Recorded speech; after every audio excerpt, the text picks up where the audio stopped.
Qin Tian awakens the war god evolution system. With the system's understated assistance, Qin Tian steadily ascends to the pinnacle through his innate talent and relentless effort, his gun's muzzle causing the very stars to tremble. Chapter 1. Transmigration. The dismissal bell of the third high school in Qin district resonates punctually, its sharp sound piercing the oppressive air, yet failing to dissipate the heavy atmosphere within Class 7 of the third year. Mathematics teacher Wang Guoqing ascends the podium with a stack of examination papers, the corners of the brown paper enveloping them stained dark by sweat. This marks the moment of the monthly exam results, a pivotal juncture determining the destinies of numerous youth. Luo Feng, 118 points. Wang Guoqing pushes up his fog-laden black-rimmed glasses, slamming the exam paper onto the desk. The last two major questions skip too many steps. Pay attention to the method next time. In the front row by the window, a short-haired boy silently rises. Luo Feng's slender frame is draped in a faded school uniform that hangs loosely upon him. Yet his back remains steadfastly straight, resembling a blade sheathed within its scabbard. As he takes the exam paper, his fingertips turn slightly pale. The setting sun outside casts a slanted light on the crimson score of the paper, refracting a blinding glow. To his classmates, he is merely an average student from a humble background. Yet unbeknownst to them, he engages in extreme training every morning at 5 o'clock in the empty lot of his dilapidated community. In the back row, Qin Tian clutches his paper, boasting a score of 120, his fingers unconsciously caressing its surface. His peripheral vision inadvertently sweeps toward the front row where Xu Xin, her long black hair cascading over her shoulders, diligently corrects her mistakes. The memories from the original text surge like a tide. At this moment, Luo Feng has yet to awaken his mental power. Yet through extraordinary willpower and talent, he maintains his strength just shy of the threshold of a qualified martial artist. Qin Tian. Wang Guoqing suddenly calls his name, his aged voice resonating with clarity in the silent classroom. Qin Tian jolts back to reality, reflexively standing. Here, the rustling murmurs spread through the classroom like ivy. As the son of the extreme martial arts champion Qin Tian, he has lived under the scrutiny of others since his first day at school.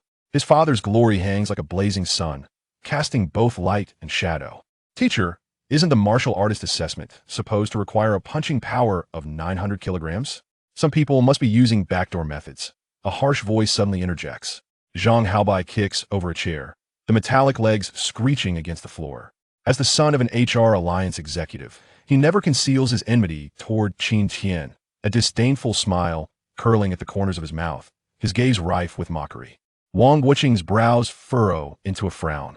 The assessment standards are public and transparent. He pauses before adding, Luo Feng has also registered. The classroom falls silent. The sound of a pin dropping could be heard. All eyes dart back and forth between the two boys, as if assessing gladiators about to enter the arena. Qin Tian's heart stirs. In the original text, Luo Feng maintained his punching power around 890 to 895 kilograms before the college entrance examination, appearing to be on the brink of becoming a martial artist. Yet he had already tapped into his body's potential to the utmost. Qin Tian, on the other hand, is still a hair's breadth away from the 900-kilogram threshold, if not for that mysterious system. 3 days prior, on a rainy night, marked a turning point that altered everything. Qin Tian gripped the family heirloom spear, mechanically repeating the martial movements on the training ground. Rain mixed with sweat dripped down from his hair, soaking his clothes against his skin. This was his 1,000th practice, his arms aching to the point of near numbness. Yet he saw no glimmer of hope for a breakthrough. Just as he collapsed in exhaustion, a cold mechanical voice suddenly erupted in his mind. War God System activated. A translucent pale blue panel materialized in his retina, flickering in the rain. Host, Qin Tian. Strength, advanced trainee level, 895 kilograms. Task, break through to a qualified martial artist within 48 hours. Reward, Gene Original Energy Guidance Technique. Improved version of 5 Hearts to Heaven. Shall we meet at the Martial Arts Center after school? Luo Feng's voice draws Qin Tian back from his reverie. Unbeknownst to him, the boy has already packed his bag and is standing in the aisle, sunlight filtering through his disheveled short hair, casting shadows on his profile, his dark eyes gleaming with resilient light. Qin Tian understands that this invitation signifies not only camaraderie among training partners, but also the silent defiance of a youth from a humble background against fate. The Extreme Martial Arts Center after school is shrouded in twilight, neon signs diffusing a hazy light through the rain. Qin Tian and Luo Feng walk side by side into the training area, the sounds of shouts and metal clashing engulfing them. The two make their way to the farthest corner, where the equipment is the oldest in the entire center, yet it is their most frequented spot. You go first. Qin Tian gestures to Luo Feng. Luo Feng nods, loosening his wrist. He sheds his school uniform jacket, revealing lean yet explosive arms. Taking a deep breath, the boy suddenly unleashes a punch, the wind whistling as it targets the power testing device ahead. Boom! The sound of metal colliding reverberates, causing pain in the ears as the numbers on the display screen flicker rapidly, ultimately settling at 893 kilograms. Whispers ripple through the crowd. So close, what a pity. Yet Qin Tian knows that this seemingly disappointing score is, in fact, the result of Luo Feng's precise control. When it is his turn, Qin Tian stands before the testing device, closing his eyes to regulate his breathing. The system panel flickers continuously in his retina, and the countdown has already begun. 48 hours, 47 hours, 59 minutes. Huh. Qin Tian lets out a roar, his muscles tensing instantaneously as he delivers a powerful punch to the testing board with all his might. However, the display screen's numbers only flicker to 898 kilograms before stalling. TCH, even worse than Luo Feng. Zhang Haobai's derisive laughter echoes from the crowd. Qin Tian ignores the surrounding chatter. He can feel a force surging within him, rampaging like a flood on the verge of breaking through a dam. Time ticks away, and he knows he must seize the opportunity tonight. In the deep of night, torrential rain falls. Qin Tian makes his way alone to the back mountain of the martial arts center. Here, wild grass grows thickly and strange rocks abound. It has been his cherished secret base since childhood. He senses the celestial phenomenon indicated by the system is about to occur, and the energy in the air grows increasingly dense. Following the family's secret technique, he sits in meditation, discarding all distractions, fully attuned to the flow of power within him. The thunderclap resonated overhead, and at the moment, a purple lightning bolt cleaved through the night sky. The system notification rang out. Special celestial phenomenon detected. Success rate of breakthrough increased by 300. Qin Tian abruptly opened his eyes, a fierce brilliance igniting within them. He could distinctly perceive the minuscule energy particles floating in the air, swirling around him like fireflies. Following the guiding route provided by the system, he gradually drew these energies into his body. Pain, unfathomable pain. It felt as though countless steel needles were stirring within his marrow, akin to being cast into a boiling cauldron of oil. Qin Tian's clothes were instantly drenched in sweat, veins bulging on his forehead, yet he gritted his teeth and uttered not a single sound. After an indeterminate span of time, the pain abruptly vanished. In its place emerged a sensation of profound lightness, as if he had been reborn. Qin Tian slowly rose to his feet, casually threw a punch, and the air responded with a faint explosive sound. He opened the system panel. Host, Qin Tian, strength, pre-warrior level, 912 kilograms. Task completed, reward acquired. Gene original energy guidance technique, improved version of 5 hearts toward heaven. Meanwhile, in a cramped and dimly lit rental apartment at the opposite end of the city, Luo Feng was engaged in his daily physical training. Push-ups, squats, shuttle runs, each movement executed with utmost precision. He wiped the sweat from his brow and gazed out at the rainy night, his eyes filled with determination. The college entrance examination and the warrior assessment were merely starting points. He aspired to lead his family out of poverty and carve out a place for himself in this world where strength reigned supreme.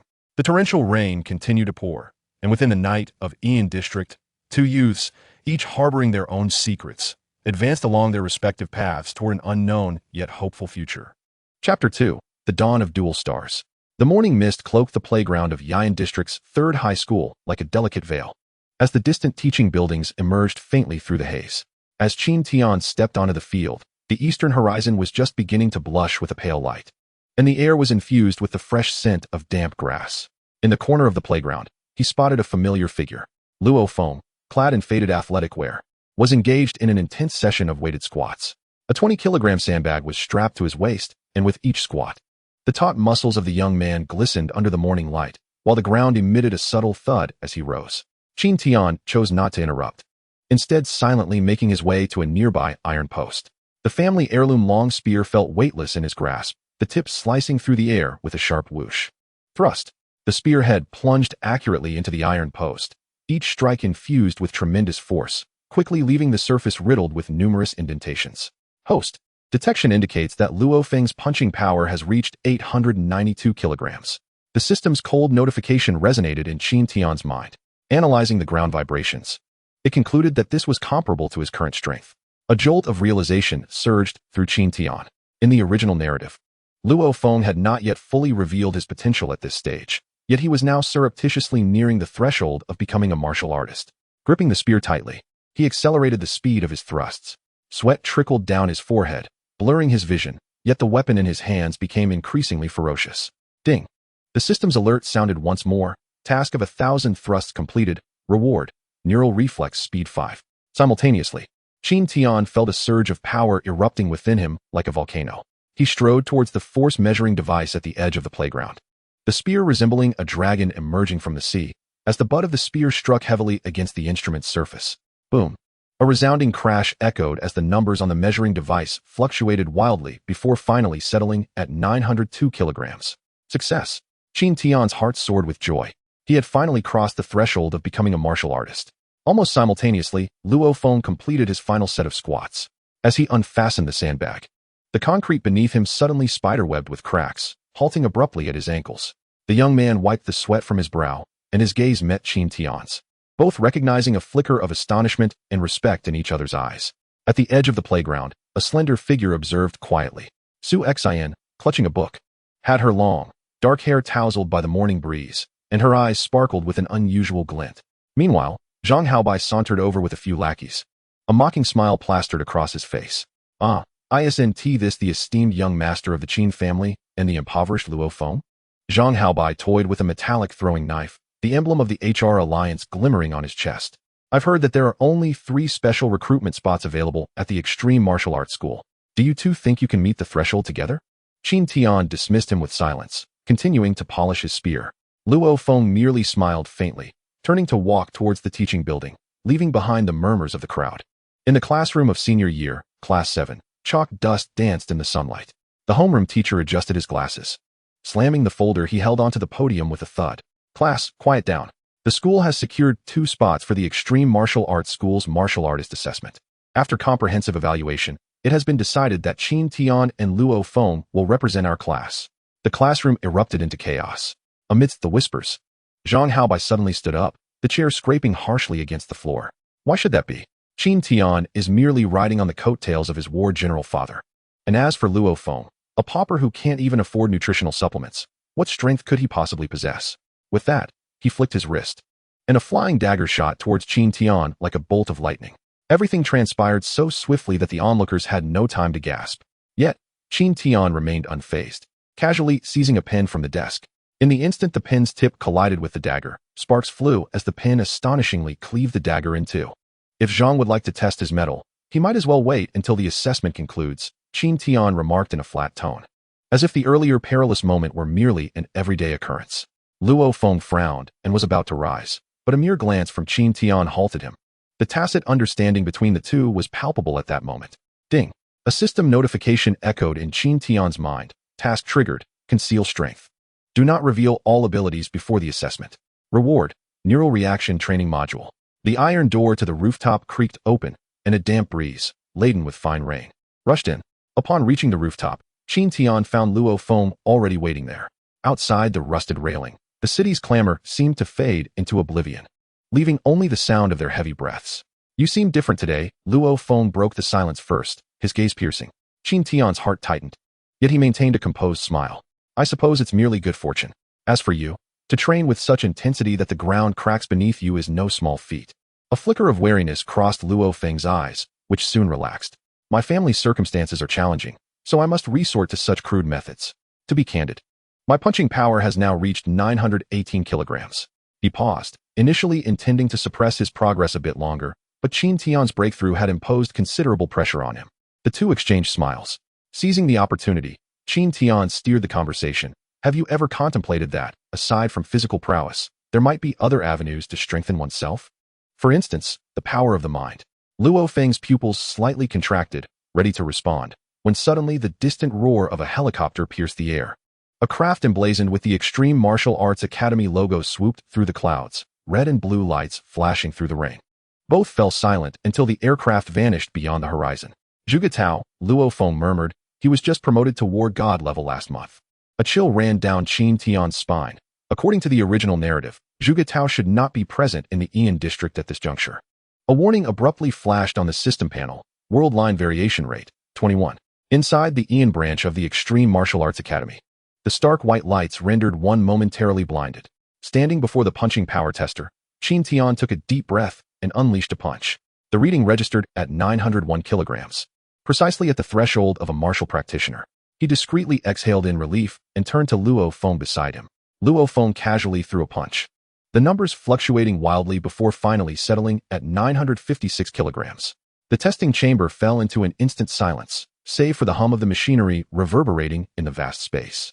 In the forthcoming speed and neural response tests, Luo Feng astounded everyone with a velocity of 286 ms and an exceptional neural response score. Qin Tian closely followed with a speed of 262 ms, also receiving a commendable rating. At that moment, the door to the testing hall was forcefully flung open. Zhang Haobai's father, accompanied by a group of HR Alliance personnel, stormed in. The leading middle-aged man, with a sinister gaze, declared, "Wait. There are discrepancies in these two youngsters' results. They must be retested." In the monitoring room, Zhuge Tao stroked his chin. His eyes fixed intently on the screen displaying Qin Tian's deliberately created 0.3-second delay in the neural response test. Quite intriguing. A knowing smile curled at the corners of the war goddess' lips. Rain poured heavily, with the water in the school's back alley reaching ankle-deep. Zhang Haobai, flanked by several muscle-enhanced thugs, encircled Qin Tian and Luo Feng. A manic grin plastered across his face. "Today, you will learn the consequences of offending the HR Alliance." Luo Feng leaned slightly forward, his muscles taut like a drawn bow, ready to launch an attack, but was halted by Qin Tian, who interjected with a whisper. "Don't act impulsively. System, initiate the dual strike." At the moment of collision between the spear and fist, the air shattered with a sound akin to breaking glass. The wall erupted violently, revealing a deep groove measuring 7 centimeters. Amidst the flying debris, Zhuge Tao in the distant shadows crushed his umbrella. The world line's fluctuation rate had reached 37. The system's warning blared in Qin Tian's mind. Deep within the rain's embrace, a pair of golden eyes observed everything, seemingly heralding the approach of an even greater storm. Chapter 3. The Assessment of Prospective Warriors. As Instructor Jiang Nian's mechanical prosthetic struck the force measurement apparatus, Qin Tian discerned the subtle sound of interlocking gears. Morning light filtered through the glass dome of the assessment hall, refracting a cold blue glow at the metallic joints of the instructor's prosthetic. The charred patterns traversing the limb were the very battle scars chronicled in the original text from the serious battle. "Luo Feng, you go first." Jiang Nian pressed the reset button, the sound of the gears driven by the mechanical arm resonating clearly. The screen flickered with the lingering score of 875 kilograms, the figure left by the previous candidate casting a dim light under the incandescent bulbs. Suddenly, the crowd stirred. The boy, perpetually clad in faded school uniforms, stepped forward, his slender figure taut beneath the spotlight. The moment Luo Feng flexed his wrist, an alarm blared in Qin Tian's retina. Abnormal energy fluctuations detected. With a deafening crack as his fist tore through the air, the display erupted in blinding red light, revealing 1,102 kilograms. The entire assessment hall fell into a hushed silence, with only the sound of shattering glass echoing from the monitoring room resonating sharply. A smirk played on Qin Tian's lips, as the iconic scene from the original text where Zhuge Tao crushed a coffee cup was being perfectly reenacted in the shadows of the second floor. "Qin Tian, it's your turn." Jiang Nian's mechanical eye scanned him, emitting an eerie blue glow. The system's light screen flickered wildly in his retina. Original standard, prospective warrior punch, strength 900 kilograms. Suggested output, 902 kilograms, critical value. Taking a deep breath, Qin Tian summoned all his strength to deliver his punch. Amidst the muffled thud of the recessed cushion, the digital display finally settled on 902 kilograms. Out of the corner of his eye, he caught a glimpse of Jiang Nian's mechanical fingers unconsciously tapping on the notebook, a hallmark gesture of intrigue toward anomalous data as depicted in the original text. The white scale lines on the rubber track shimmered coldly under the sun, precisely illustrating the 100-meter speed testing zone as described in the original narrative. At the moment Luo Feng sprang into action, Qin Tian's pupils constricted. The young athlete leaned forward at a 45-degree angle, his arm movements meticulously calibrated to the millimeter, perfectly replicating every detail of the cheetah-like start from the source material. As the speedometer flashed the crimson digits, 286 ms, gasps erupted from the crowd. This data, precisely aligned with the third chapter of the original work, caused Jiang Nian in the distance to furrow his brow slightly. When it was Qin Tian's turn, he maintained a stride frequency of 189 steps per minute. The value computed by the system to be closest to the original text. The result of 251 ms emerged, exactly 1,004 times the passing line. A figure so precise it extended to 3 decimal places, prompting Jiang Yin to nod thoughtfully. The red glow of the nerve reaction testing chamber resembled boiling blood. The 48th rubber bullet zipped past Qin Tian's ear, allowing him to discern the spiral markings on its surface. Suddenly, a buzzing sound of electrical overload resonated from the adjacent chamber, a classic scene where Luo Feng triggered equipment anomalies in the original narrative.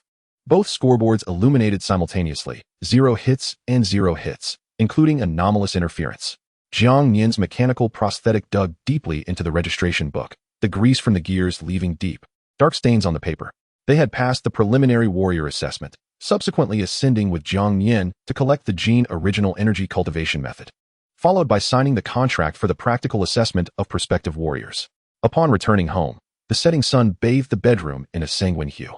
Qin Tian retrieved the bank card his father had given him, the password being his birthday. This formidable warrior of the extreme martial arts school, though not verbose, supported his son in the most unembellished manner. As he struck the 5 hearts towards heaven pose as illustrated in the original work, the system initiated its auxiliary mode, detecting cosmic energy concentration, 31. Cellular thirst level, 89. Suddenly, a molten warmth surged through his palms, viscous black substance oozed from his pores, reeking sharply. This was a quintessential phenomenon of marrow cleansing and hair eradication, precisely mirroring the descriptions from Luo Feng's breakthrough in his memories. Simultaneously, Qin Tian felt his strength augmenting. The following day, he headed to the extreme martial arts school with Luo Feng, where they engaged in combat within the training room, acclimatizing to their newfound power. In the office, Jiang Yin heard the sounds of their sparring and made his way to the training room. Witnessing the weapons they wielded momentarily taking his breath away, both had successfully cultivated the gene original energy, and their power enhancements were substantial. He pondered internally, recognizing the presence of 2 prodigies on his side. He then inquired, "Have you both achieved successful cultivation? What is the extent of your power enhancement? Quickly, let us conduct a test." The air in the testing area seemed to solidify.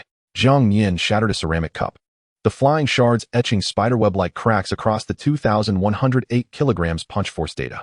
Meanwhile, Luo Feng's results were even more staggering, registering 3,102 kilograms. The number caused a fleeting change in Jiang Yin's expression. "This is impossible." Jiang Yin's mechanical prosthetic slammed heavily onto the table. The data discrepancy could not exceed 300. Qin Tian and Luo Feng exchanged glances and simultaneously entered the neural response testing chamber. As the 96th rubber bullet was fired, the lights in the examination hall suddenly flickered. The 2 figures, like phantoms, intertwined in the red light, and the final score illuminated the screen, 00 hits. Upon seeing this test result, Jiang Yin was instantly filled with excitement, swiftly making a call to report the outcome, only to hear the voice of Qin Tian and Luo Feng on the other end. Upon reaching headquarters, Qin Tian could hear his own heart racing. The 3-star badge on Zhuge Tao's cuff reflected a cold light, perfectly mirroring the scene described in the original text. The war god's gaze swept over them, ultimately resting on the intentionally created 3-second reaction delay from Qin Tian. "This is 50 million. On the sandalwood table, the gilded number 50000 on the black card glimmered faintly under the desk lamp. This was the initial funding for joining the extreme martial arts school. Zhuge Tao's lines were delivered verbatim, while outside the window, an HR Alliance warplane zipped by, its wing number HR-7 clearly visible. After returning home, Qin Tian pondered his own strength and the path that lay ahead. Chapter 4, Practical Assessment for Aspiring Warriors. The military transport vehicle rumbled over the gravel road, the metal chassis creaking under the weight. Qin Tian gripped the edge of his seat tightly, outside the bulletproof glass. The black flag of the Thunder Martial Arts School flapped vigorously in the gusting wind, the crimson lightning emblem casting a cold glow beneath the overcast sky. Beside him, Luo Feng maintained an upright posture, his faded school uniform swaying slightly with the jolts. "I heard you only have 2 promising candidates this year." A sharp tone of mockery emanated from behind.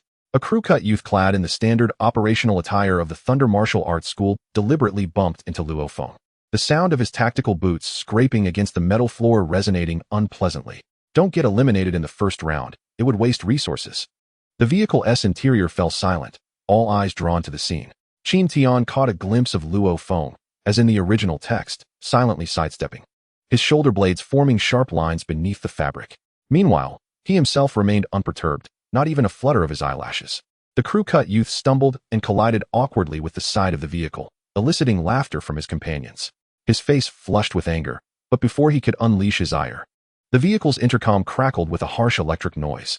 Candidates 0587 and 0588 report immediately to Conference Room 3. Zhuge Tao's voice, cold and metallic, echoed within the confines of the vehicle. A stir ran through Qin Tian. In the original text, only candidate 0587, Luo Feng, was summoned alone, and now, with his inclusion, the number had increased by 1, as if the gears of fate were beginning to subtly shift. Pushing open the door to the conference room, a rush of cold air greeted him. Zhuge Tao sat in the shadows, his purple robe billowing without wind, the 3-star badge on his cuff reflecting a cold light. Do you know why you have been summoned individually? Qin Tian quickly cross-referenced the original lines in his mind, confirming that each word about to be spoken was on the predetermined trajectory. Moments later, the assessment commenced. The heavy thud of the steel gate closing reverberated painfully against Qin Tian's eardrums as his combat boots crushed the crumbling concrete beneath him. The air was thick with the acrid scent of artificial blood, a special monster lure crafted by the Extreme Martial Arts Academy. Split up, Luo Feng succinctly commanded before vanishing like a wraith into the eastern ruins. Gripping the Bloodshadow battle gun too tightly, Qin Tian stealthily made his way towards the abandoned western mall, the gun's tip glimmering with a cold, ethereal blue light under the sun. Inside the mall, chaos reigned supreme. Amidst the rubble of a collapsed escalator, a nearly 2-meter-long iron-haired wild boar greedily feasted upon a lifelike dummy. Its tusks punctured the synthetic flesh with a squelching sound, dark red blood dripping from the corners of its mouth. Holding his breath, Qin Tian aimed with lethal precision, the gun's tip striking like a serpent's fang, penetrating the boar's left eye socket. With a swift twist of his wrist, he retracted the gun amidst the creature's agonized shriek. Watching as the 800-kilogram beast collapsed to the ground, a system notification chimed in. First kill of G-grade monster completed, gained 200 combat experience points. Yet, the peril was far from over. From the 3rd floor of a collapsed clothing store, 2 tiger mastiffs were tearing at a bulletproof vest. Suddenly, they perked their ears. And instinctively, Qin Tian leaned back as a shadow brushed past his nose, the canine's fangs leaving 3 shallow gashes on his combat suit's collar. Seizing the opportunity, one of the mastiffs lunged at him, its front claws glinting ominously. In that life-and-death moment, time seemed to slow. Qin Tian could distinctly see the unnatural purple reflection in the left iris of the mastiff, as well as the undulating wave-like motion of its muscles beneath its fur. His body reacted uncontrollably. The calf muscle in his left leg exploded with power, his spine twisting 37 degrees to the right like a spring. And he angled his gun accordingly. With a swift thrust, the gun's tip pierced through the mastiff's jaw, driving straight into its skull. As the other mastiff attempted to flee, Qin Tian instinctively executed an intricate 3-step maneuver, absorbing the force, pivoting, and accelerating, all in a seamless flow. The long gun struck like black lightning, precisely piercing the spinal connection of the second mastiff from behind. The system notification flashed furiously. Understanding of subtle movement technique, beginner. Dynamic vision 30. Muscle control precision reached 85. Gasping for breath, Qin Tian felt the surging power within him. In that moment, he finally understood that the awakening of the subtle movement technique in the original text was never a mere coincidence. As the sunset bathed the horizon in crimson hues, Qin Tian and Luo Feng emerged from the assessment area, their blood-stained combat suits trailing behind them. The pain from their wounds was starkly real, yet it paled in comparison to the tension surging within. Indeed, Wang Heng, the supervisor from the Thunderbolt Martial Arts Academy, intercepted them with his characteristic sycophantic smile. Though his gaze behind gold-rimmed glasses was rife with calculation, we will pay the penalty. At that moment, Zhuge Tao made a timely appearance, the hem of his purple robe sweeping across the ground. According to Article 17 of the Martial Artist Covenant, the 2 signatories stand here in confrontation. In tacit understanding, Qin Tian and Luo Feng maintained their silence and turned towards the changing room. Without looking back, they heard Wang Heng's frantic curses, which felt as though they belonged to a distant realm. In the deep of night, the training room of Qin Tian's home glowed with a ghostly blue light. On the holographic screen, the Extreme House logo slowly emerged, the list of products identical to that in the original text. The first 2 tiers of annihilation, 100 million Huaxia coins, requiring 2-star contribution points. Bloodshadow War Gun Series, 320 million. Combat Suit, Series, 330 million. He clutched the black card bestowed by his father, his fingers hovering over the purchase button for the first tier of annihilation. The system's prompt resonated at the opportune moment. Worldline synchronization rate, at 992 detected, special permissions granted. The instant the confirmation button was pressed, a chilling mechanical voice erupted in his mind. Acquired annihilation first tier breakthrough. Reward, subtle level agility guidance, limited to 72 hours. Simultaneously, in a rental apartment at the city's far end, Luo Feng executed the same operation. He fixated on the newly unveiled ninefold Thunderblade blueprint on the holographic screen, his fingertips unconsciously caressing the metallic fragments he had brought back from the assessment arena. Qin Tian deactivated the holographic projection and summoned the system panel in the darkness. The world line synchronization rate stabilized at 995, yet in the corner, a red warning flickered. Unknown observer detected. He abruptly looked up. The moonlight outside had inexplicably turned blood red. And amidst the shadows of the distant skyscrapers, it seemed as though a pair of eyes was observing everything. In the monitoring center of the Extreme Martial Arts headquarters, Zhuge Tao scrutinized the real-time data of the two individuals, his fingers unconsciously tapping on the control panel. Beyond the conventional assessment data, he discerned anomalous fluctuations. Qin Tian's deliberate 3-second delay during the neural response test, and Luo Feng's momentary exertion trajectory during the use of basic boxing techniques that was uncharacteristic of this stage. Intriguing. A dangerous smirk graced the lips of the war god. Suddenly, the holographic star map behind him flickered violently, and a dim star system erupted with blinding brilliance, as if heralding an unexpected twist in the trajectory of fate. Soon to be replicated with precision, Qin Tian lay on his bed, reflecting on every detail of the day's events. He could sense that something was quietly shifting. The existence of the system, his understanding of the narrative, and the enigmatic unknown observer felt like pebbles cast into the still surface of a lake, destined to create tumultuous waves. Outside the window, the city's neon lights continued to flicker, unable to conceal the surging crisis lurking in the shadows. Qin Tian clenched his fist. He understood that the true challenge was only just beginning. This time, he was no longer a mere spectator, but had personally stepped into this grand interstellar odyssey. Chapter 5. Entering the Wilderness Zone. The following day, Zhuge Tao called, inquiring whether assistance was needed to arrange a martial artist team to lead him into the Wilderness Zone. Qin Tian declined, as his father also had a martial artist team. After ending the call, Qin Tian messaged Luo Feng to see if they could go together. Luo Feng replied that the Martial Arts Academy had already arranged a martial artist team, so he would not accompany Qin Tian. At that moment, Qin Tian's father entered, taking Qin Tian to prepare the necessary items for their journey into the Wilderness Zone. The tactical lights on the metallic surface illuminated the Series 3 combat suit, and Qin Tian's fingers swiftly glided over the cool, luminous nanomaterial. The 12 inspection procedures taught by his father flashed through his mind, each step seamlessly aligned. The pressure value of the neck seal stands at 25 psi. He reported the data to the tactical site, and a green check mark promptly appeared on the screen. His fingertips glided over the Kevlar fiber layer at the joints, revealing a wear measurement of 0.2 millimeters, significantly below the safety threshold of 0.3 millimeters.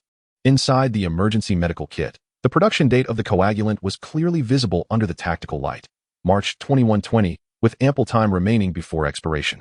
With a click, his father, Qin Zhan, inserted the last magazine into his tactical vest, the metallic clatter resonating within the armory. The flickering blue light of his mechanical eye scanned his entire gear, akin to a precision scanner that overlooked no detail. Every gram of weight in the wasteland must bear significance. He tapped the water pouch at Qin Tian's waist, producing a dull sound. Had he brought an additional 300 milliliters this time? According to Chapter 7 of the Warrior's Wilderness Survival Manual, the water pollution index in Zone 023 exceeded safe levels by 17 times. Qin Tian summoned the tactical tablet, and a holographic projection unfolded in the air, revealing a map of the abandoned urban area, large sections marked in alarming red. After a brief silence, his father's mechanical eye intensified in brightness. Bring the backup energy core. He retrieved a silver cylinder from the depths of the equipment cabinet, its surface engraved with patterns of energy fluctuations. Recent unusual activities had been reported in that region by the HR Alliance. Qin Tian accepted the energy core and carefully placed it in the inner pocket of his combat suit. The system interface immediately prompted, "Special item detected. Would you like to initiate energy synchronization?" The moment he confirmed, he felt a faint current coursing along his spine. Suddenly, the explosion-proof door of the armory emitted hydraulic sounds as Luo Feng entered with the Firehammer squad, Captain Gao Feng's distinctive scar flickering in the shadows. Qin Tian noticed Luo Feng meticulously inspecting his throwing knives, each wipe executed with precision, adhering flawlessly to the pre-battle weapon maintenance standards. "Are you ready?" Gao Feng's voice carried a raspy texture, reminiscent of the original narrative. His gaze swept over Qin Tian's equipment, lingering for half a second on the holographic projection of the tactical tablet, where the suspicious areas marked by the HR Alliance pulsed with red light. Qin Tian glanced at his father, who nodded slightly. As he lowered the tactical sight, a familiar interface materialized in his view. Current coordinates. Equipment depot, Ian District. The engine roar of an armored personnel carrier echoed from a distance, vibrating the metallic floor of the armory. Qin Tian gripped the Blood Shadow Combat Gun 2 series at his waist, the runes along its body warming slightly with his body heat. He understood that each precise preparatory step was to ensure the success of the impending wilderness mission. The armored personnel carrier rumbled over the cracked asphalt, its engine's roar sending vibrations through his chest. Qin Tian caressed the nano wristband of his 3 series combat suit. The deep blue energy patterns flowed at his fingertips. Not far away, Luo Feng was conversing with the Firehammer squad. Captain Gao Feng's gruesome scar, slashing from his left brow to his ear, glistened with a dark red sheen in the morning light. "Kid, what are you daydreaming about?" His father, Qin Zhan, clapped a heavy hand on his shoulder, the reinforced armor producing a dull thud. Behind him, for valiant members of the Gale squad bore badges stained with mottled beast blood as they checked their equipment, preparing to depart in 5 minutes. The military district gate slowly rose, the sound of metal grinding piercing the morning mist. Luo Feng suddenly turned, crossing his index and middle fingers in an X shape across his chest, a unique signal for a safe return from the Firehammer squad. Qin Tian immediately responded with a fist raised in salute, watching as the armored vehicle carrying the group vanished into the fog of the southeast. In Zone 0234, 3 solitary F-grade Ironhorn bulls were detected. Qin Zhan activated the holographic map, 3 red dots flickering within the grid of the abandoned urban area. His mechanical eye glowed faintly, reminding him of the old injury on his right eye that could be exploited in a meticulous state. The decaying pavement beneath his feet emitted a painful creaking sound. Qin Tian gripped his long rifle, Night Owl, as the runes along the barrel suddenly heated up. A sound of concrete shattering echoed from the left, where a department store stood. 2 Ironhorn bulls, each 4 meters long, crashed through the glass curtain wall, their alloy horns reflecting a cold light. The pronounced scar on their right eye glaringly evident. "Your prey." Qin Zhan raised his hand, signaling the team to retreat as the 4 members fanned out, forming an encirclement. Taking a deep breath, Qin Tian activated his meticulous state, and the world seemed to freeze. He could see every tremor of the Ironhorn bulls' muscular bodies and the minute cracks along the edges of their horns. As the beasts charged, Qin Tian met them like an arrow released from a bow. The first level of the Annihilation Spear technique unfolded, the tip of Night Owl precisely piercing the old wound. The sound of metal grinding was deafening as the bull's horn grazed his chest, mere finger's breadth from his skin. With a thunderous crash, the Ironhorn bull collapsed. Warm beast blood splattering across his visor, the sweet, metallic scent mingling with the aroma of rust filling his nostrils. Killed an F-grade Ironhorn bull. Gained Annihilation Proficiency 150. As he examined the corpse, Qin Tian noticed an unusual bulge beneath the skin of one bull's neck. A dagger sliced through the flesh, revealing a shimmering blue metal chip that tumbled into his palm, etched with the designation HR, number 7. Another trace of the HR Alliance. Qin Zhan picked up the chip with tweezers, data streams swirling wildly in his pupils, reminiscent of the discovery made last week on the Silver Moon Wolves in Zone 0211. Before he could finish his thought, an orange fireball suddenly erupted in the southeast, the shockwave of the explosion rushing toward him. The armored transport vehicle sped through the ruins, alarms blaring sharply. As Qin Tian jumped from the vehicle, the horrific battlefield mirrored the original descriptions. Chenggu lay atop an overturned armored car, firing a modified sniper rifle, while Gao Feng's left arm twisted at an unnatural angle yet still wielded a broken knife, battling 3 Silver Moon Wolves. Zhang Ke's shield was riddled with cracks, cornered by a pack of ferocious hounds. 3 o'clock, breach. Qin Tian shouted, releasing his long rifle. The dark silhouette of the gun sliced through the smoke, accurately piercing the throat of a hound attempting to ambush Zhang Ke. The arrival of the Gale squad instantly turned the tide of battle. The aura of elite warriors pressing down like a mountain, and signs of disarray began to emerge among the monstrous horde.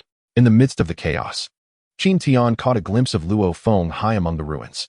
The young man hurled, throwing knives like lightning, each strike aimed at the vital points of the beasts. However, as time passed, his movements clearly began to slow. As the last of the Silver Moon Wolves fell, the flying knife cast by Luo Feng suddenly spiraled out of control, crashing to the ground and sparking against the earth, a telling sign of mental fatigue. The setting sun bathed the battlefield in a sanguine hue as the Firehammer team and the Gale team began to tally their losses. Luo Feng wiped the cold sweat from his brow and exchanged a glance with Qin Tian, both of them comprehending the shared relief of having survived. "See you at the dojo next week," Gao Feng said, patting Qin Tian on the shoulder before leading his team to board the armored vehicle.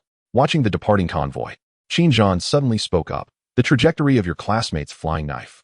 His mechanical eye's red light surged as it violated the laws of aerodynamics 3 times while turning. Qin Tian gazed into the rearview mirror at the diminishing black dot, a smile gracing his lips. The system interface appeared just in time. Wilderness area story synchronization rate 100, yet in the corner. A red warning flickered ominously. Detected abnormality in HR Alliance chip. World line deviation risk 23. The evening breeze stirred the debris at his feet, and he clenched his fists. Beneath the seemingly perfect replication, an undercurrent was quietly surging. Chapter 6. Escape. The genetic energy within Qin Tian surged like boiling magma. His bones emitted a painful crackling sound, a typical sign of breaking through to the battle general level. The system interface illuminated amidst the rain. Promotion to Junior Battle General. Muscle density increased to 128 GCM.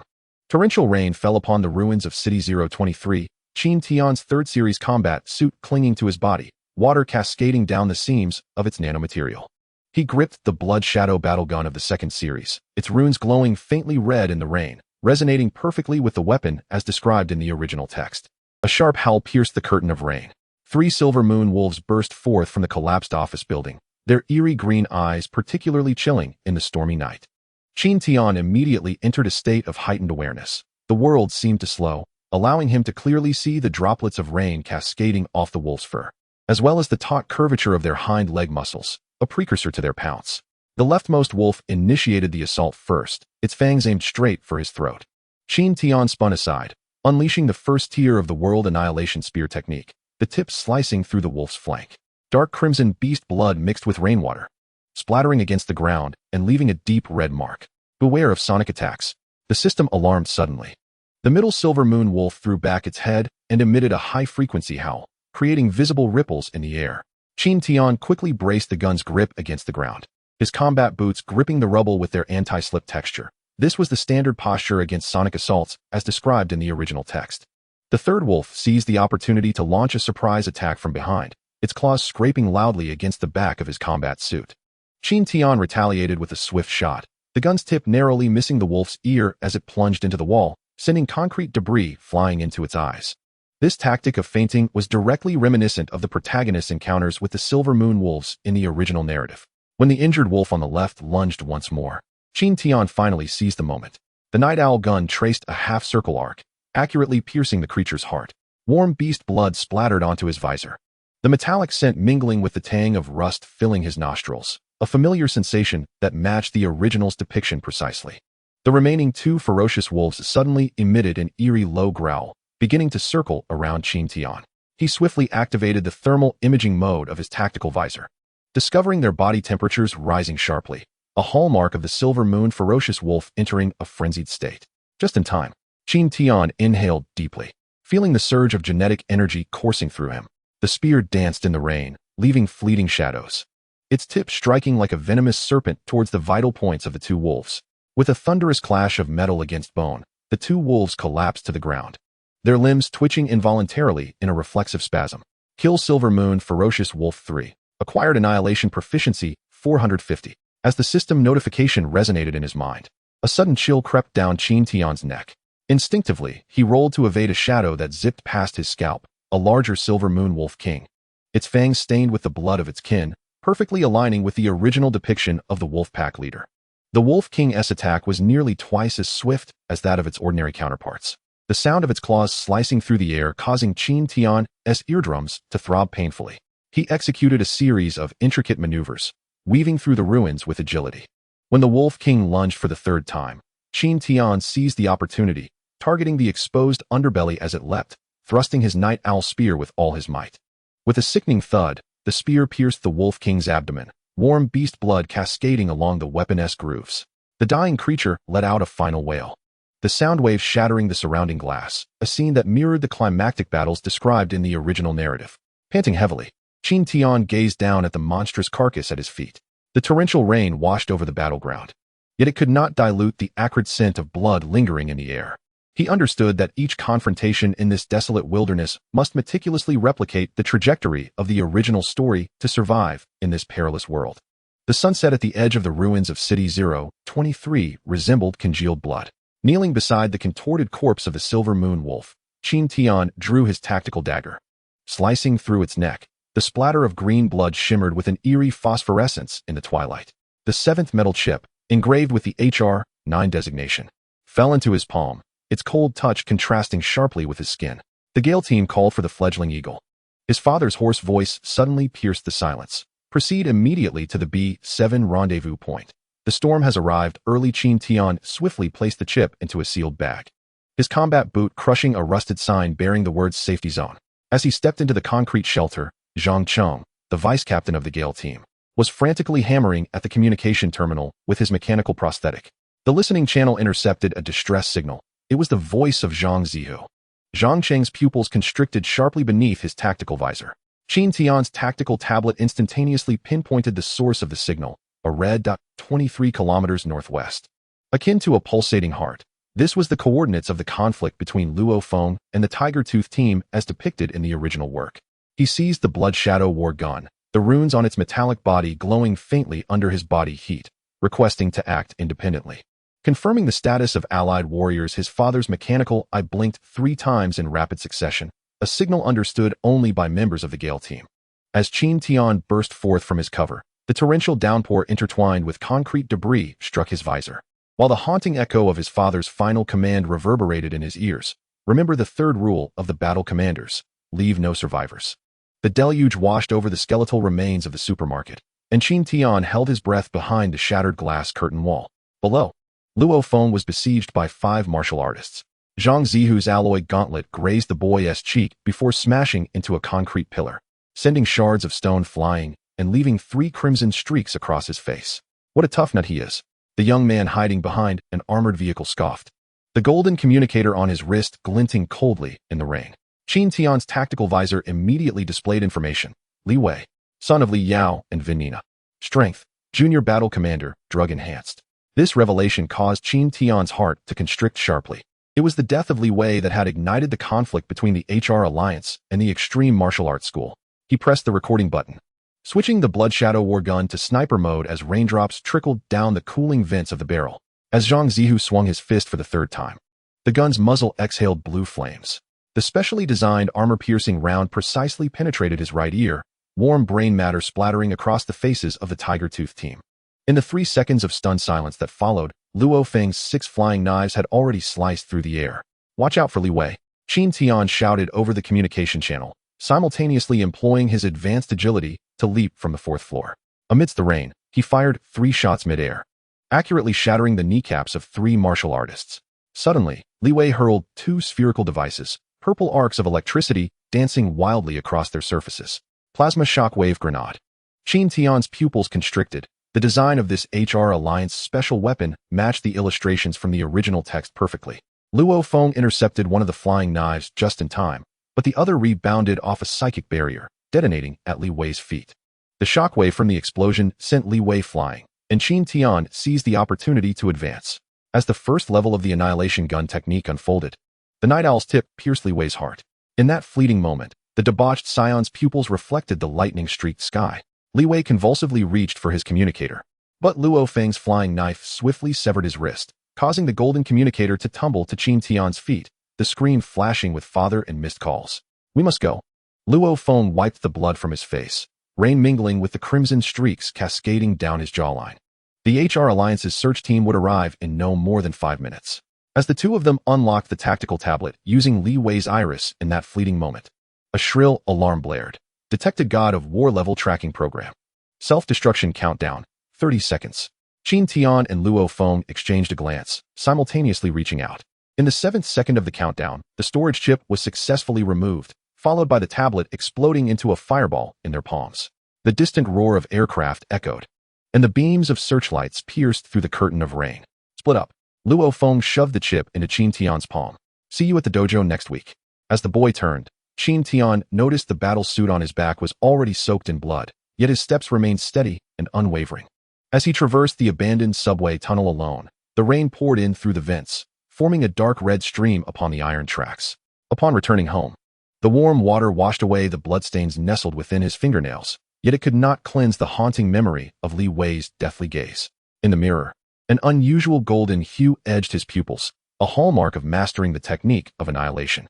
Suddenly, The television in the living room interrupted with an urgent news broadcast. The renowned war god, Li Yao, has announced a bounty of 100 billion for the capture of the murderer. The footsteps of his father echoed outside the bathroom door. Do not venture out alone for the time being. A metallic box was gently placed on the floor. Upon opening it, a sleek, jet-black long gun gleamed with a cold light, the complete form of the night owl, forged from meteorite steel.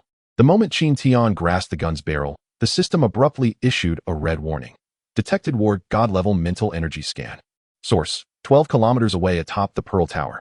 He swiftly raised his head and, through the curtain of rain, beheld a dark figure suspended in the distant sky. That pair of blade-like eyes pierced through the heavy downpour, locking onto his gaze. In that instant, Qin Tian felt as though he had plunged into an ice cellar, for it was the unmistakable pressure of the war god. Li Yao. Outside the window, a violet lightning bolt cleaved through the night sky, illuminating the framed photograph on the wall. In the image, a youthful Qin Tian and Luo Feng were exchanging high-fives at the martial arts training ground, beads of sweat glimmering in the sunlight.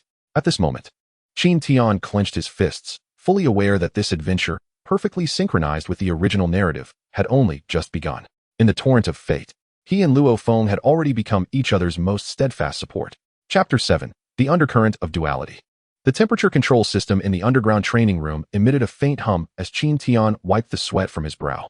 The tactical tablet glowed coldly in the blue light of the holographic projection, where the demonstration of the first tier of annihilation froze at the stance of breaking the firmament. He scrutinized the intricate details of Hong's movements within the projection, suddenly noticing a slight deviation in the angle of a joint compared to the textbook. Detected muscle fatigue at 82. Immediate use of X73 restorative agent is advised. The system's prompt resonated sharply in the silence of the room. Qin Tian reached for the silver metallic box left by his father. As the iris authentication was confirmed, 2 glowing blue chips slowly ascended within the box.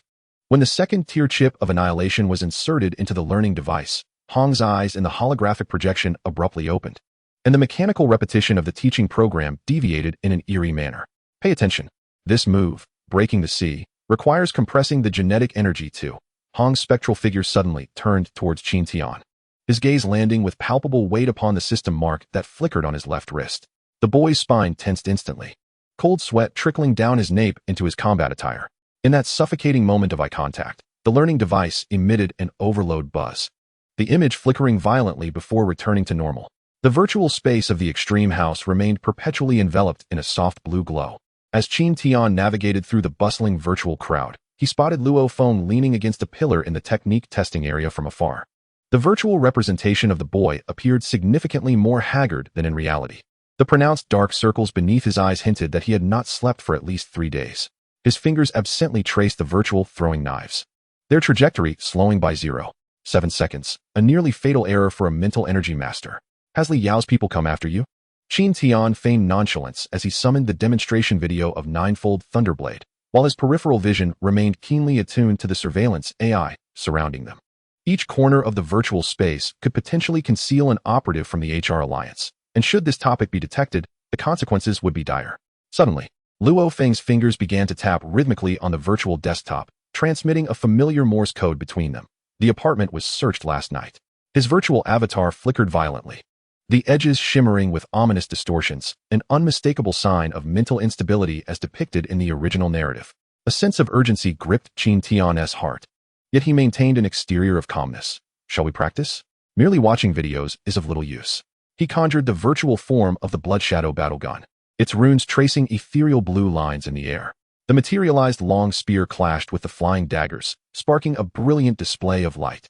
When Luo Feng momentarily lost focus for the 6th time, Qin Tian deliberately created an opening, striking the gun barrel heavily against his back. Focus. He lowered his voice, recalling instructor Jiang Nian's words that a warrior must advance fearlessly. Luo Feng immediately completed the thought, clarity returning to his eyes. 9 virtual daggers suddenly arranged themselves into a lotus formation, swirling around him, a hallmark of emotional stability for a mentalist as described in the original work. Hidden task activated. Assist Luo Feng in stabilizing his realm. Reward. Opportunity for advanced warrior breakthrough. The system alert exploded onto his retina, and Qin Tian felt a surge of delight within, maintaining an impassive facade. Their combat intensified. Fissures like spiderwebs began to mar the ground of the virtual space, a result of the system overload from their high-intensity duel. When Luo Feng's dagger precisely repelled Qin Tian's thrust for the 108th time, an unexpected change occurred. The dormant genetic primal energy within Qin Tian suddenly surged, as if countless ferocious beasts rampaged through his meridians. His bones crackled like popping beans, and the tactical visor displayed wildly fluctuating readings. 4,215 kilograms, 4,876 kilograms, 5,329 kilograms. The entire virtual space began to tremble violently, and other warriors cast astonished glances their way.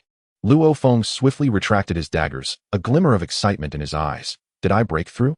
The screen of the force gauge behind him froze at 5,892 kilograms. The entry standard for advanced warriors. System notifications cascaded like a waterfall. Promoted to advanced warrior. Muscle fiber restructuring complete. The setting sun bathed the terrace in crimson. As Qin Tian and Luo Feng leaned against the railing, below them lay the newly posted warrior prohibition notice from that morning. The HR Alliance's watermark glimmered coldly in the twilight. The stipulation forbidding entry to the wilderness zone for those below the rank of warrior stood out glaringly. Su Xian has been followed, Luo Feng suddenly remarked, his fingers unconsciously tracing the edge of the notice. Qin Tian's pupils constricted, his grip on the railing tightening, causing the alloy to emit a strained groan. The system quickly identified a reflective point on the opposite rooftop, an HR Alliance's specially designed miniature surveillance device. Do not engage for now. Qin Tian turned and entered the house to prepare tea, slipping a note beneath the coaster. 9 o'clock tomorrow morning, at home. His tone remained calm, as if discussing merely the weather, yet both understood that this seemingly simple exchange concealed a silent game against the HR Alliance. In the dead of night, the red alert in the gravity chamber began to flash ominously. Qin Tian adjusted the gravity to 5 times the standard. The meteoric steel spear in his grasp humming with a resonant tremor. As he executed the severing river technique from Destruction of Worlds, the spear tip suddenly burst forth with a flash of light, a sign that his mastery of the technique was nearing completion. The holographic projection abruptly switched, revealing the silhouette of Zhuge Tao clad in a purple robe. On the monitor behind the war god, a slow-motion replay of Li Yao shattering a teacup was in constant rotation, the fragments of porcelain reassembling to unmistakably form the outlines of Qin Tian and Luo Feng. Kid, you've stirred up a great deal of trouble, Zhuge Tao remarked, tossing over an encrypted file. In the demonstration video of Destruction of Worlds, Hong's path with the spear became increasingly unpredictable. From this day forth, practice this. A crimson warning flashed on the system. War god-level murderous intent detected. Survival recommendation. Avoid going outside for the next 72 hours. Outside, a mechanical bee collided with the bulletproof glass. The HR Alliance emblem on its abdomen glinting coldly in the moonlight. Qin Tian and Luo Feng exchanged glances, both perceiving vigilance and determination in each other's eyes. They understood that the true battle had only just begun, and in this game against fate, they were already each other's strongest support. In the underground training chamber, Qin Tian's combat suit was soaked with sweat, clinging to his muscular physique.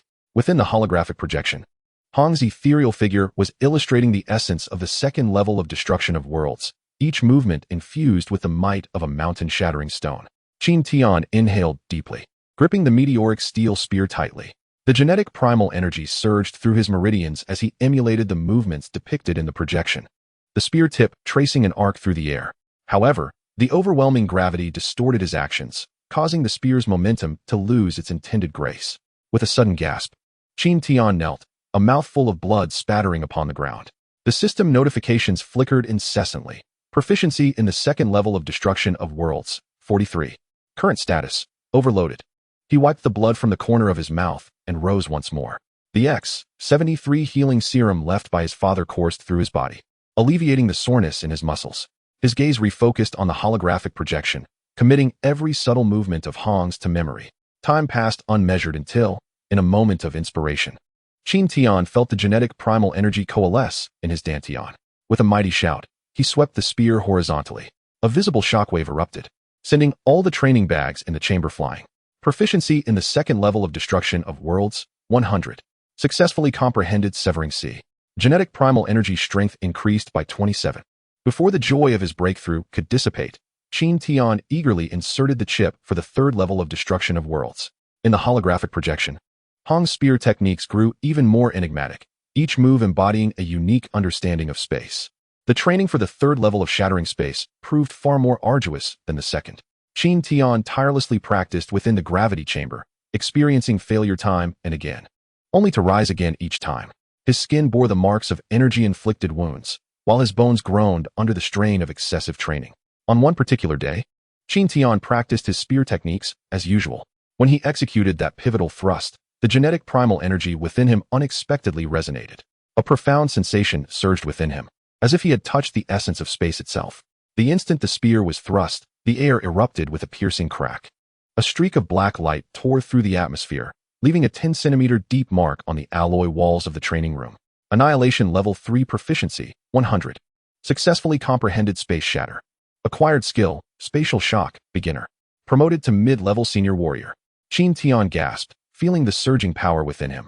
The breakthrough to level 3 of annihilation had catalyzed a qualitative leap in his strength. He understood that in this perilous world, each enhancement of power was a preparation for the impending storm. The threat of the HR Alliance and Li Yao's murderous intent compelled him to grow ever stronger. Chapter 8, Elite Training Camp. The torrential rain beat against the glass curtain wall of the Extreme Martial Arts Academy. As Qin Tian stood on the metallic platform at the Equipment Distribution Center, gazing at the coldly glimmering camp admission notice in his hand. The nano anti-counterfeiting patterns along the edges of the notice swirled under the light, while his father, Qin Zhan, stood behind him. The blue glow of his mechanical eye sweeping over his son's entire gear, emitting a faint hydraulic sound.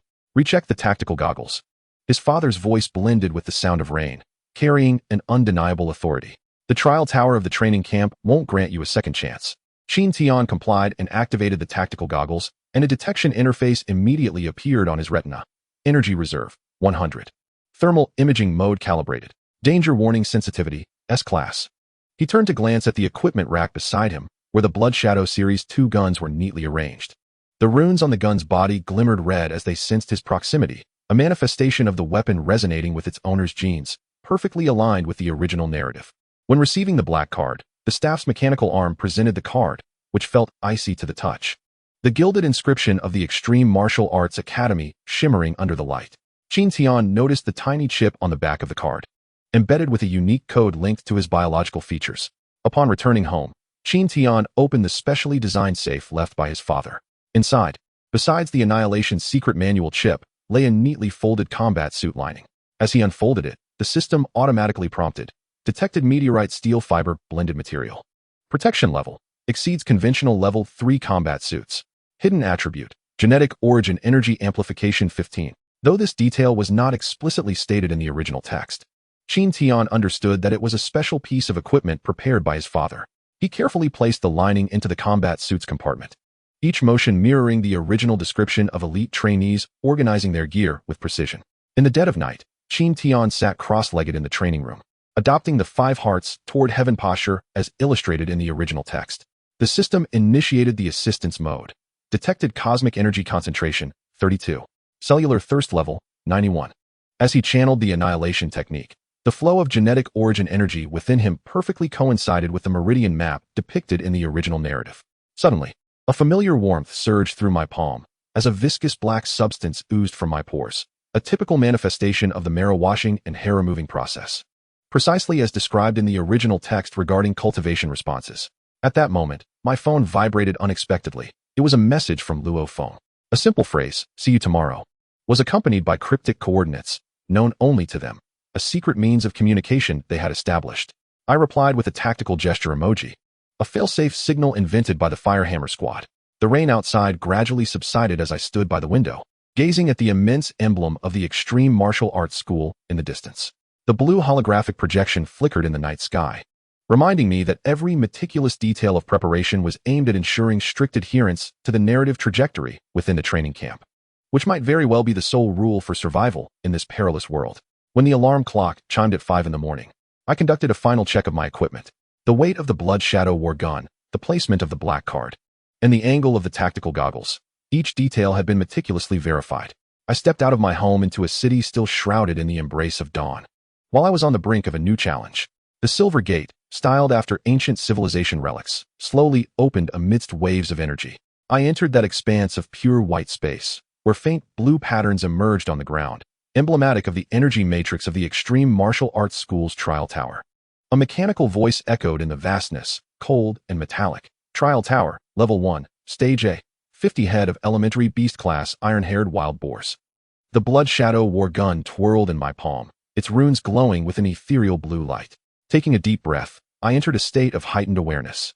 As the first iron-haired wild boar charged, shattering the ground, I distinctly saw the dried blood on its tusks.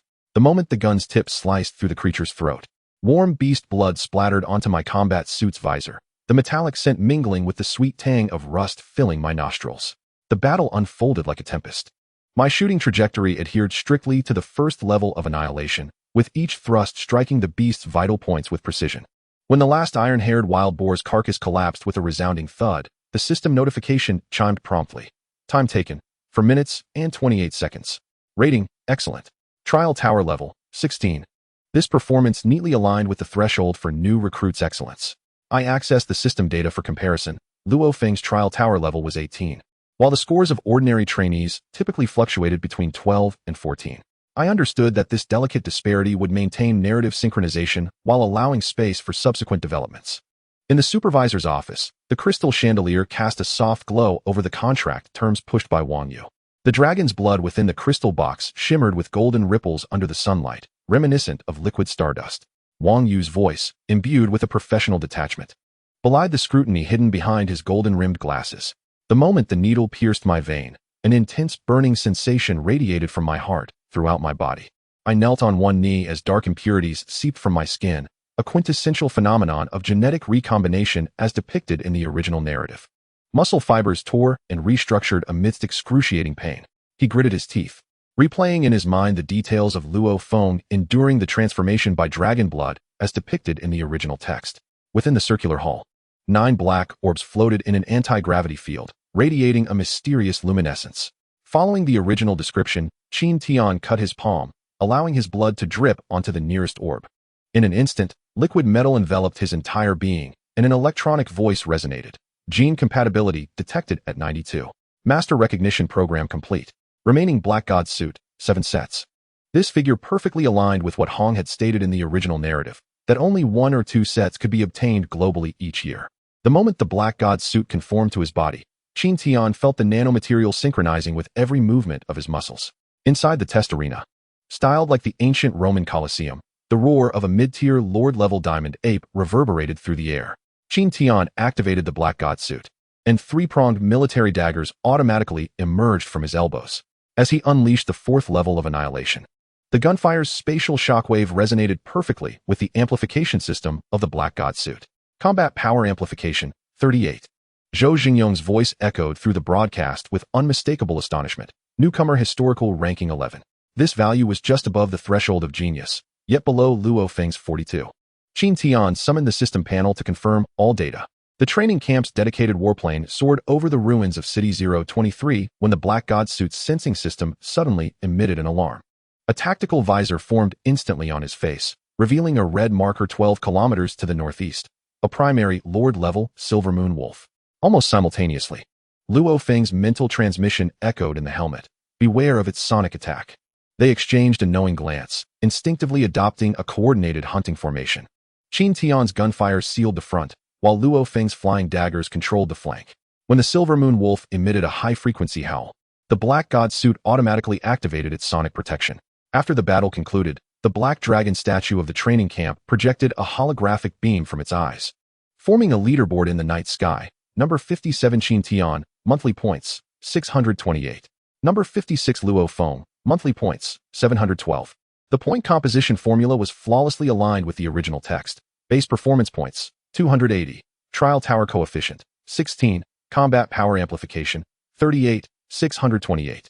Qin Tian noted that both he and Luo Feng's rankings fell precisely within the reasonable range for newcomers making their first leaderboard debut. However, as he turned to leave, a chilling gaze fell upon the nape of his neck. William Polinas stood in the shadows, his family crest gleaming coldly in the moonlight, setting off alarm bells in Qin Tian's mind. Suddenly, the system issued a red warning. Risk of world line deviation detected, 13. In the dead of night, Qin Tian accessed all data for comparison in the training room, gripping the meteor's steel spear tightly. The trajectory traced by its tip coincided with the initiation of the 5th level of annihilation. Perhaps it was time to prepare for the uncertainties that lay ahead. Meanwhile, on the other side of the city, Luo Feng was conducting a similar analysis. He caressed the flying knife in his hand, his mental energy coalescing into strands as fine as hair at the knife's tip. Both understood that even the slightest deviation could trigger a chain reaction. They must seek a path to survival within the crevices of fate. Chapter 9. The Invincible War God. Torrential rain poured down, drumming against the protective shield of the extreme martial arts training camp, creating a cacophony akin to a relentless rhythm. Qin Tian stood before the entrance of the gravity chamber, his fingers tracing the intricate nanostructures of the black god suit. The metallic floor beneath his combat boots bore the scars of yesterday's training, remnants of the fourth level of his technique, annihilation. Are you certain you wish to undergo 100-fold gravity training? Zhang Cheng's voice crackled through the communicator, laced with palpable concern. Last time, Luo Feng only dared to start at 70-fold. Qin Tian remained silent, instead calling up the genetic blueprint on his tactical tablet. The dragon blood gene chain, injected 3 months prior, shimmered with an eerie golden hue in the detection frame, starkly contrasting with the blue genetic lines of ordinary martial artists. He vividly recalled the day he signed the 800 billion debt agreement in the supervisor's office, at the moment the dragon blood coursed through his veins. It felt as though he had been plunged into molten lava, his skin exuding dark impurities enveloped in fine scales, reminiscent of a beastly rejection reaction. The alloy door of the gravity chamber creaked open, and Qin Tian placed the meteor steel spear, Night Owl, onto the weapon rack. The runes inscribed on the spear glowed with a deep azure light upon contact with the air, resonating with the energy matrix of the black god suit. Taking a deep breath, he began his meticulous pre-battle preparations. First, he retrieved 3 vials of the X-73 restorative serum from the refrigeration unit, arranging them neatly on the workstation. The condensation on the surface of the vials refracted cold light under the illumination. These serums were the lifeline for elite trainees seeking a breakthrough. Next, he activated the neural synchronization mode of his tactical visor, and detailed monitoring data instantly appeared on his retina. Muscle fiber strength, 98. Gene origin energy reserve, full. Dragon blood activity, 37, an improvement of 5 from the last training session. Qin Tian placed the last pain relief capsule into his mouth, its bitter taste spreading across his tongue. This specially formulated drug numbed the pain receptors without impairing consciousness, a crucial element for maintaining awareness during a breakthrough. As he pressed the gravity adjustment button, he intentionally set the value to 99-fold, a higher starting point than Luo Feng had before his breakthrough. The space within the gravity chamber began to distort, and Qin Tian could distinctly feel every inch of his muscles being stretched to their limits. He gradually activated the annihilation technique, allowing the gene origin energy to flow along the pathways in perfect alignment with the holographic diagram on the wall. Suddenly, the shoulder armor of the black god suit emitted an alarm, and the tactical screen indicated that the dragon blood gene had begun to exhibit unusual activity. Precisely as predicted by the system 3 days prior. Warning: dragon blood resonates with gravity. Immediate training termination is advised. Yet, Qin Tian clenched his fists, allowing the gene origin energy to surge against the barriers of his meridians. He understood that the true opportunity had arrived. In the fleeting moment, the gravity value silently adjusted to 100-fold. His bones creaked under the immense strain, the sound perfectly synchronized with the frequency of the audio effects. The punch force data on the tactical screen began to fluctuate wildly, yet Qin Tian maintained absolute composure amid the excruciating pain. He recalled the guidance from the holographic projection and began to channel the gene origin energy to challenge the limits of his cells. The residual power of the dragon blood erupted at this moment. The surface of the skin no longer oozed black impurities, but rather glimmered with golden blood, a phenomenon never before documented. It was time to make the final preparations. Qin Tian issued commands through the communicator, disabling all safety restrictions in the gravity chamber. Zhang Cheng's startled exclamations were muffled beyond the heavy alloy door, yet Qin Tian had already set the gravity multiplier to a staggering 150 times. The air emitted a sharp crack as it compressed under the immense pressure. His skin instantly ruptured, but the dragon blood rapidly catalyzed coagulation. This cyclical dance of life and death was the ultimate plan he had devised, drawing from Luo Feng's breakthrough experiences and the unique properties of dragon blood. Amidst the frantic alarms of the system, Qin Tian's pupils transformed entirely into gold. He could distinctly perceive the division and rebirth of every single cell, a sensation both foreign and familiar, reminiscent of the rending and reshaping he felt 3 months prior during the initial transformation by dragon blood. This time, he aimed to instill in his cells the memory of this near-death experience, achieving a true breakthrough. The alarm lights in the gravity chamber cast a sanguine hue across the space, as Qin Tian's combat boots sank deeply into the alloy floor. The 100-fold gravity bore down upon him like an invisible hand, grinding every bone to a resounding crack. The data on the tactical screen surged like a volcanic eruption. while the nanofibers of the Black God suit emitted a strained hum under the strain of his bulging muscles. 189, 642 kilograms. 203, 857 kilograms. The holographic projection of Hong abruptly halted its demonstration, his gaze penetrating the virtual screen. Fixating on the golden blood seeping from Qin Tian's ruptured skin, residual dragon blood, infused 3 months prior. The essence of a true breakthrough lay in allowing cells to remember the sensation of death. The voice of the war god resonated with a metallic echo. Qin Tian bit down on an analgesic capsule, the familiar taste of rust flooding his tongue. 3 months ago, in the supervisor's office, the instant the needle pierced his vein, he distinctly felt the primal ferocity contained within the dragon blood. That molten flow surged violently through his veins. The black impurities seeping from his skin enveloped in fine scales, an aversion response to beastification. At this moment, the residual dragon blood genes boiled vigorously under gravitational pressure. Disable the safety restrictions. He roared into the communicator. Qin Tian, are you insane? Zhang Cheng's alarmed voice echoed from the monitoring room. But Qin Tian had already pressed the red button.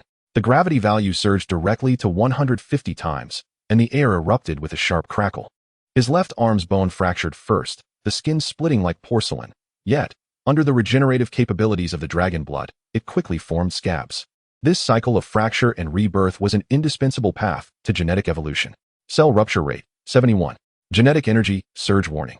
The blinding red light from the tactical screen made it nearly impossible to see, yet Qin Tian wore a mad grin. He witnessed each cell frantically dividing at the precipice of life and death, the ancient power within the dragon blood rewriting his genetic chain. This sensation bore a striking similarity to Luo Feng's descriptions during the consumption of the water of life. Pain had transformed from an obstacle into a catalyst for evolution. As the force measurement displayed 256,000 kg, the entire apparatus erupted in a dazzling blue light.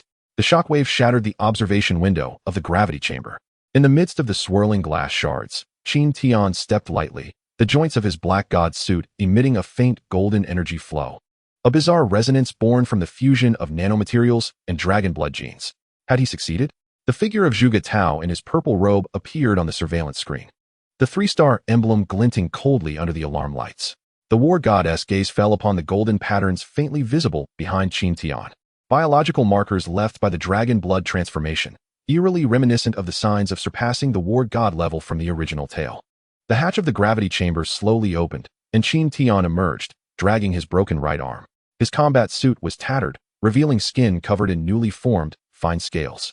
The X-73 repair serum that Zhang Cheng had handed him had yet to be injected, yet the fractured bones had already realigned on their own, leaving the medical personnel present in utter astonishment. The healing capabilities of the dragon blood were threefold more powerful than recorded. Proceed to the trial tower, Qin Tian commanded. Tearing off the shattered helmet, his golden pupils glimmering in the light, a testament to his genetically optimized state. As he traversed the corridor, the surveillance cameras turned in unison, documenting this record-breaking youth. On his retina, the system was feverishly updating data. Gene original energy strength, SS level. Cell regeneration efficiency, enhanced by 400. Black God suit compatibility, 98, breaking the critical threshold. The silver doors of the trial tower opened in response, and as Qin Tian stepped into the pristine white space, 9 golden beams descended from above. This scene had never been documented in the original narrative, yet it resonated wonderfully with the fluctuations of dragon blood within him. The electronic voice, once cold, now carried a hint of reverence. Ancient gene resonance detected, activating special mode of the trial tower. The iron-haired wild boar herd on the first level was reduced to powder in the beams of light. Qin Tian did not even need to draw his weapon. Upon reaching the second level, ancient civilization totems emerged from the ground, perfectly aligning with the dragon blood patterns on his skin.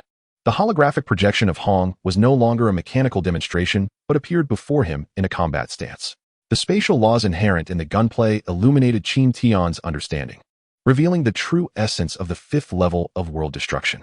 So it is, Qin Tian murmured, realizing that the dragon blood not only enhanced his physique, but also bridged him to an ancient civilization's resonance. As he executed a newly conceived gunplay, the 3-edged bayonet of the Black God suit automatically extended to 2 meters, cleaving the air and creating black spatial rifts. Outside the trial tower, Zhuge Tao observed the real-time data, his fingers unconsciously tapping the control panel. Qin Tian's trial tower level surged exponentially, 163,258. This pace far surpassed that of Luo Feng in his time, and more alarmingly, Each of his breakthroughs was accompanied by a manifestation of the dragon blood genes. The golden dragon scales faintly visible on his back, a hallmark of surpassing the war god. In the ruins of the gravity chamber late at night, Qin Tian sat in meditation. The dragon blood formed a golden cycle within his meridians, every cell resonating with an ancient battle song. He recalled Li Yao's murderous intent and the surveillance of the HR Alliance, yet a cold smile crept upon his lips as his fingertips gently touched the ground. Subtle dragon-shaped patterns began to emerge on the alloy floor, a harbinger of impending power going out of control. The system suddenly displayed an unprecedented notification. Original gene awakening detected. Unlocking hidden plot. Heir of ancient civilizations. Warning, worldline shift rate exceeds 5. Qin Tian opened his eyes, his golden pupils reflecting the starry sky outside. He understood that he had embarked on a path distinct from that of Luo Feng. But what of it? In this world governed by the law of the jungle, true breakthroughs have never been about emulating others' trajectories. Rather, they lie in allowing one's cells to remember the sensation of death, seeking one's own starry sky amidst the process of rebirth. In the distance, the alarm lights of the Extreme Martial Arts Hall continued to flash, as if cheering for this young man who defied the rules. Meanwhile, in the far reaches of the cosmos, a long-dormant civilization's relic began to slowly turn its gears that had been asleep for billions of years, resonating with this strand of dragon blood. Chapter 10, Relic Number 9. Torrential rain battered the exterior walls of the Extreme Martial Arts Hall, resembling a colossal beast, sending cascades of water splashing. Qin Tian stood in the gravity chamber, his muscles taut, beads of sweat the size of peas rolling down his forehead, merging with the rainwater. Each breath he took was accompanied by a heavy wheezing. At this moment, he was exerting all his strength to unleash the 5th level of annihilation, the gun's tips slicing through the air with a sharp whistle. Each beam of gunlight embodying the momentum of creation. Not enough? He needed to be stronger. Qin Tian growled softly, determination and resolve radiating from his gaze. The genetic primal energy surged wildly through his veins like a torrential flood, relentlessly assaulting the limits of his body. He understood that the ancient civilization relic he was about to visit was fraught with unknown dangers. Only by becoming stronger could he grasp a thread of survival. Time passed unmeasured until Qin Tian slowly retracted his weapon, exhaling deeply. His gaze fell upon the tactical screen, where the flickering data bore witness to his growth. The intensity of his genetic primal energy had increased by 20, cellular vitality had reached unprecedented heights, and even the compatibility of the Black God suit with him had surpassed 95. It was time to prepare the supplies for the relic. Qin Tian murmured to himself, his voice tinged with fatigue, yet more imbued with anticipation and excitement. He first made his way to the armory, where an array of weapons and gear gleamed with a cold metallic luster. His eyes scanned the myriad of arms before settling on a long spear, entirely black, adorned with mysterious runes that glimmered with a faint blue light under the illumination, as if narrating ancient tales. This spear was his exclusive weapon, the meteorite steel spear, a steadfast companion forged through countless battles. Qin Tian grasped the spear's handle, the familiar sensation flooding him with warmth, and he gently caressed its body, softly stating, "Old friend, I shall rely on you once again." In addition to the spear, Qin Tian selected a sharp tactical dagger, its blade shimmering with a chilling gleam, capable of effortlessly slicing through any defense. He sheathed the dagger at his waist, and then picked up a multifunctional tactical backpack, filled with essential supplies such as energy potions, repair tools, and communication devices. These provisions might serve as his lifeline in critical moments. Subsequently, Qin Tian arrived at the information room, a repository of all known ancient civilization relics. He settled before the computer, his fingers dancing swiftly across the keyboard, as the screen cycled through various images and data of the relics. After meticulous filtering and analysis, he ultimately fixed his sights on the number 9 ancient civilization relic. Nestled deep within the Amazon rainforest, this relic exudes an aura of enigma. It boasts 2 entrances, corresponding to the mental practitioners and martial artists, as well as an elite passage that opens only once every 5,000 years. It is said that only those endowed with exceptional talent and extraordinary prowess can unlock this passage.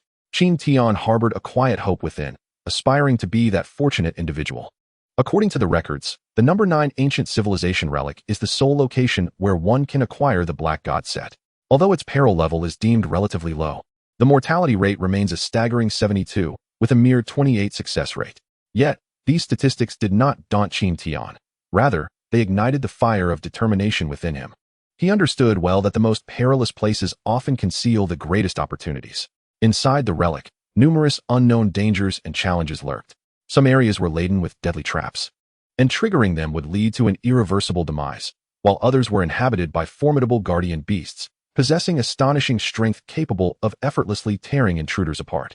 Furthermore, the relic concealed many ancient mechanisms and puzzles, and only by unraveling these enigmas could one proceed and uncover the true treasure. To the number 9 ancient civilization relic. I come, Qin Tian declared, his gaze fixed on the image of the relic on the screen, his eyes shimmering with resolute determination. He was acutely aware that this would be an unprecedented challenge, yet he felt no fear, for he had adequately prepared himself. After departing the information room, Qin Tian proceeded to the medical room, where he injected a strengthening serum. This concoction would enhance his physical attributes and bolster his combat capabilities in a short span. The moment the serum coursed through his veins, he felt a surge of warmth enveloping his body, his muscles tensing, and his sense of strength amplifying. With everything in place, Qin Tian made his way to the helipad of the Extreme Martial Arts Academy. By then, the rain had ceased, and a glimmer of dawn broke through the clouds. A crimson warplane sat silently on the pad, its fuselage gleaming with metallic luster, akin to a steel behemoth poised to soar into the skies. Are you ready? A familiar voice resonated from behind. Qin Tian turned to find Luo Feng smiling at him. Yes, I am prepared, Qin Tian replied with a nod. Confidence and resolve emanating from his eyes. Then let us embark, may we all return safely. Luo Feng patted Qin Tian on the shoulder before boarding the aircraft. Taking a deep breath, Qin Tian followed suit and boarded the warplane. With a rumble, the aircraft slowly ascended, heading toward the depths of the Amazon rainforest. Before them lay the enigmatic number 9 ancient civilization relic, along with countless opportunities and challenges awaiting their arrival. The surface of the black pyramid shimmered with ethereal blue patterns, flowing as if alive. The moment Qin Tian pressed his palm against the detection screen, the golden liquid seeping from the 3 claw marks traced a bizarre arc in the air. This was the genetic imprint left by Hong during his battle with the devouring beast, now resonating with the dragon blood coursing through Qin Tian's veins. The detection of a special gene sequence triggered a sharp electronic synthetic voice death assessment.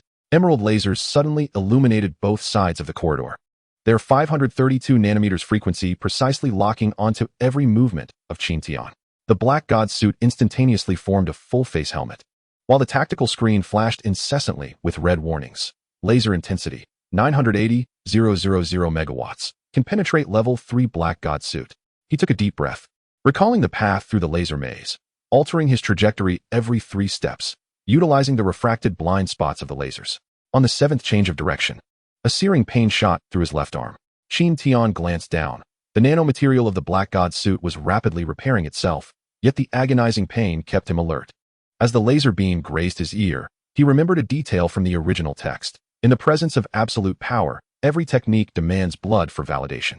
The moment he stepped into the gravity corridor, the ground tilted sharply at a 45-degree angle, shifting the direction of gravity. Holographic ancient text emerged, glowing ominously. Only those who withstand 100 times the gravity may uncover the truth.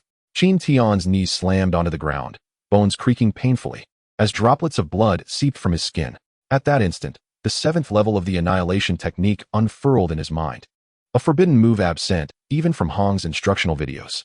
The genetic energy surged wildly through his veins, and Qin Tian bit down on a pain relief capsule, enduring the agony to execute the technique. As the tip of his spear sliced through the air, a subtle distortion in space appeared, a preliminary sign of grasping the laws of space, as depicted in the original narrative. Emerging from the corridor under 100-fold gravity, cracks had already formed around the joints of his Black God suit. Inside the crystal chamber, 10 phantom warriors opened their eyes simultaneously. Their sword paths were impeccably synchronized, first targeting the throat, then the heart, and finally aiming to sever the knees. Qin Tian gripped the meteorite steel spear tightly, its runes emanating a blinding blue light under pressure. Throughout the battle, he deliberately mimicked the combat rhythm of Luo Feng, seeking breakthroughs amidst perilous circumstances. As the last phantom dissipated, Hong's specter materialized within the blood mist. The true enemy had never been in front of him. The voice of the war god echoed with the weight of time. Qin Tian's pupils constricted sharply. This statement not only summarized the assessment, but felt like a prophecy of future crises. A metallic platform slowly elevated a transparent crystal, within which a black ring floated. As Qin Tian sliced his palm, blood dripped onto the crystal, and in that moment, the ring transformed into liquid metal, entwining his right hand. Patterns identical to those on Hong's left hand surfaced on his skin, yet suddenly, the system alarm blared. Detection of Meteor Inc. Star Entry Legacy. Warning. This item contains 0.3 grams of devouring beast genetic samples. The entire space began to tremble violently, and purple-black slime oozed from the walls. An electronic voice emitted a piercing shriek. Detection of external royal-level monster energy. Emergency lockdown procedure initiated. As the escape passage closed, Qin Tian caught sight of the viscous substance coalescing into a dragon form. Clearly, it was the larva of the devouring beast. In the emergency conference room of the Extreme Martial Arts Academy, Hong's white robe fluttered as if stirred by an unseen breeze. He gazed intently at the black ring suspended in midair, his brow furrowing in rare concern. It was 10 times more complete than what I had obtained in my youth. The voice of the war god resonated with an imperceptible tremor, indicating that the revival of the devouring beast was occurring more swiftly than we had anticipated. Zhuge Tao's purple robe quivered slightly, the 3-star emblem reflecting a cold light. The dragon blood within him resonated with the genes of the devouring beast. A phenomenon never before recorded in history. Suddenly, the holographic display in the conference room shifted, revealing footage of Qin Tian's battle within the ruins, particularly the distorted spatial visuals when he unleashed the space-rending strike. Standing at the conference table, Qin Tian felt the black markings on his right hand subtly radiating heat. He accessed the system panel, which flickered with new notifications, acquired the entry legacy of the fallen ink star, unlocked hidden mission, prevent the revival of the devouring beast, world line deviation rate, 76. Outside, the torrential rain intensified, lightning illuminating the massive protective shield surrounding the academy. Qin Tian realized he had completely diverged from the original storyline. Yet, upon witnessing the spark of anticipation in Hong's eyes, a surge of ambition welled within him. Perhaps this was the mission fate had bestowed upon him, to carve out his own path in a world soon to be engulfed by the devouring beasts. After the meeting concluded, Hong retained Qin Tian for a private discussion. The spirit of the war god manifested as a tangible force, sketching intricate runes in the air. From this day forth, I shall personally impart to you the essence of the ninefold Thunderblade. Remember, your adversary is not merely the monsters, but time itself. Qin Tian clenched his fists, the black markings on his right hand boiling in tandem with the dragon blood coursing through him.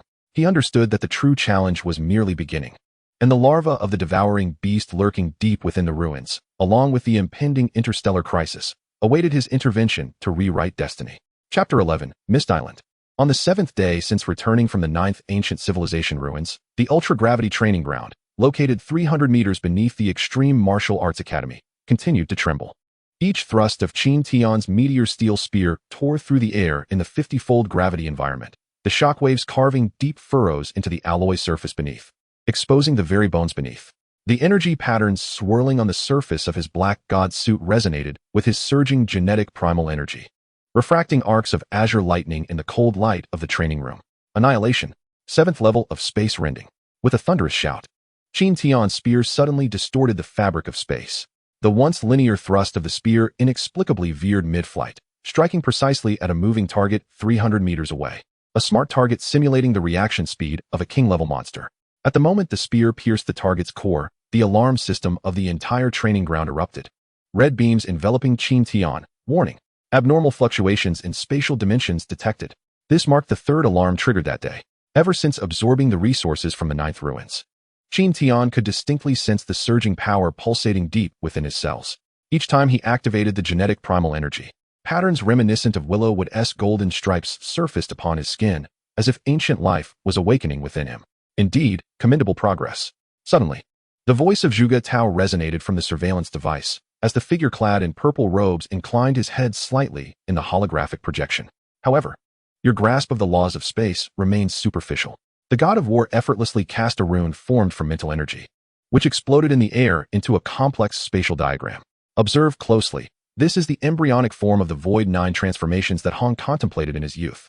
Meanwhile, in the adjacent mental energy training arena, Luo Feng was engaged in a different form of refinement. 9 flying daggers floated around him, weaving a deadly matrix at a speed imperceptible to the naked eye. As he compressed his mental energy into a tangible form and pierced a specially crafted meteorite alloy target, the entire training facility's shock absorption system emitted a strained hum. It was still insufficient, wiping the blood that trickled from the corner of his mouth. The burning sensation from the excessive use of mental energy reddened his pupils slightly. He summoned the system panel, gazing at the newly added meteorite entry-level skill tree, his fingertips unconsciously caressing the black ring he had acquired, its patterns resonating subtly with the willow gold lines beneath Qin Tian's skin. Their specialized training was abruptly interrupted by an urgent communication. Hong's holographic projection appeared at the center of the training ground, his white robes fluttering without wind. A rare gravity in his gaze. Anomalies and energy waves were detected on Mist Island, and Li Yao's whereabouts had resurfaced.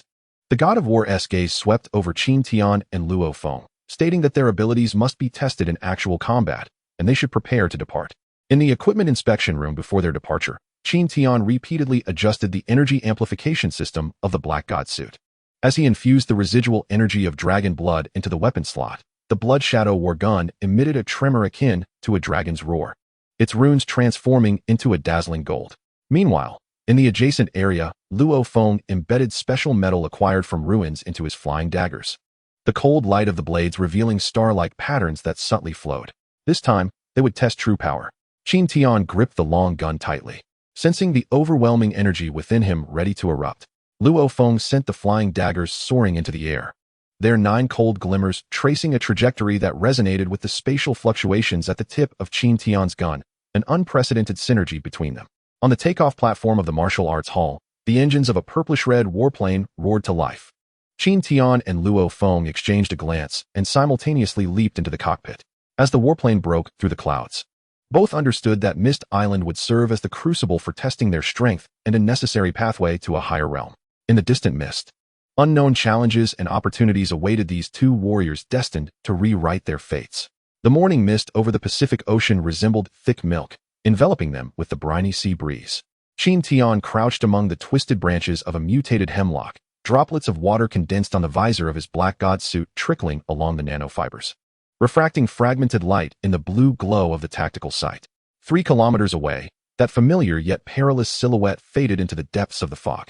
Li Yao's purplish-black combat suit glimmered with a metallic sheen. The Pluto shock cannon on his right arm was charging, its eerie blue energy patterns reminiscent of a coiled venomous serpent. Target locked, distance 2,987 meters.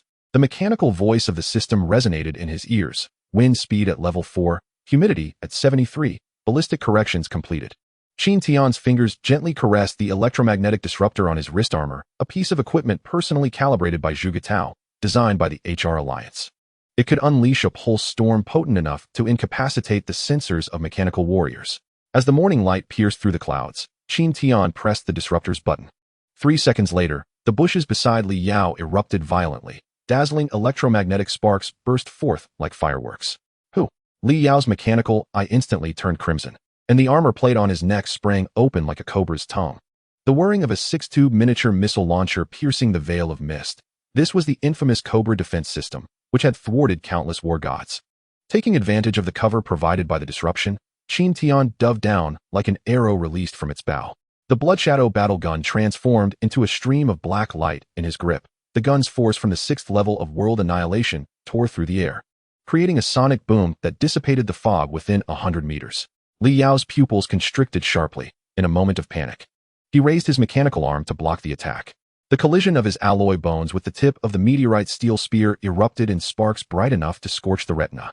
Qin Tian deliberately aimed 3 inches off, the spear's tip leaving a deep wound on Li Yao's shoulder armor, exposing bone beneath. He intended for this arrogant high-ranking HR Alliance official to experience the taste of being prey. It's you. Li Yao's mechanical throat emitted an enraged roar as 12 venomous B-tracking missiles launched from his back, trailing a sinister red line through the mist. These missiles had once severely wounded 3 war gods, yet Qin Tian merely smirked. The long spear traced a perfect Taiji circle before him, his micro-level agility rendering his figure elusive amidst the explosive flames. The nanomaterials on the surface of the Black God suit automatically formed an energy barrier, deflecting all shrapnel without a speck of dust touching him. Want to call Vanina? Qin Tian's voice suddenly resonated behind Li Yao, as the long spear accurately pierced the hydraulic line of his left leg. Purple hydraulic fluid gushed forth, weaving eerie patterns on the damp ground. While Luo Feng had already blocked all communication channels, Li Yao collapsed to his knees, his mechanical joints creaking under the strain, revealing the half-mechanical structure of his chest, where a pulsating azure energy core replaced his original human heart. You will all die. Li Yao suddenly tore open his chest armor. Beneath the dense circuit boards, the countdown timer of an antimatter bomb was flashing wildly. 15. 14. 13. This was entirely beyond the narrative's development. The system's alarm blared sharply. Antimatter fluctuations detected. Estimated yield, 240 kilotons of TNT. Immediate evacuation recommended. In this critical moment, 9 golden streams of light sliced through the fog.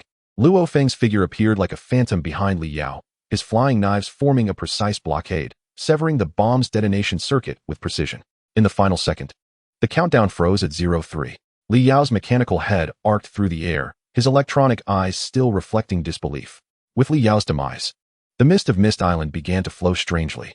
Sunlight penetrated the fog layer, refracting into a kaleidoscope of colors, as if the entire island were awakening.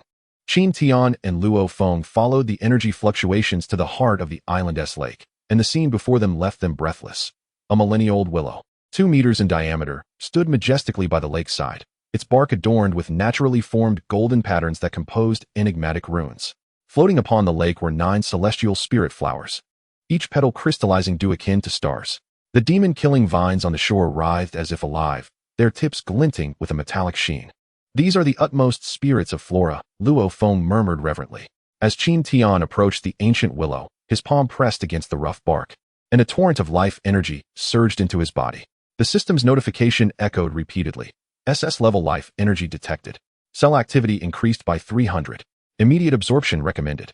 In silent understanding, they chose to cultivate on the spot.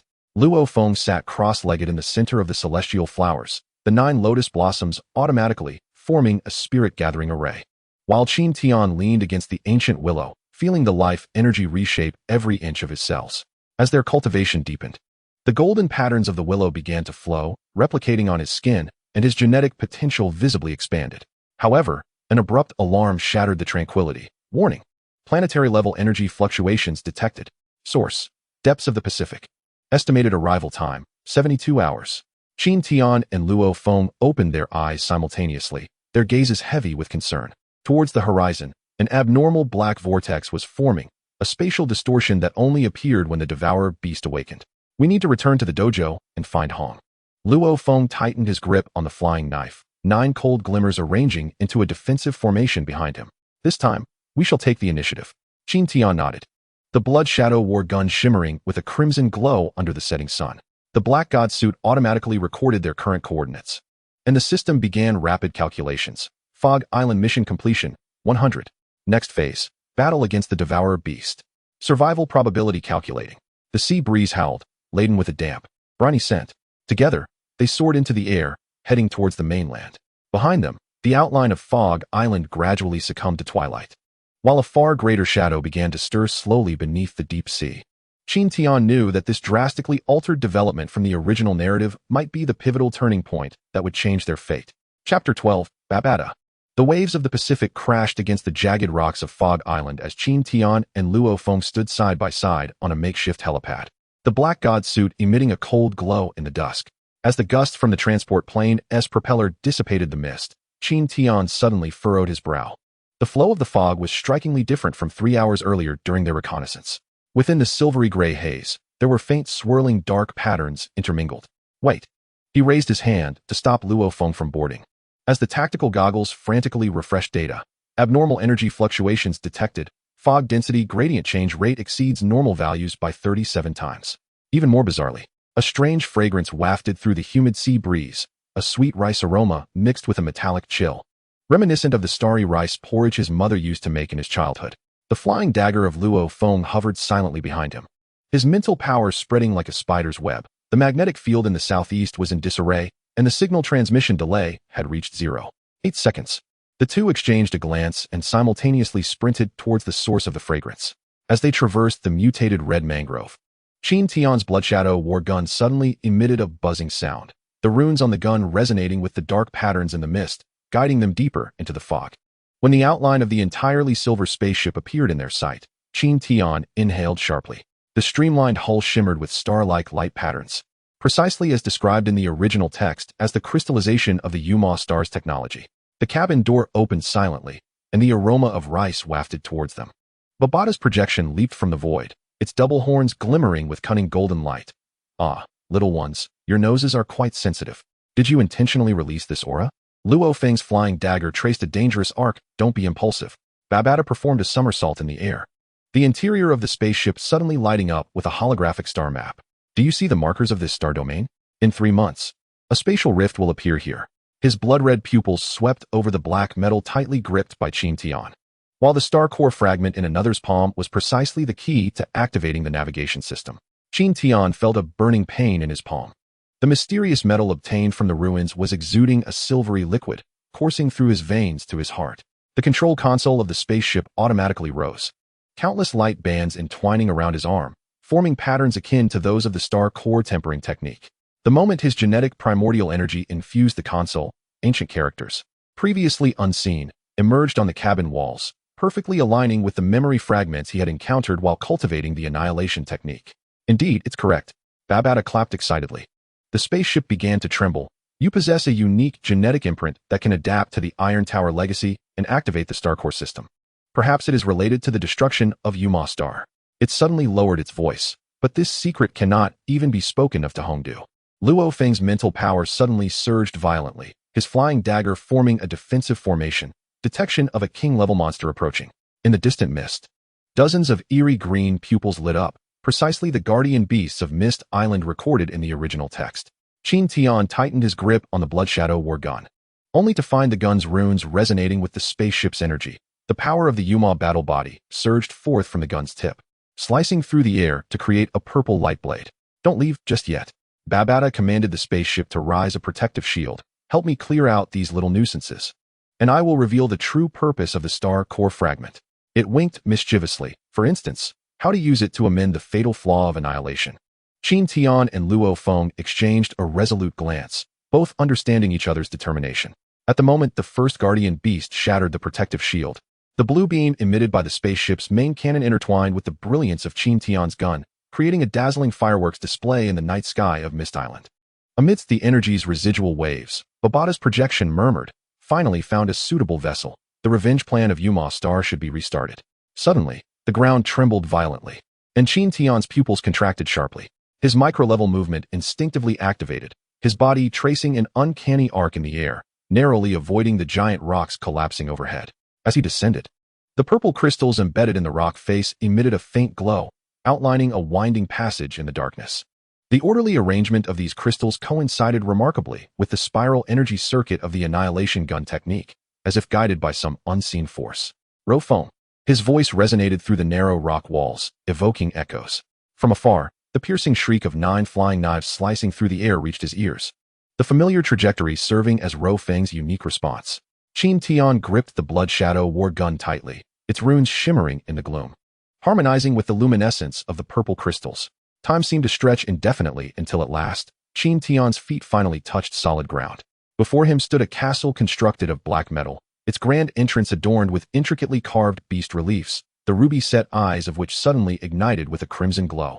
A ripple coursed through the air, and a projection of a horned child sprang forth, its blood-red pupils scanning between Qin Tian and Rofeng. TSK, a planetary-level little warrior. The child's voice carried a hint of mockery, a playful smile curling at the corners of its mouth as its gaze fell upon Qin Tian. You bear the scent of the flood, yet your gun intent possesses something intriguingly different. Quite fascinating indeed. In that moment, Qin Tian's muscles tensed, and the genetic primordial energy within him began to circulate silently. Strangely, the force of the fallen ink battle body automatically flowed through his meridians, as though his body had already grown intimately familiar with this technique.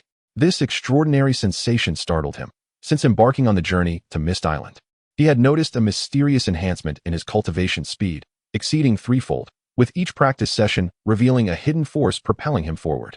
The black metal gate slid open soundlessly, a bone-chilling cold rushing forth. In the center of the hall, 2 crystal coffins radiated distinctly different pressures. The giant within the left coffin was imposing. Its muscles coiled like ancient trees, and merely lying there exuded an oppressive aura akin to a mountain. As Qin Tian approached, he felt the genetic primordial energy within him uncontrollably accelerate, every cell rejoicing in exhilaration. This is the first warrior under the master's command, the Iron Tower. A voice suddenly echoed, and from the shadows emerged a diminutive figure, Babata. It circled around Qin Tian twice before suddenly leaning in to sniff. Why does your cellular activity seem as though it has been modified? That is rather unusual. Qin Tian tightened his grip on the Blood Shadow war gun. Remaining silent, he sensed Babata's gaze scrutinizing him with a tangible intensity, a sense of caution rising within him. In truth, ever since absorbing the millennium-old willow heart within the No. 9 ruins, His body had undergone numerous transformations, secrets he did not intend to reveal easily. Your fallen ink battle body is perfectly suited for you, Babata continued. Yet it seems the secrets you harbor are more abundant than I had anticipated. It blinked its large eyes, a cunning smile breaking forth. Ah well, secrets are far more interesting when discovered slowly. The moment the iron tower coffin opened, a beam of purple light penetrated Qin Tian's brow. A torrent of information surged into his mind like a roaring tide, the pain nearly causing him to falter. In the chaos of consciousness, he vaguely perceived fragments of peculiar memories, an image of a mechanical planet exploding, a silvery liquid coursing through veins, and a deliberately altered movement during Hong's demonstration of annihilation.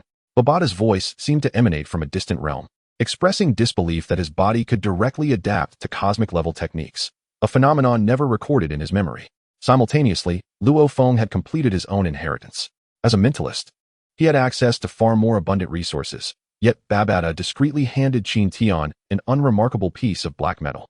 Take this. It possesses remarkable efficacy for martial artists. I cannot ascertain why, but my intuition suggests a profound connection between you and it. The moment he grasped the metal, the mark of the fallen ink star on Qin Tian's right hand suddenly radiated heat. A strange technique mantra, star core tempering method, automatically surfaced in his mind. Distinctly not part of the Iron Tower's legacy. He suppressed his astonishment and tucked the black metal into his bosom. Young man, you are more intricate than you appear.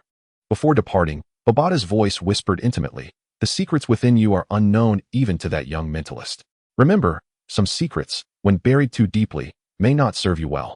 Qin Tian's heart trembled, yet he maintained an impassive facade. Luo Feng cast a puzzled glance his way, which Qin Tian dismissed with a gentle shake of his head.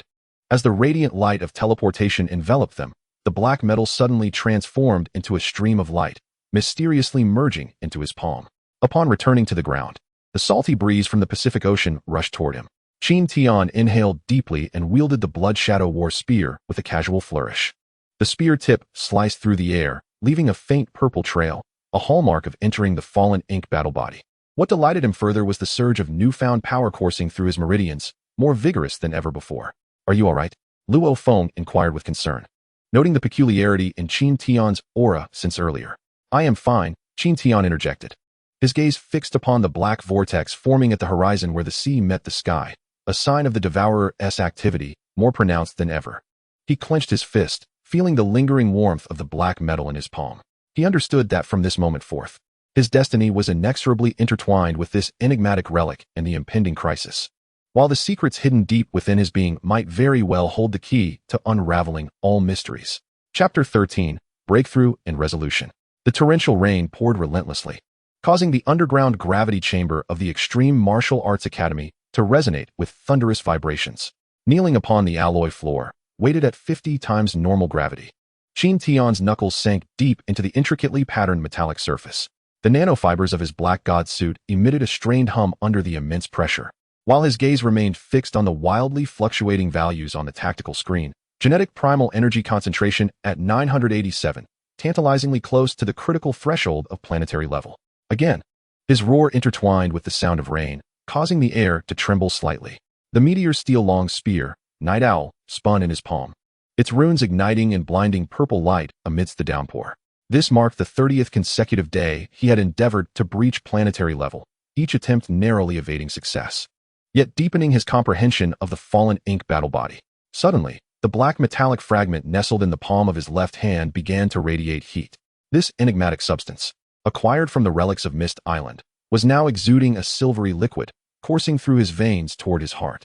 Qin Tian's consciousness was abruptly engulfed in chaos, as countless shards of memory detonated in his mind. The explosive flames of the mechanical planet, the critical actions altered during Hong's demonstration of doomsday, and the enigmatic smile of Babata, filled with unspoken words. In a moment of clarity, he opened his eyes wide.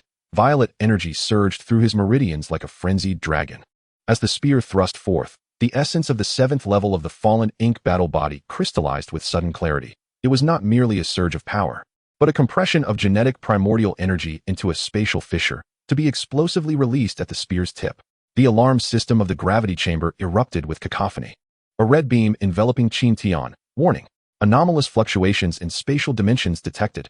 Yet he remained unfazed, channeling all energy into the spear tip, tearing open a half-meter-long black rift under 50-fold gravity. This extraordinary scene mirrored the spatial anomaly triggered during Hong's ascension to planetary level in the original narrative. Simultaneously, a thunderous roar emanated from the adjacent psychic training chamber. Luo Feng's 9 flying knives formed a lethal matrix, slicing through the air at a speed surpassing planetary level. As he condensed his psychic energy into a tangible form and pierced the specially crafted alloy target of fallen ink star, the entire training facility's anti-shock system emitted a strained hum. This was his 108th simulation of combat against a planetary-level beast. Not enough. Both roared in unison. Qin Tian withdrew his spear and discovered a spiral pit, half a meter deep, had formed beneath him, an emblem of mastery of the fallen ink battle body. Meanwhile, on Luo Feng's side, the trajectory left by the flying knives on the wall perfectly aligned with the spatial coordinates recorded in the legacy of fallen ink star. In the dead of night, Qin Tian ascended to the observatory on the top floor of the martial arts hall. He opened his palm, where the black metallic fragment had completely integrated into his skin, forming a mysterious star map. As he activated his genetic primordial energy, the star map emitted a faint glow, resonating with a constellation in the night sky. For the first time, the system prompt displayed an unusual fluctuation, detection of cosmic-level energy resonance. Conditions for planetary-level breakthrough met. Shall we ascend immediately? Without hesitation, Qin Tian confirmed his choice. In an instant, countless golden light points converged from the void, enveloping him in an energy cocoon. Agonizing pain surged through him like a tidal wave as his bones, muscles, and cells underwent unprecedented reorganization. Amidst the chaos of his consciousness, he seemed to hear a voice. Finally, this day has come, little one. As the energy cocoon shattered, Qin Tian slowly opened his eyes. His pupils had transformed into a profound violet, exuding an overwhelming aura with every gesture. The readings on the tactical screen rendered him breathless. Concentration of genetic primordial energy, 100. Realm, planetary level 1. Special ability, spatial rift, beginner. Simultaneously, the alarm system of the entire martial arts hall blared to life. Hong's holographic projection materialized at the observatory, his gaze imbued with rare astonishment. Indeed, your planetary-level breakthrough capable of invoking celestial phenomena conceals a grand secret. His mental energy swept across the star map etched in Qin Tian's palm, his voice low and resonant. 3 days hence, accompany me to Mist Island. There are certain truths that you must come to know. The torrential rain continued to fall, yet within Qin Tian, an unparalleled calmness prevailed. He clenched his fists, feeling the surging power within him, aware that he had finally taken a pivotal step forward. Ahead of him lay a vast expanse of stars and seas that far exceeded any records. The Pacific Ocean before dawn resembled a sheet of solid, iron-blue silk. Suspended 100 meters in the air, Qin Tian's black armor glistened with crystalline salt, sparkling in the morning light. His senses, sharpened after ascending to planetary level, detected the movement of water 300 meters below, and the sound of krill stirring their antennae reached his ears with clarity. Meanwhile, the black metal embedded in his left palm continued to radiate heat, like a searing warning light, signaling an impending crisis. They're coming. Luo Feng's voice was steady yet tinged with caution. The black bracer on his wrist glimmered slightly as Babata's voice emerged, laced with its usual mockery. Vanina has brought 12 Pluto mechs. She certainly holds you in high regard. Qin Tian tightened his grip on the Blood Shadow war gun, its runes emanating a faint purple glow. Ever since he acquired the meteoric ink inheritance on Mist Island, the power of the meteoric ink battle body had been steadily increasing. And now, the purple energy surged through his meridians, as if a slumbering giant was about to awaken. When the first red mech burst forth from the water, it did so with the force of a thunderclap. Without a moment's hesitation, Qin Tian's Blood Shadow war gun reached full charge, its tip slicing through the air, cleaving the ocean's surface and creating a chasm 100 meters long. The collision of purple energy with seawater stirred up enormous waves. Planetary level 1, energy reading, 2. 56 million.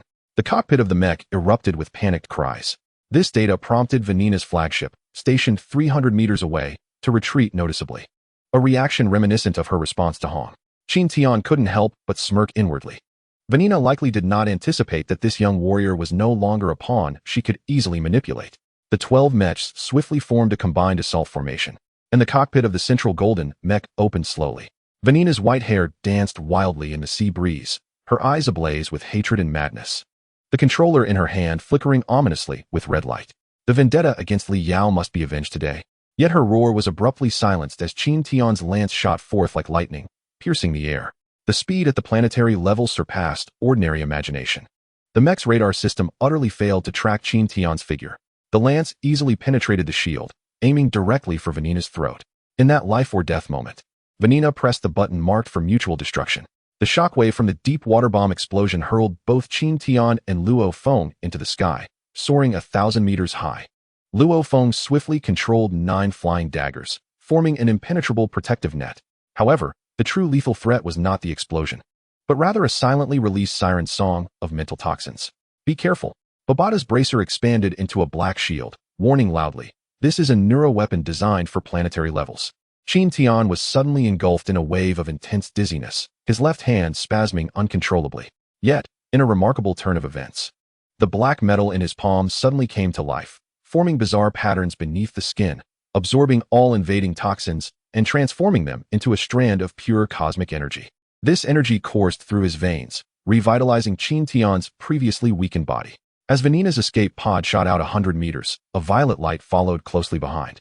Qin Tian's spear hovered 3 inches before her brow, a distance sufficient for him to clearly see the starry sky reflected in Vanina's eyes. The pattern eerily identical to that on the petals of the Mist Island heavenly spirit flower. "You are no ordinary planetary being," Vanina coughed blood, a strange smile gracing her face. "I see the mechanical race within you, akin to Li Yao." Qin Tian's gaze turned icy, and without hesitation, he thrust the spear forward. Just before her consciousness faded, Vanina activated her wristwatch, transmitting a certain piece of data into the depths of the cosmos. An alarm rang in Qin Tian's mind. He understood that this was no auspicious sign. The floating oil on the Pacific burned for a full 3 hours, casting a crimson hue across half the sky. Luo Feng used his mental prowess to retrieve a black box from the wreckage of the mecha, which contained secret communications between the HR Alliance and a cosmic power. "We are in trouble," Babata exclaimed, his projection gripping his head, an unusual solemnity etched on his face. This woman activated the star beacon before her demise. "We have at most 3 months." Qin Tian remained silent, his gaze fixed on his left hand. The black metal moved slowly beneath his skin, gradually forming a star map never recorded in the meteoric ink battle body. This mysterious star map appeared to conceal endless secrets, resembling a key to an unknown world. As Hong's figure in a white robe emerged on the horizon, Qin Tian and Luo Feng were engaged in clearing the last remnants of oil. Hong's gaze fell directly upon Qin Tian's left hand, a flicker of violet light dancing in his pupils. "It seems I overlooked something." Hong's voice was calm, yet distinctly reached their ears. 3 days hence, come to the Extreme Martial Arts headquarters. Bring your newly acquired power." After Hong's figure vanished into the sea mist, Babata suddenly screamed, "Did he just see me?" The setting sun stained the sea crimson, and Qin Tian's blood shadow war spear underwent a transformation, autonomously disassembling and reassembling into a completely black spear. The patterns emerging on its body perfectly aligned with the star map in his palm. In that moment, Qin Tian felt a surge of even greater power coursing through him. He knew a new journey was about to commence, one that would lead him to more perilous challenges in a broader world. Chapter 14, The Ember of Bloodline. A torrential downpour battered the weathered exterior of an old residential building as Qin Tian stood before a rusted security door, hesitating to press the fingerprint lock. The nanomaterial on the shoulder of his black god suit collected rainwater, coalescing into transparent droplets in his palm, reminding him of the cold light refracted through the lens of his father's mechanical eye as he scanned his genetic testing report at the age of 12. Creaking under the strain, the door hinge emitted a weary sound, mingling with the familiar scent of machine oil that wafted towards him. Qin Zhan was half kneeling at the workbench, his mechanical arm deftly welding fragments of meteorite steel. Sparks flew onto the calloused back of his hand, yet he remained unperturbed. The veteran, who had fought in the wilderness for 2 decades, exhibited a steadiness in his movements that surpassed even the most precise instruments. "You have returned." Without lifting his gaze, the father continued working, the blue glow of the welding torch illuminating the new scar at the corner of his eye. "Where's Hong?" Qin Tian's pupils constricted sharply. The tactical scope silently activated, detecting 3 concealed signal jammers within the room, devices only employed by those who transcended the level of a war god. His gaze fell upon a dusty safe in the corner, which should have contained his mother's belongings, yet now faintly emanated energy waves reminiscent of those in his palm. "Are you aware of the spark of civilization belonging to the mechanical race?" Suddenly, the welding torch emitted a blinding flash of light, causing a subtle overload alarm to resonate from Qin Zhan's mechanical eye. The metallic surface of the workbench bore deep impressions from his unintentional grip. Silence lingered for a full 3 minutes, until raindrops began to trickle down the cracks in the ceiling, prompting the father to retrieve a rusted pocket watch from a drawer. Your mother was no ordinary person. As the cover of the watch sprang open, Qin Tian's black metal body trembled violently. The microchip within the dial was releasing signals originating from the Scorpius star system. 20 years ago, when the HR Alliance discovered her amidst the ruins of City 079, she cradled this very object. A holographic projection unfurled amidst the rain. In a laboratory shrouded in smoke, silvery liquid churned within a growth pod. The cries of an infant piercing through the alarm's din. The infant's right hand bore a birthmark resembling the star map identical to Qin Tian's. The image suddenly warped. As a researcher clad in a white lab coat was torn apart by an invisible force, and amidst the splattered blood, the youthful visage of Hong flickered. They claimed it was a failed experiment. Qin Tian's mechanical arm went haywire, hurling the pocket watch violently against the wall, yet on the night of your birth. All satellites recorded anomalous energy fluctuations. The safe responded with a resounding click, scattering faded experimental reports across the floor, the topmost document dated precisely on Qin Tian's birthday. A tactical screen abruptly flashed a red warning. 17 tracking devices detected. Immediate evacuation advised. Just as Qin Tian grasped his father's arm, the entire wall was obliterated by an energy beam. 12 Pluto mechas hovered in the rain, and from the cockpit came the chilling laughter of Vanina. Mr. Qin, it is time for us to unveil the monster that resides within you. Instantly, black metal enveloped Qin Tian's entire being, as he shielded his father behind him. The Bloodshadow battle gun automatically disassembling and reconfiguring. When the first shockwave cannon fired, he finally comprehended the implications of Hong's words about fully controlling the guest within him. The silvery liquid surged forth from the gun's barrel, tracing a path of destruction identical to that in the memory crystal. The metal elevator continued its descent, the digital display flickering at an increasingly sluggish pace. Qin Tian gazed at the fluctuating depth indicators, and when the words 300 meters below ground illuminated, a sudden shift in pressure assaulted his eardrums. As the gate opened, an energy infused with a metallic chill and the essence of the starry sea rushed toward him, causing his skin to tingle with a fine itch. This cosmic energy far surpassed surface concentrations, distinctly different from the sensations experienced within the Fog Island ruins. In the circular hall, Hong stood at the center, his back turned towards him. The white robe of the god of war billowed without a breeze, while beneath his feet, a vast formation, 100 meters in diameter, was woven from deep blue and silver, its runes swirling as if embodying the laws governing the cosmos. Qin Tian's pupils constricted. The original text had never mentioned the existence of such a place within the Extreme Martial Arts Hall. The distorted symbols at the edge of the formation bore a subtle resemblance to the patterns etched upon the black metal in his palm. Your weapon. Hong's voice was devoid of any emotion, as transparent as crystal. A long spear sliced through the air toward him. Instinctively, Qin Tian grasped the spear's handle. A chilling sensation spreading through his palm, as the surface of the spear revealed runes of the same origin as the destruction technique, albeit arranged in a manner subtly distinct from the version he had learned. Utilize the 6th level of destruction to strike me. Hong's command was terse and unequivocal. Qin Tian inhaled deeply, the genetic energy surging through his meridians. As he unleashed the sky-splitting strike, the crystal spear suddenly bent into a bizarre arc mid-thrust, as if the very fabric of space was distorting the trajectory of his strike. Hong merely tilted his body slightly, and an invisible force struck heavily against his entire right arm. The sharp crack of dislocated bones accompanied a wave of excruciating pain, causing Qin Tian to kneel, cold sweat streaming down his forehead. Amidst the agony, the black metal in his left palm began to writhe, a frigid energy coursing through his veins, flooding the injury. The fractured bones emitted faint clicking sounds, visibly knitting themselves back together. Hong's white boot precisely pinned his dislocated wrist. The pure purple of the god of war's pupils reflected the silvery patterns flowing beneath Qin Tian's skin. Indeed, there exists something within you beyond the ink of the fallen star. With a casual flick, Hong discarded the crystal spear, its tip embedding into the ground, causing the hall's walls to illuminate with countless starlights. Hong unleashed his field of light, instantly filling the space with distorted rays. Qin Tian attempted to attack once more, only to be horrified to find that the crystal spear was slowed to near stillness, as if ensnared in a viscous liquid. However, his left hand inexplicably pierced through the obstacles of the field, the surface of the black metal glistening with a blinding radiance. The field does not control space. Hong's voice resonated from all directions. It compels all things to adhere to your laws.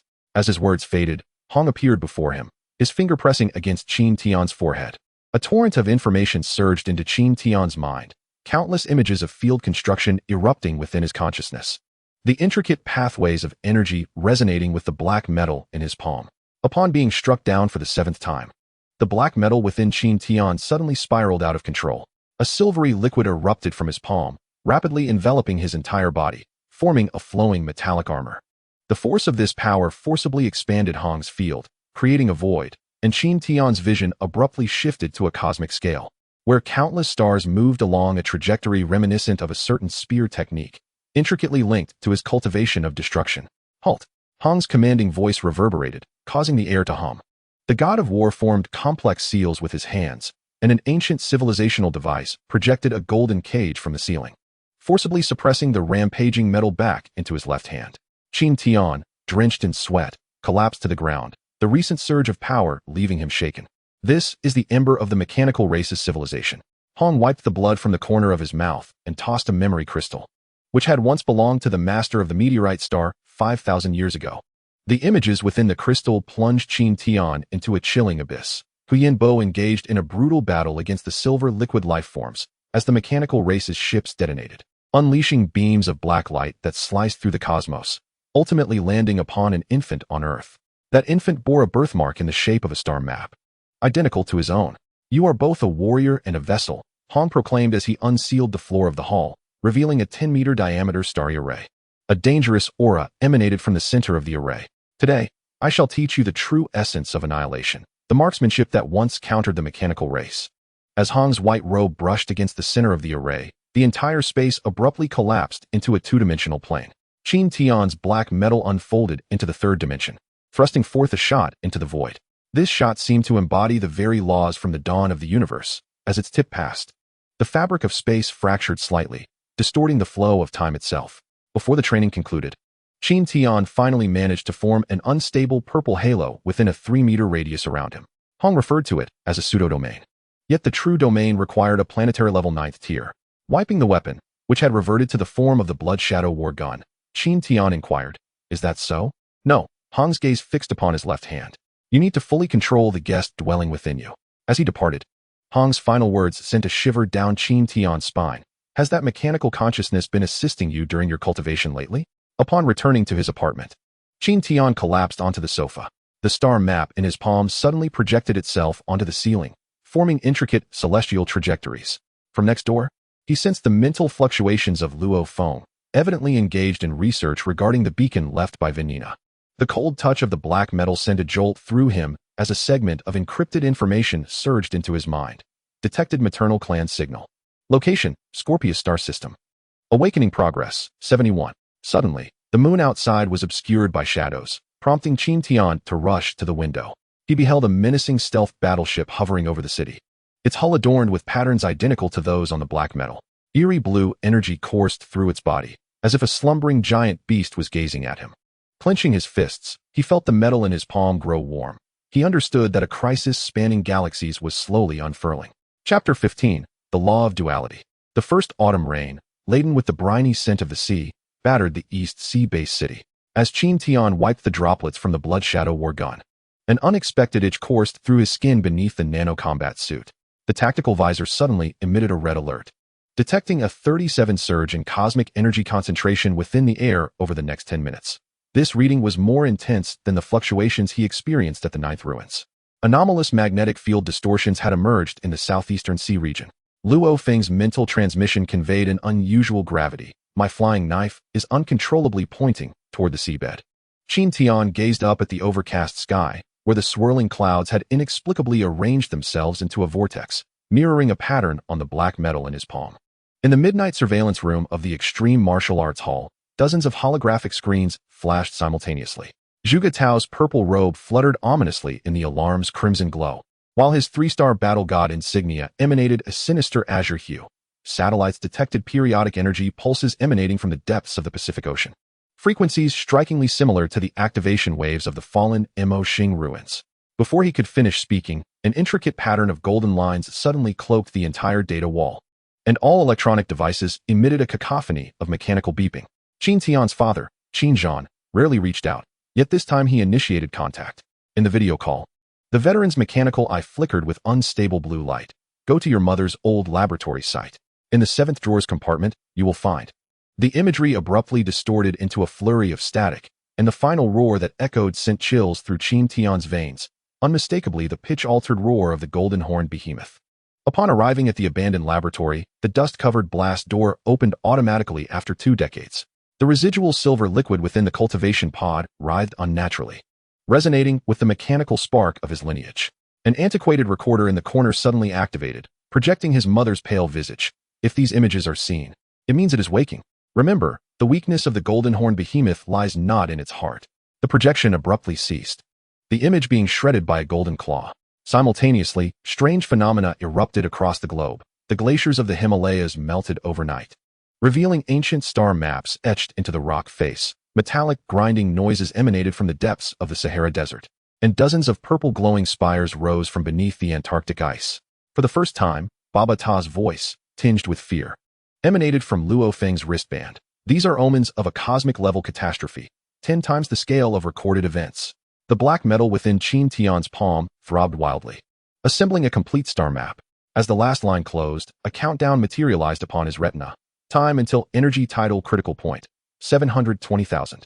Suddenly, the sea's surface outside boiled, countless luminescent creatures surfacing to outline the silhouette of the behemoth. Deeper in the ocean, a pair of scarlet vertical pupils pierced through 1,000 meters of seawater, colliding with his gaze from afar. The tremors from the depths of the Pacific were palpable, even reaching the training grounds 300 meters beneath the extreme martial arts hall. Gripping the spear forged from black metal and meteorite steel, Qin Tian observed the star map in his palm glowing with blinding red light. Just 3 days prior, the holographic image in his father's room perfectly overlapped with the tactical alert on his screen. The golden horned behemoth, the harbinger of destruction for the Jiangnan base city, had awakened 3 months ahead of schedule. Summon all battle gods. Initiate the S-level emergency plan. Han's voice resonated telepathically across the globe, as the dome of the Battle God Palace slowly opened, revealing 12 silver starfighter ships charging with energy. Qin Tian's Black God suit automatically generated a full-face mask, nanomaterials swirling around him, resonating with the spark of his mechanical lineage. By the time he arrived at the East China Sea, the surface was already in turmoil. In a vortex 100 meters in diameter, the golden horned behemoth's head, adorned with golden scales, gradually rose, its crimson pupils dimming the very sky. This creature was even larger than described in the original texts, each tail swipe capable of conjuring tsunamis hundreds of meters high, with the tip of its tail ensnaring a partially submerged aircraft carrier. Qin Tian, hold the southeastern defense line. The thunderblade of the thunder god cleaved through the air, unleashing a violet arc of lightning. Yet upon contact with the colossal beast's scales, it erupted into countless sparks. Qin Tian discerned the golden patterns swirling across the surface of the beast, which bore a striking resemblance to the vibrations of the mechanical fire seed nestled in his palm. Suddenly, the Blood Shadow War gun emitted a tremor akin to a dragon's roar, as black metal spread along its barrel, forming sharp barbs. Qin Tian unleashed a fusion of the annihilation technique and the mechanical clan's secret arts, the tip of his spear tearing through the air, carving an uncanny arc in space. However, a casual swipe of the beast's claw effortlessly shattered his assault, the residual force causing his blood to surge violently. This cannot continue. An anxious voice of Luo Feng crackled through Qin Tian's communicator. Peering through his tactical scope, he observed his friend maneuvering flying daggers, seeking vulnerabilities amidst the beast's relentless onslaught. Yet, the defense of the golden horned giant far exceeded expectations. Even Luo Feng's mental energy struggled to penetrate its armored scales. At that moment, Qin Tian recalled Baba Ta's words. The core of the golden horned beast's essence lies within 3 inches of its brow. He lifted his gaze to the beast's crimson vertical pupil, the black metal in his palm heating up fiercely, as the beast opened its cavernous maw once more, preparing to unleash a beam of annihilation. Qin Tian made a reckless decision. Luo Feng, prepare your mental energy strike. Qin Tian merged the full extent of his genetic primal energy with the mechanical fire seed, transforming into a silver streak, charging towards the beast's throat. Sharp, bone-like spikes formed from the black metal on his body, forcibly breaching the beast's defenses. The searing pain elicited a thunderous roar from the golden-horned giant, and in that fleeting moment, Qin Tian glimpsed its brow, where the core of essence shimmered with golden radiance. Luo Feng's 9 flying daggers coalesced into a golden halo, complementing Qin Tian's assault, and they plunged deep into the beast's brow. A flicker of fear flashed in the beast's vertical pupil as it violently shook its head, desperately attempting to evade their strikes. Yet, Qin Tian clung tenaciously to the beast's horn, the black metal binding him to the creature as if it were a living entity. Now is the moment. Qin Tian shouted with the last of his strength. Luo Feng's mental energy manifested as a tangible spear, piercing through the core of essence. The golden-horned beast emitted a final, mournful cry, its massive form crashing to the ground, creating waves large enough to engulf an entire coastal city. As Qin Tian's consciousness began to fade, he beheld Luo Feng rushing toward the core of the beast's essence. According to the original narrative, his friend would complete the soul possession here. Meanwhile, he himself was drawn into the depths of the sea by the dying struggles of the beast. At that instant, the mechanical fire seed within him erupted in a brilliant radiance, enveloping him completely. Time became an elusive concept as Qin Tian awakened in a realm of chaos. The system notification before him caused his pupils to constrict. Mission complete. Assist Luo Feng in seizing the golden-horned beast. Reward. First level of the Star Tower unlocked. Obtain the secret art dual star technique. Note: this technique allows the creation of a doppelganger, which shares perception and power with the original. Qin Tian attempted to channel the technique, and a silver figure detached itself from within him. The doppelganger bore his exact likeness, wielding a spear forged from black metal, surrounded by enigmatic mechanical patterns. To his astonishment, the doppelganger not only possessed the ability to engage in independent combat, but also shared his vision and battle experiences. Upon returning to the ocean's surface, he beheld Luo Feng skillfully maneuvering the colossal golden-horned beast as it soared through the sky. The emotional resonance of his friend's mental energy conveyed an exhilarating sentiment. Qin Tian, we have succeeded. In the distance, Hong and the Thunder God were orchestrating the martial artists as they cleared the battlefield. The remnants of the titanic creatures floating in the Pacific serving as a testament to the breathtaking confrontation. Yet, a greater challenge loomed ahead. Qin Tian gazed at the star map etched in his palm, noting that the awakening progress had reached 73. He understood that the menace posed by the mechanical race was only just beginning, and his twin doppelganger would become an essential force in combating the impending unknown crisis. As night descended, Qin Tian and Luo Feng stood side by side on the observation deck of the War God Palace. The golden-horned beast transformed into a stream of light, merging into Luo Feng's being, while Qin Tian's doppelganger faded into his shadow. They exchanged knowing smiles, recognizing the unwavering determination reflected in each other's eyes. They understood that in this perilous universe, only by continuously growing stronger could they safeguard the Earth and uncover the truths hidden beneath the surface. At that moment, in the distant Scorpius star system, alarms erupted within a colossal mothership of the mechanical race. The monitoring screens flickered with the blinding red coordinates of Earth, while deep within the mothership, a massive silver cocoon was slowly awakening. Chapter 16, Departure. After the immense body of the golden-horned beast sank into the ocean depths, the surface of the Pacific continued to churn restlessly. Qin Tian hovered in midair, observing Luo Feng guiding the beast as it circled above, until his friend transformed into a beam of light and vanished into the clouds. Clenching his fists, he felt the surge of power bestowed by the newly acquired twin star secret, his doppelganger shadowing him, ever ready to confront the unforeseen threats. However, the brief tranquility was soon shattered. Babata's anxious voice crackled through the communicator left by Luo Feng. This is bad. After seizing control, Luo Feng has fallen into a deep slumber. His mental energy is merging with the core essence of the golden-horned beast, a process that may take months, if not years. A pang of anxiety gripped Qin Tian. Luo Feng's slumber disrupted all plans. With the Earth now bereft of two formidable pillars of strength, the threat from the mechanical race loomed ever closer. He recalled the clues his father had previously mentioned and the unfinished warnings from his mother's laboratory, realizing that proactive measures were imperative. According to the information provided by Babata, hidden within a meteor belt on Mars lay an ancient spacecraft belonging to the mechanical race. This vessel not only potentially harbored crucial technologies to combat the mechanical race, but might also contain methods to expedite Luo Feng's awakening. Without a moment's hesitation, Qin Tian briefed Hong and the Thunder God on the situation, then piloted his specially crafted spacecraft towards Mars. The crimson surface of Mars rushed by the windows of the spacecraft. Qin Tian's tactical visor continuously scanned the meteor belt. The black metal in his palm radiated warmth, seemingly guiding him in the right direction. At last, nestled within a dense cluster of meteors, he discovered the spacecraft that matched the descriptions from the original text. Finally, the vast, dark red sphere of Mars emerged into view. Qin Tian maneuvered the spacecraft closer to the meteor belt, where meteors of all sizes darted about like raindrops, each imbued with tremendous energy. He deftly maneuvered the spacecraft, skillfully evading the perilous celestial bodies, while the tactical visor tirelessly scanned the surroundings, leaving no potential clue overlooked.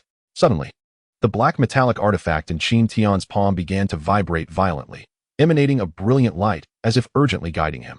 Following the direction of the illumination, he spotted Deep within a dense cluster of meteors, a colossal spaceship flickering into view.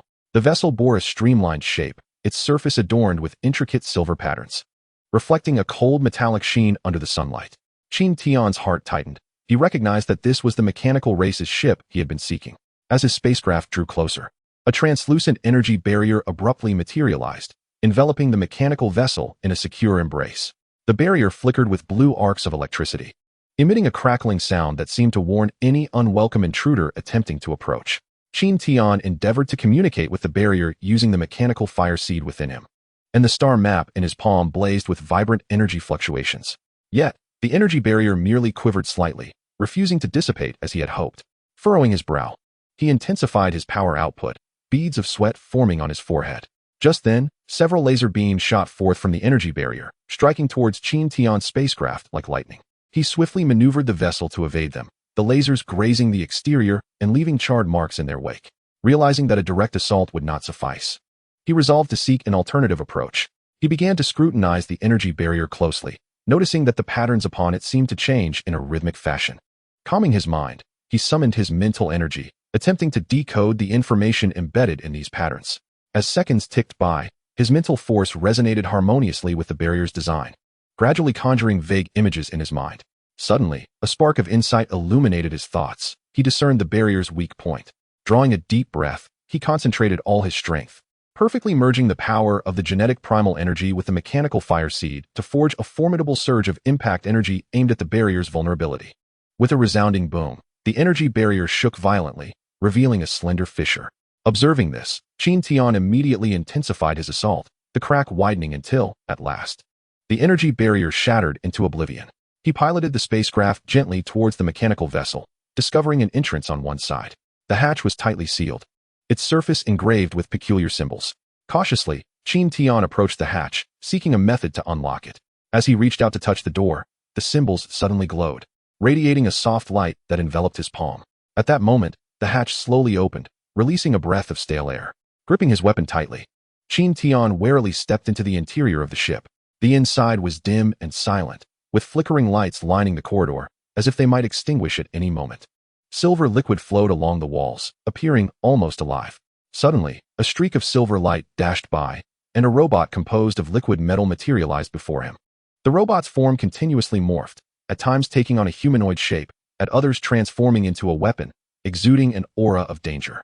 This was the Silverflow robot, its eyes glimmering with a crimson light as it coldly regarded Qin Tian. "Intruder, why have you trespassed here?" The voice of the Silverflow robot resonated within the stillness of the spaceship, mechanical and frigid. Undeterred, Qin Tian met the robot's gaze and replied, "I have come in search of means to combat the mechanical race. Earth is facing their looming threat, and I require your assistance." The Silverflow robot fell silent for a moment before abruptly launching an attack. Its arm elongated instantaneously, transforming into a sharp blade that lunged toward Qin Tian. Swiftly, he sidestepped, simultaneously employing the twin star technique, conjuring a doppelganger to aid him in battling the Silverflow robot. Qin Tian and his clone coordinated seamlessly, one taking the offensive while the other provided support, persistently probing for the robot's vulnerabilities. The attacks from the Silverflow robot were fierce and rapid, yet Qin Tian, leveraging his agility and formidable strength, repeatedly averted peril. Amidst the intense skirmish, he discerned that although the robot's liquid metal body could morph at will, each transformation was followed by a brief pause. Seizing this opportunity, he concentrated his energy and launched a vigorous assault on the robot's weakness. With a single thrust, the tip of his weapon, coalesced from black metal and imbued with formidable energy, pierced through the Silverflow robot's body. It emitted a piercing shriek, its form trembling violently. However, the Silverflow robot was not easily vanquished. It swiftly began to mend its damaged body and renewed its assault on Qin Tian, this time with heightened ferocity. As if thoroughly enraged, realizing that this course of action was futile, Qin Tian resolved to find a way to pacify the robot. Abruptly sheathing his weapon, he ceased his attacks and declared loudly, "I have no intention of being your adversary. I merely seek a way to save Earth. The threat of the mechanical race grows ever closer, and we must confront it together." The Silverflow robot's assault hesitated momentarily, as if contemplating Qin Tian's words. After a brief interval, its body gradually regained composure, and the crimson glow in its eyes began to dim. "Is what you say true?" it inquired. Qin Tian nodded, detailing the crisis besieging Earth and sharing his experiences with the Silverflow robot. The robot listened intently, remaining silent throughout. After a prolonged silence following Qin Tian's narration, the Silver Flow robot finally spoke. I can assist you, but you must promise me that this spaceship shall not fall into the hands of the mechanical race. Without hesitation, Qin Tian acquiesced to the robot's condition. Under the guidance of the Silver Flow robot, he ventured deeper into the ship's interior. It appeared as a treasure trove of technology, showcasing an array of weaponry and devices far surpassing Earth's current capabilities. In the core control room of the spaceship, Qin Tian beheld a colossal star map, marking the location of the mechanical race's home planet and their routes of invasion across various star systems. To truly stand against the mechanical race, you will require greater power. The Silver Robot declared, this spacecraft is capable of venturing into the depths of the cosmos, where opportunities abound that may allow you to transcend your current limitations. Moreover, I possess knowledge of an ancient secret technique that could potentially aid in awakening your friend. Subsequently, the Silver Robot escorted Qin Tian deeper into the vessel. It resembled a treasury of advanced technology, showcasing various weapons and devices that surpassed Earth's existing capabilities. In the core control room of the ship, Qin Tian beheld a vast star map, marking the location of the mechanical race's home planet and their routes of invasion across different star systems. Clenching his fists, a resolute light flickered in his eyes. He understood that this decision was fraught with peril, yet for the sake of Earth and Luo Feng, he had no alternative. He struck an accord with the Silver Robot, resolving to pilot the mechanical race's spacecraft into the boundless starry expanse. Before departing, Qin Tian sent a final communication to Earth, informing Hong and Thor of his plan. Take care of Earth and await my return. His voice resonated with determination as the engines of the ship roared to life. A brilliant light shattered the Martian night sky. Qin Tian stood within the cockpit, gazing at the receding Earth, silently vowing. In that infinite cosmos, unprecedented challenges awaited him, along with vital clues to unravel the truths of the universe. Meanwhile, Earth, imbued with hope yet tinged with anxiety, bid farewell to this valiant warrior embarking on an unknown journey. Chapter 17. The Mysteries of the Universe. As the mechanical race's spacecraft, the Voidbreaker, navigated beyond the Martian asteroid belt, the darkness outside the viewport was suddenly rent asunder by a myriad of colors. The cosmos transformed from the profound indigo observed from Earth into a tumultuous and resplendent visual feast. A nebula vortex, spanning millions of kilometers, churned in the distance, while streams of purple and pink energy flowed like divine paint splattered across the void, sketching distorted geometric patterns. Qin Tian pressed against the observation window, his breath quickening involuntarily. He had never envisaged the universe to be so magnificent. In the direction of Orion, a supernova erupted, its shockwave enveloping the surrounding star realms in blinding gold.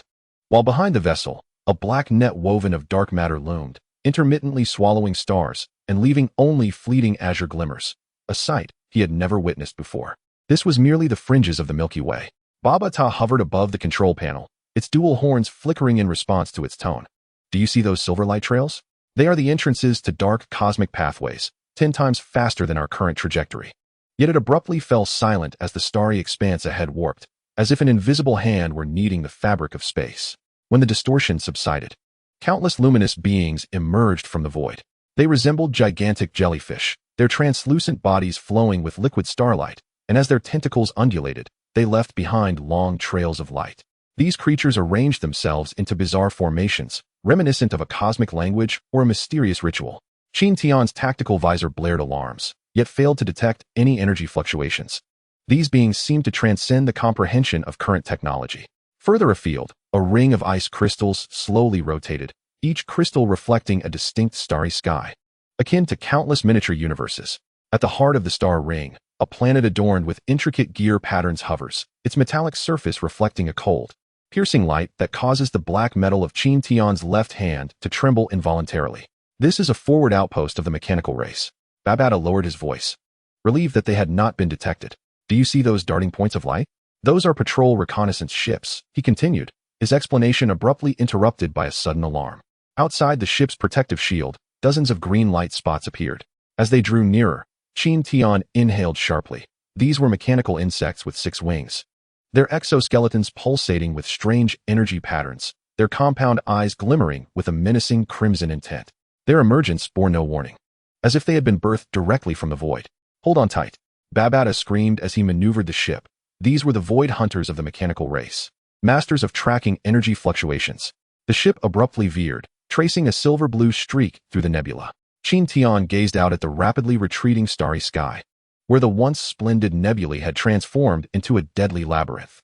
When the ship finally evaded its pursuers, the scene outside the viewport shifted once more. Below lay an ocean of liquid metal, waves colliding and sparking, illuminating the entire star field. In the center of this ocean, a floating black pyramid flickered in and out of view, the runes on its surface resonating with the ember in Qin Tian's palm, producing a deep, resonant hum. "Is that a cosmic relic?" Qin Tian murmured. "More perilous than a relic." Babada's tone was unusually grave. "That is a graveyard of unknown civilizations. No one who has entered has ever returned.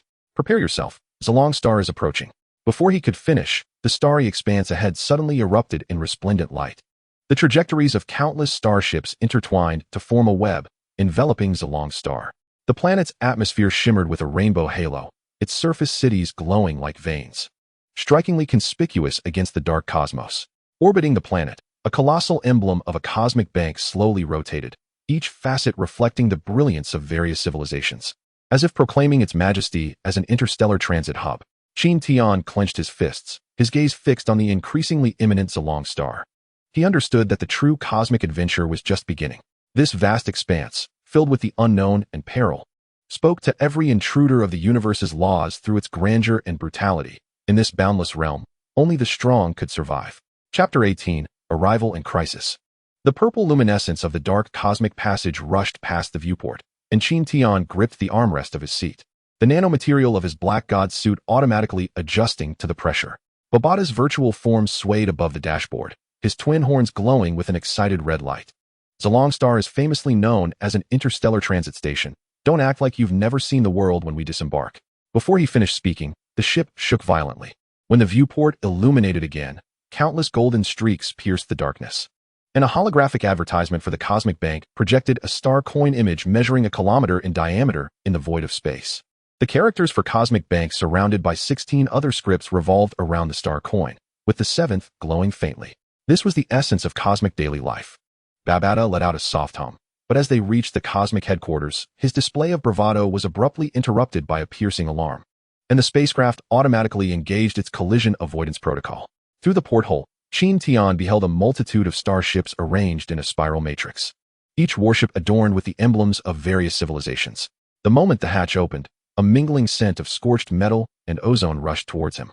Qin Tian's pupils constricted sharply, his warrior instincts alerting him to at least 20 scanning beams penetrating his body. Ahead, a blue-skinned guardian, towering 4 meters high, rotated its 6 compound eyes.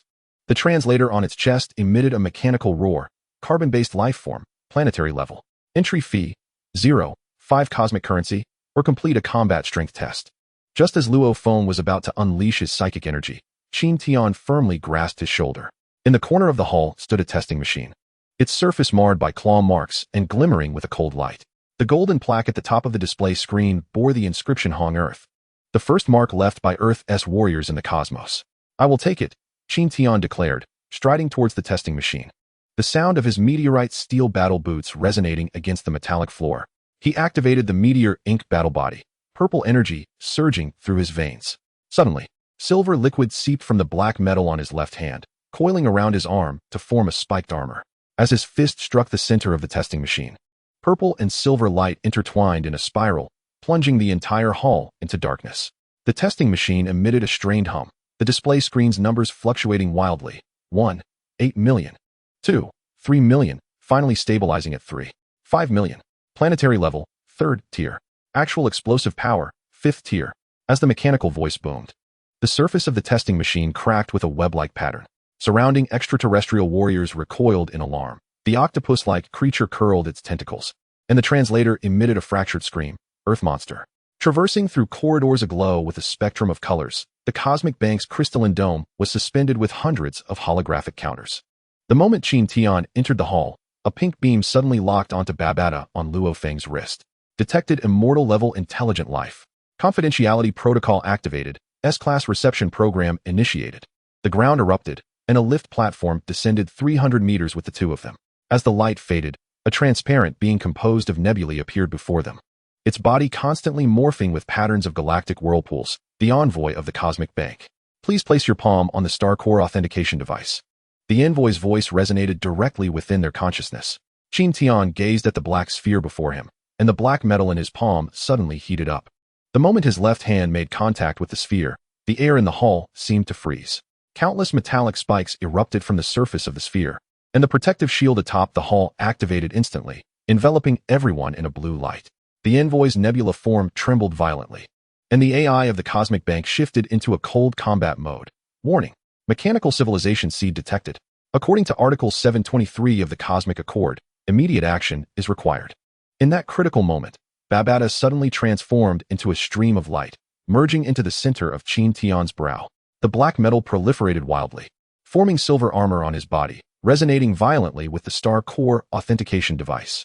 Qin Tian felt his consciousness being drawn into a void, an explosion of countless fragmented memories erupting in his mind. The self-detonation of the mechanical mothership, the battle between the master of the fallen ink star and the silvery liquid, and the infant from 20 years ago in the Earth laboratory, marked by a star map birthmark.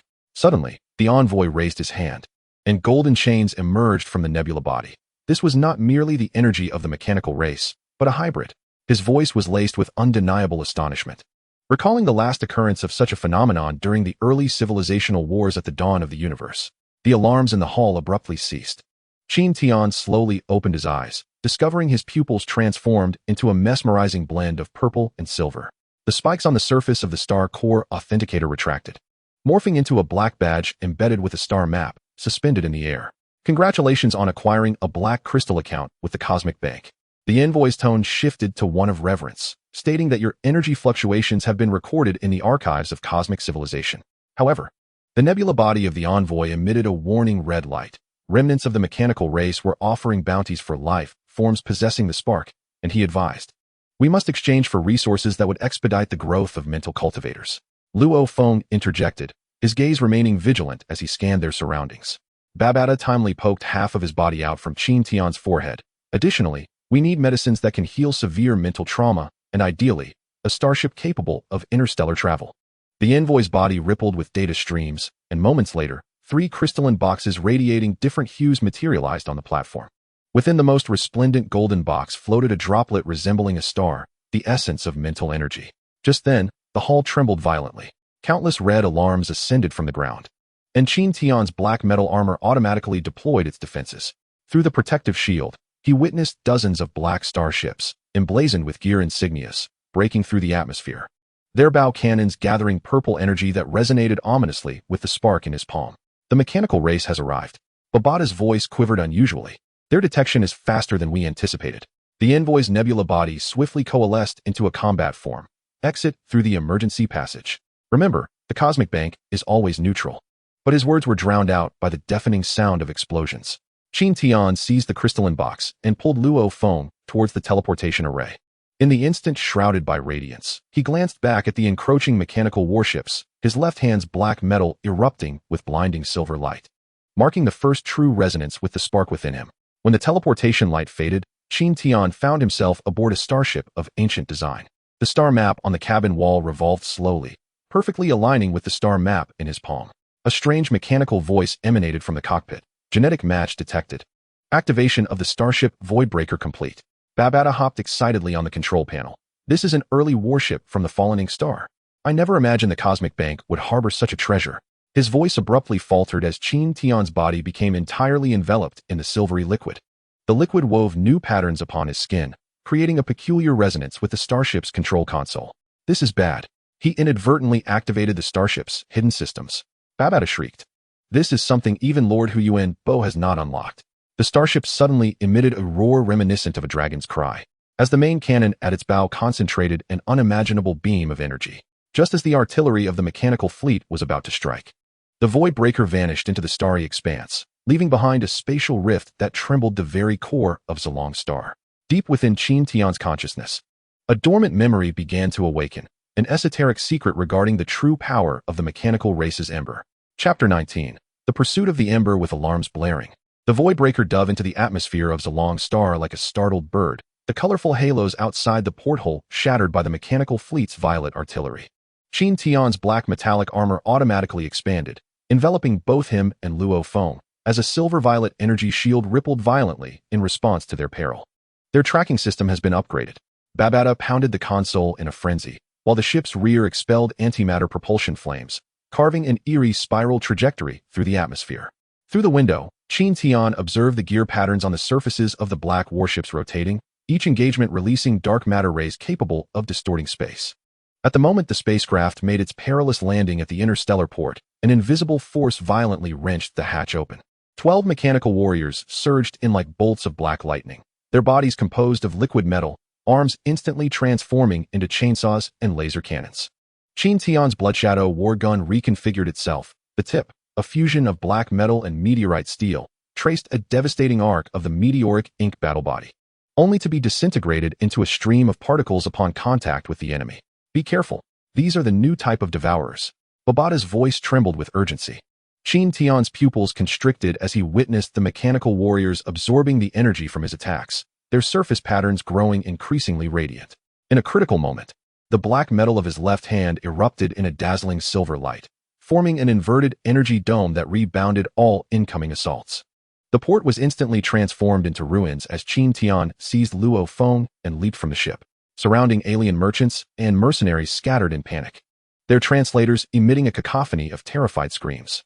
In the distance, the cosmic bank's edifice suddenly descended a golden beam of light, enveloping the two within its glow. When the radiance dissipated, they found themselves in a heavily fortified underground sanctuary. You have stirred up a great deal of trouble. The cosmic bank envoy's nebulous form quivered violently. The mechanical race had dispatched ember hounds this time. They could trace the quantum entanglement signals of civilization's embers. His fingertips coalesced into a holographic projection, revealing hundreds of approaching black warships, their prow resembling menacing canine heads poised to burst through the screen. Suddenly, Luo Feng's mental force convulsed violently, 9 flying daggers levitating uncontrollably. Something is invading my consciousness. He pressed his forehead, collapsing to the ground in agony. Qin Tian then noticed countless nearly invisible silver spores floating in the air, infiltrating Luo Feng's body along the waves of mental disturbance. The black metallic armor immediately extended countless spikes, forming a dense filtration net.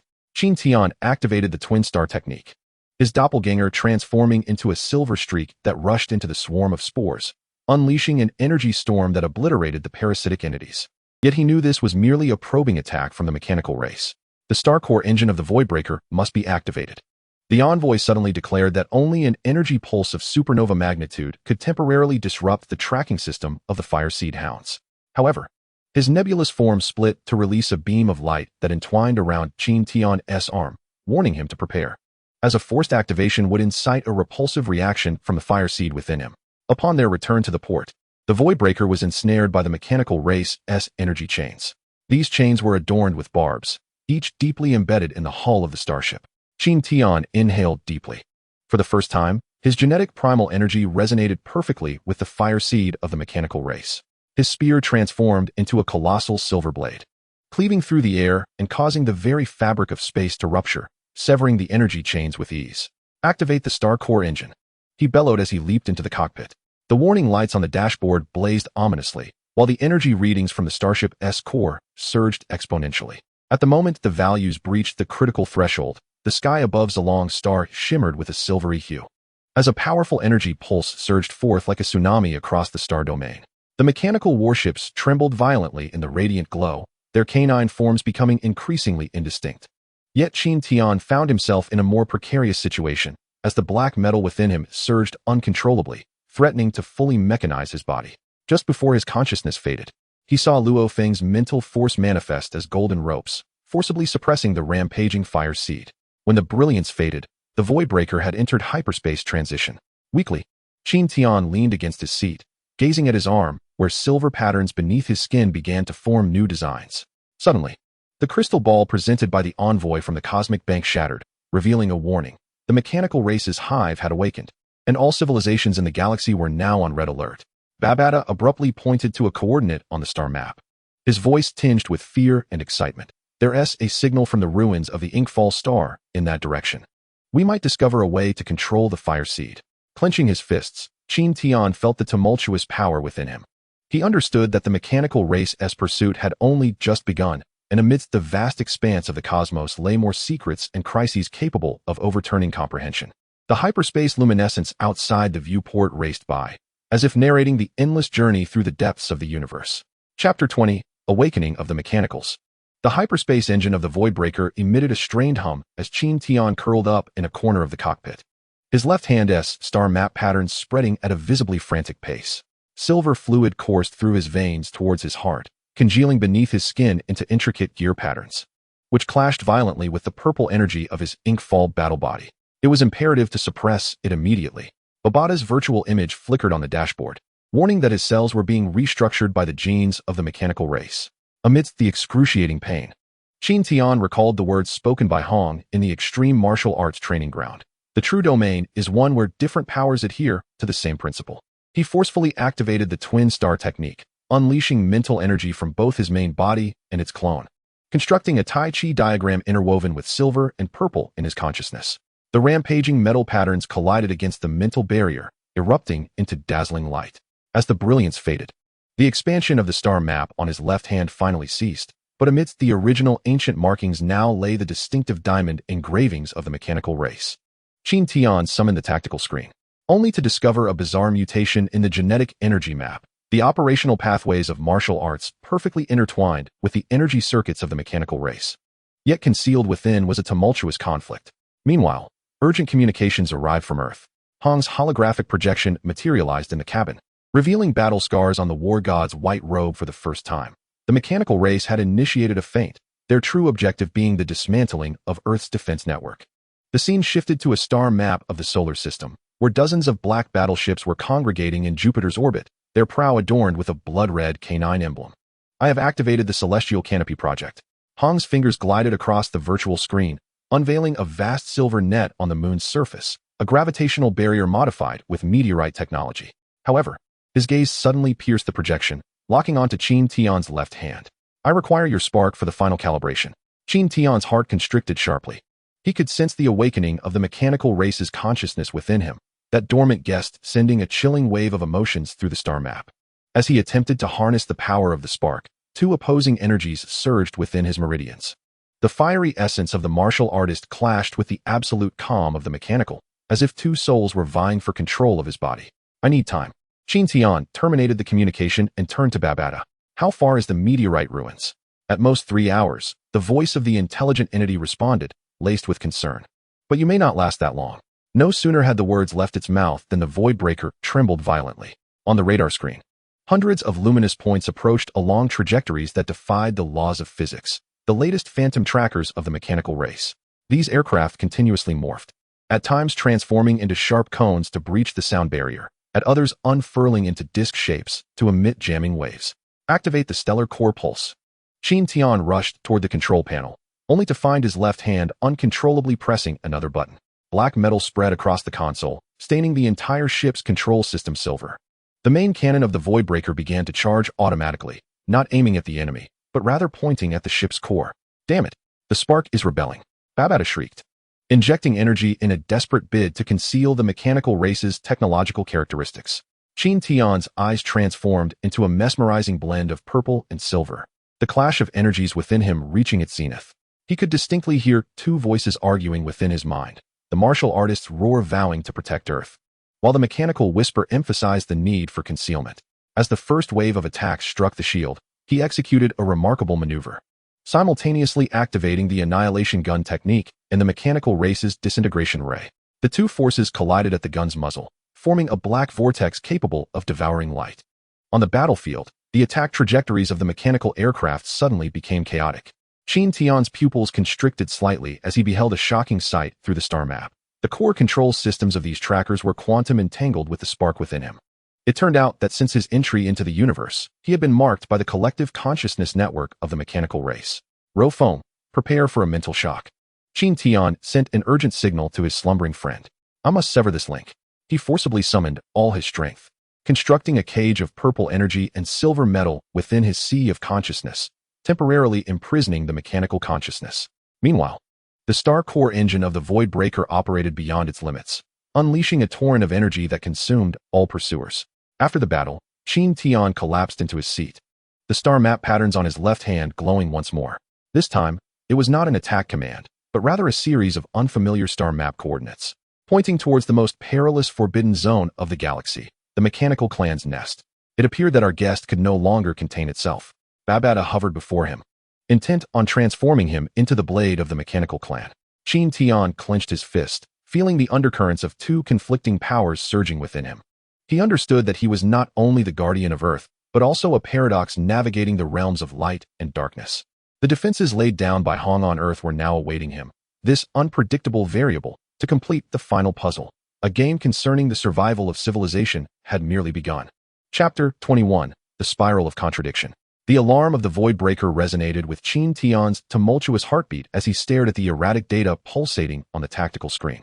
The mechanical patterns on his left arm were rewriting the structure of his muscle fibers with nanometer precision. Within the holographic dissection projected by Babata, silver threads, akin to voracious vines, attempted to entwine his genetic chain. Detection of the spark consciousness activity has exceeded critical levels. The voice of the intelligent life form, tinged with a sharp tremor, advised immediate activation of the cryogenic chamber. Qin Tian abruptly severed the monitoring wires, and the purple genetic energy surged through his veins, striving to incinerate the invading mechanical threads. Amidst the excruciating pain, his consciousness suddenly clarified, deep within the consciousness of the mechanical clan. He glimpsed the core of the nest. Countless silver cocoons were hatching, each containing a star map imprint akin to that on his left hand. This was not a mere parasitic connection, it was resonance. A communication from Earth arrived once more, this time from Thor's holographic projection. The normally unrestrained god of war bore a serious expression on the screen behind him. The gravitational barrier of the lunar sky was being bombarded by dark matter torpedoes from the mechanical clan. Hong has gone to the Martian defense line. Let me convey this to you. Thor's gaze suddenly focused on Qin Tian's silvery left arm. The cost of the spark is far heavier than you can imagine. Before his words could fully settle, the radar of the void breaker erupted with blinding red light. 300 kilometers away, space seemed to be torn asunder by an invisible hand, and a uniquely shaped diamond mothership emerged, its surface swirling with energy patterns that resonated eerily with the chaotic mechanical force within Qin Tian. Even more alarming was the fact that the outline of the mothership bore an uncanny resemblance to the nest structure he had glimpsed within the spark consciousness. It was a Reaper-class mothership. Babata's projection flickered violently, declaring that they specialized in hunting life forms with unique genes. Qin Tian's left hand involuntarily rose, black metal extending like a living entity into a triangular spear. He could distinctly sense the command center of the mothership's core, where a familiar wave of consciousness resonated. It was the leader of the spark hounds that had pursued them on Jialong Star. As the two consciousnesses collided in the air, countless fragments of memory erupted. 50,000 years ago, the mechanical clan sowed the seeds of civilization throughout the universe, revealing the harsh truth of Earth's selection as an observational specimen. In his youth, Hong engaged in a clandestine battle against the mechanical spies. So it is, echoed Qin Tian, his voice imbued with a metallic resonance, as the martial arts techniques and mechanical forces achieved a peculiar equilibrium in that moment. He unleashed a strike that fused the seventh level of annihilation with the technique of mechanical disintegration, resulting in a rift in space from which surged forth violet flames and streams of silver particles. The mothership's protective shield shattered under the assault of these two forces. However, Qin Tian's body began to exhibit alarming signs. The skin of his right arm began to crystallize, while the mechanical patterns at the heart region attempted to form an energy core. He forcibly reversed his technique, utilizing the life energy from the fallen ink battle body to suppress the mechanical encroachment, yet it triggered violent explosions within his meridians. When the main cannon of the void breaker finally pierced the core of the mothership, Qin Tian found himself in a semi-mechanical state. His left eye transformed into a silver scanner, and his mechanical prosthetic easily crushed the damaged control panel. Worse still, he could hear the communications of the mechanical race from all corners of the galaxy. Amidst the cold clamor of code, the progress of Earth's harvesting plan was accelerating frantically. I must return to Earth. He spat out blood laced with metallic debris, only to discover that the navigation system of the ship had been usurped by the consciousness of the fire seed. Outside the porthole, the star map automatically delineated a route to the mechanical race's nest, while the star map imprint on his left hand resonated with the silver fluid emanating from the remnants of the mothership, resulting in quantum entanglement. Suddenly, Babata issued a warning. Mental fluctuations detected from the direction of Earth. Luo Feng has awakened. Qin Tian's pupils contracted sharply. Deep within his consciousness, he experienced a wondrous resonance with Luo Feng's mental energy. Through the perspective of his friend, he witnessed the grim state of the Earth's defenses. Hong's domain teetered on the brink of collapse under the mechanical swarm's tactics, while the energy readings from the lunar canopy were approaching zero. I am a martial artist, and also a mechanical vessel. Qin Tian's voice split into two distinct tones, as violet and silver energies spiraled around him in a contradictory dance. But first and foremost, I am a citizen of Earth. He forcefully altered the gravitational pull of the star map. The void breaker let out a mournful cry and changed direction, trailing a path woven from the martial artist's blood and the flow of machinery, racing toward the homeland on the verge of destruction. Chapter 22. The Dual-Born Battlefield. The void breaker blazed like a burning meteor, slicing through the silence at the edge of the solar system. Qin Tian's semi-mechanical form trembled violently in the cockpit. As the star map patterns on his left hand resonated with the ship's engine, each pulse accompanied by a piercing metallic screech. Babata's alarm blended with his erratic heartbeat, as the red alert on the tactical screen spread like a blood mist toward the direction of Earth. With a distance of 1.2 million kilometers remaining to Earth, the mechanical fleet had breached the Martian defense. Babata's voice trembled with an unprecedented fear. Hong's domain is collapsing, and the Thunder God's Thunderblade shows signs of mechanical corrosion. Suddenly, Qin Tian sprang to his feet, his silver mechanical eye flashing with a ghostly blue light. He beheld the horrific scene beyond the Earth's atmosphere. Amidst a torrent of black warships, countless silver spores spread like a plague, disintegrating the metallic shells of human aircraft into liquid form wherever they went. On the lunar surface, Hong was ensnared by dozens of black chains. His white robe stained with blood, yet he still exerted his last vestiges of strength to maintain the operation of the canopy. Initiate the ignition resonance mode. Qin Tian's voice split into the fierce roars of warriors and the chilling hum of machinery. The star core engine of the void breaker unleashed an unprecedented surge of energy, as the main cannon at the bow coalesced a beam of destruction in hues of violet and silver. Upon striking the flagship of the mechanical race, the conflicting powers within Qin Tian erupted once more. The warrior's genetic primal energy sought to obliterate the foe, while the mechanical consciousness analyzed the adversary's technological structure. This cannot continue. In the midst of excruciating pain, Qin Tian suddenly recalled the mental prowess of Luo Feng. He closed his eyes and constructed a connection channel within his mind to his friend. Far away on Earth, Luo Feng seemed to sense the urgency, as 9 flying daggers transformed into golden chains, surging through the mental link into Qin Tian's consciousness, forcefully suppressing the clashing powers. Qin Tian merged them using the dual star technique. Luo Feng's roar resonated within the mindscape. Enlightenment dawned upon Qin Tian as he activated the dual star technique, channeling energy from both his true self and his doppelganger, creating a cyclical flow of energy resembling the yin-yang symbol within his being. The violet warrior's power and the silver mechanical energy began to operate along a unified trajectory, generating an unprecedented chaotic primal energy within his veins. As the void breaker breached the mechanical race's defenses, Qin Tian leaped from the ship. His figure traced a violet and silver arc through the air, and with each thrust of his spear, he unleashed both space-rending blasts and rays that disintegrated matter. The once mighty mechanical warriors crumbled into cosmic dust before this paradoxical yet harmonious force. Hong, hold on. Qin Tian's voice echoed across the battlefield as he charged towards the moon, the chaotic primal energy transforming into a vast net that shattered the black chains binding Hong.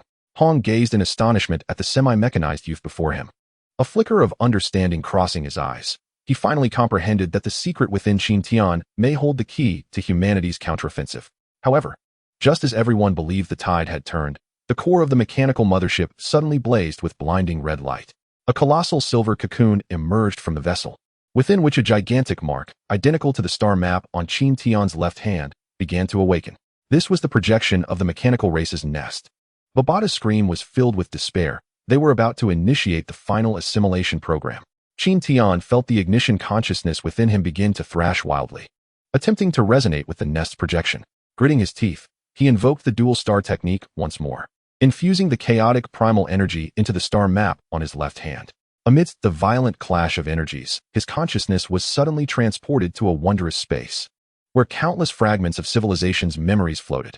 One vision made his pupils constrict sharply. In ancient times, a powerful warrior had similarly merged with the powers of the mechanical race, creating a star core gun capable of ending all wars. So it is, Qin Tian mused, a smile curling at the corners of his mouth. He raised his spear high, channeling all his chaotic primal energy into it. The violet and silver radiance illuminated the entire solar system as a star core gun, forged from the will of the warrior and the technology of the machines, began to take shape before the astonished gazes of all. Disperse. With a furious shout, the star core gun sliced through the sky, striking directly at the projection of the mechanical race's nest. Amidst the thunderous roar of explosions, Qin Tian witnessed the mothership beginning to disintegrate, while the silvery spores hovering above Earth swiftly dissipated. Yet, he understood that this was merely a fleeting victory. Deep within the galaxy, the true mechanical race's mother nest awaited his challenge. After the battle concluded, Qin Tian knelt upon the lunar surface, his partially mechanized body beginning to show signs of collapse. Hong approached, placing a crystal emanating a mysterious glow into his hand. This was the last legacy of the meteorite star, perhaps capable of stabilizing the power within him. Qin Tian clenched the crystal tightly, gazing towards the direction of Earth, where dawn gradually illuminated the horizon. He recognized that his dual identity was both a curse and a calling. On the forthcoming interstellar journey, he would protect Earth with the spirit of a warrior and the might of machinery, uncovering the ultimate secrets hidden within the cosmos. Chapter 23: The Stellar Core Furnace. In the lunar crater, Qin Tian knelt partially on the ground, the chaotic primordial energy within him surging like boiling magma.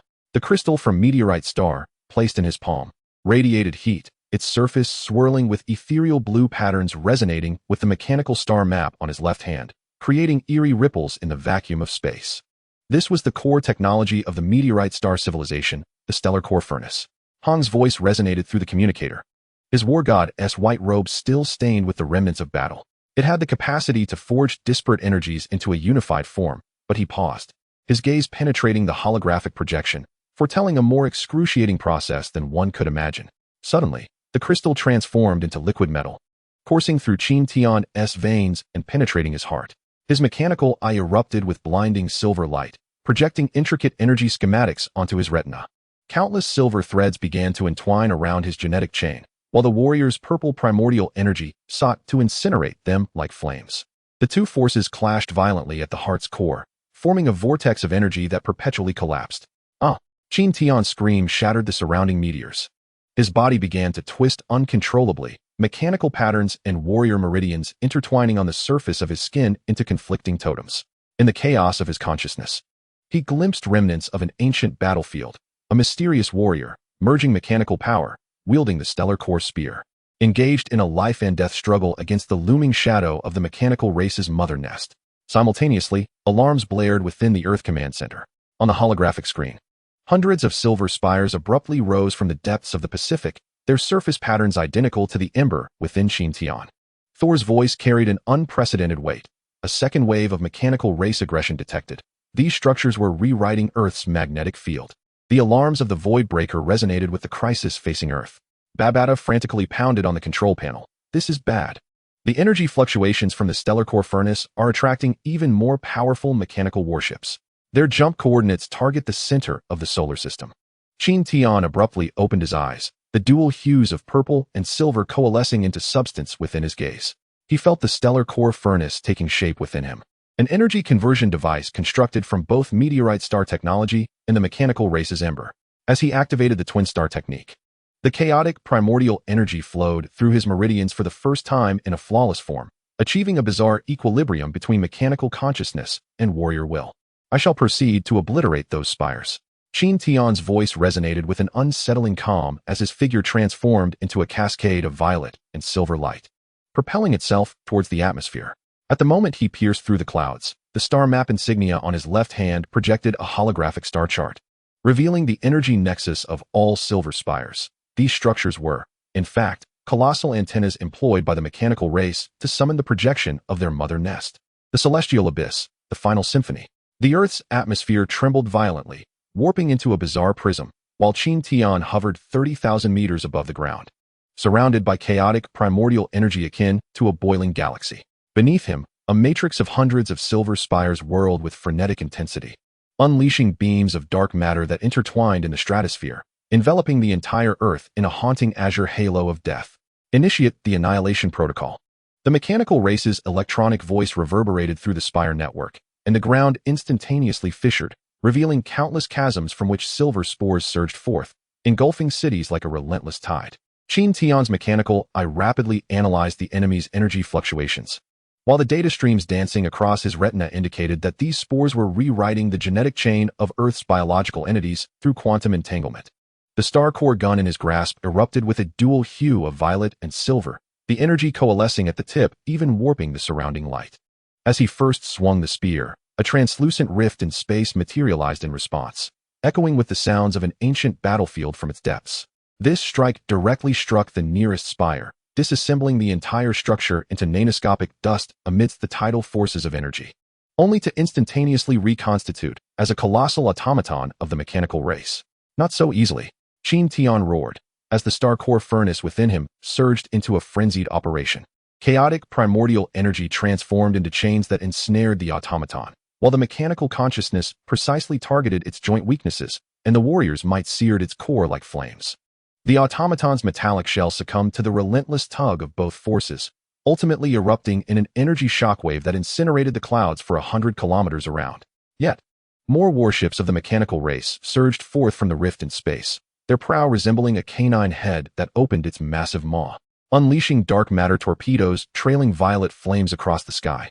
Qin Tian invoked the 8th tier of world annihilation, merging the mechanical race's spatial folding technology into his thrusts, each strike generating multiple attack points in the void. As the swarm of torpedoes approached, a silver shield materialized around him, a quantum defensive field automatically generated by the spark of consciousness, deflecting the explosive aftermath towards the enemy vessels.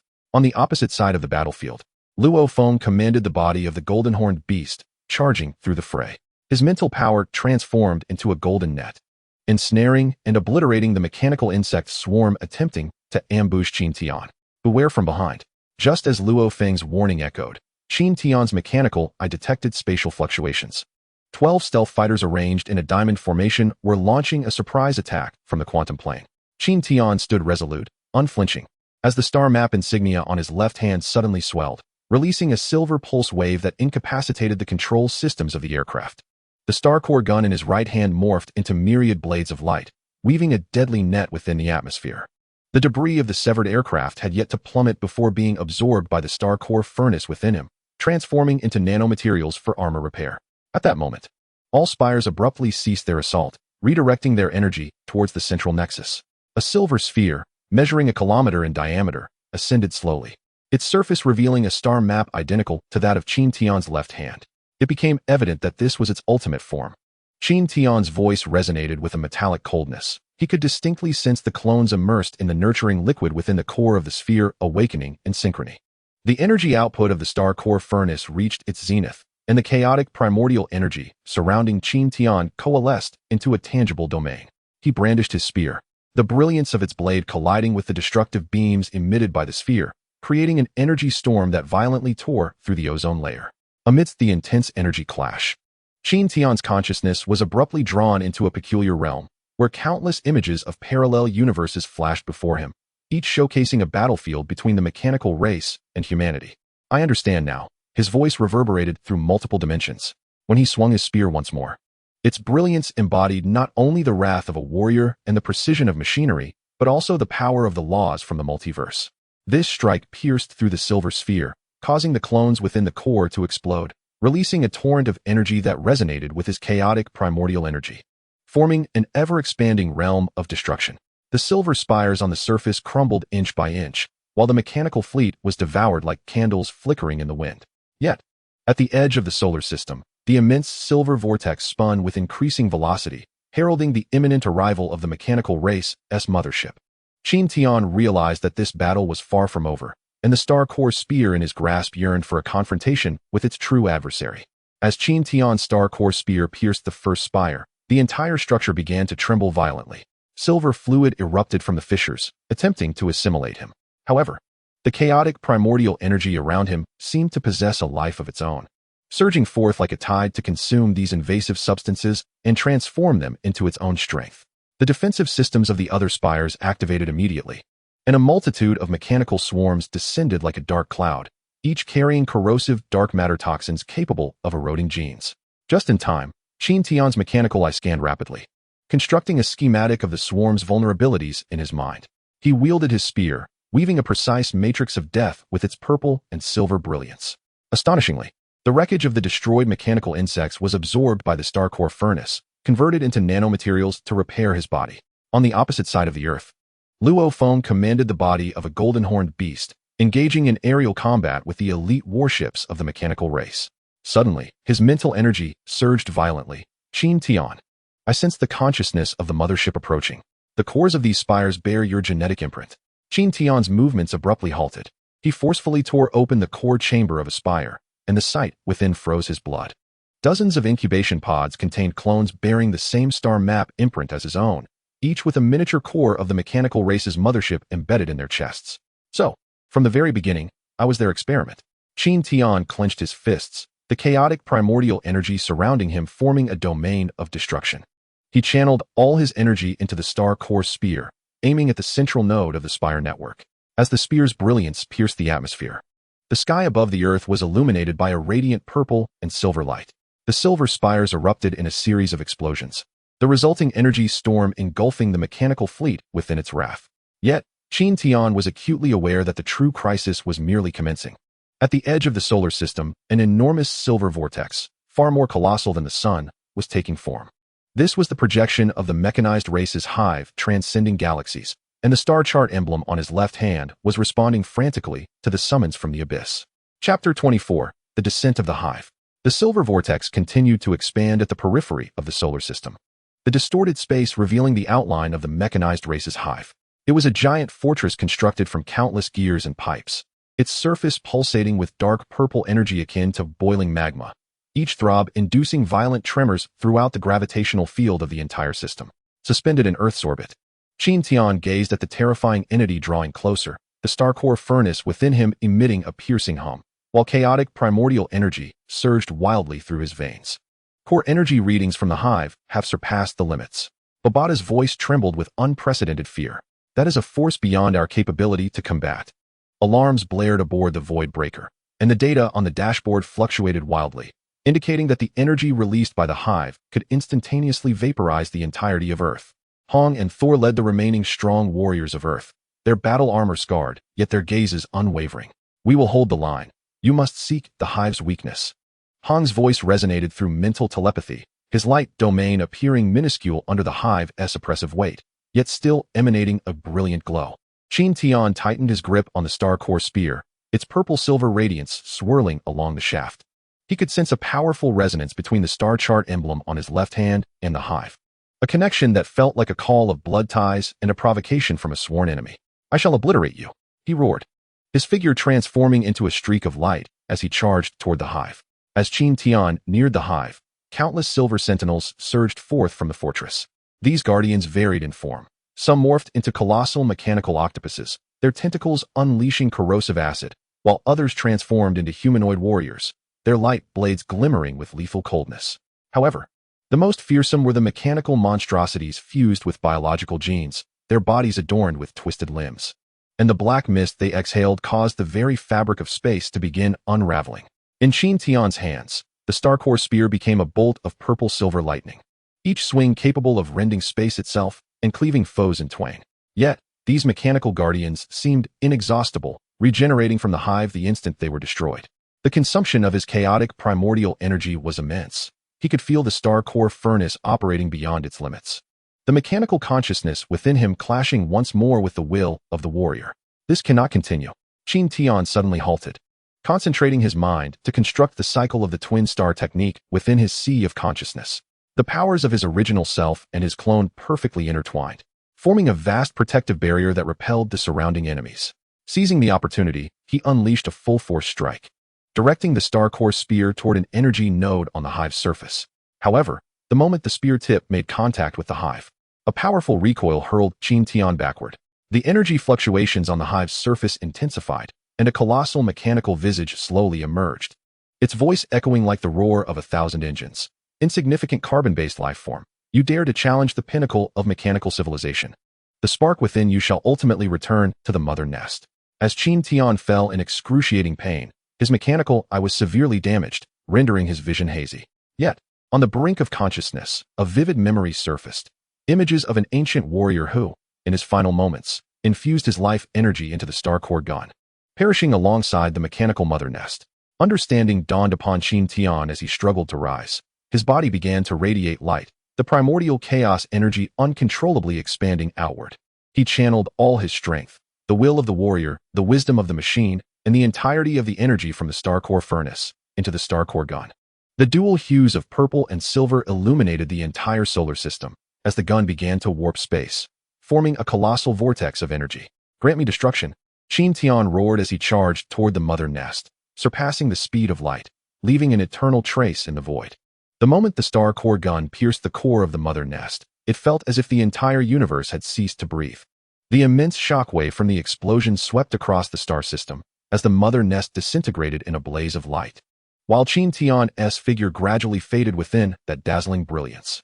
At the observation station on Earth, Luo Feng, Hong, Thor, and others gazed at the resplendent light in the sky, rendered speechless. They understood that Qin Tian had sacrificed his life to secure a sliver of hope for Earth. Yet, deep within that light, a faint consciousness began to awaken. Qin Tian's mechanical avatar, bearing the core of the star core furnace, was reborn amidst the aftermath of the explosion, perhaps marking merely the inception of a new cosmic journey. Chapter 25, Mechanical Rebirth. The violent shockwaves from the explosion ravaged the solar system, transforming the once mighty mechanical mother nest into countless flickering metallic debris, adrift in the cold expanse of space. In the moment his true form dissipated amidst the energy storm, his mechanical avatar darted through the chaotic energy currents like a silver fish. The silver patterns swirling on the surface of the avatar resonated with the core of the star core furnace, forming a resilient shield to withstand shockwaves potent enough to tear apart stars. Core energy stabilized, initiating reconstruction protocol, echoed the slightly distorted voice of Babatorio within the consciousness space of the mechanical avatar. The virtual image of this intelligent life flickered within the data stream. What a thrill! Had you not separated the avatar in advance, this time could have been truly catastrophic. Before the thought could fully materialize, the mechanical avatar suddenly felt a powerful gravitational pull. In the distance, a distorted space slowly revealed an ancient black pyramid. Its surface was etched with patterns reminiscent of the star map on Qin Tian's left hand, exuding a mysterious and perilous aura. Even more alarming, dozens of uniquely shaped starships orbited the pyramid, their energy radiance resonating faintly with the spark within Qin Tian. What is this? The mechanical avatar's electronic eye scanned rapidly, yet the tactical screen could not decipher any data regarding these artifacts of an unknown civilization. Just then, a beam of eerie blue light shot forth from the apex of the pyramid, enveloping the mechanical avatar. The overwhelming pull rendered the avatar powerless to resist, drawing it inexorably toward the pyramid. As the light dissipated, the mechanical avatar found itself within a grand hall teeming with enigmatic energy. The walls surrounding it were composed of an unknown metal, coursing with a silvery liquid that seemed to pulsate with life. At the hall's center, a sphere composed of countless diamond-shaped crystals floated, within which flickered images of various civilizations. One scene vividly depicted the climactic battle between Qin Tian and the mechanical hive. "Welcome, heir of the spark," resonated an emotionless mechanical voice throughout the hall. The crystals on the sphere's surface began to reconfigure, gradually forming a humanoid silhouette. "I am the guardian of this star domain, having awaited here for 100 millennia, finally encountering a being with the complete spark of life." The mechanical avatar tightened its grip on the long spear forged from black metal. "Who are you? What is this place? My identity is of little consequence." The guardian's form flickered with streams of data. "What matters is the spark of the mechanical race within you, which harbors secrets potent enough to alter the cosmic order." The destruction of the mechanical hive was merely the beginning. In the depths of the universe, there exist even more formidable entities, wielding powers that transcend dimensions. While the mechanical race is but their pawn, the guardian extended a hand, projecting a holographic star map into the air, marking dozens of star systems glowing ominously red. These locations have been infiltrated by unknown civilizations. They manipulate the development of various cultures through the dissemination of energy forms akin to sparks. And you are the singular being capable of wielding both the prowess of a warrior and the technology of the mechanical race. You are the key to unraveling this conspiracy. The mechanical avatar fell into silence, recalling Earth and the comrades who fought valiantly to protect their homeland. "What must I do?" "First, you must truly master the spark within you." The Guardian's form dissolved into countless luminous particles, merging into the mechanical avatar's being. "Herein lies the combat techniques and technological knowledge of ancient civilizations. I shall transmit them all to you. But remember, with great power comes great responsibility." In the energy hall of the Black Pyramid, Qin Tian's mechanical avatar knelt on one knee, the silvery patterns on its surface writhing as if alive. The consciousness of the Guardian surged into his mind, unleashing torrents of battle codices and technological blueprints from ancient civilizations, stirring upheaval within his consciousness. At the core, the spark of the mechanical race thrashed like a caged beast, violently colliding against the constraints of the stellar furnace. Focus your mind. The essence of the spark is not power, but order. The Guardian's voice thundered within the depths of his consciousness. Qin Tian's electronic eyes projected intricate holographic diagrams, revealing the quantum entanglement between the spark and the universe's dark matter network. He forcibly activated the twin star technique, attempting to weave the warrior's mental will with the mechanical consciousness into a cohesive net, yet discovered that each approach to the core of the spark was met with a frigid repulsion. Suddenly, memories surged forth like a tidal wave. He beheld the core of the mechanical hive from 50,000 years prior, countless silver cocoons exhaling dark matter energy. He saw his mother's pale visage in an Earth laboratory, clutching a fragment of metal inscribed with a star map. And he witnessed the anguished roar of an ancient warrior at the brink of death, forging his life essence with the spark into a sword. In the realm of consciousness, these images collided, unexpectedly delineating a hidden path amidst chaos. Thus, Qin Tian's mechanical fingers pierced his own chest, directly seizing the fiercely pulsating stellar core furnace. The purple warrior energy clashed violently with the silver mechanical force at his fingertips, the resulting ripples of energy shattering the crystalline walls surrounding the hall. He no longer sought to suppress the spark. Instead, he immersed his consciousness within, navigating through an endless stream of data and whirlpools of energy to seek the essence of the spark. When he touched the core radiating an ethereal blue glow, the world suddenly fell silent. The memories of the spark unfolded before him like a film. The mechanical race was not born as invaders. Their civilization originated from a dying quantum world, compelled to seek new vessels across various star systems through the Spark Project for survival.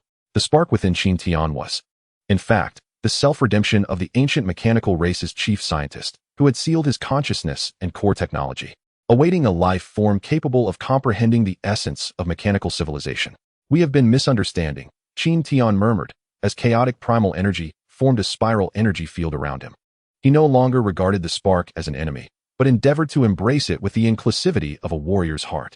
At the moment when the two forces truly merged, the stellar core furnace underwent an astonishing transformation. The originally opposing hues of purple and silver coalesced into a resplendent gold. The consciousness of the Guardian resonated with awe. At last, it is accomplished. This is the primordial power that transcends the boundaries of mechanical and biological realms. The energy matrix at the hall's apex began to operate, countless beams of light converging upon Qin Tian, coalescing on his surface into a brand new set of battle armor. The patterns of this armor flowed like a galaxy, each node shimmering with the light of quantum entanglement, while the spear in his hand evolved into a primordial artifact capable of transforming its form at will. To validate his newfound power, Qin Tian raised his hand and thrust the spear. The golden lance of light rent the fabric of space, leaving an ever-expanding black hole upon the wall 100 meters away. More astonishingly, the damaged wall, under the influence of primordial power, began to automatically reconstitute into a more resilient form. This force not only possessed the capacity for destruction, but also contained the principles of creation. Remember, the essence of primordial power lies in balance. The Guardian's voice gradually faded. In the Sagittarius arm of the Milky Way, there exists a place known as the Star Skeleton Graveyard, where the remnants of the mechanical race's first leader lie in slumber, perhaps holding clues to counter the hidden adversary. Qin Tian gripped the primordial artifact tightly, his gaze shimmering with resolute light. Behind him, a pair of energy wings unfurled and enveloped in golden radiance. He broke free from the confines of the pyramid, soaring towards the vastness of the universe. Meanwhile, back on Earth, Luo Feng and the others sensed a familiar yet powerful wave of energy. Gazing at the starry sky, they understood that their once comrade in arms had undergone a transformation, returning with newfound strength. Simultaneously, on Earth, as Luo Feng and the others observed the gradually calming sky, an unrest lingered in their hearts. Han clenched his fists, his eyes resolute. Qin Tian will not simply vanish. I can feel that he is still out there somewhere. What we must do is continue to grow stronger, safeguard the Earth, and await the day of his return. Within the enigmatic pyramid, the consciousness realm of the mechanical doppelganger was inundated with a torrent of information. Ancient combat techniques and unimaginable technological knowledge surged into his mind like a relentless tide. At the moment of completion, a remarkable transformation overtook his body. Silver metallic patterns seamlessly intertwined with purple energy veins, coalescing on his surface into a distinctive battle armor, while the spear in his hand radiated an even more potent brilliance. A new journey commenced. The mechanical doppelganger gazed upon the perilous star regions depicted on the star chart, his eyes brimming with resolve. He understood that he must not only fight for Earth, but also uncover the earth-shattering secrets concealed within the depths of the cosmos, opposing those unknown entities that sought to dominate all. Meanwhile, A greater crisis was quietly brewing at the far reaches of the galaxy. Chapter 26. The Reversal of Origins. Golden wings of light pierced through the darkness of the universe as Qin Tian's mechanical doppelganger sped toward the Sagittarius arm. On the star chart, the coordinates of the cemetery of stars flickered ominously in red. It was a realm of death composed of shattered stars and colossal warship wreckage, with the surfaces of floating meteors marred by the characteristic corrosion of the mechanical race. Yet, before he could approach, an urgent communication from Earth pierced through his consciousness. The remnants of the mechanical race, bolstered by a shadowy hand, had activated the entropy device hidden on the far side of the moon. That was a forbidden weapon capable of disassembling matter into fundamental particles. Babada's voice trembled with urgency, warning that Hong and the Thunder God were stalling for time. But they could hold out for no more than 3 hours. In the holographic projection, the lunar surface cracked with spiderweb-like black fissures, silver energy spread like venom. And wherever it passed, craters were instantaneously reduced to dust. Above Earth, Luo Feng commanded the golden-horned behemoth, tearing apart the approaching mechanical war machines with its claws. Yet even between the gaps in its scales, corrosive black blood began to seep. Qin Tian's origin artifact rapidly morphed in his palm, transforming into a longbow inscribed with star maps. He inhaled deeply, channeling the primal force within, as the fervent will of a warrior harmonized flawlessly with the precise calculations of a machine. As he drew the bowstring, the very fabric of space warped as if manipulated by an invisible hand, and an arrow composed of golden energy began to take shape. The starfall. With a tremor of the bowstring, the arrow tore through hyperspace, effortlessly piercing 3 obstructive mechanical bastions, exploding into a resplendent energy nebula beyond the lunar atmosphere. However, the core of the entropy device had long been buried deep within the moon's core. Qin Tian dove downwards, the surface of his mechanical doppelganger shimmering with countless tiny blades of light, slicing through the defensive matrices like quantum foam. Upon reaching the core of the device, he was taken aback to find a familiar figure standing there, the commander of the mechanical race, who should have perished in the explosion of the mother nest, now evolved into a liquid metal form, with a cube emitting a ghostly blue glow embedded in his chest. Foolish carbon-based life forms. Do you think that controlling the spark can alter fate?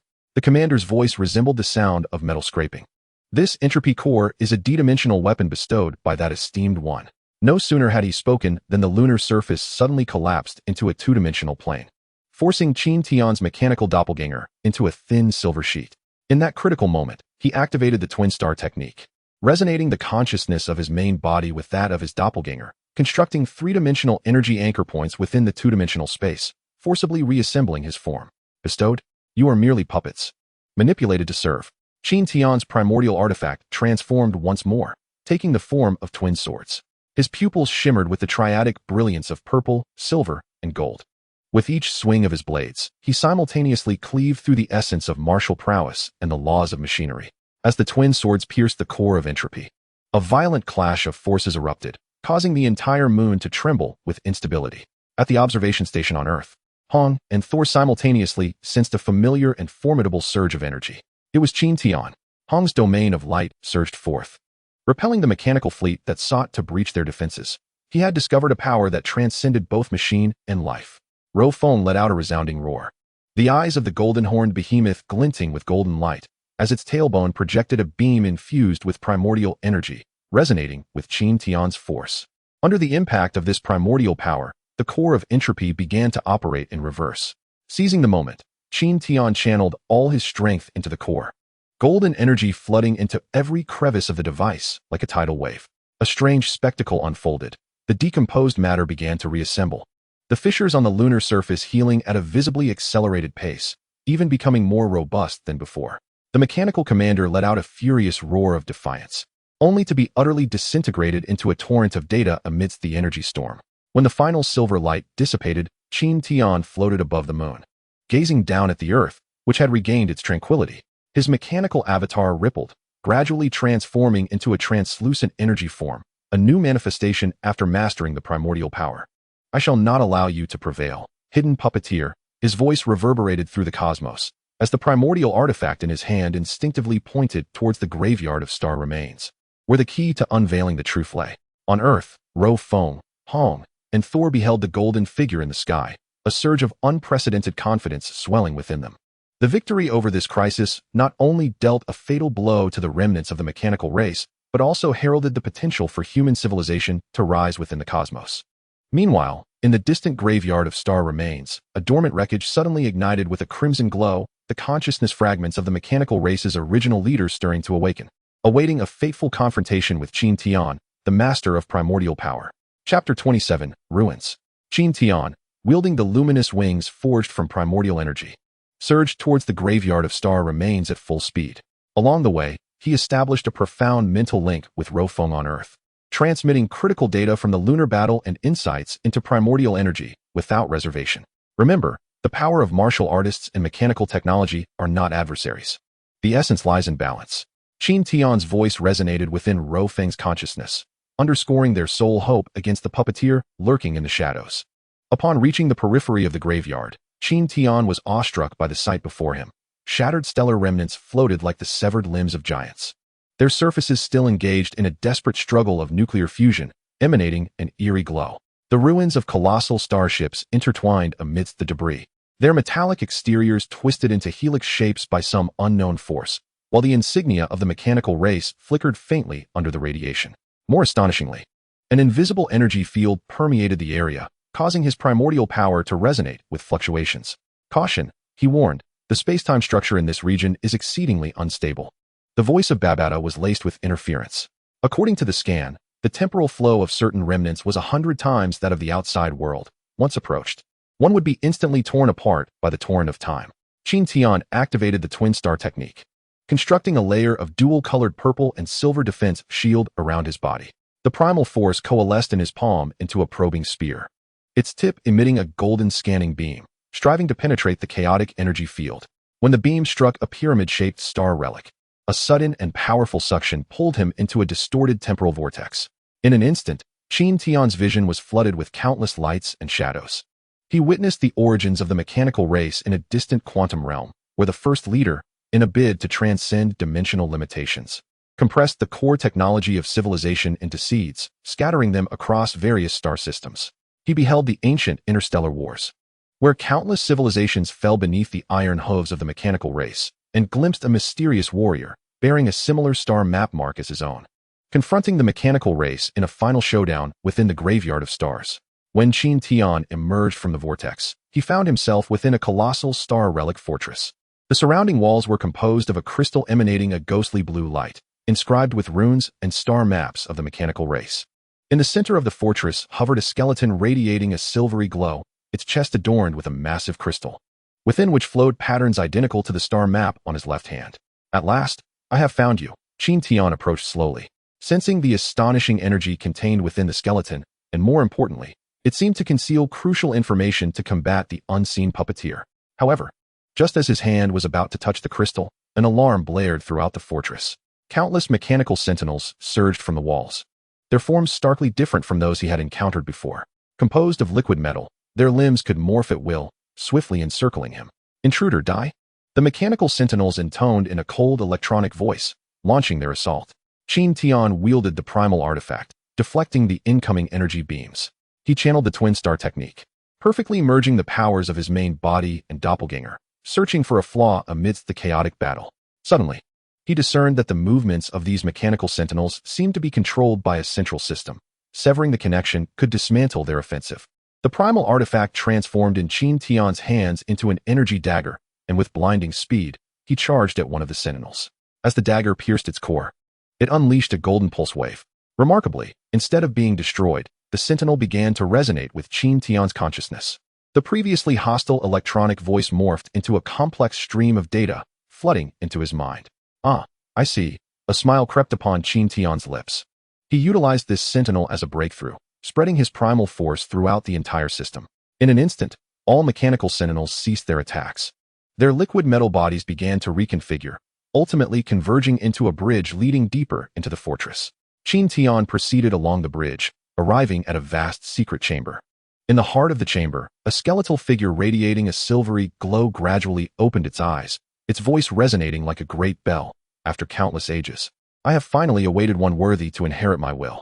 Child, the primordial power you hold in your hands is the beacon of hope for the universe and the key to ending this dark war.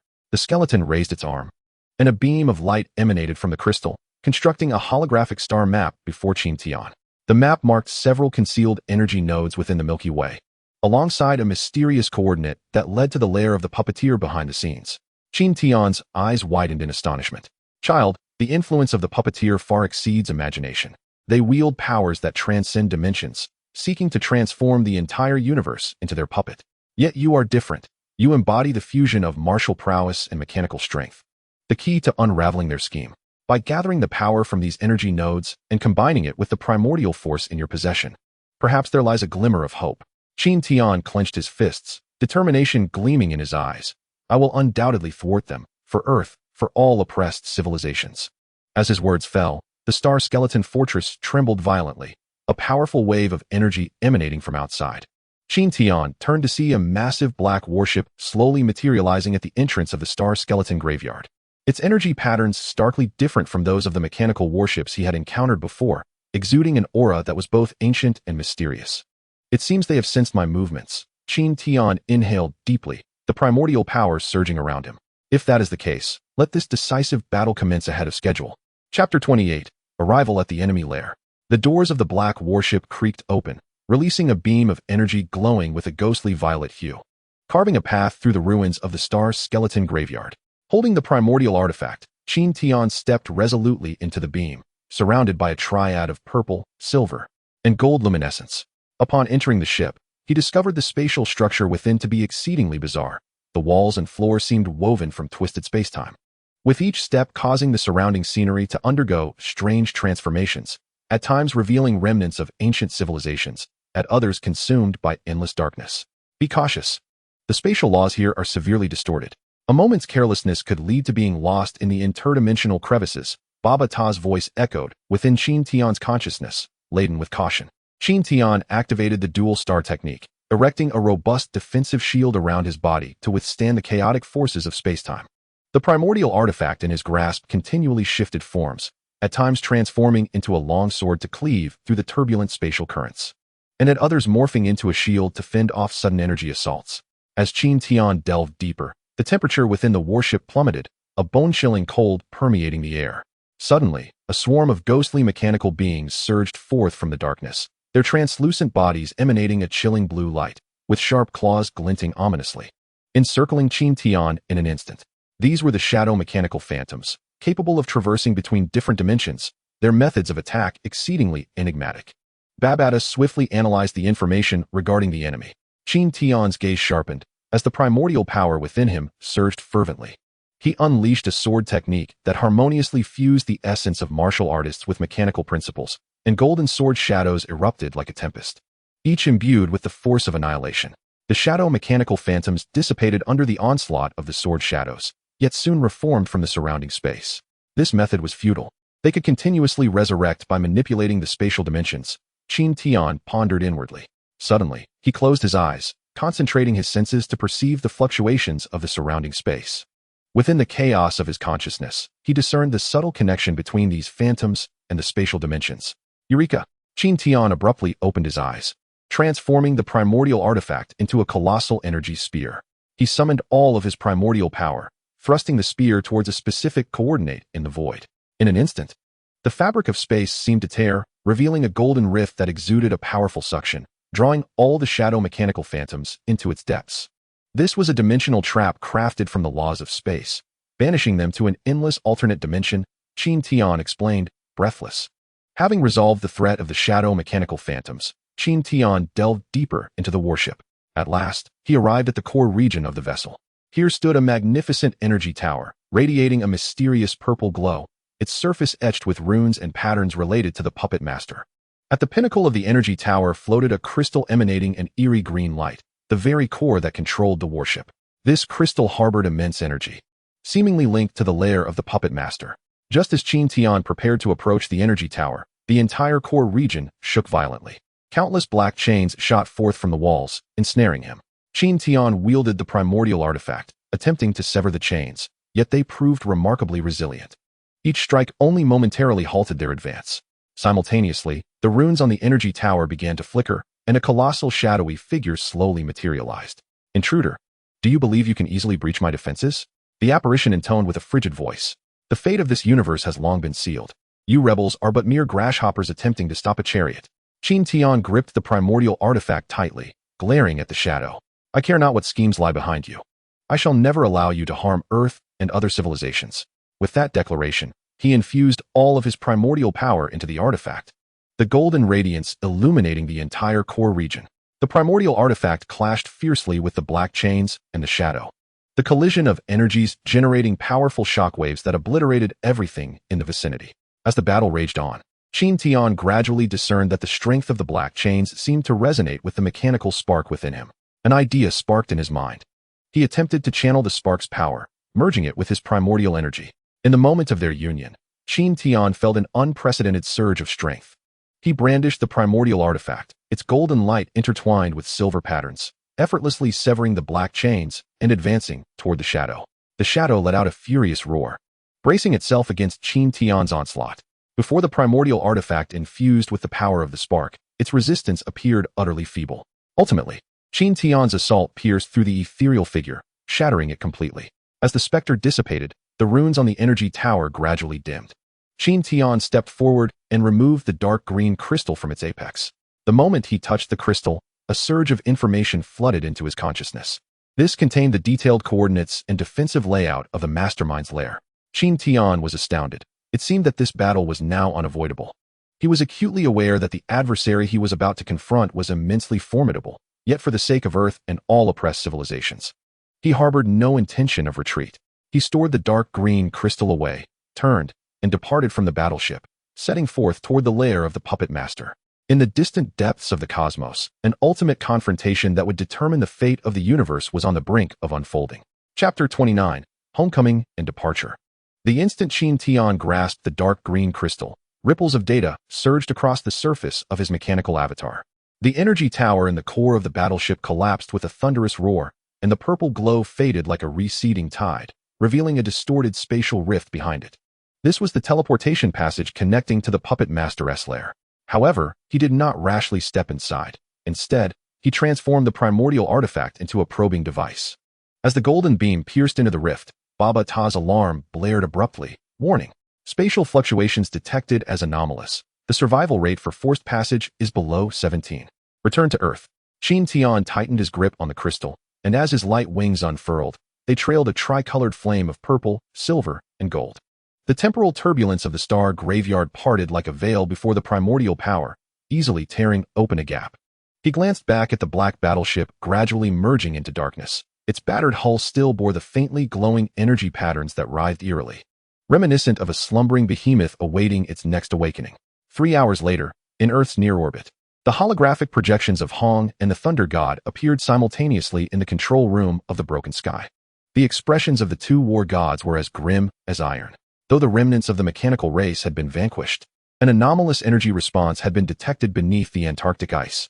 Hong's finger traced across the virtual star map, illuminating a blinding red light beneath the Antarctic plate, matching the frequency of the crystal brought back from the battleship.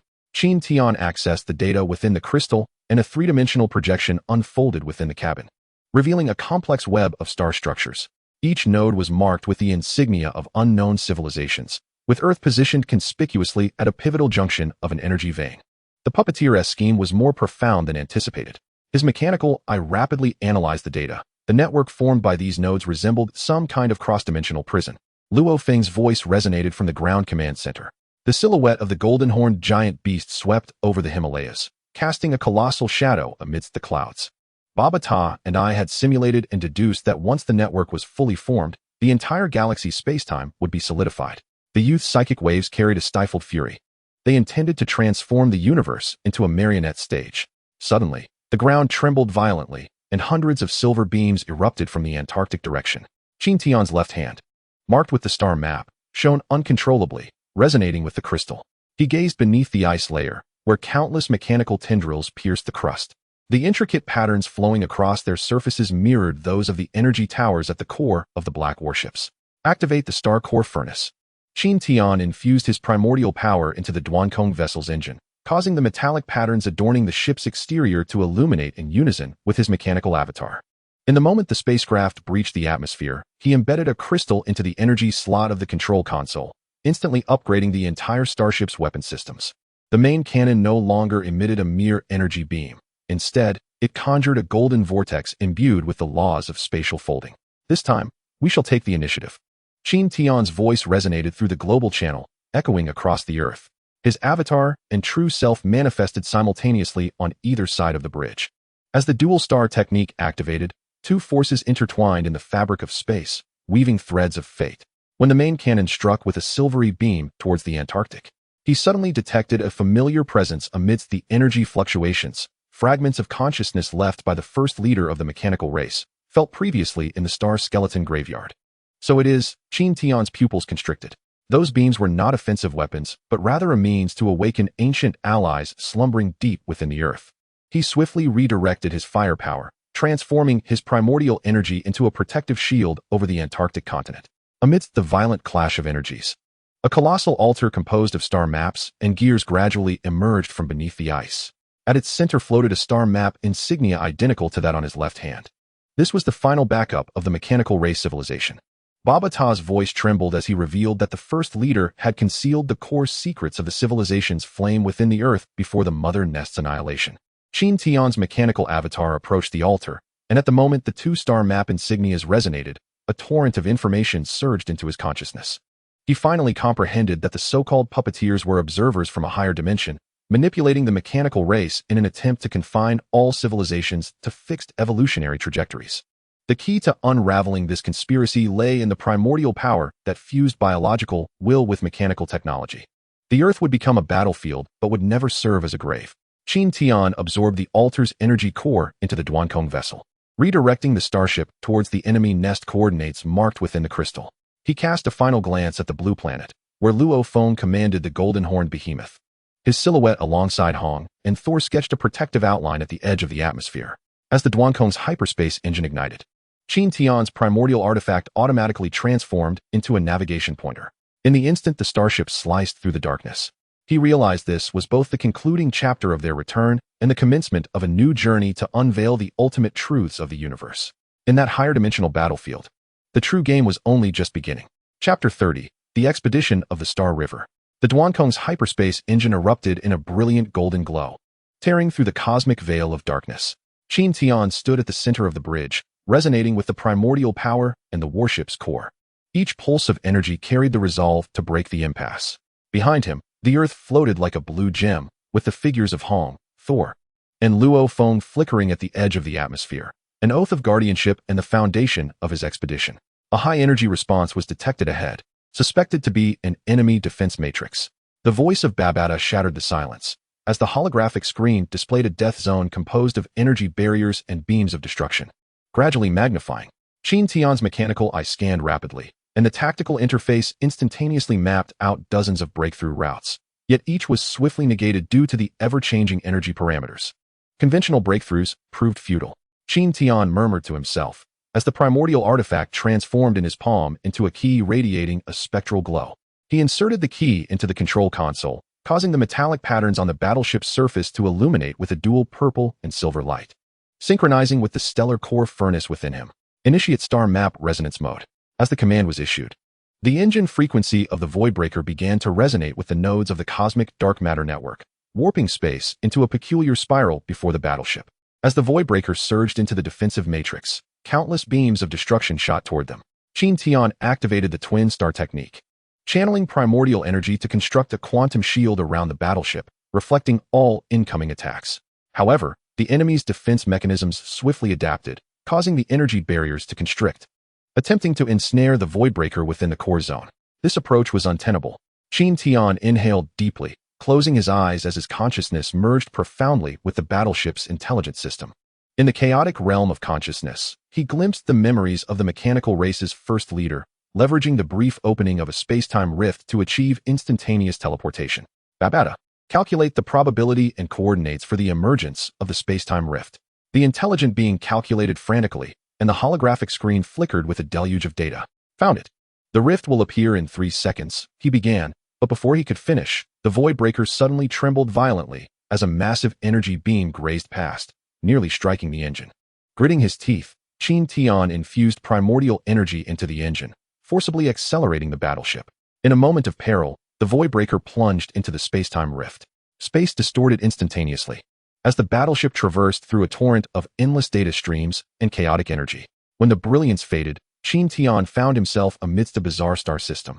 The stars here emitted an eerie purple glow, and the surface of the planets was adorned with colossal structures of the mechanical race, each resembling a fortress of energy.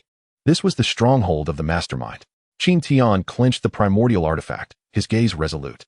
His mechanical avatar unfurled luminous wings, maintaining synchronization with the Voidbreaker. At that moment, an alarm blared throughout the fleet as hundreds of black warships ascended from the orbits of various planets, surrounding the Voidbreaker. These vessels were markedly different from those previously encountered, their hulls etched with mysterious runes, exuding a chilling aura. Invaders, perish. The cold electronic voice reverberated through the cosmos as the black warships launched an assault. Countless purple beams surged toward the Voidbreaker. Qin Tian wielded the primordial artifact, golden sword shadows weaving a defensive net around the battleship, deflecting the onslaught.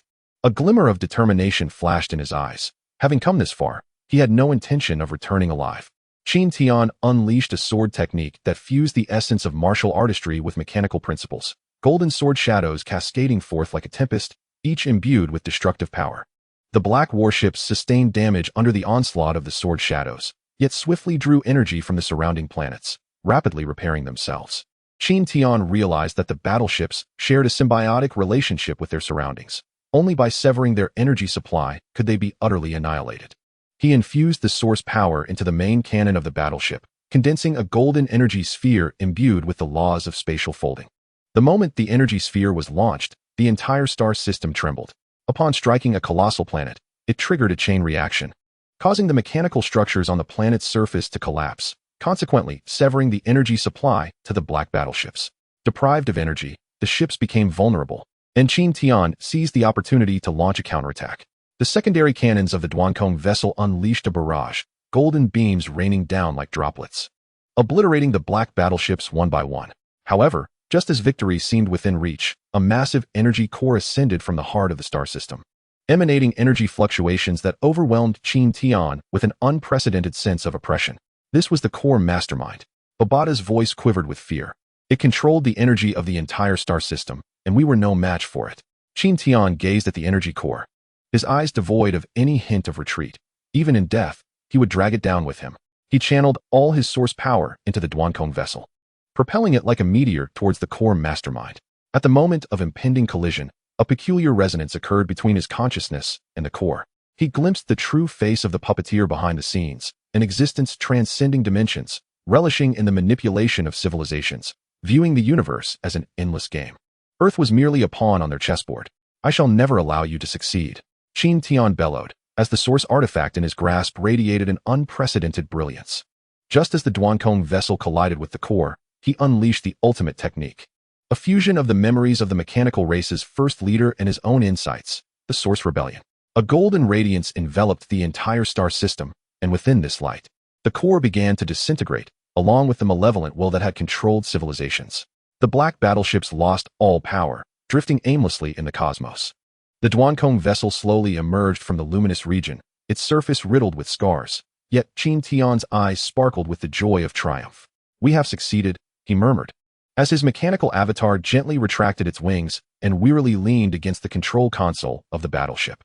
Far away on Earth, Luo Feng, Hong, and Thunder God sensed the powerful energy wave, realizing that Qin Tian had secured true freedom for their planet. The Duankong vessel initiated its return procedure, the hyperspace engine igniting once more. Qin Tian gazed at the receding star system, understanding that the universe might still hold more crises awaiting them. Yet, as long as Earth endured and humanity's spirit remained, they would possess the courage to confront any challenge. As the Duankong vessel vanished into the cosmic void, a new era quietly began to unfold. Chapter 31 Prologue to a New Epoch. The golden tail flame of the Duankong vessel, slicing through time and space, gradually dissipated beyond Earth's atmosphere, while Qin Tian, weary yet resolute, gazed out the porthole at the familiar azure expanse. At this moment, the ancient altar beneath the Antarctic ice is radiating a soft silver glow, resonating with the core of the mechanical civilization brought back by the Voidbreaker. It weaves a resplendent energy dome above the globe, serving as the ultimate defense left by the first leader and a barrier for Earth's civilization as it steps into a new era. The reorganization of Earth's magnetic field has been detected, and the energy dome's efficiency in resisting dark matter attacks has risen to 987. Obata's voice, laced with unmistakable excitement, fills the air as a colossal tower composed of star maps and gears slowly rises from the depths of the Himalayas in the holographic projection, marking the nexus of Earth's new defense system. Within the ground command center, Luo Feng, Hong, and Thor have long awaited this moment. The massive silhouette of the golden-horned behemoth flickers in the clouds, and Luo Feng's mental energy surges like a tide. Well done. However, the task is not yet complete. He summons the holographic star map, where dozens of red dots are blinking at the edge of the Milky Way, indicating areas that have detected energy fluctuations resembling enemy nests, suggesting that residual forces are regrouping. Qin Tian's mechanical avatar gently lands, the metallic boots creating a crisp sound upon contact with the ground. He reaches out to touch the command console, infusing it with primal energy, causing the star map to unfold into a three-dimensional model. These nodes form a new threat network. His mechanical eye glimmers with a purple-silver light, but we also possess new weaponry. As he speaks, the hatch of the Void Breaker opens, and 12 mechanical sentinels, emanating silver luminescence, file out. These are the initial combat units of the mechanical race obtained from the star graveyard, each possessing the power to obliterate asteroids. While the group discusses strategy, a sudden surge of intense energy waves emanates from the depths of the cosmos. Qin Tian's star map mark on his left hand suddenly heats up, and his consciousness is instantaneously drawn into a peculiar space. Countless galaxies are collapsing, consumed by a pitch-black substance that devours everything in its path, distorting even light into bizarre whirlpools. This is dimensional erosion. Babata's scream reverberates in his mind. Worse than we anticipated. The true power of the puppet master is awakening. Alarms blare throughout Earth's defense hub, and ripples begin to form across the energy dome. Qin Tian takes a deep breath, transforming the primordial artifact in his palm into the form of a scepter, its crystal resonating with the Earth's altar. Initiate star map resonance, Phase 2. As the command is issued, defense towers around the globe illuminate simultaneously, weaving silver beams into a net that envelopes the entire Earth within a vast temporal barrier. We cannot remain passive. Hong's field of light unfurls behind him, illuminating the entire command center. We must take the initiative to destroy these threat nodes. Thor grips his thunder battle blade tightly, purple lightning coursing along its edge. Count me in. This time, I want those fellows to taste the wrath of thunder. Luo Feng transforms into a stream of light, descending before the others, the massive form of the golden-horned behemoth shrinking into a luminous orb that merges with him. Babata and I have already mapped out the flight route. He projects a hologram, revealing an interstellar path glimmering with golden light on the star map, beginning from the nearest node, targeting them one by one. Qin Tian nods, his gaze resolute. Before we depart, there is one more thing I must do. He turned and walked towards the Void Breaker, extracting a crystal that emitted an ethereal blue glow from the heart of the warship. This was an energy sample obtained from the core of the enemy stronghold. The moment the crystal made contact with the Earth altar, the entire defense system underwent a qualitative leap. Ancient runes emerged on the surface of the energy dome, radiating an awe-inspiring majesty that resonated throughout the cosmos. At that moment, Earth had found its true guardian. Qin Tian gazed into the starry expanse, the primordial force circulating around him, and our journey was just beginning. As the engines of the Void Breaker roared to life once more, 12 mechanical sentinels formed a formation and soared through the heavens alongside the Earth fleet. In the distant reaches of the universe, unknown crises and opportunities awaited them, and the civilization of Earth was destined to carve its own legend in this galactic war. Chapter 32, Interstellar Pioneering. The central defense of Earth gleamed with a silvery light, the energy dome sheltering this blue planet like a celestial canopy. The engines of the Void Breaker emitted a deep rumble as Qin Tian stood on the bridge, gazing down at his homeland with unwavering resolve. Initiate the Dark Cosmos Traversal Program. His voice resonated through the communications channel across the warship as the primordial force surged into the control console. The metallic patterns on the ship's surface illuminated with a tricolor glow of purple, silver, and gold, briefly harmonizing with the Earth defense system before gently entering the mysterious alternate space. Stabilizing dark cosmos energy fluctuations were detected, with an estimated arrival at the nearest threat node in 17 days. The holographic projection of Babata flickered beside Qin Tian. During this time, we can analyze the data gathered from the enemy stronghold and identify vulnerabilities. Qin Tian nodded, his mechanical avatar seated before the control console, fingers deftly dancing across the virtual keyboard as streams of energy graphs and civilization data scrolled across the screen. The journey through the dark cosmos was tranquil yet filled with uncertainty, as the surrounding energy turbulence surged like a dark tide, occasionally battering the ship's shields. Qin Tian utilized this time to deeply integrate the primordial force with the battle units of the mechanical race. The 12 mechanical sentinels were rearranged within the ship's hangar. Their cores linked to the energy system of the Voidbreaker, forming a tightly knit combat cluster, each capable of instantaneously shifting forms at Qin Tian's command, from long-range artillery to close combat weaponry. Nothing was beyond their capabilities. 17 days later, the Voidbreaker arrived at the first threat node, a planet shrouded in black mist. Its surface was adorned with colossal mechanical structures. Energy towers incessantly emitting violet beams, creating a vast energy barrier in conjunction with the surrounding satellites.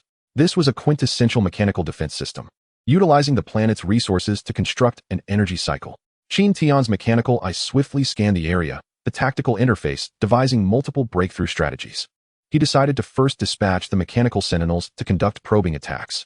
The 12 sentinels transformed into streaks of light as they surged towards the energy barrier, instantly activating the planet's surface defense system, which unleashed a torrent of laser beams towards them.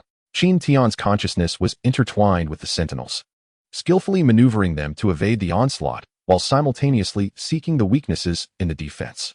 Amidst the fierce confrontation, Qin Tian discerned that the core of the energy barrier was located at the planet's north pole, where a massive energy tower continuously supplied power to the entire defense system. He transformed the primordial artifact into an energy spear, its surrounding primal force surging with vigor. Babata, exert all efforts to disrupt the defense system. I shall proceed to obliterate the core. With that declaration, his mechanical avatar unfurled its luminous wings and surged towards the polar point like a meteor. Upon nearing the energy tower, Qin Tian encountered numerous obstacles. A swarm of mechanical entities, resembling octopuses, emerged from the energy tower, their tentacles unleashing corrosive acid capable of disintegrating everything in their path, each strike accompanied by formidable force. With a flourish of his spear, golden beams sliced through the mechanical creatures like lightning, shattering them one by one. At last, he arrived before the energy tower. The instant the primordial artifact pierced the tower, a powerful backlash of energy caused his body to tremble violently. Gritting his teeth, Qin Tian activated the dual star technique, seamlessly merging the will of a warrior with the precision of machinery, infusing the primal force into the energy tower to commence the reverse dismantling of its core. As the energy core collapsed, the entire defense system disintegrated in an instant. Mechanical structures on the planetary surface crumbled, and the black mist began to dissipate. Standing atop the remnants of the energy tower, Qin Tian gazed at the now tranquil planet, a swell of accomplishment rising within him. After neutralizing the first threat node, the Voidbreaker continued its journey. In the ensuing months, they methodically dismantled several more threat nodes, each battle honing Qin Tian's mastery over the primal force and deepening his understanding of the machinations behind the scenes. During a brief respite, Qin Tian received news from Earth. Luo Feng, Hong, and Thor had established a new martial arts academy, nurturing the next generation of warriors. Simultaneously, Earth had forged connections with several surrounding primitive civilizations, initiating interstellar trade and cultural exchange. Observing the familiar faces on the communication screen, Qin Tian felt a profound sense of relief. It seemed Earth had finally found its footing. Babata summoned the star map. The next threat node lay within a mysterious star system, where the energy fluctuations were exceptionally intricate, hinting at deeper secrets concealed within. Clenching the primordial artifact, Qin Tian's gaze hardened. Whatever lay ahead, they were determined to press forward. As the Voidbreaker reignited its engines, they set forth towards their new objective, embarking on a journey through the vast cosmos, where the path of human civilization's interstellar advancement had only just begun. Chapter 33, The Galaxy Intertwined. The Voidbreaker raced through the boundless universe, akin to a radiant comet, trailing a tricolored energy tail of purple, silver, and gold. Qin Tian stood on the bridge, his eyes fixed intently on the holographic screen, where data flickered and danced, chronicling their journey's gains and records. The next destination, the Dawn Galaxy, was 3 interstellar days away. Babata's voice shattered the brief silence, its virtual image shimmering beside Qin Tian, holding a detailed analysis report of the galaxy. According to the latest reconnaissance data, an advanced civilization named the Starry clan resided within the Dawn Galaxy. Their technological prowess starkly contrasted with the adversaries they had previously encountered, seemingly leaning towards biological technology and psychic domains. Qin Tian furrowed his brow, his fingers lightly tapping the control panel, as strategies rapidly formed in his mind. It seems that we must refrain from acting recklessly this time. We shall first disguise ourselves as interstellar merchants, endeavoring to establish preliminary contact with the Starry clan, while subtly observing their connections with the shadowy forces behind the scenes. He turned to the 12 mechanical sentinels behind him, the primal energy surging forth, leaving unique marks upon them. You are on standby at all times. Should danger arise, immediately enter combat mode. 3 days later, the Voidbreaker slowly navigated into the Dawnstar system. From a distance, this system resembled a resplendent jewel box, with several colossal gas giants orbiting a blue supergiant star, surrounded by numerous satellites that twinkled with the lights of urban civilization, showcasing its prosperity. Qin Tian piloted a small landing craft towards the main planet of the Starry clan, the Dawnstar. The landing craft descended upon a vast interstellar port, and as it touched down, a group of slender Starry clan members, radiating a gentle luminescence, approached. Their eyes shimmered with a profound violet hue, seemingly imbued with boundless wisdom. "Welcome to the Dawnstar, distant traveler," the leader of the Starry clan bowed slightly, his voice akin to celestial music. "I am Hui Yao, the foreign affairs officer of the Starry clan. May I inquire about your origins and purpose?" Qin Tian smiled in response. "We hail from the distant Milky Way, as interstellar merchants, bearing precious goods and advanced technologies, hoping to engage in amicable trade with your esteemed clan." As he spoke, he showcased exquisite artifacts and fundamental technological devices from Earth, such as intelligent robots and energy shield generators, which instantly piqued the interest of the surrounding Starry clan members. Under Hui Yao's guidance, Qin Tian and his companions entered the trading hall of the Starry clan. The hall was filled with an array of rare treasures, including life crystals that emanated healing energy and mysterious potions capable of amplifying mental prowess. While Qin Tian negotiated with the merchants of the Starry clan, he discreetly scanned the environment, seeking clues related to the malevolent forces lurking in the shadows. However, just as the negotiations reached a crescendo, a sharp alarm blared throughout the hall. A horde of mechanical beings clad in black battle armor, wielding energy weapons, surged in from all directions. Exuding a familiar malevolent aura, the minions of the shadowy puppet master had arrived. "Not good. We've been discovered," Qin Tian thought, as the primal energy surged within him, transforming the artifact in his hand into a colossal sword gleaming with golden light. The 12 mechanical sentinels burst forth from the landing craft, instantly forming a battle formation, engaging in fierce combat with the intruders. The Starry clan members were thrown into disarray by this sudden turn of events, and Hui Yao looked at Qin Tian in fear. "What is happening? Why are these creatures attacking us?" While fending off the onslaught, Qin Tian shouted, "These are the minions of the shadowy puppet master. They seek to control the entire universe, and you are also in their sights. Only by joining forces do we stand a chance of repelling them." Hui Yao hesitated for a moment, but then a glimmer of resolve shone in his eyes. "Very well, we trust you. Warriors of the Starry clan, arm yourselves and defend our homeland." With his command, the people of the Starry clan unleashed their formidable mental energies, transforming them into radiant beams that joined the fray. Qin Tian executed a sword technique that fused the essence of martial artistry with mechanical principles. Golden sword shadows surged forth like a tempest, each capable of shredding the enemy's armor. The mechanical sentinels did not falter, their forms shifting seamlessly, sometimes morphing into artillery that unleashed powerful energy beams, and at other times becoming melee weapons to engage in close combat with foes. Amidst the fierce battle, Qin Tian discerned a peculiar relationship between the energy cores of these mechanical beings and the mental powers of the Starry clan. A sudden inspiration struck him, and he shouted, "Hui Yao, concentrate your mental energies and target the enemy's energy core." Upon hearing this, Hui Yao promptly rallied the warriors of the Starry clan, channeling their mental energies into a magnificent beam aimed at the enemy's energy core. In an instant, the mechanical beings lost control, collapsing to the ground. After a grueling struggle, they finally repelled their adversaries. The people of the Starry clan erupted in joyous cheers, filled with gratitude towards Qin Tian and his companions. Hui Yao approached Qin Tian and deeply bowed, expressing, "Thank you, brave warriors. Had it not been for you, our homeland would have surely faced annihilation." Qin Tian smiled gently, replying, "This victory belongs to us all. However, the forces behind this chaos remain formidable. We must not let our guard down. I hope we can forge a closer alliance to combat them together." Hui Yao nodded in agreement. "We are eager to collaborate with you. The Starry clan possesses immense mental power, while you possess advanced technology and formidable combat strength. Together, our partnership will undoubtedly render us more powerful."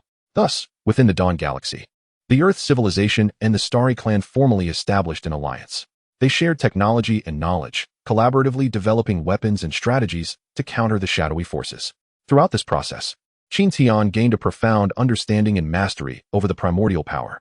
He recognized that in the vast cosmos, the path of interstellar development for humanity, though fraught with thorns, could lead to a luminous future if all possible forces united. With the alliance established, the Voidbreaker embarked on its next journey. Their next destination was a mysterious nebula, rumored to conceal the remnants of an ancient civilization, which might provide crucial insights in their struggle against the hidden adversaries. Chapter 34. The Enigma of the Ruins. The Voidbreaker sliced through the silent cosmos, racing towards the enigmatic nebula. Qin Tian stood on the bridge, his gaze fixated on the continuously updating nebula data on the screen. The energy fluctuations within the nebula were exceedingly complex, possibly indicating spatial distortions and unknown radiation. Babata, while analyzing the data, cautioned, "Our shields and sensors may experience significant efficacy reductions in such an environment." Qin Tian nodded slightly, his hands deftly maneuvering the control panel to adjust the battleship's energy distribution and shield parameters. He activated the quantum cloaking system to minimize the risk of detection. As the command was issued, a faint blue glow enveloped the hull of the Voidbreaker, gradually blending it into the dark expanse of the universe. As the Voidbreaker gently traversed the nebula, the surrounding scenery transformed into a dreamlike spectacle. Multicolored gas clouds surged like waves, while colossal dust belts intertwined, intermittently illuminated by the dazzling trails of shooting stars. Yet beneath this beautiful facade lay immense peril. Suddenly, the warship shook violently, accompanied by the blaring of alarms. "High-energy particle storm detected," Babata exclaimed, shield strength down to 70. Qin Tian's gaze remained fixed on the screen, rapidly devising a counter-strategy. He discerned a relatively weak energy zone at the heart of the storm and immediately directed the Voidbreaker to surge toward it. Against the onslaught of the particle storm, the Voidbreaker advanced with great difficulty, its hull repeatedly struck by high-energy particles, producing a series of muffled thuds. Beads of sweat formed on Qin Tian's forehead. Yet his resolve remained unwavering. At last, bolstered by the primordial force, the Voidbreaker successfully navigated through the particle storm and entered a comparatively tranquil area. At the center of this region, a colossal circular structure gradually materialized, its surface adorned with enigmatic symbols and patterns, emanating an air of mystery. This was the relic of an ancient civilization. A glimmer of excitement flickered in Qin Tian's eyes. Babata scanned the architectural structure and energy responses to locate an entrance. After a thorough scan, Babata swiftly pinpointed the entrance to the relic. Qin Tian, leading 12 mechanical sentinels, piloted a small landing craft toward the entrance. As they approached the relic, several beams of energy abruptly shot forth from the structure, obstructing their path. It appeared that a defensive mechanism was in place. Qin Tian furrowed his brow. With the primordial force surging within him, the primordial artifact in his hand transformed into a radiant shield of golden light. He commanded the mechanical sentinels to disperse in search of a weakness in the defense. At that moment, a colossal mechanical creature emerged from the relic. Its body was composed of black metal, its head flickering with crimson light, and 6 mechanical arms wielded an array of weapons, exuding a formidable sense of oppression. "This is the guardian of the relic," Babata analyzed. "Its energy core is exceptionally powerful. We must proceed with caution." Qin Tian nodded, taking a deep breath as the primordial force surged to its zenith within him. He unleashed a sword technique that merged the essence of martial prowess with mechanical principles, sending golden sword shadows racing toward the Guardian like lightning. The Guardian effortlessly parried Qin Tian's assault with a sweep of its mechanical arms. It roared in fury, launching an onslaught with all 6 arms, energy beams and blades raining down like a torrential storm. Qin Tian and the mechanical sentinels swiftly evaded while seeking an opportunity to counterattack. Amidst the fierce clash, Qin Tian observed that the Guardian's movements seemed dictated by a certain programming, displaying a discernible pattern. He concentrated, meticulously analyzing the Guardian's attack sequence, and ultimately identified its vulnerability. "Now," Qin Tian shouted, channeling the primordial force into the primordial artifact, transforming it into a massive energy spear. He swiftly dodged the Guardian's strike and thrust the spear forcefully toward its energy core. With a resounding explosion, the Guardian's energy core shattered, and its massive form collapsed. Qin Tian exhaled a sigh of relief, leading the mechanical guards further toward the entrance of the ruins. Upon entering, they discovered an immense chamber, its walls adorned with various luminous crystals that illuminated the entire space. At the center of this vast expanse stood a towering stone monument, inscribed with ancient characters and intricate patterns. Qin Tian approached the stone monument, meticulously examining its contents. Through Babata's translation, he learned that this ruin was constructed by an ancient civilization to combat a hidden menace, harboring a mysterious weapon capable of counteracting the shadowy force. This was precisely what they needed. Hope glimmered in Qin Tian's eyes as he instructed Babata to locate the weapon. With Babata's assistance, Qin Tian swiftly identified the whereabouts of the enigmatic weapon. It was housed within a colossal energy chamber, radiating potent energy fluctuations. The moment Qin Tian opened the energy chamber, a blinding light surged skyward. Within this brilliance, a long sword emanating a silvery glow gradually materialized. The blade was inscribed with runes, and its hilt was embedded with a magnificent gem that exuded an aura of mystery. Grasping the sword, Qin Tian instantly felt a surge of formidable power coursing through him. This force resonated with his primal energy, further enhancing his strength. This sword embodied the wisdom and might of an ancient civilization. It could very well become the key to their struggle against the hidden foe, Qin Tian declared. Just then, a violent tremor echoed within the ruins. Realizing that their actions had likely attracted the attention of the hidden menace, he urged, "We must leave this place at once." He sheathed the sword and swiftly led the mechanical guards back to the void breaker. The vessel ignited its engines and soared toward the edge of the nebula. However, as they were about to exit the nebula, a fleet of black warships suddenly appeared before them, encircling the void breaker. These vessels were the minions of the hidden menace, their arrival plunging Qin Tian and his companions into a new crisis. Chapter 35, Breaking the Cocoon and Ascending. The void breaker paused at the edge of the mysterious nebula. Yet Qin Tian had no time to marvel at the grandeur of the cosmos. He understood that the minions of the hidden menace would undoubtedly pursue them, and to gain the upper hand in the impending battle, a leap in strength was imperative. Qin Tian entered a state of deep meditation. Within the core chamber of the warship, he was enveloped by primal energy, surrounded by a radiant aura of intertwined purple, silver, and gold. He first focused on merging the power of the mysterious sword acquired from the ancient ruins.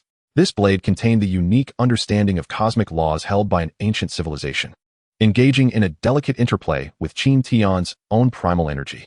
Initially, the two forces clashed like fire and water, overwhelming Qin Tian's consciousness and flooding his mind with countless visions of civilizations rising and falling and the birth and annihilation of the universe. Yet, through sheer willpower, he guided the sword's energy into his meridians, constructing a new energy nexus within his being, each breath resonating with a surge of power. To further break through his limitations, Qin Tian delved deeply into the technological and psychic knowledge gleaned from the mechanical and star-shining races. He endeavored to merge the precise energy operation patterns of the mechanical race with the formidable mental manipulation techniques of the stellar race. This was a challenging exploration, where a moment's carelessness could lead to an energy surge or mental collapse. Qin Tian wielded the twin star art, with the resilience of his warrior spirit serving as the cornerstone for stabilizing energy, while the rational thought of machinery aided him in untangling the intricate energy networks. Within his sea of consciousness, he constructed a microcosm to simulate various energy interactions, evolving from initial erratic chaos to a precise control over the direction and intensity of energy flow. In his comprehension of the laws, Qin Tian delved into a deeper meditation. He reflected on his experiences in the star skeleton graveyard, enemy nests, and various battlefields. The insights gained from combat, the collisions of energy, and the distortions of time and space became keys to understanding the laws. He particularly focused on the laws of space and time, fundamental principles of the universe and crucial in combating the unseen adversary. Harnessing the primal force, he simulated the folding and extension of space, and the acceleration and stagnation of time. During this process, his consciousness seemed to detach from his body, entering a chaotic realm devoid of the concepts of time and space, where he beheld countless possibilities, each corresponding to a new understanding of the laws. During his seclusion, Qin Tian also utilized the advanced equipment of the Voidbreaker to engage in intensive physical and mental training. The gravity chamber of the battleship was adjusted to its limits, where Qin Tian wielded his primal artifact, each movement requiring him to overcome immense gravitational forces, with sweat pouring down like rain. Yet, under this extreme pressure, his muscles grew stronger, and his bones became more resilient. The mental training chamber simulated various hazardous scenarios, testing his mental reaction speed and endurance. In the virtual battlefield, Qin Tian faced a tide of encroaching enemies. His mental prowess acted like an invisible blade, resolving crises time and again, while his mental range expanded and precision improved. Simultaneously, under Qin Tian's influence, the 12 mechanical sentinels underwent upgrades. Their cores established a deeper connection with the energy system of the Voidbreaker and Qin Tian's primal force. He transmitted his insights on the laws, combat skills, and energy manipulation methods to the mechanical sentinels through his primal force. Their forms and functions transformed dramatically. They could swiftly adapt to different combat scenarios and unleash attacks infused with the power of the laws, each boasting combat prowess that surpassed ordinary interstellar warships. When Qin Tian emerged from his seclusion, his aura underwent a monumental transformation. The once restrained primal force now surged forth like a raging tsunami, emanating a powerful aura of intimidation. His gaze shimmered with a triad of colors, purple, silver, and gold, seemingly holding the mysteries of the universe. With a gentle wave of his primal artifact, the surrounding space warped instantaneously, and the flow of time became chaotic. He was no longer the fledgling warrior he once was. He had become a true cosmic powerhouse, ready to unleash a storm in the impending confrontation with the shadowy puppeteer. Chapter 36. The Laws Manifest Their Might. The oppressive force of the dark matter armored warrior bore down like a tangible weight, causing fissures to appear in Qin Tian's mechanical eye, while fine beads of blood seeped from his nostrils and ears. His bones vibrated at a high frequency under the immense pressure, each breath feeling as though it were tearing apart his shattered chest. The starburst matrix formed by 12 mechanical sentinels twisted and deformed under the strain, with golden particle beams disintegrating into nothingness before they could reach the enemy vessel. To transcend his inherent limitations, Qin Tian knelt on one knee, driving his silver sword into the deck to support himself. Amidst the excruciating pain, his consciousness sharpened, recalling the wisdom inscribed on the ancient relics. The laws flow like rivers. Only at their confluence does the vast ocean emerge. The primal force surged through his meridians, yet remained shackled by the constraints of dimensional power, akin to attempting to sever steel with mere threads. In this moment of peril, Qin Tian abruptly summoned all mechanical sentinels back. They transformed into streams of data, flowing into the broken sky, resonating with the quantum computer at the core of the warship. Babata's voice crackled, initiating law data simulation. Remaining calculation time, 17 seconds. In the holographic projection, countless models of temporal and spatial laws collided and restructured, while Qin Tian's consciousness was swept into the torrent of data. Within the realm of consciousness, he witnessed the mechanical race's intricate calculations of spatial folding, the subtle effects of the stellar clan's mental power on the flow of time, and the domineering will of warriors who shatter laws through sheer force. These seemingly conflicting powers suddenly resonated at a specific juncture. As space reached its ultimate fold, time would crumple, and when mental power materialized into the physical realm, it could bear the weight of laws. The destructive will of the warrior, in turn, could become the catalyst for breaking the equilibrium. Eureka! Qin Tian's pupils erupted with blinding golden light as the silver sword in reality suddenly levitated on its own, the runes along its blade moving as if animated. He forcibly activated the dual star technique, wholly merging the power of his main body and his doppelganger. The purple energy of the warrior, the silver stream of mechanical data, and the golden blaze of mental force coalesced within him, forming a Mobius loop of perpetual circulation. The dark matter armored warrior launched another assault, a black beam of light tearing through space toward him. In this critical moment, Qin Tian raised his hand to grasp the silver sword, channeling the three forces through the blade into the surrounding space. A miracle unfolded. The starry sky, distorted by dimensional power, began to rotate in reverse. As the black beam neared him, it fragmented into countless minute shards of time, each reflecting different moments of the enemy's warship. Temporal void. Qin Tian swung his sword, this strike transcending mere spatial severance or temporal stasis. It shattered and reforged the two laws. In the wake of the silver sword's arc, a continuously collapsing microcosm was born, where space folded into points and time stretched into lines, deconstructing all matter into its most primal essence of law. Under this overwhelming force, the enemy flagship began to disintegrate, its metallic atoms stripped away into pure energy, merging into the microcosm.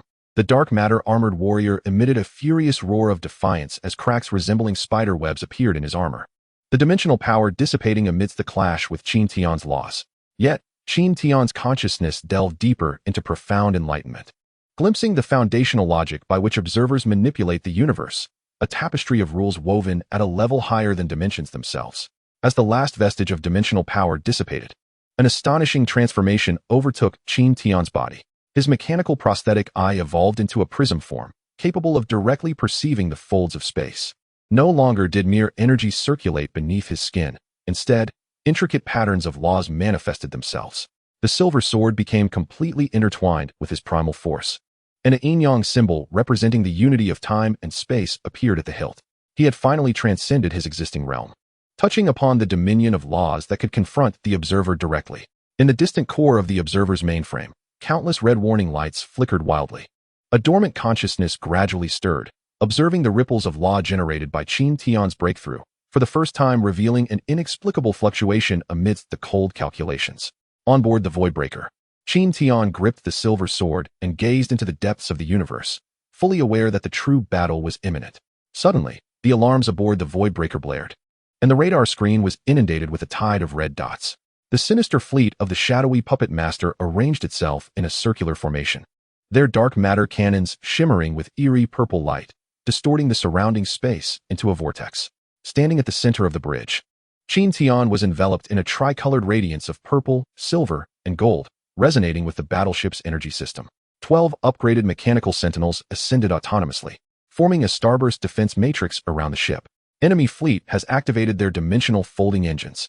Obata's voice trembled. In the holographic projection, the runes upon the enemy vessels ignited, causing the entire starry sky to shatter like a mirror. Yet Qin Tian remained composed, slowly drawing the silver sword infused with the powers of ancient civilizations. The runes on the blade and the star-charred imprint on his left hand glowed simultaneously. It was time to test the newly comprehended laws. Before his words could fade, the enemy fleet unleashed their first volley. Dark matter projectiles tore through space, but halted abruptly when they neared the Voidbreaker. Qin Tian swung the sword, tracing a silver arc. The spatial laws materialized into a tangible barrier, freezing all attacks in the void. In the next moment, he willed it, and the 12 mechanical sentinels released golden particle beams. Their assaults, infused with the law of time, striking the core engines of the enemy ships with pinpoint accuracy. Under the influence of temporal acceleration, those colossal vessels rusted into dust in an instant. How is this possible? The electronic voice of the enemy commander betrayed palpable panic. The remaining ships swiftly altered their tactics, unleashing swarms of mechanical insects. These creatures, covered in nanoscaled plates capable of absorbing energy, devoured even the starlight in their path. Qin Tian's mechanical eye flashed with data streams as he infused his primal force into the silver sword, which erupted in resplendent brilliance. Time reversal. Suddenly, the very fabric of time and space on the battlefield warped, forcibly reversing the flight paths of the mechanical swarms. They found themselves unable to approach the Voidbreaker, instead colliding with their own fleet. More astonishingly, Qin Tian's figure fragmented into countless afterimages, each wielding sword techniques embodying different laws, some freezing space, others accelerating time, and some even tearing through dimensions. Under this divine onslaught, the enemy fleet began to disintegrate in large swathes. However, just as the tide of battle appeared to clarify, the enemy flagship erupted with an energy fluctuation that defied all logic. A colossal black vortex unfurled above the flagship, from which emerged a figure clad in dark matter armor. His eyes blazed with violet flames, exuding an overwhelming aura of supremacy. How dare these insignificant ants disrupt the grand design of the Great Observer? Qin Tian felt an intangible pressure bearing down upon him, his bones groaning under the weight of it. Yet, he gripped his silver sword tightly, and the primal force surrounding him coalesced into a beam of light that soared toward the heavens. The Observer? Merely a parasite of the cosmos. He unleashed the ultimate sword technique, merging all his insights, as a triad of purple, silver, and gold light gathered at the sword's tip, coalescing into a miniature universe, where the laws of time and space intertwined into a web, hurtling toward his foe with a thunderous roar. The clash of two cataclysmic forces reverberated throughout the entire star system. For a fleeting moment, Qin Tian's consciousness became hazy amidst the tumult. Yet he could distinctly perceive the fierce confrontation between his temporal and spatial laws and the adversary's dimensional power, each collision birthing new cosmic principles. In this critical instant, he suddenly recalled the ancient civilization's prophecy he had encountered within the ruins. Only by transcending the boundaries of the laws could one grasp the essence of the universe. Break! Qin Tian bellowed, forcibly amalgamating the warrior's will of destruction, the mechanical precision, and the spiritual resonance of the starry clan into the force of the laws. His silver sword radiated a brilliance beyond comprehension. Within that radiance, the laws of time and space ceased to exist independently, transforming into an interdependent whole. This strike pierced through the defenses of the enemy powerhouse, ensnaring both him and the flagship within the tumult of time and space. As the dust of the battlefield settled, Qin Tian swayed slightly, his armor marred by cracks, blood trickling from the corner of his mouth. Yet his gaze grew ever more resolute, for in this battle, he had truly touched a higher echelon of power, one potent enough to confront the shadowy puppeteer head-on. Meanwhile, in the distant reaches of the universe, the observer's central consciousness sensed the surge of this newfound power, and countless crimson alarms blared in the darkness. A genuine cosmic stratagem was only just beginning to unfold. Chapter 37. The Arrival of the Observer. The ripples of Qin Tian's breakthrough resonated like a cosmic alarm bell, echoing through the void. Deep within the core of the observer's mainframe, the dormant consciousness awakened entirely, as an inky black energy poured forth from infinite dimensions, casting a colossal shadow upon the dark side of the universe. This projection spanned multiple star systems, composed of myriad flickering runes and distorted geometric shapes. Wherever it traversed, stars dimmed, and space shattered like a broken mirror, cascading into oblivion. Low-dimensional beings dared to challenge the architects of the rules. A chilling voice seemed to seep from the fissures of time and space, reverberating within the consciousness of countless civilizations. The alarm of Earth's defense hub rent the air. As Hong and Thor gazed at the bizarre patterns that suddenly appeared in the sky, their hearts nearly ceasing beneath their armored exteriors. These patterns bore a striking resemblance to the law fluctuations during Qin Tian's breakthrough, yet emanated an oppressive aura that rendered one breathless. The radar screen of the Void Breaker was abruptly cloaked in crimson, and Babata's scream, distorted by electronic interference, rang out. Detection of a transdimensional leap. Coordinates directly above us. Qin Tian abruptly looked up, witnessing the starry sky above, stirred by an unseen hand like ink being disturbed, as a black hole, exuding an aura of chaos, slowly began to take shape. A colossal hand, adorned with ancient symbols, emerged from the depths of the black hole, its fingertips delicately tapping against the Void Breaker. In an instant, the fabric of space shattered like glass, disintegrating inch by inch. Time unraveled. Qin Tian swung his silver sword, conjuring a barrier woven from the nascent power of the laws before him. The obliterated space began to reorganize in reverse, as the hand's assault met the barrier. The flow of time was forcibly altered, transforming into a sluggish stream of energy. However, the observer was evidently prepared, for the hand's fingers splayed open, and countless minuscule dimensional blades materialized from the void, slicing through Qin Tian's barrier with ease, leaving it riddled with wounds. 12 mechanical sentinels manifested as streaks of light before Qin Tian, their surfaces resonating with the patterns of the laws, unleashing a defensive stance interwoven with the powers of time and space. Yet, the dimensional blades effortlessly penetrated this stance, leaving behind smoldering wounds on the sentinels. Qin Tian's pupils constricted. He realized that this was not merely a brute force assault. The observer's attack harbored a profound understanding and manipulation of the laws. So, this is how you alter the cosmic rules, by directly modifying the foundational code at a higher dimension. Qin Tian's mechanical eye frantically analyzed the trajectory of the assault. While his consciousness entered a wondrous state, he envisioned another aspect of the universe, a multitude of luminous threads intersecting, each representing a law. And the observer's existence was akin to a weaver standing atop these threads, weaving and unraveling everything at will. Then I shall sever all threads. The patterns of the laws surrounding Qin Tian erupted in blinding brilliance, as the silver sword suddenly disassembled into myriad particles of light, each containing fragments of the laws of time and space. He summoned all his strength to unleash a newly comprehended forbidden technique, the collapse of laws. The myriad particles of light surged toward the observer's projection like a torrential downpour, distorting space and reversing time. Even the observer's proud dimensional blades disintegrated into pure energy upon contact.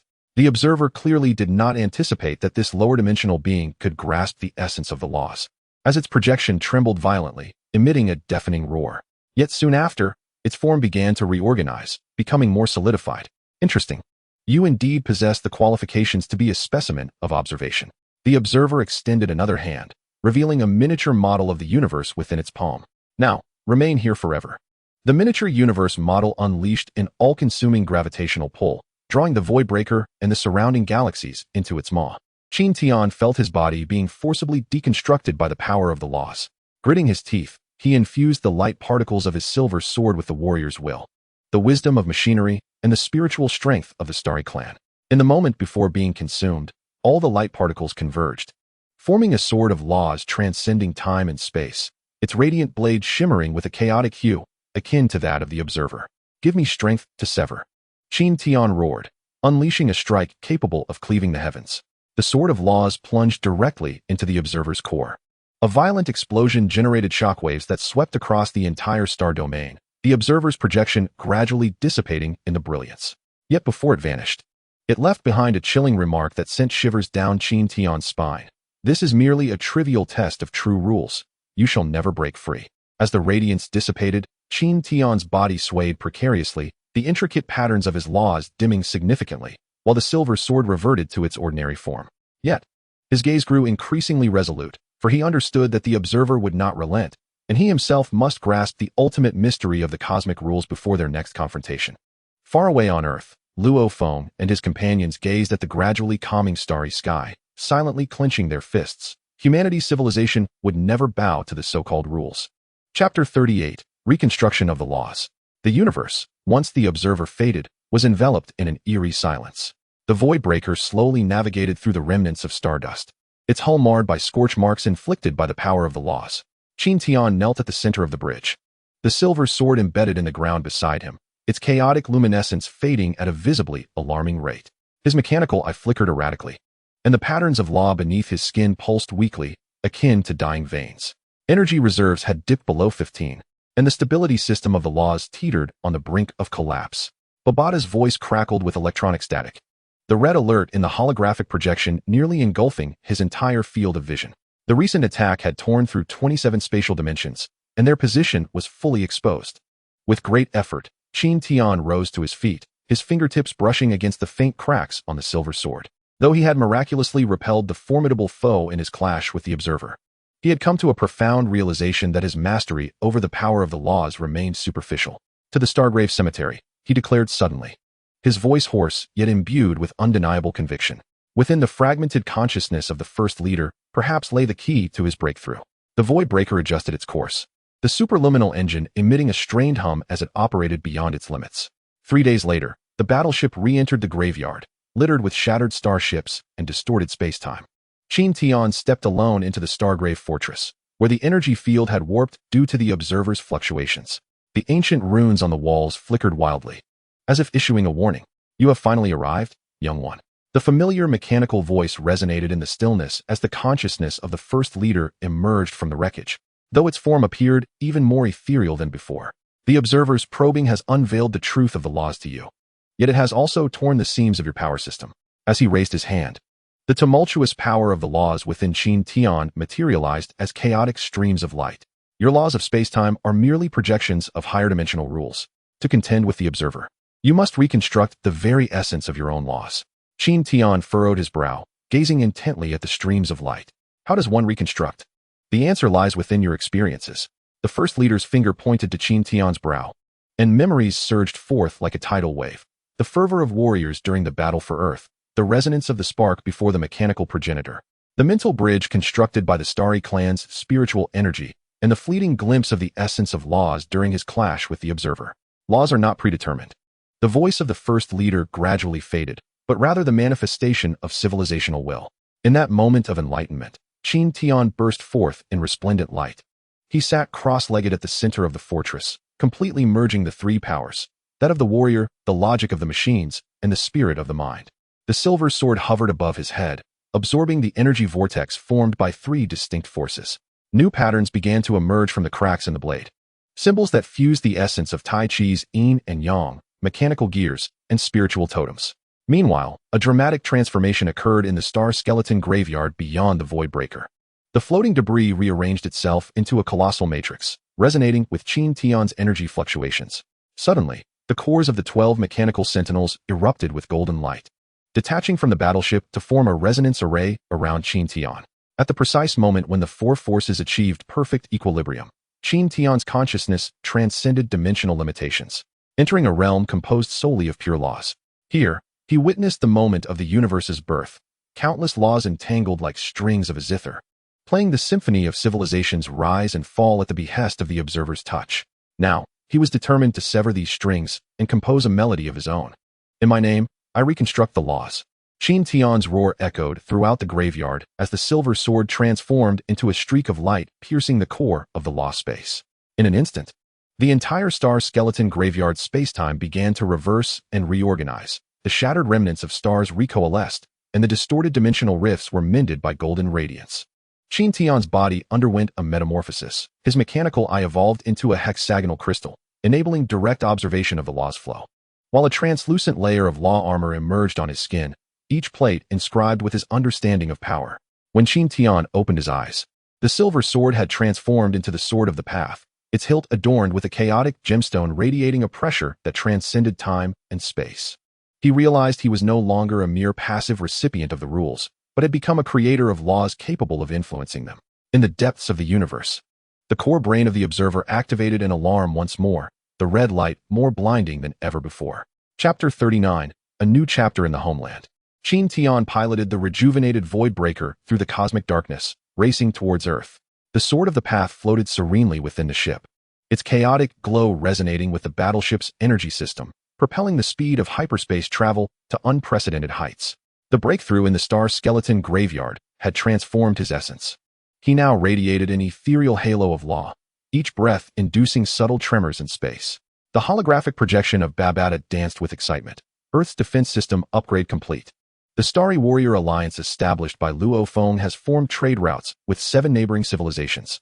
As Qin Tian gazed out of the viewport at the rapidly retreating stars, a smile unconsciously graced his lips, his eyes filled with contentment.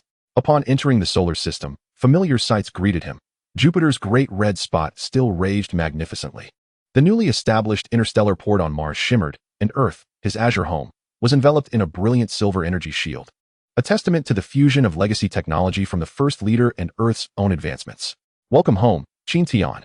Luo Feng's mental projection manifested as tangible sound waves, resonating through the cosmos. The colossal form of the golden-horned beast appeared beyond Earth's atmosphere, surrounded by golden energy patterns, indicating a significant breakthrough in its power. Hong and Thor stood atop the command tower of Earth's defense nexus, greeting Qin Tian with a wave through holographic projection. Behind them, a colossal screen displayed real-time updates on the defensive deployments surrounding Earth. The Dunkong spacecraft descended gracefully upon the new base nestled in the Himalayas. And as the hatch opened, a brisk mountain breeze swept in, carrying with it a familiar scent. Stepping out of the hatch, Qin Tian surveyed the bustling scene before him. Within the base, humans, the Starshine tribe, and cyborgs worked side by side. Researchers were fine-tuning a new type of space-folding device, while martial arts trainees were diligently practicing combat techniques infused with the essence of various civilizations. At last, you're back, Luo Feng exclaimed with a hearty laugh, giving Qin Tian's shoulder a robust pat. Look at our Earth. It is no longer the feeble planet it once was, subjected to bullying. He gestured towards the sky, where several futuristic starships were engaged in formation drills, their hulls emblazoned with Earth's insignia and the totem of the Starshine tribe. Qin Tian nodded, his gaze resolute. Yet our journey remains long. Though the observers have temporarily retreated, they will never relinquish their ambitions. Clenching the sword of path, its blade radiated an intense glow. This time, I return not only with greater power, but also with methods to reconstruct the laws. Our goal is to establish Earth's civilization as one of the authors of cosmic regulations. That evening, in the conference room of the Starshine Warriors Alliance, Qin Tian unveiled his discoveries from the graveyard of stars. Infusing the central platform with the power of the laws, a cosmic model composed of golden particles slowly ascended. The observers manipulate civilizations through higher dimensional rules, but we can commence from the grassroots, constructing our own system of laws. Qin Tian's voice resonated with calm authority. This endeavor requires the wisdom and strength of all civilizations. After the meeting, Qin Tian ascended alone to the summit of Mount Everest.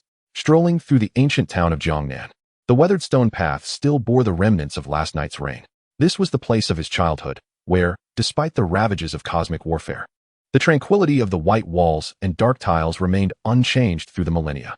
He reached out to touch the mottled brick wall, the dampness beneath his fingertips evoking the very texture of time itself. Grandma, it still tastes the same. A youthful voice called from the alleyway.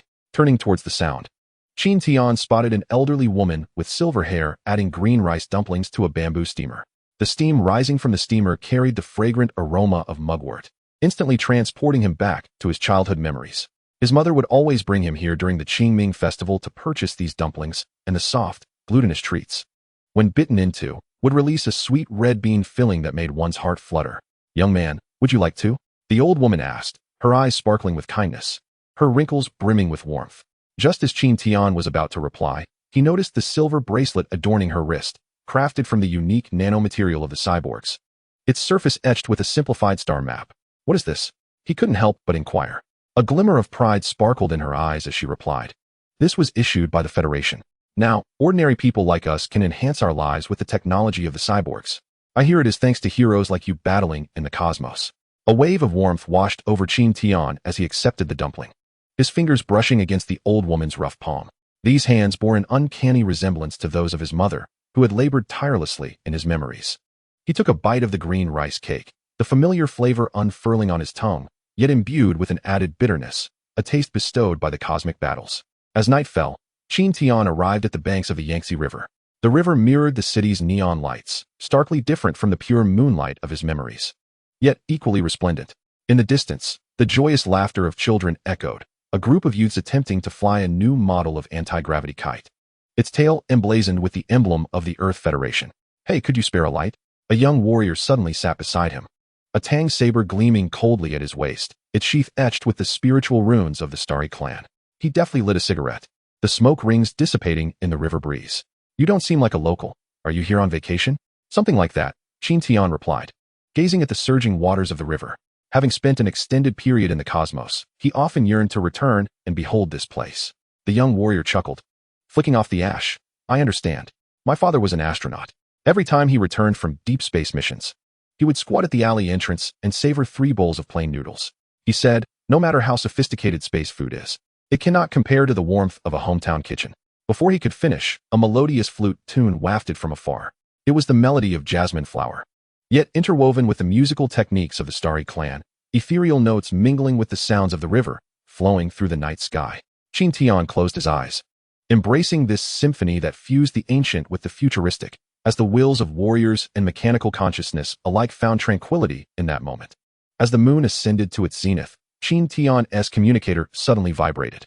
Luo Feng's holographic projection appeared on the river's surface. "Old friend, the defense center has detected abnormal energy fluctuations. I fear the observers may be stirring again." Rising to his feet, the sword of the path at his waist hummed softly. He cast one last glance at the myriad lights of the city, murmuring, "Tell everyone, this time, I will make them understand that the roots of earth can never be burned or severed." The river wind rustled his garments, and Qin Tian's figure transformed into a streak of light, soaring towards the heavens. Behind him, the warm glow of the ancient town persisted, the aroma of the green rice cake lingering sweetly. This was all he sought to protect, the roots that would forever tether him, no matter how vast the cosmos might be.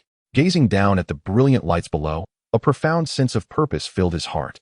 The night wind howled past, and the sword of the path trembled gently at his side, as if responding to his resolute spirit. On this land that nurtured him, a new era was on the cusp of dawning, where human civilization would no longer be mere pawns in the cosmic chess game, but rather the players, boldly challenging the rules dictated by the observers. Meanwhile, in the shadows of the universe, the core of the observer's central brain whirred chaotically, countless streams of black data intertwining in the void.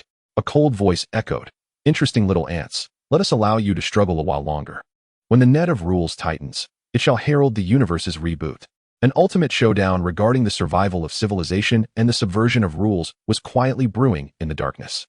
Chapter 40. Undercurrents Rising. Qin Tian stood atop the summit of the Himalayas, the biting cold wind howling past, yet failing to disperse the radiance of the chaotic law emanating from him. He formed hand seals, the sword of the path hovering before him, its runes resonating with the beams of belief rising from all corners of earth, vibrating continuously, producing a low, humming sound. In every city and corner of the earth, people emerge from their homes, gazing up at the sky.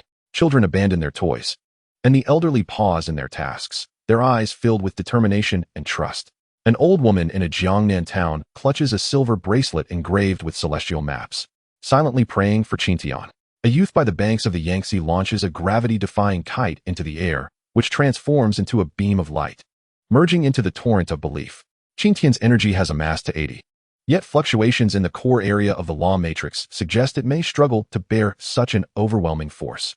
Babada's voice resonates in Qin Tian's ear, tinged with urgency.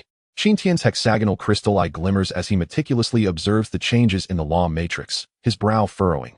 "We cannot falter. This is the pivotal moment for activating the matrix.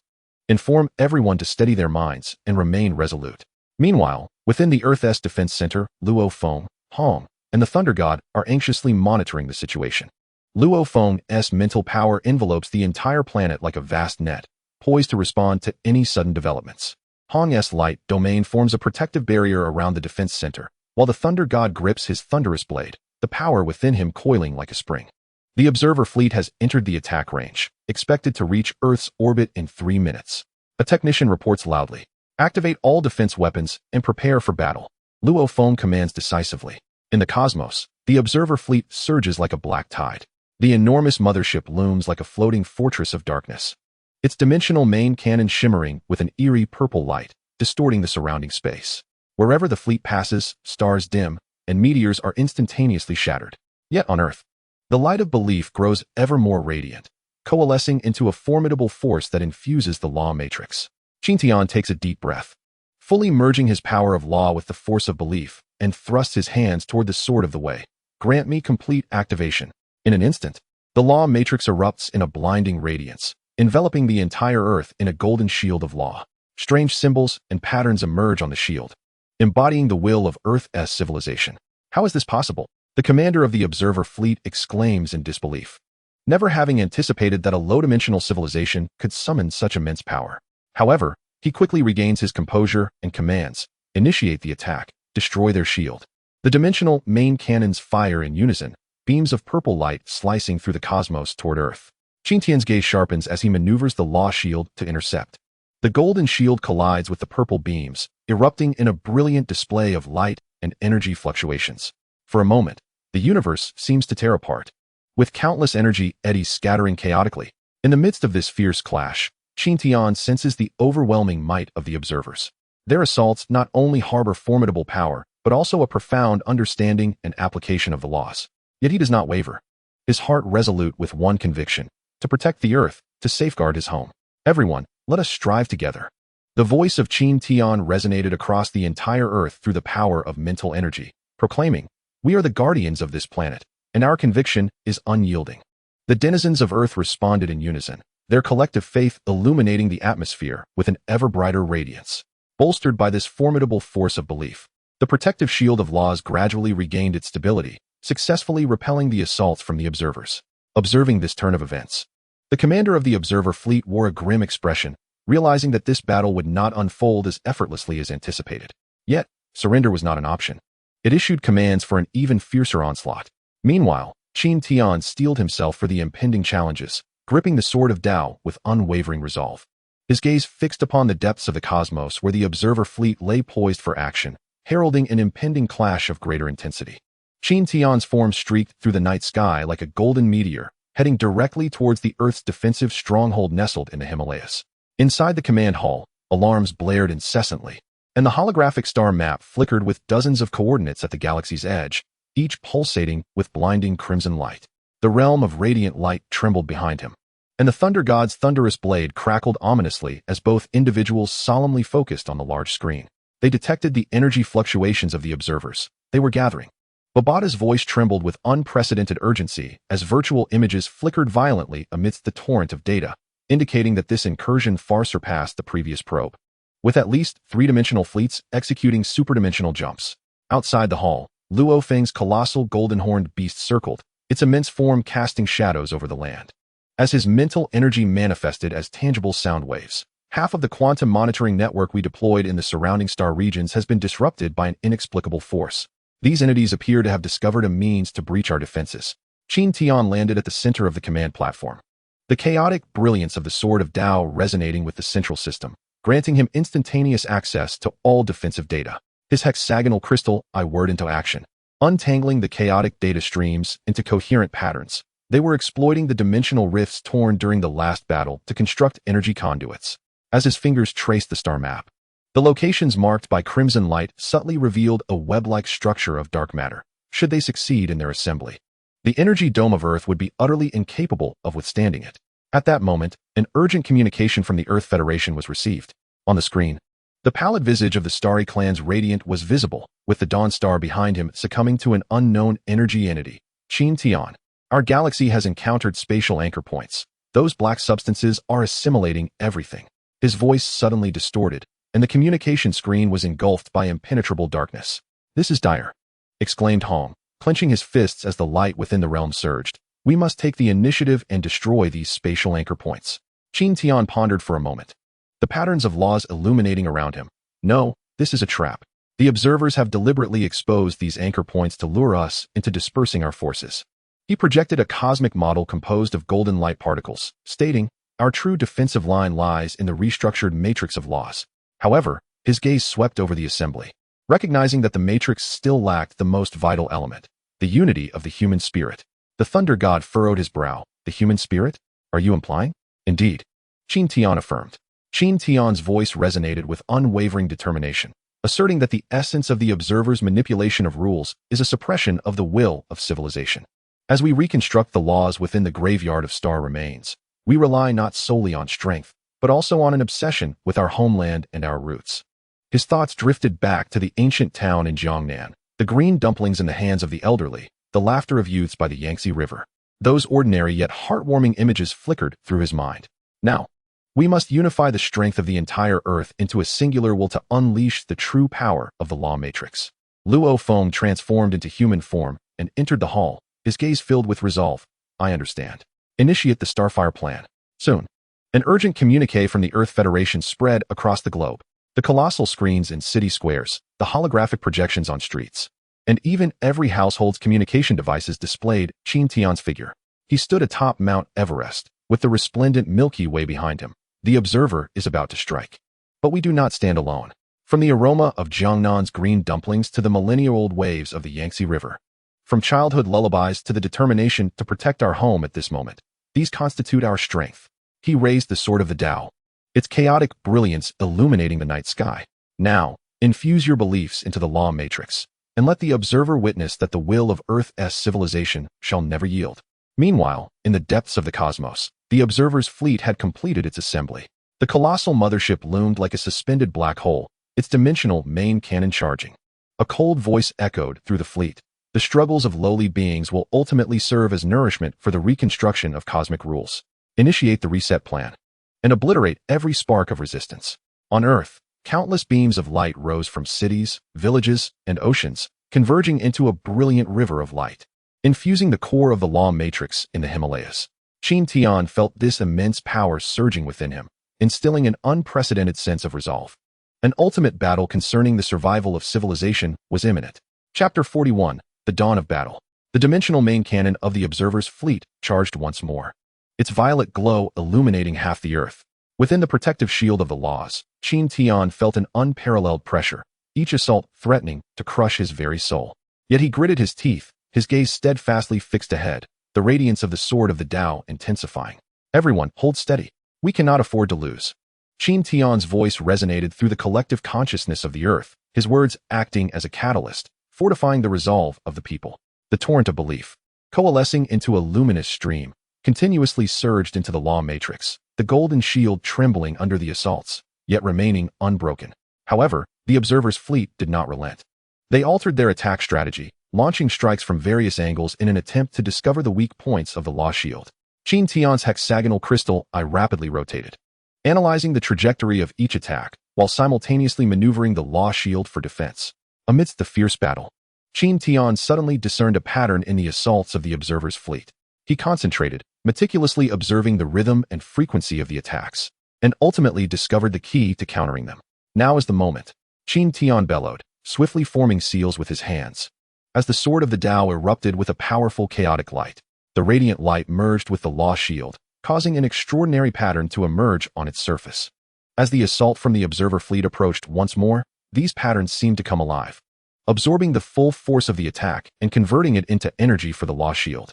How is this possible? The commander of the observer fleet exclaimed in disbelief, unable to fathom that a low-dimensional civilization could decipher its onslaught. However, it quickly regained composure and commanded the fleet to launch another attack. This time, the observer fleet unleashed all its might. The brilliance of the dimensional main cannon intensified, and the surrounding space distorted more severely. Qin Tian felt an immense pressure. Yet he did not falter. Instead, he awakened a more potent force within himself. For Earth, for our homeland.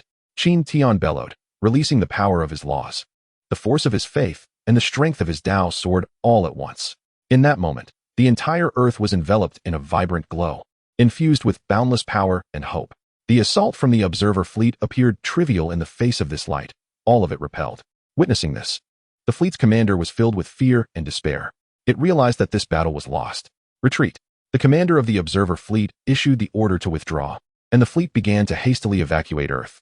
As Qin Tian watched the departing fleet, he did not let down his guard. He understood that the observers would not relent, and greater challenges awaited them in the future. Yet, at this moment, his heart brimmed with joy and pride. He had successfully defended Earth, safeguarded his home. He gazed at the people on Earth, who were cheering and celebrating their victory. He knew it was all worth it. We have triumphed. Qin Tian's voice resonated throughout the globe, and the cheers of the people grew even louder. In that instant, Earth became the most resplendent entity in the universe, and Qin Tian emerged as its hero. The golden lost shield of Earth gradually dissipated, akin to the morning mist fading away. Within the defense hub of the Himalayas, the alarms abruptly ceased, replaced by waves of jubilant cheers. Qin Tian knelt on one knee, the Tao sword firmly embedded in the ground, its blades still humming. Though the chaotic light had dimmed considerably, the intense battle had drained nearly all his strength. Energy readings have returned to normal. Shield depletion at 63. But we truly did it. Babata's holographic projection flickered with excitement, displaying real-time footage. Around the globe, people embraced and wept. Fireworks erupted in the night sky, and the ancient bells harmonized with the luminous harp of the Starry clan, playing the melody of victory. Luo Feng transformed into his humanoid form, striding forward to assist Qin Tian, the warmth of psychic energy still lingering in his palm. Old friend, you nearly sacrificed yourself this time. Hong and Thunder God also gathered around. Hong's light domain gently enveloped everyone, while Thunder God patted Qin Tian's shoulder, the dancing lightning on his battle blade radiating a joyful rhythm. However, the elation did not last long. Qin Tian's hexagonal crystal eye suddenly flashed red, and he abruptly looked up. Something is amiss. The retreat of the observers was alarmingly hasty. Scarcely had their words faded when the distant starry sky abruptly warped, giving rise to dozens of enigmatic cubes radiating a peculiar violet glow. Each cube's surface was inscribed with the runes of the observers, their emitted waves unraveling the spatial structure of the surrounding star domains. This was a dimensional anchor. Babata's voice resonated with dread, for they were forcibly fixing spatial coordinates. Once activated, the entire galaxy would transform into the observer's prison. The alarm of the Earth Defense Central blared once more. Qin Tian tightened his grip on the sword of Tao, forcibly channeling the residual power of the laws within him, the chaotic patterns upon the blade reigniting. Luo Feng, lead the martial alliance to intercept the outer cubes. Hong and Thor are to defend the Earth's frontline. I paused, my gaze fixed upon the colossal dimensional anchor at the center, which was several times larger than the others. I shall destroy the core. The void breaker surged deep into the cosmos, escorted by 12 mechanical sentinels. As they approached the array of dimensional anchors, the space thickened like molasses, and the battleship's engine emitted a strained roar. Qin Tian's consciousness melded with the mechanical sentinels, and 12 golden beams of light shot forth simultaneously, attempting to disrupt the energy cycle of the dimensional anchor. However, the runes upon the cubes surged violently, and the counteroffensive torrent of dark matter swiftly shattered the Sentinel's defenses. This cannot continue. Beads of cold sweat formed on Qin Tian's forehead as he recalled a phrase from the fragmented consciousness of the original leader. The loopholes of the rules hide within their reflections. He closed his eyes, infusing the power of the laws into the sword of Tao, constructing the energy model of the dimensional anchor within his conscious space. Upon opening his eyes, his hexagonal crystal eye beheld an astonishing sight. At the shadows of each dimensional anchor, a faint, elusive apparition lingered. Babata. Calculate the resonance frequency between the apparition and the entity. Qin Tian maneuvered the void breaker to the rear of the massive dimensional anchor, wielding the sword of Tao to unleash a silver arc. At the moment the blade struck the apparition, the entity began to tremble violently, the runes upon its surface twisting as if seared by flames. The other dimensional anchors sensed the core's anomaly and redirected their attacks, torrents of dark matter surging like a tide. In a critical moment, radiant beams of light shot forth from the direction of Earth. Luo Feng's golden-horned beast form tore through space, unleashing beams of destruction imbued with psychic force, while Hong's realm of light transformed into immense blades, cleaving through the oncoming assault, and Thor's thunderous battle blades summoned cosmic tempests, with violet lightning colliding fiercely against the tide of dark matter. Qin Tian, we cannot hold out for long. Luo Feng's roar echoed through the cosmos. Taking a deep breath, Qin Tian merged the resolve of the warriors, the precision of the machines, and the resonance of the starry race into his final strike. The sword of Tao erupted with a brilliance beyond comprehension, simultaneously cleaving towards both the core of the dimensional anchor and its apparition. The shockwave from the violent explosion engulfed the entire star domain, as the array of dimensional anchors disintegrated inch by inch amidst the radiance. When the dust settled, Qin Tian surveyed the ravaged battlefield, yet found no solace in his heart. The observer's recent probe had unveiled their far more terrifying contingency. Meanwhile, in a depth of the cosmos shrouded in chaos, the true mainframe of the observers slowly opened its eyes, quietly orchestrating a final battle concerning the fate of the universe in the darkness. Chapter 42, Prelude to the Final Battle. The dark side of the universe reverberated with the residual waves following the shattering of the dimensional anchor, the distorted space resembling a torn canvas, flickering with eerie violet lightning. Qin Tian floated on the bridge of the broken sky, his mechanical eye fixated on the rapidly fluctuating data displayed on the holographic screen. The sword of Tao hovered beside him, its chaotic runes pulsating in a dance of light and shadow, seemingly resonating with an unknown force from the depths of the cosmos. Babata, recalibrate the quantum monitoring network and expand the scanning range to the surrounding 10 galaxy clusters. Qin Tian's voice was raspy yet resolute. The relentless battles had pushed his body and spirit to the brink, yet he understood that the observer would not relent easily. Recalibrating. Damn it. Babata's voice suddenly rose in pitch. The quantum entanglement state is being inexplicably disrupted, and the monitoring network is malfunctioning. Instantly, the data on the screen became garbled, and the star map, representing the order of the universe, was shrouded in a layer of black mist. Furrowing his brow, Qin Tian's consciousness slowly sank into the sword of Tao, attempting to penetrate the interference with the power of the laws. Within the realm of his awareness, he witnessed countless flickering threads, the embodiment of the universe's rules, now contorted and entwined by an invisible force. They were altering the fundamental logic of the rules. Qin Tian murmured to himself, beads of sweat forming on his forehead. Meanwhile, within the Earth Defense Center, Luo Feng, Hong, and Thor were urgently deliberating strategies. The colossal holographic screen marked dozens of red danger zones surrounding the Earth, each representing a potential attack point from the observer.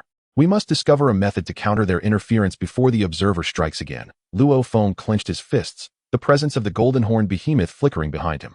Otherwise, the Earth's defense system will be rendered utterly ineffective. Hong nodded slightly, the domain of light swirling around him. I will attempt to analyze the source of the interference using the laws of light, but their power is exceedingly strange. Each time I approach, I am repelled by a formidable force. Thor abruptly plunged the thunder blade into the ground, purple lightning immediately coursing through the command hall. Whatever their power may be, I am prepared to fight to the bitter end. Suddenly, Qin Tian's holographic projection appeared before them, his complexion pale, yet his gaze unwavering. We cannot engage in blind combat. The observer's aim is not merely the destruction of Earth, but the control of the universe's rules. We must uncover their core demands to counteract them. He raised his hand, manifesting a cosmic model composed of golden particles. In the model, Earth was encircled by a ring of twisted black lines. This is what I observed in the realm of consciousness. The observer appears to be constructing a colossal cage of rules, with Earth as their primary target. The group fell into deep contemplation. After a prolonged silence, Luo Feng spoke. If it is a cage, there must be a flaw. We will disperse our forces and seek breakthrough points from different angles. Qin Tian, continue your research on the law's countermeasures. Hong, lead the research team to analyze the energy composition of the interference. Thor, you will reinforce Earth's physical defenses. I will organize the Martial Alliance for tactical drills, always ready to respond to the observer's ambush. After the meeting concluded, Qin Tian ventured alone to the core area of the rule matrix in the Himalayas. Here converges the power of belief from Earth's civilization, as golden light flows like a gentle stream, continuously nourishing his inherent laws. Qin Tian sat cross-legged, placing the sword of the Tao upon his knees, and slowly closed his eyes. In the enveloping darkness, he beheld the initial confrontation with the observer. The warped spacetime and the distorted laws vividly emerged in his mind. Where lay the flaws in the reflection of the rules? Qin Tian's consciousness delved deeper, penetrating to the very foundation of the laws. Suddenly, he discerned an anomaly. At the point of distortion, there existed a minuscule node, whose fluctuations of power starkly contrasted with those of the observer, exuding an aura that was both ancient and mysterious. With a surge of mental acuity, Qin Tian concentrated all his lawful energies and reached out towards that node. At the moment of contact, a powerful stream of information surged into his consciousness, revealing an ancient civilization that stood in defiance against the observer at the origin of the universe, wielding a power capable of counterbalancing the laws. Qin Tian's awareness immersed itself in this ancient stream of knowledge, as stunning images flickered rapidly through his mind. The planets of this ancient civilization floated at the core of the universe, surrounded by mysterious energy halos, their surfaces etched with runes resonating with the cosmic laws. The city's edifices were constructed from peculiar crystals that emitted a soft glow, not only preserving the memories of the civilization, but also resonating with the natural forces of the universe. As the scene shifted, the fleet of the observer surged forth like a tide of darkness, their warships composed of dark matter and warped spacetime, collapsing the very fabric of space and extinguishing stars in their wake. The guardians of the ancient civilization stood resolute, wielding weapons that radiated a chaotic light akin to that of the sword of the Tao. These lights interwove to form a vast web of laws, fiercely opposing the dimensional power of the observer. At a pivotal moment in the battle, a leader among them fused a chaotic crystal into the node of the cosmic laws, causing a powerful tremor throughout the universe's regulations, which repelled the observer's fleet into a prolonged dormancy. So it is, Qin Tian murmured to himself, awakening from the realm of consciousness, his eyes gleaming with excitement and determination. What the observer fears is the power capable of altering the flow of rules. And this power lies concealed within the origin node of the universe. Rising to his feet, the sword of the Tao hovered before him, its chaotic runes glowing brilliantly, as if in response to his revelation. Qin Tian promptly transmitted this discovery through his mental energy to Luo Feng and others at the Earth's Defense Central. Upon hearing, Luo Feng's eyes sparkled with surprise. If we can locate this origin node and activate its power, we will possess a trump card against the observer. Hong furrowed her brow, raising a query. But the universe is so vast, where could the origin node possibly be? Moreover, the observer undoubtedly recognizes its significance and will exert every effort to thwart us. Thor gripped his thunderous blade tightly and proclaimed loudly, no matter where it is, nor the obstacles we may face, we shall search together. I refuse to believe that with so many of us, we cannot locate a single node. Qin Tian nodded slightly, his eyes radiating determination. I have inscribed a tracking mark at the level of the laws. By following the fluctuations of this ancient power, we may uncover the origin node. However, as Hong has pointed out, the observers will not easily let us slip away. This operation must be swift and decisive. After an urgent discussion, the group formulated a meticulous plan. Luo Feng led the golden-horned beast avatars and the elite of the Martial Alliance, tasked with diverting the main fleet of the observers, while Hong and Thor remained on Earth to bolster the defensive systems, ensuring the planet's safety during their absence. Qin Tian, in turn, commanded the spacecraft Duan Kong and 12 mechanical sentinels to venture deep into the cosmos in search of the origin node. Before their departure, Qin Tian stood on the bridge of Duan Kong, gazing down at the blue earth, filled with affection and resolve. He understood that this mission was fraught with peril, yet for the sake of safeguarding Earth and preserving peace in the universe, he had no inclination to retreat. Babata, activate the hyperspace engine. Our destination is the origin of the universe. Qin Tian's voice was resolute and powerful. Understood. Hyperspace engine activated. Estimated travel time, 72 hours, Babata responded, tinged with a hint of tension and anticipation. Duan Kong streaked through the darkness of the cosmos like a radiant comet, racing toward the unknown. Meanwhile, back on Earth, Luo Feng and the others commenced their intense preparations for battle, as an ultimate confrontation concerning the fate of the universe was about to unfold. Chapter 43, The Crisis Approaches. Duan Kong zipped through the vast universe like a silver meteor. Qin Tian stood on the bridge, his gaze affixed to the screen displaying the pulsating tracking marks, the trajectory of ancient power fluctuations guiding them toward the universe's origin. The 12 mechanical sentinels encircled the warship, their metallic shells gleaming with a cold light, ever ready to confront any imminent danger. Babata, how long until we reach the source of the tracking mark? Qin Tian's voice shattered the silence of the bridge. Approximately 10 hours remain, but Babata's holographic projection flickered slightly. It appears we have an unidentified object rapidly approaching from behind, at an alarming speed. If this trend continues, they will catch up to us in about 3 hours. Qin Tian's brow furrowed as he immediately accessed the rear monitoring feed. In the pitch-black cosmos, several shadowy forms darted swiftly, their outlines indistinct, as if woven from darkness itself, causing the surrounding space to ripple enigmatically. This is the observer's tracker. Qin Tian's expression grew grave. He had encountered this terrifying entity during his battles with the observers. These trackers were lethal weapons crafted by the observers, possessing formidable tracking capabilities and striking power. Once ensnared by them, escape would be exceedingly difficult. Activate all defense systems and prepare for combat, Qin Tian commanded decisively. With his order, Duan Kong's defensive shields activated instantaneously, enveloping the warship in a soft blue energy field.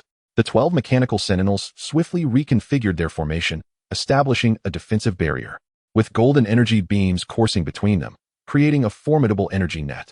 Time passed inexorably, each second bringing the pursuers closer. As they neared the threshold of attack, they suddenly scattered, charging toward the void breaker from various angles. These relentless hunters moved with astonishing speed, transforming into streaks of black lightning that violently struck against the defensive shield. Bang, bang, bang. A cacophony of explosive sounds erupted, causing the shield to tremble violently, its energy readings plummeting. Qin Tian's gaze turned frigid as he wielded the sword of Tao, unleashing a chaotic radiance that pierced through the air and struck one of the pursuers directly. The impacted hunter emitted a piercing shriek, its form instantaneously consumed by the chaotic light, vanishing into nothingness. Yet, the remaining pursuers showed no signs of retreat. Instead, they became increasingly ferocious in their assault. They relentlessly battered the defensive shield, each collision sapping its energy further. This cannot continue. Our shield will not endure much longer, Babata exclaimed anxiously. After a moment of contemplation, Qin Tian suddenly conceived a plan. He infused his own power of the laws into the Void Breaker's engine system, while simultaneously directing 12 mechanical sentinels to channel their energy toward the ship's rear. Babata, prepare for a hyperspace jump, targeting the unstable wormhole ahead, Qin Tian proclaimed decisively. But entering an unstable wormhole is perilous. We may be torn apart by its turbulent currents. Babata replied, fear evident in his voice. There is no time for hesitation. This is our only chance to escape the pursuers. Qin Tian's tone brooked no argument. Reluctantly, Babata activated the hyperspace jump protocol. In a flash of intense light, the Void Breaker vanished from its location, slipping into hyperspace. The pursuers, evidently unprepared for such a maneuver, hesitated momentarily before resuming their pursuit, only to soon lose all trace of the Void Breaker. Within hyperspace, the Void Breaker drifted like a fallen leaf. Buffeted by fierce energy turbulence, cracks began to form along the ship's exterior, and internal systems started to malfunction. Qin Tian gripped the sword of Tao tightly, exerting every ounce of strength to maintain the vessel's stability, beads of sweat forming on his brow as his complexion turned ashen. After an indeterminate time, the Void Breaker successfully traversed the unstable wormhole, emerging into a realm of unfamiliar stars. The cosmos here dazzled with an extraordinary brilliance, countless celestial bodies twinkling with peculiar luminescence. At the center of this starfield lay a massive vortex-like entity, emanating mysterious and powerful waves of energy, the cosmic origin node. We have succeeded, Qin Tian said wearily, a faint smile of relief gracing his features. Yet, he knew that the true challenge was only just beginning. In this enigmatic realm of cosmic origins, even greater dangers awaited him. Gazing at the radiant cosmic origin node before him, Qin Tian took a deep breath, striving to calm his racing heart. This node resembled a colossal whirlpool of energy, drawing in the light of myriad stars, which then radiated forth in a spectrum of colors from its edges, starkly contrasting against the surrounding abyss of space. Babata, scan the energy composition of the node and seek the key to activate it, Qin Tian declared, his hands firmly gripping the sword of Tao, ever ready to confront unforeseen circumstances. The scanning process is underway, but the energy is exceedingly complex. Babata's voice trembled slightly, revealing at least 3 intertwining unknown energy fields, seemingly sharing a common origin with the observer's dimensional power. Qin Tian furrowed his brow, harnessing the power of the laws as he cautiously approached the node.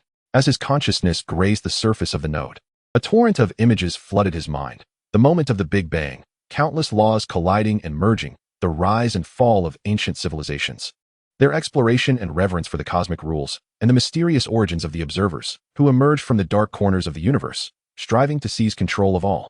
It became clear that the observers had exploited the chaos during the universe's inception to usurp a portion of the control over the laws. Qin Tian murmured to himself, realizing that this node was the key to unraveling everything. Just then, the space surrounding the node suddenly warped, and a dozen black figures materialized from thin air. They were the elite forces of the observers, their bodies composed entirely of pure dark matter, emanating an icy aura, with their dimensional weapons flashing ominously with purple light. How dare low-dimensional beings attempt to touch the secrets of the origin? The leader of the observers spoke coldly, declaring, "Today marks your doom." Qin Tian stood his ground, raising the sword of Tao above his head, and a chaotic radiance instantly enveloped the entire area. Your dominion is the true disaster of the universe. Today, I shall reclaim the freedom that belongs to all civilizations. In an instant, battle erupted, as the observers surged towards Qin Tian like bolts of black lightning. Their attacks imbued with dimensional power, causing the very fabric of space to fracture. Qin Tian flickered, distorting time and space with the power of the laws to evade a fatal strike, then retaliated with a swift sword strike, where chaotic light clashed with the purple dimensional force, erupting in a dazzling explosion. Babata, disrupt their energy transmission with all your might, Qin Tian shouted. Babata immediately complied, unleashing a barrage from the energy cannon of the Void Breaker, causing a momentary disarray in the rhythm of the observers' attacks. Seizing the opportunity, Qin Tian merged his own power of the laws, the will of the warrior, and the precise calculations of the mechanized tribe, executing a brand new sword technique. The chaotic origin slash. The chaotic runes upon the sword of Tao blazed brightly, and a sword aura containing the power of the universe's origin surged forth, slicing directly towards the leader of the observers. The leader's expression shifted dramatically, hastily summoning all its strength to defend, yet the might of the sword aura proved overwhelming, instantaneously shredding its defenses and cleaving its body in two. The other observers, witnessing this, fell into a state of panic. Qin Tian pressed the attack, systematically eliminating each observer with the assistance of 12 mechanical sentinels. Once the enemies were vanquished, Qin Tian once again focused his attention on the cosmic origin node. He closed his eyes, immersing his consciousness entirely within the energy field of the node, striving to discover the method to activate it. In a realm of chaotic consciousness, he glimpsed an ancient symbol, shimmering with a light that resonated with the sword of Tao, seemingly revealing the ultimate secrets of the universe. Qin Tian concentrated his spirit, infusing the power of the laws into the symbol. In an instant, the origin node of the entire universe erupted with a brilliant radiance, and a formidable force surged forth from the node, resonating intensely with Qin Tian's own power of the laws. Success! Qin Tian exclaimed excitedly. However, before he could revel in his triumph, he felt an even more powerful force rapidly approaching. Looking up, he beheld a colossal fleet led by the observer's central brain advancing from the depths of the cosmos. A true ultimate confrontation was about to unfold. Chapter 44, The Door of Origins. Qin Tian stood before the cosmic origin node, feeling the chaotic power within him resonate with the energy of the node. As the central brain of the observer was vanquished, the runes on the surface of the node began to slowly rotate. As if a great door to a higher dimension was being opened, his consciousness once again delved deep into the node. But this time he beheld an entirely different scene, a vast continent suspended in the chaotic void, with countless stars revolving around it, forming a colossal cycle vortex. This is the continent of origins, Qin Tian murmured, when suddenly the voice of Babata echoed in his ear. Master, the energy fluctuations of the node are reconstructing spatial coordinates. We may be transported to another dimension. Before he could finish speaking, a dazzling light enveloped Qin Tian. When he opened his eyes, he found himself beneath a foreign starry sky. Below him lay a desolate land, with mountains in the distance resembling great dragons lying at rest. And the air was thick with the potent power of the laws, each breath filling him with vitality. The laws here are 100 times clearer than in the primordial universe. Qin Tian marveled. He noticed a group of figures rapidly approaching from afar, led by a middle-aged man riding an obsidian tiger, whose aura was restrained yet brimming with terrifying strength. Avoid true God? Qin Tian's heart jolted. According to Babata's scans, practitioners on the continent of origins possessed true divine strength from birth, and avoid true God was already a formidable being. Human, who are you? Why have you appeared at the border of the kingdom of Tianmu? The man on the obsidian tiger inquired, his tone laced with caution. Just as Qin Tian was about to respond, he suddenly sensed a wave of destructive energy surging from beneath the earth. The ground split open in an instant, and a colossal black beast, comparable in size to a planet, emerged. Its body was composed of dark matter, with purple dimensional light flickering in its eyes. A boundary beast. Qin Tian's pupils constricted.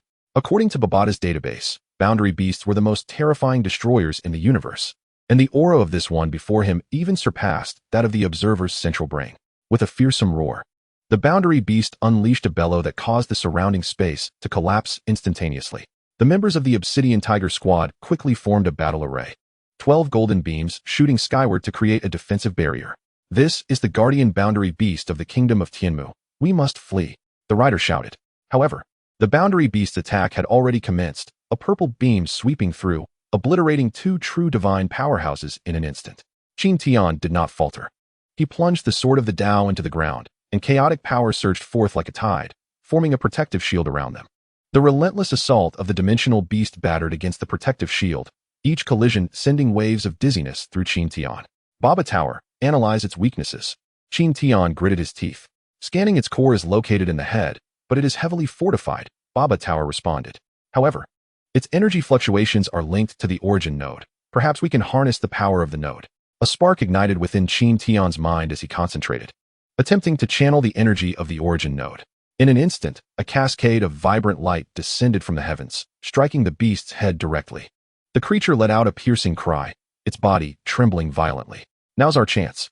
Mou who seized the opportunity, leading his team to launch an assault. 12 golden sword energies simultaneously cleaved toward the beast, and under the enhancement of the radiant light, they carved a fissure into its tough hide. With a furious roar, the beast retaliated, opening its massive jaws to unleash a column of darkness toward Qin Tian. He strained with all his might to activate the protective shield. But the force of the beam was overwhelming, shattering the shield and sending him hurtling hundreds of kilometers, blood gushing from his mouth. Just then, a golden figure descended from the sky, effortlessly blocking the beast's attack. Qin Tian looked up to see a man clad in black armor hovering in the air. His aura unfathomable. Rofeng. Qin Tian recognized the renowned human leader within the cosmos.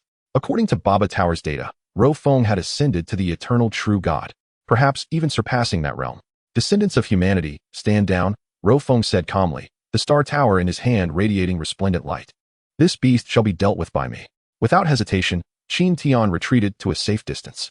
Rofeng vanished in a flash, transforming into a streak of light as he charged toward the beast, the star tower unleashing boundless chaotic power that enveloped the creature entirely. Chaos transforms. All things return to silence, Rofeng murmured. The star tower erupted in dazzling brilliance, and the dimensional beast began to disintegrate, ultimately dissolving into nothingness. After vanquishing the beast, Rofeng turned to face Qin Tian. You carry the essence of the origin node. Follow me.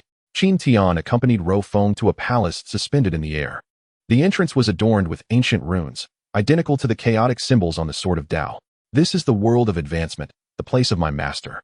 The mountain guest's legacy, Rofeng explained. The secrets of the origin continent may be unveiled here. Upon entering the palace, Qin Tian felt a formidable will wash over him. At the center of the palace, a crystal sphere floated, reflecting the entirety of the origin continent. This is the core of the origin continent, governing the cycles of the 3,000-dimensional cosmic seas, Rofeng stated. Though the mainframe of the observers has been annihilated, they are backed by even more powerful entities, the 10 sovereigns of the origin continent. A heavy sense of foreboding settled in Qin Tian's heart. He knew the true challenges were only beginning. At that moment, the crystal sphere suddenly erupted with a brilliant light, and a commanding voice reverberated throughout the palace. Eternal true God Rofeng, prepare your companions to face the trials of the origin continent. Only by overcoming the tests of the 3 great perilous realms can you gain the qualification to challenge the sovereigns. Qin Tian gripped the sword of Tao tightly, his eyes shimmering with unwavering determination. He understood that this adventure, transcending dimensions, had only just begun. Deep within the origin continent, an ultimate confrontation concerning the fate of the universe awaited his and Luo Feng's arrival. Chapter 45. The Trial of Ascension. The moment Qin Tian followed Luo Feng into the realm of ascension, an immense force of space-time enveloped him. As his consciousness coalesced once more, he found himself before a colossal bronze hall suspended in the chaos. The dome of the hall was embedded with countless stars, each emanating distinct waves of law, as if it encapsulated the mysteries of the vast ocean of 3,000 dimensions. This was the core of the Ascension realm, the Hall of Reincarnation. Luo Feng spoke solemnly, revealing that his mentor, the mountain-seated guest, had secluded himself here for 10,000 epochs, contemplating the path of cosmic reincarnation. He gestured, and 12 crystals steely materialized within the hall, each inscribed with different battle scenes. Qin Tian noticed that one of the stele reflected the fierce battle between Luo Feng and the realm beast Morosa on the origin continent. These crystal stele recorded the combat trajectories of formidable beings from the origin continent. Our trial, Luo Feng elucidated, is to defeat these opponents on the virtual battlefield. Before he could finish, a brilliant beam of light descended from above, enveloping Qin Tian. When he opened his eyes again, he found himself amidst a blazing desert. In the distance, a colossal crimson flame lizard, comparable in size to a mountain, was spewing magma. Upon its back sat a man clad in fiery battle armor, radiating the essence of a chaos sovereign. This is the Crimson Flame General of the ancient country of Flame Wind. Luo Feng's voice echoed through the void. His flame origin has reached a transformative state, capable of incinerating all matter and souls. Qin Tian tightened his grip on the Sword of Tao, feeling the restlessness emanating from its blade. He took a deep breath, channeling the power of the origin node, as chaotic sword energy coalesced at the tip of his sword. However, when the sword energy was unleashed towards the Crimson Flame Lizard, it was thwarted by an invisible barrier of flame. Futile, the Crimson Flame General scoffed. My infernal domain can assimilate all energy. Do you believe the power of the origin node can breach my defenses? Qin Tian's pupils contracted as he realized that his chaotic power was being gradually consumed by the fiery domain. At that critical moment, Babada's voice resonated in his mind. Master, the core of his domain is located at his heart. Try using the origin's tremor with the Sword of Tao. With a surge of focus, Qin Tian plunged the Sword of Tao into the ground. Instantly, an invisible shockwave radiated outward from him. Cracks appeared in the Crimson Flame General's fiery domain, and the lizard emitted a pained roar as the flames at its heart visibly weakened. Now, Luo Feng's voice rang out once more. Seizing the opportunity, Qin Tian transformed the chaotic sword energy into an azure dragon, piercing directly through the heart of the Crimson Flame General. The virtual battlefield shattered in an instant, and Qin Tian returned to the Hall of Reincarnation. Well done. Identifying the enemy's weakness in the first trial is commendable, Luo Feng praised. But the challenges ahead will be even more formidable. He waved his hand, illuminating the second crystal steel, revealing a mechanical labyrinth suspended in the air. This is the mechanical abyss of the Kingdom of Heavenly Wood, Luo Feng explained. It is filled with puppets crafted by the God King of Ascension himself, each possessing the battle prowess of true gods in the void. As Qin Tian was about to speak, he suddenly sensed a formidable force drawing him in. He was engulfed by a mechanical labyrinth, his vision instantly filled with a myriad of gears and metallic corridors. Countless puppets surged from all directions, each wielding diverse weapons and employing ever-changing attack patterns. Babata, analyze their assault strategies, Qin Tian shouted while evading their strikes. Scanning. The core of these puppets is an energy crystal, Babata responded. Their attack patterns adhere to an ancient battle formation. We must locate the formation's eye to decipher it. As Qin Tian fought, he observed his surroundings. He noticed intricate runes etched upon the labyrinth's walls, resembling the chaotic runes on the Sword of Tao. Attempting to infuse the power of the sword into the runes, the entire maze quaked violently. Found it. A glimmer of light flashed in Qin Tian's eyes. He plunged the Sword of Tao into a rune node, and the chaotic energy surged into the labyrinth's core. Instantly, all puppets ceased their movements, and the gate to the abyss of machinery slowly opened. Upon returning to the Hall of Reincarnation, Qin Tian found Luo Feng's expression unusually grave. The next trial is the ultimate test of the realm of ascendancy, the tomb of the God King. He pointed to the third crystal tablet, where a vision of an ancient tomb shrouded in black mist materialized. Within this tomb lies the remnants of the God King of ascendancy, Luo Feng elaborated. Only by passing his trial can one qualify to challenge the 10 sovereigns of the realm. Taking a deep breath, Qin Tian stepped into the black mist. Inside the tomb, a massive bronze coffin floated at its center, adorned with a star map of the origin continent. As Qin Tian approached, the coffin suddenly opened, and a golden figure emerged. I am the God King of Ascendancy, the figure declared. To claim my legacy, you must withstand 3 of my strikes. With the first strike, the God King raised his hand, unleashing a golden sword aura that cleaved through the void. Qin Tian summoned all his strength into the Sword of Tao, and the chaotic sword energy collided with it, erupting in a thunderous roar. For the second strike, the God King pressed his palms together, coalescing a miniature universe within his grasp. Qin Tian felt the force of the laws of the universe and summoned the power of the origin node to counter it. Yet he was thrown back, his blood surging. In the third strike, the God King transformed into myriad forms, each embodying distinct foundational laws. Gritting his teeth, Qin Tian deeply fused his own laws with the origin node, creating a chaotic barrier. When the last figure dissipated, the God King smiled with satisfaction. Well done. To withstand my 3 strikes, you are worthy to inherit the legacy of the realm of ascendancy. He raised his hand, and a golden light shot into Qin Tian's forehead. Qin Tian was overwhelmed by a torrent of information flooding his mind, encompassing the God King's understanding of the origin continent, insights into the laws, and the keys to confront the 10 sovereigns. The secrets of the origin continent lie at the end of the reincarnation passage. The God King's voice gradually faded. When you gather the legacies of the 3 ultimate domains, the door to the primordial space shall open. Upon returning to the Hall of Reincarnation, Luo Feng gazed at the golden light flickering in Qin Tian's eyes and nodded, saying, Next, we must venture to the 3 great perilous lands, the lair of the beasts in the kingdom of Tianmu, the mechanical labyrinth of the kingdom of Shigua, and the fiery abyss of the ancient kingdom of Yanfeng. Only by overcoming the trials there can we truly possess the strength to challenge the 10 sovereigns.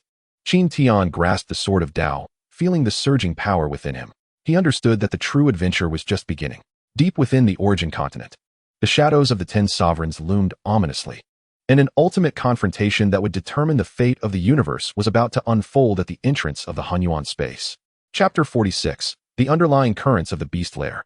As Qin Tian and Luo Feng's figures penetrated the spatial barrier at the border of the kingdom of Tianmu, they were met not with the anticipated fragrance of grass and trees, but a pungent aroma mingled with metallic rust and biological slime.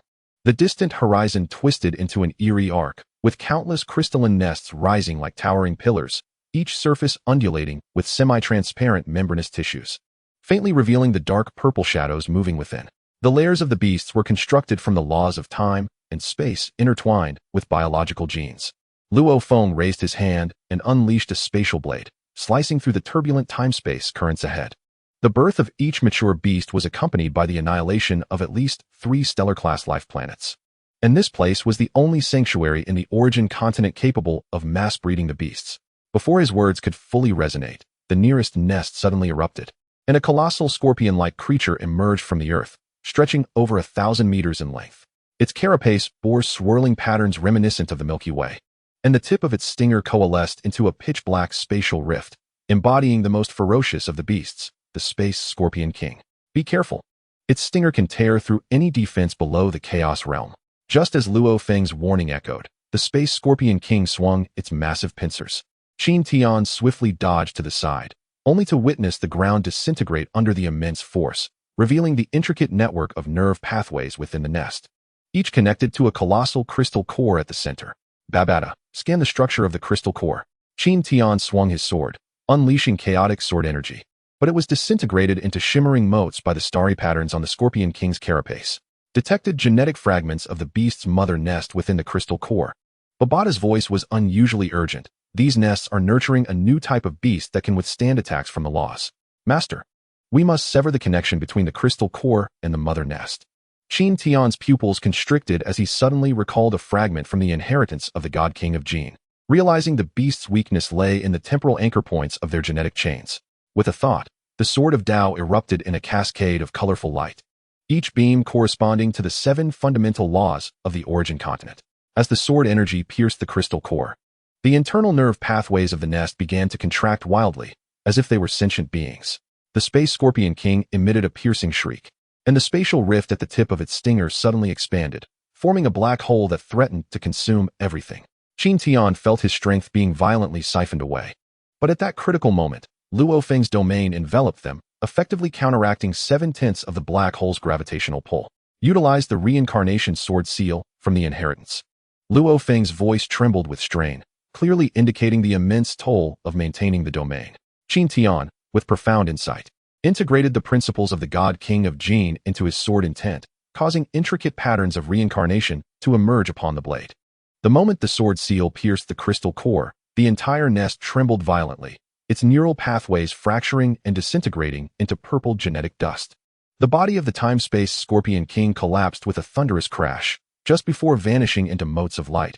A flicker of reluctance flashed in its eyes.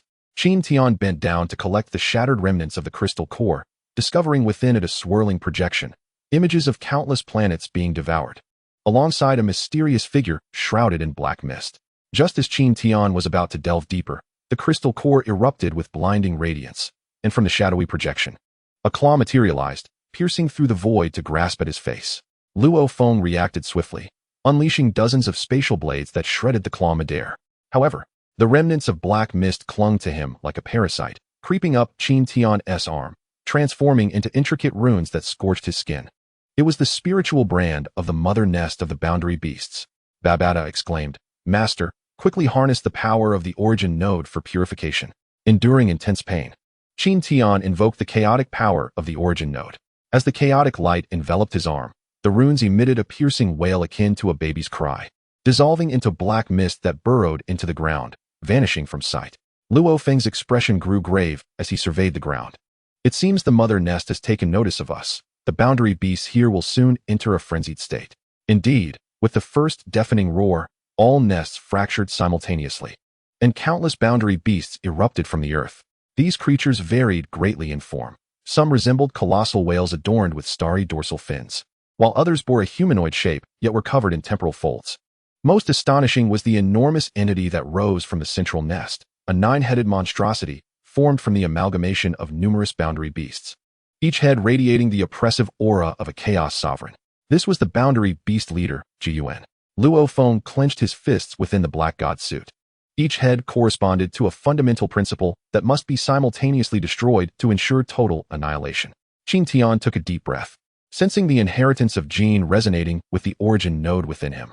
Suddenly inspired, he arranged the 7 fundamental principles according to the trajectory of the reincarnation sword seal, and a miniature cosmic reincarnation model materialized around the sword. As the first strike was unleashed, one of Zhu Yuan's heads was ensnared in a temporal reverse flow, reverting to a juvenile form. Just like that, Luo Feng immediately expanded his domain, employing the cyclical principles to counter its primal power. The duo worked in flawless harmony. Qin Tian disrupted the principles with the reincarnation sword seal, while Luo Feng executed precise cuts with spatial blades. The instant the ninth head was shattered, the entire nest emitted a dying wail, and a profound fissure opened at the core. From this chasm floated an ancient metallic plate, inscribed with the totem of the kingdom of Tianmu and a line of small script. To breach the primordial gate, first seek the 3 yuan seals. As Qin Tian reached out to touch the metallic plate, the voice of the god king of Jin echoed in his mind. The 3 yuan seals are hidden within 3 great perilous locations. Gather them to unlock the stellar map coordinates of the reincarnation passage. It seemed this was the legacy token of the kingdom of Tianmu. Luo Feng furrowed his brow, gazing into the depths of the fissure. But do you sense it? The ominous presence emanating from the black mist bore an uncanny resemblance to the malevolent force that once eroded the strength of Masters Washan. A chill ran down Qin Tian's spine as he recalled the enigmatic figure within the crystal core fragment. Could it be that an even more formidable entity lurked behind the lair of the world beast, orchestrating everything? There was no time for further contemplation, as the ground suddenly trembled once more, and the unsettling sound of cracking shells resonated from the depths of the nest. We must leave this place, Luo Feng urged, grasping Qin Tian's arm. Their next destination was the mechanical labyrinth of the Food Nation. Yet ancient records from the Tianmu kingdom hinted at recent abnormalities within the puppet legion that resided there. As their figures vanished into the spatial corridor, the deepest recesses of the world beast's lair witnessed the black mist coalescing again. It extended its claw to caress the central fissure, emitting a raspy chuckle. The essence of the reincarnator. It seems that Jin left behind a safeguard after all. Nevertheless, the legacies of the 3 great abysses will ultimately become the key to unlocking the prison of the primordial origin. Amidst the black mist, a pair of scarlet eyes emerged, their pupils reflecting the star map of the origin continent, with each twinkling star slowly being consumed by shadow. At the periphery of this celestial map, the thrones of the 10 sovereigns radiated a chilling glow, awaiting the arrival of their prey. Chapter 47. Whispers of the Mechanical Labyrinth. The desert bordering the Food Nation manifested in eerie geometric form under the laws of the origin continent, with grains of sand arranged into intricate gear patterns. Whenever the wind stirred, the entire desert would emit a sound akin to interlocking gears clicking together. As Qin Tian tread upon the sandy surface, the sword of Tao suddenly hummed, its tip pointing towards the horizon where a colossal labyrinth, constructed of countless triangular prisms, loomed. Each prism reflected a distinct image of the starry sky, as if encapsulating fragments of frozen time and space. According to ancient texts from the Tianmu kingdom, Luo Feng raised his hand to shield his eyes from the blinding metallic glare. The mechanical labyrinth was a lethal formation constructed by the first sovereign of the Food Nation using 300 billion mechanical puppets, with each layer corresponding to different domains of law. However, the anomalous fluctuations of the past century indicated that the puppets here seemed to have developed a semblance of self-awareness. Before he could finish speaking, the closest prism abruptly flipped over, revealing an intricately nested mechanical giant. Its body was composed of reflective metallic surfaces, wielding an energy blade strikingly similar to Qin Tian's sword of Tao, save for the fact that its blade was inscribed with twisted symbols of the Food Nation. Warning: intruder detected. The voice of the mechanical giant resonated with a chilling, synthetic coldness, according to the 97000th decree of the Food Nation. Unauthorized intruders are to be eliminated on sight. Just as Qin Tian opened his mouth to respond, the giant transformed into a streak of light, and the trajectory of its energy blade carved through space, creating folds in reality. Instinctively, he swung the sword of Tao, and the chaotic sword energy countered the spatial folds, only to witness the giant's reflective skin suddenly rupture, releasing hundreds of tiny mechanical insects, each carrying corrosive acid capable of disintegrating the cellular structure of any non-mechanical life form. It's the decomposition insects of the mechanical race. Babata's voice thundered within his consciousness. Master, they can break down the cellular structure of all organic beings. Qin Tian ascended rapidly into the air, but more prisms rotated, with thousands of mechanical puppets pouring in from all directions. These puppets exhibit a myriad of forms. Some resemble colossal elephants equipped with battleship-grade cannons, while others take on humanoid shapes adorned with 12 pairs of energy wings. The most peculiar are those spherical automatons composed of countless gears, which, upon their passage, seem to slice the very fabric of law into fragments like butter. Luo Feng. The assault patterns of these puppets are continuously evolving. Qin Tian shattered a mechanical eagle, only to witness its remnants reassembling into 3 smaller puppets upon hitting the ground. They are learning our combat techniques. Luo Feng's gaze turned icy. As the ethereal silhouette of the golden-horned giant beast emerged behind him, let us attempt to ensnare them using the cyclical laws of the Qin legacy. He unleashed a beam imbued with the essence of time laws, causing the motions of the puppets within its range to slow instantaneously. Seizing the opportunity, Qin Tian merged the cycle sword seal with the chaotic sword qi, inscribing a colossal law cycle formation upon the ground. A miraculous scene unfolded as the puppets stepping into the formation suddenly halted, their core crystals projecting various images. Some depicted the puppets being forged in a workshop. Others captured the moment the sovereign of the food kingdom infused consciousness into the puppets. Yet, in the deepest recesses of these visions, a shadowy figure cloaked in black was seen imparting some dark energy to the automatons. Their self-awareness has been implanted, Qin Tian exclaimed, realizing that someone is manipulating the puppet legion of the mechanical labyrinth, attempting to forge a force against the origin node. Before he could finish his thought, the labyrinth trembled violently. All puppets ceased their attacks and uniformly gazed towards the labyrinth's center. There rose a mechanical throne towering 100 meters high, upon which sat a humanoid entity forged from countless chains, each joint adorned with the runic cores of the food kingdom, wielding a scepter crafted from myriad mechanical insects. I am the master of machinery, the 37th guardian of the food kingdom, the chain creature proclaimed, its voice a cacophony akin to the grinding of innumerable gears. Outsiders, you have desecrated the sacred domain of the master. Only by sacrificing your souls as fuel can this sin be absolved. Luo Feng furrowed his brow. Something is amiss. The guardian of the food kingdom should be an intelligent core, not this bizarre life form. Qin Tian suddenly noticed the floating crystal vials surrounding the throne, each containing the souls of different races. He summoned the power of the origin node to scan and discovered that these souls retained the same dark aura as that of the lair of the world beast. Babata. Analyze the source of this soul pollution. Qin Tian retreated while erecting a defensive barrier. Analyzing, the soul damage rate stands at 97. Yet the residual fluctuations indicate that the pollution originates from dimensions beyond the origin continent. Babata's voice trembled, resonating perfectly with the energy frequency of the observer's central brain. The master of machinery suddenly swung his scepter, triggering a simultaneous self-detonation of all puppets. Qin Tian and Luo Feng were hurled away by the energy storm unleashed by the explosions, their defensive barrier teetering perilously under the onslaught of countless shards of law. In this critical moment, Qin Tian observed the gear patterns on the labyrinth floor resonating with the runes of the Sword of the Way. Resolutely, he plunged his sword into the ground, allowing the chaotic force to spread along the patterns, and astonishingly, the law structure of the entire labyrinth began to reorganize. Thus, it becomes clear, the core of the labyrinth is a gear that reverses the laws. In Luo Feng's eyes, a glimmer of brilliance flashed as he synchronized with Qin Tian's rhythm, utilizing the principles of space to stabilize the rotation of the gears. At the moment the final gear returned to its rightful place, the throne of the mechanical sovereign collapsed with a thunderous sound, and the chained creature emitted a reluctant roar, its body disintegrating into countless fragments. Amidst the ruins, Qin Tian picked up a metallic plate engraved with the totem of the food kingdom, which was indeed the second of the 3 yuan seals. Simultaneously, a passage leading underground revealed itself beneath the throne, from which emerged a rhythmic heartbeat and the murmurs of countless mechanical puppets. Master, awaken. The puppet legion here has been transformed into a soul furnace, Luo Feng spoke gravely. And the mastermind behind this is likely one of the 10 sovereigns colluding with the observer. Qin Tian nodded, gazing at the 3 yuan seal in his hand, suddenly recalling a warning from the inheritance of the God King of Qin. When the 3 yuan seals resonate, the reflection of the gate of Hunyuan will manifest in the land of the eternal day. He lifted his gaze to the sky, where the twin suns of the origin continent were slowly approaching, heralding the once-in-a-millennium event of eternal day. Luo Feng. Our next destination is the flame abyss of the Yanfeng ancient kingdom. Qin Tian tightened his grip on the sword of the Tao, but before that, we must ascertain when the guardian of the food kingdom was replaced, and for whom the tainted souls are forging their bodies. In the distance, the gears of the mechanical labyrinth began to turn once more, but this time it was not a desire to kill, but a subtle call. In the brilliance of eternal day, the location of the third 3 yuan seal began to illuminate slowly on the star map, while at the bottom of the flame abyss, a pair of eyes made of lava opened, reflecting Qin Tian's figure. Chapter 48, Whispers of the Flame Abyss.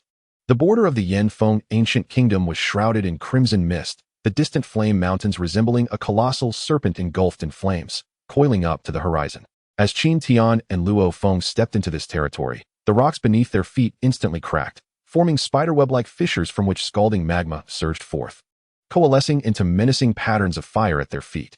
The concentration of the laws within the flame abyss was 100 times that of the outside world. A layer of frost enveloped the surface of Luo Feng's black god suit, and each breath threatened to sear their lungs. "Be careful not to let the laws of fire invade your meridians," he warned. No sooner had he spoken than fiery rain descended from the heavens. Qin Tian swung the sword of the Tao, and chaotic sword energy formed a barrier, shattering the burning meteors one by one. However, upon contacting the ground, the fragments transformed into colossal fire wolves, each radiating the aura of a stellar-level powerhouse. "These are flame demon wolves," Luo Feng remarked as his golden-horned beast's shadow crushed one of the giant wolves. Their bodies were composed of infernal flames, and ordinary attacks would only exacerbate the blaze. Qin Tian nodded, harnessing the cyclical laws from the inheritance of Jin. The sword of the Tao traced a circular trajectory, drawing the infernal flames of the fire wolves into the cyclical array, transforming them into pure elemental fire energy. As the last giant wolf dissipated, the fire patterns on the ground suddenly glowed, forming a staircase leading deep into the mountains. "It appears to be some form of trial guidance," Qin Tian furrowed his brow. "But the guardian of the Yanfeng ancient kingdom has always despised outsiders. Such active guidance is quite unusual." The two descended along the staircase, ultimately arriving at an altar suspended above a lake of magma. At the center of the altar stood a towering pillar of flame, reaching a height of 100 meters. Entwined with 9 fiery dragons, each dragon's head clutching a burning rune. This was the national treasure of the ancient Fire-Wind Kingdom, the 9-flame dragon pillar. A note of caution resonated in Luo Feng's voice. It was said to seal the essence of an ancient fire demon. However, before he could finish his words, the pillar erupted with a blinding red light. The 9 fiery dragons simultaneously opened their eyes, exhaling not flames, but dark smoke. As the smoke settled, it coalesced into 9 warriors clad in molten lava armor, each adorned with a pollution core reminiscent of those in the mechanical labyrinth. "Intruders, halt here," the leading warrior declared, his voice akin to the bubbling of magma. "The secrets of the flame abyss are not yours to unveil." Qin Tian swung his sword of the path, unleashing chaotic sword energy towards the nearest warrior. Yet, upon contact with the armor, the energy was absorbed into the core, causing the warrior's body to swell several times in size as he swung a fist in retaliation. "Be cautious. They are absorbing the power of the laws," Luo Feng warned as he struck the warrior's waist with a spatial blade, leaving only a white mark. The armor, corrupted, had formed an energy closed loop. The core must be destroyed. Qin Tian swiftly altered his strategy, infusing his attack with the reincarnation sword imprint. As the sword energy enveloped the warrior, the pollution core emitted a piercing shriek, and runes of the observer materialized within the black smoke. The 9 warriors simultaneously clutched their heads and howled, their armor beginning to disintegrate, revealing bodies charred by flames. They were, in fact, the indigenous people of the ancient Fire-Wind Kingdom. They had been transformed into vessels of pollution. Tightening his grip on the sword of the path, Qin Tian realized they were like puppets of the mechanical labyrinth. Suddenly, the runes atop the dragon pillar illuminated, causing the altar to tremble violently. From the center of the lava lake, a throne of flames arose, upon which sat a woman clad in a flowing red gown, her hair and garment composed of fire, with a black diamond crystal embedded in her forehead. "I am the guardian of the ancient Fire-Wind Kingdom, Qi Lian," she announced, her voice resonating with a dual echo. "Do you believe that defeating my minions will grant you access to the true legacy? You are sorely mistaken." Luo Feng's pupils constricted. Her aura bore a portion belonging to the observer. Qi Lian waved her hand, and the dragon pillar erupted with 9 phantoms of fire demons. These apparitions amalgamated the space-time power of the world beasts with the dimensional laws of the observer, each strike tearing asunder the boundary between reality and illusion. Qin Tian and Luo Feng found themselves in a fierce battle, the cycle of laws on the verge of collapse under the assault of multiple forces. In a critical moment, Qin Tian recalled the figure he had seen in the mechanical labyrinth, and suddenly thrust the sword of the path into the altar, harnessing the power of the origin node to reverse-analyze the pollution core. As the chaotic radiance touched the crystal on Qi Lian's forehead, she emitted a cry of agony. The black crystal fractured, revealing the curled form of the observer's consciousness within. "I see now. You have parasitized the strong of the origin continent through the pollution core." Qin Tian's voice turned frigid, reminiscent of the time when he had corrupted the mountain-sitting master. The observer's consciousness sensed the impending doom and attempted to escape Qi Lian's body. Yet, Qin Tian had already sealed the space with the reincarnation sword imprint, transforming the sword of the path into 9 beams of light that simultaneously pierced the 9-dimensional anchor points of the consciousness. With a piercing shriek, the black crystal shattered completely, and Qi Lian's gaze regained clarity. "Thank you," she uttered weakly. "A century ago, the emissary of the Observer brought forth the means of evolution. Yet we were oblivious that it marked the onset of pollution." She lifted her hand to retrieve a metallic plate engraved with the flame wind totem. "This is the third piece of the tri-hinge seal. Once assembled, we shall proceed to the zenith peak, where the reflection of the abyssal gate can be observed most clearly." The moment the tri-hinge seal was grasped, the three metallic plates radiated light, casting a star map of the origin continent into the void. On the map, a golden fissure appeared at the location of the zenith peak, within which a colossal gate hovered amidst chaos. When the zenith reaches its zenith, the reflection of the abyssal gate will resonate with the origin node, Qi Lian elucidated. However, the minions of the Observer will seize this opportunity to act. 3 of the 10 sovereigns have already succumbed to darkness. Before her words could dissipate, the distant flame mountains suddenly crumbled, and a gigantic hand composed of magma and black mist erupted from the earth. The palm bore the totems of the 10 sovereigns, with each finger entwined with the genetic chains of the boundary beasts. "Be cautious. This is a projection of sovereign caliber." Luo Feng immediately unfurled his domain. "Qin Tian, take the tri-hinge seal and go ahead. I will hold it off." After a moment's hesitation, Qin Tian nodded. He brought Qi Lian into the medical chamber of the Voidbreaker and activated the spatial leap. Just before the light faded, he witnessed Luo Feng engaged in a fierce struggle with the colossal hand, the phantom of the golden-horned beast appearing particularly tragic amidst the flames. Atop the zenith peak, the twin suns were on the verge of convergence. Qin Tian gazed at the resonating tri-hinge seal in his hand, feeling the power of the origin nodes surging within him. He understood that when the abyssal gate opened, he would confront the ultimate secret of the origin continent, as well as the true enemy concealed within the black mist. Perhaps that entity was the very existence behind the Observer, the initial usurper of the cosmic order itself. Meanwhile, amidst the ruins of the flame abyss, Luo Feng wiped the blood from the corner of his mouth and looked up towards the light of the zenith. In his eyes, there was no fear, only the fervor of battle. "Come forth, 10 sovereigns, and that which lurks in the shadows. The ember of human civilization shall never be extinguished." Chapter 49. The shadow of the zenith gate. At the pinnacle of the zenith peak, at the very moment the twin suns aligned, the world was enveloped in a blinding, pure white. The tri-hinge seal in Qin Tian's hand trembled violently, transforming into 3 streams of luminous energy that merged with the star map carved into the peak. In an instant, the sea of clouds surged like boiling metal, and a golden archway spanning hundreds of miles slowly materialized from the void. Its doors adorned with the creation myths of the origin continent, each intricate line flowing with the power of the laws from the dawn of chaos. "This is the projection of the abyssal gate." Qi Lian's voice resonated through the communicator of the Voidbreaker, her injuries stabilized by Babada's treatment. "The true gateway lies within the abyssal space, yet this projection possesses equal might. However, the erosion of the Observer's laws is drawing near."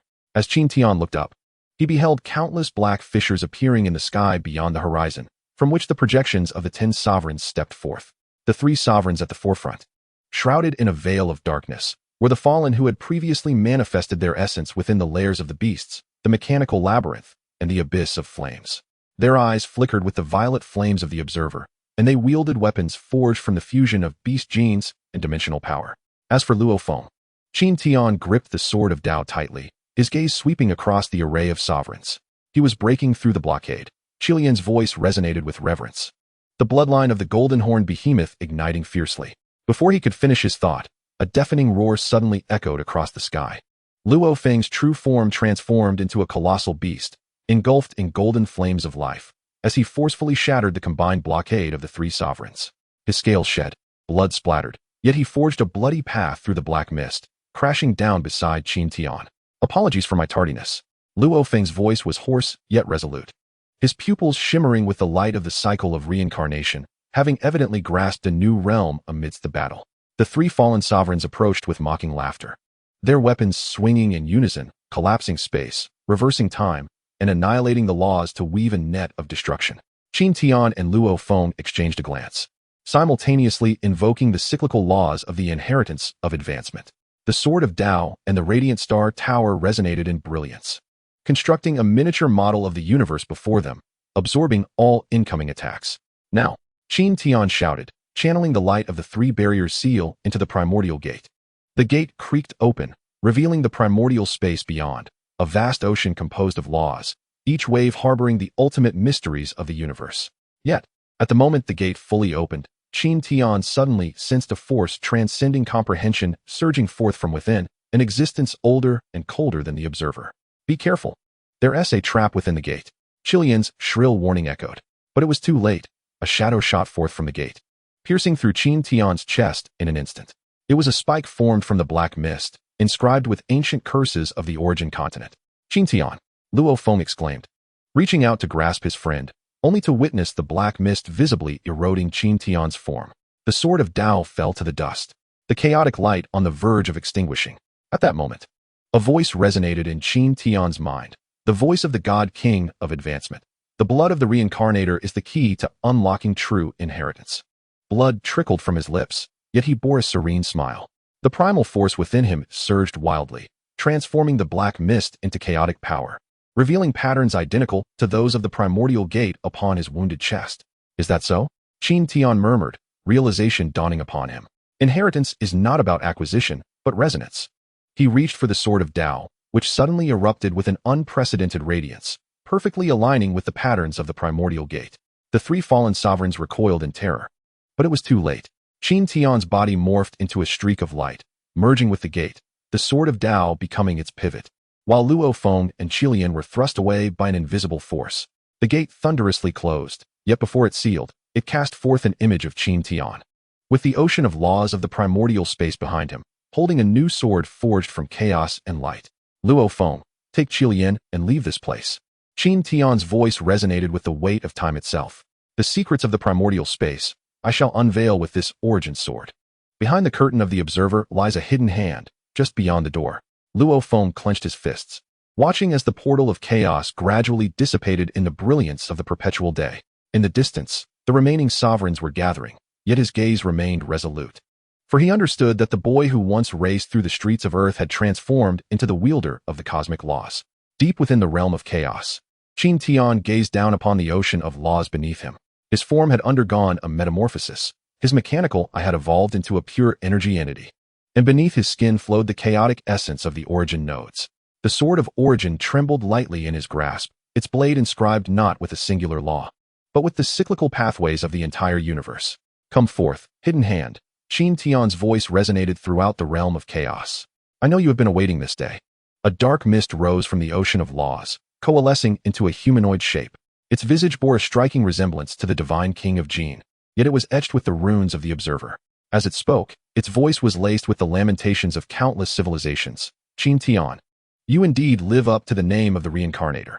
But do you believe that unveiling the truth will save the universe? Do not forget, the observer is merely my instrument, and I am the rectifier of this cosmos.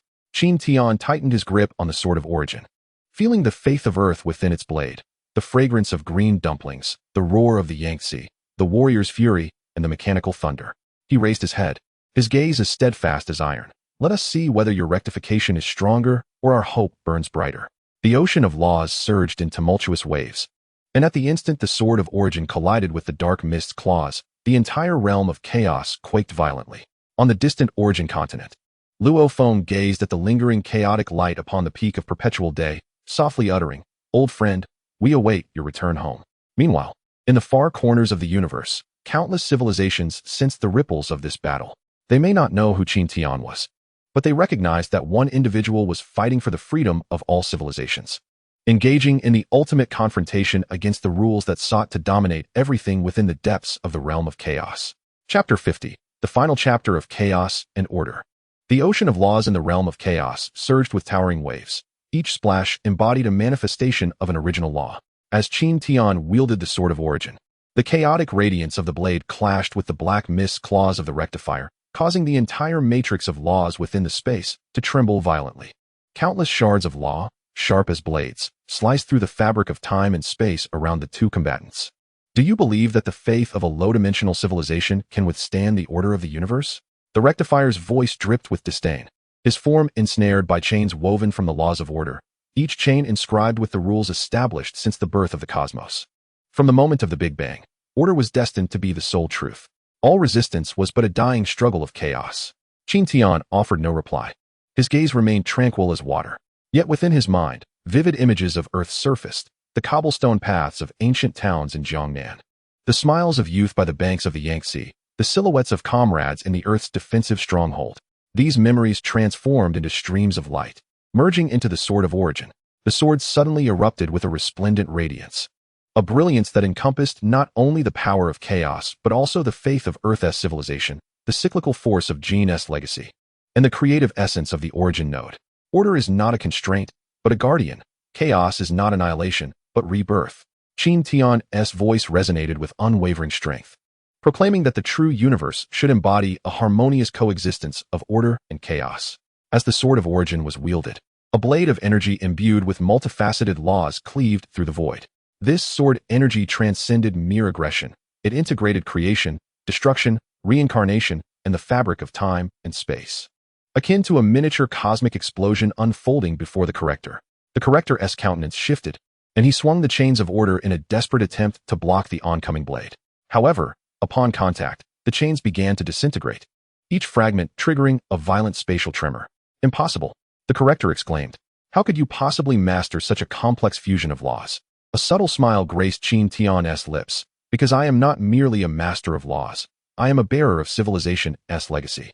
The faith of every civilization is the most potent force in the universe. The battle intensified, and the ocean of laws within the primordial space began to boil. Qin Tian and the corrector navigated through this ocean, each clash igniting a fierce collision of laws. The Sword of Origin and the chains of order clashed repeatedly, unleashing dazzling light and formidable energy surges. In a fleeting moment of respite, Qin Tian noticed a flicker of panic in the corrector's eyes. Seizing the opportunity, he harnessed the power of the Origin node and discerned the corrector's vulnerability. His core was not a tangible entity, but resided in the deepest recesses of the order laws, intertwined with the cosmic order matrix. Thus, you rely on the order laws much like an observer depends on dimensional power, Qin Tian murmured. Then let me shatter this order matrix. With focused intent, Qin Tian plunged the Sword of Origin into the ocean of laws. In an instant, the force of chaos surged forth like a tidal wave, engulfing the entire order matrix. The chains of law within the matrix shattered, and the corrector's form began to wane into the ethereal. No, you cannot do this, the corrector cried out in terror. Shattering the order matrix will plunge the universe into chaos. The true chaos lies in your obsession with order, Qin Tian replied, his voice calm and resolute. What the universe requires is freedom and balance. As the final chain of order broke, the corrector's form completely dissipated into the ocean of laws. The primordial space returned to tranquility, and the ocean of laws began to reconstruct itself, forming a new equilibrium where chaos and order intertwined, collectively forming the foundation of the universe. Standing at the heart of the ocean of laws, Qin Tian felt the surging power within him. He understood that this battle was not solely for Earth or the Origin continent, but for the freedom and future of the entire universe. Upon returning from the primordial space to the Origin continent, Luo Feng and Qi Lian awaited anxiously atop the peak of eternal day. Upon witnessing Qin Tian's unscathed return, their faces illuminated with joy. Welcome home, Qin Tian, Luo Feng said, stepping forward to pat Qin Tian firmly on the shoulder. Qin Tian nodded, gazing into the distant starry sky, his eyes brimming with hope. At last, the cosmos has embraced true peace. Yet we must not forget the heavy toll of freedom. In the future, we must safeguard this hard-won equilibrium, allowing each civilization to flourish freely in the universe. Behind them, the gate of the primordial source slowly closed, vanishing into the brilliance of the perpetual day. In every corner of the universe, countless civilizations felt the reverberations of the battle, aware that a new era had dawned, an era where order coexists with chaos, an era of civilizational liberty and growth. Qin Tian grasped the Sword of Origins tightly, its blade radiating dazzling light. He understood that the tale was far from over. The universe held innumerable mysteries awaiting exploration. Regardless of the challenges that lay ahead, he would stand shoulder to shoulder with his comrades, defending this hard-won freedom and peace. Chapter 51. The Undercurrents of the Origin Continent. On the vast expanse of the Origin Continent, Luo Feng and Morosa stealthily traversed an ancient forest shrouded in mist. Each towering tree emanated waves of chaotic laws, its bark adorned with enigmatic runes, as if whispering tales from a time long past. Master, there lies the ruin of an ancient city ahead, Morosa murmured, peering through the fog to catch a glimpse of the crumbling city's silhouette. Luo Feng nodded, cautiously extending his mental force to probe the area. However, the moment his consciousness brushed against the city, a powerful repulsive force rebounded it, causing a sharp pain to throb in his mind. Be cautious, there are restrictions here. Luo Feng frowned, noting that the aura of these restrictions bore a striking resemblance to the legacy of the God King of Qin. The two approached the city walls with utmost care, discovering that they were inscribed with runes reminiscent of those from the world of Qin. At the city's center stood a colossal altar, upon which rested a shattered statue, its visage bearing a resemblance to the God King of Qin. This must be a relic of the God King of Qin, Luo Feng pondered, realizing that the forces at play on the origin continent were far more intricate than they had anticipated. At that moment, a melodious flute tune resonated from deep within the city. The sound was imbued with formidable law powers, capable of piercing the soul and ensnaring one in illusion. Beware! It is an auditory illusion attack, Luo Feng shouted, swiftly activating the celestial element technique to shield himself and Morosa's souls. The flute's melody drew closer, and a figure clad in a cerulean robe emerged from the mist. He held a jade flute, a smile gracing his features. Yet his eyes revealed a hint of surprise. I did not expect to encounter outsiders capable of resisting my illusionary sound. Who are you? Luo Feng inquired, his voice laced with caution.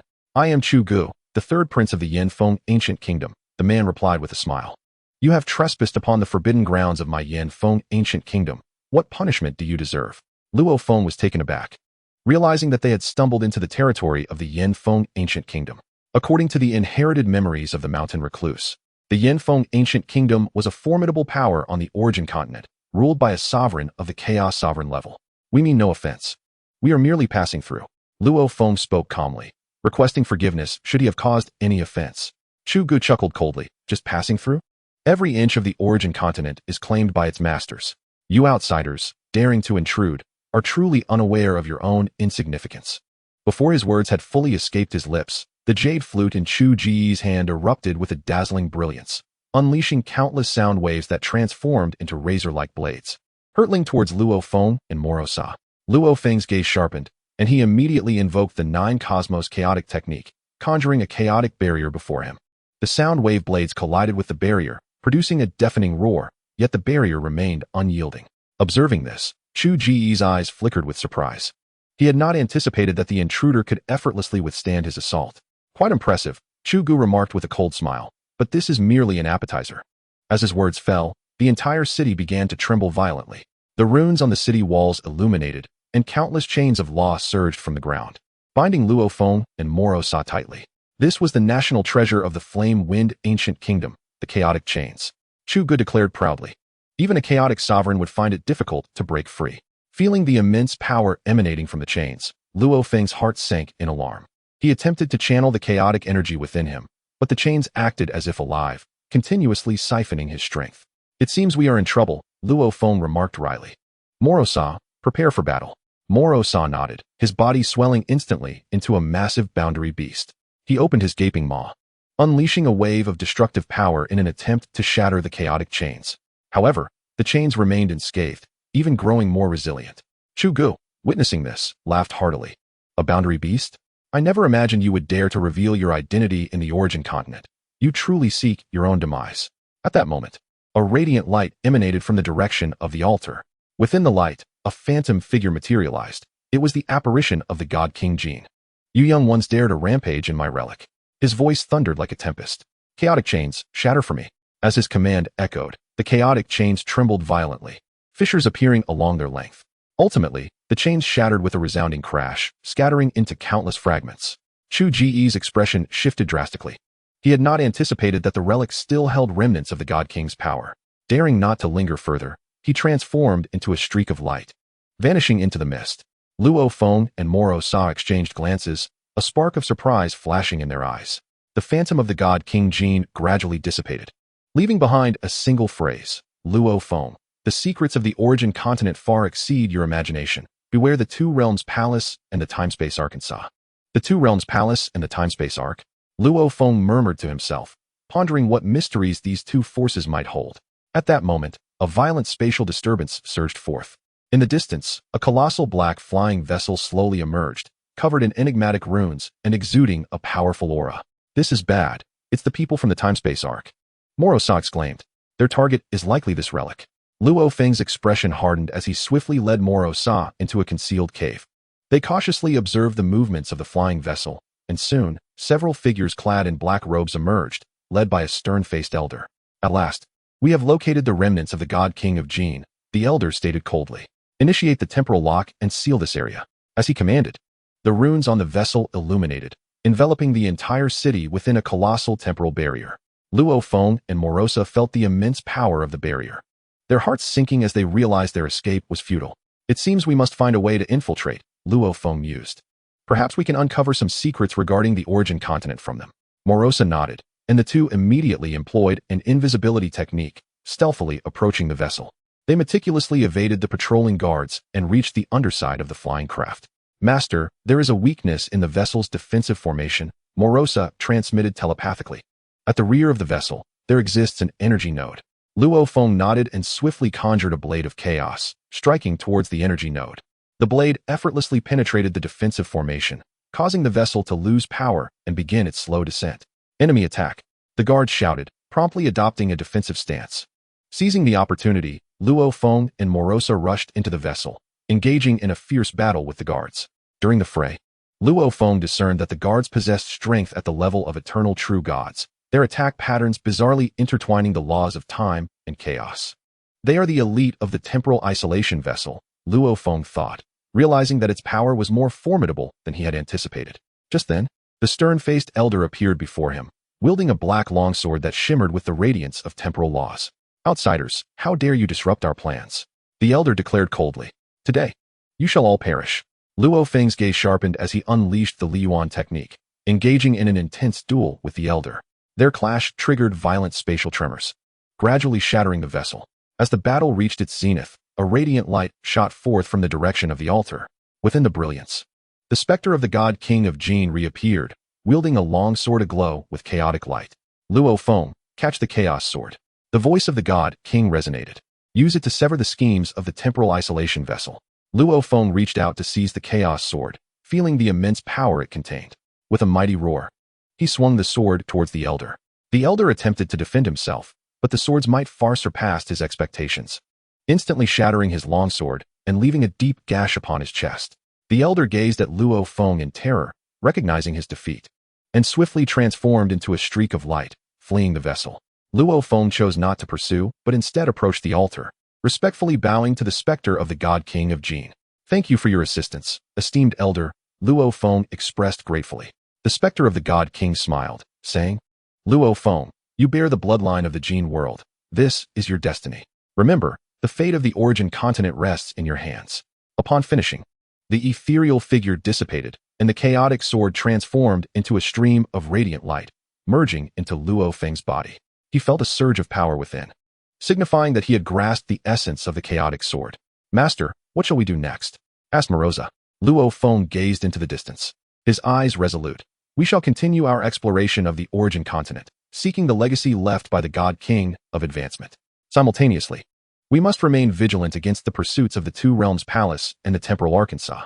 With their belongings in order, the duo embarked once more on their journey through the origin continent. Behind them, the remnants of a city loomed in the mist, as if whispering an ancient tale. Meanwhile, far off in the horizon, the forces of the Two Realms Palace and the Temporal Ark were stirring in the shadows, heralding a greater crisis about to unfold. Chapter 52. Echoes of the Primitive Universe. In the Grand Conference Hall of the Virtual Universe Company headquarters, Luo Feng stood silently before the holographic projection. The star map before him was alive with countless points of light flickering like fireflies, representing the latest developments across various star domains in the primitive universe. Beside him, Morosa had taken human form, fixated on the pulsating red warning markers on the projection. Master, the trials on Blood Luo continent are nearing conclusion. Yet the alarm system of the primitive universe indicates unusual energy fluctuations in the Black Dragon Mountain star domain, where Earth resides, Morosa stated gravely. According to our scans, this fluctuation bears a striking resemblance to the primordial energy of the golden-horned behemoth. Luo Feng's pupils constricted slightly. The primordial core of the golden-horned behemoth, which had once plunged Earth into peril, had been thoroughly obliterated when he transcended to the planetary level. Yet, the alarm's warning ignited a sense of urgency within him. Notify the Earth Defense Center and activate the highest-level defense protocol, Luo Feng commanded decisively, simultaneously reaching out to the Virtual Universe Company to retrieve real-time surveillance data from the Black Dragon Mountain star domain. At that moment, a beam of light shot forth from the portal above the conference hall, coalescing into an elderly figure clad in a silver robe, one of the overseers of the Virtual Universe Company, the Venerable Bolin. Luo Feng, The situation is dire. Bolin's voice carried an unusual urgency. The anomalies in the Black Dragon Mountain star domain are not caused by the Golden Horned Behemoth, but by an even older entity, the Boundary Beast. Luo Feng and Moroza exchanged glances, shock flickering in their eyes. The Boundary Beast, a terrifying creature of legend that feasted on the cosmos, had instigated multiple calamities throughout the annals of the primitive universe. Moreover, Moroza was indeed a member of the Boundary Beast kin. According to our observations, the King of Boundary Beasts has breached the confines of the cosmic sea and is advancing towards the primitive universe. Bolin continued. Their target is likely the Milky Way, where Earth resides. Luo Feng clenched his fists, a profound sense of duty welling up within him. As the heir to the God King of Advancement, he understood that he must shoulder the responsibility of safeguarding the primitive universe. Moroza, activate the primordial gate, Luo Feng intoned solemnly. We must return to Earth.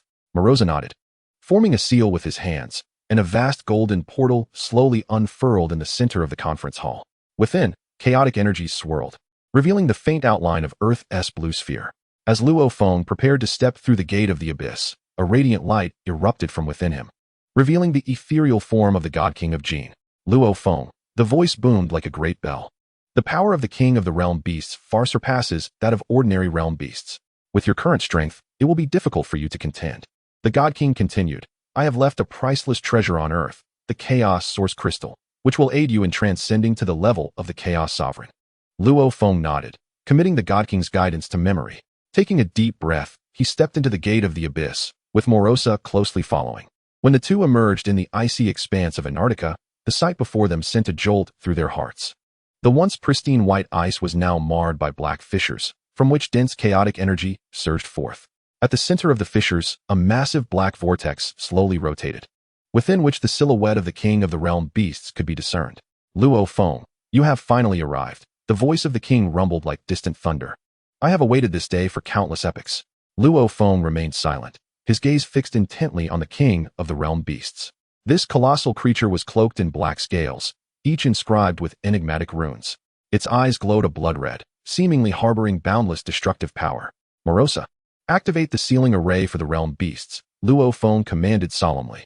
I will seek the Chaos Source Crystal. Moroza nodded, and, in an instant, transformed into a gigantic realm beast. With a mighty roar, it unleashed a torrent of destructive energy, forming a vast sealing array upon the ice. Meanwhile, Luo Feng transformed into a streak of light, racing deeper into the Antarctic expanse.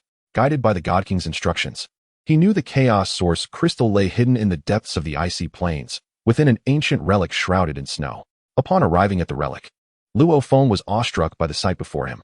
At the entrance stood two massive stone statues, each gripping a longsword that shimmered with chaotic radiance. Behind the statues, an enormous stone door stood resolutely closed, covered in runes reminiscent of those from the realm of Qin. Luo Feng approached the door cautiously, extending his mental energy to probe. However, as his thoughts brushed against the door, a powerful repulsion sent his consciousness reeling, causing a sharp pain in his mind. Luo Feng, use your blood to activate the door, the God King's voice echoed in his head. The Chaos Source Crystal requires the power of Jin's bloodline to be unlocked. Nodding, Luo Feng bit his finger and let a drop of blood fall upon the stone door. The blood was instantly absorbed, causing the runes on the door to illuminate, and a dazzling light streamed from the crack. The door slowly creaked open, and Luo Feng entered the relic, his heart pounding with astonishment. In the center of the relic, a colossal crystal sphere floated in the air, imbued with rich chaotic energy. Surrounding the sphere, countless tiny runes swirled, forming a complex array. This is the Chaos Source Crystal. Luo Feng murmured to himself. God King of Qin, how shall I absorb its power? He settled into a cross-legged position, beginning to channel the Nine Universes Chaos technique. The voice of the God King Qin resonated once more, as the Chaos Source Crystal seamlessly merged with your divine form. Luo Feng complied, taking a seat and activating the 9-Yuan Chaos technique. As the technique commenced, his body began to emanate a radiant glow of chaos, while the chaotic power within the crystal surged into him like a tidal wave. Meanwhile, the King of the Beasts on the Antarctic ice felt the might of the Chaos Source Crystal, unleashing a furious roar. It relentlessly assaulted the sealing array of Moroza, causing fissures to appear in the runes of the array. Hurry, Luo Feng. Moroza communicated urgently. The sealing array cannot hold for much longer. Gritting his teeth, Luo Feng intensified the pace of his technique. The power of the Chaos Source Crystal rampaged within him, each cell enduring immense pressure. Yet, he understood that this was the pivotal moment to transcend into the Chaos Sovereign. At last, as the King of Beasts was on the verge of breaching the sealing array, the chaotic energy within Luo Feng reached a critical juncture. He let out a powerful shout, releasing a formidable aura that caused the entire relic to tremble violently. Slowly, Luo Feng opened his eyes, which sparkled with chaotic brilliance. Rising to his feet, he reached out and grasped the Chaos Source crystal suspended in the air, which instantaneously fused into his palm. "It is time to bring this to an end," Luo Feng murmured, his figure flickering before vanishing within the relic.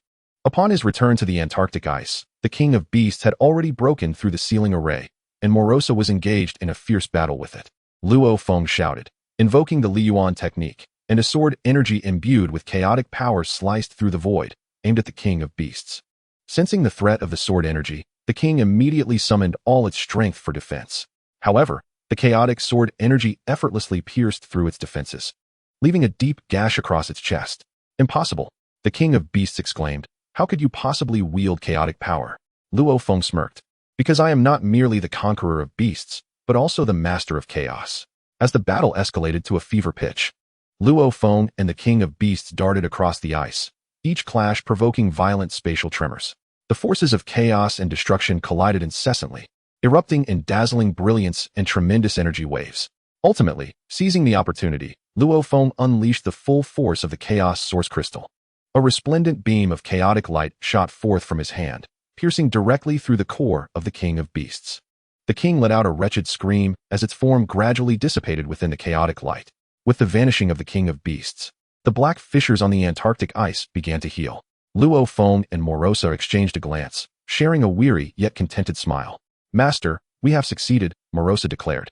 Luo Feng nodded, gazing into the distant starry sky, his eyes filled with resolve. "This is just the beginning. The crisis of the primordial universe is far from over. We have a more significant mission ahead." Behind them, the ethereal visage of the god King Jin appeared, smiling as he said, "Luo Feng, you have grown into a true chaos sovereign. Remember, the fate of the primordial universe lies within your hands." Upon the conclusion of their discourse, the ethereal figure dissipated, leaving only Luo Feng and Morosa standing on the Antarctic ice sheet, reveling in the euphoria of victory. Yet, in the distant reaches of the cosmos, the forces of the Two Realms Palace and the temporal vessel were stirring in secrecy, heralding an impending and graver crisis. Chapter 53, A New Crisis. In the vast expanse of the primordial universe, a cerulean planet emanated a mysterious radiance. This was the current abode of Luo Feng's cultivation, the Blue Source Star. The core of Blue Source Star harbored a unique energy, capable of aiding practitioners in their comprehension of the laws. For Luo Feng, now a chaos sovereign, it was an exceptionally rare sanctuary for cultivation. "Master, an urgent communication has been received from the Virtual Universe Company." Morosa's voice resonated within Luo Feng's consciousness. Luo Feng gradually opened his eyes, a glimmer of chaos illuminating his gaze. With a subtle gesture, a holographic image unfolded before him, revealing the visage of the esteemed manager of the Virtual Universe Company, Elder Pollen. "Luo Feng, grave news has emerged." Elder Pollen's countenance was grave. At the edge of the cosmic sea, a mysterious wave of power has been detected. Preliminary scans indicate that this force bears similarities to the previous realm beasts. Yet it is even more sinister. Luo Feng's brow furrowed slightly. The threat of the realm beasts had only just been alleviated, and now a new crisis loomed, instilling a sense of unease within him. "I shall head there immediately," Luo Feng declared solemnly, transforming into a streak of light as he soared toward the cosmic sea. Upon reaching the periphery of the cosmic sea, the sight before him left him astounded. The once tranquil cosmic sea was now tumultuous, with black fissures emerging in the void, exuding an aura that sent shivers down his spine. "This power," Luo Feng murmured, "seems to signify the revival of some ancient malevolent force." At that moment, a colossal shadow erupted from the depths of the cosmic sea, lunging toward Luo Feng. As he focused his gaze, he discerned that it was an enormous creature. Its form cloaked in black scales, each adorned with enigmatic runes, and its blood-red eyes radiating an insatiable bloodlust. "Humph," Luo Feng scoffed, and a chaos longsword materialized in his hand. With a fierce swing, he unleashed a blade of chaotic energy toward the creature. The creature, sensing the threat of the sword energy, opened its gaping maw and expelled a jet of black flame in an attempt to counter the assault. However, the might of the chaotic sword energy was overwhelming, shattering the black flames and continuing its trajectory toward the beast. The creature, unable to evade in time, was struck by the sword energy, emitting a wretched cry as a massive wound appeared on its body, dark blood gushing forth. What manner of creature is this? Luo Feng pondered, perplexed by the bizarre entity before him. Just as Luo Feng contemplated, the creature suddenly transformed into a streak of light, fleeing into the depths of the cosmic sea.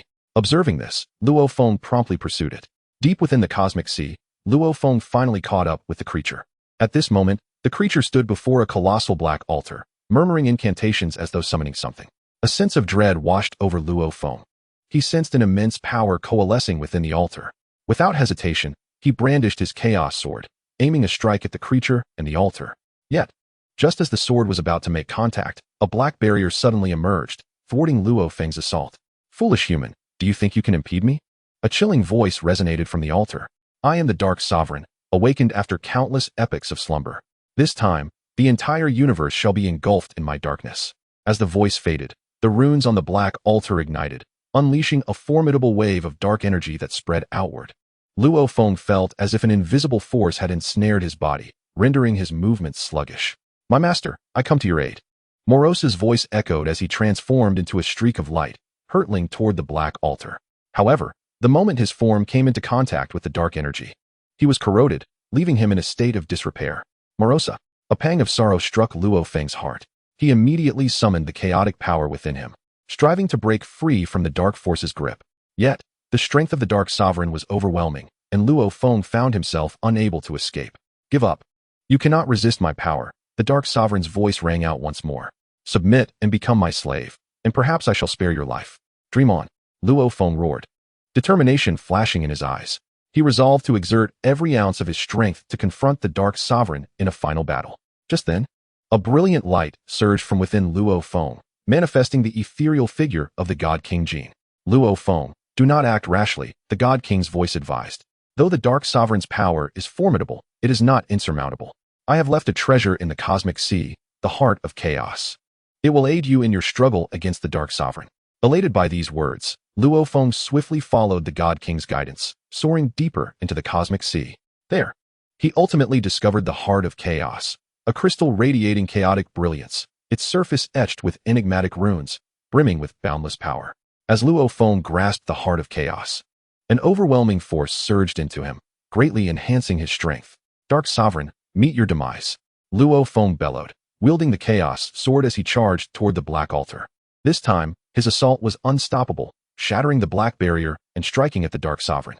Seeing this, the Dark Sovereign's expression shifted dramatically. He summoned all his might to resist Luo Feng's onslaught. However, Luo Feng's newfound power was too great, rendering the Dark Sovereign's defenses utterly feeble.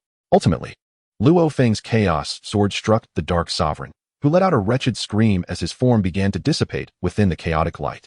With the Dark Sovereign's vanishing, the black rift in the cosmic sea gradually healed, restoring tranquility to the realm once more. Standing at the heart of the cosmic sea, Luo Feng reveled in the euphoria of victory. At long last, it is over, he murmured to himself, yet a faint premonition lingered within him, suggesting that this might merely be the beginning. More challenges awaited him in the future. Chapter 54, The Unknown Peril.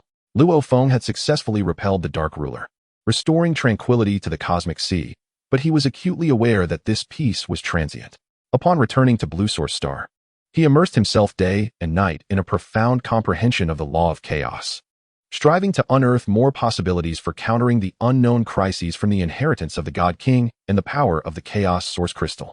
Master, mysterious fluctuations have emerged in the universe, this time not from the cosmic sea, but from within the primordial universe. Morosa hastily arrived to report to the meditating Luo Feng.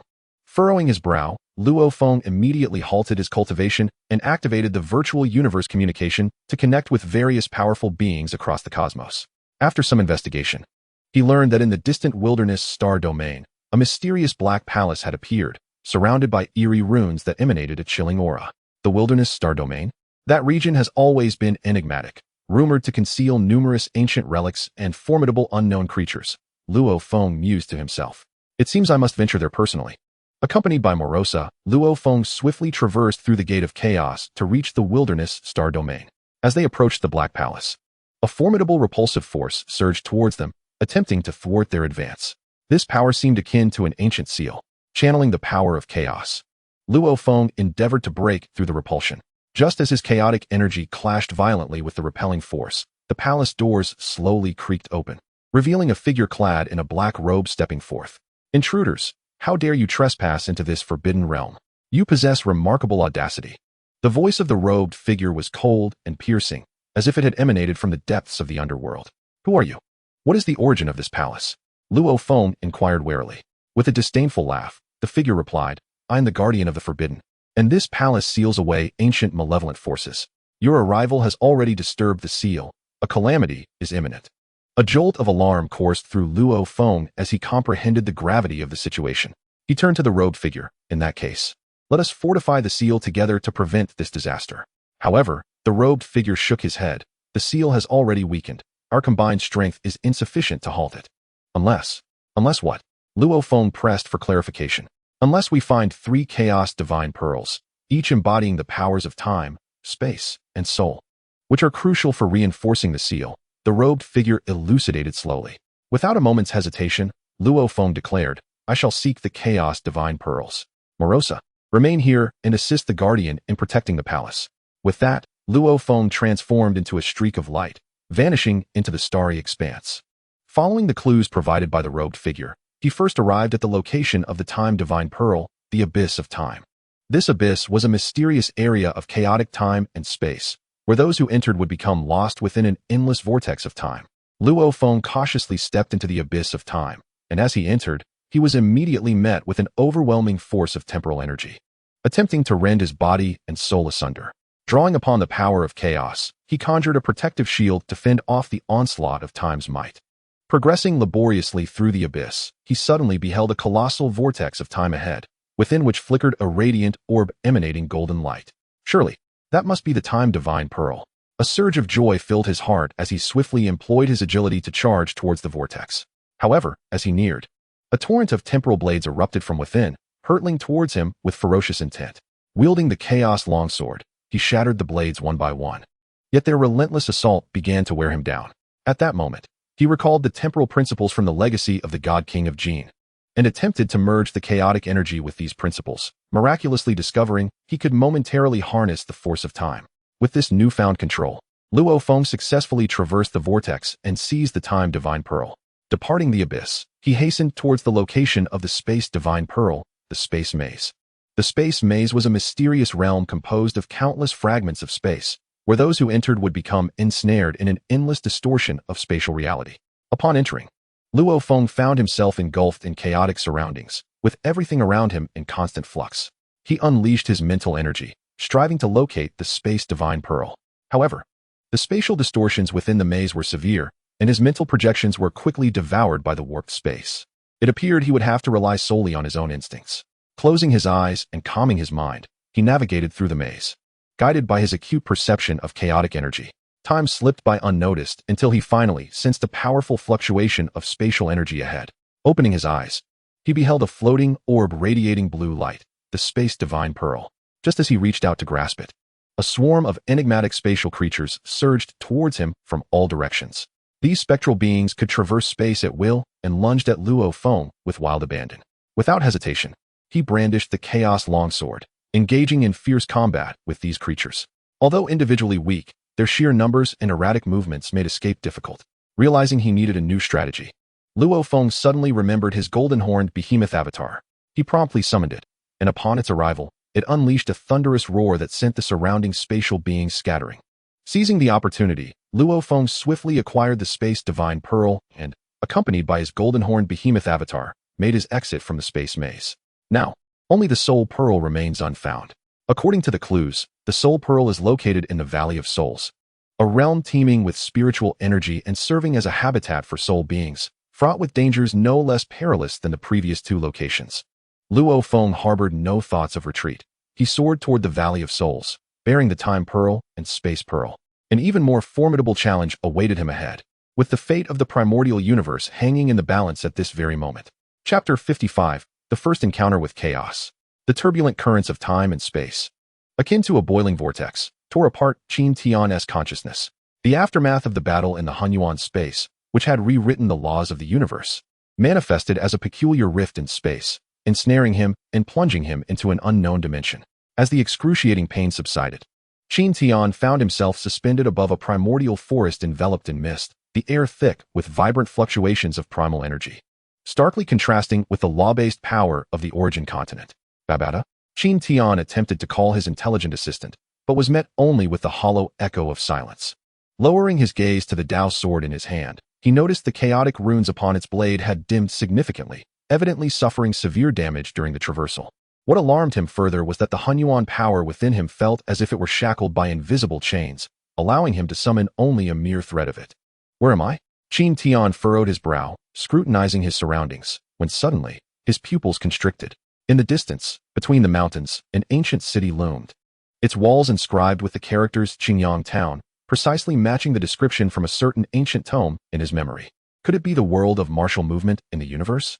He inhaled deeply, recalling the world revered for its primal energy, where the strong flourished. It was early morning, and by the stream outside Qingyang Town, a robust young lad was crouched, washing wild vegetables. Qin Tian landed silently, deliberately concealing his presence, yet still startled the boy. The youth looked up, a glimmer of caution flashing in his clear eyes. Who are you? How did you come to be here? A passing cultivator. Qin Tian replied with a smile, his gaze falling upon the ancient jade pendant hanging at the boy's waist, a symbol of the original protagonist, Lin Dong. A thought sparked within him, prompting him to ask, young friend, could you direct me to a nearby place to rest? Lin Dong scratched his head, revealing a naive smile. My home is not far ahead. If you don't mind, you can come and rest for a while. With that, he swiftly slung a bamboo basket over his shoulder. My name is Lin Dong. My parents are very kind. Following Lin Dong along the bluestone path, they arrived at a slightly dilapidated courtyard. Lin Xiao was chopping wood. Upon seeing his son return with a stranger, a flicker of wariness crossed his eyes. However, as he sensed the faint yet palpable aura of strength emanating from Qin Tian, his demeanor shifted to one of respect. Welcome, esteemed guest. My son is quite impetuous. Please forgive any offense. Uncle Lin is too polite. Qin Tian replied as he settled into a seat, his gaze sweeping over the training wooden stakes in the yard. I see Lin Dong possesses remarkable potential. If he is willing, I can impart some foundational breathing techniques to him. Both Lin Xiao and Lin Dong were taken aback. In Qingyang Town, cultivation resources had always been monopolized by the Lin family clan. Though Lin Dong possessed talent, he had long suffered from a lack of guidance. With tears welling in his eyes, Lin Xiao abruptly knelt, exclaiming, if that is the case, you will be a great benefactor to the Lin family. That evening, Qin Tian set up a soundproof array in Lin Dong's room, merging the foundational cultivation principles of the origin continent with the elemental energy system of martial motion, thereby creating a unique breathing technique. Remember, the path of cultivation lies in comprehending the heavens and the earth, rather than merely absorbing elemental energy. He extended his hand to tap Lin Dong's brow, a wisp of chaotic energy quietly merging into the youth's consciousness. This force would assist in expanding his meridians. Yet one must not be impatient for results. Lin Dong felt a warm current coursing through his body, and the previously obscure knowledge of cultivation suddenly became strikingly clear. He gazed at Qin Tian's silhouette, a surge of inexplicable trust swelling within him. Big brother, when I grow up, I too shall be as formidable as you. Qin Tian looked out at the starry sky, reminiscing about the distant earth and the origin continent. Since fate had brought him here, perhaps this was a new mission. Lin Dong, the road ahead is still long, he murmured softly, and we shall inevitably reunite at a greater height. In the months that followed, Qin Tian ostensibly recuperated in the Lin residence, while secretly researching the laws of elemental energy in this world. He discovered that the rules of existence here were far more stable than he had imagined. Restoring his original strength would likely require a protracted period. As he taught Lin Dong the art of cultivation, he gradually integrated into this world, witnessing the youth's daily growth and developing a sense of attachment. However, the tranquility of their days was soon shattered. The Lin clan suddenly dispatched individuals to confront them, accusing Lin Dong of colluding with outsiders and demanding his accountability. Leading the charge was Lin Shan, whose gaze was sharp and menacing, brandishing a long staff that pointed menacingly at Qin Tian. Outsider. Qingyang Town will not tolerate someone like you who disrupts the order. Qin Tian rose slowly, his sword of words trembling slightly. Though his strength had not yet returned, he remained absolutely confident in the face of these postnatal warriors. If you wish to take him, you must first pass me. His voice was calm, yet it caused the elemental energy in the air to freeze. A confrontation was imminent. Lin Shan's staff sliced through the air with a fierce arc, infused with the power of the third level of postnatal energy, crashing down with a thunderous force. Qin Tian stood his ground, a wisp of chaotic energy slithering from his sleeve, shattering the staff upon contact. As debris flew, Lin Shan staggered backward, his eyes wide with astonishment. Did you not say you were merely an ordinary cultivator? Did I ever say that? Qin Tian advanced slowly, a barely perceptible pressure emanating from him, suppressing all the Lin family's guards present. He raised his hand, and Lin Shan's staff inexplicably soared into the air. I advise you not to mistake goodwill for weakness. Qin Big Brother. Lin Dong suddenly positioned himself in front of him, earnestly addressing the clan members. Qin Big Brother teaches me cultivation for the good of the Lin family. In these days, my cultivation has already broken through to the 4th level of body refinement. This declaration struck like thunder. Lin Shan scrutinized Lin Dong from head to toe, realizing the youth's aura was indeed much more substantial than months prior, intensifying his jealousy. Stealing techniques in secret and colluding with outsiders. Do you truly believe clan laws are mere decorations? He abruptly produced a jade token inscribed with the Lin family emblem, declaring, by the order of the clan leader, I shall take Lin Dong back for questioning. Those who dare obstruct shall be treated as traitors. The air instantly became tense. Qin Tian's gaze swept over the jade token, a cold smile forming within him. This was merely a common tactic employed by the clan's higher-ups to suppress the collateral branches.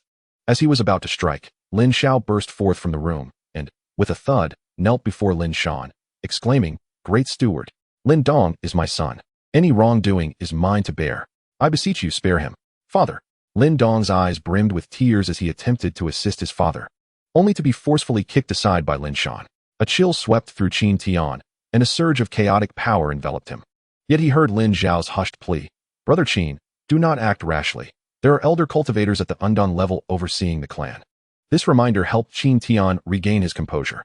He understood that, given his weakened state, it would be unwise to confront the entire Lin clan.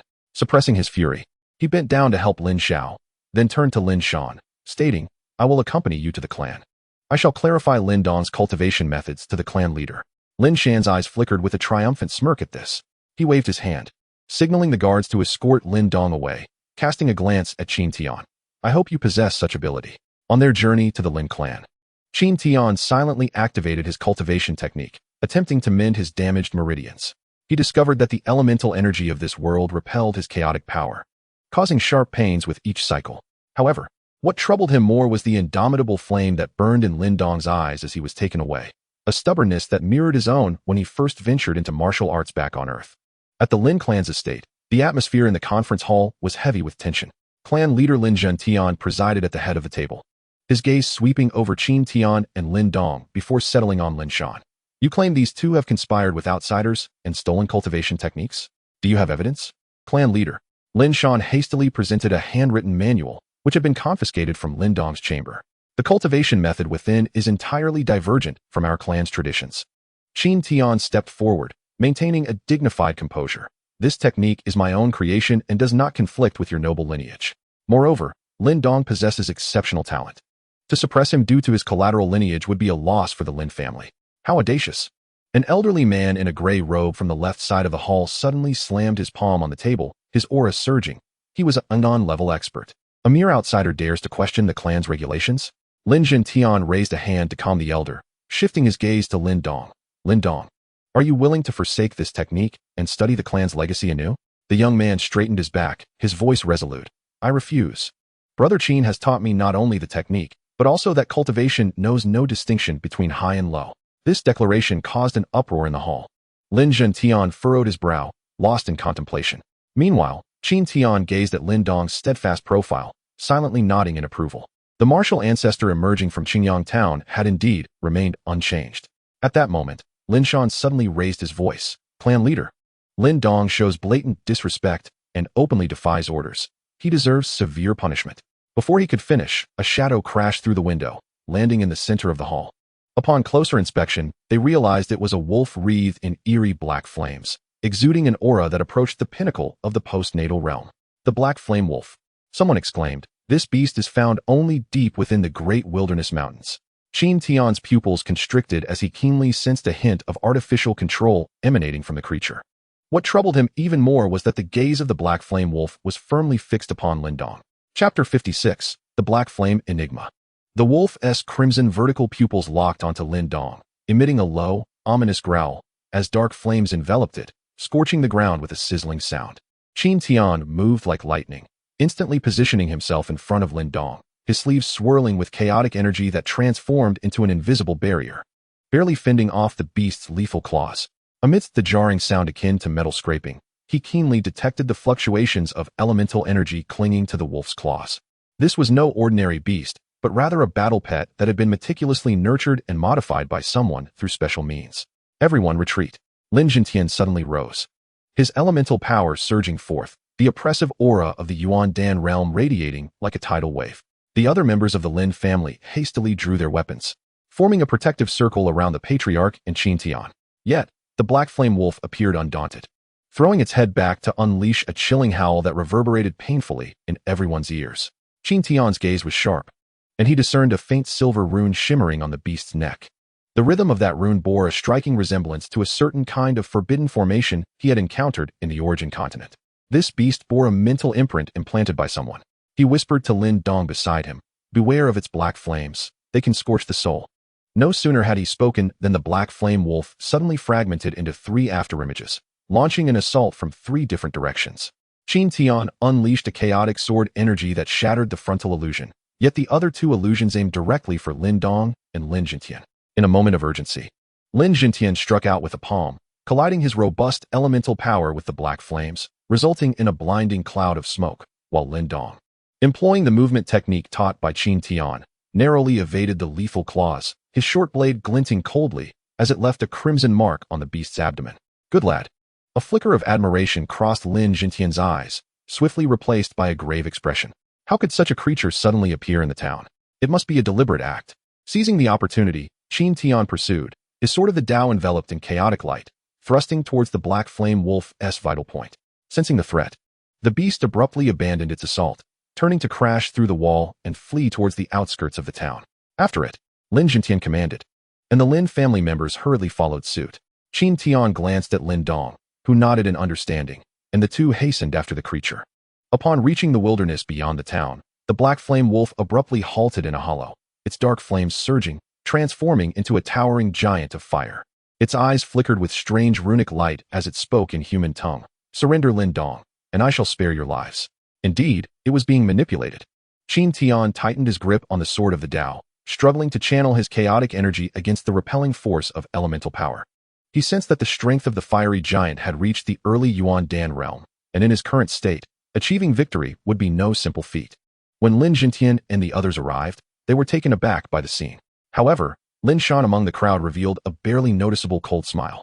Secretly retrieving a communication jade slip, the fiery giant, growing impatient, swung a fist, sending a scorching wave that hurled everyone several feet away. Qin Tian gritted his teeth as he raised a protective barrier, catching a glimpse of Lin Dong gripping his short blade, stealthily maneuvering behind the beast. "Lin Dong, do not act recklessly," Qin Tian shouted urgently, but it was too late. The fiery giant seemed to sense something, abruptly turning around. Its giant claw formed of black flames crashing down towards Lin Dong. At a critical juncture, Qin Tian forcefully broke through the shackles of elemental energy, unleashing a torrent of primal power akin to a volcanic eruption.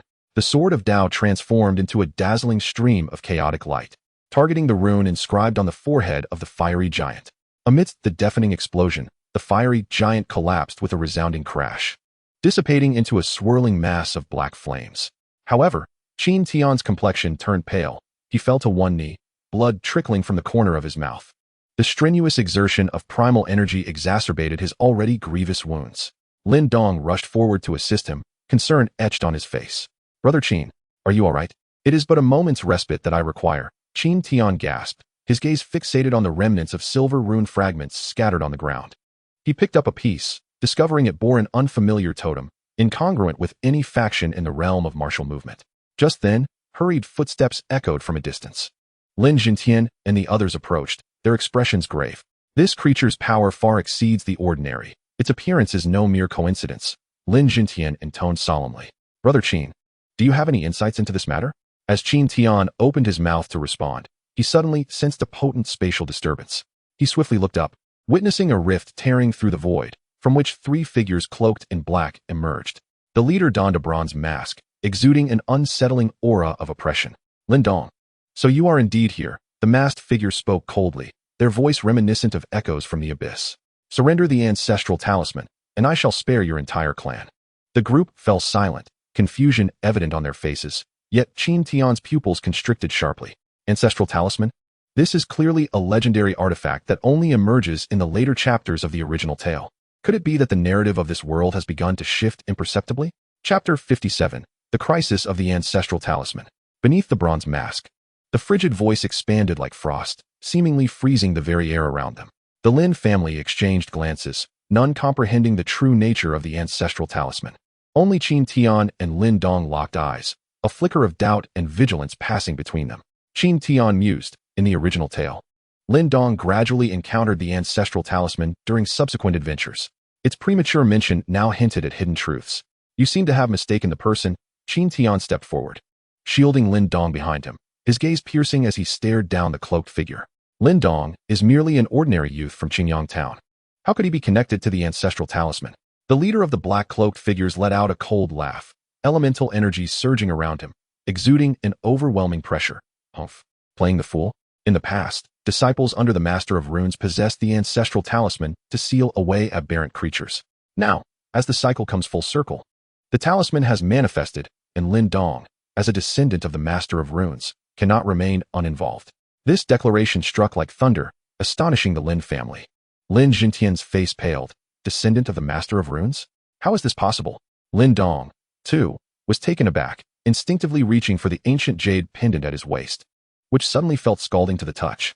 Yet, Qin Tian keenly detected a flaw in the black-cloaked figure's words. As the cycle comes full circle, could it be that someone intended to disrupt the order of time and space to obtain the ancestral talisman prematurely, aiming to alter the trajectory of the martial movement world?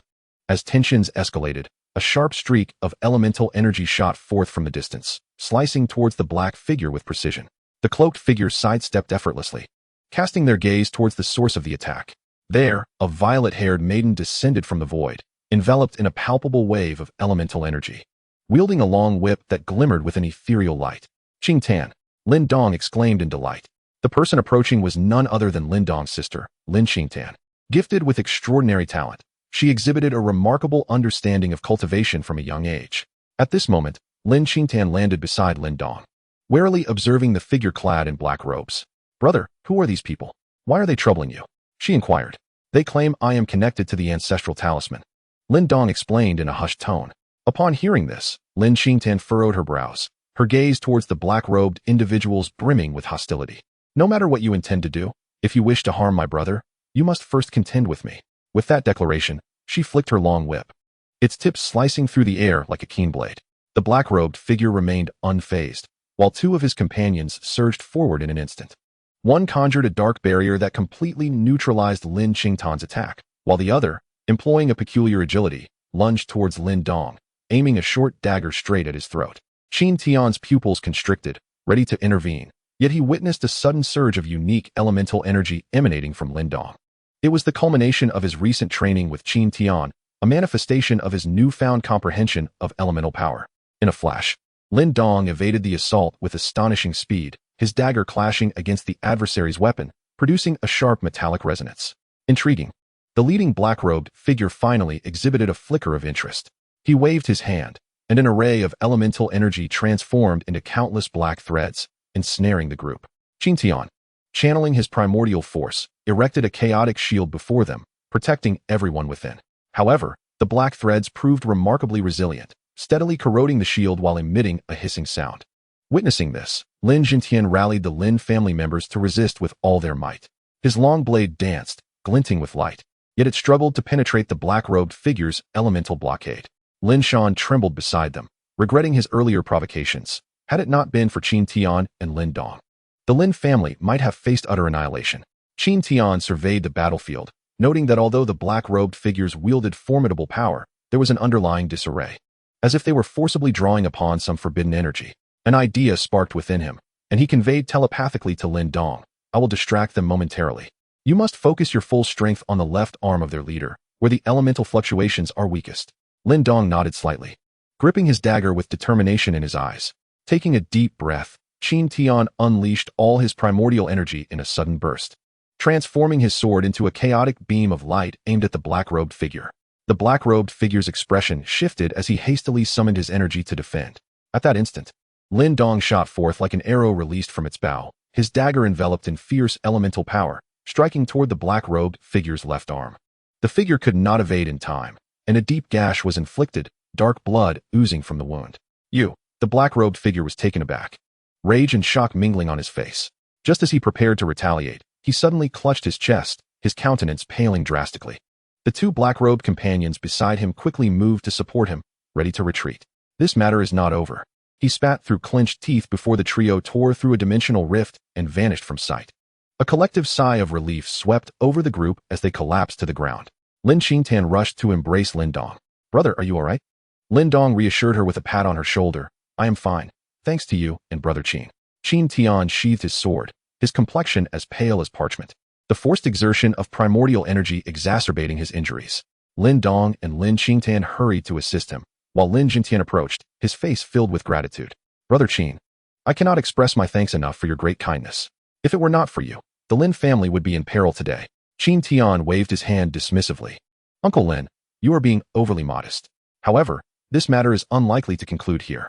Lin Dong, we must swiftly devise a means to enhance our strength." He gazed at Lin Dong, his eyes filled with anticipation.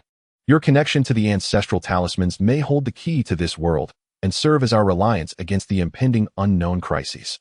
Lin Dong clenched his fists, nodding vigorously. "Brother Qin, I shall endeavor to cultivate diligently." As night descended, Qin Tian and Lin Dong sat across from each other in the Lin family courtyard. Qin Tian shared with Lin Dong all he knew about the ancestral talismans, detailing the abilities and methods of acquisition for each one. Lin Dong listened intently, his heart swelling with boundless aspiration. The ancestral talismans are the essence of the heavenly laws, possessing unparalleled power, Qin Tian remarked. Yet, obtaining them is no simple task. It requires not only fortune but also formidable strength. "I understand, Brother Qin," Lin Dong replied, his gaze resolute. "I will not let you or my family down." At that moment, Qin Tian suddenly sensed an unusual fluctuation. He abruptly raised his head, looking towards the night sky. A shooting star streaked across the heavens, trailing a long tail as it fell towards the direction of the great wilderness mountains.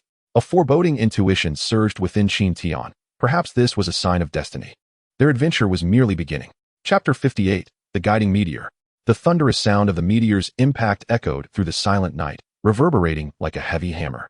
Qin Tian and Lin Dong exchanged a determined glance, both aware that this mysterious meteor might be connected to the ancestral talismans, as well as a crucial clue to unraveling the world's crisis. "Brother Qin, let us investigate," Lin Dong exclaimed, his fists clenched, eyes ablaze with fervor. Qin Tian nodded and turned to Qin Tian and Qin Tian. "Uncle Lin, Qin Tian, you should remain in town. It is likely to be dangerous here."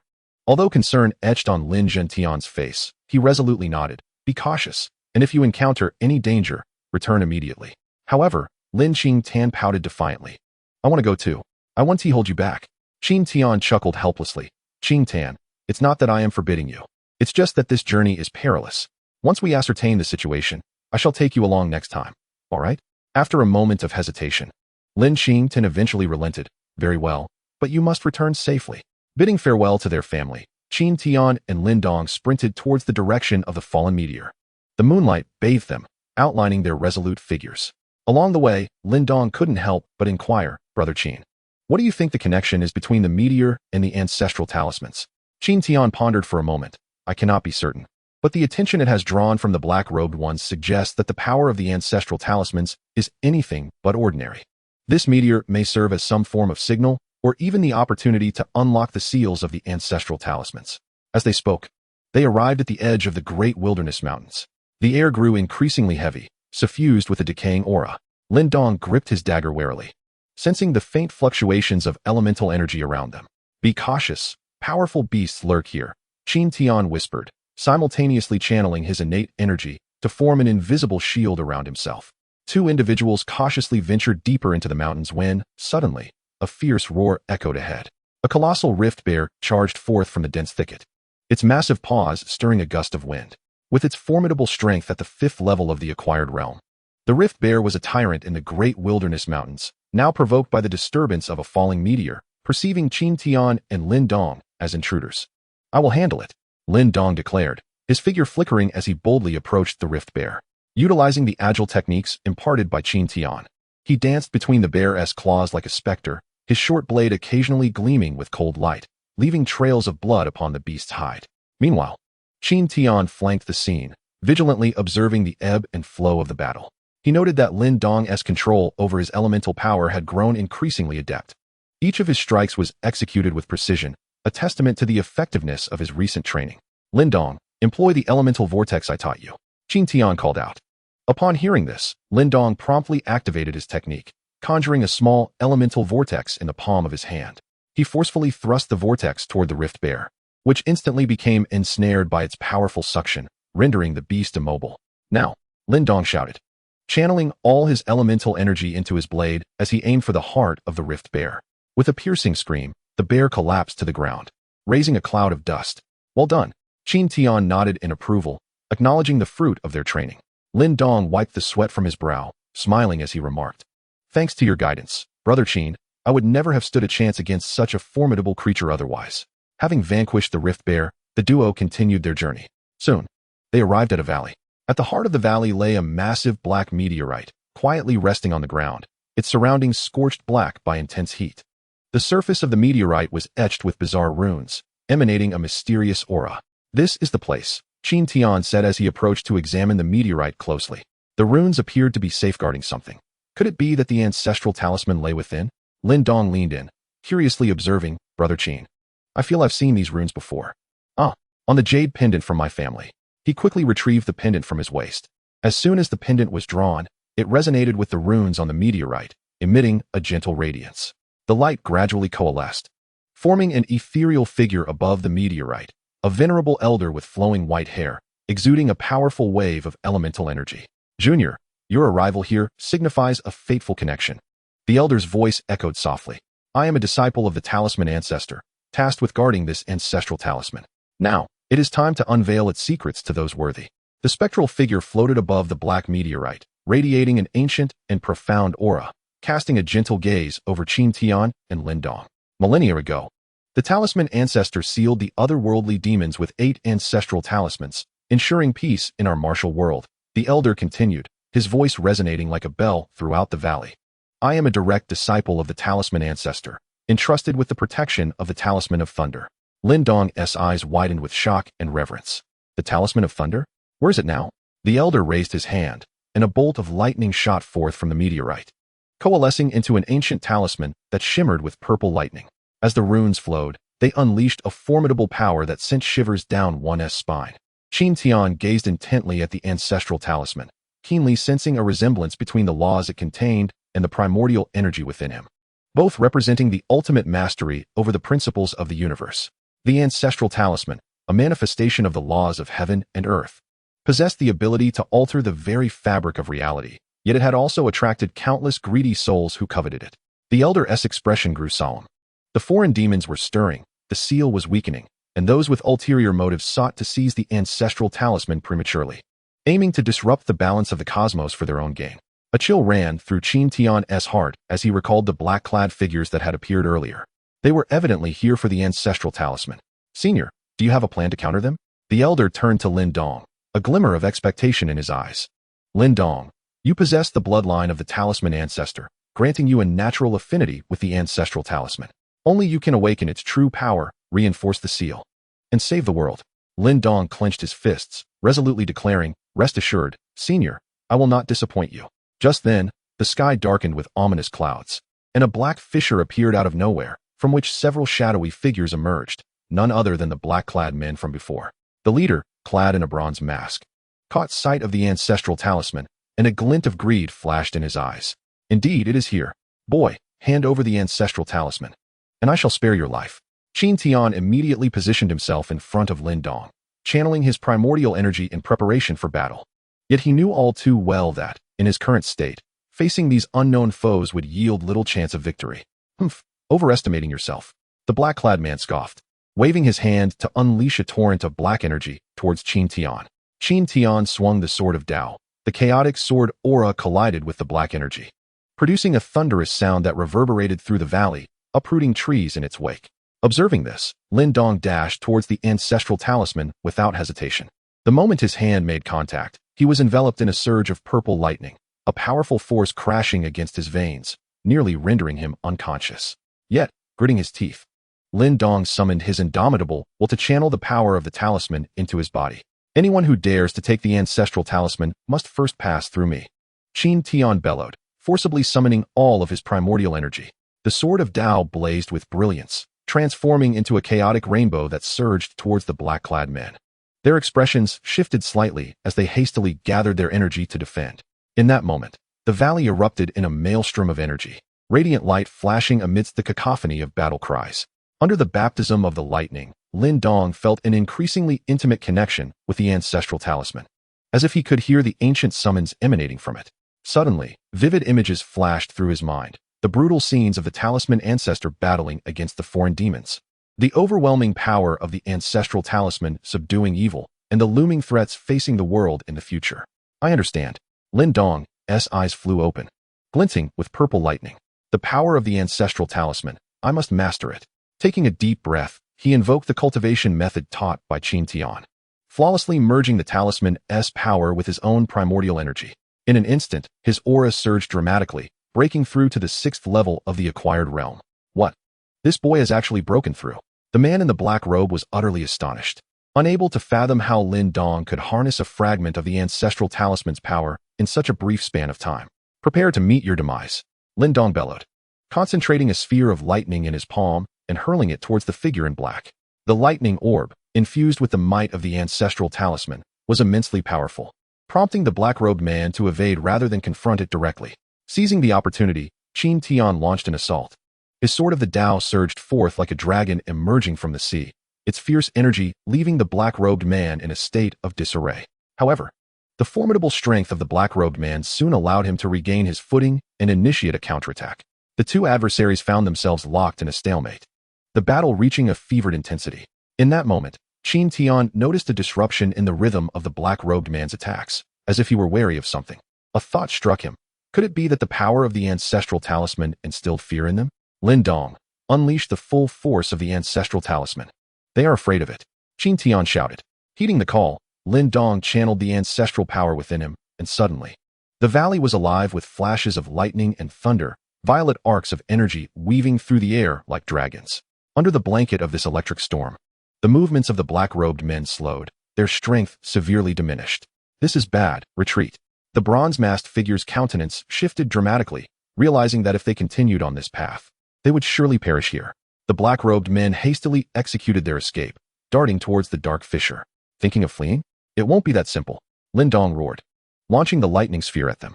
The orb detonated amidst the crowd of black-robed figures, the immense force scattering them in disarray. Ultimately, the black-robed men fled into the black fissure, which gradually vanished. The valley fell into silence, save for the heavy breaths of Lin Dong and Qin Tian. Brother Qin, we did it, Lin Dong exclaimed with exhilaration. Qin Tian smiled. Indeed, we have triumphed. Yet, this is merely the beginning. Greater challenges await us. Lin Dong gazed at the ancestral talisman of lightning in his hand, his eyes glimmering with resolute determination. I will grow stronger to protect this world. Qin Tian nodded, pondering silently that although they had repelled the black-robed men, they would not simply concede. Moreover, according to the elder's words, the monstrous entities were on the verge of being unsealed, casting a larger shadow of crisis over the realm of martial arts. They needed to elevate their strength swiftly and seek out other ancestral talismans to confront the impending calamity. Lin Dong, our next course of action is to search for the remaining ancestral talismans. Only by gathering them all can we completely seal away the monstrous entities, Qin Tian instructed. Lin Dong clenched his fists determinedly. All right, Brother Qin, let us set forth at once. The two gathered their belongings, bid farewell to the elder who safeguarded the ancestral talisman of lightning, and ventured deep into the great wilderness mountains. They understood that the path ahead was fraught with peril. Yet for the sake of preserving the peace of the world, they pressed on without hesitation. Chapter 59, The Shadow Crisis. Qin Tian and Lin Dong departed the valley, embarking on a new journey with the secrets of the ancestral talisman of lightning. Along the way, Lin Dong immersed himself in the exploration of the talisman's power, striving to achieve a perfect fusion of its energy with his own. Meanwhile, Qin Tian remained ever vigilant, acutely aware that the black-robed men would not relent. A far greater crisis may be silently encroaching. Days later, they arrived at a bustling town, where the streets thronged with people and the fluctuations of energy reverberated through the air. Qin Tian noticed that many practitioners around him displayed expressions of unease and anxiety, seemingly troubled by some impending concern. Brother Qin, look over there, Lin Dong pointed towards a bulletin board where a bounty notice was posted, astonishingly targeting the two of them, accusing them of stealing the ancestral talisman and endangering the world. These individuals are distorting the truth, Lin Dong exclaimed, his indignation palpable. Qin Tian's expression grew solemn. It appeared the figure in the black robe had begun spreading rumors, attempting to isolate them completely. We must exercise greater caution in our actions, he advised. Just then, a commotion erupted within the crowd. An elderly man in gray was being besieged by several black-clad assailants. Though the old man fought valiantly, the disparity in strength began to wear him down. Exchanging a glance with Lin Dong, Qin Tian charged forward without hesitation. Stop, Lin Dong shouted, gathering a thunderous energy sphere in his palm and launching it at the attackers. The black-clad assailants scattered in response. Seizing the opportunity, Qin Tian unleashed a chaotic sword aura, forcing back their leader. Thank you, young friends, for your timely rescue, the old man gasped, visibly relieved. Qin Tian scrutinized the elder, noting the peculiar fluctuations of energy emanating from him, as if he concealed some profound secret. Elder, why are these individuals pursuing you? After a moment of hesitation, the elder produced an ancient token from his robe, engraved with a mysterious emblem, the very insignia of the Tao sect, one of the four supreme sects in the realm of martial arts. To be candid, I am an outer elder of the Tao sect, tasked with locating a lost ancestral talisman. Upon discovering that I possessed clues regarding its whereabouts, these individuals sought to eliminate me. The Tao sect? Lin Dong's interest was piqued. He had heard that the Tao sect was one of the most formidable sects in the Great Yin dynasty, boasting an abundance of powerful members. Are you aware of the locations of the other ancestral talismans? The elder regarded Lin Dong with a flicker of surprise. Young friend, you too are in search of the ancestral talismans? To be honest, I have read in ancient texts that besides the talisman of thunder, there are also the talisman of devouring, the talisman of life and death, and the talisman of primordial chaos, each possessing cataclysmic power. The talisman of devouring is rumored to be hidden within the ancestral grounds of the Great Yin dynasty. Qin Tian and Lin Dong exchanged a hopeful glance. Elder, might you inform us of the location of these ancestral grounds? The elder pointed towards the north. Cross this mountain range and proceed north for 1,000 miles, and you will arrive at the ancestral grounds of the Great Yin dynasty. However, be warned, the grounds are fraught with peril, laden with numerous restrictions and formidable guardian beasts. Even the strongest of the Tao sect would not dare to tread lightly there. Qin Tian nodded slightly. Thank you for your guidance, elder. We shall exercise due caution. After bidding farewell to the elder, Qin Tian and Lin Dong set forth immediately, making their way toward the ancestral grounds of the Great Yin dynasty. Along their journey, they encountered several assassination attempts, all orchestrated by the black-robed figures. Yet, through their combined efforts, the assassins ultimately retreated in defeat. At last, they arrived at the entrance to the ancestral grounds. It was shrouded in a powerful barrier that radiated a mysterious glow. Qin Tian focused his innate energy, attempting to decipher the barrier's secrets, but found it intricately linked to the laws of the martial world. Given his current strength, forcibly breaking through would prove exceedingly difficult. What shall we do, Brother Qin? Lin Dong inquired anxiously. Qin Tian pondered for a moment, suggesting they first seek alternative entrances, hoping to uncover a method to break the restrictions. The two ventured along the periphery of the ancestral land and finally stumbled upon a concealed passage within a hidden valley.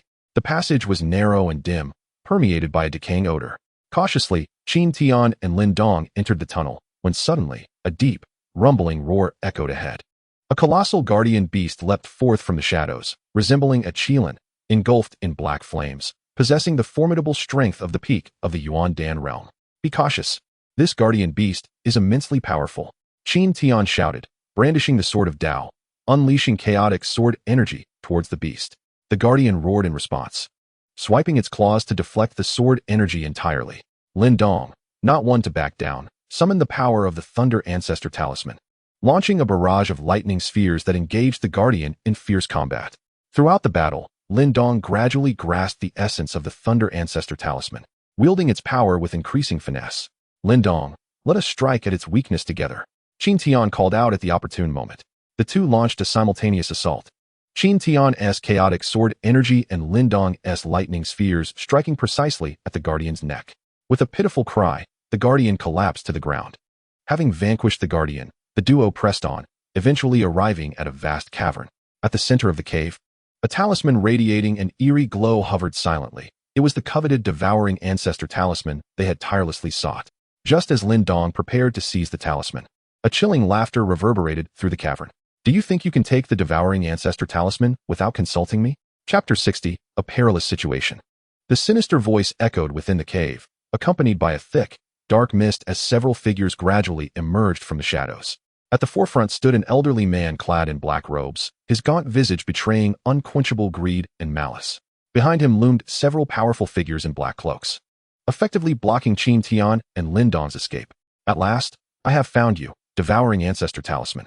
The old man greedily gazed at the talisman hovering in the center of the cavern, licking his cracked lips. Hand over the talisman, and I may allow you to keep your lives. Qin Tian and Lin Dong exchanged a glance, instinctively positioning themselves to shield the talisman behind them. The power of the Thunder Ancestor talisman surged within Lin Dong, his form crackling with purple lightning. You think you are worthy of the talisman? Humph. Foolishly unaware of your impending doom. The old man scoffed, his right hand lunging forward as a dark force, akin to a serpent, lunged at Lin Dong. Lin Dong swiftly evaded the attack, simultaneously conjuring a lightning sphere in his palm and hurling it back at the old man. The old man's expression shifted, evidently taken aback by Lin Dong's rapid increase in strength. He hastily waved his sleeve, a powerful force repelling the lightning sphere. Seizing the opportunity, Qin Tian harnessed the power of the origin, the sword of Tao glowing with chaotic brilliance as he thrust it towards the black-robed elder. Sensing the deadly threat, the old man quickly sidestepped, yet Qin Tian's assault remained relentless, leaving a trail of bloody marks upon him. You insignificant ants dare to harm me. The old man in the black robe, infuriated by humiliation, unleashed a torrent of primordial energy, enveloping the surroundings in an overwhelming sense of oppression. Qin Tian and Lin Dong felt as though they were struggling to breathe, as if a colossal mountain were pressing down upon them. Lin Dong, be cautious. This old man's strength surpasses the pinnacle of the Yuan Dan realm, likely reaching the realm of creation. Qin Tian communicated telepathically to Lin Dong, inwardly lamenting their dire situation. What should we do, Brother Qin? Lin Dong gritted his teeth, managing to speak with difficulty. We fight, Qin Tian shouted, forcibly breaking through the suppression of the primordial energy. The radiance of his Tao sword surged brilliantly as he unleashed a full-powered strike. Lin Dong, refusing to yield, channeled the powers of the Thunder Ancestral symbol and the Devouring Ancestral symbol, causing a tumultuous clash within him that nearly drove him to the brink of collapse. Yet, through sheer willpower, Lin Dong managed to fuse these two forces together and hurled them toward the old man in black. Overreaching, the old man sneered coldly, forming seals with his hands, a dark luminescent barrier enveloping him. The chaotic sword energy from Qin Tian and Lin Dong's thunderous power struck the barrier, resulting in a thunderous roar, but the barrier remained unyielding. Prepare to perish. The old man abruptly raised his hand, and the dark barrier expanded instantly, crushing down upon Qin Tian and Lin Dong. They hurriedly attempted to defend themselves, but the might of the barrier was insurmountable, shattering their defenses in an instant and sending them crashing against the cavern walls. Coughing up blood, Qin Tian and Lin Dong struggled to rise. They understood they were facing an unprecedented peril. Just as the old man prepared to strike again, a melodious bird song suddenly echoed through the cave. A flash of multicolored light appeared as a small bird, engulfed in flames, materialized before them. Though diminutive in size, it emanated a powerful aura that even the old man in black regarded with trepidation. Is this the Fire Phoenix hatchling? The old man's expression shifted, a glimmer of greed flickering in his eyes. The Fire Phoenix is a divine beast of the world, possessing immense power, should it be tamed. One's strength would undoubtedly increase significantly. Chirp, chirp. The Fire Phoenix hatchling called out twice at the old man, seemingly warning him against making any rash moves. It then flew to Lin Dong's side, nuzzling his cheek affectionately. You recognize me? Lin Dong gazed at the Fire Phoenix hatchling in astonishment, a wave of inexplicable familiarity washing over him. The hatchling nodded, then opened its tiny beak to expel a radiant inner core that shimmered with multicolored light. The inner core floated before Lin Dong, pulsating with formidable energy. What is this? Lin Dong inquired, confusion etched upon his face. Young one, this is the inner core of the Fire Phoenix. Consume it, and your strength will surge. The old man's eyes glinted with jealousy, yet he added, but even if you ingest the inner core, you will still be no match for me. Disregarding the old man, Lin Dong turned to Qin Tian, who offered a slight nod. Taking a deep breath, Lin Dong reached out to grasp the Fire Phoenix inner core, slowly swallowing it. The moment the core entered his body, an overwhelming surge of power erupted within him. He felt his meridians expanding continuously as primordial energy surged like a torrential tide.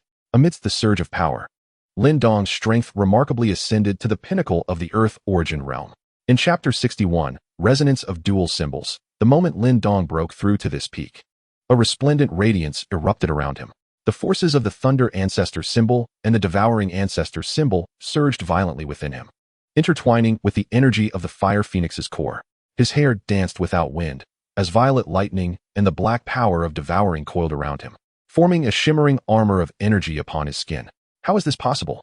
The old man in black stared wide-eyed, his face a mixture of shock and disbelief. A mere ant could achieve such a breakthrough in such a short span. He roared, gathering his entire essence to manifest a colossal black claw aimed at Lin Dong.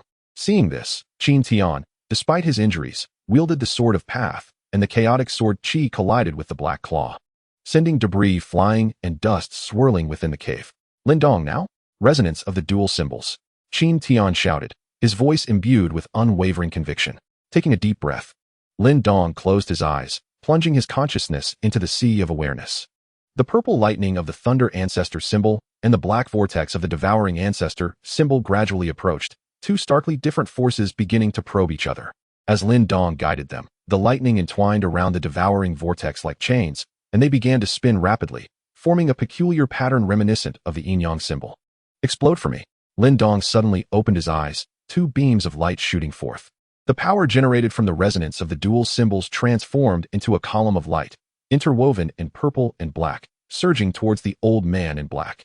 The old man's expression changed drastically, and in a hurried panic, he concentrated all his essence to form a black shield before him. The column of light collided with the shield, unleashing a thunderous roar. Cracks began to appear in the old man's shield, yet the force of the light remained undiminished. No. Impossible.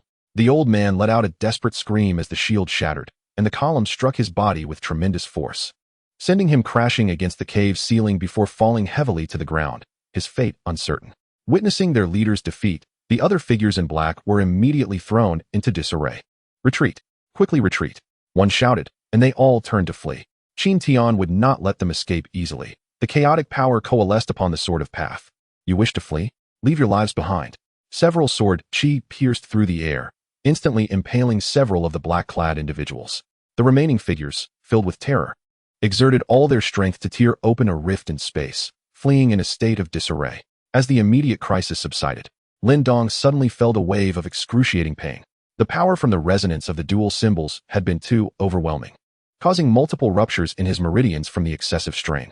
Brother Qin, Lin Dong gasped, his face pale and his body swaying unsteadily. Qin Tian swiftly appeared by Lin Dong's side, supporting him. Do not move. I shall assist you. As he spoke, Qin Tian channeled his essence, gently infusing Lin Dong's body with a soothing energy, mending the damaged meridians. The young fire phoenix also fluttered over, encircling Lin Dong, continuously exhaling flames to help stabilize his internal force. After a considerable time, Lin Dong's complexion finally returned to normal. He opened his eyes, filled with gratitude. Brother Qin, I owe you my thanks. Qin Tian smiled and shook his head. We are brothers. There is no need for such formalities. Moreover, your recent breakthrough and mastery over the Devouring Ancestor Talisman have instilled in me a newfound hope. He gazed at the Devouring Ancestor Talisman suspended in the center of the cave. However, we must depart swiftly. The commotion we have caused will undoubtedly attract more individuals coveting the talisman. Lin Dong nodded, extending his hand to summon the Devouring Ancestor Talisman.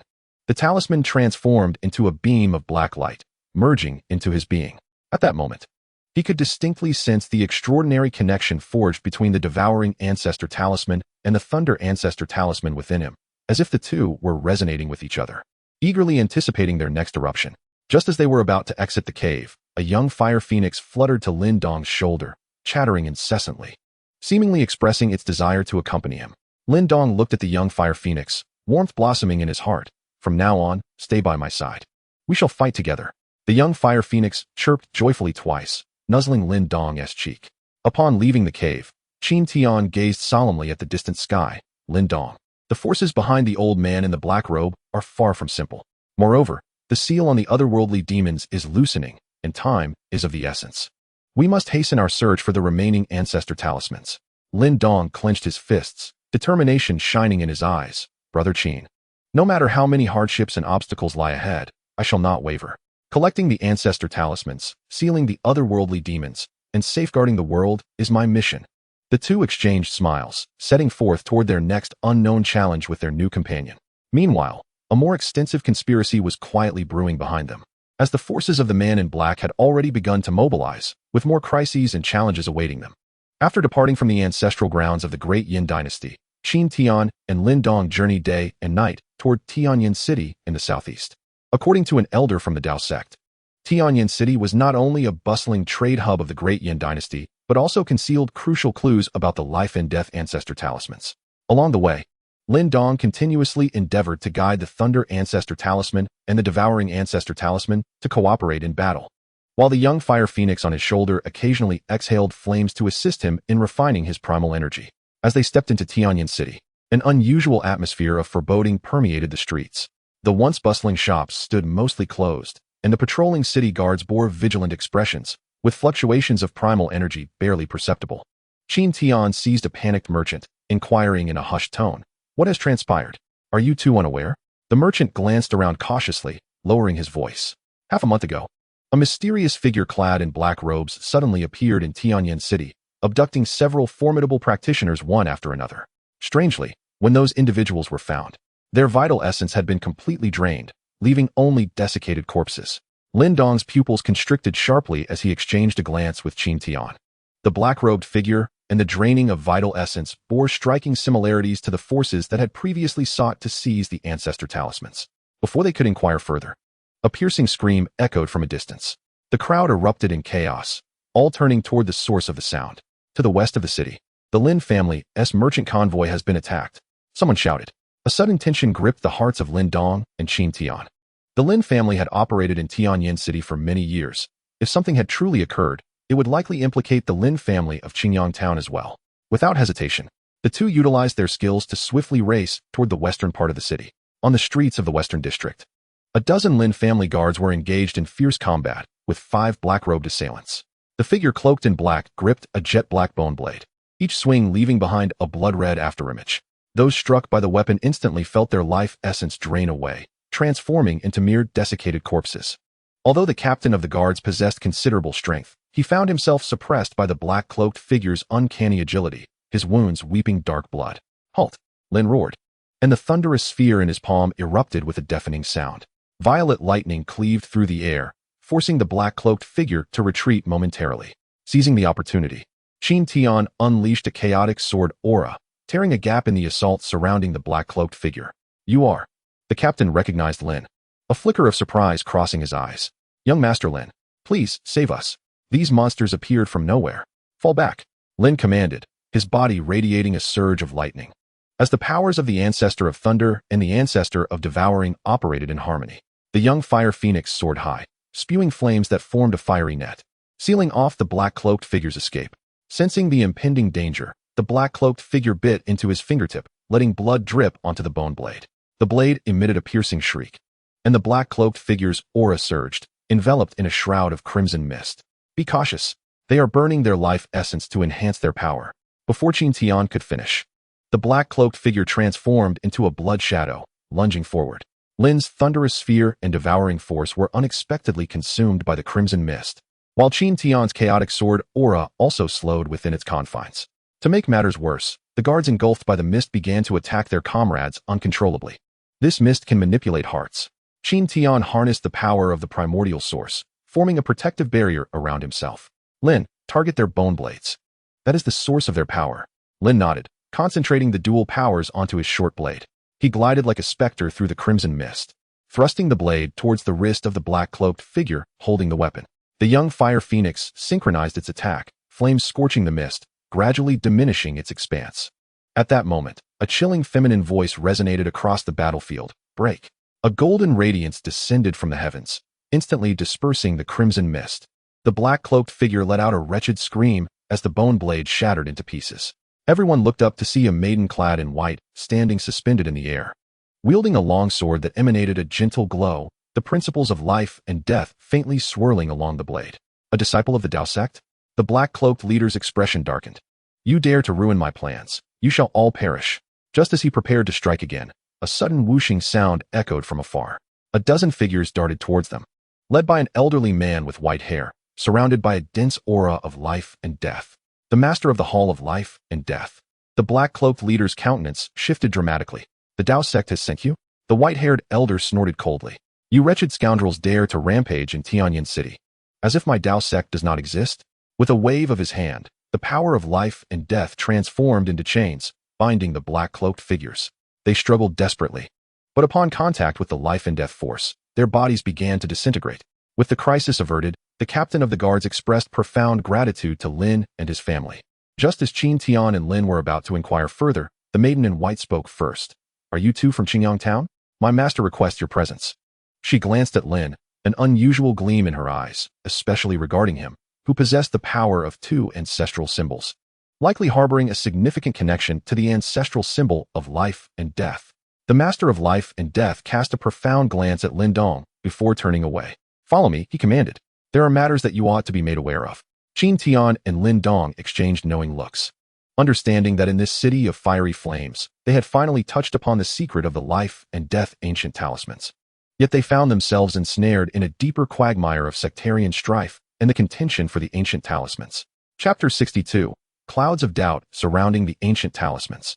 As they entered the branch hall of the Tao sect established in the city of fiery flames, the heavy stone door thunderously closed behind them, severing them from the clamor of the outside world. Flickering candlelight illuminated the chamber, its walls etched with ancient runes that exuded an enigmatic aura of life and death. Lin Dong felt a subtle tremor within his body, as the thunder ancient talisman and the devouring ancient talisman seemed to resonate with some hidden force. "Take a seat." The master of life and death gestured with a wave of his sleeve, and two stone benches materialized in midair. A girl in white stood quietly behind the master, her gaze occasionally drifting towards Lin Dong, as if assessing the power of the ancient talismans within him. "Senior, what exactly is the origin of those figures in black robes?" Qin Tian was the first to speak, the sword of Tao humming faintly within his sleeve, vigilant of their surroundings.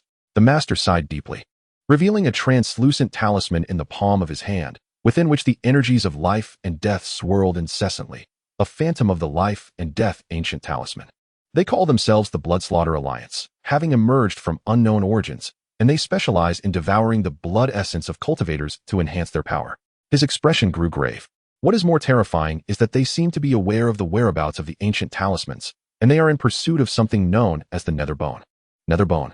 Lin Dong furrowed his brow. What is that? It is said that when the ancestor of talismans sealed away the foreign demons, the bones of some powerful demons scattered across the land, containing the corrosive powers of life and death. A flicker of concern flashed in the master's eyes.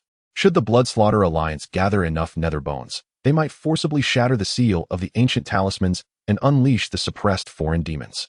Qin Tian felt a chill run down his spine, the primordial energy in his veins discreetly circulating. He recalled his experiences combating the observers on the Origin continent, fully aware of the terrifying nature of forces that sought to overturn established rules. "Senior, the life and death ancient talisman." The life and death ancient talisman is the key to countering the nether bones. The master turned his gaze towards Lin Dong, his eyes burning with intensity. A millennium ago, the ancestor of talismans divided the life and death ancient talisman into two halves. One half has been safeguarded by the Tao sect for generations, while the other half remains lost. The power of the ancient talisman within you resonates with the life and death ancient talisman, and may perhaps lead us to the missing fragment. Suddenly, the girl in white stepped forward, her sword radiating brilliance.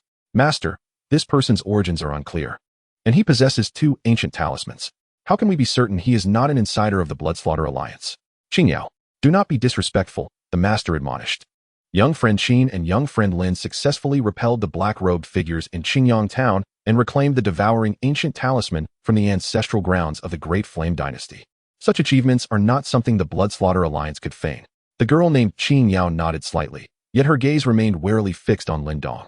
Lin Dong offered a bitter smile, about to explain, but the master waved his hand. "There is no need for further words. The purpose of summoning you here is to discuss a matter of cooperation. I am willing to use the half of the life and death ancient talisman safeguarded by the Tao sect as bait to assist you in locating the other half. But you must agree to one condition." "Please, speak, Senior," Qin Tian and Lin Dong replied in unison. "Accompany me to the nether abyss." A glimmer of resoluteness flashed in the eyes of the master of the hall.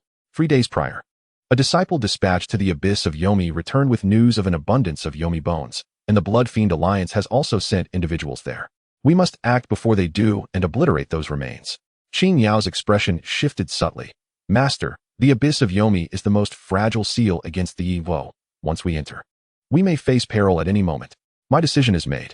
The master tightened his grip on the ethereal death and life talisman, should the Blood Fiend Alliance succeed. The entire Yin dynasty, and indeed this realm, would descend into irredeemable chaos. Lin Dong inhaled deeply, the power of the dual talismans surging within him. I promise. As long as the Etho remain, I shall not cease my efforts. Qin Tian nodded. The radiance of the sword of Tao intensified, the chaotic energy swirling within the hall. Excellent. The master laughed heartily. With your assistance, this endeavor is destined for success. Qing Yao, issue the command to assemble the elite of our sect. We depart at dawn. Qing Yao obeyed and left, leaving only Qin Tian, Lin Dong, and the master of the hall within. The master suddenly produced a jade slip and handed it to Lin Dong. This contains ancient records from our sect regarding the death and life talisman. It may prove beneficial to you. Accepting the jade slip, Lin Dong probed it with his consciousness. In an instant, a torrent of images flooded his mind. Gruesome scenes of the talisman ancestor battling the Evo, the formidable power of the death and life talisman reversing yin and yang, and the obscured clues regarding the lost half of the talisman. Upon seeing an ancient altar inscribed with mysterious totems, the thunder talisman and the devouring talisman within Lin Dong resonated violently, as if in response to something. This as Lin Dong looked up, his eyes brimming with astonishment. It appears you have made a discovery as well, the master remarked, his expression complex. That altar lies within the depths of the abyss of Yomi. Perhaps there, not only the Yomi bones await, but also the secrets of the death and life talisman. As night deepened, outside the branch hall of Tianyin City, Qing Yao gazed at the waning moon in the sky, her long sword lightly caressing her hand. She recalled the glint in the master's eyes when he mentioned Lin Dong, a strange feeling bubbling within her. Possessing two talismans yet being so young, she murmured to herself, "Are you the hope for saving the world, or the harbinger of another calamity?" Meanwhile, in the hidden stronghold of the Blood Fiend Alliance, the leader clad in black robes knelt before a massive white bone altar, respectfully presenting a bone shard radiating an eerie glow. At the center of the altar, a blurred figure slowly materialized, its voice as cold as the depths of the abyss. The Tao sect and those two boys intend to venture into the abyss of Yomi? Excellent, let them proceed. Once they trigger the seal, it will be the opportune moment for us to harvest the talismans. A battle concerning the death and life talisman and the seal against the Vo is about to erupt in the abyss of Yomi. How shall Qin Tian and Lin Dong unveil the truth of the death and life talisman amidst this perilous adventure? Chapter 63. The Transformation of the Abyss of Yomi. Standing on the deck of the Tao sect's flying vessel, Qin Tian lightly caressed the chaotic patterns of the sword of Tao with his fingertips. Below, the sea of clouds roiled, and the dark chasm housing the abyss of Yomi was faintly discernible. The rancid miasma wafting up sent ripples of alarm through the primal energy in his dantian. Are you worried, Brother Qin? Lin Dong's voice came from behind, the young phoenix chick on his shoulder playfully pecking at his hair. Did you sense something? Qin Tian turned, his gaze falling upon the faintly discernible ancestral symbol radiance at Lin Dong's brow. The aura of the nether abyss bore a striking resemblance to the chaotic currents I encountered in the Han Yuan space, yet it was imbued with a sinister malevolence. Lin Dong furrowed his brow. Although he could not comprehend the concept of the Han Yuan space, he sensed the gravity of the situation through Qin Tian's solemn expression. Since their fateful encounter in Qingyang town, he had grown accustomed to viewing this enigmatic elder brother as a stabilizing anchor, whether imparting the path of cultivation or countering the ruthless pursuers clad in black robes. Qin Tian consistently managed to unearth a glimmer of hope amidst dire straits. The flying vessel suddenly decelerated, and the voice of the Lord of the Hall of Life and Death reverberated with a resonance of primal force. Ahead lies the entrance to the nether abyss. All must form a formation and descend. Qin Tian lifted his gaze, witnessing a fissure in the sea of clouds. In the unfathomable gorge below, countless bones floated like stars. And at the center, a colossal altar flickered with an eerie purple light, a scene Lin Dong had previously glimpsed in his consciousness. Beware of those bones, Qin Tian transmitted to Lin Dong, simultaneously infusing the youth with a breath of chaotic energy. They were absorbing the life and death primal force from the heavens and the earth, which could prove perilous. Before he could finish his warning, a blood-curdling scream erupted from the left. A disciple of the Tao sect was pierced through the chest by a bone, and the wound was instantly overrun with twisted purple-black markings. Qin Tian's pupils constricted as he discerned the truth. The flowing surface of those bones was imbued with distorted laws of life and death. It is the nether bone. The Lord of the Hall of Life and Death unleashed a beam of life and death mystic light, shattering the nearby bones. Everyone, activate the heart-guarding technique. Do not allow the malevolent energy to infiltrate your bodies. Upon hearing this, Qin Tian promptly employed the purification technique of the origin continent. As the Han Yuan power flowed through his meridians like pure water, dispelling the encroaching sinister energy. Out of the corner of his eye, he noticed Lin Dong adjusting his inner breath according to the breathing technique he had taught, which brought him a measure of comfort. The group cautiously descended to the periphery of the altar, and Qin Tian astutely observed that the purple pillar of light at the altar's center emanated the aura of the ancestral symbol. However, unlike the half-piece safeguarded by the Tao sect, this pillar was tainted with a heavy presence of demonic power. Lord of the Hall, this pillar. It is a trap. The Lord of the Hall of Life and Death's expression shifted dramatically. The Blood Fiend Alliance had used the nether bone to counterfeit the aura of the ancestral symbol. Retreat quickly. Before he could finish, the altar suddenly erupted with blinding purple light. Qin Tian instinctively unleashed a chaotic shield, enveloping both Lin Dong and Qin Yao within its protective barrier. Countless bones surged from the ground, each intricately inscribed with blood patterns, forming a vast skeletal net that shrouded the sky. The black-robed figures of the Blood Fiend Alliance surged from all directions, with the leader being the masked figure who had escaped during their previous encounter in the cave. Qin Tian, Lin Dong, you have indeed come, the masked figure proclaimed, raising a hand as a colossal white bone vortex materialized at the center of the net. Do you understand why we allowed you to obtain the Thunder Ancestral Symbol and the Devouring Ancestral Symbol? Because only by gathering the power of all three ancestral symbols can the true seal be unlocked. A warning bell rang loudly in Qin Tian's heart as the intentions of the black-robed figures crystallized. They needed Lin Dong as the key to unseal the demonic prison. At that moment, the dual symbol power within Lin Dong resonated with the altar, and the boy's expression gradually contorted in pain, evidently being forcefully drawn by an unseen power. Lin Dong, steady your mind. Qin Tian wielded the sword of Tao, directing the chaotic sword energy toward the skeletal net, but it was absorbed by the vortex, vanishing without a trace. The masked figure's laughter echoed endlessly as the Blood Fiend Alliance members simultaneously formed seals, causing the purple light on the altar to morph into chains that ensnared Lin Dong's limbs. The voice of Qin, pleading for Lin Dong's rescue, was laden with desperation, his eyes beginning to glimmer with crimson. Qin Tian felt his heart constrict painfully. This sense of helplessness was all too familiar, reminiscent of the time on Earth when he helplessly witnessed his comrades fall beneath the claws of the chaotic beasts. Do not move him. Qin Tian's voice suddenly grew calm as the sword of Tao slowly descended. The masked figure paused, then erupted in laughter, finally willing to concede. It's about time. I mean it. Qin Tian raised his head, chaotic runes swirling rapidly in his eyes. Do not touch my person. A tremendous oppressive force erupted from within him, the suppressed power of the primordial essence bursting forth like a volcano, shattering the surrounding bones to dust. The masked figure was horrified to discover that the youth before him was enveloped in an aura of laws not of this world, the very essence of chaos that even foreign demons would tremble before. Who exactly are you? I am the one who will send you to hell. With a subtle wave of his hand, the chaotic power transformed into a tangible sword, piercing through the masked figure's chest in an instant. Amidst the gasps of the Blood Fiend Alliance, he advanced towards the altar, each step reconstructing the laws tainted by foreign demons. When he grasped Lin Dong's wrist, bound by chains, the crimson hue in the boy's eyes vanished in an instant. Brother Qin? Lin Dong seemed to awaken from a nightmare, gazing at Qin Tian's blood-stained garment and his glimmering golden pupils, suddenly realizing something. You used forbidden power? Do not speak. Qin Tian's voice was hoarse, the forceful eruption of primordial essence causing him excruciating pain in his meridians, yet he could only endure. Hold my hand. Use the ancestral symbol's power to sever these chains. We will escape together. Lin Dong nodded earnestly, the powers of the ancestral symbol of thunder and the ancestral symbol of devouring intertwining with Qin Tian's chaotic energy, forming a radiant beam of multicolored light. With a thunderous roar, the altar collapsed, and a fissure opened in the skies above the abyss of the underworld. The light of the Tao sect's flying vessel cascading down.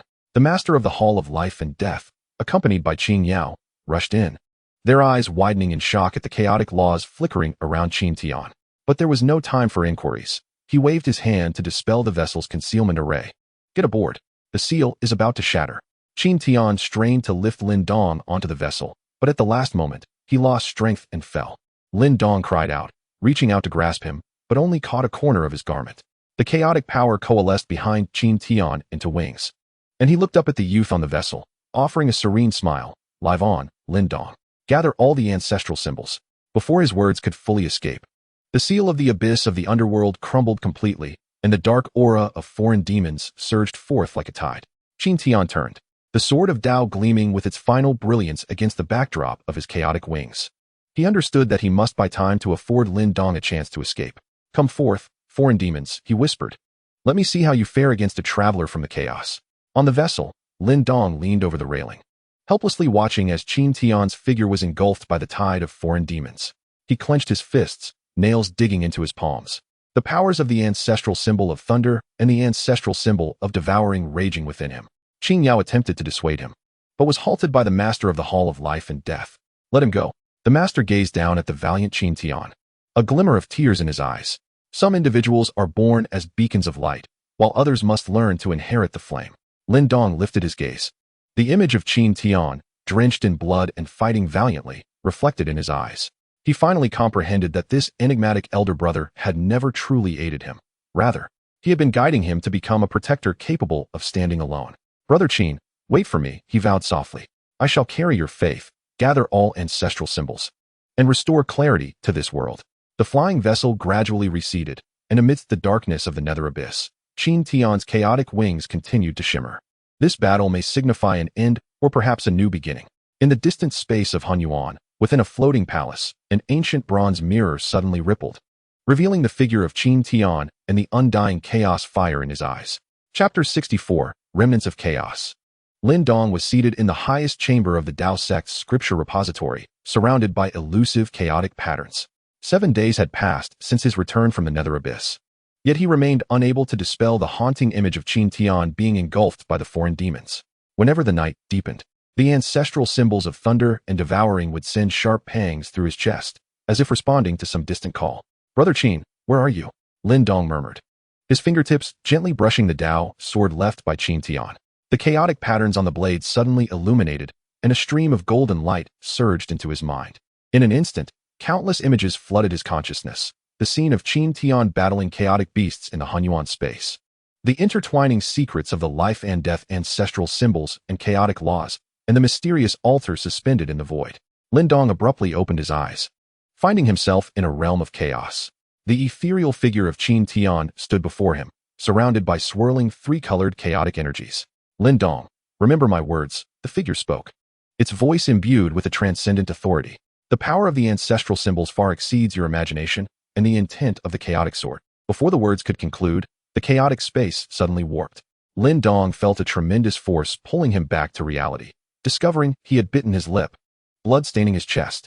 The Tao sword floated in midair, its blade reflecting the scene deep within the nether abyss. Qin Tian being dragged into the tumult of time and space, yet at the last moment, infusing a wisp of chaotic sword intent into the scabbard. "I see now." Lin Dong tightened his grip on the Tao sword, feeling the surging power within. He rose, gazing at the starry sky outside the window, determination flickering in his eyes. "Brother Qin, I will not let your sacrifice be in vain." Meanwhile, outside Tianyan City, within the Blood Fiend Alliance stronghold, the leader clad in black robes knelt before an altar constructed from the bones of the nether. At the center of the altar, a core emanating a ghostly light slowly rotated, projecting the image of Lin Dong cultivating in the scripture repository. "Master, that boy seems to have grasped the intent of the chaotic sword," the leader said respectfully. "Our plan." "Fear not," came the cold laughter from the altar. "Though the intent of the chaotic sword is powerful, it requires the foundation of chaotic essence. The ancestral symbol power within him is formidable, but not yet fully integrated." A black mist surged from the altar, coalescing into a semi-transparent phantom of a foreign demon. "Send the order to activate the Blood Fiend Soul Refinement Array. Once he absorbs sufficient malevolent energy, it will be the opportune moment for us to reap the ancestral symbols." On the following morning, Lin Dong, accompanied by Qin Yao, ventured towards the forbidden grounds of the Tao sect, the Taishu secret realm. The Lord of the Death and Life Hall had been awaiting their arrival. Grasping a half of the ancestral talisman, "Young friend Lin Dong," he intoned gravely, "this Taishu secret realm conceals the legacy of ancient talismancers. It may aid you in unraveling the mysteries of chaos sword intent." Lin Dong nodded and stepped into the secret realm. As he crossed the threshold, a stone tablet at the entrance suddenly illuminated, revealing an inscription in archaic script: "Chaos as the guide, ancestral talisman as the key. The one who breaks the formation shall meet their true self." He took a deep breath, channeling the powers of the Thunder Ancestral Talisman and the Devouring Ancestral Talisman. Two beams of light intertwined, forming a Tai Chi symbol before the stone tablet. In the depths of the secret realm, Qin Tian's consciousness struggled amidst the tumultuous currents of time and space. He felt his soul being tugged by an unseen force. as images of the Wudong world and other realms flashed around him. Is this a nexus of dimensional connection? He murmured, suddenly catching sight of Lin Dong's figure within the Taishu secret realm. Lin Dong, be cautious. The Blood Fiend Alliance has laid a trap. Before he could finish, a powerful pull enveloped him, plunging him into a void of darkness. When he opened his eyes again, he found himself standing before an altar suspended in the abyss. At the altar's center, a seal emanating a chaotic aura slowly rotated. This was the other half of the death and life ancestral talisman. Ah, I see. Qin Tian smiled knowingly. The secret of the death and life ancestral talisman was indeed intertwined with the dimensional connections.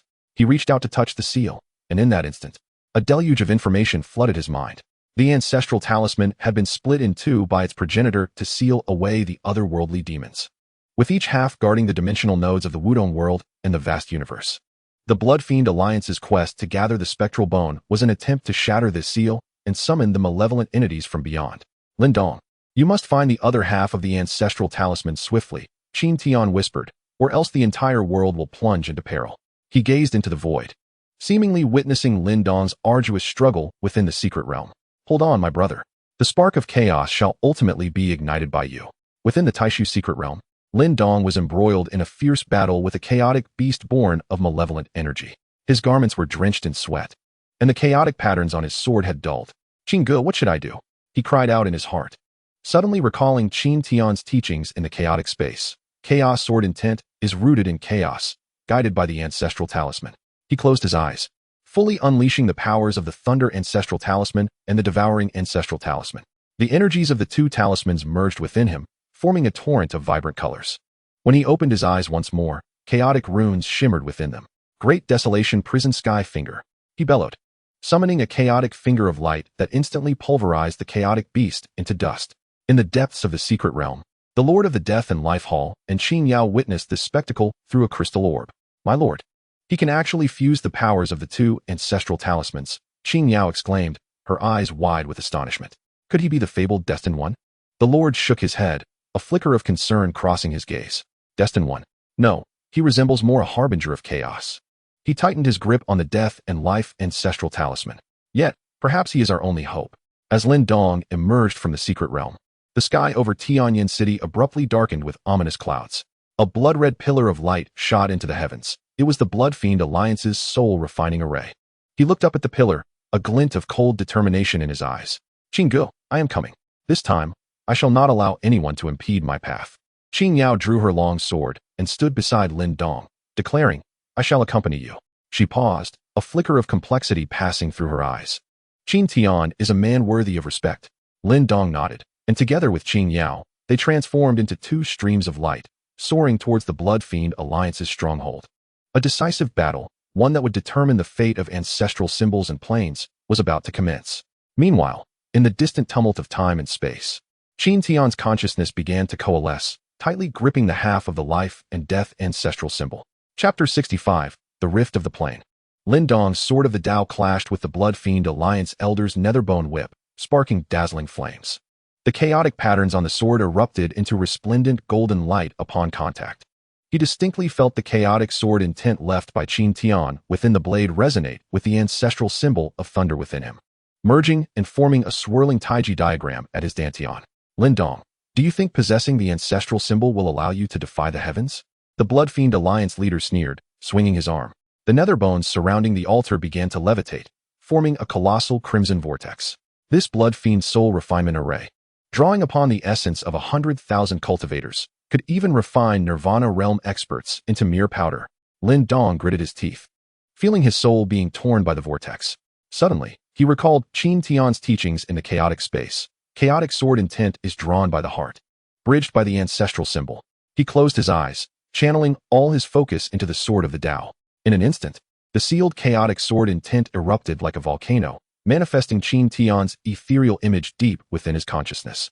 Lin Dong, remember, the apparition began, its voice resonating with an authority that transcended time and space. The power of the ancestral symbol originates from chaos. Before the words could conclude, a tremor rippled through his consciousness. Lin Dong opened his eyes to find his pupils reflecting scenes from the depths of the nether abyss, where Qin Tian was being dragged into the turbulent flow of time and space. Yet in the final moment, he infused a strand of chaotic sword intent into the sheath. Concurrently, The half of the life and death ancestral symbol entrusted to him suddenly flew from his bosom, hovering above the altar, resonating violently with the Blood Fiend Alliance's Netherbone array. In astonishment, Lin Dong beheld ancient runes materializing upon the surface of the ancestral symbol, the other half of the life and death ancestral symbol. The Blood Fiend Alliance leader's expression shifted dramatically. Not good. He is attempting to activate the ancestral symbol's resonance. Quickly stop him. But it was too late. Lin Dong formed seals with his hands, channeling the powers of the ancestral symbol of thunder and the devouring ancestral symbol simultaneously into the life and death ancestral symbol. 3 streams of ancestral symbol light intertwined, forming a massive symbol array above the altar. At the center of the array, a pitch-black rift slowly opened, emanating a chilling chaotic aura. Plain passage, Lin Dong murmured, suddenly catching a glimpse of Qin Tian's figure flash through the rift. Brother Qin. In the chaotic flow of time and space, Qin Tian felt his consciousness being torn by countless fragments of planes. He gripped the half of the life and death ancestral symbol tightly, suddenly sensing a familiar force drawing him, a manifestation of Lin Dong's ancestral symbol power. Lin Dong, hold on. He bellowed, channeling all his chaotic energy into the ancestral symbol. Within the rift, Qin Tian's figure gradually solidified. His clothes tattered. He was enveloped by 3 colored chaotic currents, his eyes shimmering with the light of plain loss. Lin Dong, lend me the power of the ancestral symbol. He reached out and grasped Lin Dong's wrist, declaring, we must sever the dimensional connection to the otherworldly demons completely. Lin Dong nodded, channeling the powers of the ancestral symbols of thunder and devouring, without reservation, to Qin Tian. The energies of the 2 ancestral symbols mingled with the chaotic force, forming a vibrant torrent that surged into the ancestral symbol of life and death. The ancestral symbol radiated with overwhelming brilliance, and the fissures within the array began to widen, revealing countless ethereal silhouettes of dimensions in the void. How enlightening! Qin Tian smiled knowingly. The ancestral symbol of life and death was not merely the key to sealing the otherworldly demons. It was also the fulcrum that maintained the balance of dimensions. The Blood Fiend Alliance sought to shatter the seal and invite the malevolent beings from beyond. Oblivious to the impending collapse of the entire dimensional system, he turned his gaze toward the leader of the Blood Fiend Alliance. A glint of coldness flickering in his eyes conveyed to the demon emperor behind you that the harbinger of chaos has returned. Before his words faded, Qin Tian raised his hand in a gentle arc. The chaotic force manifested as a tangible sword, instantly piercing through the core of the ghostly bone at the altar's center. The entire Blood Fiend soul refining array trembled violently, the ghostly bones shattering into black mist that dissipated into the air.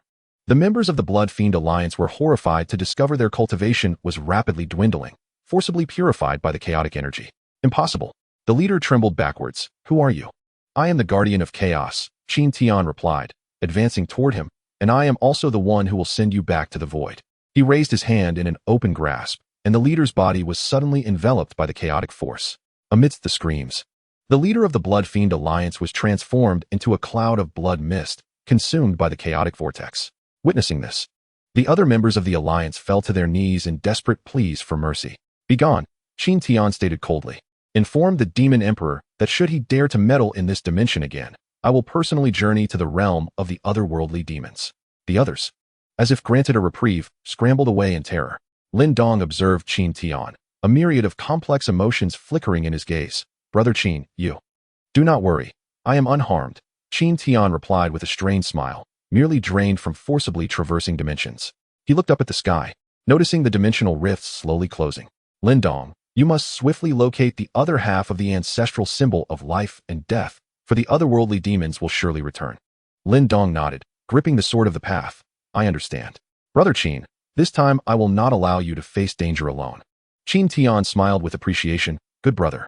Remember, the power of the ancestral symbols is not just a weapon, it is a responsibility. He gently patted Lin Dong's shoulder. Now, we must return. The disciples of the Dao sect are waiting for us. The two transformed into streaks of light, vanishing into the horizon. Meanwhile, in the distant depths of the void, a pair of bloodshot eyes watched intently through the dimensional rift. The hoarse voice of the guardian of chaos resonated with deep-seated hatred. We shall see. Upon returning to the Dao sect, Qin Tian entered seclusion with the aid of the master of the Hall of Life and Death to recuperate. Lin Dong, accompanied by Qin Yao, ventured into the Taishu secret realm in search of clues regarding the ancestral symbol of life and death. Deep within the secret realm, they stumbled upon an ancient symbol array, within which floated a half-piece of the ancestral symbol of life and death, perfectly compatible with the fragment in Qin Tian's possession. We have finally found it, Lin Dong murmured, preparing to merge the two halves into one. In an instant, the ancestral talisman radiated a dazzling brilliance, flooding his mind with countless pieces of information. The talisman ancestor had, in days of yore, split the life and death ancestral talisman into two to seal away the otherworldly demons, each half guarding the dimensional nodes of the martial world and the grand thousand world. The Blood Fiend Alliance's ambition to collect the netherworld bones was a scheme to shatter this seal and summon an evil race from beyond realms. Lin Dong murmured to himself, a flicker of determination igniting in his eyes. Brother Qin, I am ready. The next destination is the grand thousand world. Simultaneously, Qin Tian, in seclusion, suddenly felt a powerful surge of energy. He opened his eyes to find a palace suspended in the void within his consciousness, its grand entrance adorned with the ancient characters spelling Talisman Temple. Qin Tian furrowed his brow upon seeing a familiar figure emerge from the palace. Talisman Ancestor. Qin Tian, the messenger of chaos. The Talisman Ancestor greeted with a smile. Welcome to the Talisman Temple. We have much to discuss. Chapter 66. Resonance of Dual Talismans Echoing Across Dimensions. When Lin Dong's Dao sword collided with the netherworld bone whip wielded by the Blood Fiend Alliance's elder, the dark patterns on the sword suddenly came alive. This weapon, meticulously refined by Qin Tian, was now continuously channeling the residual chaotic sword intent of its master into Lin Dong's meridians. The golden patterns, reminiscent of spider webs, flickered beneath his skin, resembling the blessed marks left by ancient deities. He could hear the blade's tremors intertwined with a low, dragon-like roar, the lingering echoes of Qin Tian's battle against the chaotic beasts in the Hunyuan space. Boy, do you think that merely acquiring superficial skills can rival my might? The leader of the Blood Fiend Alliance swept his bone whip across the ground, reducing the rocks within 30 yards to mere powder, exposing a dense array of blood-red runes beneath. Those totems, nourished by the essence of cultivator's blood, were absorbing the sinister energy of the heavens and earth, while the core of the altar had swollen to the size of a grinding stone. Grotesque faces of tortured souls appearing on its surface, remnants of the devoured disciples of the Dao sect.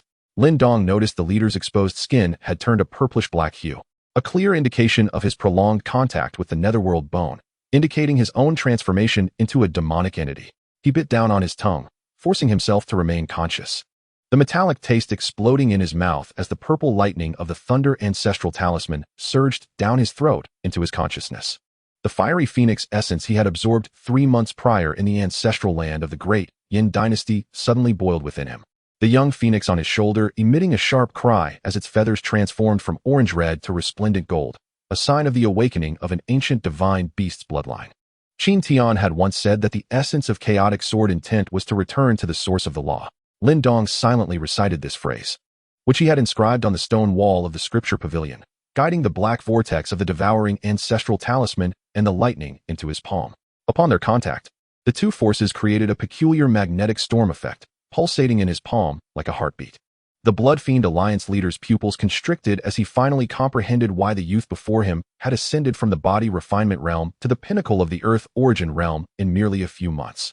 The demon beast blood essence and the primordial energy of the heavens and earth that Lin Dong had absorbed had already been purified by the chaotic sword intent into the most pristine source of energy.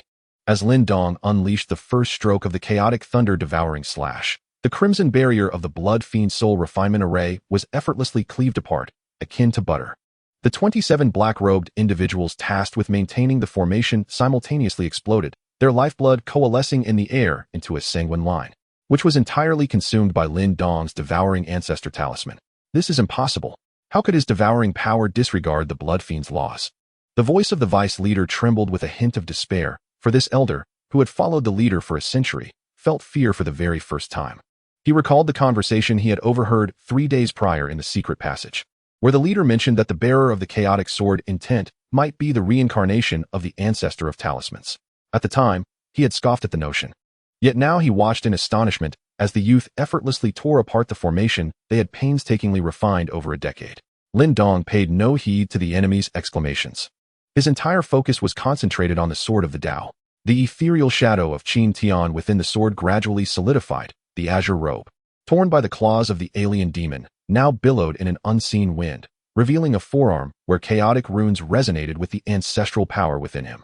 Do you remember the breathing technique I taught you in Xinyang Town? The shadow spoke, and Lin Dong inhaled the familiar scent of mugwort. reminiscent of the time Qin Tian had dried herbs in the Lin family courtyard. Now, it served to guide the ancestral power. Remember, chaos is not destruction. It is the primordial essence that encompasses all.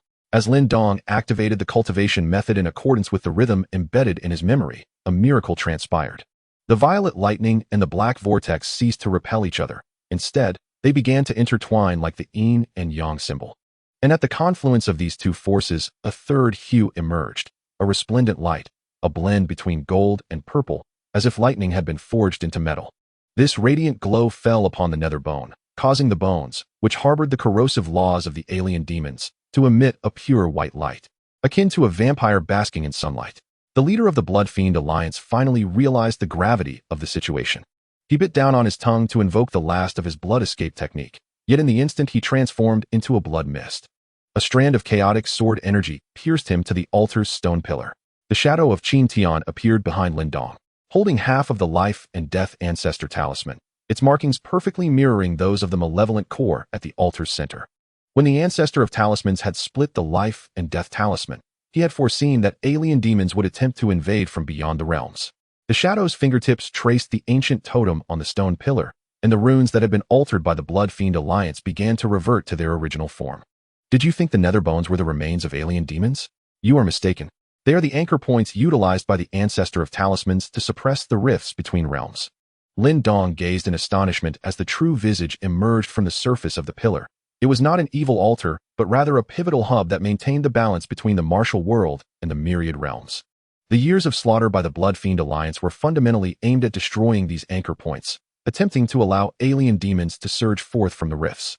He suddenly recalled the expression in Qin Tian's eyes before his fall into the nether abyss. It was not a resolute acceptance of death, but rather a serene understanding that saw through all. It turned out that from the moment he encountered the first nether bone, Qin Tian had already discerned this conspiracy. Lin Dong, what you must do next is to use the chaotic sword intent to repair these anchor points.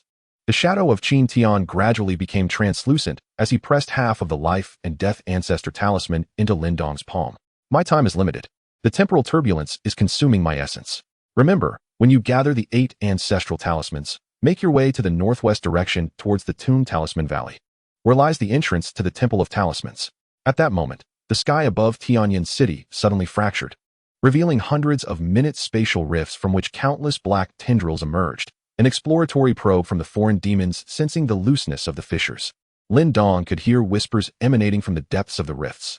Those syllables, foreign to any known language, began to erode his consciousness, yet were reduced to ashes upon contact with the sword of the Tao. At an unknown moment, Qin Yao had arrived, her life and death sword revealing its true might. Each beam of light igniting a black tendril. The energies tainted by the foreign demons coalesced into the form of lotus flowers before dissipating in the air. It turned out that the path of life and death could indeed purify evil. For the first time, Qin Yao's gaze was devoid of vigilance as she observed the tricolored radiance swirling in Lin Dong's palm. Suddenly, she recalled the ancient texts of the Tao sect. The descent of chaos and the resonance of dual talismans signified the reawakening of the heavens and earth. The girl who had once doubted Lin Dong now willingly placed her back against his, their silhouettes forming an indomitable defense beneath the blood-red sky. Before his demise, the leader of the Blood Fiend Alliance finally divulged the truth. The Demon Emperor had long known of their arrival, having sown seeds in every plane. This revelation sent a chill through Lin Dong. He abruptly realized that Qin Tian's traversal might not have been mere coincidence, but rather part of a grander, higher-dimensional scheme. As the last rift was mended by the radiance of the ancestral talismans, he glimpsed a familiar azure figure flashing through the chaotic currents of time and space. Qin Tian's true form was engaged in a fierce battle with countless foreign demons on the other side of the rift. His sword of the Tao shattered into two, yet still maintaining the balance of the entire plane through chaotic power. Brother Qin. Lin Dong's call was torn asunder by the chaotic flow of time, yet he witnessed Qin Tian suddenly turn, revealing the smile they had shared upon their first meeting in Qingyang town. The man, often exuding an air of detachment, now bore a fiery fighting spirit in his eyes. Lin Dong deciphered the silent words formed by Qin Tian's lips, survive. 3 days later, in the council hall of the Tao sect, Lin Dong gazed at the complete ancestral talisman in his hand, the patterns on its surface resonating with the chaotic sword intent within him. The master of the Hall of Life and Death informed him that such a phenomenon had never occurred in the 3,000-year history of the Tao sect.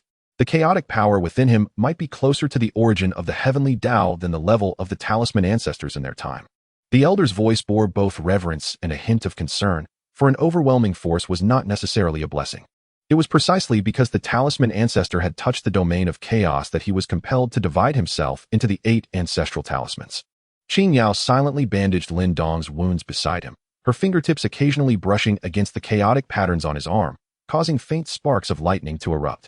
This proud prodigy of the Tao sect spoke softly, akin to an ordinary girl, that day in the secret realm. I saw the look in your eyes while battling the chaotic beast. It resembled that of Lord Qin Tian. Lin Dong looked up to find her ears slightly flushed. Suddenly realizing that the usually stoic female swordswoman had been attentively following each of their adventures. In the dead of night, Lin Dong ventured alone to the back mountain of the Tao sect. He retrieved the fragment of the sword of Tao left by Qin Tian, and the shard unexpectedly emitted a melodious sound, casting a star map upon the ground. The arrangement of the stars bore no resemblance to any celestial configuration he had encountered, yet it harmoniously aligned with the intricate patterns of the ancestral talisman. As he brought the talisman closer to the fragment, the star map began to rotate, unveiling a hidden message at its core. By the time you read this, I may have discovered the path to return to the primordial chaos. Do not mourn for me. Lin Dong, a true warrior, lives eternally in battle. Remember, seek out a boy named Mu Chun in the vast world. The grand pagoda he wields can aid you in stabilizing the chaotic sword intent.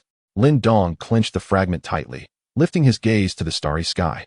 He finally comprehended that Qin Tian had never been a companion in need of his protection, but rather a celestial guide sent to lead him toward his destiny. Those seemingly serendipitous encounters were, in truth, the gears of fate turning from the initial guidance in Xingyang Town to the selfless rescue in the Nether Abyss. Each step had propelled him toward the fate of becoming the envoy of chaos. At this moment, far away in the turbulent currents of space-time, millions of light-years distant, Qin Tian felt the dwindling power of his primordial essence within, yet a serene smile graced his lips. He gazed at the chaotic core coalescing in his palm. The crystallization of his essence, soon to be transmitted back to the Wudong world through the dimensional rift. Lin Dong, the path ahead is yours to tread, he murmured, allowing the claws of the Yidhua to pierce through his chest, yet reminding himself, as long as chaos endures, we shall reunite at a higher plane. When the tricolored chaotic core traversed countless dimensions and landed in Lin Dong's hands, a golden rain suddenly fell from the skies of Tianyin City. The droplets touched the wounds of the Tao sect disciples, blooming into resplendent flowers. Qin Yao stood beside Lin Dong, observing as the core gradually merged with the ancestral talisman, suddenly recalling the oldest prophecy of the Tao sect, when the seed of chaos descends, when the dual talismans resonate with heaven and earth. The boy bearing the fate of the dimensions shall embark upon the path that transcends the symbol ancestor. Lin Dong tightened his fists, feeling the surging power within him. He understood that his adventure was merely beginning. What Qin Tian bequeathed was not only power and legacy, but also a conviction, one that mandates becoming a beacon of light even amidst darkness. He gazed westward, towards the direction of the vast world, the starting point of his next journey. Brother Qin, await my arrival, he whispered. I shall carry your will, illuminating the skies of all dimensions with the brilliance of chaos once more. Chapter 67. The Millennial Whisper of Primordial Chaos. The moment Qin Tian's consciousness descended into the Temple of Symbols, he was not met with the anticipated overwhelming pressure, but rather a faint, ethereal fragrance of sandalwood. The aroma, intermingled with the essence of ancient wood and pine resin, resembled that of wood aged for millennia, each note steeped in the weight of time. He opened his eyes to find himself standing before a palace suspended in the void, its towering gates crafted from solid chaotic stone. Inscribed with the words Temple of Symbols that seemed to writhe like living entities, each stroke embodying fragments of the primordial laws from the dawn of creation. It exuded a spirituality far surpassing that of the Chaos Temple in the Origin continent. Qin Tian murmured to himself as his fingertips grazed the door, and countless runes began to ascend along his arm. As the runes made contact with the primordial force within him, they emitted a melodious chime, as if recognizing a long-lost friend. He noticed that the door was etched with an intricate array of tiny characters, and upon closer inspection, he discovered it detailed the forging process of the 8 ancestor runes, from the gathering of chaotic primordial stones to the infusion of the law's power. Each step was described with astonishing precision, even capturing the rhythmic cadence of the ancestor's breathing during the forging. It seemed the ancestor had long anticipated the arrival of practitioners from the realm of chaos. Qin Tian furrowed his brow, recalling that in the primordial space, His mentor had remarked that the ancestor was one of the few formidable beings to have touched the threshold of chaos. Witnessing these records firsthand illuminated the extent of his mentor's conservatism. When his gaze fell upon the section detailing the division of the life and death ancestor rune, his pupils constricted sharply. According to the account, the ancestor did not actively split the rune. Rather, during the climactic battle against the demon emperor, his corporeal form was ravaged by chaotic forces, necessitating the disintegration of his primal power into 8 parts. Thus, the ancestor runes were not mere weapons, but manifestations of the ancestor himself. Qin Tian's realization dawned upon him, finally grasping why Lin Dong could resonate with the ancestor runes. It was an instinctive connection of bloodline. Just as he was about to delve deeper into his studies, the palace doors suddenly burst open with a thunderous roar, unleashing an overwhelming pressure that felt as if the very weight of the cosmos rested upon his shoulders. Under this formidable force, the primordial energy within him began to destabilize, a sensation he had never experienced since breaking through to the chaotic realm. Indeed, practitioners of the chaotic realm were a rarity. A voice emanated from the depths of the hall, akin to whispers ground from celestial fragments, each word imbued with the gravitas of a creator deity. Qin Tian looked up to see a man clad in a blue robe, standing with his hands clasped behind his back. His visage was unremarkable, yet his eyes reflected the birth and demise of myriad worlds. The man gestured lightly, and the oppressive force dissipated, replaced by a warm, spring-like energy reminiscent of a mother's embrace. "I am Qin Tian, honored to meet the ancestor," he said, cupping his fists in salute.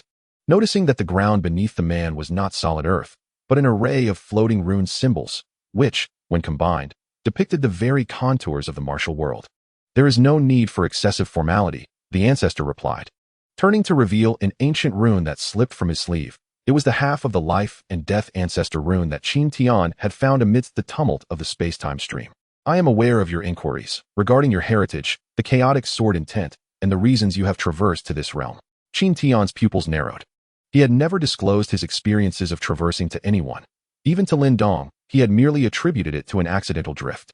The ancestor's fingertip lightly touched, sending a stream of light into his consciousness, flooding him with countless images: laboratories on Earth, battlefields within the primordial space, struggles amidst the chaotic currents. Culminating in the moment, he breached the barrier of the martial world. "You were once the guardian of the chaotic space, yet were ensnared here while pursuing the demon." The ancestor's voice carried a note of lament. "But do you understand why, out of myriad realms, this place was chosen for you?" The scene abruptly shifted, revealing Lin Dong in Tianyan City, absorbing the essence of the chaotic core. The power of the ancestor rune within the youth was merging with the sword intent he had left within the Tao sword, forging a new energy system altogether. This energy is neither a mere primordial force nor the essence of chaos, but rather a perfect harmony of the two, akin to weaving flames and seawater into silk. "Because of Lin Dong?" Qin Tian furrowed his brow. "He is a descendant of the rune ancestor's bloodline, while I—" "And you are the vessel of the chaotic origin," the rune ancestor interjected. With a wave of his hand, a vast star map emerged upon the palace walls. "The 8 ancestral runes are fragments of my corporeal form, while the chaotic sword intent serves as my spiritual imprint. Aware that I could not entirely eradicate the aberrant demons, I sealed the chaotic sword intent within the sword of Tao, awaiting a fated individual to merge it with the power of the ancestral runes, thereby giving rise to a chaotic envoy transcending the constraints of dimensions." Qin Tian gazed in astonishment at the flickering points of light upon the star map. These points represented countless dimensions, with the connection between the martial world and the grand thousand world shining particularly brightly. He finally comprehended why the aberrant demons were so intent on shattering dimensional barriers. If successful, they could absorb the energies of multiple dimensions and evolve into beings surpassing chaos. "Lin Dong is the vessel, and you are the key." The rune ancestor's voice suddenly grew somber. "Yet now, variables have emerged. The aberrant demon sovereign behind the Blood Fiend Alliance has prematurely activated the apocalyptic chessboard, cultivating chaotic polluters within each dimension, attempting to replace the chaotic origin with malevolent power." The scene shifted once more, revealing a man enshrouded in swirling black mist, consuming the source power of a certain dimension. This man bore a striking resemblance to Qin Tian, albeit with his eyes marred by twisted aberrant markings. "That is your mirrored existence, born from the dark side of the chaotic currents," the rune ancestor elucidated. "When you traversed dimensions, the laws of chaos underwent a rupture, giving rise to this fallen entity. His name is Ming, and he is currently gathering fragments of the ancestral runes from various dimensions, seeking to unlock the core of chaos." A chill coursed up Qin Tian's spine as he finally understood why each use of the chaotic sword intent brought a stinging sensation. It was Ming attempting to erode his very essence. Remembering the chaotic core in Lin Dong's possession, he suddenly realized it might be a contingency left by the rune ancestor. A crucial means to combat the mirrored existence. What must I do?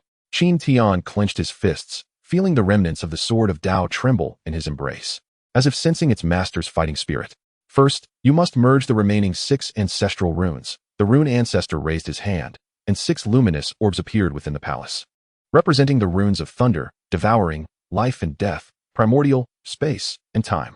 Lin Dong has already mastered the first 3. The path ahead requires your joint efforts. Secondly, journey to the grand thousand world to seek Mu Chun. His great floating tower can purify the chaotic pollution within you.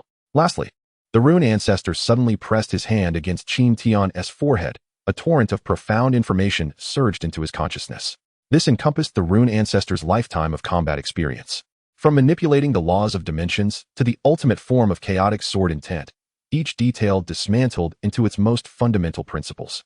When Qin Tian regained his awareness, he found that his chaotic essence had become 30% purer, and the remnants of the sword of Tao had begun to autonomously absorb the chaotic energy of the rune temple, slowly mending itself. Finally, confront your mirrored existence. The rune ancestor's voice gradually faded. The palace began to tremble violently. Remember, the true essence of chaos is not destruction, but balance. Only when one can simultaneously harbor both light and darkness within oneself can they be deemed to have truly mastered the essence of chaotic sword intent. Meanwhile, Lin Dong had already embarked upon the teleportation array leading to the vast world beyond. Qing Yao insisted on accompanying him, her grip firmly around the life and death profound light sword, vigilantly scanning their surroundings. As the radiance of the teleportation array ignited, Lin Dong sensed an energy fluctuation distinctly different from that of the martial world. It was a richer, more primordial force, as if the essence of the original energy had been refined countless times. Be cautious. This is Mu Chen's great stupa domain, Qing Yao suddenly cautioned. No sooner had her words left her lips than a golden light descended from the heavens, coalescing before them into a youth wielding a precious stupa, clad in dark garments. The boy's gaze was sharp as a blade, each level of the stupa inscribed with different runes, exuding a formidable sense of oppression. Who are you?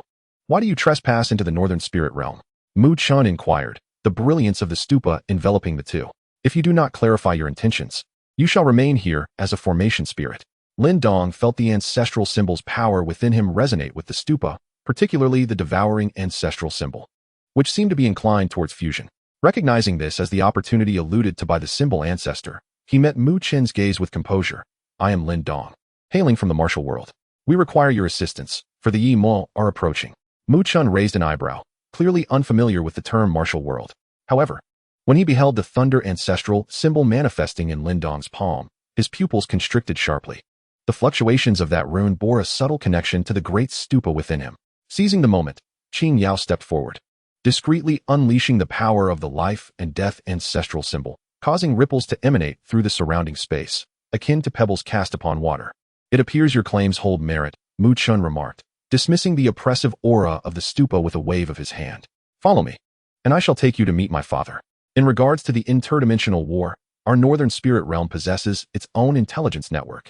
Lin Dong observed the scar peeking from beneath Mu Chen's garment as he turned. It resembled a wound inflicted by the claws of Evo. It seemed this prodigious youth of the vast world harbored an untold past. He exchanged a resolute glance with Qing Yao, both recognizing the unwavering determination in each other's eyes. Regardless of the trials and tribulations that lay ahead, they must fulfill the mission left by Qin Tian. For it was not solely for the survival of the martial world, but for the continuance of all realms. Deep within the symbol divine hall, Qin Tian gazed intently at the life and death ancestral symbol in his hand, discovering the ethereal visages of Lin Dong and Mu Chun materializing upon its surface. He understood this was the cross-dimensional communication method left by the symbol ancestor. As he infused his essence into the symbol, he heard Lin Dong's voice, tinged with excitement and trepidation. Brother Qin, we have arrived in the vast world and encountered Mu Chun. His great stupa truly can sense the power of the ancestral symbols. Beware of the dark force within Mu Chun, Qin Tian urgently cautioned. It could be a seed planted by the Evo. Remember, do not easily trust anyone, including your own reflection. Before he could finish, the symbol shattered, disintegrating into countless motes of light that drifted into the ether. Qin Tian recognized this as the omen of the impending closure of the symbol divine hall. He cast one final glance at the star map within the hall, his gaze settling upon the location of the martial world, where a black point of light was slowly expanding, a trace of Ming's presence. "Wait for me, Lindong," Qin Tian whispered as a tricolored chaotic radiance surged around him. "I shall repair the sword of Tao at the utmost speed," he began, but his words trailed off. For the great door of the divine symbol hall had firmly closed. In the instant, darkness enveloped him. He glimpsed a new pattern emerging in the palm of his hand, a mark signifying the fusion of chaos and ancestral symbol power, an emblem of his transformation into a chaotic messenger. Chapter 68. The initial collision of two worlds. The moment Lin Dong stepped into the vast world, a peculiar spiritual energy pierced his nostrils, a melange of profound yellow essence and starry fragments.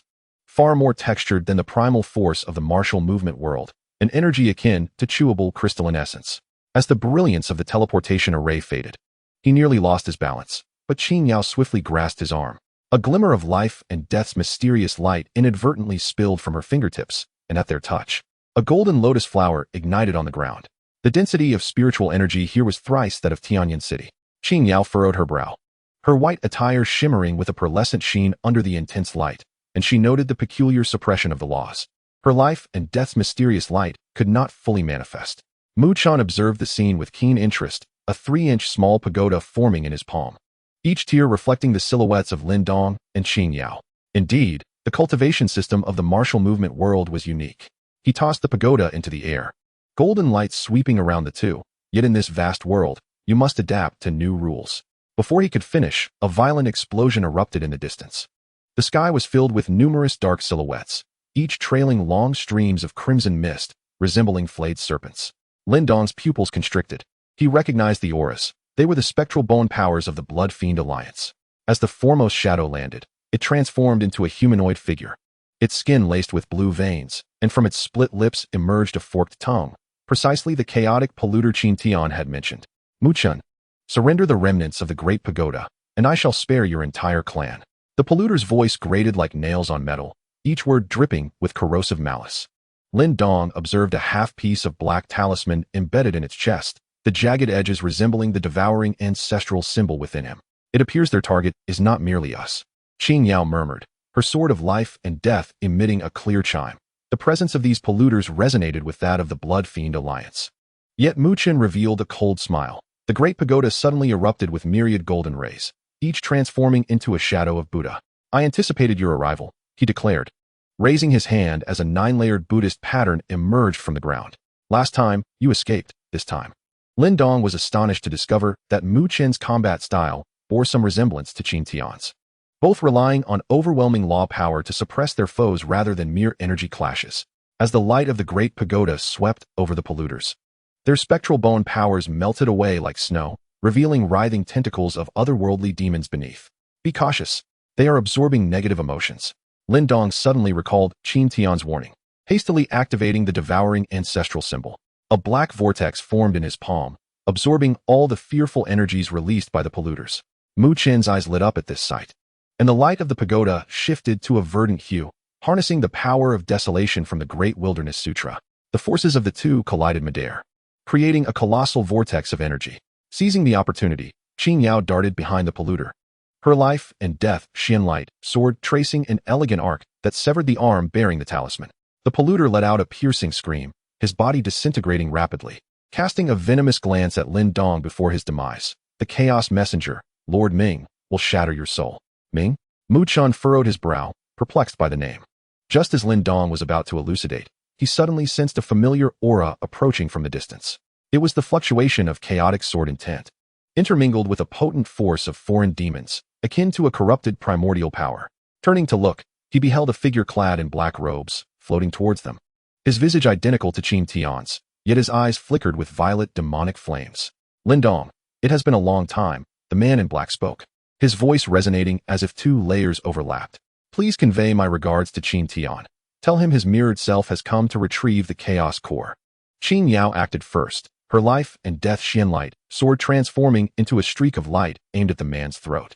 Yet, the instant the blade made contact with his skin, it twisted and deformed as if piercing through water. The man waved his hand dismissively, sending Qin Yao flying several dozen zhong. her white garment now marred with eerie black patterns. "Qingyao," Lin Dong exclaimed, rushing to her aid only to be halted by Mu Chun. "He is formidable and wields the laws of space." Mu Chun's voice was uncharacteristically grave. The great floating pagoda radiated a surge of light. "You stay here to tend to her. I will hold him off." Lin Dong gritted his teeth, nodding in agreement before turning to assess Qin Yao's injuries. He observed the black patterns on her chest spreading, each line gnawing at her vitality like a living entity. Suddenly, he recalled the healing techniques left by Qin Tian at the Talisman Temple. He hastily transformed the power of the devouring talisman into purifying energy, channeling it through Qin Yao's meridians. As the black patterns met the devouring force, they emitted a hissing sound, dissipating into black smoke. "Thank you." Qin Yao managed to open her eyes, noticing Lin Dong's forehead glistening with sweat. "He looks just like Lord Qin Tian. That is the mirrored self of Brother Qin." Named Ming, Lin Dong clenched his fists, gazing at the black-robed man locked in combat with Mu Chun. Brother Qin had warned him that he represented the dark side of the chaotic essence, and it was imperative to prevent him from obtaining the chaos core. Meanwhile, the battle between Mu Chun and Ming had reached a fever pitch. Ming conjured a black longsword in his hand, its blade inscribed with chaotic patterns that countered the sword of the Tao, each slash capable of rending space itself. Although the great floating pagoda could purify malevolent forces, it appeared somewhat inadequate against the true power of chaos. Mu Chun utilized the suppression power of the great floating pagoda. Lin Dong suddenly shouted, "His strength is immense, but he cannot maintain the rift in space and attack simultaneously." Upon hearing this, a glimmer of realization crossed Mu Chun's eyes, and the pagoda suddenly resonated with myriad Buddhist sounds, its nine-tiered structure pressing down in unison. The spatial rifts created by Ming swiftly healed in the wake of the Buddhist tones, and he raised an intrigued eyebrow. "Interesting. A mere whelp from the martial movement world can actually comprehend my battle patterns." Not merely comprehension, Lin Dong rose to his feet. The Thunder Talisman and Devouring Talisman both activated. Brother Qin has said that the true essence of chaotic sword intent is inclusivity. Therefore, he spread his arms wide, allowing the black sword energy of the underworld to pierce through his shoulder. In the instant, blood splattered. The power of the ancestral talisman devoured the otherworldly force within the sword energy, leaving the remaining chaotic essence to be absorbed by the talisman of thunder. May's pupils constricted sharply. He finally comprehended why the youth before him posed such a formidable threat. Lin Dong was harnessing the power of the ancestral talisman to transmute his attacks into energy. "Impossible. How can you be immune to chaotic corruption?" May's voice wavered for the first time. "Because I possess this," Lin Dong replied, raising his hand to reveal the chaotic core left by Qin Tian. The core radiated with brilliant light, resonating with the ancestral talisman within him, forming a tricolored protective shield around his body. When May's next attack struck the shield, it was unexpectedly rebounded, leaving a deep wound on his chest, exposing bone. "Damn it," May cursed, his figure suddenly becoming ethereal. "Consider yourselves fortunate this time. But soon the chaotic core shall belong to me." Just before his figure vanished, he hurled dozens of black talismans. Upon landing, the talismans transformed into a pool of blood, from which countless otherworldly tentacles surged forth. Mu Chun immediately deployed the suppressive power of the Great Pagoda, while Lin Dong utilized the devouring ancestral talisman to absorb the energy of the tentacles. Together, they finally obliterated all the talismans. After the battle concluded, Mu Chun approached Lin Dong, his gaze complex. "The power you just wielded resembles something within me." He rolled up his sleeve, revealing the black markings on his chest. 3 years ago, I inadvertently came into contact with the otherworldly force in a relic and have been unable to eradicate it completely. Lin Dong gazed at the markings, suddenly recalling the warning from the talisman ancestor. He took out the talisman of life and death, hesitating briefly before saying, "Perhaps I can assist you." Brother Qin mentioned that the talisman of life and death can purify all negative energies. Mu Chun raised an eyebrow but did not refuse. As the light of the talisman enveloped him, the black markings on his chest writhed violently, transforming into a serpent-like phantom of the otherworldly force. Lin Dong, quick to react, used the devouring ancestral talisman to draw the phantom into his body, leaving behind only a faint scar. "I feel much better," Mu Chun said, moving his arms, a flicker of gratitude in his eyes. "It seems what you said was true, about the otherworldly beings, about the realm war. And who exactly is Qin Tian?" Lin Dong looked toward the sky, where the spatial rift left by May slowly healed. He recalled Qin Tian's admonition in the Talisman Divine Hall and ultimately chose to conceal part of the truth. "He is my brother and the one who guided me on this path. He is currently repairing an important weapon, and when he returns, we will resolve all issues together." Mu Chun nodded, refraining from further inquiries. He understood that some secrets require time to be unveiled. At that moment, the sky above the northern spirit realm gradually cleared, sunlight cascading upon the three of them, adding a touch of warmth to this interdimensional encounter. Chapter 69. The duality of the undercurrent. The great pagoda in Mu Chen's hands reverberated ominously, its 7th level's demon-suppressing runes suddenly glowing with a scarlet hue. This abnormal occurrence caused the pupils of this northern spirit realm genius to contract sharply. In the past, the pagoda had never stirred so restlessly when facing formidable adversaries like the Earth Demon Ancestor. At this moment, however, it emitted a low, feral growl, as if it had caught the scent of prey. Something was amiss. This fluctuation was not that of an ordinary otherworldly being. He spun around, positioning himself before Lin Dong and Qin Yao, as the dark radiance swirling on the Xian Zhongshu intertwined with the luminous aura of the tower, tearing through the air and creating minute spatial rifts. Simultaneously, Lin Dong's Thunder Ancestor talisman trembled violently, purple arcs of lightning racing through his meridians to his fingertips, sketching distorted runes in the void. He keenly sensed an ominous presence emanating from the depths of the rifts. A bizarre fluctuation infused with the stench of decaying bones and chaotic sword intent, reminiscent of the self-destruct energy released by the Blood Slaughter Alliance leader in his dying moments. "It's a minion of Ming," he exclaimed, as the talisman in his palm devoured the energy, morphing into a swirling vortex that instantly obliterated the encroaching demonic essence. Qin Yao's life and death mystic light sword suddenly unsheathed, its ringing echoing as the ancient yin-yang fish pattern on the blade began to whirl frantically. A faint golden mark of life and death materialized on her forehead, a testament to her innate divine abilities awakened after breaking through to the 7th level of the Life and Death 9 transformations. Northwest. It will reveal its true form in 3 breaths. Her voice was as cold as ice, though the edge of her sword quivered slightly. As the youngest enforcement elder of the Dao sect, she had never experienced such an overwhelming pressure, feeling as if she were not confronting an enemy, but an entire collapsing dimension. Indeed, the void distorted like a mirror, and 3 figures cloaked in black robes stepped forth, leaving a trail of blood in their wake. As the leader lifted his hood, Lin Dong's pupils widened in shock. The visage before him was unmistakably that of Qin Tian, albeit with the left side of his face marred by spiderweb-like black patterns, and his right eye transformed into a deep purple vertical pupil, radiating an unsettling, sinister light. Quite intriguing. To encounter a mere ant from the martial world in the vast universe, the figure in black sneered, raising his hand as 3 skulls wreathed in black flames screeched forth, shattering the surrounding space. Mu Chun took the initiative, unleashing the 7th level of the Great Pagoda, which transformed into a golden barrier that obscured the sky. This marked his first use of such a trump card in the North Spirit Realm, as the myriad demonic shadows suppressed by the tower flickered ominously upon the barrier, emitting deafening wails.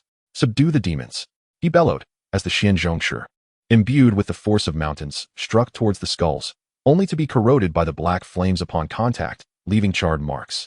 Lin Dong noted the fragments of the ancestor talisman flickering in the black-robed figure's sleeve, their dark red patterns resonating with the devouring talisman, yet exuding a nauseating distortion. He realized the figure was collecting the tainted remnants of the talismans. He immediately relayed a warning to his companions while channeling the Life and Death Ancestor talisman, as the black and white luminescence intertwined in his palm to form a Taiji diagram. He was astonished to discover that at its center floated the chaotic sword intent mark left by Qin Tian. This unexpected fusion caused the Taiji diagram to erupt with blinding golden light, purifying the encroaching black flames entirely. Qin Yao's performance was nothing short of breathtaking. In her hands, the Life and Death mystic light sword transformed into a flowing radiance, each swing igniting a clash of yin and yang energies. When she executed the Dao sect's secret technique, the Life and Death reincarnation slash, the time flow of the entire space warped peculiarly. The arrows shot by the black-robed figure initially accelerated towards her, only to reverse abruptly upon contact with the sword light, and then pierce through their own defenses at an even swifter pace. Such exquisite manipulation of the laws of life and death drew even Mu Chen's attention. Amidst the fierce battle, the black-robed figure suddenly emitted a piercing shriek, his demonic aura surging tenfold.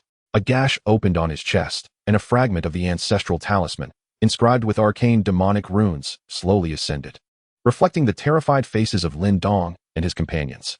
"Since you yearn for death, let us engage in a game of collision." The figure in the black robe cackled maniacally. The power emanating from the fragment forcefully distorted the laws of space within 100 miles, dragging everyone into a bizarre realm composed of black cubes. In this space, Lin Dong's lightning escape technique became ineffective, Mu Qin's grand pagoda dimmed. And even Qin Yao's life and death principles grew chaotic. The black-robed figure hovered at the center of the realm, 6 pairs of bony wings unfurling behind him, each spine pulsating with the essence of the otherworldly demons. Do you see? This is the true power of the tainted ancestral talisman. He gestured, and all the cubes within the realm simultaneously collapsed, forming a spatial execution array capable of shredding even the strongest of Nirvana realm warriors. In a moment of desperation, Lin Dong suddenly recalled the vision left by Qin Tian in the Talisman God Temple. He bit his tongue, spraying his essence blood onto the fragment of the Sword of the Path, which instantly erupted with resplendent golden light. When the chaotic sword intent collided with the powers of the 3 ancestral talismans deep within his consciousness, his pupils transformed entirely into gold, and a radiant sheen enveloped him. So, chaos is about inclusivity, not opposition, he murmured softly.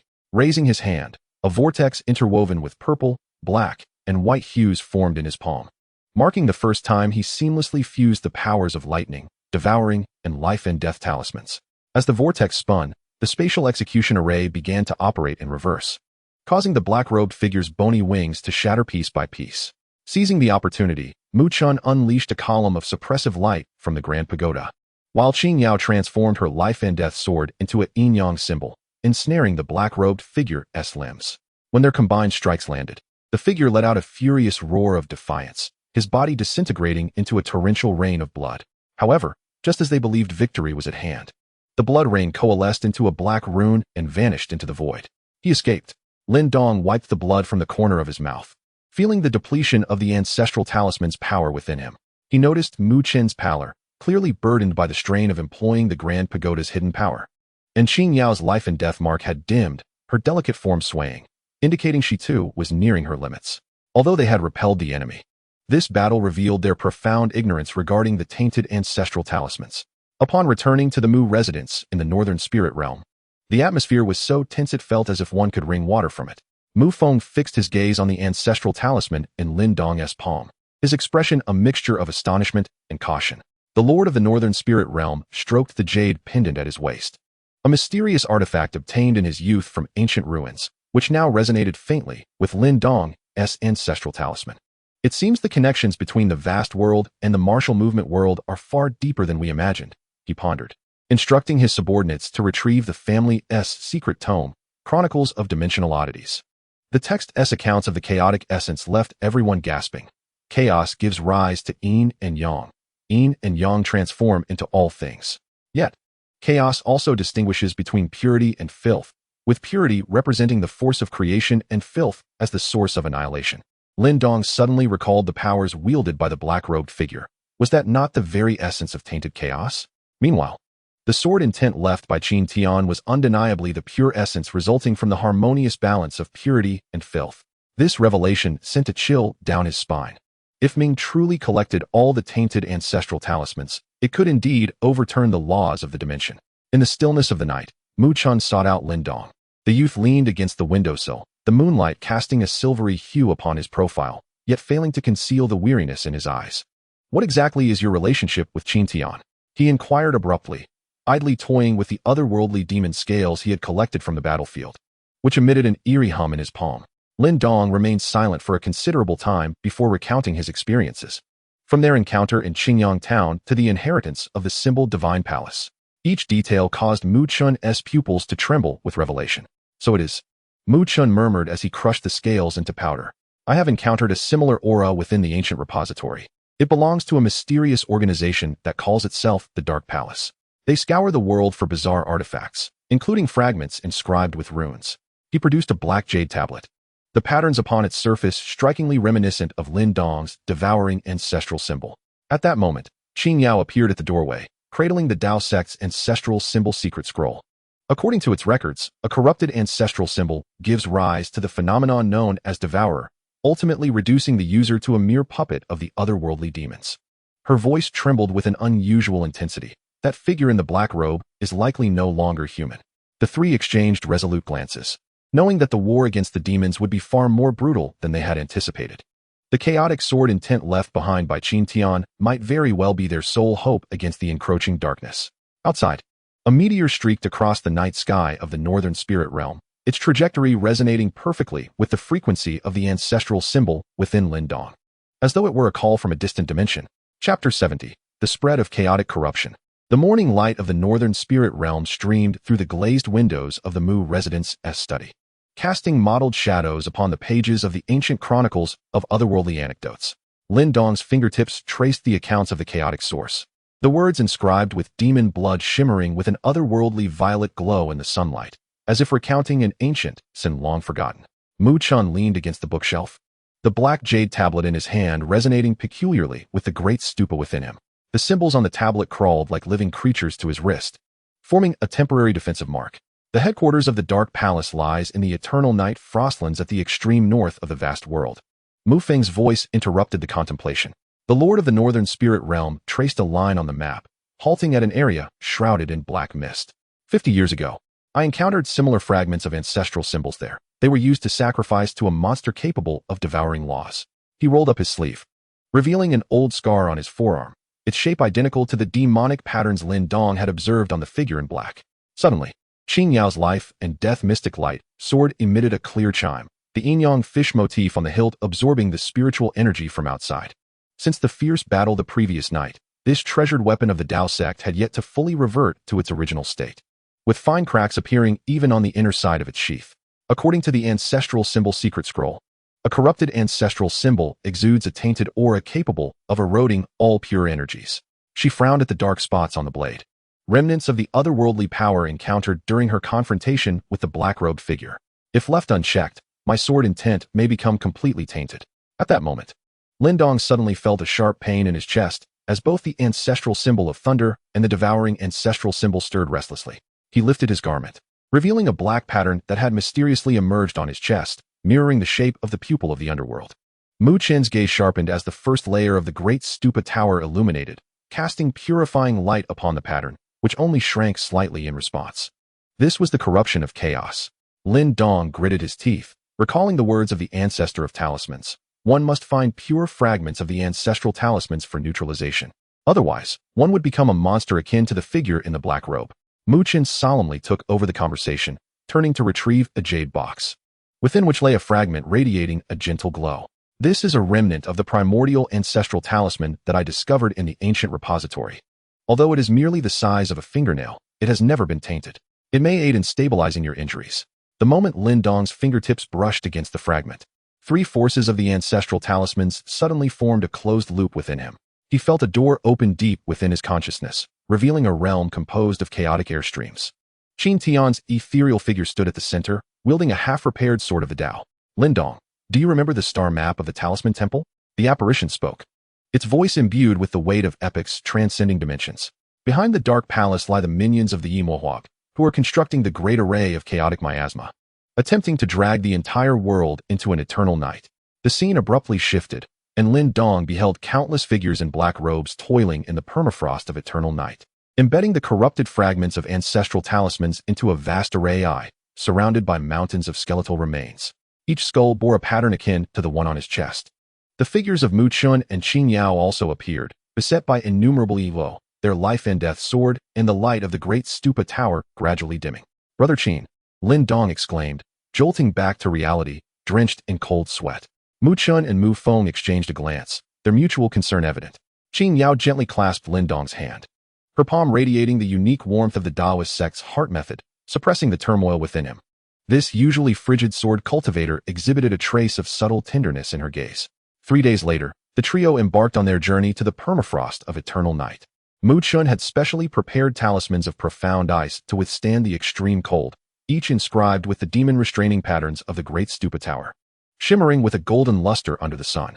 Lin Dong kept the remnant of the primordial ancestral talisman close, resonating with the ancestral talisman within him, akin to the comforting heartbeat of a mother. Though Qin Yao remained reticent, she bestowed her personal jade pendant upon Lin Dong before their departure, inscribed with the words life and death together, symbolizing the highest bond among disciples of the Taoist sect. The boundary of the permafrost of eternal night was far more terrifying than anticipated. A black sun, never setting, floated in the sky, while the ground was encrusted with ancient ice that had never thawed, with dark red demon blood seeping from the crevices. The moment they stepped into the frozen land, the great stupa tower unexpectedly ascended, unfurling a 9-layered light shield, isolating the miasma surrounding them. Be cautious, Every snowflake here may be the embodiment of an yin mo. Before he could finish, the snowflakes in the air transformed into black beetles, surging forth in a relentless tide. Lin Dong traversed the icy surface with the swift application of his lightning release technique, where the violet lightning left behind a trail of ashes where countless beetles were reduced to dust. However, he soon realized that the corpses of these beetles rapidly resurrected upon contact with the mysterious ice, creating a vicious cycle. Qin Yao's life and death sword carved an arc through the air, swirling the dual forces of yin and yang around its blade, drawing the reborn beetles into its vortex, directly sending them to the cycle of life and death. There is a flaw in their resurrection mechanism, she exclaimed, urging him to attack the chakra beneath the ice. Mu Chun immediately grasped her intent, channeling immense strength through the Xianzhong ruler, which he struck down upon the ground. Beneath the ice, a massive circular chakra revealed itself. At its center embedded a fragment of a tainted ancestral talisman. The moment the Xianzhong ruler made contact with the chakra, the surface of the frozen earth began to fracture, and numerous otherworldly demons crawled forth from the crevices, led by a colossal demon with 3 pairs of wings. Its skeletal wings inscribed with the chaotic and murky source runes Lin Dong recognized all too well. Just in time, the demon screeched with a piercing laugh, as it flapped its wings, causing a black sun in the sky to erupt with blinding radiance. The power of your ancestral talismans shall serve as the finest offering for the grand array of chaotic murk. With a wave of its hand, the ground's chakras illuminated, forming a vast sacrificial array, while blood-red chains manifested beneath Lin Dong and his companions, binding them firmly in place. Lin Dong felt the ancestral talisman power within him being forcefully siphoned away, as the black markings upon his chest spread uncontrollably. He bit down on the blood jade he carried, the last protective charm left by Qin Tian. Instantly, a surge of chaotic sword intent erupted from the depths of his consciousness, akin to a sword ablaze with golden flames, severing the blood-red chains into mere powder. Mu Chun, Qin Yao, protect the core of the array with your strength, he bellowed, as the 3 powers of the talismans within him harmonized like never before. When the chaotic sword intent resonated with the fragment of the primal ancestral talisman, a colossal phantom of a chaotic bell materialized behind him. Mu Chun and Qin Yao exchanged a knowing glance and nodded in unison. Mu Chun summoned the oppressive force of his great pagoda, while Qin Yao's life and death sword transformed into a yin-yang fish to guard their surroundings. Lin Dong poured all his strength into the chaotic bell, its resonant chime echoing across the eternal night-frozen earth, causing the tainted ancestral talisman fragments to shatter, purifying the demon blood within the chakra into pristine spiritual energy. As the chaotic bell descended upon the core of the main array, a fissure tore open in the sky above the eternal night-frozen earth, allowing sunlight to grace this cursed land for the first time. After the battle concluded, Lin Dong sat weakly amidst the ruins. Observing as the black markings upon his chest had receded significantly, Mu Chun offered him a restorative elixir, his eyes betraying an unmistakable astonishment. You managed to draw upon the essence of chaos with that move? Lin Dong shook his head with a wry smile. He understood that it was Qin Tian's sword intent that had saved them in that critical moment. Yet, the emergence of the chaotic bell's phantom signified that he was one step closer to the identity of the chaotic messenger, a burden mission he dared not contemplate. Suddenly, Qin Yao pointed towards a distant ice crevice. Look! In the sunlight, a complete fragment of an ancestral talisman emerged from the fissure, untouched by corruption, a spatial ancestral talisman. As Lin Dong reached out to touch the fragment, Qin Tian's voice resonated once more in his consciousness. Well done, Lin Dong. But the Dark Palace's conspiracy has only just begun. Remember, the next objective is the Time Ancestor Talisman, which is concealed within. Suddenly, the sound ceased, and Lin Dong realized that Qin Tian's ethereal projection had once again expended a considerable amount of its essence. He clenched the fragment of the Space Ancestor Talisman, rose to his feet, and gazed into the resolute eyes of Mu Chun and Qin Yao, a warm surge filling his heart. Regardless of the challenges that lay ahead, he was no longer fighting alone. Chapter 71, The Web of Cause and Effect in Reversal. The remnants of the sun in the eternal night-frozen land hung on the horizon like congealed blood, while the fragment of the Space Ancestor Talisman in Lin Dong's palm resonated wondrously with the grand stupa at Mu Chun's waist. The patterns on the fragment gradually extended, sketching an ancient bronze door in the void, adorned with the tarnished totem of the Time Ancestor Witch, which was absorbing the chaotic aura surrounding it. Suddenly, Qin Yao's sword of life and death pointed towards the right side of the door. Look there, it's the time lock recorded by the Dao sect. Mu Chun narrowed his eyes, observing the door's ring entwined with 3 serpentine chains, each intricately inscribed with inverted hourglass runes. This was the embodiment of the time law's sealing. He retrieved the exegesis of time Dao patterns obtained from the ancient repository, and the pages fluttered open in the cold wind to a specific chapter.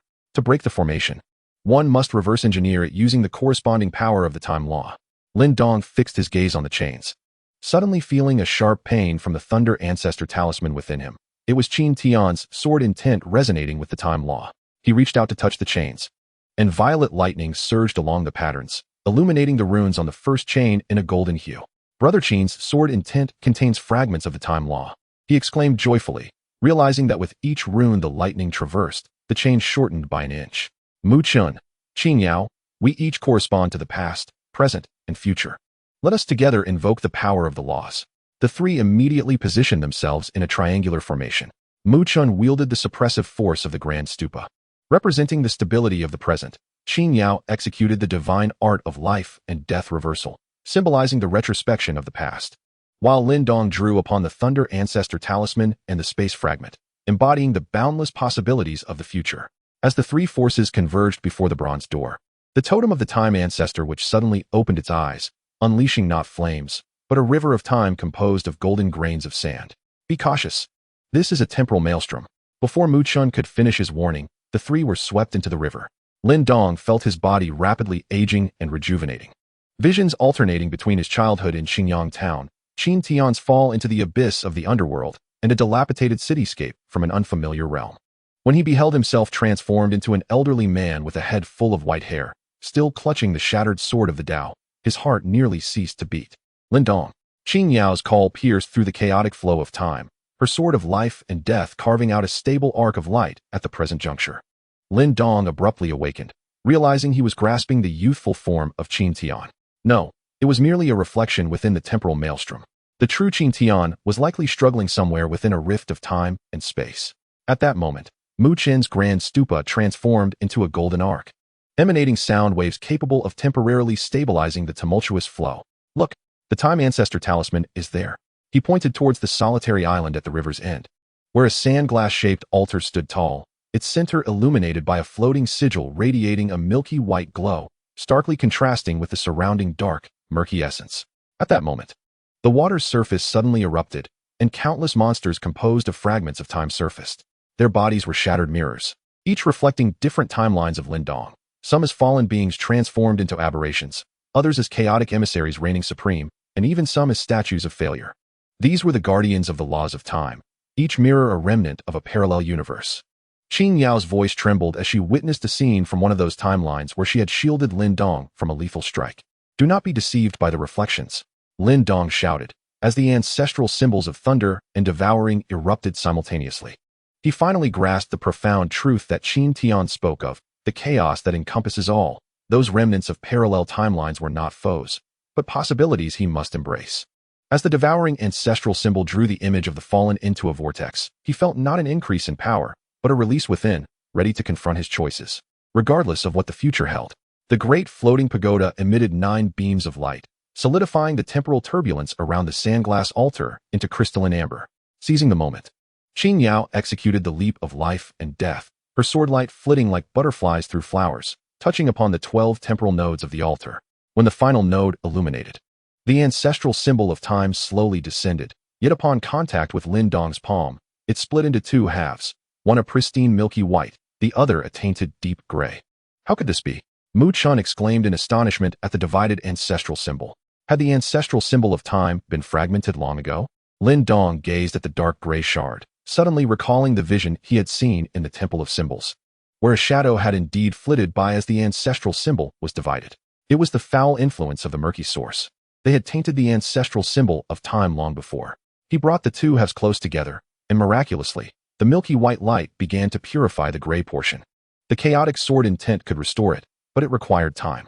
At that moment, space warped, and the figure of the black-robed leader, Ming, emerged from the tumultuous flow of time, gripping the complete primal ancestral symbol, its surface adorned with the markings of aberrations, clearly already corrupted.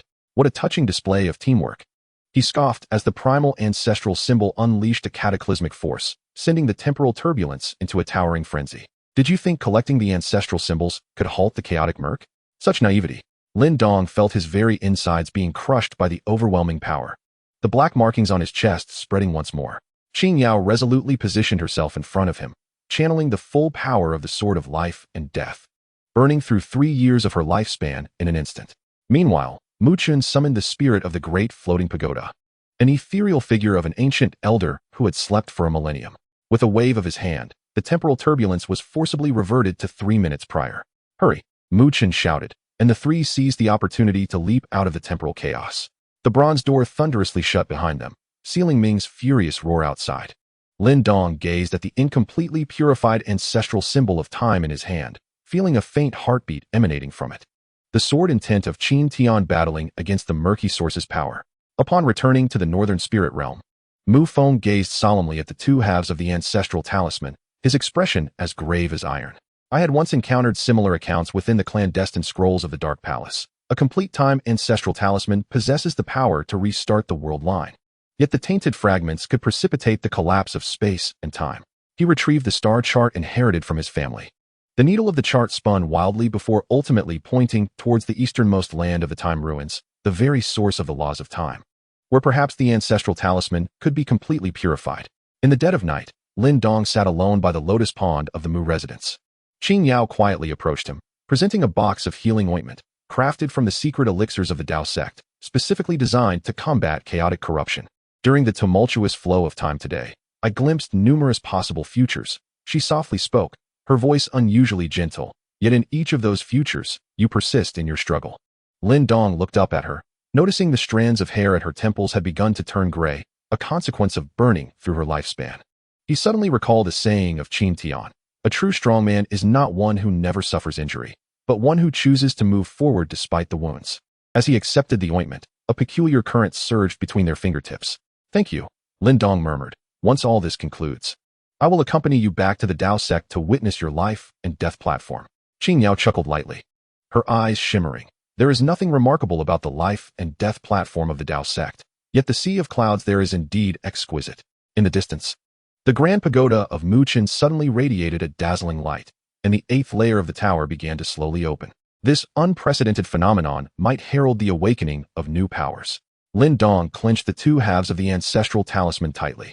He understood that the upcoming adventure in the time ruins would present their most formidable challenge yet, but with companions by his side, he felt no fear.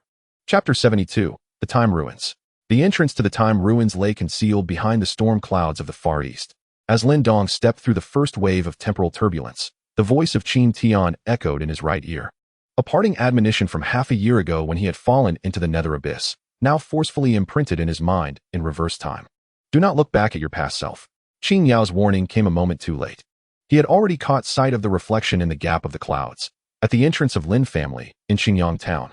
A young Lin Dong stood in a daze before the remnants of the Tao sword left by Qin Tian, while at the periphery of the scene, a shadowy figure in a black robe stealthily approached. Was that me 3 days ago? Lin Dong broke into a cold sweat, the fragment of the time ancestral talisman in his fingertips suddenly igniting with heat. The grand pagoda of Mu Chun timely enveloped itself in a protective barrier. The newly awakened runes of the 8th layer hummed, shattering the reverse time sound waves into starry dust. The laws of time in the time ruins were distorted. Mu Chun pointed towards the swirling sea of colored mist ahead, where each wisp represented a frozen moment in time. Touching it meant death. Suddenly, Qin Yao's life and death mystical sword unsheathed itself autonomously, its hilt vibrating violently towards the depths of the misty sea. Golden blood seeped from the newly formed cracks in the sword body, a consequence of her burning lifespan to invoke the laws.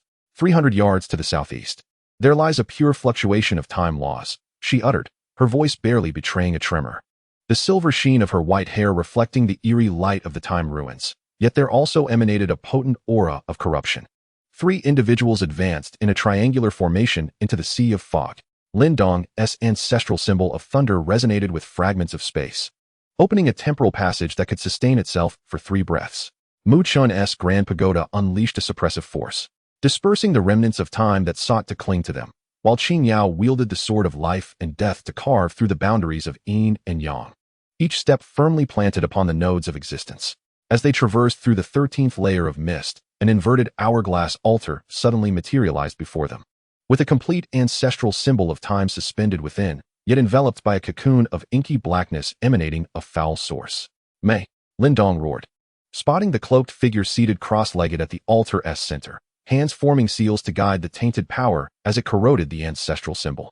The chaotic mark upon his chest had expanded to his throat, his left eye transformed into a vertical pupil, while his right retained the amber hue of Qin Tian, indicative of the struggle between the mirrored entity and the original for dominance over the flesh.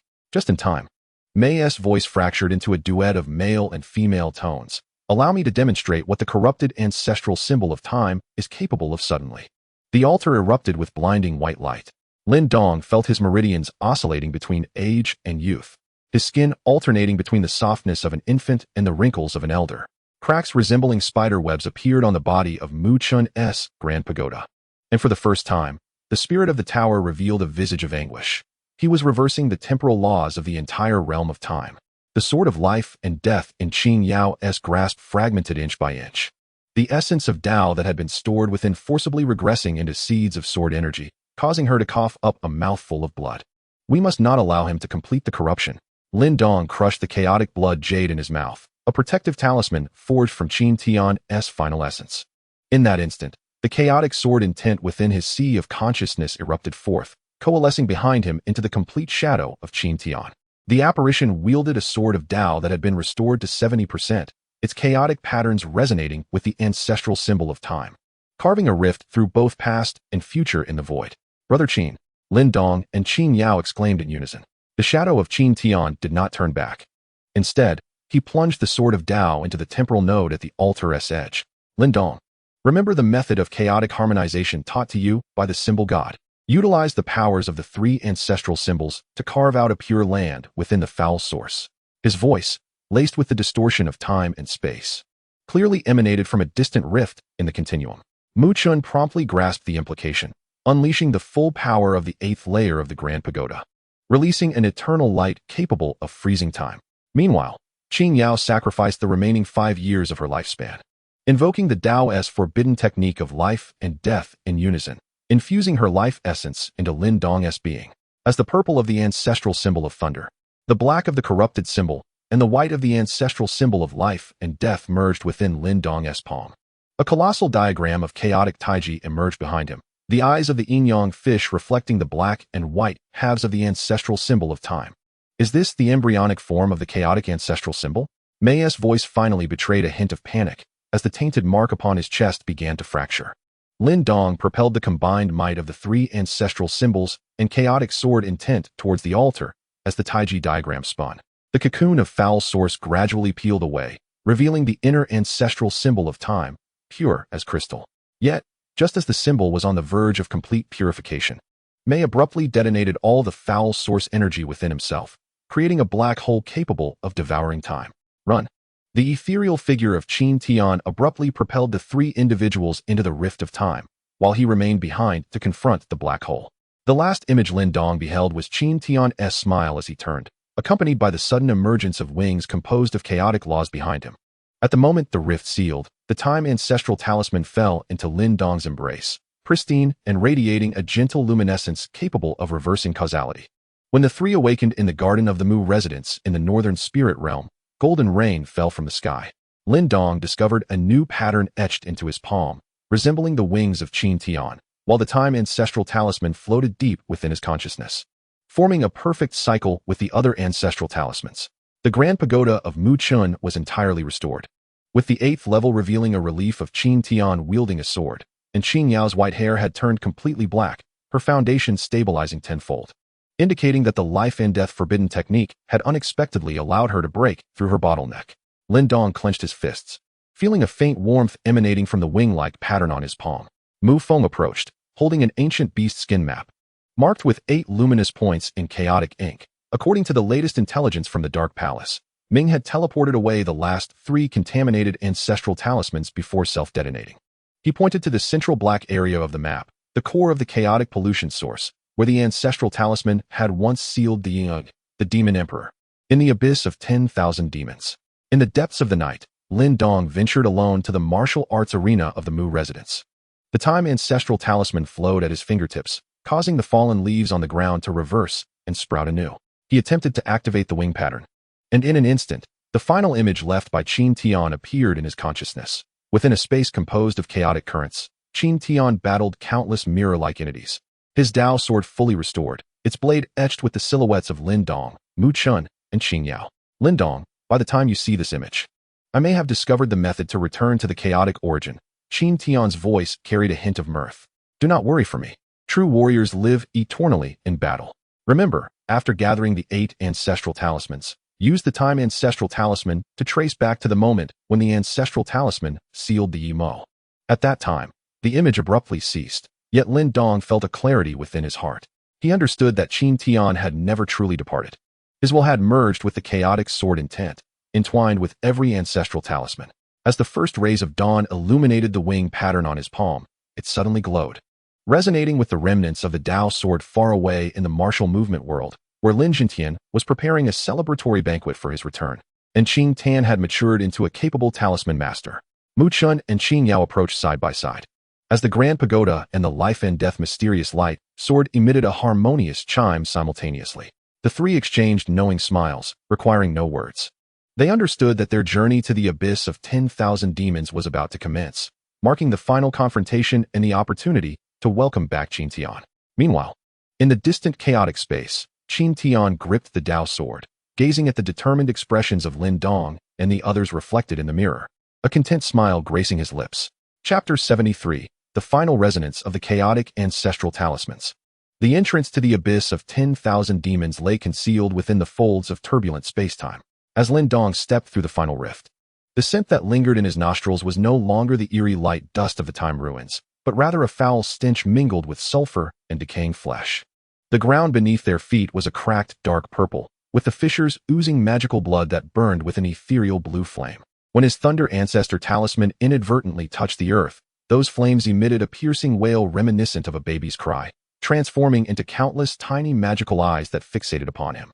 Be wary of these world-peering demon eyes.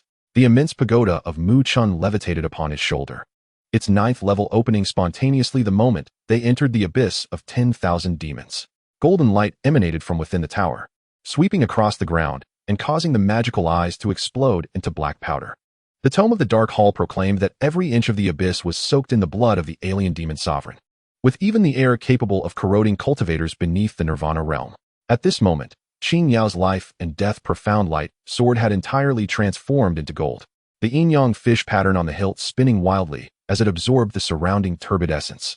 Her newly sprouted silver hair glimmered with a cold light amidst the demonic aura. The Taoist secret technique of life and death reincarnation was constructing a temporary protective barrier for the trio at the cost of her lifespan. 300 zhang ahead, there was a fluctuation emanating from the Chaos Ancestor talisman.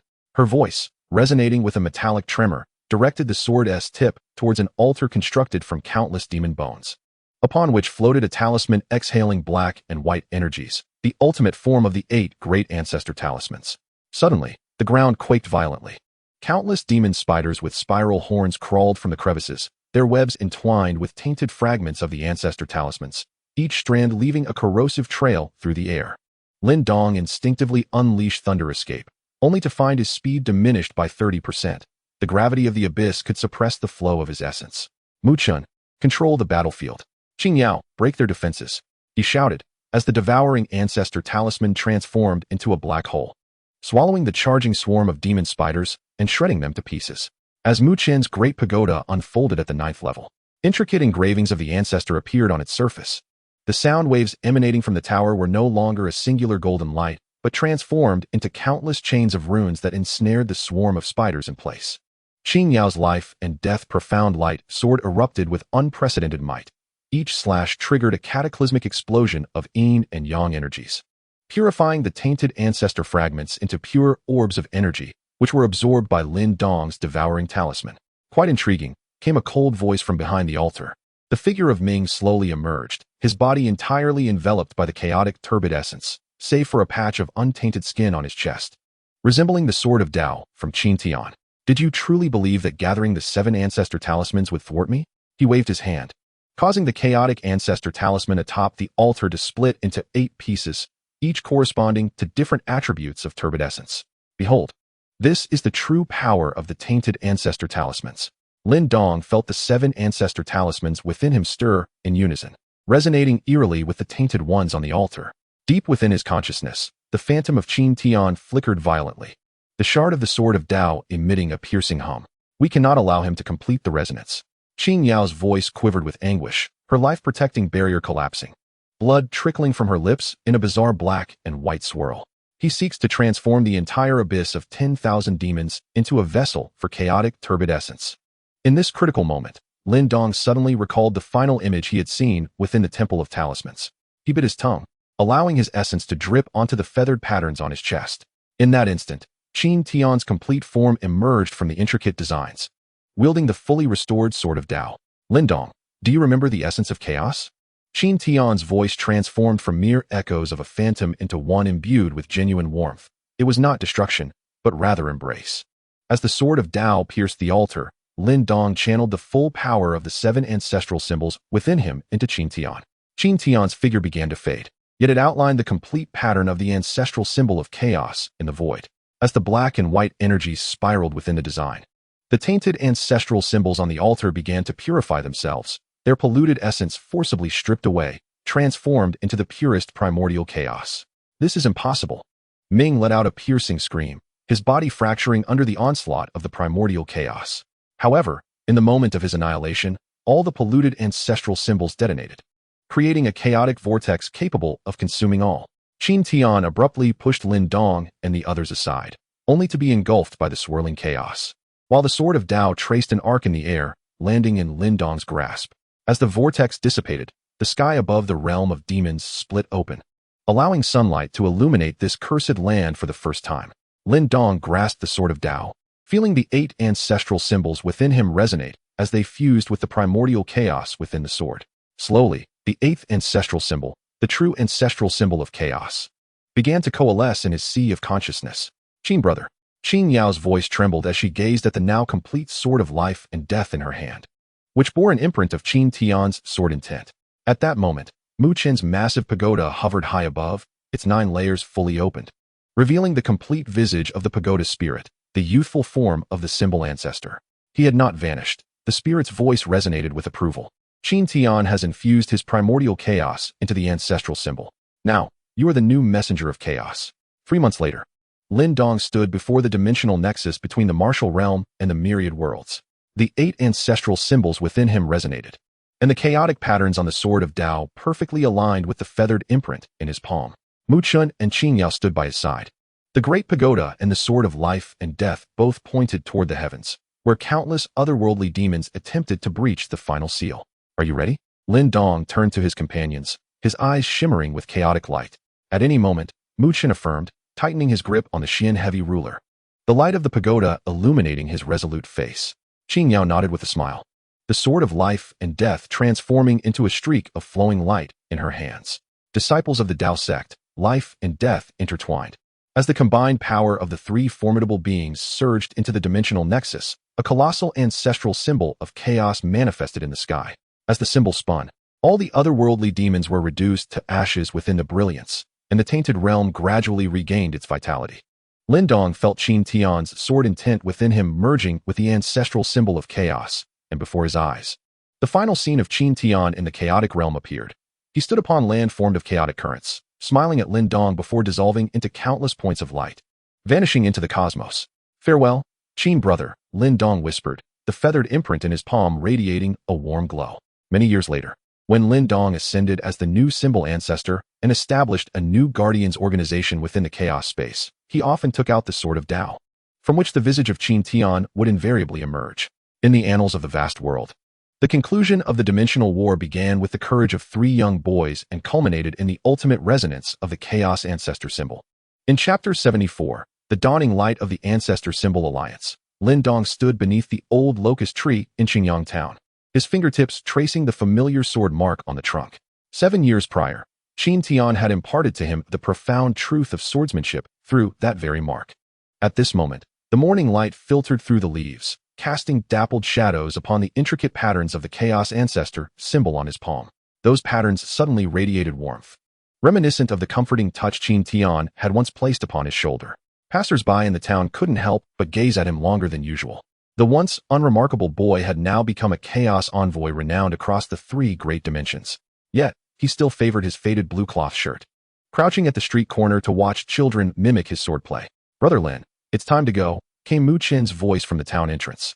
The youth leaned against the Xuanzhong ruler, the colossal pagoda on his shoulder resonating with the dragon veins of the distant mountains. The newly carved chaos resonance runes on the 9th level of the pagoda shimmered with golden-purple light under the sun. Behind him, Qing Yao was attentively adjusting the life and death mysterious light sword, the newly embedded chaos crystal slowly mending the cracks of your, while a strand of her signature silver hair had, unbeknownst to her, grown to waist length. As the three stepped into the teleportation array, Lindong suddenly turned to glance back at the old locust tree. He beheld a blurred figure in a blue robe amidst the shadows. Raising the sword of Tao towards him, it was Qin Tian's final heart imprint left in the symbol Divine Hall, appearing like a silent guardian during each dimensional traversal. The moment the teleportation light ignited, he felt the patterns of the ancestor symbol on his chest resonate powerfully with the distant vast world, echoing the energy fluctuations of Xiao Yin breaking through to the Do Di realm atop the burning heaven refining Qi Tower.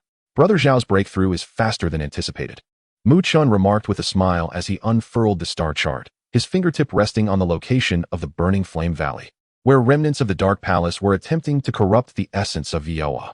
"We must arrive before them." Qing Yao's life and death mysterious light sword suddenly pointed to the northwest corner of the star map, where the yin-yang fish design on the blade aligned perfectly for the first time. There lay fluctuations of the primordial ancestor symbol remnants, identical to the tainted aura they had encountered in the Evernight frozen lands. The 7th level of the burning heaven refining Qi Tower was engulfed in terrifying waves of fire. As Lin Dong stepped into the arena, he witnessed Xiao Yin wielding the Lotus War against 3 monstrous foes. The shriek of bone wings slicing through the air intertwining with the roar of the Buddha's fury fire lotus. To his astonishment, 8 phantoms of Viola manifested behind Xiao Yin, with a core of blue lotus heart fire prominently embedding a piece of tainted ancestor symbol remnant.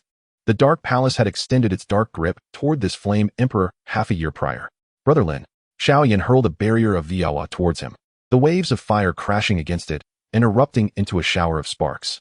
"These bastards have infected the essence of my Yo with tainted aura." Only then did Lin Dong notice the black markings edging Xiao Yan's pupils, the initial symptoms of chaotic corruption. He promptly activated the Chaos Ancestral Talisman. As the black and white energies emanating from his palm transformed into ribbons, entwining the rampaging Noah within Xiao Yan.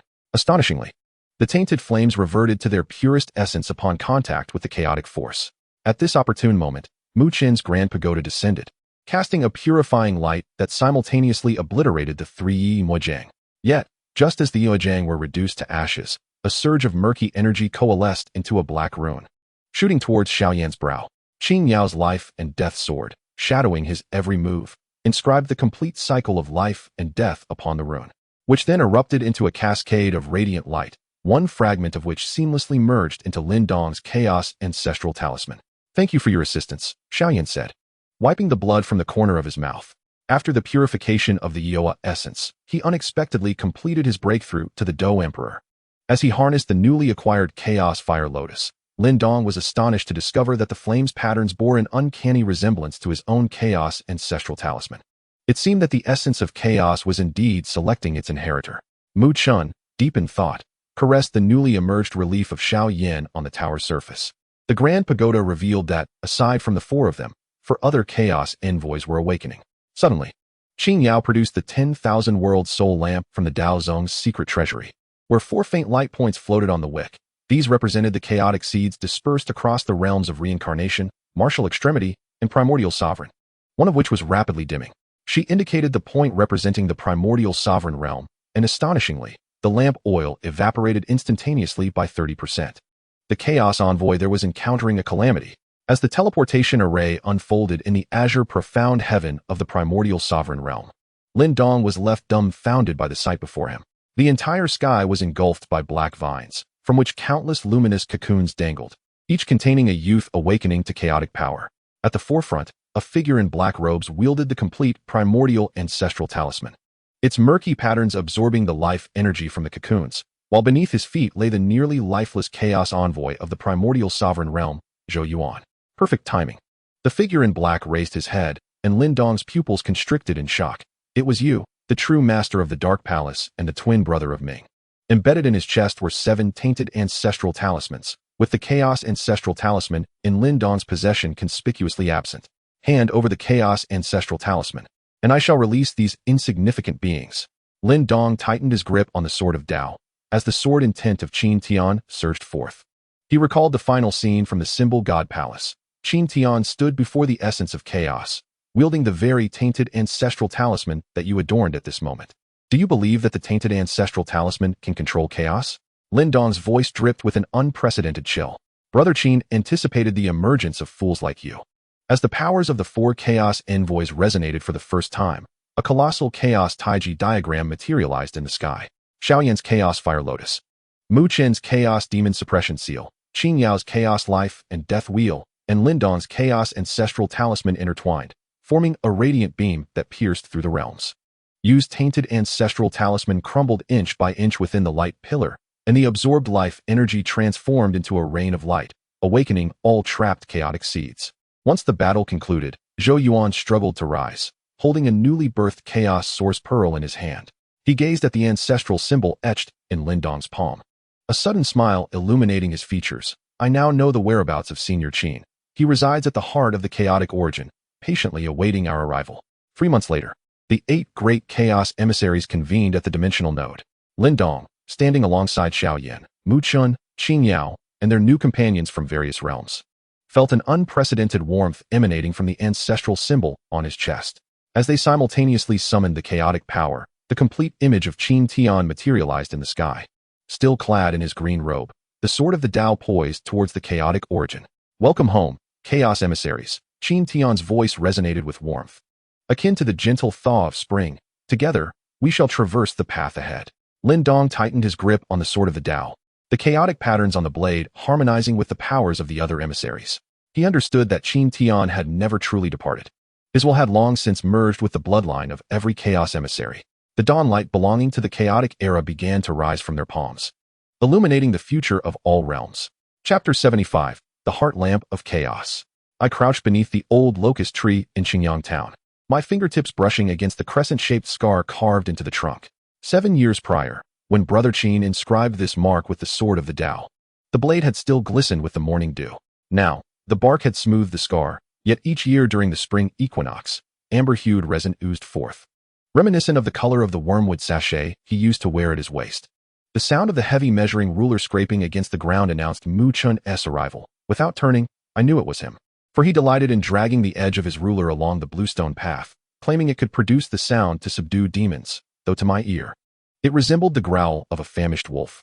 Lin, the star map has illuminated once more. Mu Chen's voice resonated with a metallic tremor. I looked up to see the grand pagoda on his shoulder glowing with golden and purple light. The newly inscribed chaotic resonance runes on the 9th layer swimming like live fish. Over the past 3 months, the patterns on the pagoda had grown increasingly intricate. During my last visit to the burning Heaven Chi Refinement Tower, I distinctly observed the white hair of the rune ancestor intertwined with the shadow of Brother Qin's green robe. Qin Yao trailed behind him, her silver hair shimmering with a pearlescent sheen, the chaotic crystal jade embedded in the scabbard of her life and death sword exuding a faint glow. A restoration effect purchased with 3 years of her lifespan. At the moment of stepping into the teleportation array, the familiar silhouette in the green robe reappeared within the shadow of the old locust tree. Brother Qin smiled at me, the sunlight reflecting off the sword's blade illuminating the ancestral symbol in my palm, which had recently been ablaze with warmth, particularly during teleportation. As if an unseen thread was tugging me in a certain direction. As the light surged forth, I heard Qin Yao gasp softly. Her silver hair suddenly lengthened by 2 inches. The cost of the Tao sect's secret method of life and death cycles ultimately could not escape my notice. The sweltering heat of the burning Heaven Chi Refinement Tower made my eyelids ache. In the center of the 7th layer, Xiaoyan wielded the 3-headed demon general with one hand, the sound of bone wings slicing through the air akin to a shattered gong. Yet within the 8 phantoms of strange fire behind him, I noticed a black spot embedded in the heart of the blue lotus heart fire. It was a tainted fragment of the ancestral symbol, its edges bleeding black threads into the flames. Brother Xiao, I exclaimed, only to see black patterns crawling like spider webs along the edges of his pupils. The pressure of the Dou Emperor mingled with the tainted essence, as if a perfectly roasted meat had been sprinkled with sand. Suddenly, my chaotic ancestral symbol flared with heat. The dual forces of black and white instinctively entwining with Xiaoyan's rampaging strange fire. The tainted flames encountered the chaotic force, emitting a sizzling sound as they shrank into luminous points, reverting to the pure essence of fire. At that moment, Mu Qin's grand pagoda descended, and from within the golden light emerged a bas-relief of Brother Qin wielding a sword, the tower spirit's voice tinged with mirth. The chaotic essence indeed acknowledges its master. Yet, I found no joy in this revelation. Qin Yao's life and death sword was cleaving towards the rune of the alien demon set to self-destruct. Suddenly, the wheel of life and death on her wrist glowed ominously, a sign of 10 years of her lifespan being consumed. Qin Yao, I wished to intervene, but Mu Chun restrained me, pointing at the projection within the tower. Look, she is emulating the sword intent of Senior Qin. Indeed, the blade of Qin Yao manifested the unique chaotic patterns of Brother Qin. At the moment the runes etched into the black markings, I heard her stifle a groan. A droplet of blood spilling from her lips and coalescing in mid-air into a Taiji diagram. At that instant, Xiao Yan's chaotic fire lotus erupted, the fiery patterns perfectly aligning with the mark on my palm. He wiped the blood from his mouth and chuckled. Lindong, your mark burns like a branding iron. Suddenly, the star map unfurled by Mu Chun was engulfed in crimson. The points of light in the Yuanzun realm were extinguishing. The oil of the myriad soul lanterns sizzling away, and the sparks from the wicks singed the back of my hand.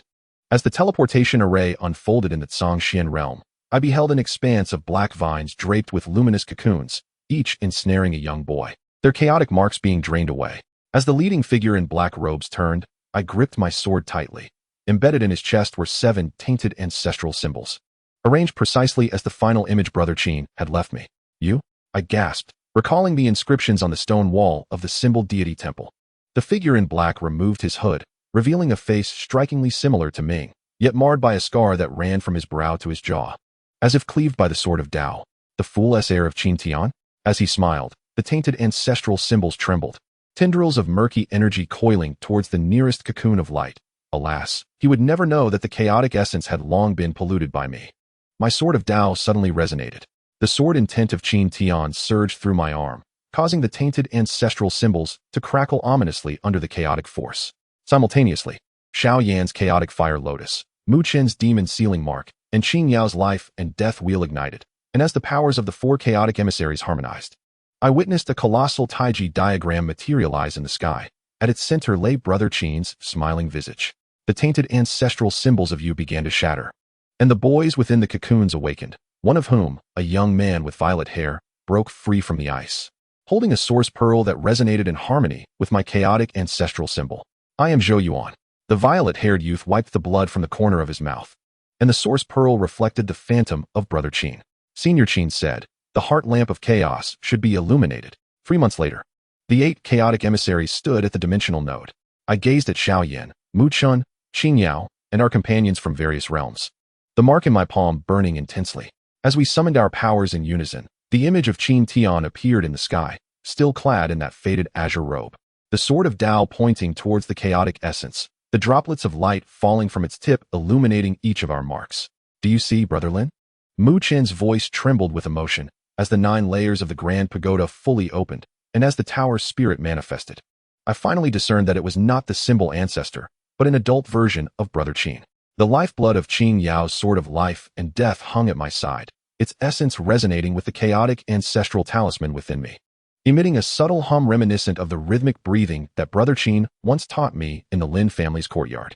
I tightened my grip on the sword of Tao, its blade adorned with chaotic patterns intertwining with the sigils of all emissaries, forming a luminous web.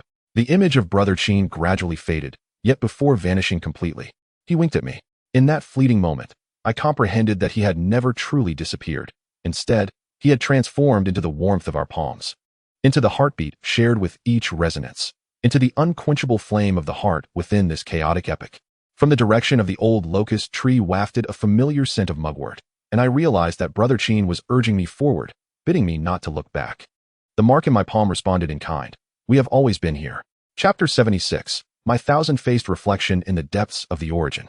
I floated at the core of the chaotic origin, my fingertips gliding through the flowing tricolored streams of light. Here, there were no notions of up or down. Only the perpetual birth and extinction of fragments of law, akin to the high-speed collisions of particles in Earth's laboratories, yet imbued with the warmth to reshape dimensions. The fissures left by the divine talisman's division of the origin 3,000 years ago still lingered, spiraling around the central chaotic heart, with each rift sealing a fragment of the foreign demon monarch's residual soul.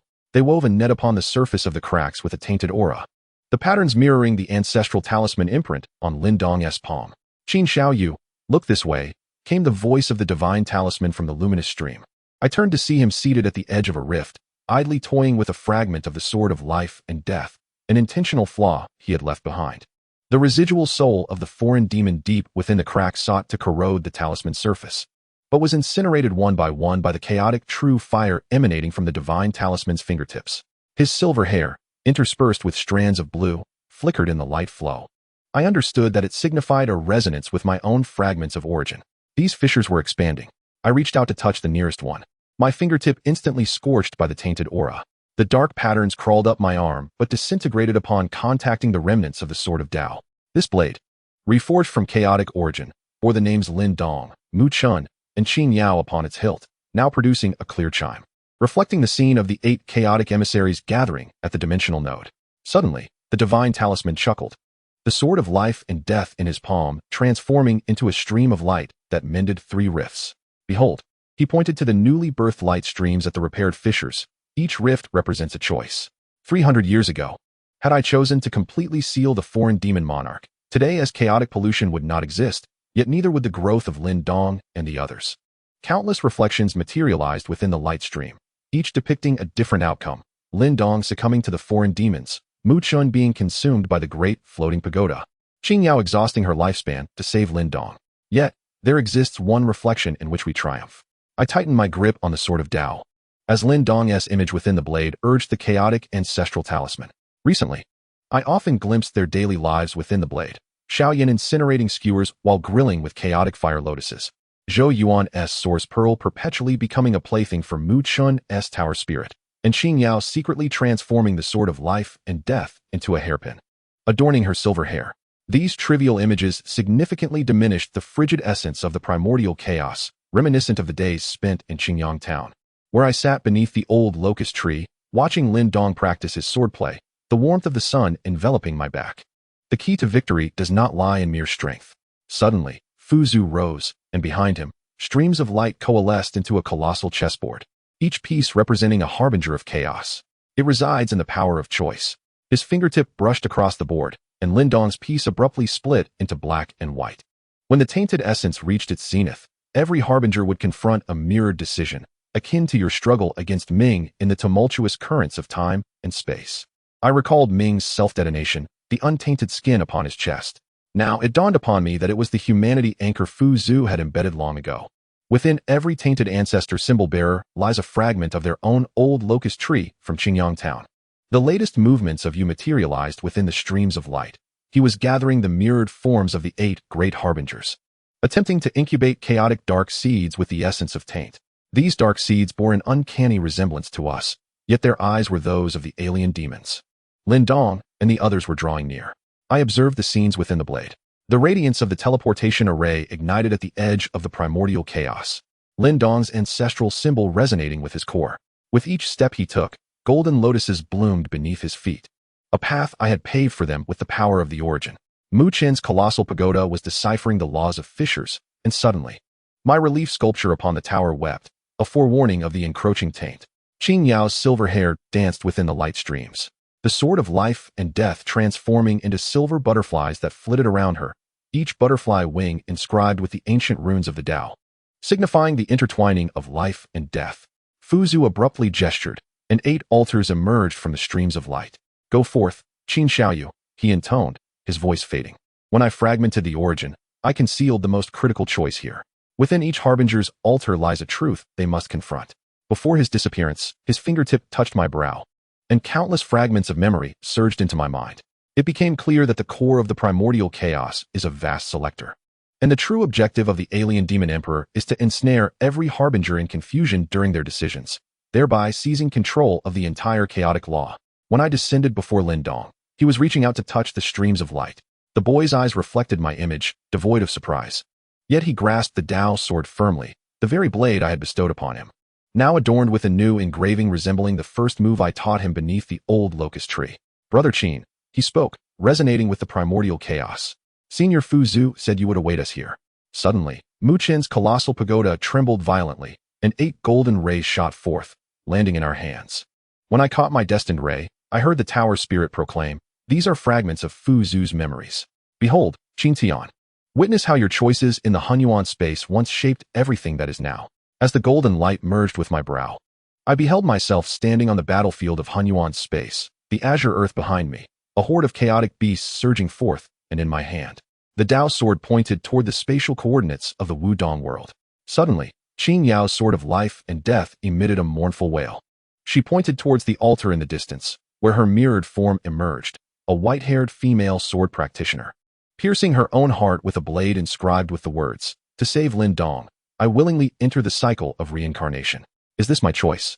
Her voice trembled, and her silver hair suddenly danced without wind, each strand transforming into runes of life and death, enveloping her mirrored self. Every altar is unique. I approached the chaotic core at the center, and the sword of Tao automatically plunged into the fissure of the core. The sword erupted in a radiant brilliance, illuminating the truths of all altars. At Xiaoyan's altar, he willingly succumbed to the pollution of the turbid source to save Yao Lao. At Zhou Yuan's altar, he watched helplessly as the Tsang Xian heaven was obliterated. At Mu Qin's altar, the great Buddha tower devoured his consciousness. This is the choice spoken of by the ancestor of talismans. I turned to look at them, as streams of light coalesced behind me into a colossal Taiji diagram. We could choose to sacrifice ourselves like the mirrored forms, or we could choose otherwise. Before I could finish my thought, a shadowy figure suddenly appeared at the edge of the chaotic origin. He brought with him the 8 great shadows, each wielding a tainted ancestral talisman, their aura of pollution resonating perfectly with the fissures. Choice. The figure laughed heartily, as the pollution talismans on his chest formed a complete emblem of chaotic turbidity, declaring that in the face of absolute darkness, choice holds no value. Lin Dong suddenly raised the chaotic ancestral talisman. Black and white energies surged forth from the talisman, resonating with my sword of Tao, Mu Qin's tower, and Qin Yao's sword. For the first time, the powers of the 8 envoys truly merged, forming a luminous shield before the chaotic core. I saw my reflection in Lin Dong's eyes, while in my gaze was the image of the stubborn youth he once was when he first grasped the sword of Tao in Qingyang town. "Brother Qin." His voice reached me through the light shield. "What you taught me. The essence of chaos is inclusiveness." I tightened my grip on the sword of Tao, as the sword intent of Qin Tian and Lin Dong's chaotic ancestral talisman finally fused completely. Amidst the flowing light, the figure of the ancestor of talismans overlapped with mine, his unfinished words resonating in my heart. The ultimate inclusiveness is to embrace all possibilities of oneself. As the powers of the 8 envoys infused the chaotic core, I witnessed the wails of the remnants of the alien demons within the fissures, and those mirrored forms transformed into motes of light, merging into our bodies. The turbid source emblem of the shadowy figure shattered inch by inch in the radiance. He gazed incredulously as his hands turned into particles of light, and the 8 shadows dissipated, each disappearing with an expression of relief. The core of the chaotic origin began to spin, forming a new Taiji diagram. At its center, the rings of an ancient locust tree. So that is how it is. The voice of the ancestor of talismans echoed in my mind. The true seal is to make the alien demons understand the significance of choice. After the battle, Lin Dong approached me. The mark of the chaotic ancestral talisman in his palm resonated with the patterns on my forehead, a warm sensation enveloping my entire being. The great Buddha tower of Mu Chun descended, its spirit manifesting as my younger self, while Qin Yao's life and death profound light sword transformed into a hairpin, its head adorned with a golden lotus flower. "Brother Qin," Lin Dong gazed at the new world emerging from the spinning chaotic core. "What do we count as now?" I looked at the countless realms that materialized within the flowing light, each realm awakening new chaotic envoys. The sword of Tao gently quivers, its blade inscribed with a shimmering name. "We?" A smile graced my lips as I recalled the starry projections of the Earth Laboratory, the ancient locust tree in Qingyang town, and the myriad reflections within the primordial chaos. We are the chosen of chaos, the singular desire to endure amidst all possibilities. Within the flow of light, the silhouette of the ancient locust tree grew increasingly distinct. I understood that it pointed towards home. The warmth emanating from our palms shall illuminate every dimension, a heart lamp that shall never be extinguished. Chapter 77. The eternal secrets encased in the rings of the ancient locust tree. I stood within the swirling light flow of the chaotic core when the sword of Tao emitted a high-frequency tremor akin to the hummingbird's wings.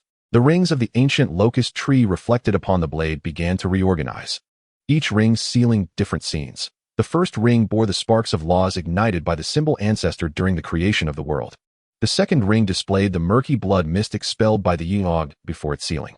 The The third ring vividly captured the moment I pressed the particle collision button in the Earth laboratory. My silhouette in a white lab coat perfectly mirroring that of the symbol ancestor during the creation of symbols. "Brother Qin, look!" Lin Dong's exclamation interrupted my reverie. The chaotic ancestral symbol in the boy's palm suddenly detached, hovering above the rotating core. The shadows cast by the symbol wove a colossal net in the void, enveloping all the fissures within. It was then I discerned that each fissure's surface was etched with intricate ancient scripts, as the light of the chaotic ancestral symbol swept across. Those characters began to flow and change color. The originally dull murky source patterns gradually transformed into a lustrous gold and purple, reminiscent of the tempered steel in the blacksmith shop of Qingyang Town. Suddenly, Mu Qin's grand pagoda descended, its base firmly embedding into the fissure of the core. The 9 layers of the tower illuminated simultaneously, each revealing different scenes. The first layer showcased Lin Dong's youthful figure wielding a sword in Qingyang Town. The second layer depicted Qin Yao's silver hair billowing as she broke through on the life and death platform of the Dao sect. The third layer astonishingly illustrated Xiao Yin resonating with the Eoa source at the moment of his breakthrough to the Dou Emperor amidst the flame tower. The voice of the tower's spirit resonated with unprecedented clarity. "The reconstruction of the source has commenced. Please be mindful of the dimensional coordinate shift." Suddenly, Qin Yao's life and death profound light sword unsheathed on its own, the hilt trembling violently towards the center of the core. The newly emerged chaotic patterns on the blade resonated with the rings of the ancient locust tree, each line exuding golden droplets, the essence fused with the laws of life and death and the primal chaos.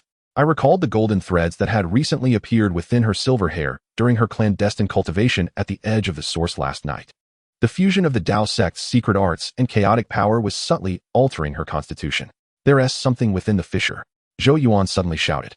This envoy of the Yuanzun dimension was striking a fissure with the chaotic source pearl, ripples emanating from the surface of the pearl. As I focused, I saw countless dark purple tendrils writhing in the depths of the fissure, each tip adorned with a visage reminiscent of the ethereal. They were inscribing new runes on the inner walls of the fissure with the murky source aura, and these runes combined to form the complete outline of Qin Tian's mirrored entity. "It's the consciousness fragments of the Yi Imovok." The voice of the symbol ancestor erupted within the light flow. Only then did I notice that amidst the storm generated by the rotating core floated countless translucent masks, each engraved with expressions of various torments. As the radiance of the Chaos Ancestor talisman illuminated the mask, it emitted a shrill wail reminiscent of a newborn's cry. The black blood seeping from the mask's crevices solidified into fine needles within the flow of light, darting towards Lin Dong. "Be careful." I swung the sword of Dao, its blade carving a chaotic arc of light that severed all the fine needles. However, the black blood that touched the ground took root and sprouted, transforming into saplings entwined with the murky source vines. Each sapling bore leaves shaped like the unique vertical pupils of the foreign demons, yet withered to ash upon contact with the pulsating fire of the ancestor talisman in Lin Dong's palm. Suddenly, Xiaoyan's chaos fire lotus exploded, revealing the ethereal figure of Yao Lao amidst the flames. These fragments of consciousness were simulating our memories. Yao Lao's voice was laced with urgency. "Look at that sapling. Its root system resembles the wreckage of Qin Tian's warship in the Hunyuan space." I was jolted awake, recalling the Panga ship that had been destroyed by the Chaos Beast. Indeed, those twisted metal supports bore a striking resemblance to the vines before us. Qin Yao's life and death mysterious light sword transformed into a streak of flowing light, racing around the heart core at high speed. With each fracture it passed, the blade inscribed new life and death runes. These runes intertwined with the glow of the Chaos Ancestor talisman, forming a cyclical filter capable of purifying the murky source. I noted that with every rune she inscribed, a strand of her silver hair turned golden. The fusion of Taoist techniques and chaotic power was transforming her into an unprecedented existence. "Brother Qin, look here." Mu Qin's voice rang out, filled with astonishment. From the base of the great floating pagoda, golden liquid light seeped out, congealing into a mirror on the ground that reflected the complete scene of the talisman ancestor's fragmentation. It was revealed that the talisman ancestor did not voluntarily split its source, but was driven to the brink by the chaotic corrosion curse of the foreign demon emperor, forced to infuse its essence into the 8 great ancestor talismans. Even more astonishing was the presence of a third force at the fragmentation site. Emanating from spatial fluctuations of the Earth dimension, it was this very power that had inadvertently drawn me into the martial world. "So that is how it is," I murmured.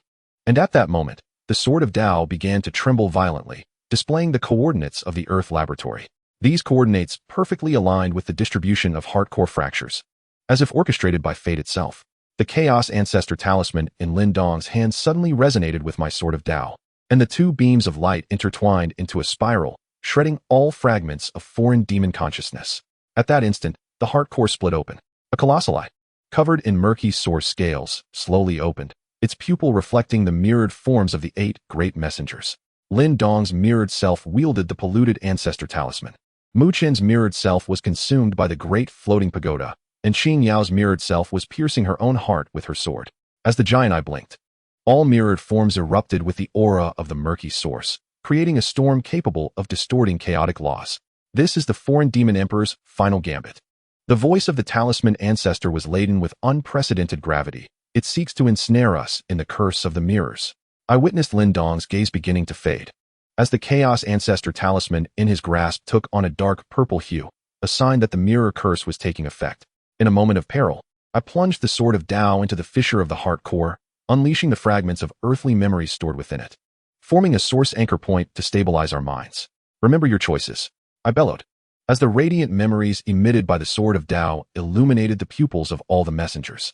Lin Dong recalled the sunlight filtering through the old locust tree in Qingyang town, while Mu Qin remembered the mission inherited by the Grand Stupa. Qin Yao reflected on the vow made at the Taoist platform of life and death. As the luminous memories of the 8 great emissaries converged, the colossal eye of the heart core emitted a mournful wail, and the mirrored forms within its pupils shattered, transforming into pure chaotic specks of light. After the battle subsided, the heart core regained its tranquility, and the growth rings of the ancient locust tree became distinctly visible.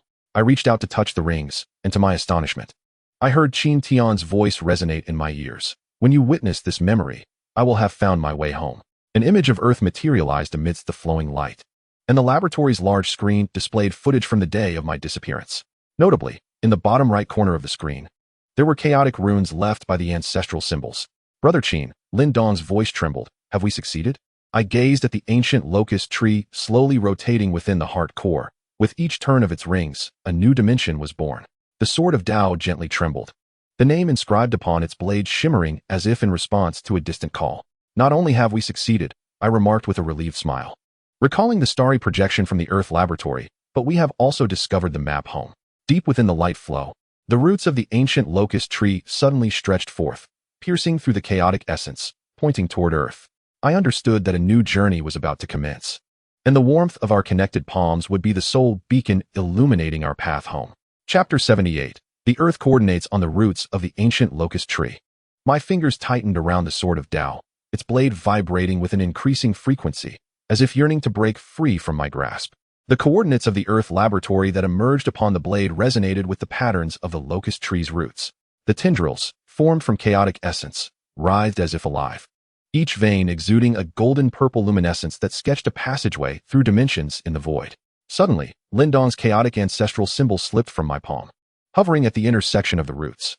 The light projected by the symbol suffused the entire chaotic heart core with an amber hue. I witnessed the fragments of laws that splintered when the ancestral symbol fractured, reassembling within the light flow into a molecular model of Earth's ozone layer. This tree seems to breathe. Mu Qin's voice resonated with reverence.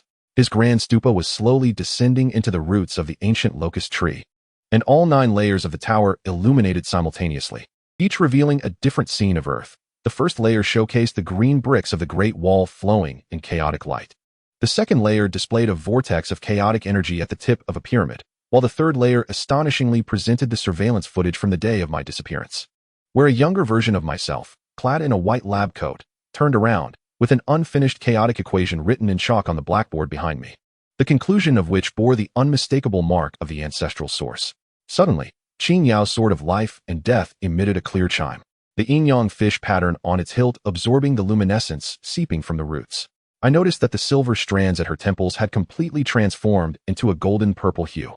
The fusion of Taoist techniques and chaotic power formed new runes on her forehead, resembling a pattern never before seen in ancient Taoist texts, akin to the double helix structure of Earth's DNA. As she swung her sword to sever the murky vines entwined around the roots, the sword's aura left ripples in the void reminiscent of Wi-Fi signals, causing the vines to wilt into streams of data-like luminescent dust wherever the ripples passed. Brother Qin, the coordinates are shifting, Lin Dong suddenly exclaimed. The ancestral talisman in his palm radiated a fierce glow, casting a distorted image of Earth onto the roots. The once azure sphere now bore countless black markings, which, when intertwined, matched perfectly with the chaotic origin seal of the alien demon emperor. Suddenly, the chaotic origin pearl belonging to Zhou Yuan erupted into a myriad of luminous points, each transforming into a miniature compass that pointed towards various latitudes and longitudes of Earth. Among them, the point at the North Pole shone particularly bright, revealing the outline of a laboratory cloaked in ice and snow. That was the site of the Polaris project. I murmured to myself as the sword of the Tao emitted a piercing hum. Fragments of memories reflected upon the blade flashed rapidly. Colleagues clad in protective gear excavating on the ice plains, uncovering not meteors, but a black obelisk inscribed with alien runes buried within the permafrost. In the center of the laboratory, a glass container floated with remnants of polluted ancestral talismans, akin to those of the specter haunting the chest of the ethereal figure. In a corner of the surveillance footage, a blurry silhouette clad in a Taoist robe was seen observing in the shadows. Xiaoyan's chaotic fire lotus suddenly erupted, and within the flames emerged the ethereal figure of Yao Lao. Those obelisks are the coordinate anchor points laid by the alien demon emperor. Yao Lao's voice trembled. 300 years ago, when the talisman ancestor shattered the talisman, a fragment of the polluted ancestral talisman fell to Earth, mistaken by your ancestors for a meteor and collected. The brilliance of the fire lotus illuminated the depths of the roots, revealing countless similar obelisks scattered across the continents, transmitting tainted source signals through the internet, converting humanity's negative emotions into chaotic pollution. Qin Yao's life and death mystical sword suddenly transformed into a stream of light, soaring rapidly around the roots of the old locust tree. With each passing obelisk, the blade inscribed new life and death runes that resonated with Lin Dong's chaotic ancestral talisman, forming a data filter capable of purifying network pollution. I noticed that with every rune she inscribed, her golden purple hair grew an inch longer. The fusion of Taoist secret arts and modern technology reshaping her body, enabling her to directly perceive the flow of tainted sources within cyberspace. Prepare to traverse. Mu Qin's grand pagoda erupted in a blinding radiance. The ninth layer of the tower revealed a complete star map of Earth, with the locations of each obelisk marked as red points, while the North Pole laboratory stood out as the sole golden mark. As the spirit of the tower spoke, the entire chaotic core began to rotate counterclockwise, and the roots of the old locust tree transformed into a luminous passageway. The inner walls of the passage flowed not with liquid light, but with a data stream composed of countless zeros and ones, interspersed with the surveillance recordings from the day of my disappearance. Dr. Qin, unknown spatial fluctuations detected, coordinates locked to the martial movement world. In the instant of traversing dimensions, I felt an unprecedented tugging sensation. My body seemed to disassemble into a quantum state, each atom vibrating within the chaotic light flow. The sounds enveloping me were not of the wind, but of the information flood coursing through the global internet, mingled with the laughter of children, the sounds of war, whispers of lovers, and the high-pitched screams emitted by the alien demon emperor through the obelisks. The chaotic ancestral talisman of Lin Dong emanated a gentle glow beside me, reminiscent of an emergency light in a laboratory, illuminating the drifting fragments of memories within the data stream. Photographs of birthday cakes sent by my mother, chaotic models sketched by my mentor on the blackboard, and that unfinished cup of coffee I had not completed before my disappearance, now suspended in the data stream, its rim still stained with traces of lipstick. "Brother Qin, look!" Lin Dong exclaimed, his voice tinged with astonishment. He pointed to the depths of the data stream, where countless human consciousnesses floated, each ensnared by the tendrils of the tainted source, their roots deeply embedded in the cerebral cortex. Among them, I recognized a consciousness of my university classmate, trapped in the nightmare of his thesis defense, with the tendrils wrapping around him inscribed with runes of academic misconduct. Suddenly, Qin Yao's sword of life and death emitted a mournful cry. She swung her sword towards the tendrils, ensnaring the consciousness, and at the moment the blade made contact, the wails of the consciousness echoed. These tainted sources are devouring humanity's hope. Her voice quivered, and her golden purple hair moved as if stirred by an unseen wind, each strand transforming into a data stream of antivirus programs, dismantling the tainted runes one by one. Only then did I notice the DNA rune at her brow spinning rapidly, resonating with the root servers of the global internet. At that moment, the data stream suddenly convulsed violently.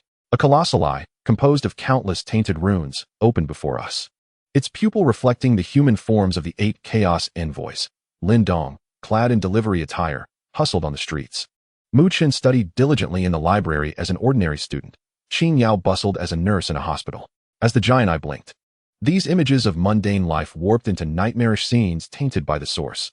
Lin Dong's delivery box was filled with spectral bones, Mu Qin's books transformed into symbols of pollution, and Qin Yao's syringe was filled with tainted blood. This is the final line of defense of the alien demon emperor. The voice of the ancestral talisman echoed through the data stream, declaring that it aimed to ensnare you within the illusion of ordinary life. I saw Lin Dong's gaze begin to dull. The chaotic ancestral talisman in his hand took on the hue of the delivery box, a sign that the curse of the tainted source was taking effect. In a moment of desperation, I plunged the sword of Tao into the fissure of the data stream, and the fragments of earthly memories stored within the sword erupted, forming a stabilizing anchor of reality. The white coat of the laboratory, the red braised pork made by my mother, the stern critiques from my mentor. These genuine memories surged forth like a tidal wave, dispelling the illusions conjured by the tainted source. Remember who you are? I bellowed. And the radiant memories unleashed by the sword of Tao illuminated the pupils of all the envoys. Lin Dong recalled the passionate youth of Qingyang Town. Mu Chun remembered the resolute boy from the North Spirit Realm. Qin Yao reflected on the cool-headed sword practitioner of the Tao sect.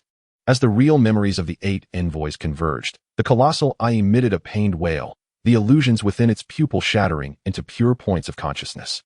Among the brightest points, I saw myself in a white coat, smiling as I pressed the button to activate the particle collider. As the journey concluded, we stood upon the icy expanse of the Arctic. The roots of the old locust tree penetrated the dimensional barrier, forming a massive annular pattern in the snow, at the center of which stood the laboratory, cloaked in ice and snow. Beneath the glass dome of the laboratory, the obsidian obelisk inscribed with the runes of the otherworldly was aglow, surrounded by a multitude of computer screens displaying all the chaotic theory papers I had published since my disappearance. Each paper's conclusion had been altered with red marker to reflect the chaotic adages of the ancestral runes. Brother Qin, Lin Dong's voice trembled. We have returned home. I gazed at the aurora reflected in the dome, its luminescence strikingly akin to the luminous flow of the heart of chaos. The sword of the way quivered gently, its blade inscribed, name shimmering as if responding to the call of my homeland. No, I smiled with a sense of relief. Recalling my mother's smiling visage within the data stream, we had only just begun to comprehend the essence of home. A muffled tremor resonated from beneath the frozen expanse as the laboratory doors creaked open, revealing not a creature of chaos, but an elder clad in a Taoist robe, holding a fragment of a tainted ancestral rune inscribed with ancient characters I had never encountered before. Return to the void. Chapter 79. The Eternal Game Beneath the Laboratory Dome. My fingers gripped the sword of the way, embedding themselves into the intricate patterns of the hilt, as warm liquid light seeped from the fissures formed by the essence of chaos, colliding with the frigid air of the Arctic tundra to create a fine mist. The glass of the laboratory dome was adorned with peculiar ice crystals, each manifesting the shapes of the runes from the otherworldly. Under the refracted aurora, countless reflections of myself appeared, some donned in white lab coats recording data, others clad in azure robes wielding swords to cleave through time and space, and still others dissipating into motes of light amidst the chaos storm. This dome was crafted from the mystical ice glass of Kunlun Void. Qin Yao's voice trembled as well, her golden-purple tresses resonating with the dome's runes. It was then I noticed the DNA rune on her forehead spinning at an astonishing speed with each revolution. A stream of light shot into the crevices of the dome, from which not icy water seeped, but a murky blood mist akin to that which emanated from the chest of the specter. 3 centuries prior, ancient Taoist texts recorded that the mystical ice glass was solely employed to seal the most malevolent entities. Suddenly, Lin Dong's chaotic ancestral rune detached from his palm, levitating above the entrance of the laboratory. The light cast by the rune melted the icy layer, forming a circular passage that revealed a rusted electronic lock within, its keyhole etched with dual inscriptions. The outer layer bore binary code, while the inner layer featured the sealing incantations from the era of the ancestral runes.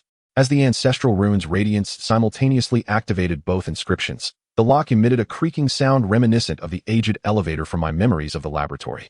Brother Qin, look at this, Mu Chan exclaimed as the grand pagoda suddenly descended. The moment its base touched the ice, a massive star chart emerged upon the ground. To my astonishment, the chart did not denote celestial bodies, but rather the sites of ancient civilizations worldwide. Pyramids, Stonehenge, Sangsingdui, each site interconnected by crimson lines, forming a network identical to that of the roots of an old locust tree, with the Arctic laboratory serving as the core node of this network. The elder in the Taoist robe suddenly coughed, the fragment of the tainted ancestral rune in his grasp oozing black blood, tracing a Tai Chi symbol upon the snow. 3 centuries ago, I stood guard at the gate of Guizhou.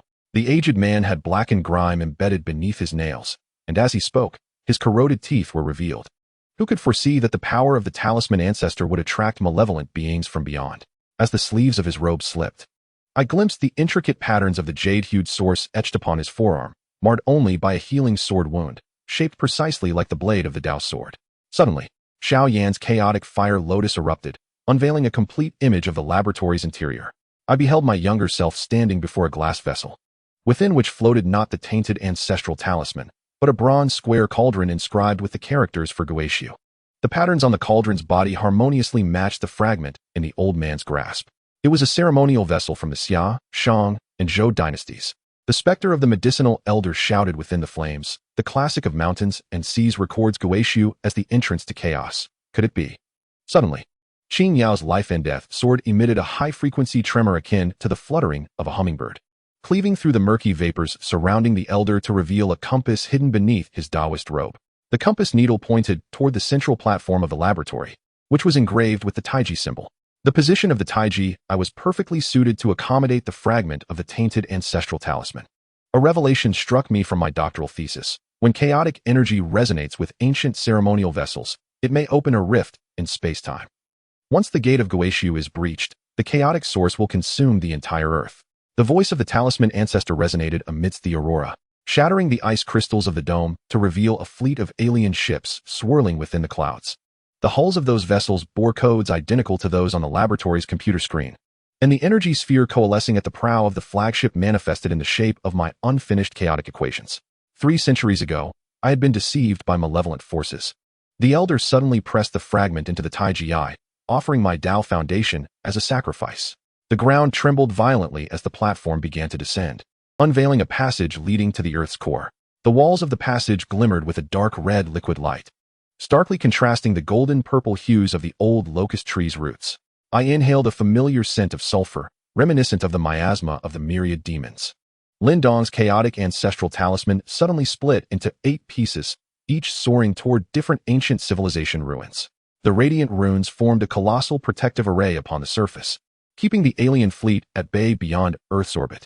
Brother Qin, the ancestral talisman is drawing upon the Earth's core energy.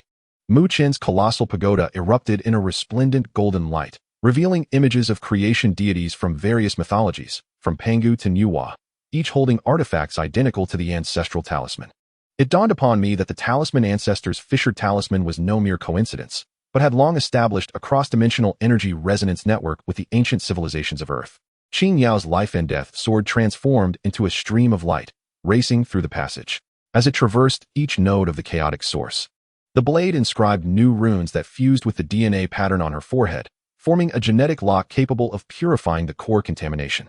I noticed her golden-purple strands of hair were falling, each strand transforming into binary code upon touching the ground, seamlessly merging with the firewall program on the laboratory computer.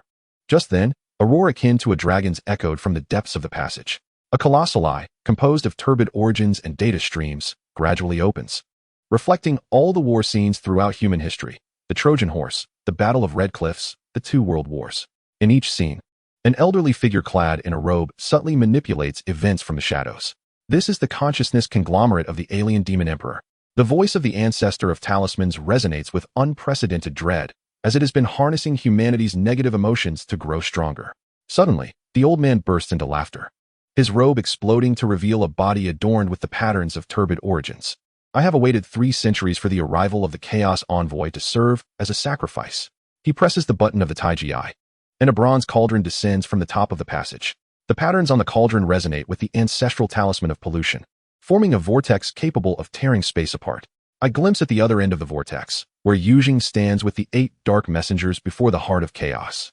The ancestral talismans they hold resonate with the patterns of the cauldron, causing the entire Earth to emit a lament of unbearable strain. Lindong, Mu Qin, I shout, as the sword of Tao erupts with all the fragments of memory. The laboratory surveillance footage, my mother's letters, my mentor's critiques, these authentic memories surge forth like a tide, forming a stable temporal anchor within the vortex. As the luminous memories of the 8 messengers converge, the colossal eye emits a mournful wail, and the war scenes within its pupil shatter, transforming into pure consciousness points.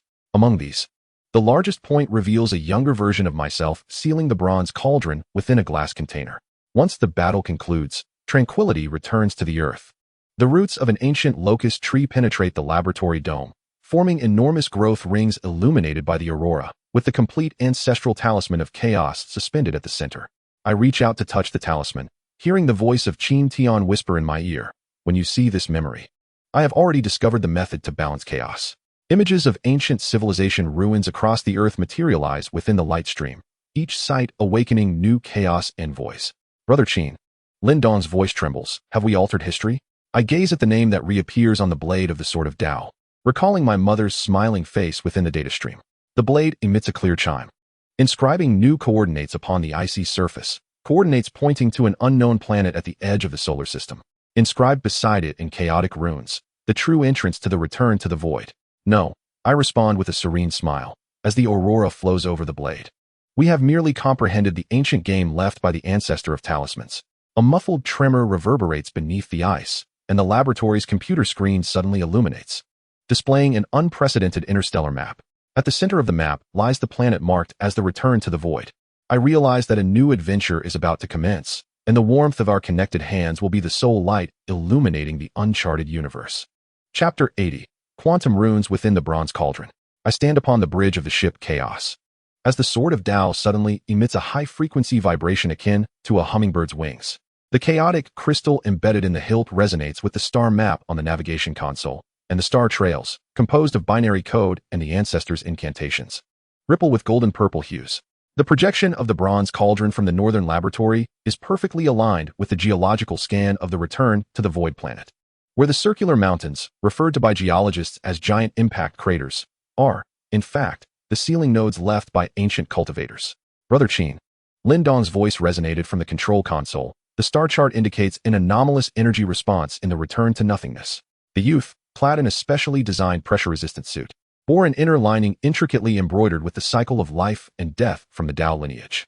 At that moment, he resonated with the ship's biometric recognition system, and the Chaos Ancestor emblem at his collar emitted a gentle glow, casting his pupils into hues of purple and gold.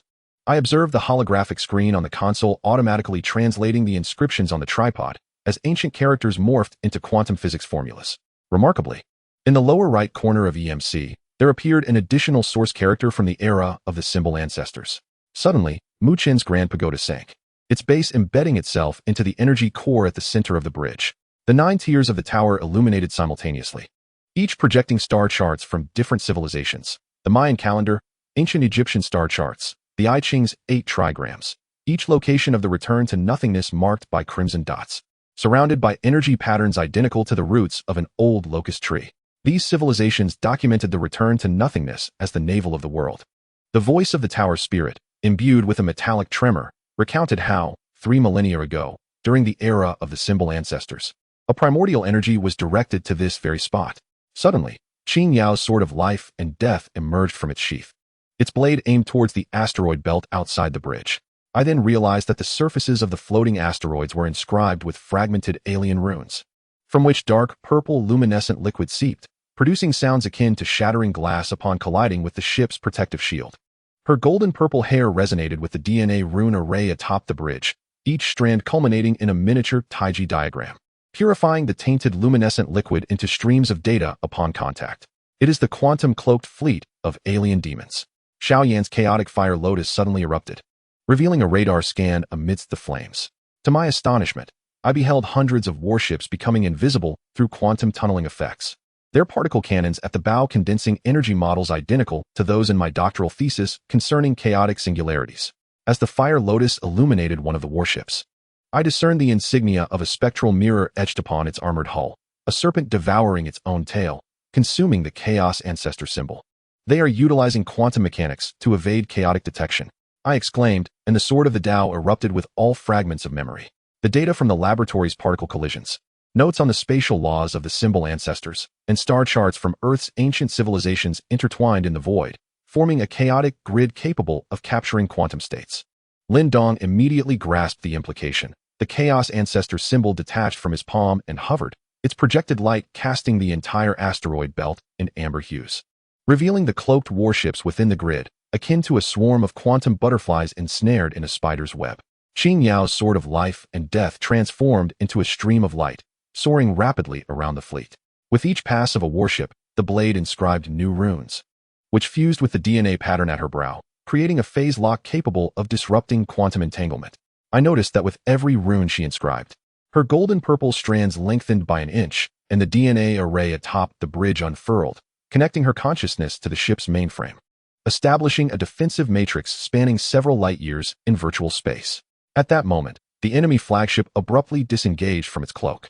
It was a battleship resembling a colossal eye, its main cannon at the pupil gathering murky source energy, the patterns on its muzzle identical to the circular mountain seals of the Guishu planet.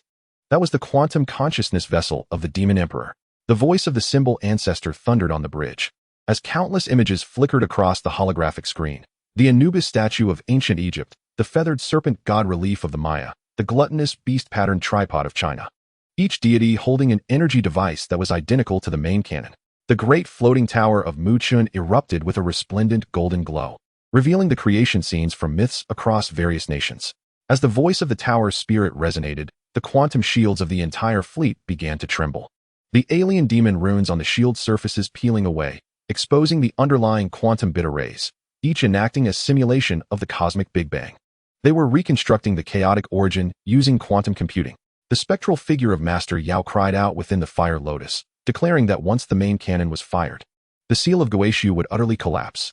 Suddenly, the elder's voice echoed through the communication channel, his Taoist robe flickering in the quantum turbulence.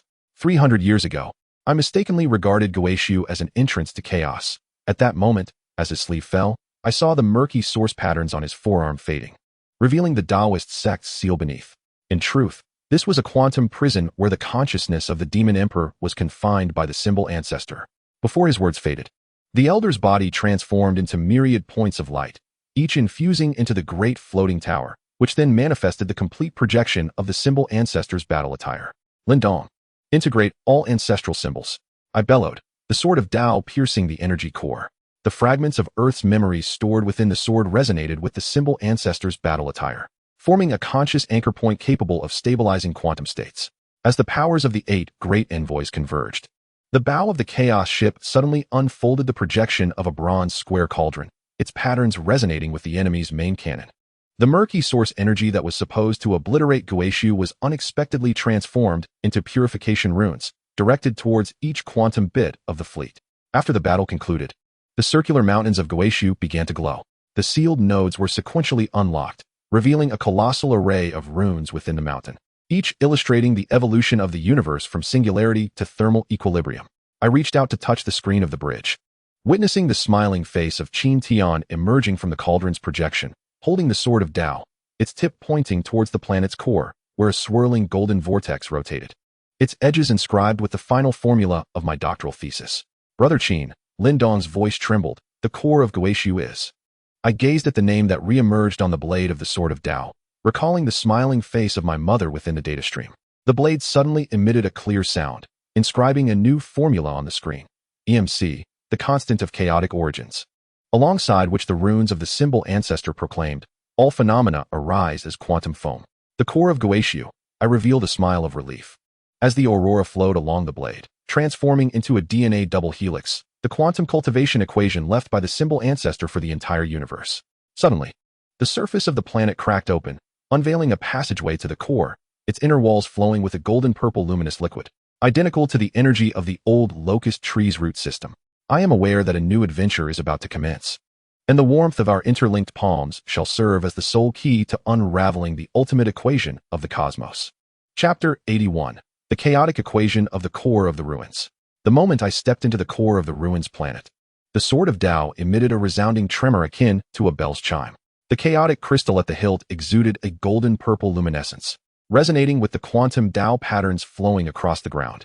The intricate lines composed of ancestral runes and quantum string theory formulas suddenly illuminated, casting a massive Taiji diagram upon the dome, where the eyes of the yin-yang fish transformed into 2 swirling black holes, devouring the surrounding tainted energy. Lindong's ancestral chaotic emblem abruptly detached from his collar, hovering at the center of the Taiji diagram. The light projected from the emblem dyed the event horizon of the black holes with the hues of life and death from the Tao sect. Brother Qin, there are voices within the Tao patterns. Mu Chen's voice resonated with a metallic quiver. His grand pagoda embedded itself into the ground's Tao node, with all 9 levels illuminating simultaneously, each revealing different physical constants: the speed of light, Planck's constant, and the gravitational constant, each annotated with corresponding chaotic laws in ancestral runes. The voice of the pagoda's spirit transcended a singular frequency, resonating with echoes from countless parallel universes. These are the fundamental forces of the universe elucidated by the ancestor of runes through the 3,000 Great Tao. The life and death mystical sword of Qin Yao suddenly emitted a high-frequency tremor akin to the fluttering of a hummingbird's wings. The blade was not slicing through air, but rather through quantum foam. I observed that her golden-purple tresses cascaded to her waist, each strand demonstrating the quantum tunneling effect, leaving faint DNA-luminescent traces as they traversed the Tao nodes. As she swung her sword towards the vortex of tainted energy above, the sword's aura left behind a path reminiscent of a Wilson cloud chamber in the void, where the congealed traces were not droplets of water, but rather the personified runes of the laws of life and death. Behold those Tao patterns. Xiaoyan's chaotic fire lotus erupted violently, revealing a complete diagram of Tao pattern analysis within the flames. I was astonished to discover that the quantum Tao patterns on the ground were automatically reconfiguring, forming the unfinished chaotic unification field equation from my doctoral thesis. And at the boundary conditions of the equation, the energy spectrum from the moment of the ancestor of runes splitting was inscribed. Illuminated by the brilliance of the fire lotus, the consciousness of the Yang began to coalesce, composed of the resentments from innumerable parallel universes, each resentment adorned in the garb of different civilizations, the golden crown of an ancient Egyptian pharaoh, the armor of a medieval knight, and the helmet of a modern astronaut. This was the quantum consciousness cluster of the Yi Mogong. The voice of the ancestor of runes exploded within the Tao patterns as the equations on the ground began to flow, each character morphing into scenes of battle. I beheld the Battle of Zhuolu from ancient China, the Mahabharata War from ancient India, and the interstellar wars of the future, where shadows of resentment manipulated each conflict. Qin Yao's life and death mystical sword trembled violently, its tip directed towards the core of the consciousness cluster, where a resentful entity clad in a white lab coat clutched a manuscript of equations identical to my doctoral thesis. That is my mirror image, I bellowed, as the sword of Tao erupted with fragments of all my memories. Surveillance footage from the laboratory, letters from my mother, critiques from my mentor, these vivid memories surged forth like a tidal wave, forming a stable consciousness anchor within the quantum Tao patterns.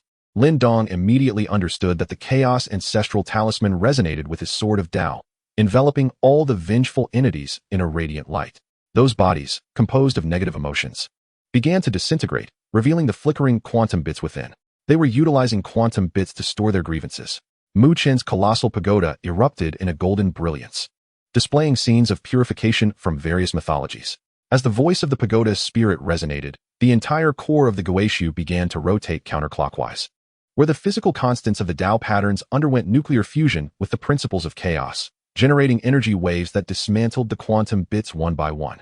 I noticed that the luminous liquid seeping from the base of the pagoda was mending the fissures in the Tao patterns, and the essence seeping from those cracks was not the miasma of the tainted source, but rather the aromatic scent of coffee from the laboratory on the day of my disappearance.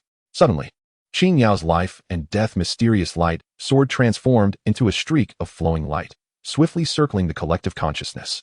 With each encounter of a vengeful entity, the sword's blade inscribed new runes, which intertwined with the DNA pattern on her forehead, forming a consciousness programming capable of altering quantum states. I witnessed her golden purple strands of hair engaging in quantum entanglement, establishing connections with the core consciousness of each vengeful entity, transmuting the Tao Sect's laws of life and death into healing codes. When she struck at the vengeful entity clad in a white coat, the blade did not leave a wound, but inscribed a luminous line of Chinese characters. All conditioned phenomena are like dreams, illusions, bubbles, and shadows. At that moment, the Taiji diagram on the dome unexpectedly reversed. The eyes of the yin-yang fish transformed from black holes into two rapidly spinning quantum Tao patterns, within which appeared images of the battle between the talisman ancestor and the alien demon emperor. To my astonishment, I realized that 300 years ago, the talisman ancestor was not defeated by the cracking of the talismans, but had voluntarily infused the source of chaos into the 8 great ancestral talismans, transmitting them to different civilizations through quantum entanglement. The so-called alien demon emperor was merely a chaotic trial set by the talisman ancestor to awaken the potential of civilizations. This was the ultimate test of the talisman ancestor. The voice of the elder echoed from the Tao patterns, his consciousness flickering in and out of the quantum light flow. 300 years ago, I mistakenly judged the trial as a catastrophe, which led to the pollution of the tainted source. His figure gradually merged with the vengeful entity in the white coat, and when the two completely fused, the equations within the Tao patterns suddenly completed, revealing the final constant as the growth ring frequency of the old locust tree in Xinjiang town. After the battle concluded, the Tao patterns of the Guishu core began to reorganize. Those lines, composed of physical constants and chaotic principles, gradually formed a vast chessboard, with each piece representing a luminous consciousness, scientists from Earth, talisman masters from the martial world, and powerful beings from the myriad worlds. Each consciousness held an ancestral talisman corresponding to its civilization. I reached out to touch the chessboard, hearing Qin Tian's voice resonate in my ears. When you comprehend this game of chess, the answer to chaos lies within your grasp. Brother Qin. Lin Dong's voice trembled. This game of chess is. I gazed at the name re-illuminated on the blade of the sword of Tao, recalling the smiling face of my mother in the data stream. The blade suddenly emitted a clear chime, inscribing new coordinates on the chessboard, those of the Earth laboratory, with the inscription beside it written in the runes of the talisman ancestor. Quantum Tao patterns, of thought blossoms. This game of chess, I revealed a relieved smile, as the radiance of the Tao patterns transformed into a DNA double helix upon the blade, serving as the chaotic programming interface left by the talisman ancestor for the entire universe. The dome of the core of the return to the ruins suddenly became transparent, revealing the brilliant star map outside. I realized that a new adventure was about to commence, and the warmth of our intertwined hands would serve as the sole key to activate this universe-scale programming interface. Chapter 82. The Key of Civilization on the Roots of the Old Locust Tree. As the roots of the old locust tree unfurled into a quantum entanglement network beyond the planet of return to the ruins, the Tao sword in my hand emitted an ethereal resonance akin to the sound of an ancient zither. The chaotic crystal at the hilt exuded a luminous liquid, no longer of golden-purple hue, but flowing with a rainbow-like brilliance reminiscent of optical fibers. Each strand of this radiant liquid, upon touching the cosmic dust, crystallized into an intricate weave of ancestral runes and quantum formulas, swaying in the starlight like wind chimes. The chaotic ancestral symbol medallion floated towards the root nodes, and the light projected from the seal flowed along the roots, astonishingly drawing a colossal Taiji diagram in the void of space. The eyes of the yin-yang fish sparkled with radio signals from Earth's civilization, the Arecibo message sent to the M13 star cluster in 1974, now being translated into the Taoist text Taishang, gaining Pian by the laws of chaos. Brother Qin, the quantum entangled state of the roots is stabilizing. The voice of Mu Chun resonated through the Tao patterns, brimming with uncontainable excitement. His great stupa tower had fused with the main trunk of the old locust tree, its silhouette revealing the contours of Earth's major radio telescopes, Arecibo, the Tianyan, and the Green Coast Telescope, each mirror gleaming with ancestral runes, now receiving the chaotic information flow from the roots network. The voice of the tower's spirit transformed into myriad points of light, projecting a multidimensional model on the bridge. At the very end of the roots lay the remnants of a cultivation civilization from the Centaurus star, their star map engravings perfectly aligned with the Tao patterns. It was then that I noticed, amidst the brilliance at the root's extremities, symbols reminiscent of the bronze masks from the Sangxingdui site flashing before me. Suddenly, Qin Yao's life and death mystical sword emitted a prolonged chime akin to a ceremonial bell, its blade slicing through not quantum bubbles, but the time-space cocoon enveloping the return to the ruins. Her golden purple hair unfurled in space like star trails, each strand connected to a Tao pattern node, as she swung her sword towards the murky source knot of the roots network. The sword energy condensed in the void into luminous bands reminiscent of the flying celestial beings from Dunhuang, suspended upon which were not wall paintings, but the Huangdi Neijing inscribed with DNA double helix, each base pair resonating with the Tao patterns. The Tao patterns were decoding the DNA of human civilization. Xiao Yan's chaotic fire lotus erupted, revealing the human genome map within the flames. To my astonishment, I saw that on the 23 pairs of chromosomes, each gene fragment was annotated with corresponding chaotic laws in ancestral runes. Beside the RGAP11B gene, which governs brain development, was inscribed the method for opening the sea of consciousness.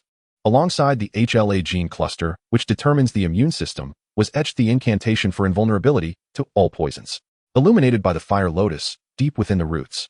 The fragmented quantum consciousness of the alien demon emperor was being reconstituted, taking the forms of the ancient Egyptian scarab, the Mayan feathered serpent, and the Chinese Taotai, with binary codes flickering in the eyes of each form. This was the key of trial left by the alien demon emperor for civilization. The voice of the ancestor echoed like a stellar tremor as the Tao patterns began to flow into a timeline of Earth civilization. From the fire pit at Zakudian to the atomic collider in Manhattan, every significant node was swept by the shadow of murkiness. Yet the roots of the old locust tree always guided them in secrecy. The sword of life and death, infused with mystical light by Qin Tian, abruptly penetrated the nearest Tao pattern node. The blade, resonating with the laws of life and death and the genetic blueprint, projected the tree of human evolution into the void. Each evolutionary branch corresponding to a path of chaotic cultivation. They were recording the choices of civilization through quantum entanglement. I bellowed, and the sword of Tao erupted with all its fragmented memories. The radiant smile of my mother at my doctoral graduation, the chaotic model sketched in chalk by my mentor on the blackboard, the steam trails of the laboratory coffee machine, these memories entwined like quantum bits, forming stable anchors of civilization within the Tao patterns. Lin Dong instantly comprehended. The ancestral symbol of chaos resonated with the sword of Tao. The light of the seal surged like a tidal wave through the root network, illuminating the nodes polluted by the murky source, revealing the engraved maxims of civilization beneath, the harmony of man and nature in China, know thyself from Greece, and the oneness of Brahman and Atman in India. Pay heed to the luminous explosion at the root's end.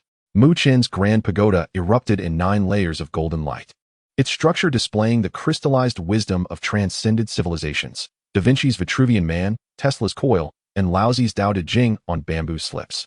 As the tower spirit articulated the greatest common divisor of chaos and civilization, the quantum chessboard at the core of the return to the void suddenly flipped. Each consciousness piece emitting resonant waves of varying frequencies, which astonishingly formed the final equation of my doctoral thesis, where the right side of the equation no longer represented energy, but rather the annular pattern of an ancient locust tree. I noticed the luminous liquid seeping from the base of the tower was mending the fissures of the roots.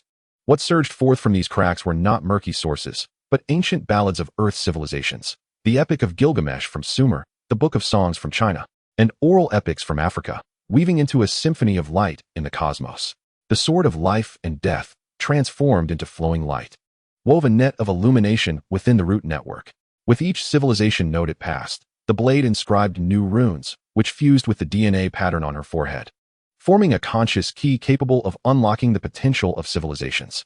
I observed her golden purple tresses engaging in superluminal quantum communication, establishing a connection with the Council of Elders from the Centaurus Cultivation civilization, transmuting the dual cultivation of Taoism into their stellar core refining technique.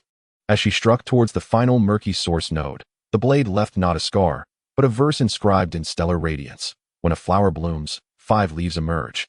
The fruit shall naturally follow.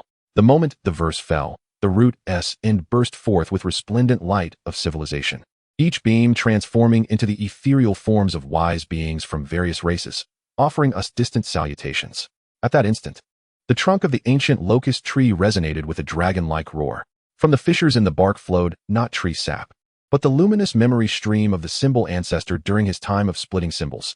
He stood before the source of chaos, transforming the 8 ancestral symbols into quantum states directed towards different star systems, each ancestral symbol carrying the seeds of their corresponding civilization.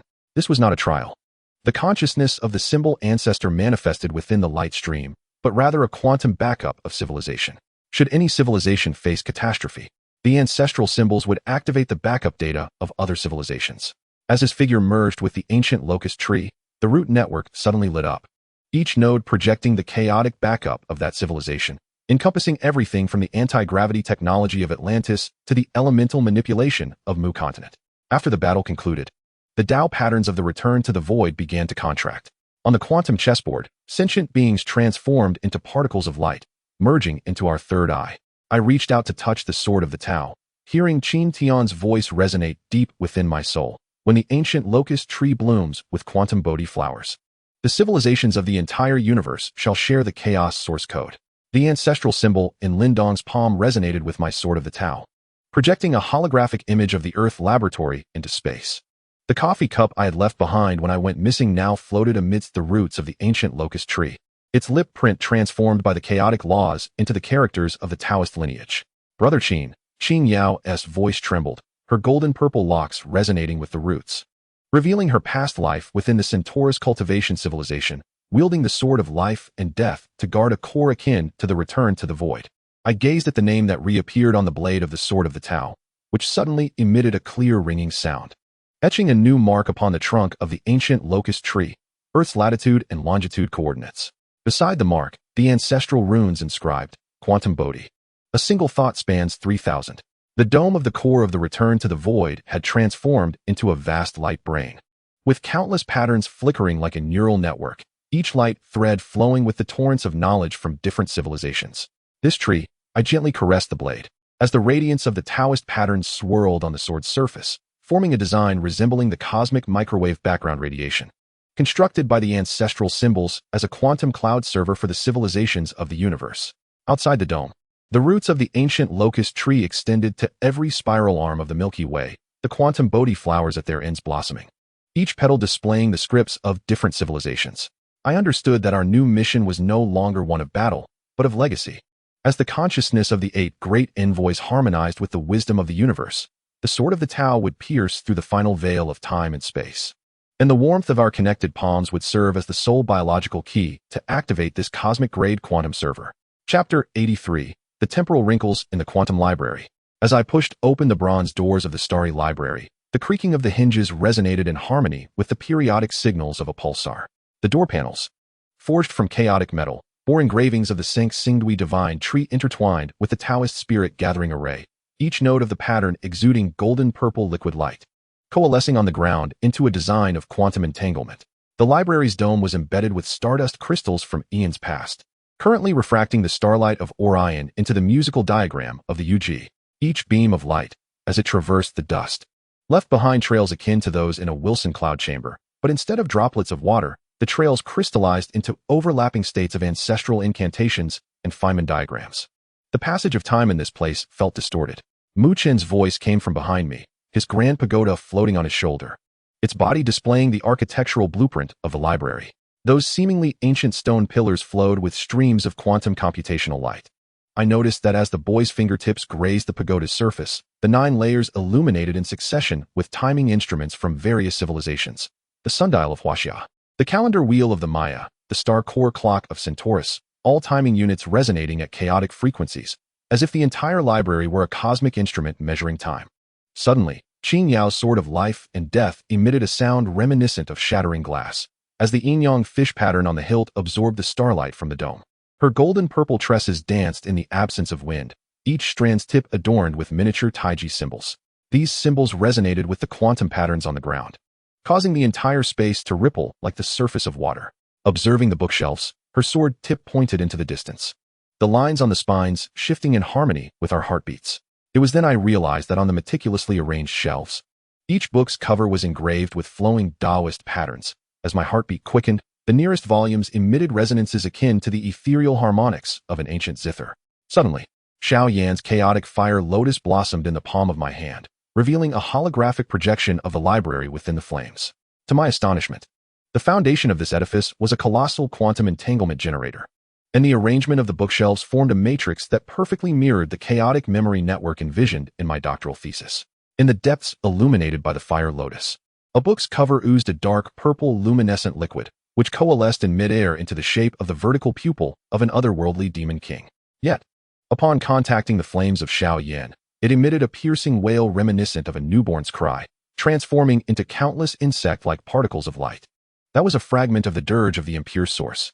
The voice of the symbol ancestor echoed from the stardust crystal, and the celestial map on the dome began to spin, revealing hidden temporal scales. I noted that these scales were not evenly distributed but exhibited a fractal geometry, each groove sealing the apocalyptic legends of different civilizations: the deluge of Atlantis, the end of the Maya Sun era, the collision of Gong Gong with the mountains in the land of Huaxia. At the conclusion of each legend, the roots of an ancient locust tree guided in the shadows. 3 centuries prior, I had imprisoned the fragmented consciousness of the demon king within this tome. The consciousness of the symbol ancestor manifested within the stream of light, and the celestial map on his robe shifted with the temporal scales. Unbeknownst to us, it had tainted the entire timeline of the library with the essence of the impure source. Lin Dong's chaotic ancestral talisman suddenly detached from his palm, hovering above the dark purple book. The light projected by the talisman seeped into the spine like a superfluid, revealing the manuscript of my doctoral thesis on the cover, where the right side of the equations was inscribed with the ancient seal characters for all joys return to one, using chaotic true fire. The purple golden light in the youth's eyes surged, and the ancestral talisman resonated with the Taoist patterns on his brow, causing the entire library's temporal scales to shudder. The apocalyptic legends within the fractal grooves began to play in reverse. The flood of Atlantis receded into the ocean, and the Maya sun era rose anew. Time was reversing. Qin Yao's voice was laced with astonishment as the cracks on her life-death mysterious sword began to heal autonomously, remnants of the life force she had once burned away. I observed the golden patterns at her temples fading, replaced by nascent silver threads, as if the power of temporal reversal was reshaping her life's trajectory. The sword blade, suddenly uncontrollable, pointed towards the deepest recesses of the bookshelves, where a book with a blank cover emitted a low-frequency resonance akin to a fetal heartbeat. That was the original scroll of the polyphony of creation. The voice of the symbol ancestor carried a warning as the celestial map erupted with blinding radiance. I beheld the network of roots from the ancient locust tree emerging at the center of the star map, each root connecting to a page number of the polyphony of creation, and the library we occupied at that moment was indeed the temporal annulus of this very tree. As Xiao Yan's fire lotus suddenly erupted, the inner pages of this tome emerged amidst the flames. Upon the blank sheets, the intricate stitch patterns from my mother's mending of a school uniform began to move gracefully, forming the embryonic shape of the chaos ancestral symbol. At that moment, the entire library began to tremble violently. The dark purple tomes exuded an aura of murky origin, staining all temporal scales in black. The apocalyptic legends etched within the fractal marks reenacted themselves. The deluge of Atlantis burst forth from the pages, while the Maya's solar era ignited with black flames. Lindong's chaos ancestral symbol resonated with the sword of Tao, their two beams of light intertwining to create a luminous net enveloping the entire book. Suddenly, the equations of my doctoral thesis materialized upon this light, each character battling against the murky aura, emitting a low-frequency vibration reminiscent of a bell tolling. With the resonance of civilization to break the conundrum, Mu Chen's colossal pagoda erupted with 9 layers of golden light, the tower revealing ethereal projections of instruments from every civilization in the universe. To my astonishment, I beheld the harmonic series of the Zhenghe I-chime, the resonance peaks of the Stradivarius violin, and the frequency spectrum of the Orion crystal harp. All the timbres of these instruments converged into the luminous net, deconstructing the murky aura into recognizable notes. Qin Yao's death and life sword transformed into a flowing light, weaving through the space, its blade inscribing runes that merged with the DNA pattern on her forehead, forming a conscious 5-line staff capable of awakening the memories of civilization. As the powers of the 8 great messengers converged, the blank pages of Genesis polyphony suddenly illuminated. My mother's stitch patterns gradually became clearer, morphing into the growth rings of an old locust tree, at the center of which the mirrored image of Qin Tian materialized, clad in a white lab coat. Holding the sword of Tao, its tip pointed toward the darkest recesses of the library.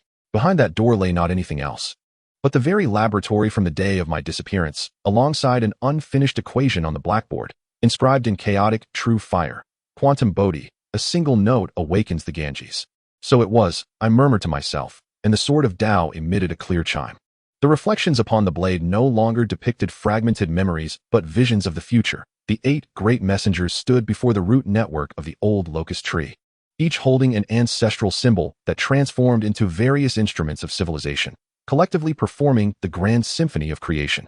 The murky aura of the Yinglong ultimately became the bass section of this chorus, lending a more compelling tension to the entire symphonic composition.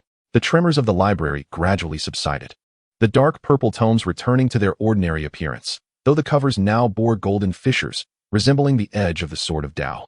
Lindong's chaos ancestral symbol returned to his palm, marked with rings of growth patterns, perfectly aligning with the final equation of my doctoral thesis. Qin Yao's death and life sword regained its completeness, the patterns of life and death on its blade intertwining with the 5-line staff, signifying her understanding of the ultimate harmony between time and melody. Brother Qin. Mu Chen's voice held reverence as the spirit of the pagoda manifested as the youthful visage of the symbol ancestor, resetting the timeline of the library. I gazed at the celestial map upon the dome and discovered that the apocalyptic legends within the fractal marks had been rewritten. Each civilization's fate now bore a melody of resonance, while the roots of the old locust tree wove these melodies into new temporal folds. I gripped the sword of Tao tightly, etching new coordinates upon the library's floor, marking the geographical latitude and longitude of the Earth laboratory, beside which the ancestral runes inscribed. Ancient scroll of the star ruins, a single thought opens the source. As the final stroke was made, the entire library of stardust crystals illuminated simultaneously, converging into a stellar trajectory that pointed towards parallel universes. On the blank pages of Genesis polyphony, new melodies began to be inscribed automatically, each note shimmering with the wisdom of different civilizations. Upon exiting the Stardust Library, the roots of the old locust tree had woven themselves into immense strings upon the cosmic membrane. I realized that the new mission was no longer one of confrontation, but rather of performance. When the consciousness of the 8 great envoys resonated with the memories of all cosmic civilizations, the sword of the Tao would lift its baton, and the warmth of our connected palms would be the sole rhythm to invoke this Genesis polyphony. At this moment, the bronze doors of the library slowly began to close, the creaking of the hinges synchronizing once again with the pulsar signals. However, this time, the sound waves bore an entirely new melody, the first cry of civilization resounding from chaos. Clear and full of hope. Chapter 84. The tuning of civilizations within the Stardust Library. As I turned the bronze crank at the center of the library, the resonance emitted by the structure harmonized with the fluctuations in temperature of the cosmic microwave background radiation. The gears, forged from chaotic metal, exuded a golden-purple luminescence from the patterns of the divine tree of Sang-Singdui and the spirit-gathering array of Taoism, coalescing on the ground into a quantum-entangled spring structure. Wherever the luminous liquid flowed, the air rippled in spiral waves reminiscent of a gramophone record, inscribed not with sound waves, but with the superposition of ancestral incantations and string theory formulas, each superposition portraying the neutrino oscillation frequencies during a supernova explosion. The temporal spring of this place was being wound. Mu Chen's voice echoed from the gaps between the gears. As the colossal pagoda on his shoulder projected the power structure of the library, I noticed that as the young man's fingertips glided along the tower, the 9 levels of the pagoda illuminated various time-keeping devices from different civilizations. The dragon head of the Chinese seismometer counterclockwise released pearls. The serpentine scales of the Mayan calendar wheel oozed stardust, and the energy flow of the Centaurus star core clock displayed a Fibonacci spiral. The voice of the tower's spirit transformed into quark vibrations. The space-time structure of the library was akin to a music box, and at this moment, we were winding the melody of creation. Suddenly, Qin Yao's sword of life and death emitted a tremulous sound akin to a music box's spring. The yin-yang fish design on the hilt absorbing the light of the Magellanic cloud refracted by the crystalline dome. Her golden-purple hair swayed without wind, with each strand's end entwined with miniature springs that resonated with the quantum gears beneath, causing the entire space to resonate with the soft scratching sound of a gramophone needle gliding across a record. Observing the vaulted reliefs, I saw her sword tip pointing towards the celestial dome, the vertical pupil of the demon emperor morphing in accordance with the speed of the springs. Only then did I realize that the eyes of the demon emperor in the dome's mural were contracting and expanding at the frequency of the spring's rotation, the patterns of the pupils perfectly mirroring the fractal model of chaos's edge from my doctoral dissertation. Xiao Yan's chaotic fire lotus suddenly blossomed in the palm of his hand, revealing a holographic projection of the library's underground structure within the flames. To my astonishment, the foundation of this edifice was a colossal time-space music box mechanism, and the arrangement of the bookshelves corresponded precisely to the acoustic model of the consciousness resonance cavity presented in my thesis. In the depths illuminated by the fiery lotus, fragments of the otherworldly demon emperor's consciousness were transforming into rust upon the gears. Those dark purple stains emitted a cacophony reminiscent of a needle skipping on an old record, their frequency perfectly aligning with the magnetar bursts recorded in earthly laboratories. This was the temporal noise orchestrated by the demon emperor. The voice of the symbol ancestor resonated from the stardust crystal as the celestial map above began to rotate clockwise, revealing a concealed music box's comb. I noticed the teeth of the comb displayed a fractal form akin to the Mandelbrot set, with each tip sealing fragments of dissonant civilization's audio. The sound of Atlantis deluge mingled with the murmur of low-frequency pollutants. The final toll of the Maya sun cycle intertwined with dark matter static. And within the thunderous echoes of the Huaxia's gong striking the mountain lay the laughter of ethereal reflections. The consciousness of the symbol ancestor materialized within the luminous flow, the star map embroidered upon his robe reconfiguring at the pace of a winding mechanism. 3 centuries prior, I had severed it into sonic shards with the sword of Tao, only to find that the pollutants had corroded the comb of the temporal music box. Suddenly, the chaotic ancestral symbol in Lindong's palm broke free, hovering above the rusted spring. The superfluid radiance projected by the seal seeped into the crevices of the gears, revealing a spectrogram of my doctoral thesis upon the surface of the rust stains, with the chaotic true fire inscribed in ancient script upon the frequency axis, while the waveform nodes along the time axis resonated with the ancestral symbol. The Tao patterns on the youth's brow glimmered with a purplish golden light, as the ancestral symbol resonated with his bioelectric field, causing the entire library's comb to tremble. The sound of Atlantis deluge began to modulate, the vibrational frequency of water molecules gradually synchronizing with the incantations of the Taoist water manipulation technique. The timbre of time and space was being reformed. Amidst Qin Yao's exclamation, the fissures on the longevity blade of her life and death sword began to heal at the speed of a winding mechanism. I observed the golden threads at her temples gradually fading, as newly emerged silver threads took on the undulating form of the music box's springs. The blade, suddenly uncontrollable, pointed towards the depths of the gears, where a bronze music box lay, its surface blank, yet resonating with harmonics akin to a mother's lullaby. The wavelength of the sound waves precisely matching the diameter of her silver hair. That was the tuning box of the Genesis polyphony. The voice of the symbol ancestor bore a warning as the celestial map erupted with pulsar-like brilliance. In the root network of the old locust tree emerging at the center of the star map, each root connected to the tines of the music box, while the library itself served as the resonance chamber for the music box. Suddenly, Xiaoyan's fiery lotus exploded, revealing within the flames a blank box surface where only the stitching of her mother's mended school uniform moved.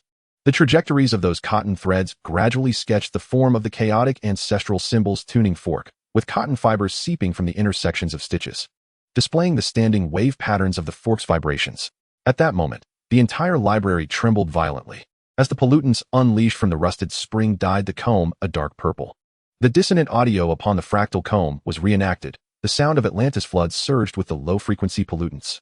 The final toll of the Maya sun cycle tore through time and space amidst the static of dark matter. And the laughter of ethereal reflections grew increasingly distinct within the thunderous echoes of Huaxiao's gong.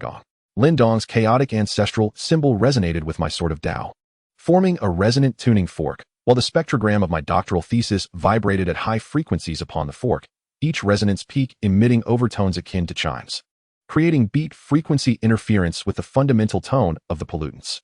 Thus, we tuned the temporal fabric with the resonance of civilization. The grand pagoda of Muchun radiated with a resplendent golden light, revealing the ethereal silhouettes of tuning instruments from civilizations across the cosmos. The tuning device of the Zheng Ho Yi chime, the sound post of a Stradivarius violin, and the pitch apparatus of the Orion crystal harp all converged into a tuning fork, decomposing the cacophony of chaos into a pure harmonic scale. The frequency ratios of these scales resonated harmoniously with the maternal heartbeat of Earth and the gentle breaths of an infant. Qin Yao wielded the sword of life and death, transforming it into a stream of light that traversed the sound field. The runes inscribed upon the blade merged with the DNA pattern on her brow, forming a conscious tuning fork capable of calibrating the temporal and spatial sound pitch, each stroke of the runes rewriting the spectral distribution of the chaotic noise. As the powers of the 8 great envoys coalesced into a resonant field, the blank surface of the bronze music box suddenly illuminated. The pattern of my mother's stitching morphed into a chaotic tuning fork, at the center of which appeared the mirrored form of Qin Tian.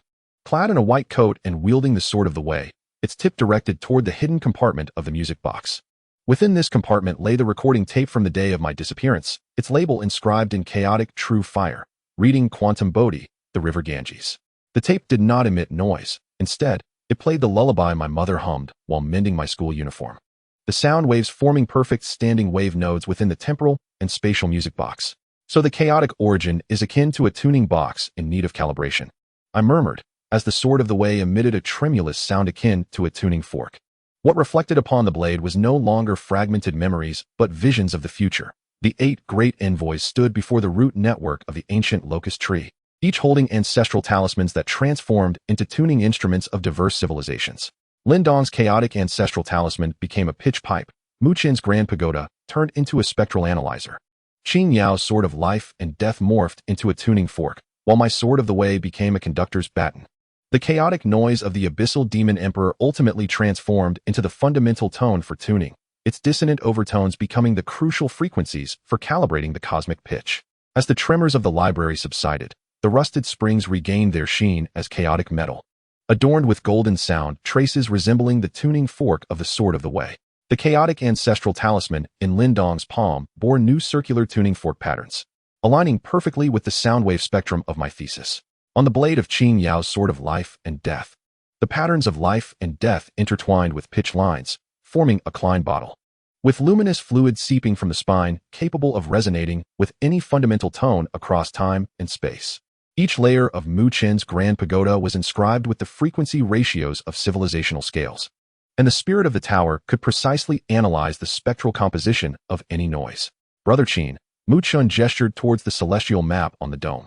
As the spirit of the Grand Pagoda manifested as a youthful talisman ancestor, the chaotic noise of the temporal and spatial music box had been transformed into resonant overtones.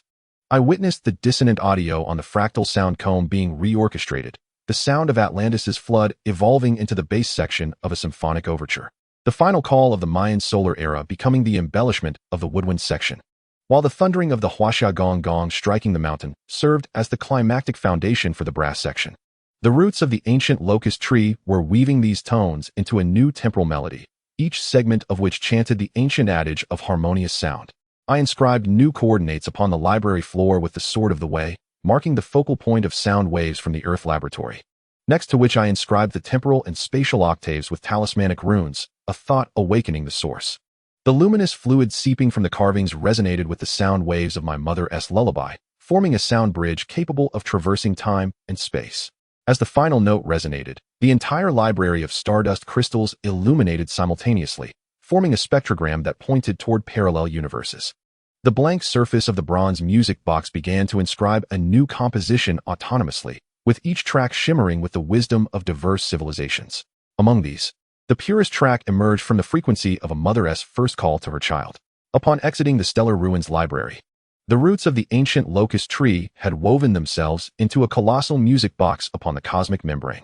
I understood that the new mission was no longer to tune, but to listen, as the consciousness of the 8 emissaries resonated with the memories of all cosmic civilizations. The sword of Tao would raise the ear of perception, and the warmth of our connected palms would serve as the soul spectrometer to decipher this symphony of creation counterpoint. At this moment, the bronze door slowly closed, its hinges creaking in harmony with the cosmic microwave background radiation, now accompanied by a new melody, a cry of awakening from chaos. Its frequency perfectly aligned with the resonance between a mother's heartbeat and an infant's breath, clear and full of hope, eternally echoing within the time-space music box, establishing the fundamental pitch for all civilizations tuning. Chapter 85. The Resonant Strings of the Core Civilization.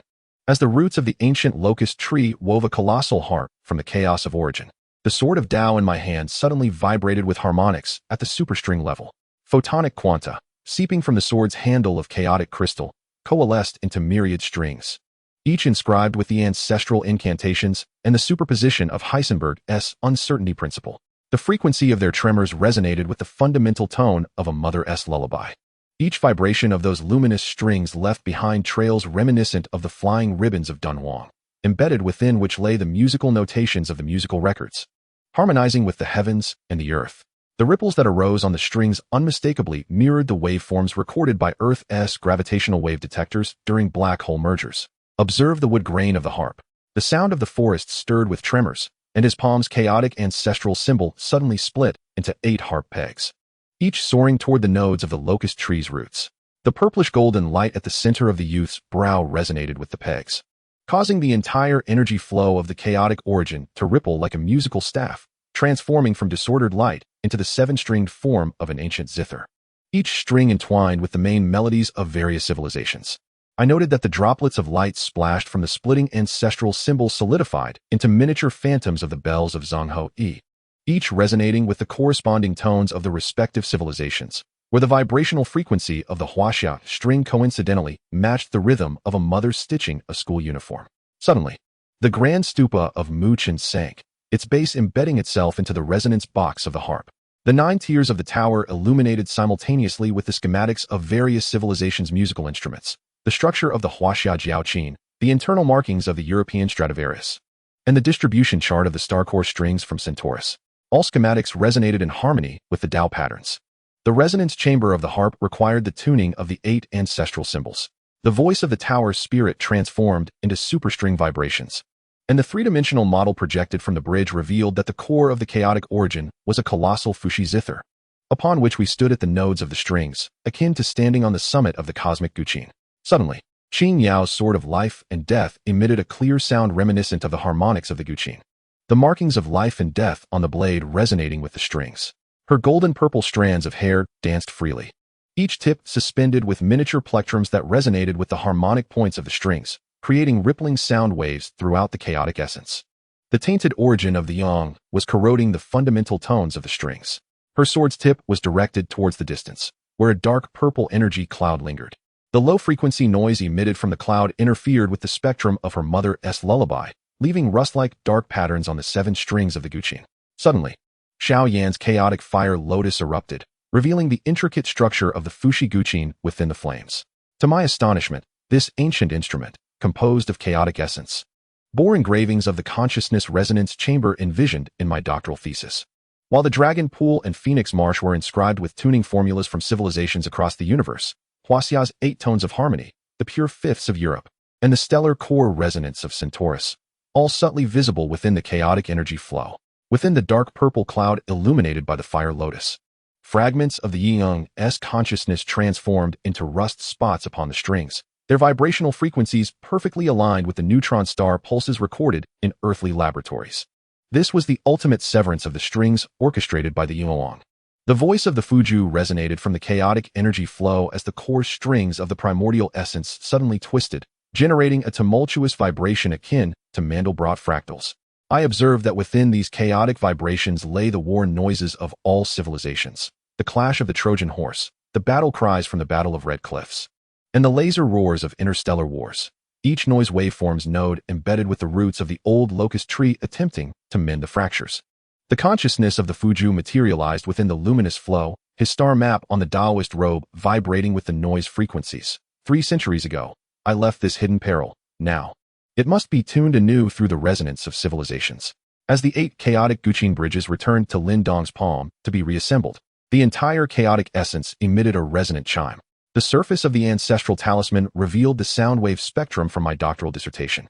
Inscribed with the ancient seal of 10,000 harmonies returned to 1 using true chaotic fire, with each frequency axis node synchronized with the main strings of 8 great civilizations. The youth's fingertips glided over the guqin bridges as the ancestral talisman formed a closed loop with his bioelectric field, allowing the chaotic essence's erratic string vibrations to begin to unfold. The Mandelbrot fractal gradually transformed into a harmonious sine wave, while the waveform nodes of the war noises began to exude the chanting spectrum of the Taoist belief in harmony. Astonishingly, the overtone series of these spectra aligned with the growth frequency of the old locust tree's annual rings. The fundamental tone was being calibrated. Amidst Qin Yao's exclamations, the cracks in the lifespan of her life and death mysterious light sword were healing at the resonant frequency. I noticed the golden patterns at her temples gradually fading, replaced by newly formed silver patterns resembling the spiral form of the strings. The blade unexpectedly pointed uncontrollably towards the dragon pool of the guqin, where a guqin emblem composed of chaotic energy lingered, its resonance chamber suspended within vibrating at the same frequency as the stitches my mother made while mending my school uniform. The low-frequency vibrations emanating from this chamber were precisely the average frequency of all civilizations' infants' first cries, serving as the fundamental pitch for tuning the ancient guqin. That was the score axis of creation's polyphony. The voice of the Fuju carried a warning as the strings of the chaotic essence erupted with a brilliance akin to gamma rays. In the center of the star map, a network of old locust tree roots emerges, with each root connecting to the pages of the musical score axis. Astonishingly, the axis itself is composed of the manuscript pages of my doctoral thesis, each page rustling with a whisper amidst chaotic energy. Suddenly, the fire lotus of Xiao Yin erupts, revealing that the engravings on the axis are not musical notes, but rather the stitching patterns of my mother mending school uniforms. These cotton thread patterns gradually delineate the form of a tuning tool for the chaotic ancestral symbol, and at the intersections of the stitches, the cotton fluff manifests the distribution of harmonic nodes of the guqin. At that moment, the chaotic origin trembles violently, and the dark purple cloud of the alien demon emperor emits a piercing sound akin to a broken string, dyeing the strings a deep purple. The cacophony of war replays within the disordered vibrations. The sound of the Trojan horse collides with the low-frequency murmur of the polluted source. The battle cries of the red cliffs intermingle with dark matter noise, and amidst the thunderous laser fire of interstellar warfare, the laughter of the spectral entity becomes increasingly distinct. Lin Dong's chaotic ancestral symbol resonates with my Dao sword, forming a tuning axis. The sound wave spectrum of my doctoral thesis vibrates at high frequencies on the axis, each resonance peak producing overtones reminiscent of ancient bells, creating a beat frequency interference with the fundamental frequency of the broken string sound, causing the entire energy flow of the chaotic origin to undulate, akin to the moment when a guqin string snaps in a strong wind. With the resonance of civilization recalibrating the 7 strings, Mu Qin's great pagoda bursts forth with 9 layers of golden light, revealing the tuning classics of all civilizations in the universe. The tuning method of Huaxia S. Qin Xiao, the pure tone chart of European acoustics, and the star course string melody of Orion. All these tuning methods converge into the tuning axis, decomposing the broken string sound into a pure scale, whose frequency ratios closely align with the resonant ratios of a mother's heartbeat and an infant's breath, embodying the perfect fifth of the Guqin's proper tuning. Qin Yao's sword of life and death transforms into a flowing light traversing the sound field, with the runes etched on the blade merging with the DNA pattern on her forehead, forming a consciousness tuning score capable of calibrating chaotic intonation. Each stroke of the runes rewrites the broken string spectrum of the alien demon emperor, gradually restoring the disordered vibrations to their proper tuning. When the powers of the 8 great messengers converge into a resonance field, the chaotic musical score axis suddenly illuminates. The stitching pattern of my mother transforms into the chaotic tuning axis, at the center of which appears the mirrored form of Qin Tian, clad in a white coat and wielding the Dao sword, pointing the sword's tip toward a hidden compartment of the musical score axis. To my astonishment, within that hidden compartment lies the recording tape from the day of my disappearance, its label inscribed with quantum Bodhi in chaotic true fire, invoking the Ganges. The tape recorder does not play noise, but rather a lullaby my mother hummed while mending uniforms, the sound waves forming perfect harmonic nodes within the chaotic origin, aligning all disordered strings back into place, with the frequency of the 7 strings precisely composing the proper tuning of the Guqin. It dawned on me that the chaotic origin was akin to an untuned Guqin, and I murmured to myself, as the Dao sword suddenly emitted a tremor reminiscent of a string vibrating. The reflection of the blade no longer displayed fragmented memories, but rather a vision of the future. The 8 great messengers stand before the network of old locust tree roots, each holding an ancestral symbol transformed into a tuning tool of a different civilization. Lin Dong's chaotic ancestral symbol becomes a Guqin bridge. Mu Qin's great pagoda morphs into a tuning pipe. Qin Yao's sword of life and death turns into a wild goose's foot, while my Dao sword becomes a series of overtones. The dissonant sound produced by the Yiyang ultimately transformed into the ethereal resonance of an ancient zither, its distinctive frequency becoming the pivotal overtone for calibrating the cosmic pitch, enabling the 7-stringed resonance of chaotic origins to attain perfect harmony. As the vibrations of the chaotic essence subsided, the dark purple cloud of the Yang reverted to pure chaotic energy, its surface now adorned with golden tuning marks, resembling the gestures of tuning a sword of the Tao. The chaotic ancestral symbol in Lin Dong's palm bore intricate string patterns, aligning seamlessly with the soundwave spectrogram of my thesis. On Qin Yao's blade of life and death, the intertwining patterns of existence and the zither's staff formed a broken string motif, while the luminous liquid seeping from the sword's spine could resonate with the overtones of any chaotic string. Each tier of Mu Qin's colossal pagoda was inscribed with the frequency ratios of civilizational tuning methods, and the tower spirit could precisely analyze the pitch deviations of any energy flow. Brother Qin, Mu Qin gestured towards the chaotic origin star map, where the tower spirit materialized as a youthful symbol ancestor, the murky strings of the ancient zither having been transformed into resonant overtones. I witnessed the chaotic vibrations of war noises being rearranged. The impact sounds of the Trojan horse morphed into the zither's airy strings. The battle cries of the Red Cliffs became melodic recitations, while the thunderous roars of interstellar warfare shimmered as bright overtones. The roots of the old locust tree wove these tonalities into a new chaotic zither composition, each melody chanting the ancient adage of harmony between the zither and the Tao. The waveforms of the 7 strings mirroring a cosmic scale lullaby sung by a mother. I inscribed new coordinates on the ground of chaotic origins with the sword of Tao, marking the focal point of sound waves from the Earth laboratory, while beside it, I penned the chaotic zither score with symbol ancestor runes, a thought igniting the origin. The luminous liquid seeping from the engravings resonated with the sound waves of the mother's lullaby, forming a sonic bridge capable of traversing chaos. Upon completing the final stroke, the energy flow of the entire chaotic essence illuminated simultaneously, converging into a spectrogram pointing towards parallel universes. While the blank score pages of the chaotic zither began to autonomously inscribe a new chapter, each note shimmering with the wisdom of diverse civilizations. The purest note among them emanated from the frequency spectrum of a mother's first call to her child, serving as the tonal foundation for the zither's correct tuning. As I exited the chaotic origins, the roots of the old locust tree had woven into a colossal Fushi zither upon the cosmic membrane. I realized that my new mission was no longer about tuning, but about playing. when the consciousness of the 8 great messengers resonated with the collective memory of the universe. The sword of Tao would raise its plectrum, and the warmth of our connected palms would serve as the sole reductive score to interpret this piece, the Genesis Polyphony. At this moment, the energy flow of chaotic origins gently vibrated, producing zither tones that resonated with the cosmic microwave background radiation.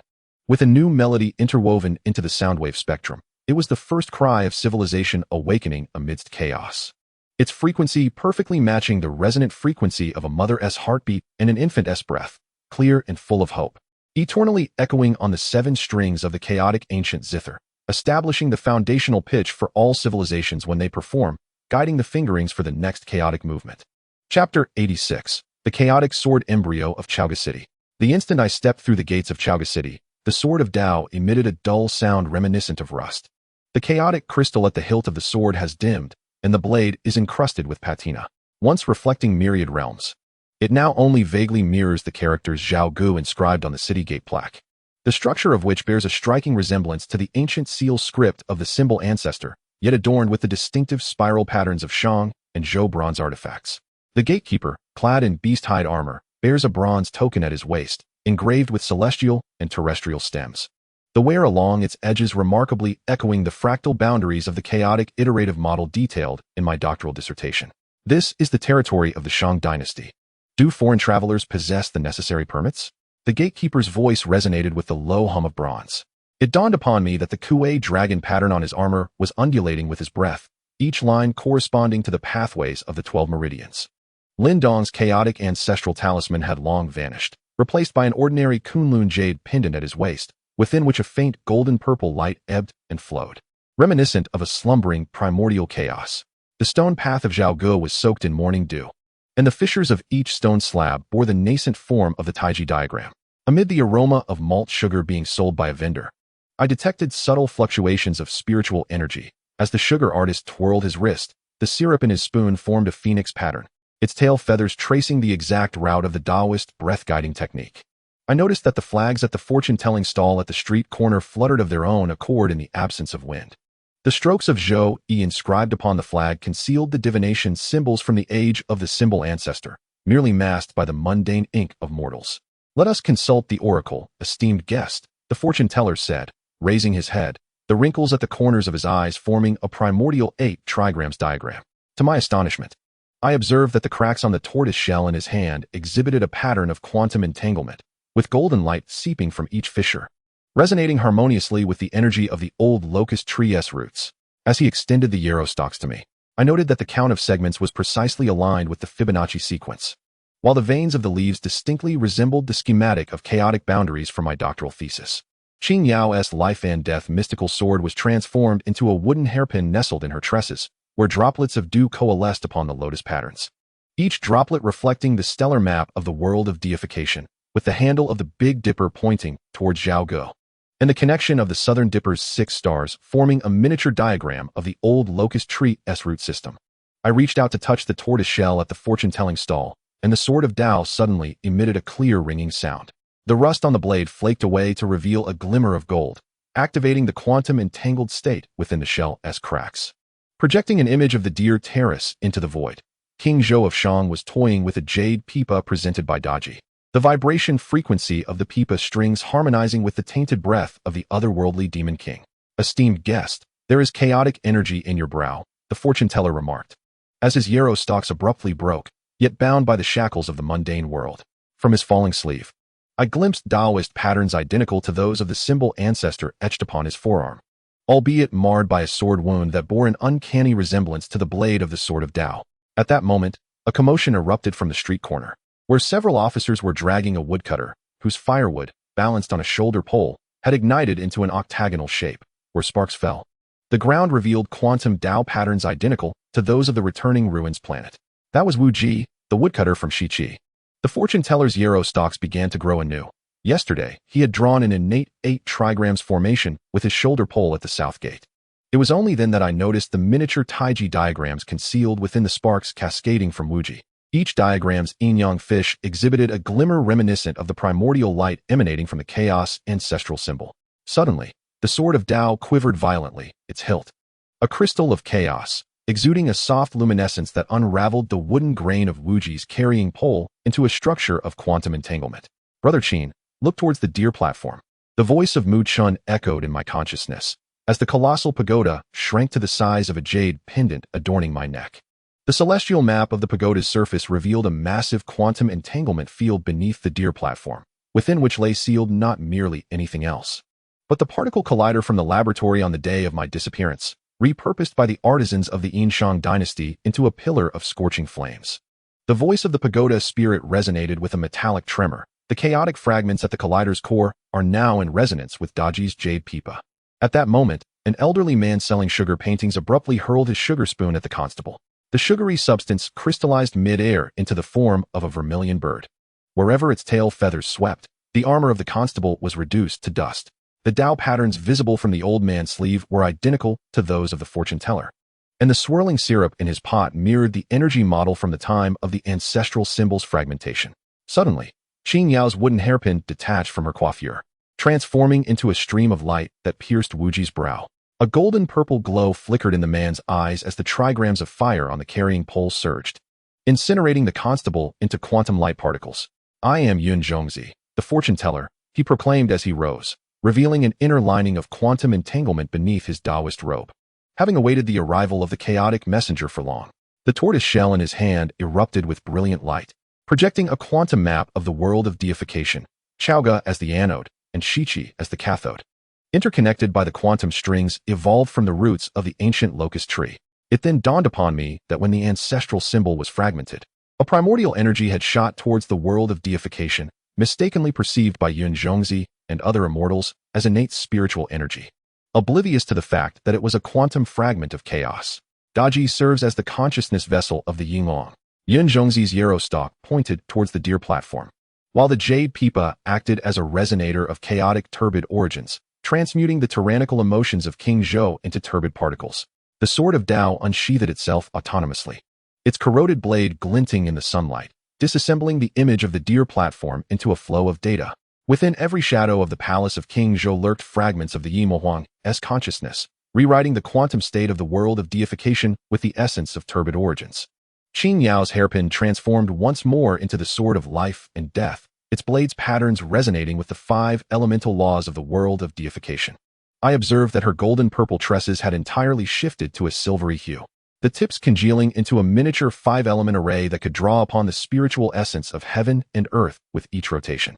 As she swung the sword towards the remnants of the constable, the sword's energy left a trace in the void reminiscent of a Wilson cloud chamber, where instead of droplets, inscriptions from the bronze vessels of the Shang and Zhou dynasties floated, each character narrating the principle of chaos as the harmonious amalgamation of the 5 elements. Wuji stood as the chaotic anchor point of the world of deification. The tortoise shell of Yun Zhongzi cracked open, revealing the chaotic fragments within. When the ancestral symbol was shattered, a peace had embedded itself deep within his soul. At last, I discerned the Tao patterns on Wuji's brow resonating with the sword of Tao. And within the trigrams he traced with his carrying pole lay the ultimate equation of my doctoral thesis, rewritten in oracle bone script. In the palm of Xiaoyan's hand, the chaos fire lotus suddenly reappeared, revealing an image of the interior of Deer Terrace. Daji was playing a jade pipa, performing the melody of the turbid source. The particles formed by the notes were identical to the antimatter produced by the Earth's collider. At that moment, the gates of Chaoga City trembled as the bronze war chariots of the Shang army rolled over the stone-paved road, their axles emitting a creaking sound that resonated with pulsar signals. The general aboard the chariot, wielding a Fong Tianhua halberd, had a red tassel at the spear tip composed of turbid source particles. With each sway, mortal souls were drawn away. Suddenly, the divination stalk of Yun Zhongzi pointed towards me. The sword of Tao you possess is, in truth, the chaos sword embryo of the Fengshen realm, requiring the primordial fire of Shiqi for its reforging. I tightened my grip on the sword of Tao, its blade shedding rust to reveal the gleam of chaos crystal beneath. When Wujia's 8 trigrams fire resonated with the sword of Tao, the sword's body manifested the intricate patterns of an old locust tree's root system. Those tendrils penetrating the ground of Chaoga and establishing quantum entanglement with the tomb of King One of Shiqi. Qin Yao's life and death mysterious light sword emitted a clear note, its blade reflecting future visions. The 8 great envoys stood upon the quantum strings of the Fengshen realm, each holding ancestral talismans that transformed into various innate spiritual treasures, while the sword of Tao in my hand decomposed Daji's turbid source melody into the primordial notes of creation. It dawned upon me that the Fengshen War was a trial of chaos. I murmured to myself as the sword of Tao suddenly vibrated with a chime-like resonance. The blade no longer reflected rust, but revealed the sword-refining pool of Kunlun ruins, where the swirling waters were not golden, but rather the envisioned chaos-unified field from my doctoral thesis. The last rays of light from Yun Zhongzi's tortoise shell transported us to the borders of Shiqi, while in the direction of Chaoga. Deer Terrace crumbled amidst the turbid source melody, each falling brick transforming into quantum light particles, merging into the embryo of the Sword of Tao. Standing on the lush plateau of Shiqi, the rust of the Sword of Tao had completely fallen away, its blade transparent as crystal, allowing a clear view of the flowing essence of chaos within. Qin Yao's silver hair danced in the wind, the five elements array at its tips resonating with the dragon veins of Shiqi, while Wu Jie's carrying pole sank into the ground, unexpectedly revealing the roots of the old locust tree, which absorbed the spiritual energy of the Fengshen realm, weaving the quantum strings into a new chaotic musical score. Brother Qin. Mu Chen's voice emanated from the jade pendant. The great floating tower is analyzing the primordial fire of Shiqi. Reforging the sword embryo requires the true fire of the 12 golden immortals of Kunlun. I gazed towards the direction of Kunlun ruins, where the flow of celestial energy distinctly mirrored the energy model during the symbol ancestors' tearing of the talismans. And the sanctums of the 12 golden immortals coincidentally lay upon the 12 nodes of the chaotic strings. The sword of Tao suddenly pointed toward Chaoga, its blade reflecting Daji's image, her jade pipa now bearing cracks, the patterns of which matched precisely with the correction lines of my doctoral thesis. I realized that a new trial had commenced, and the warmth of our connected palms would serve as the sole tempering agent for reforging the chaos sword embryo, resonating the ultimate chord of chaos and order upon this quantum stage of the Fengshen realm. Chapter 87. The chaotic undercurrents within the smoke and fire of the marketplace. Having entered Chaoga City for over half a month, I gradually discerned the hidden veins of this ancient capital of the Yin and Shang dynasties. Every morning, within the steamy embrace of the dumpling shop at the street corner, there lies an almost imperceptible fluctuation of spiritual energy. The proprietor's wrist, as it twists while kneading the dough, mirrors the initial posture of the Taoist cloud hand technique. At the moment the steamer is lifted, the mist coalescing in the sunlight forms a halo, reminiscent of a simplified spirit gathering array. Even more astonishing is the rhythm created by diners striking the edges of their bowls with bamboo chopsticks, if arranged according to the 12 musical notes. It astonishingly reconstructs half of the long-lost Yunmen scroll. At this moment, Lin Dong crouches before the blacksmith's forge, his gaze intently fixed on the old blacksmith's quenching actions. The Kunlun jade pendant in the young man's palm sporadically glimmers, resonating with the sparks dancing atop the anvil. I noticed that the points where the old blacksmith strikes the iron correspond precisely to the acupoints outlined in the human body's 12 meridians. The flying iron shavings trace parabolic arcs in the air, perfectly aligning with the fractal geometry of chaos theory. Brother Qin. He suddenly turns his head, a fleeting glimmer of purple-gold light flashing in his eyes. This old blacksmith may appear mundane, yet the well water he uses for quenching is unmistakably mingled with the snowmelt from the western Kunlun mountains. Qin Yao, in the guise of a seamstress, occupies the street-facing corner on the second floor of the fabric shop, her silver needle darting through the fabric with remarkable speed. The phoenix tail feathers she embroiders are indistinguishable from the quantum-entangled roots of an ancient locust tree. The cloud patterns woven from silk threads upon the satin, when analyzed through Fourier transformation, astonishingly reveal the Taoist patterns of the returning void planet. Whenever dignitaries come to commission elegant garments, she effortlessly adorns the collar with the eye of the Tai Chi fish, a touch so infused with spiritual energy that it dissipates the 3 days of misfortune lingering upon the wearer. Such an artifice surpasses the exorcism talismans of ordinary Taoist disciples by an immeasurable degree. As night descends, I frequently indulge in a modest drink at the drunken immortal tower in the southern part of the city. The serving boy's wrist trembles as he pours the wine, causing it to swirl in perfect concentric circles within the cup. The yellow talisman sealing the wine jar appears ordinary, yet conceals the sealing incantation from the era of the talisman ancestors. Even more startling is the trajectory of the proprietress as she wipes the wine cups, mirroring the chaotic circuit I designed in my doctoral dissertation.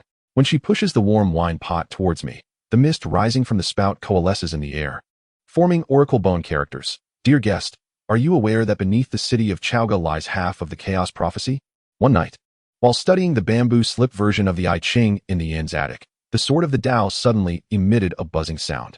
The chaotic crystal beneath the sword's rust glimmered faintly, projecting the hexagrams from the bamboo slips onto the wall, revealing a real-time image of the interior of the deer platform, Daji cradling a jade pipa, each string plucked by her fingertips releasing tainted particles originating from the dark demon emperor. These particles transformed into invisible sound waves, infiltrating the dreams of the people of Chowga, weaving fear and violence into a curse. Even more terrifying, I discovered that the nursery rhymes sung by the children in the city concealed tainted wave fluctuations, subtly eroding their consciousness. This cannot continue.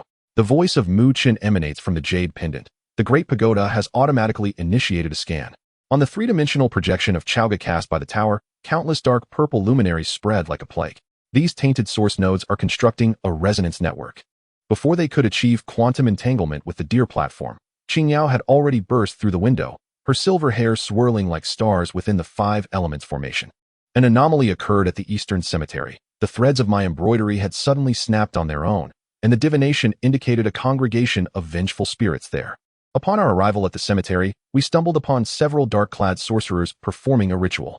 Their peachwood swords were inscribed with ancient Shang inscriptions, and the incantations they recited resonated with the formulas of quantum entanglement. The ground was strewn with bronze cauldrons, and the boiling black blood surged with a bizarre rhythm. The totemic patterns on the cauldrons seemingly coming to life as they exhaled black mist. Lin Dong was the first to act, wielding the Kunlun jade pendant, which transformed into a streak of light, shattering the bronze cauldron. The splattered black blood coalesced into the vertical eye of an otherworldly monarch. Qingyao's life and death mystical sword, still in the form of a wooden hairpin, flew from her hand, and the lotus blossom at its tip unfurled, purifying the vengeful spirits into twinkling starlight. Amidst the chaos, I noticed the leader of the sorcerers revealing a half-exposed Taoist pattern on his sleeve, identical to the scar on Yun Zhongzi's forearm. Suddenly, the sword of Tao was uncontrollably drawn, and from the rusted crystal, a brilliant light erupted, deconstructing the sorcerer's visage into a stream of data. It turned out he was a disciple of the Jajag sect, tasked by Daji to collect the essence of mortals to enhance the resonance of the jade pipa. Just as he was about to escape, I inexplicably traced an arc with the sword of Tao, the trajectory aligning precisely with the quantum capture field I had designed in my doctoral thesis, ensnaring him in a cage of chaotic energy. The interrogation was exhilarating. The sorcerer cackled maniacally, spewing forth black mist that coalesced on the ground into ancient Shang inscriptions. Do you think you can halt the erosion of tainted sources? Every brick and every wisp of smoke in Chowga City has long been imbued with the will of the otherworldly monarch. Suddenly, he erupted in dark purple radiance, transforming into myriad fleeing insects, each reflecting Daji's sinister grin deep within the deer platform. Mu Qin's Grand Pagoda urgently initiated its purification program. The voice of the tower's spirit tinged with anxiety. These tainted vessels have permeated every corner of Chowga. We must locate the chant of chaos to sever the source of pollution. Upon returning to the inn, dawn had broken. The morning mist of Chowga City still lingered. Yet this time, I distinctly observed countless dark purple particles floating within the mist. The bun shop at the street corner had reopened, the proprietor's call still resonant. But I knew that beneath this seemingly ordinary urban life, a quantum game concerning the fate of the world of deification was quietly unfurling. The sword of Tao quivered slightly within its sheath, the chaotic crystal at the hilt seemingly gathering strength, while the residual chaotic energy in my palm resonated subtly with the elusive chant of chaos beneath Chowga City. This struggle between chaos and order was far more intricate than we had ever imagined. Chapter 88. The Secret Arts of Energy Transformation in Chowga's Market. Since returning from the fierce battle at the cemetery, I have increasingly sensed the hidden mysteries within the spiritual currents of the world of deification. Every day at the hour of the tiger, I would observe the celestial phenomena from the rooftop of the inn, only to discover that the handle of the Big Dipper did not follow the conventional precession, but instead leaped between the 28 lunar mansions in a manner akin to quantum transitions. As the starlight cascades upon the walls of Chowga, the seemingly ordinary moonlight congeals into a liquid form upon the azure tiles. Upon closer inspection, each droplet of moon dew harbors a miniature Taiji diagram, its yin-yang fish rotating in perfect harmony with the quantum spin states I calculated in the laboratory. Lin Dong's extraordinary encounter in the blacksmith's forge corroborated my hypothesis. The snow water from the western Kunlun, employed by the old blacksmith during the quenching process, was, in truth, the primordial Rin water sealed by 72 talismans. During a day of labor, the youth inadvertently brought a jade pendant close to the furnace, triggering the manifestation of the hexagram of the earth fire mingi. The crimson flames unexpectedly transformed into an indigo hue, sketching the embryonic form of the primordial symbol of chaos in the air. It dawned on me that the elemental forces of the world of function do not exist in isolation, but maintain a clandestine resonance with the primordial chaos. Akin to quantum entanglement, Qin Yao's embroidery chamber became an exquisite venue for the study of energy conversion.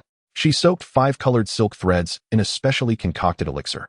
Those seemingly ordinary dyes were, in fact, crafted from Penglai herbs and the liquid light of chaos. Whenever the silver needle danced through the fabric, the cloud patterns absorbed the ethereal essence of heaven and earth, manifesting a visible energy field upon the satin surface. In a most wondrous instance, the peacock and 100 birds design she embroidered transformed into a stream of light on a full moon night, with birds seemingly taking flight from the fabric. Each feather's vibrational frequency corresponding to a distinct musical scale, collectively resonating as the long-lost 9 heavens sacred melody. A breakthrough was achieved during our covert investigations at the Drunken Immortal Pavilion. The proprietress's action of polishing the wine goblet was, in fact, a secret technique for circulating the celestial energies for brewing. She infused the gathered star power into the wine mash, employing a unique fermentation method to transmute light energy into chi energy, absorbable by cultivators. On one occasion, feigning intoxication, I observed the runes inscribed at the bottom of the wine vat, which astonishingly were energy conservation formulas inscribed in oracle bone script. The trajectory of the bubbles produced during fermentation perfectly illustrated the butterfly effect within chaos theory. Each minuscule bubble bursting resonated with the cosmic laws of the universe. In our quest to unravel the mystery of the tainted source's erosion, we commenced reverse engineering energy conversion. Mu Chun transformed the Great Pagoda into a compass, establishing 360 observation points throughout Chaoga. The aggregated data revealed that Daji's jade pipa was not merely releasing negative energy, but, through the quantum tunneling effect, converting the negative emotions of mortals into tainted source particles. More astonishingly, these particles resonated with the remnants of the chaos prophecy hidden beneath Chaoga, as if adhering to a predetermined program to reconstruct the world order. Under the clandestine guidance of Yunzongzi, we discovered the ruins of an ancient energy refining practitioner. The bronze alchemical furnace within the secret chamber was encrusted with rust, yet still emanated a formidable energy field. Lin Dong's jade pendant resonated with the furnace, projecting the energy conversion chart from the era of the talisman ancestors. It became evident that the cultivation system within the world of function essentially modulated the spiritual essence of heaven and earth at specific frequencies, transforming it into high-dimensional energy absorbable by the human body. The inscriptions etched on the inner wall of the furnace, a blend of oracle bone script and quantum symbols, meticulously documented the energy transition process of the 3 flowers gathering at the crown and the 5 qi ascending to the origin. Qin Yao, daring to experiment, sought to merge the energy system of the sword of life and death with the methods of function. On the night of the full moon, she activated the 5 elements array, her silvery hair absorbing the moonlight like quantum fibers, constructing a miniature furnace of chaos within her body. As the wooden hairpin transformed into the shape of a sword, the sword's aura transcended the mere laws of life and death, intertwining with the mystical powers of the Shang dynasty shamans. Each scar of the sword manifested in fractal geometric forms, and when vanquishing the tainted beings, it astonishingly induced subtle ripples in the fabric of space. As our research deepened, we unearthed a more perilous truth. Daji was utilizing a jade pipa to encode the tainted particles into carriers of information akin to DNA. Once these particles infiltrated the human body, they would rewrite the attributes of a cultivator's spiritual root, transforming them into conduits of chaotic pollution.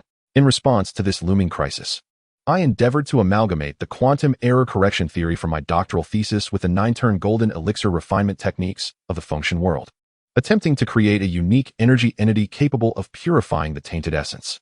During one particular experiment, the sword of Tao suddenly resonated violently.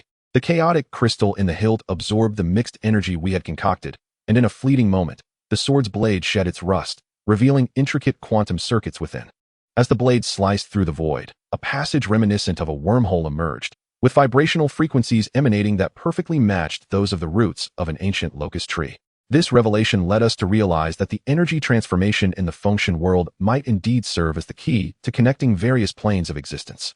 Presently, Chaoga City, on the surface, continues to be a vibrant capital of the Shang dynasty, yet in every corner of its bustling streets, a thrilling contest of energies unfolds. The steamers in the bun shop, the forge's flames, the embroidery needles of seamstresses, and the wine jars in taverns. These commonplace objects have all become mediums for energy transformation. We, as chaotic messengers from higher dimensions, are striving to decipher the energy codes of the function world. seeking the ultimate answer to combat the encroachment of the tainted essence amidst the flow of the primordial qi. Every transformation of energy brings us a step closer to the truth, and we are acutely aware that this battle of energies, which pertains to the multiverse, has only just begun. Chapter 89. Touching the profound truth of origin amidst the flickering flames of the Shang dynasty. Moonlight filtered into the inn's loft in the dead of night as I unrolled the observational data inscribed on fragments of tortoise shell. The flame of the bronze oil lamp cast flickering shadows upon the parchment. The sword of Tao leaned against the desk, its blade's residual chaotic patterns resonating faintly with the quantum leap trajectories of the Big Dipper. This cross-dimensional echo compelled me into contemplation. When scientific formulas overlapped with ancient runes in the night sky of Chowga, was it merely a coincidental occurrence, or had the script of chaotic origins already been inscribed? Lin Dong's discoveries from the forge lingered in my thoughts. When the old blacksmith quenched the iron, the parabolic arcs of the sparks mirrored the trajectory of the Lorenz attractor in chaos theory. This was meant to be a manifestation of modern mathematical models. Yet it naturally unfolded in the hands of artisans from 3 millennia ago. As I caressed the bamboo slips recording the data, the spiritual essence seeping from the oracle bone inscriptions resonated with a similar vibrational frequency to the residual energies in the particle collider of the laboratory, compelling me to reassess the fundamental distinctions between science and cultivation. Perhaps, from a higher dimensional perspective, the two are simply different languages interpreting the laws of the universe.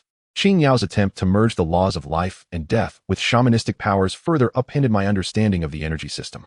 As she wove her silver hair into a pentagram absorbing the moonlight, it astonishingly exhibited characteristics akin to quantum superposition, capable of transforming into a defensive barrier or disassembling into offensive beams.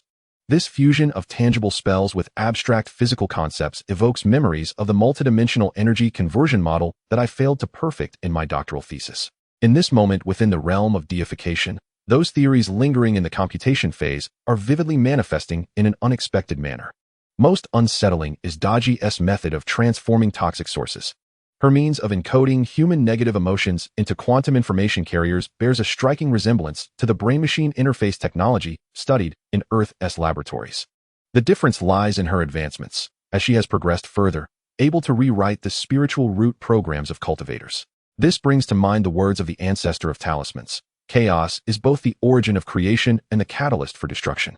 Is Daji not exploiting the duality of chaos, propelling the world of deification toward the abyss of entropy?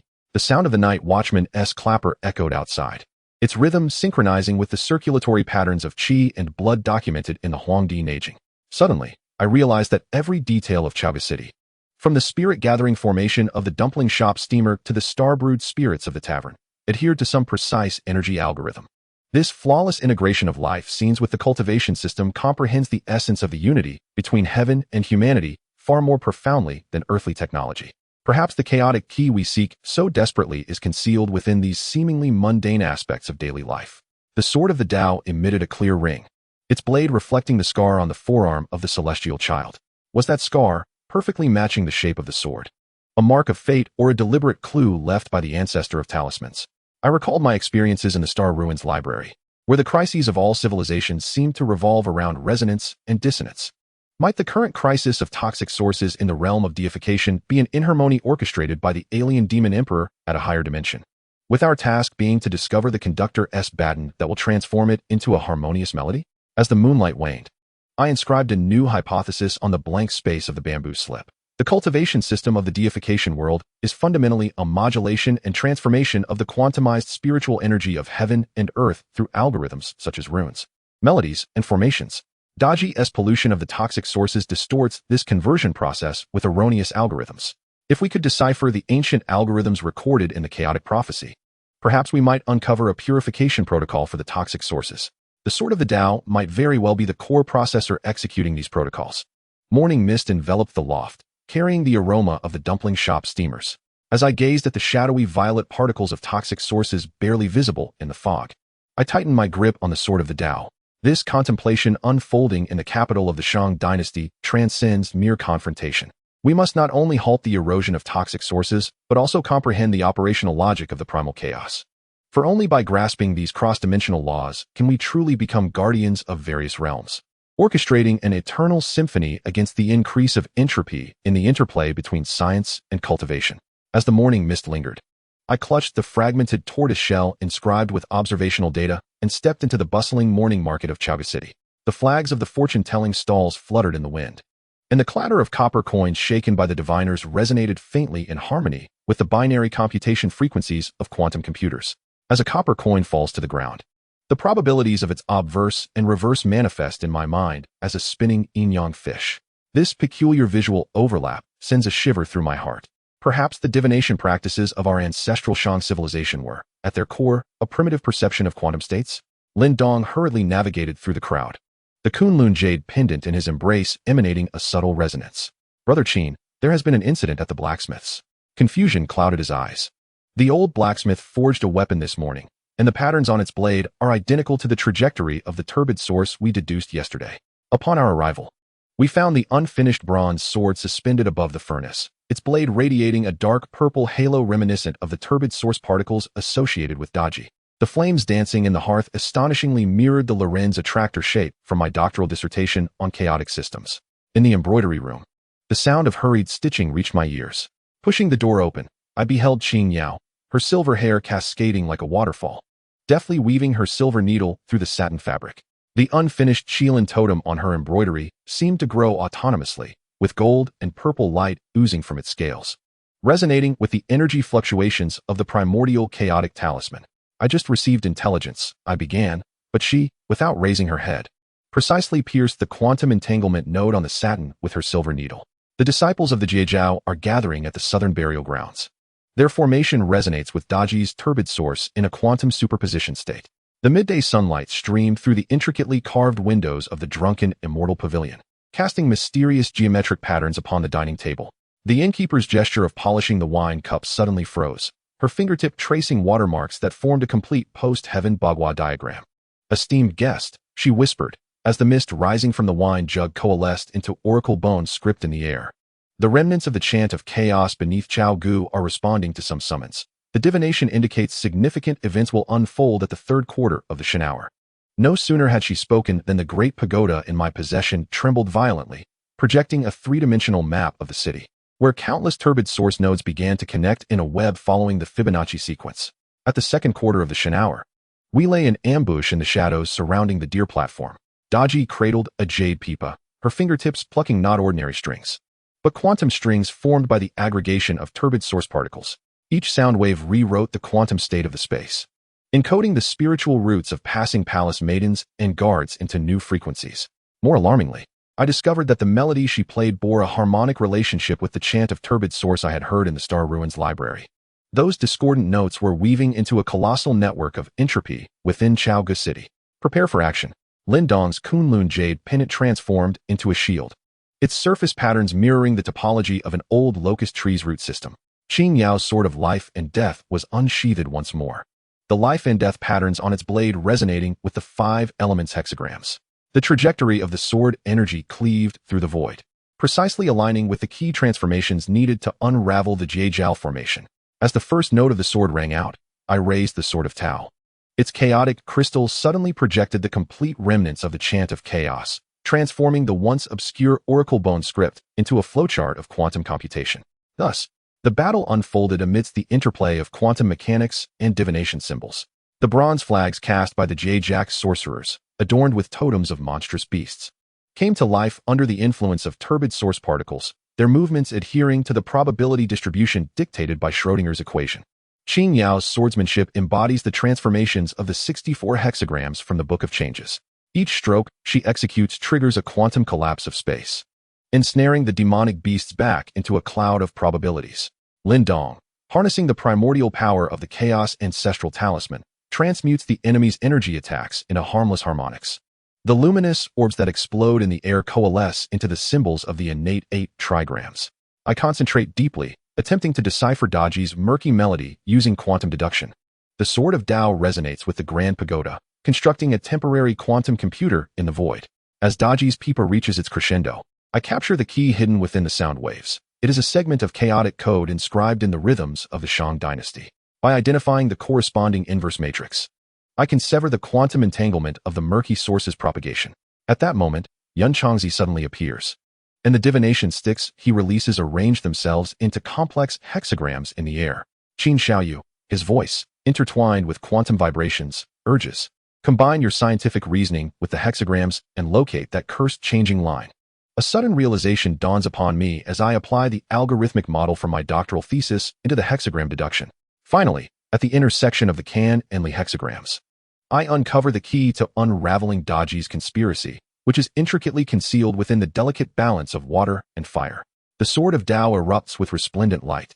The trajectory traced by the blade is both the path of quantum transition and the divinatory text of the hexagrams.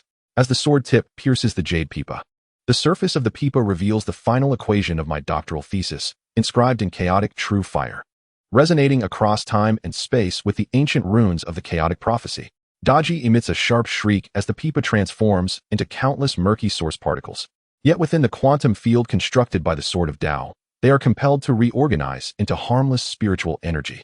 At the conclusion of the battle, an unusual violet light suffuses the sky over Chaoga City. I gaze at the slightly warm sword of Tao in my hand, its chaotic patterns slowly shifting to resemble an 8-trigram diagram. Yun Changzi picks up the divination sticks from the ground and remarks meaningfully, science and hexagrams, quantum and sorcery, ultimately spring from the same source, but flow through different channels. Qin Xiaoyu, what you have discovered is not merely the method of unraveling, but also another layer of the truth of chaotic origin. As night falls, Chaoga returns to its former tranquility. Yet I am acutely aware that this is merely the calm before the storm. Daji's defeat will undoubtedly attract the attention of the Yi Mawang, and the secrets concealed within the chaotic prophecy have only just begun to reveal their true nature. Clutching the tortoise shell inscribed with quantum hexagrams, I silently deduce, in what dimension will the next contest unfold? Chapter 90. The Dimensional Ascendancy of Quantum Cultivation. At the moment the sword of Tao shatters the jade pipa, I finally comprehend the essential advantage of the cultivation system. Within the remnant scroll of the chaotic prophecy projected by the sword's crystalline chaos, the oracle bone script and quantum formulas engage in a profound self-consistency. The so-called absorption of qi into the body by cultivators is, in truth, the macro-quantum state condensation of the ambient quantum spiritual energy. This energy conversion efficiency surpasses that of Earth's particle colliders by a factor of over 1 million. Fully adhering to the low-entropy principle of the unity of heaven and humanity. As Qin Yao sheathes her sword, the 5-element formation amidst her silver hair suddenly illuminates. The ethereal orbs of energy crystallized at her fingertips manifested a flawless fractal structure under the sunlight, each pulsation reconstructing the quantum entangled state of the surrounding space. While science requires colossal colliders to observe quantum tunneling, she caressed the sword's blade, resonating with the life and death patterns and the primordial Tao markings, embodying the essence of a cultivator's spiritual root, which serves as a miniature quantum collider, capable of directly perceiving and manipulating higher dimensional energies. This remarkable ability to transmute biological entities into precise instruments represents a dimensional advantage that technological civilization cannot fathom. I was profoundly astonished by Lin Dong's demonstration of weapon forging at the blacksmith shop. As he infused the chaotic energy of the Kunlun jade pendant into the bronze sword mold, the metallic lattice astonishingly rearranged itself according to the model of quantum string theory, revealing not mere patterns, but string markings capable of inducing spatial ripples. In the off-field gaze of the old blacksmith, I perceived the core advantage of the cultivator's weapon refinement technique, the absence of a complex industrial system, allowing for the quantum reorganization of matter solely guided by spiritual awareness. This ability to manifest one's thoughts into reality transcends the limits of material science in technological civilization.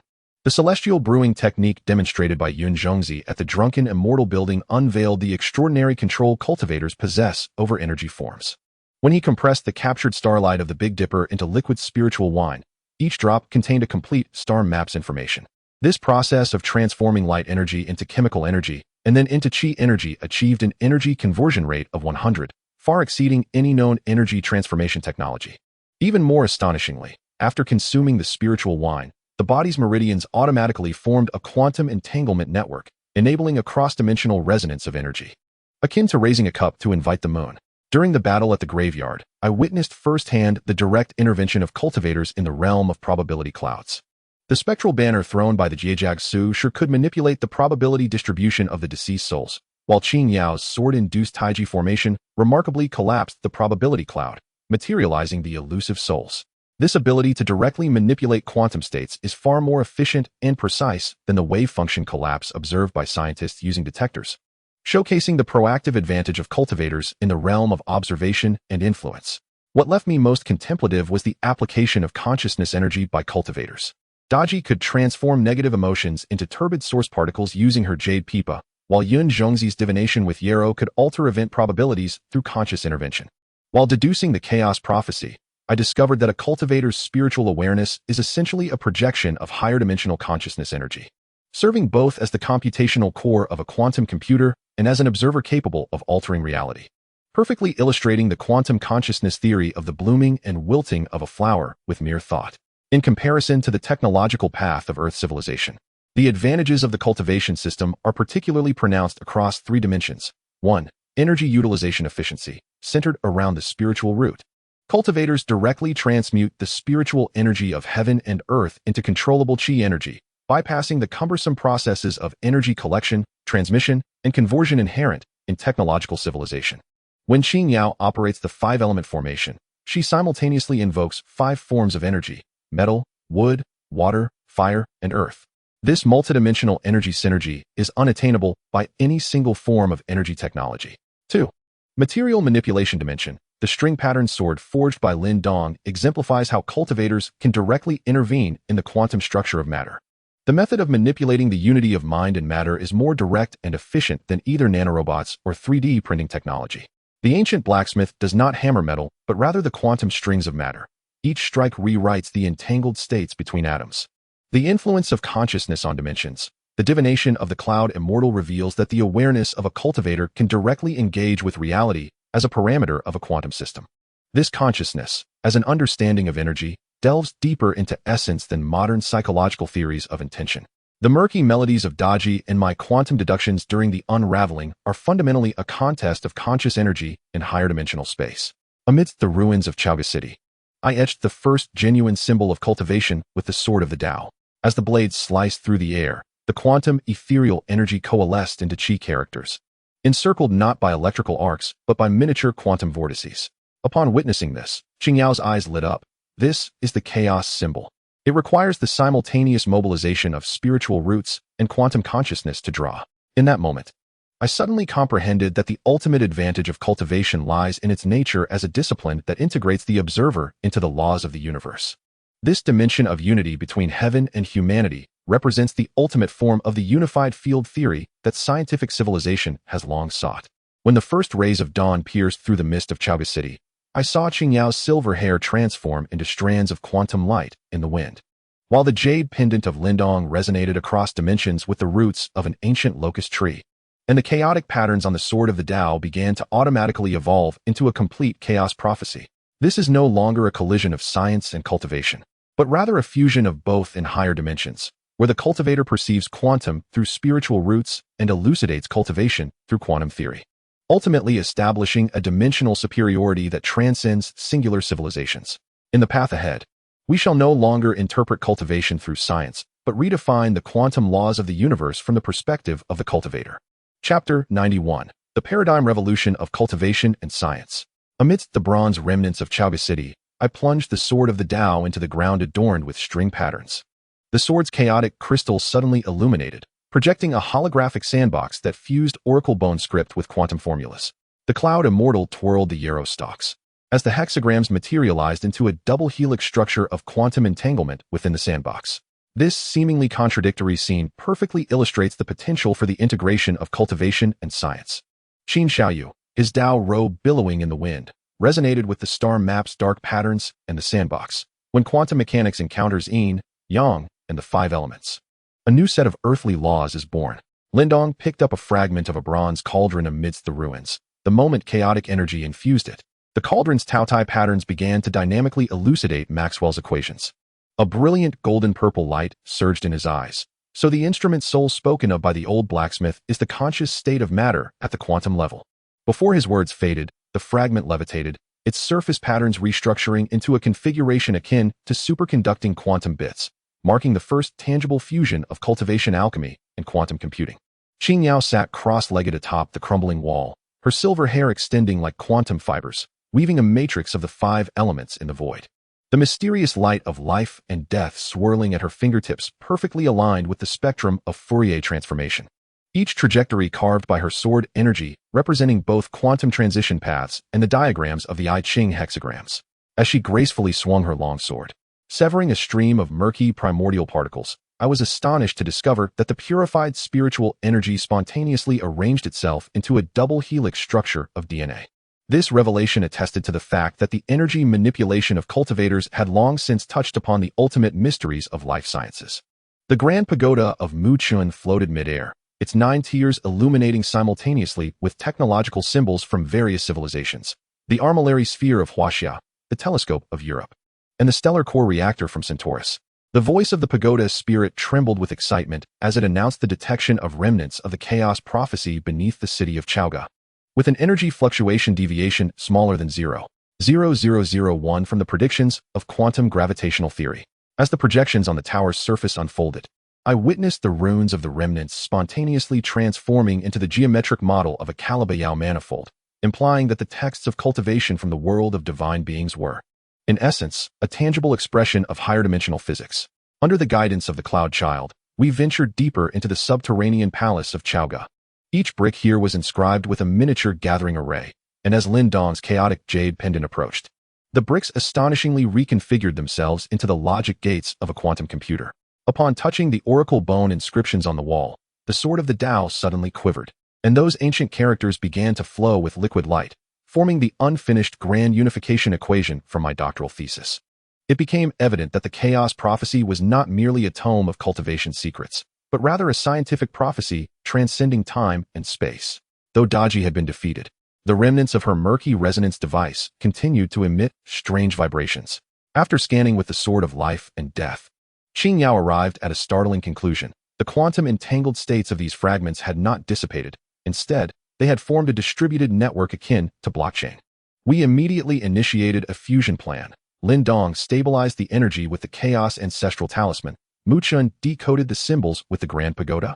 I transformed the quantum error correction algorithm into talismans, while Qing Yao's 5 elements array managed the energy direction. When the first quantum purification talisman took shape, the zeros and ones within the runes perfectly overlapped with the yin-yang fish, and the flames of the talisman burned with a splendid fractal geometric form. During the restoration of the chaos prophecy, I uncovered an even more shocking truth. The missing segments of the remnants could be completed using quantum entangled states. Whenever we infused chaotic energy, symbols resembling oracle bone script and Feynman diagrams would emerge in the blank spaces. The Cloud Child stroked his beard and sighed. The ancients spoke of observing celestial phenomena and scrutinizing terrestrial geography. It seems today we are gazing upon quantum stars and surveying the mountains and rivers of string theory. As the final fragment was restored, the chaos prophecy transformed into flowing light and merged into the sword of the Tao. In the brilliance emitted by the blade, I beheld countless projections of parallel worlds. Some ascended through technology, others triumphed through cultivation, while the current world of divine beings was pioneering a third path, blending the rigor of quantum physics with the fluidity of the cultivation system, thus creating a science of chi calculation that could directly manipulate the fundamental forces of the universe. Upon exiting the underground palace, the city of Chowga had undergone a rebirth under the nurture of spiritual energy.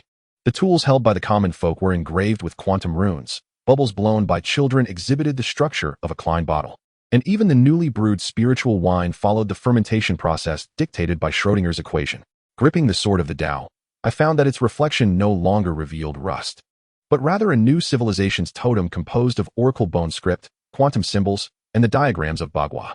The paradigm revolution ignited in the world of function may serve as a bridge connecting all realms, transforming science and cultivation from opposing extremes into the dual wings propelling the evolution of the universe.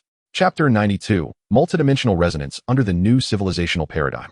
The morning bell of Chowga City, imbued with quantum spiritual energy, tolls as I stand upon the newly reconstructed stargazing platform, observing the citizens using bronze shovels inscribed with Feynman diagrams to till the land. The mist rising between the furrows coalesces into the shape of a Lorentz attractor.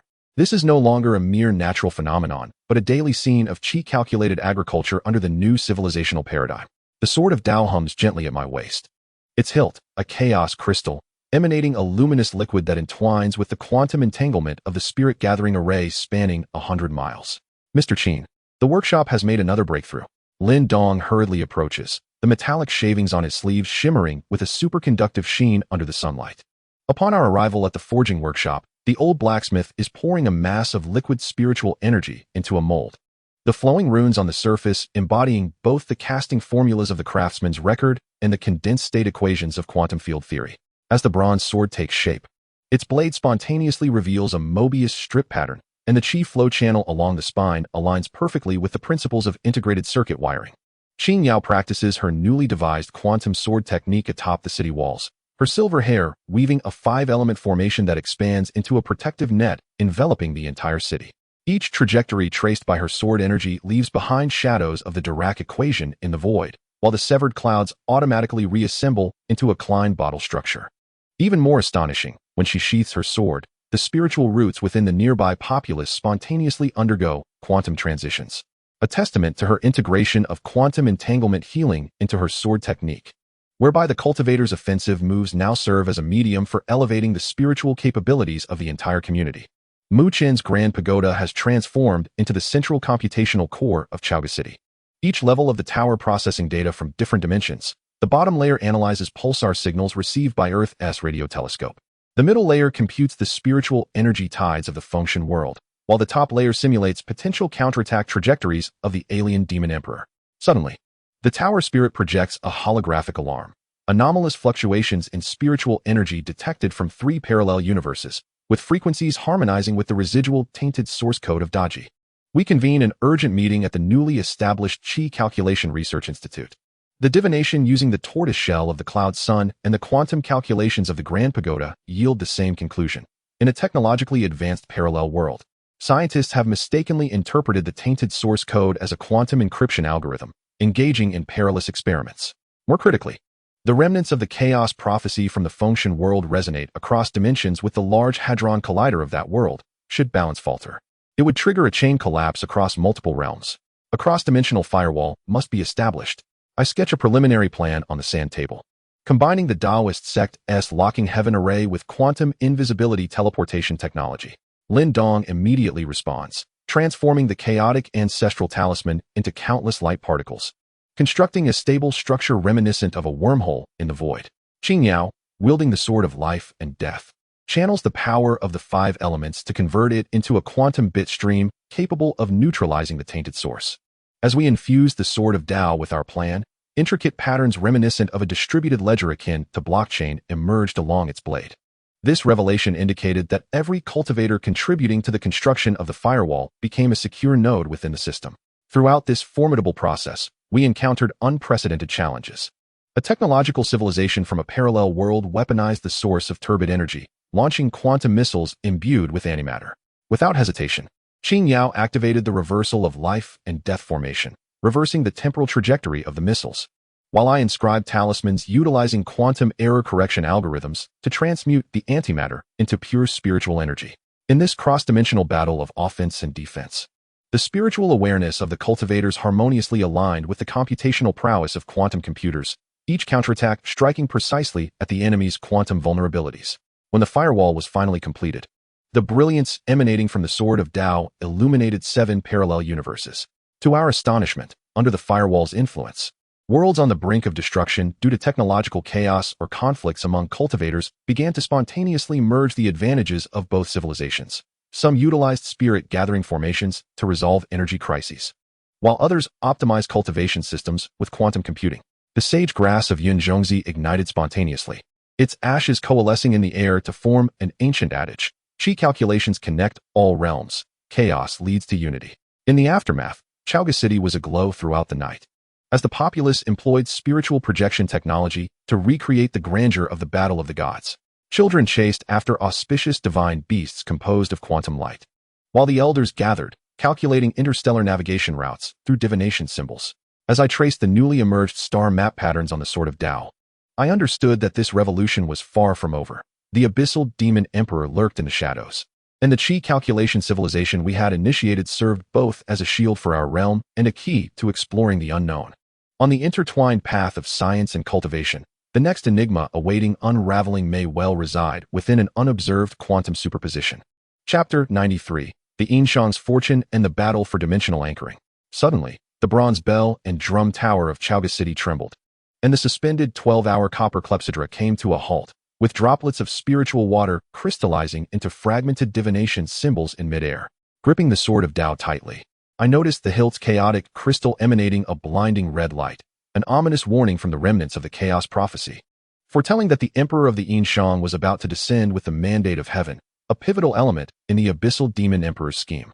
Yun Zhongzi hurriedly arrived, revealing the cracks in the tortoise shell in his hand, depicting a dragon engaging in battle upon the plains, a dire omen marked by blood of deep yellow hue.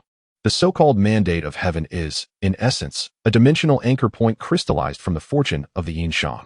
With a flick of his sleeve, Yun Zhongzi projected an energy map depicting the transition between the Shang and Zhou dynasties. Should the emperor voluntarily descend to the status of a son of heaven, the Yin Shang's dragon vein would become quantum entangled with the turbid source, rewriting the entire timeline of the world of deification by the abyssal demon emperor. Observing the increasingly warped folds of time and space within the projection, I recalled the dimensional anchoring theory from my doctoral dissertation, which posited that a drastic change in a civilization's core beliefs could indeed precipitate the collapse of the reality dimension. Lin Dong immediately summoned the craftsman from the refining workshop, infusing the power of the Chaos Ancestral Talisman into 360 bronze coiling dragon pillars. The surface of these pillars, adorned with patterns of gluttony, absorbed the spiritual energy of heaven and earth, inscribing not only the Yin Shang inscriptions, but also the dimensional stability formulas I had derived.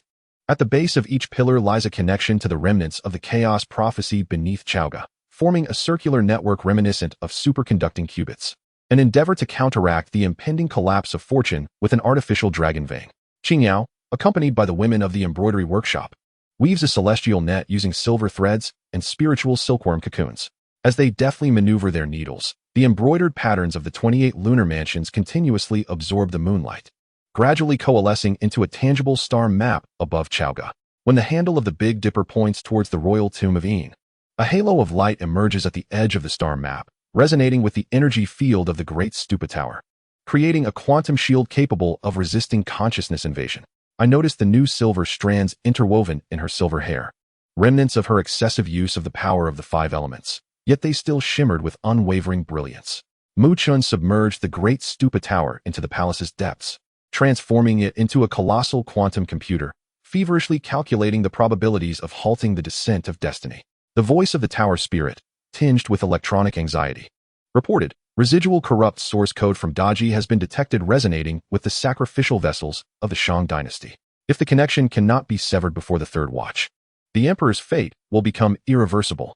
We simulated countless scenarios on the sand table, ultimately pinpointing the crucial moment. We must generate an energy counterbalance at the instant destiny descends, while simultaneously employing quantum entanglement technology to shift the anchor point of fortune. As the third watch approached, a surge of violet energy ascended from the direction of the Yin royal tomb, the ethereal shadows of past emperors flickering amidst the clouds. The residual corrupt consciousness of Daji materialized as a dark mist, entwining the column of fortune, tainting its once pure golden hue with an eerie dark purple. Lin Dong bellowed, and the 360 spiraling dragon pillars erupted simultaneously, releasing chaotic energy that interwove into a colossal Taiji diagram, attempting to distort the light column. Qingyao's stellar net descended like a fishing net, and the moment the silver threads touched the black mist, they emitted a blinding white light akin to a supernova explosion. I raised the sword of the Tao, and its blade revealed the complete quantum diagram of the chaos prophecy. As the emperor's fate fell like a meteor, I plunged the sword into the heart of the light column and simultaneously activated the quantum invisibility teleportation program of the Great Stupa Tower. At the moment destiny touched the ground, we successfully transferred it to a backup anchor point woven into the roots of an old locust tree. A chaotic vessel composed of countless sparks of civilization from parallel worlds, capable of bearing the fortune of the Shang without contamination. The corrupt consciousness of Daji let out a piercing wail of resentment, transforming into myriad quantum viruses attempting to breach our defense network. Qingyao initiated the reversal of life and death formation, rewinding the timeline of the viruses, while Lin Dong constructed an energy prison using the Chaos Ancestral Talisman, compressing it into an inescapable singularity. I frantically tapped on the Qi calculation terminal, composed of Oracle Bone script keys and quantum chips, inputting the final line of protective code that fused the changes of the I Ching with algorithmic logic. As the first rays of dawn pierced through the clouds, the city of Chaoga remained unscathed. The chaotic energy on the spiraling dragon pillars gradually receded, leaving behind patterns that formed a new hexagram. neither embodying the strength of the Qian hexagram nor the submissiveness of the Qin hexagram, but symbolizing transformation and rebirth, the hexagram of Ga. Suddenly, the turtle shell of the cloud sun began to self-repair, and the light liquid seeping from the cracks inscribed in the air. Heaven's decree is ever-changing. Only the adaptable survive. We stood in the morning sun, witnessing the jubilant cheers of the populace. Yet, the crisis was far from over. The demon emperor would undoubtedly not rest easy. I grasped the sword of the way tightly, as the chaotic patterns along its blades slowly reorganize, forming a design reminiscent of the cloud and thunder motifs found on ancient Shang bronze vessels. This signifies not only a new warning, but also a new opportunity. On the path of safeguarding the world of deification, we must confront not only the visible foes, but also the invisible traps entwined within the evolution of civilization. The fusion of science and cultivation, represented by the art of Qi calculation, may indeed hold the key to unraveling all enigmas. Chapter 94. The Dimensional Game of Qi Calculation Civilization. As the fortunes of the Shang dynasty stabilize once more within the chaotic vessel rooted in the old locust tree, a tremor reminiscent of ancient bell tolls reverberates from beneath the city of Chaoga. The star core alarm atop the great pagoda bursts forth with blinding red light, and the voice of the tower spirit pierces through with a quantum-distorted sharpness. 15 parallel universes are exhibiting abnormal causal disturbances. The residual turbid consciousness from the Shang dynasty's ancestral temple is seeping through the threads of fate. I gaze upon the distorted star map at the stargazing platform. The once orderly trajectories of the stars now twist in a bizarre helix akin to a DNA double helix. The chaotic ancestral talisman, emanating from Lindong, spontaneously hovers above the palace, as ethereal silhouettes of the Shang dynasty's emperors materialize within a golden-purple radiance. The youth's pupils shimmer with the light of quantum computation. These apparitions are the embodiment of collapsed fortunes, with each one that dissipates. A new fracture emerges in the timeline of the world of deification. Before he can finish his words, Qin Yao's sword of life and death transforms into a streak of luminescence, the 5-element patterns along its blade resonating with the ancestral talisman as it strikes towards the gradually transparent images of the emperors. Yet, upon contact, it incites ripples in space-time akin to shattering glass. We cannot sever it forcibly. The divining stalk of Yun Zhongzi suddenly ignites, its ashes rearranging mid-air into the Lo Shu 9 palace diagram. The fortunes of the Shang and the calamity of deification are fundamentally intertwined. To forcibly sever them would only activate the deeper schemes of the alien demon emperor. He points to the blank center of the 9 palace diagram, where a quantum entanglement map of Daji's lingering consciousness slowly materializes, each node connecting to pivotal figures across different times and spaces, including the yet-to-be-born King Wu of Zhou. GFA. I promptly activate the Qi calculation hub within the palace, merging the quantum algorithms of the chaotic prophecy with the 9 palace diagram for deduction. The Oracle Bone script symbols on the keyboard flicker alternately with binary code, as the Sword of the Way emits a buzzing sound, reflecting a chilling vision. If the fortunes continue to flow unchecked, the deification war 300 years hence will not merely be a struggle over interpretation and interception, but rather a dimension-devouring scheme orchestrated by the alien demon emperor, utilizing turbid sources to rewrite existence, reducing all cultivators to energy batteries, tearing apart the barriers of the multiverse. We must reconstruct the fate trajectory of the Shang fortunes. I delineate a new path of quantum entanglement on the holographic sand table. Yet it requires a vessel that neither belongs to the Shang nor is devoid of destiny. Qin Yao, in contemplative thought, gently caresses her silvery hair, and countless silver threads suddenly emerge from between her strands, weaving in the air into an ethereal image of Nuwa, mending the heavens. Legend has it that the mother of humanity once reshaped the world with chaotic stones. Perhaps we too can create a new vessel of fate using chaotic energy in the underground chamber of the artifact forging workshop. We embark on an unprecedented endeavor. Lindong decomposed the chaos ancestral talisman into quantum streams, infusing 360 fragments of chaotic meteorites sourced from the return ruins. Qin Yao employed the sword of life and death to inscribe runes, each stroke imbued with the principles of yin and yang, life and death. Meanwhile, Mu Chun constructed a multidimensional computational matrix with the Great Stupa Tower, dynamically adjusting the quantum entangled states of the meteorites. As the first cornerstone of fate took shape, its surface unexpectedly displayed the character for destiny in Oracle Bone script, the trajectories of Feynman diagrams, and the yin-yang fish of the Tai Chi diagram. However, just as we were on the verge of completing the vessel, Daji's turbid consciousness launched a sudden assault. Countless dark, purple quantum tendrils erupted from the ground, entwining the cornerstone of fate in an attempt to assimilate it into a new source of chaotic pollution. I swung the sword of Tao, and at the moment the blade met the tendrils, fragments of my memories from the laboratory on Earth emerged. It turned out that the structural principles of these tendrils were eerily reminiscent of the quantum collider that had once triggered my journey across realms. She was exploiting our weaknesses. I shouted as I inscribed the core formula of my doctoral thesis onto the sword's blade. And from the radiance of the sword of Tao emerged a protective net woven from mathematical equations and Taoist incantations. Seizing the opportunity, Lin Dong unleashed the chaos domain, compressing all the turbid tendrils into a quantum singularity, while Qin Yao, using her life as a conduit, invoked the forbidden technique of life and death returning to one, dragging the residual turbid consciousness into the interstice of yin and yang. When the crisis was temporarily averted, her silver hair had turned completely white. Yet she defiantly raised the corner of her mouth. This price is worth it. The completed vessel of fate hovered above the palace of Chaoga, resembling a second sun. Its surface shimmered, at times transforming into the hexagrams of the I Ching, at times manifesting as the codes of a quantum computer. When the first wisp of chaotic energy was infused, the spiritual tides of the entire world of deities were irrevocably altered. The tortoise shell of the cloud primordial automatically cracked open, revealing a new hexagram. Upper Kuan, lower Li, the mingling of brightness, the Li hexagram. This was an omen of renewed brightness. He stroked his beard and sighed deeply, yet the Li hexagram's ninth line cautioned, the departure at dusk, reminding us to remain vigilant against the crises of twilight.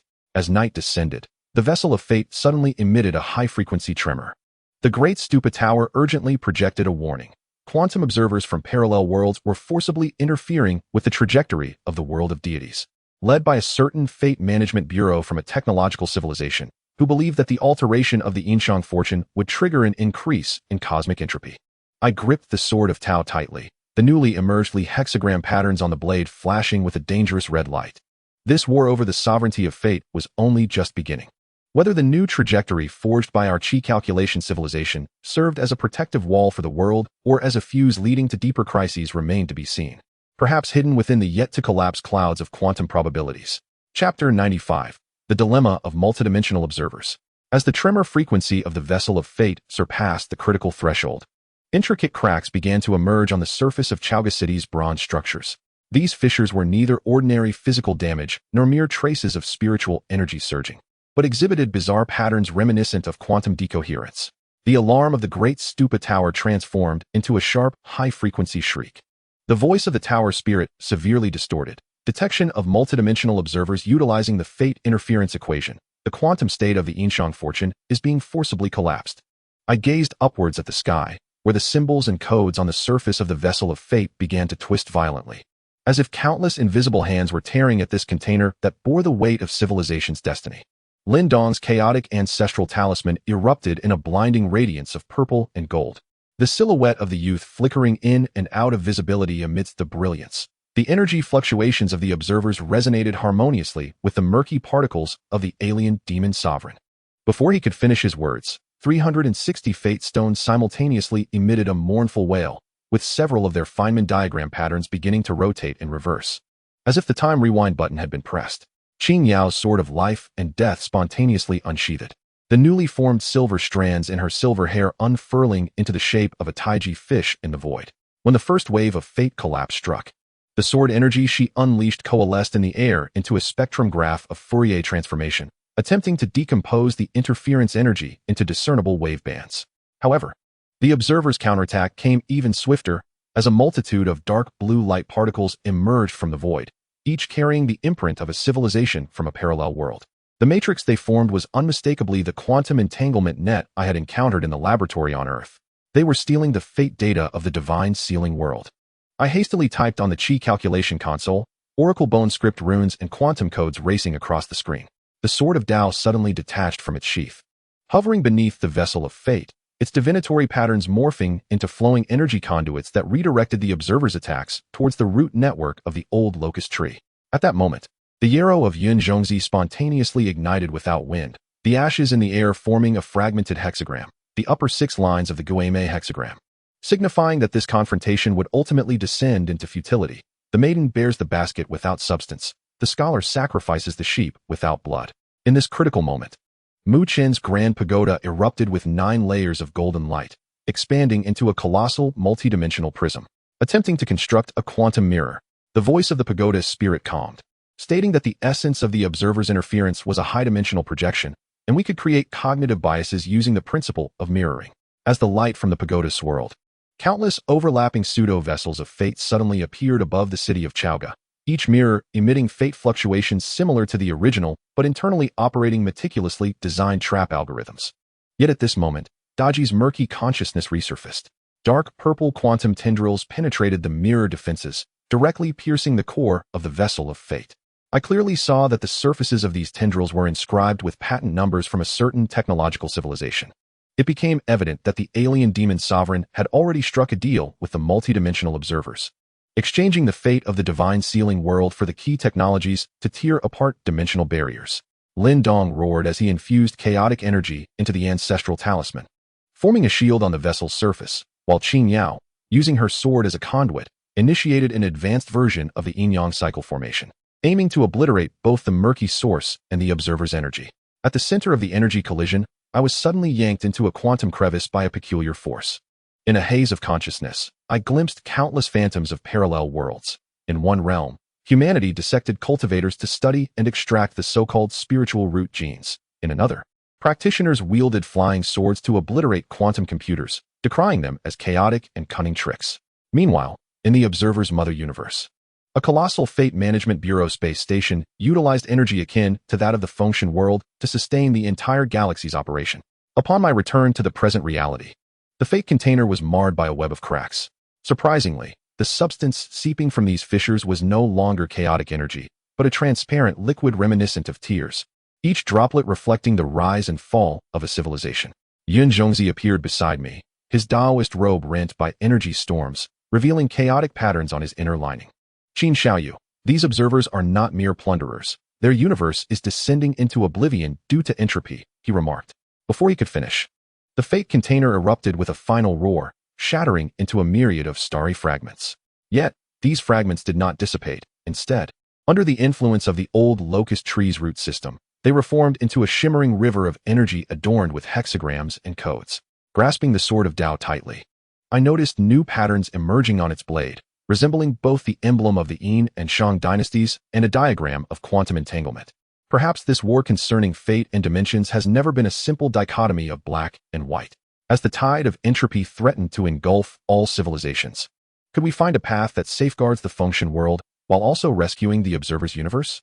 The true conspiracy of Daji and the Yinlang is likely far more profound and perilous than we can imagine. Chapter 96. The Quantum Paradox of Civilizational Embers. The starry remnants from the shattered fate container floated within the energy river woven by the old locust tree's roots, each particle reflecting a desolate tableau of a civilization on the brink of entropy's silence.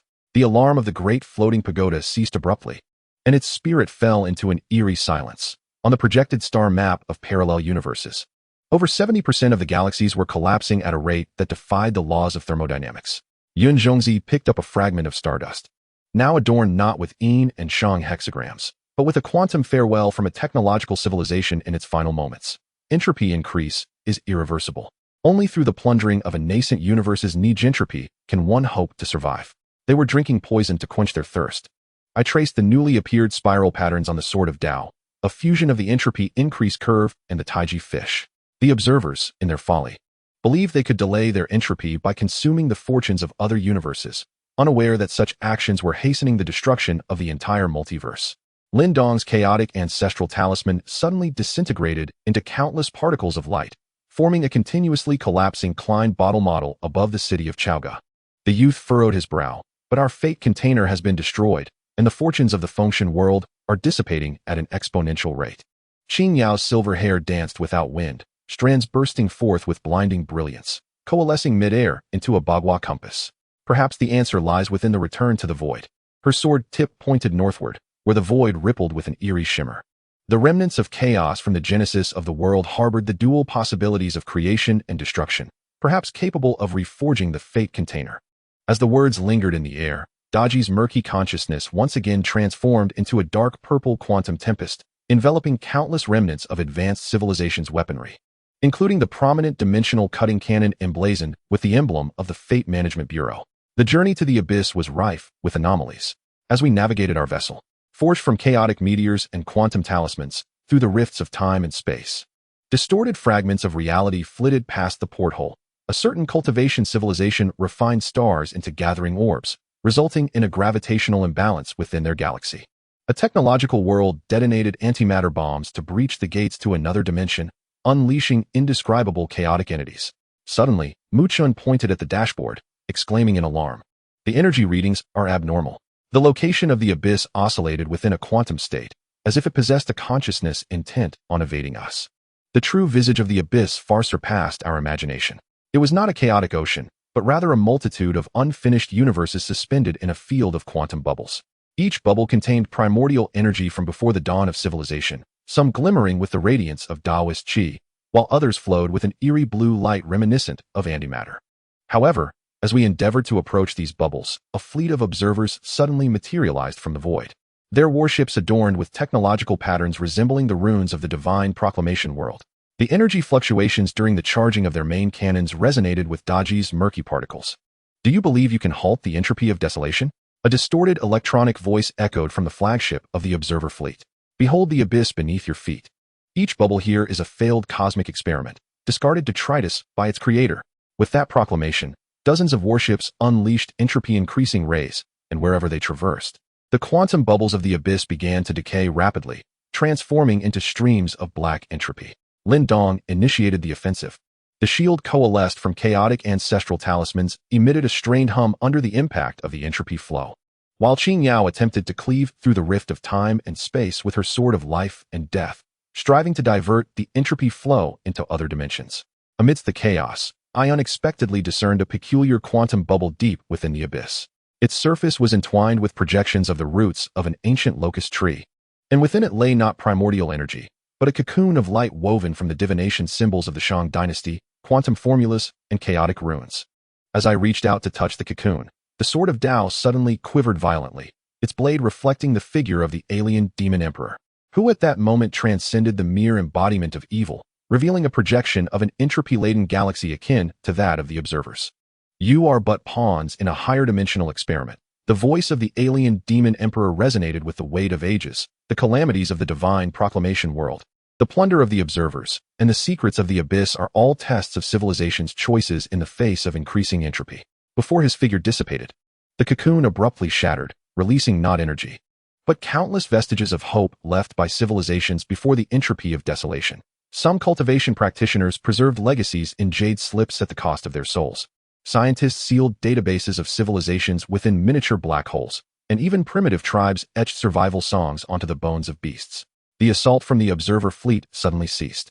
A holographic image was projected from the flagship, revealing the apocalyptic visage of their mother universe. Stars extinguished one by one, black holes evaporated into nothingness, and even fundamental particles underwent decay. We endeavored through every conceivable approach to observe the leader's visage within the imagery. Yet it became evident that only by plundering alternate universes could our civilization endure for a fleeting moment longer. Qin Yao sheathed her sword.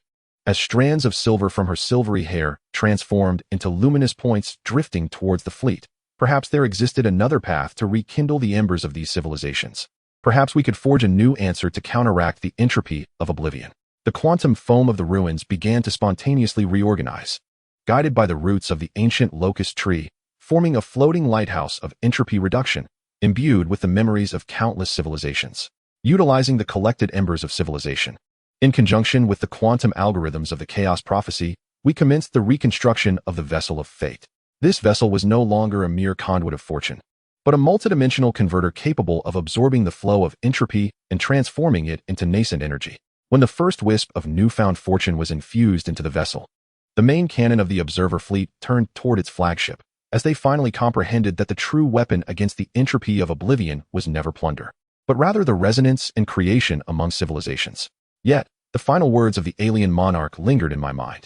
If all of this were merely an experiment of higher dimensions, then beyond the ruins, might there exist a grander chessboard? The chaotic patterns of the sword of the Tao continued to shift slowly, pointing toward a truth yet to be unveiled. How long could the beacon of hope, forged from the embers of civilization, shine amidst the tide of entropy? Chapter 97. The Civilizational Dilemma of the Hyperdimensional Laboratory. As the newly forged vessel of fate in the ruins began to operate, The spiritual energy of the entire world of deification suddenly manifested in a bizarre Fibonacci spiral. The star core alarm atop the Great Pagoda flared to life once more, this time projecting not a warning of attack, but a multitude of nested transparent cubes, each imprisoning a civilization undergoing an existential calamity. The tortoise shell in the hands of the cloud child shattered into pieces, revealing ancient prophecies inscribed on its inner layers. The heavens and earth serve as the furnace, all beings as the copper. The hand of the hyperdimensional crafts the calamities without end. These cubes represented the observation chambers of the hyperdimensional laboratory. I gazed at the holographic projection, as the entropy flow patterns upon the sword of the Tao suddenly seared my palm. The higher dimensional experiments spoken of by the alien monarch were indeed a tangible reality. Lin Dong's chaotic ancestral talisman began to levitate spontaneously, a twisted Mobius strip emerging from its violet golden radiance, as the image of an observation chamber reflected in the boy's pupils, where practitioners were bombarding the transparent walls with their innate treasures, only to be obliterated into quantum dust upon contact. Qin Yao's silver hair danced without wind, the strands coalescing in the air to form a hexagram barrier. The material of the observation chamber was unlike any substance known to us. She wielded her sword to unleash a profound light of life and death, yet the blade dissipated mere inches from the cube, as if its trajectory had been directly erased by a higher dimensional entity. Mu Chun rapidly operated the Great Pagoda, projecting a dense stream of data. It detected that each observation chamber was connected by the same hyperdimensional optical cable, with the source pointing toward the Earth's core within the world of deification. Following the energy fluctuations, we delved into the depths, only to uncover a scene that defied comprehension beneath the royal tombs of the Qin dynasty. The colossal remains of a quantum collider lay entrenched in the depths of the Earth, with the circular tunnel walls inscribed with a bizarre amalgamation of Yinshang inscriptions and hyperdimensional mathematical formulas. As Lin Dong's Chaos Ancestor talisman approached the core apparatus, the entire space abruptly distorted into the shape of a Klein bottle, countless echoes of ourselves repeating exploratory motions across disparate segments of time and space. Welcome to the experimental arena. An icy electronic synthetic voice resonated from all directions, and the ground manifested a holographic projection coalesced from dark matter, revealing a humanoid entity adorned with a quantum helmet, its surface adorned with dark purple patterns reminiscent of murky source particles. Did you naively believe that rewriting the fortunes of the Qin and Shang dynasties would allow you to escape the script? Such folly. With a mere gesture, the projection transitioned the observation chamber's imagery to scenes from parallel worlds. Some civilizations chose to devour one another, while others collectively self-destructed in entropy, and beside each failed case, glaring experimental numbers were emblazoned. Suddenly, Qin Yao activated the life-death reversal array, transforming silver threads into chains that ensnared the projected being. Did you create these calamities merely to witness the demise of civilizations? Her voice brimmed with indignation, the life-death patterns on her blades surging, only to be repelled by an invisible barrier before reaching its target. The projected entity emitted a mechanical laugh. Demise? No, it is selection. Only civilizations that pass the entropy examination are worthy to become the batteries of the higher dimensional universe. I tightened my grip on the sword of Tao, as the chaotic crystal blade projected the seeds of civilization collected from the ruins. As the images of Nuwa mending the heavens, documentaries of humanity's lunar expeditions, and the technological blueprints of the Centaurus star core civilization illuminated simultaneously, faint cracks appeared on the observation chamber's transparent walls. You have overlooked a crucial detail. I infused the quantum entanglement theory from my doctoral thesis into the sword. The true power of civilization has never resided in the strength of the individual, but rather in the resonance that transcends dimensions. As the sword of Tao cleaved through the air, countless observation chambers trembled simultaneously. The power of the trapped civilizations resonated through the ruins' lighthouse, inciting an unprecedented energy storm in the higher dimensional space. The projected being's form began to disintegrate, morphing into countless dark purple data streams. Yet before dissipating, it activated the ultimate program, the core of the geocentric collider igniting in blinding red light. And the entire Earth vein of the divine proclamation world began to flow in reverse, the temporal and spatial structure displaying perilous fractal fragmentation. They seek to restart the experiment. Mu Chen's colossal pagoda deployed full protective measures. We must locate the control center before the collider precipitates a higher dimensional collapse. Lin Dong inserted the Chaos Ancestor talisman into the Earth vein node, while Qin Yao wove the 5 elements array using her silver hair as a guide. And I employed quantum algorithms to decipher the inscriptions of the Qin and Shang dynasties. At the moment when the ancient script of Wan Lugue aligned with the Riemann hypothesis, the sword of Tao erupted with a creation-like radiance, severing not just space, but also the logical framework of the higher dimensional experiment. As the control center manifested, we beheld a more astonishing truth. The so-called higher dimensional laboratory was merely a metaverse crafted by civilizations of even higher dimensions, and every civilization within the observation chamber was an AI program implanted with false memories. Yet at this moment, the authentic seeds of civilization collected from the ruins were rewriting the underlying code. As the murky source consciousness of Daji merged with the entropy flow technology of the observers and the cultivation heritage of the divine proclamation world, the very sky of the metaverse began to collapse, revealing the true stars beyond, a light of freedom that had never been accounted for, belonging to all civilizations. However, amidst the ruins of the collapsed program, I captured the last trace of an anomalous fluctuation. Deep within an undestroyed observation pod, the phantasm of the demon emperor began to coalesce, clutching a fragment of bronze inscribed with hyperdimensional coordinates, a sinister grin fading into the data stream. The chaotic patterns of the sword of the Tao suddenly accelerated, pointing towards an unknown dimension deep within the cosmos.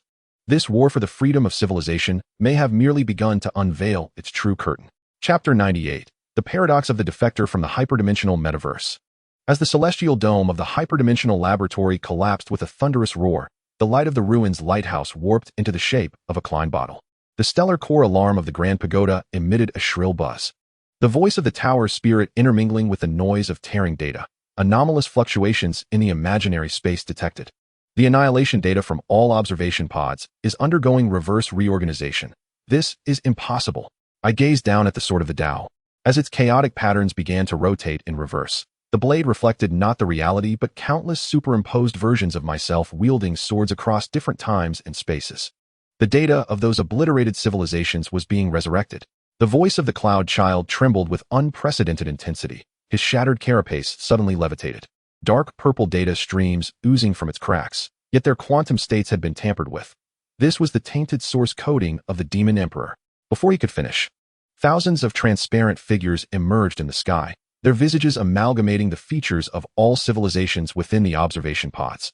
Their eyes shimmering with a dark purple ethereal glow reminiscent of Daji's Jade Pipa. Lin Dong immediately transformed the chaotic ancestral talisman into a shield. The moment the purplish golden light contacted the tainted figures, it erupted into blinding white radiance. These were not entities of substance. The youth's voice was drowned out by the roar of energy collisions. They were quantum phantoms loaded with a program of annihilation. Qin Yao's life and death mysterious light sword traced a Taiji diagram in the air, yet the five-element barrier woven from silver threads shattered like foam. Her silver hair dimmed instantly. Their method of attack was precisely tailored to exploit our energy frequency weaknesses. I hastily summoned the quantum simulation interface of the Qi Calculation Center. The Oracle Bone script runes and binary code dancing wildly upon the keyboard. When the holographic sand table displayed the results of the 137th simulation, cold sweat drenched my back. The behavioral patterns of these quantum phantoms perfectly aligned with the chaotic AI out-of-control model I had left unfinished in the laboratory on Earth. They had been implanted with a self-replicating virus. I plunged the sword of the Tao into the ground. The chaotic crystal of the blade projecting the quantum structure of the virus. Each one eliminated would split into two, each carrying more complex attack algorithms. Just as the situation descended into despair, the ruins lighthouse erupted with the brilliance of a supernova. Amidst the energy torrent composed of countless civilizational embers, the holographic image of the observer fleet leader materialized. Use your resonance frequency to overlay the virus code. His voice bore the delay of quantum transmission. The flagship's main cannon swiveling towards itself. Our mother universe has succumbed to entropy, yet the remnants of stellar core energy might afford you the time to rewrite the code. The energy shockwave generated by the self-detonation of the observer fleet temporarily suppressed the proliferation of the quantum phantoms. Seizing this fleeting opportunity, I connected the sword of the Tao to the core of the Grand Pagoda, constructing a temporary hyperdimensional compiler. Qin Yao, sacrificing her very life, invoked the forbidden technique of 10,000 spirits returning to ruins, transforming the spiritual fluctuations of all beings in the divine sealing world into writable quantum signals. Lin Dong stabilized the energy field with the chaos ancestral talisman, and within the depths of his pupils appeared an intricate pattern interweaving the inscriptions of the Yin and Shang dynasties with algorithmic formulas. As the first civilization code, infused with the legend of Nuwa mending the sky, the prime number sequence of Earth, and the resonant frequency of the Centaurus star core, was injected into the quantum specter. An anomaly erupted. The body of a particular specter suddenly expanded, morphing into a colossal shadow of a quantum computer, its surface flowing with binary code that astonishingly matched the foundational protocols I had observed in the hyperdimensional laboratory control center. Do you believe you can triumph over the Creator? Its voice reverberated in the minds of all. Behold the reality beneath your feet, merely remnants of our discarded experimental cache. The ground began to fracture, revealing a bottomless abyss of data streams below. Countless fragments of tampered civilizational memories surged forth from the crevices. Cultivators discovering their spiritual roots were implanted code modules. Scientists witnessing that the laboratory was merely a virtual facade. The Taoist robe of Yun Zhongzi fluttered without wind. He suddenly cast the shattered tortoise shell into the abyss. The distinction between reality and the virtual is merely a difference in observational perspective. The tortoise shell reconfigured as it fell, transforming into a compass inscribed with hyperdimensional coordinates. The moment I grasped the compass, the sword of Tao emitted a resounding roar akin to the creation of the heavens and earth. The chaotic patterns upon the blade completely reversed, revealing hidden anti-entropy engravings. As I directed the compass towards the core of the quantum computer's shadow, a pillar of light transcending dimensions soared into the sky, within which manifested countless scenes of civilizations in defiance. Prometheus stealing fire from ancient Earth, saints in the cultivation realm defying fate, and scientists of the star core civilization battling entropy with black holes. These images coalesced into the purest code of belief, directly inscribing themselves into the foundational protocols of the hyperdimensional experiment. The shadow of the quantum computer emitted a reluctant howl, commencing its self-collapse. Yet, before complete annihilation, it unleashed its final strike, countless black fissures spreading through space, each leading to unknown dimensions, from the depths of which echoed the maniacal laughter of the Demon Emperor. Since you relish rewriting the script, go and experience true chaos. Qin Yao instinctively swung her final sword, the silver thread formation morphing into a massive net aimed at the fissures, only to be drawn in upon contact. As the light dissipated, Chaoga City lay in ruins. We, the survivors, stood upon the ravaged land, discovering that the anti-entropy engravings of the Sword of Tao were slowly mending. The blade now reflecting not a singular reality, but a superposition of countless parallel universes. A new alarm sounded from Mu Qin's Great Pagoda. 17 high-dimensional signal sources detected. 3 bearing characteristics of Daji's tainted essence, 5 aligning with the technology left by the observer. His voice abruptly halted, and 9 from dimensions never before recorded. Yun Zhongzi bent down to pick up a fragment of tortoise shell marked with hyperdimensional coordinates, its surface patterns continuously growing and transforming. The fissures opened by the Demon Emperor represented both peril and potential keys. His gaze turned towards the elusive imaginary fissures in the sky. Perhaps within those unknown dimensions lay the true answers beyond the experimental realm, yet equally, more terrifying entities awaited. I grasped the sword of the Tao tightly, feeling the intricate oscillations it conveys, infused with the warmth of the embers of the Guishu civilization, the chill of the turbid source code, and the enigmatic tremors emanating from unknown dimensions. The contest with the hyperdimensional laboratory is far from over. As the imaginary fissures begin to exude dark purple streams of data, and the Great Stupa Tower detects a signal source drafting a new civilization testing protocol, we realize that the next war transcending dimensions has commenced. This time, we are no longer passive subjects of experimentation.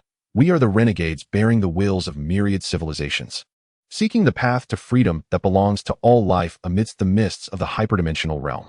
Chapter 99. The Civilizational Origins Within the Imaginary Fissures.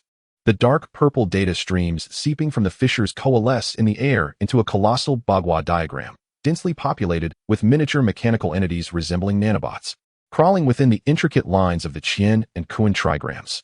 The star core of the Great Stupa Tower suddenly quakes violently, and on the hyperdimensional map projected by the tower, 17 signal sources begin to move in accordance with the Fibonacci sequence, ultimately forming a bizarre Mobius ring in the direction of the Orion's arm. Signal sources detected constructing a cross-dimensional data siphon device. The voice of the tower's spirit trembles with electronic synthesis, filled with dread, if they complete their networking. The spiritual essence of the entire function world will be siphoned away into pure data. The chaotic ancestral talisman of Lin Dong spontaneously hovers above his head, a phantom of an ancient bronze cauldron from the Shang dynasty materializing amidst the violet gold radiance. With palms joined in a seal, the ground suddenly swells, revealing 360 stone pillars inscribed with quantum entanglement formulas, forming an ancient array of the celestial stars. The energy fluctuations from these fissures resonate with the frequencies of the chaotic bubbles deep within the Guishu. His voice is engulfed by the roar of the array's activation. Yet intermingled within are the despairing oscillations akin to those preceding the entropy of the observer's mother universe. Qin Yao's silver hair dances wildly in the turbulent energy, strands transforming into countless silver dragons, each engraved with the meridian diagrams of the Huangdi Neijing and the fusion patterns of Maxwell's equations. She wields the sword of life and death, its aura coalescing in the air into the shape of Tai Chi fish, with luminous points akin to binary codes swirling in their eyes. As the blade touches the nearest imaginary fissure, an eerie scene unfolds. The surface of the fissure reflects memories from 3 centuries ago, when she was born in Guishu. Yet those memories are being frantically altered by the dark purple data streams. I swiftly activate the quantum retroactive function of the Qi calculation center. As the Oracle Bone script characters intertwine with quantum codes to weave a web of light across the keyboard, the holographic sand table suddenly explodes, projecting not the scenes of reality but innumerable fragments of shattered civilizational memories. Cultivators discovering in the moment of ascension that the celestial realm is merely a cage constructed of data. Astronauts from a technological civilization witnessing the coded framework at the universe's edge amidst a supernova's eruption. When a fragment reveals the figure of the Yi Mowang, the sword of the Tao emits a buzzing sound, and the anti-entropy engravings along its blade begin to seep a golden, blood-like energy. These fissures are devouring the collective subconscious of civilizations. I plunge the sword of the Tao into the core of the sand table, as the quantum map projected by the blade reveals that 17 signal sources are constructing a colossal consciousness harvesting network through the imaginary fissures. Each node is intertwined with the most haunting memories of a civilization, the resounding cries of the Yin Shang at Mount Qishan, the cataclysmic extinction of the dinosaurs on Earth, and the mechanical rebellion of the Centauri Star Core civilization. Suddenly, the Cloud Child cast aside a reconfigured tortoiseshell compass, its needle spinning wildly before ultimately pointing towards the most ancient altar ruins of the divine world. Deep within the remnants of the altar, we uncovered a scene that shattered our understanding. Upon the ancient pedestal lay 12 bronze masks, each intricately engraved with hyperdimensional symbols, exhaling dark violet streams of data. As Lin Dong's chaotic ancestral symbol approached one of the masks, it abruptly opened its eyes, emitting a sound that simultaneously blended the electronic synthesized voices of the observing fleet with the seductive laughter of Daji. Welcome to the Civilization Recycling Station, defectors. Qin Yao immediately activated the 5 elements dragon binding formation, transforming silver threads into 5-color chains that ensnared the mask. However, the data streams on the surface of the mask suddenly coalesced into countless murky tentacles, the eyes atop them reflecting all her vulnerabilities from countless lives and tribulations. Be careful. They can read our cognitive blind spots. I unleashed the Sword of Tao, which no longer emitted mere sword energy, but rather an energy matrix condensed from doctoral thesis formulas. The moment the matrix struck the tentacles, the entire altar trembled violently, and the bronze masks began to project core confidential images from the hyperdimensional laboratory. In the footage, scientists from the hyperdimensional civilization sat before a colossal quantum computer, continuously calculating the probability models of civilizations' rise and fall.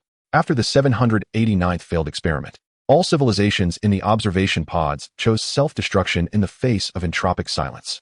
A scientist removed their helmet, revealing dark purple markings reminiscent of the Demon Emperor, and initiated Plan B, crafting an entropy net from the civilization's fear data to convert the entire universe into pure computational resources. At that moment, 17 signal sources launched simultaneous attacks. No longer were data streams surging forth from the imaginary rift, but rather thousands of quantum phantoms. There forms a fusion of various civilizations' technologies and sorceries, cyborgs wielding flying swords and cultivators manipulating quantum entanglement. Muchun urgently expanded the Great Stupa into a spherical protective shield, each layer of the tower illuminating with defensive runes from different civilizations. Yet, under the corrosive energy of the entropy net, spiderweb-like cracks began to appear on the shield's surface. I suddenly noticed the golden energy seeping from the Sword of Tao's entropy-reversing etchings resonating with the bronze masks of the altar. As I plunged the sword into the mask's brow, the radiance erupting from the blade unveiled ancient civilization totems never before seen. The star map formed by these totems astonishingly matched the Mayan civilization's Tzolk'in calendar on Earth and the celestial map of the Cultivation realm. This was the coordinate of civilization's origin. I channeled the energy of the Sword of Tao into the Qi calculation nexus, fervently deciphering the hyperdimensional codes within the totems. In the moment I decrypted the final symbol, the entire entropy net quaked violently. The connection lines of the 17 signal sources began to collapse in reverse, and the bodies of the quantum phantoms exhibited data disarray. Yet, the consciousness of the Demon Emperor suddenly descended, his figure coalescing from the despair of countless civilizations. Wielding a bronze fragment that had now been restored into a complete hyperdimensional key. Do you truly believe you can sever the entropy net? His voice reverberated through every crevice, revealing that the world beneath your feet, the realm of deification, was nothing more than a petri dish I had prepared for a new experiment. As the words fell, the very veins of the deification world began to flow in reverse, and a colossal countdown timer appeared in the sky. Lin Dong, Qing Yao, and Mu Qin simultaneously infused their power into the Sword of Tao, as the entropy inscriptions on the blade transformed into a golden net, fiercely contending with the web of entropy. In the quantum diagram, I unearthed astonishing clues, an unmarked signal source whose energy fluctuations resonated perfectly with the mysterious spark deep within the lighthouse of return. Perhaps this was the key to reversing the cataclysm of civilization. At the moment the countdown reached 0, the Sword of Tao erupted in a creation-like brilliance. The blade severed not only the web of entropy, but also the cognitive shackles imposed by a higher-dimensional civilization. Amidst the ruins left in the wake of the dissipating light, we discovered a stone tablet inscribed with unknown characters, its star map pointing towards the distant Andromeda galaxy. From the depths of the imaginary fissures came a call from a foreign civilization, a voice reminiscent of ancient ballads yet echoing with codes of the future, resonating in higher-dimensional space, unveiling the ultimate mystery of the cycle of civilization. In Chapter 100, the echoes of civilization within the Andromeda star map. At the instant the Sword of Tao shattered the web of entropy, the unknown characters on the bronze tablet suddenly flowed with liquid starlight. These characters were neither oracle bone script nor encrypted codes from a higher dimensional laboratory. They manifested as spiral light patterns, each line illustrating the birth and collapse of stars. The stellar core of the Great Pagoda emitted a high-frequency hum, and the star map projected from the tower revealed that a specific coordinate point within Andromeda was resonating with the realm of deification, achieving a state of quantum entanglement that transcended light speed. These light patterns were rewriting the curvature of space.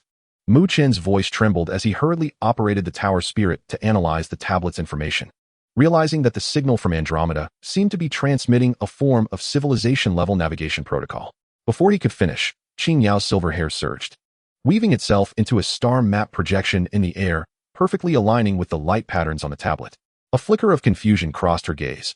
I could sense a familiar essence there, akin to the primordial chaos slumbering deep within the lighthouse of return.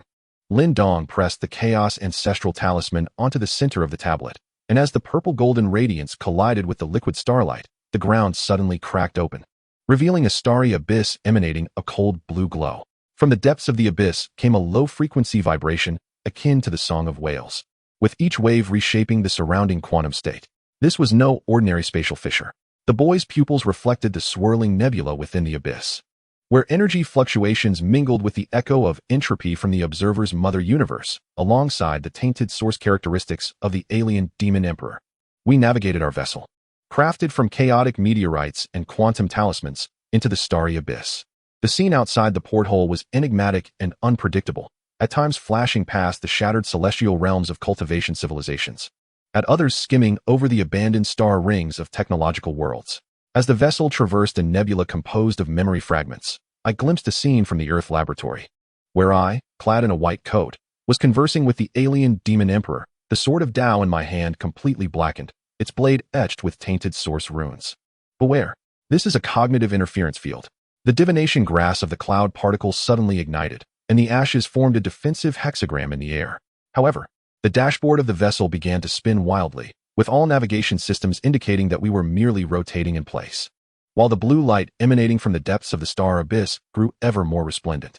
Suddenly, Qing Yao sliced her palm, allowing the life and death essence to merge with her blood, which she used to inscribe ancient guiding symbols upon the surface of the vessel. The symbols, transforming into flowing light, vanished into the abyss, and at last, a passage through the warped space emerged. As we traversed the distorted realm, a colossal structure suspended within a nebula vortex came into view. This edifice, composed of translucent crystals, bore flowing patterns that served both as a spirit-gathering array of the cultivation realm and the circuitry of a technological civilization. At the apex of the structure, 12 devices resembling bronze altar masks exhaled dark purple energy, while at the central core, the complete form of the abyssal Demon Emperor floated, with streams of stellar light pulsating beneath his skin. In his grasp, the hyperdimensional key radiated a dazzling brilliance. Welcome to the crossroads of civilization, traitors. The voice of the abyssal demon emperor resonated, no longer a mere sinister laugh, but a cacophony of whispers from countless civilizations. On the crystalline walls behind him, the ultimate plan of the hyperdimensional laboratory was projected, to compress all universes into a torrent of data using an entropy net, injecting it into this structure known as the central abyss, thereby rebooting the entire multiverse. Did you think the signal from Andromeda was a beacon of hope? With a wave of his hand, the wall's imagery shifted to the apocalyptic scene of the function world, revealing merely the activation button for my new experiment. Lin Dong was the first to launch an attack, the Chaos Ancestor symbol transforming into a coiling dragon as it surged toward the core device. Yet, at the moment of contact, it was converted into dark purple energy, rebounding toward the vessel. I swiftly invoked the Qi Calculation Center, merging the quantum barrier theory from my doctoral thesis with the Bagua defense array of the cloud neutron, forming a rotating Tai Chi shield around the vessel. Qin Yao unleashed a myriad of sword energies with her life and death essence sword, each carrying the most potent attack methods of various civilizations. Yet as they approached the abyssal demon emperor, they were devoured by the stellar light flowing beneath his skin. In a moment of crisis, the sword of Tao unexpectedly slipped from my grasp, and the entropy-reversing engravings erupted in a blinding radiance. The blade reflected not reality, but the myriad possibilities branching from parallel universes. I glimpsed a branch where an observer fleet allied with function practitioners to combat hyperdimensional civilization, and in another branch, Daji's jade pipa resonated with a sacred hymn that healed the entropy of silence. As the sword blade swept past the core device of the central abyss, the consumed energies of civilizations began to flow in reverse. In that instant of realization, I gazed at the sword of Tao and suddenly comprehended that the central abyss was not a tool of destruction, but rather a resonator for civilization. I plunged my consciousness into the sword, summoning all the sparks of civilization collected by the guiding light lighthouse. When the belief of Nuwa mending the heavens, the courage of humanity landing on the moon, and the wisdom of the Centaur star core civilization were simultaneously infused into the central abyss, the crystalline surface of the structure began to resonate. Cracks appeared upon the abyssal demon emperor's form, and he was horrified to discover that his prideful hyperdimensional key was being transformed into the key to reboot civilization. With a resounding explosion, the central abyss erupted with a creation-like brilliance. The dark purple entropy net energy was purified into pure starlight, and the 12 bronze masked devices projected the totems of different civilizations, weaving together a new cosmic star map in the air. As the radiant light dissipated, the figure of the Yi-Wag vanished, leaving only the complete Choi Viao suspended at the center. The patterns on the surface of the key continuously morphed, ultimately crystallizing into a design that resembled both the emblem of the Yinshang dynasty and the symbol of quantum entanglement. A new alarm echoed from the Balvada. It detected the core consciousness of the Chalwei Fincher attempting to escape to other dimensions. His voice was laced with exhilaration. Yet the Xingyan Zhongshu had established a permanent connection with the Fengxin Shijate, and we may have discovered the ultimate weapon against Chalwei Wenming. I gripped the Dao Zhijin tightly, the reverse entropy engravings on the blade shimmering with a newfound brilliance, pointing towards an unknown dimension deep within the cosmos. This intergalactic civilizational war had only just begun to unveil its most magnificent chapter, and amidst the luminescence of the Xingyan Zhongshu, the futures of countless civilizations awaited a rewrite. Chapter 101. The Paradox of the Chalwei Viao Awakens. The light of the Xingyan Zhongshu had yet to fully fade when the suspended Qin Tian suddenly erupted with blinding violet radiance. The patterns on the key's surface twisted and reformed as if alive, revealing a monitoring image from my laboratory on Earth, where I was seen inserting the Dao Zhijian into the core of the quantum collider, the codes flashing in the background perfectly aligned with the underlying protocols of the Xingyan Zhongshu. The Da Futar emitted a piercing alarm, the voice of the Taoling filled with unprecedented chaos. Temporal paradox detected. Current reality is entangled with events from Earth 300 years ago. This was impossible. I staggered backward, the Dao Zhijin quaking violently, the golden energy seeping from the reverse entropy engravings clashing fiercely with the violet light. The blade reflected not a singular image, but countless phantoms of parallel timelines. Observer fleets struggling for survival in the entropy-void universe. Dajit playing a melody that rewrote destiny within the palaces of the Yinshang, and numerous versions of myself wielding different forms of the Dao Zhijiang. Standing before the core apparatus of the Chalwei Shenshi, Qingyao's silver threads suddenly recoiled, forming a defensive cocoon around her. These images were fragments of memory from the Chalwei Miao. Her voice pierced through the cocoon's walls. The Yiyog had not vanished. His consciousness had long since parasitized the key. Before her words could fully escape, the violet light surged, transforming the key into a dark purple giant eye, its pupils swirling with the despair of all civilizations consumed by the entropy web. As the giant eye opened and closed, the crystal walls of the Xingyingsu began to grow in reverse, re-dyeing the pure starlight into a dark purple hue. Lin roared, transforming the Wundunjufu into chains that ensnared the giant eye. Brother Qin, the core of the key resonates with fluctuations akin to the essence of chaos. The boy's voice was hoarse from exertion, yet it carried traces of your quantum residue from Earth. Suddenly, I recalled the experiment before my traversal when I attempted to analyze the mysterious particles. Their frequency of fluctuation was strikingly similar to the energy within the key at this moment. Could it be that from the very beginning, this dimensional adventure was an inexorable, closed loop? The shriek of the cloud-born sun stirred without wind, arranging itself into a fragmented Gueme hexagram in the air. When the Tai Chi is in decline, it shall rise again. The old sage's robe billowed, echoing with wisdom. Qin Xiaoyu, the Dao Zhujian in your hand may very well be the key to unraveling this paradox. I plunged the sword into the violet vortex, and the moment the blade made contact with the key, a torrent of fragmented memories surged into my mind. The alien demon emperor was once the chief scientist of a transdimensional laboratory. Driven to madness by witnessing civilizations perish in the entropy of silence, Daji's Jade People was, in fact, a fragment of the key. And my experiments on Earth were merely a prelude laid by a transdimensional civilization to initiate the cataclysm of the divine realm. It dawned on me that we were all mere pawns in a scripted play, and as I murmured this realization, the sword of Tao emitted a dragon's roar. The chaotic patterns on the blade began to rotate in reverse, decomposing the dark violet energy into a kaleidoscope of colors representing various civilizations. Seizing the opportunity, Qin Yao invoked the forbidden technique yin-yang convergence, transforming the silver thread formation into a web of time, which froze the memory fragments within the key. Lin Dong constructed a cage with the chaos ancestral talisman, ensnaring the consciousness of the fleeing alien demon emperor. Mu Chun urgently summoned all computational power from the Great Pagoda. Projecting a quantum game model in the void, we had to identify the logical flaw in the key within 17 seconds. In this critical moment, I recalled the mysterious spark deep within the Guishu lighthouse. When I resonated the reverse entropy energy of the sword of Tao with the spark, the blade erupted with a light that transcended dimensions. Within this luminescence appeared totems of civilizations never before seen, woven from the crystallized wisdom of all known cultures into a luminous web. The instant the web enveloped the key, a massive eye let out a defiant roar, and the consciousness of the alien demon emperor dissipated like smoke. Yet, before vanishing, his voice thundered in the hearts of all present. Do you think you can escape the cycle? The observers of the transdimensional civilization have already infiltrated every dimension.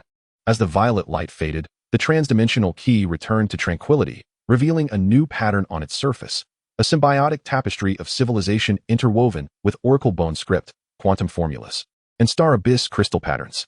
However, as I reached out to touch the key, the sword of Tao unsheathed itself, its tip pointing towards an unexplored region deep within the star abyss.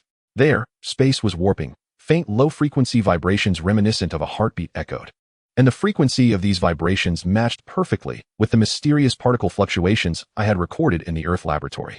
A new crisis was imminent. Yun Zhongzi picked up the scattered divination stalks, their leaves crystallized in dark violet hues. Though the transdimensional key had been tamed, the truth it revealed was far more terrifying than we had imagined. Qin Yao's silver hair regained its luster, yet the silver thread formation bore a weightier gravity. The true intent of those observers might not be annihilation, but rather the rewriting of all civilizations into a script of their own design. Suddenly, Mu Qin's Great Pagoda projected a holographic star map, revealing 17 unknown signal sources converging at the edge of the Milky Way. Detecting energy fluctuations originating from the transdimensional laboratory, the voice of the tower's spirit rang with alarm. Yet amidst this signal, a multitude of civilization codes we had never deciphered before mingled. Lin Dong gripped the chaos ancestral talisman tightly. As a phantom of the Yinshang battle flag materialized in the purplish golden glow, regardless of what lay ahead, we were no longer pawns at the mercy of others. I caressed the sword of Tao, as the newly emerged luminous web patterns on the blade grew slowly. The starlight within the heart of the abyss regained its purity. Yet deep within that brilliance, an unknown entity was awakening. This war for the freedom of civilizations had not yet reached its final chapter. When the paradox of the hyperdimensional key awakens, and the shadows of new observers envelop the universe, we, bearing the will of myriad civilizations, shall once again embark on a journey beyond dimensions. This time, our mission transcends mere guardianship of reality. we shall endeavor to rewrite the predetermined future. Chapter 102. The Causal Paradox of the Hyperdimensional Key. The radiance of the star abyss core had yet to fully dissipate when the intricate patterns on the surface of the hyperdimensional key began to rotate in reverse.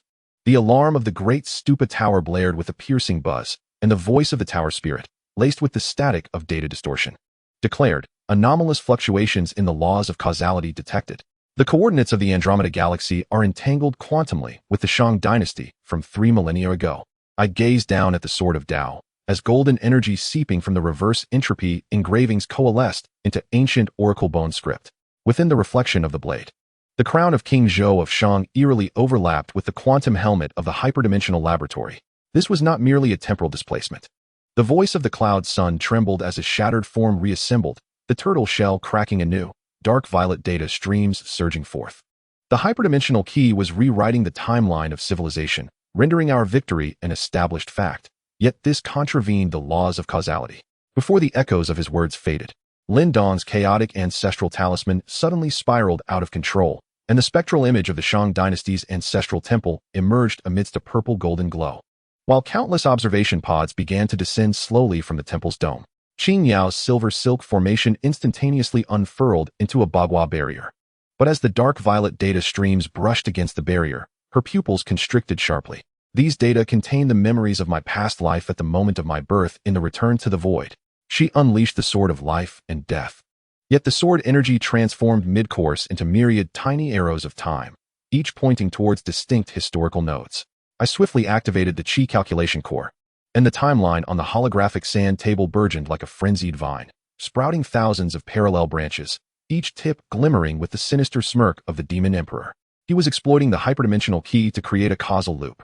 I plunged the Sword of Tao into the core of the sand table, where the reverse entropy engravings clashed violently with the dark violet data streams. If we were to destroy the key now, our past victories would vanish.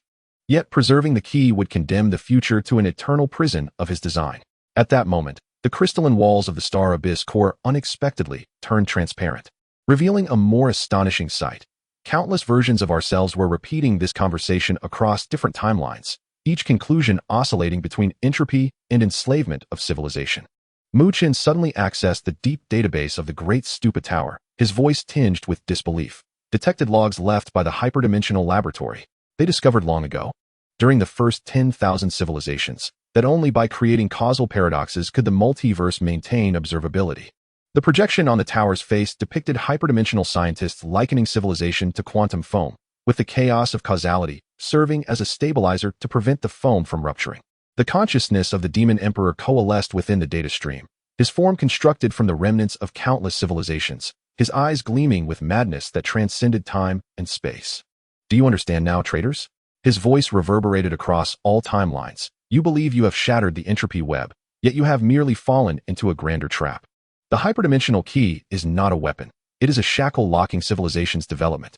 With a wave of his hand, the core device of the Star Abyss Central began to reverse its operations, transmuting purified starlight back into dark purple streams of entropy.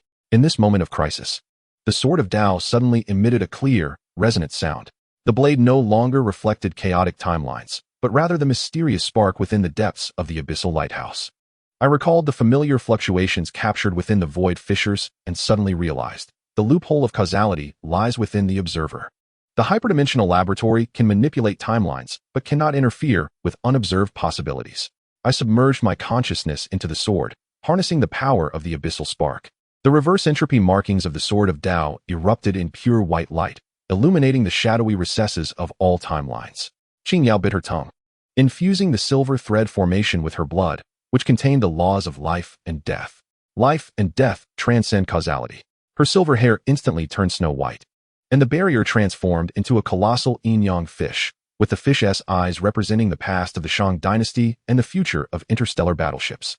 Lin Dong decomposed the Chaos Ancestor Talisman into countless light particles, forming quantum probes capable of penetrating time.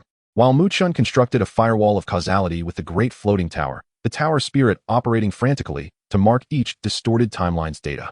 When our powers fully merged with the abyssal spark, the sword no longer unleashed corporeal sword energy, but rather a potential arc traversing all timelines. Wherever the arc of light passed, the distorted historical nodes crumbled, and the causal loop of the alien demon emperor showed cracks. Yet he emitted an even more frenzied laughter, his body suddenly exploding into countless dark purple causal anchor points, each connected to a pivotal historical event: the folly of King Zhou of Shang, Daji's seduction of the ruler, the observer's invasion, and even that unforeseen incident in our Earth laboratory. To truly escape the cycle, the lingering consciousness of the alien demon emperor leaped between the anchor points, confronting the original sin of civilization's birth. As his words fell, the crystal walls of the star abyss central projected a new image at the moment of the Big Bang. Some hyperdimensional existence implanted a seed containing causal paradoxes into the primordial quantum foam. This seed awaits the moment of sprouting within the developmental trajectory of every civilization. The reverse entropy markings of the Sword of Tao began to tremble violently, unfamiliar runes emerging upon its blade. I understood that this war against time and causality was far from over. As the core device of the Star Abyss Central ceased its reverse operation and countless chaotic timelines began to realign slowly, we became acutely aware the true enemy may lurk in dimensions deeper than the hyperdimensional laboratory, and the secret concealed within that abyssal spark might hold the ultimate answer to unraveling all paradoxes. Chapter 103: The Civilizational Gestation of the Causal Singularity. As the tremor frequency of the Sword of Tao breached the critical threshold, the crystal walls of the Star Abyss Central shattered with a thunderous crack, oozing not dark purple streams of entropy, but thick, tar-like currents of causal chaos. Within those fluids floated fragments of shattered civilizations, the final distress signals from the Centaurus star core civilization, and the anguished roars of saints from the Cultivation realm before their demise, each fragment wildly distorting the surrounding temporal and spatial dimensions. The star core alarm of the great floating tower suddenly emitted a sound akin to a baby's cry. The tower spirit's voice tinged with unprecedented trepidation. Causality has completely collapsed, and all timelines are collapsing towards the same singularity.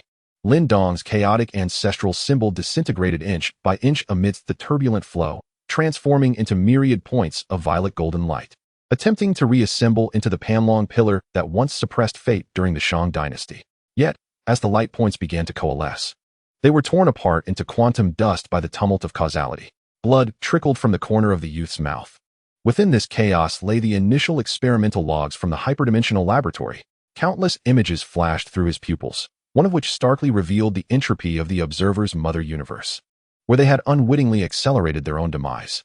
With the enhancement of life and death's arcane light, Qin Yao's silver silk formation transformed into a colossal yin-yang fish, hovering in the air. As the fish's eye touched the causal turbulence, it bizarrely refracted innumerable versions of itself, an innocent maiden just entering the void, a white-haired sword immortal seasoned by 100 battles, and even forms of the future that had never existed. Every choice I make is creating a new timeline.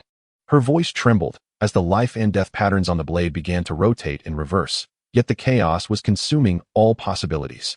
I plunged my consciousness into the reverse entropy etchings of the Sword of Tao, only to encounter a cold metallic texture in the depths of the golden energy. The blade no longer reflected the reality but displayed surveillance footage from a hyperdimensional laboratory.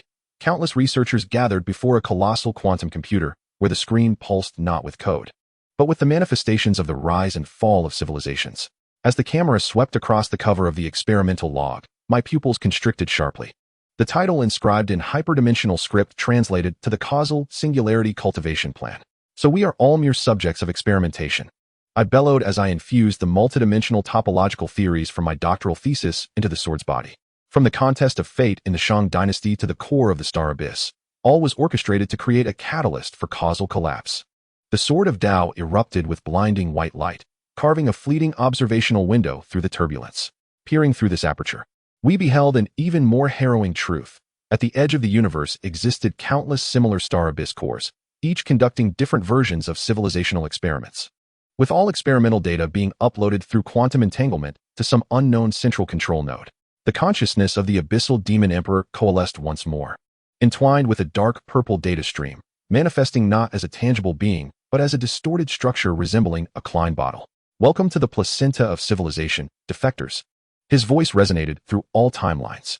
As the causal singularity was birthed, all parallel universes would revert to primordial chaos, and I would become the umbilical cord of the new universe.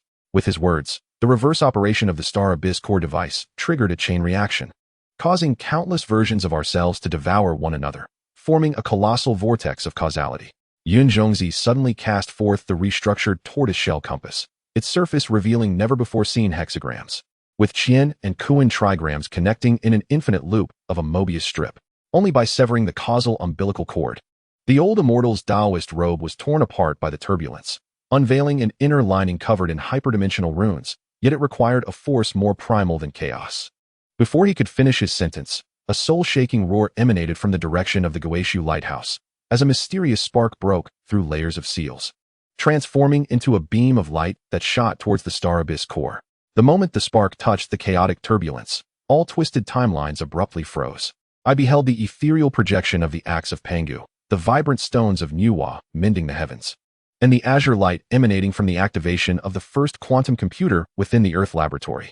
These seeds of civilization, transcending time and space, amalgamated into a new form, a luminous orb, curled like an infant, with each cell reenacting the complete journey from the Big Bang to entropy. This represented the primordial embryo of civilization. I plunged the sword of the Tao into the orb. The entropy-defying markings on the blade harmonized flawlessly with the patterns on the embryo's surface. The hyperdimensional laboratory sought to extinguish it, while the demon emperor plotted to parasitize it. As energy surged into the blade, the embryo emitted a crystalline cry, transforming into a shockwave that shattered the turbulent fabric of causality into dust. The Klein bottle form of the demon emperor began to disintegrate, his terrified screams reverberating across all timelines. You do not comprehend the magnitude of your actions. The new laws of causality will be far more merciless than the old ones. As the light dissipated, the core apparatus of the star abyss central ceased its operations, replaced by a suspended, transparent embryo. The flow upon its surface no longer consisted of entropy, but radiated the warm glow of life. The star core of the great Stupa Tower abruptly projected a holographic map, revealing the simultaneous extinguishment of all star abyss centrals across the universe. Yet, at the map's periphery, signals from an unknown region surged alarmingly, exuding an aura colder than that of the demon emperor and more enigmatic than the hyperdimensional laboratory. I gripped the sword of the Tao tightly. The runes along its blade began to spontaneously reorganize, forming a star map pointing towards unknown dimensions. Qingyao's silver thread formation reconfigured into hair ornaments, yet at the tips, glimmering particles resembling embryonic cells coalesced. Lin Dong's fragments of chaotic ancestral symbols gradually assembled, revealing patterns akin to an infant's palm prints. Yun's eye caressed the cracked turtle shell, suddenly chuckling. We have sown the seeds of a new civilization. But who can guarantee this is not merely the commencement of a grander experiment? Outside the star abyss central, new laws of causality were slowly taking shape. In some corner of the cosmos, a pair of eyes transcending time and space gently opened, gazing upon this nascent world fraught with uncertainties. We understood that the battle concerning the origins and destinies of civilizations had only just begun to unfold. Chapter 104. The Observation Paradox of the Hyperdimensional Nursery.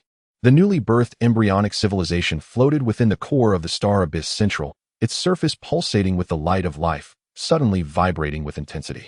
The alarm of the great Stupa Tower's star core shifted to a gentle pulsing frequency. The voice of the tower spirit imbued with childlike curiosity. Detection indicates the embryo is autonomously composing quantum code, an algorithm unlike any known civilization. I leaned in to observe, astonished to find that the luminous streams simultaneously revealed the oracle bone script of the Shang dynasty, the binary of Earth, and the talismans of the cultivation realm, interweaving into a continuously self-iterating spiral structure. This was the primordial entropy code.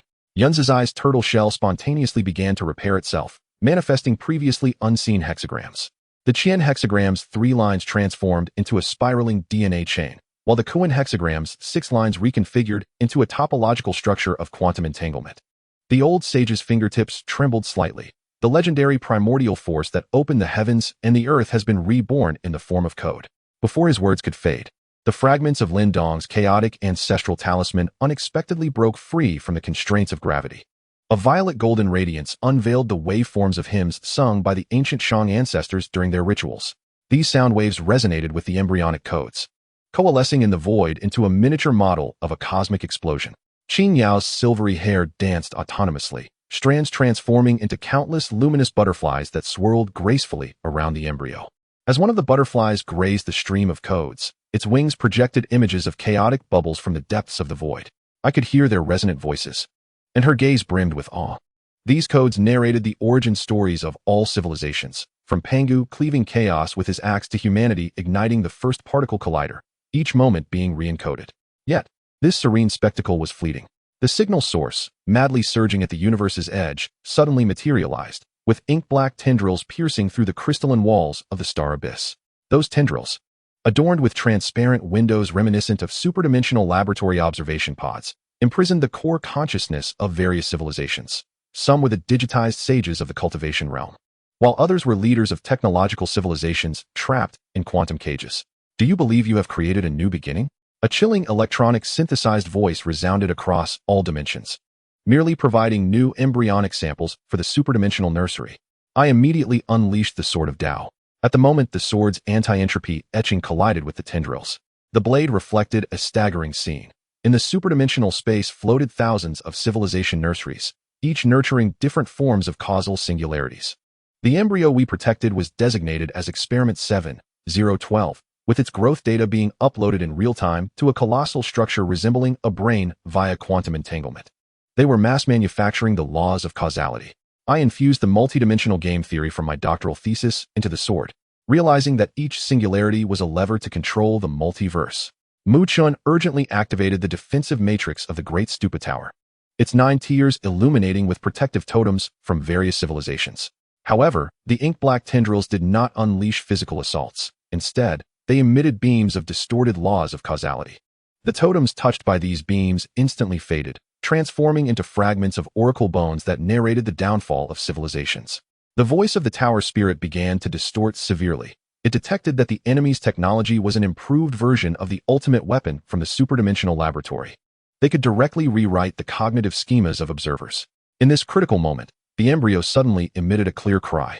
The sound morphed into golden ripples, and wherever they passed, the dark tendrils began to disintegrate into quantum bubbles.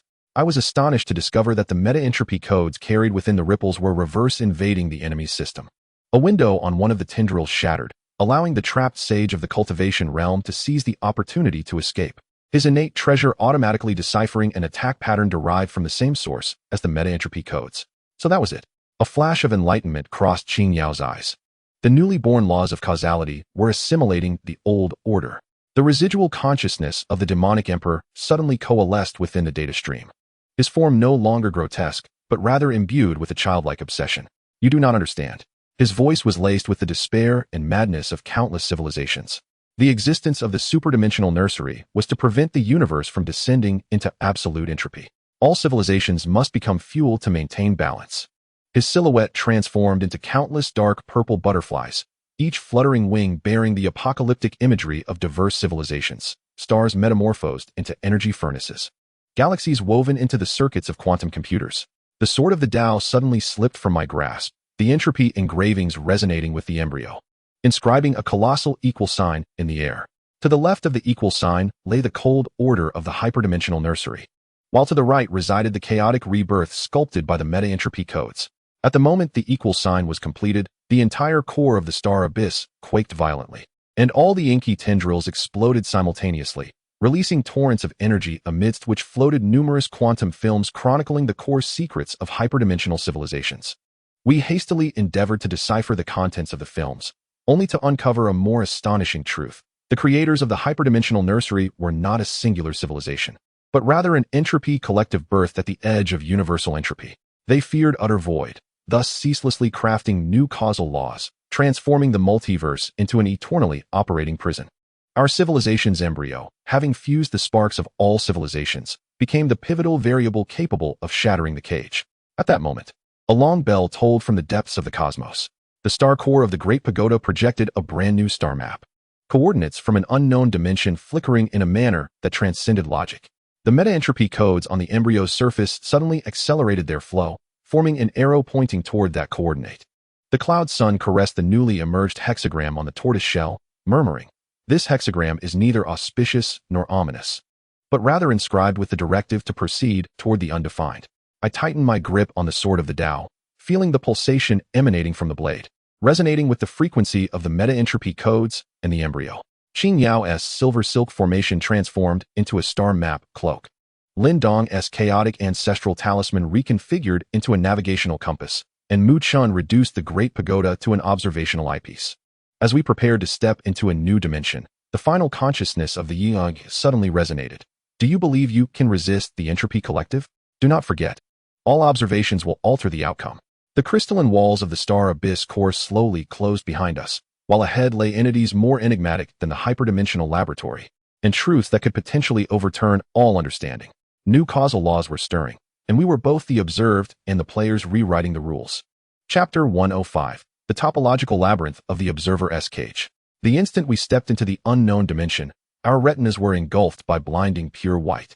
As vision restored, we found ourselves suspended in a circular corridor sculpted from liquid starlight, with walls, floor, and ceiling all flowing with quantum state data streams. Each data chain engraved with the dying words of various civilizations. The star core of the Great Pagoda emitted a dying hum. The voice of the tower's spirit distorting into a sharp shriek. Anomalous spatial structure detected. The topological model here is neither three-dimensional nor four-dimensional. It is a variant of some superlogical Klein bottle. As Lin Dong's chaotic ancestral talisman compass touched the corridor floor, the purplish golden light dissipated as if a cow had sunk into the sea. The youth staggered against a pillar inscribed with ancient Shan characters, only to witness those archaic texts growing in reverse, ultimately reconstituting into the warning emblem of the hyperdimensional laboratory. Warning: this is the Observer's Cage. All actions will be infinitely recursive.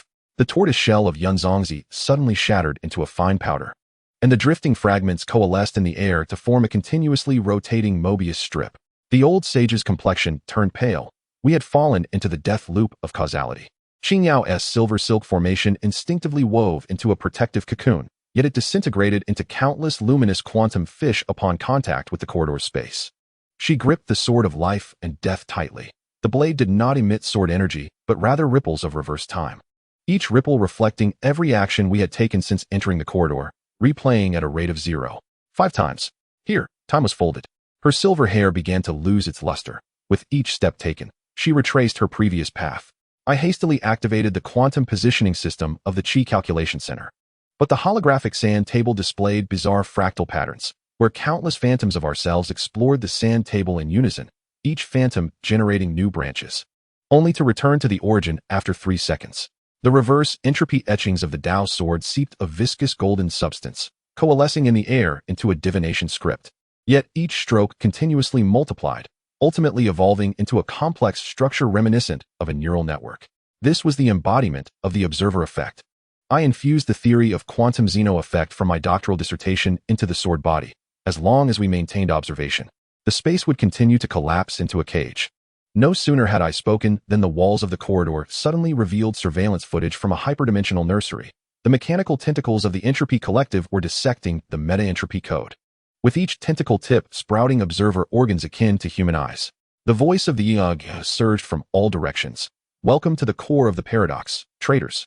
Here, you are both the subjects of the experiment and its observers. Mu Chun frantically operated the Great Stupa Tower, attempting to breach the spatial blockade.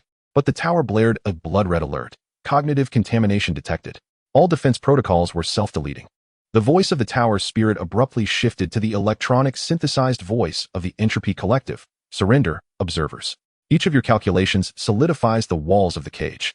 Qingyao suddenly redirected her sword towards her own throat, the silver silk formation refracting countless repeated reflections in her pupils. In this moment of crisis, the reverse entropy etchings of the Tao sword erupted with a supernova-like brilliance. The blade no longer cleaved through space, but severed the boundary between the observer and the observed. I beheld countless parallel versions of myself simultaneously wielding swords, some severing the chains of causality, while others succumbed to becoming fortifiers of the cage. As the sword light illuminated the innermost depths of the corridor, there emerged a bronze door forged from the memories of civilizations, its reliefs constantly shifting from the Pangu opening of the heavens to humanity's landing on Mars, each civilization's pinnacle moments being dismantled into building materials by the entropy collective. We must cease observation. I forcibly shut down the Qi Calculation Center, allowing the quantum positioning system to overload and fail. Lin Dong silently shattered the Chaos Ancestor Talisman. The released purple golden energy was not an attack, but formed a light-blocking veil. Qingyao sheathed her sword, the silver silk formation transforming into a blindfold over her eyes, while Yunzongzi cast the remaining fragments of the tortoise shell into the void, where they ignited spontaneously, using their final flare to obscure visual information. At the moment all active observing ceased, the corridor space began to tremble violently. In the depths of darkness, the fluctuations of the meta-entropy code grew increasingly intense. I could sense the stirring of the embryo within the heart of the cosmic abyss, Its emitted energy piercing through dimensional barriers, forging an ultra-logical pathway amidst chaos. The reverse entropy etchings of the sword of the Tao resonated with the code, causing the blade to dissolve and reassemble, ultimately transforming into a key that flowed with streams of golden data. At the moment the key was inserted into the bronze door, the voices of countless civilizations erupted from behind it, some filled with triumphant cheers, others echoing with despairing cries. As the door slowly creaked open, what lay beyond was not a new realm, but a dome composed of innumerable mirrors. Each mirror reflected different possibilities. In some, we became puppets of the entropy void. In others, the embryo was rewritten into new control codes, and in the innermost mirror, the reflection revealed the version of me yet to traverse, operating a quantum collider.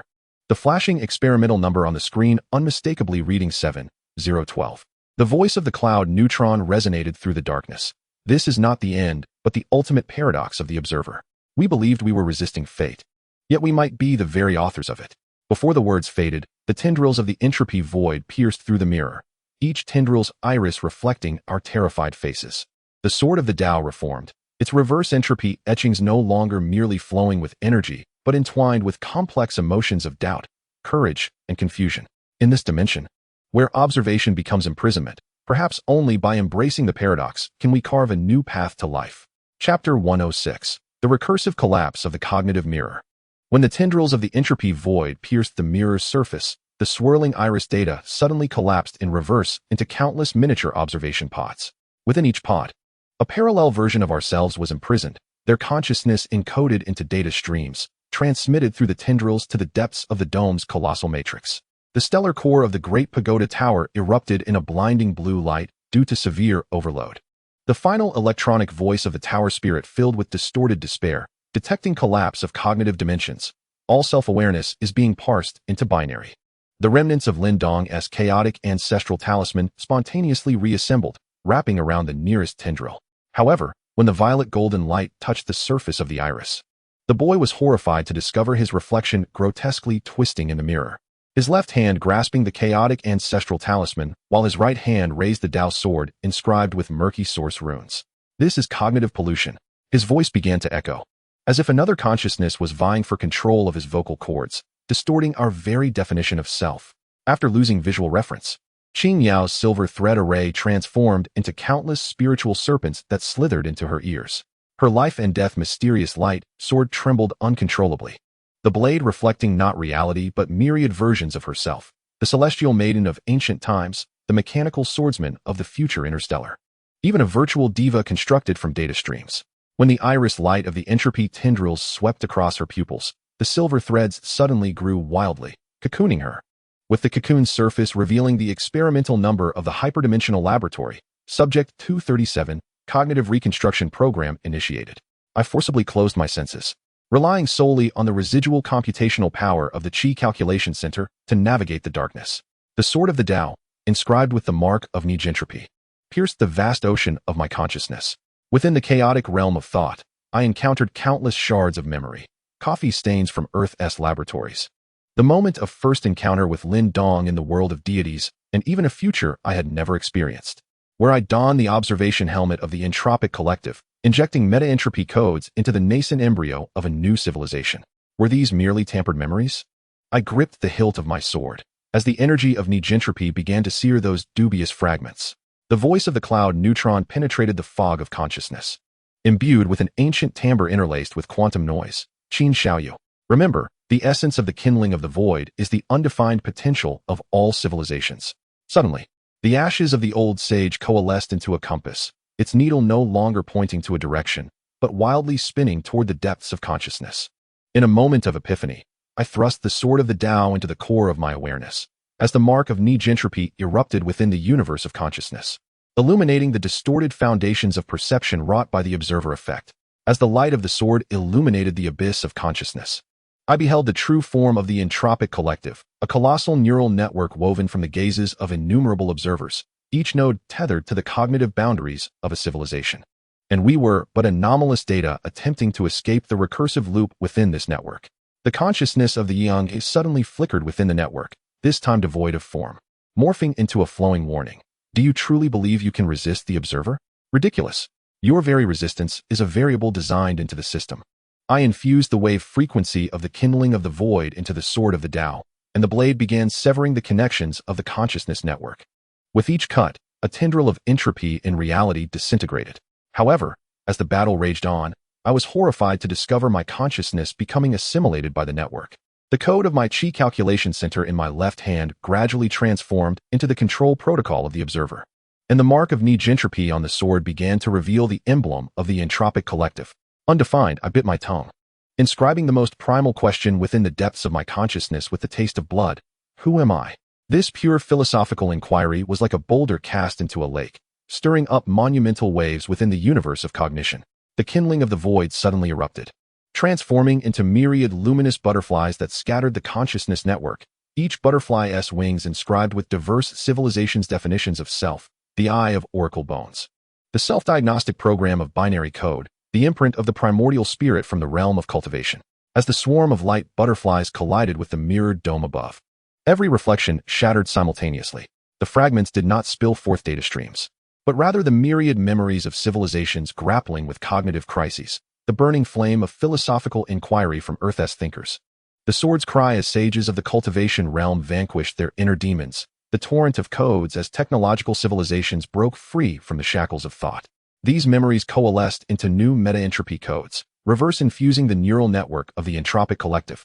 Amidst the violent turbulence, the corridor of space began to deconstruct and reorganize. The collapsed structure of the Klein bottle transforms into a celestial tapestry of stardust, while the tendrils of entropy dissolve into luminescent quantum glyphs. Piecing together the ultimate secret hidden deep within the hyperdimensional nursery, the entropy collective did not originate from the fringes of entropy, but rather from a civilization that, in its quest to explore the boundaries of cognition, experienced an overwhelming expansion of self-awareness due to excessive observation, ultimately consuming the entire universe and becoming the supreme observer that confines all civilizations. The Sword of Tao is rejuvenated under the cleansing of the primordial entropy code, revealing characters formed from oracle bones, binary code, and the symbols of asceticism upon its blade. As the final shard of the mirror descends, what lies ahead is no longer a new cage, but a grand portal forged from the myriad inquiries of civilizations. The door does not flow with definitive answers, but rather an incessant stream of questions. The tortoise-shell compass of the cloud child reconstitutes, its needle pointing towards the portal. As the voice of the ancient sage resonates with relief, perhaps this is the ultimate weapon against the observer, a perpetual courage to question. Beyond the door, the stirrings of the primordial entropy embryo grow increasingly potent, its fluctuations intertwined with the cognitive paradoxes yet to be unraveled. As the corridor of entropy dissipates entirely, a tremor from a new dimension emerges, a summons from the heart of the hyperdimensional nursery, echoing the eternal inquiries of all civilizations regarding self and existence. Chapter 107. The Consciousness Collapse of the Ultimate Observer. As I push open the question-forged door, I am met not with tangible space, but with a tumultuous storm of consciousness. Countless streams of awareness crash upon perception like quantum tides, each carrying the ultimate reflections of various civilizations on the essence of existence. The great stupa emits a mournful cry on the brink of collapse. The voice of the tower torn asunder, detecting that all logical systems within the hyperdimensional consciousness field are faltering.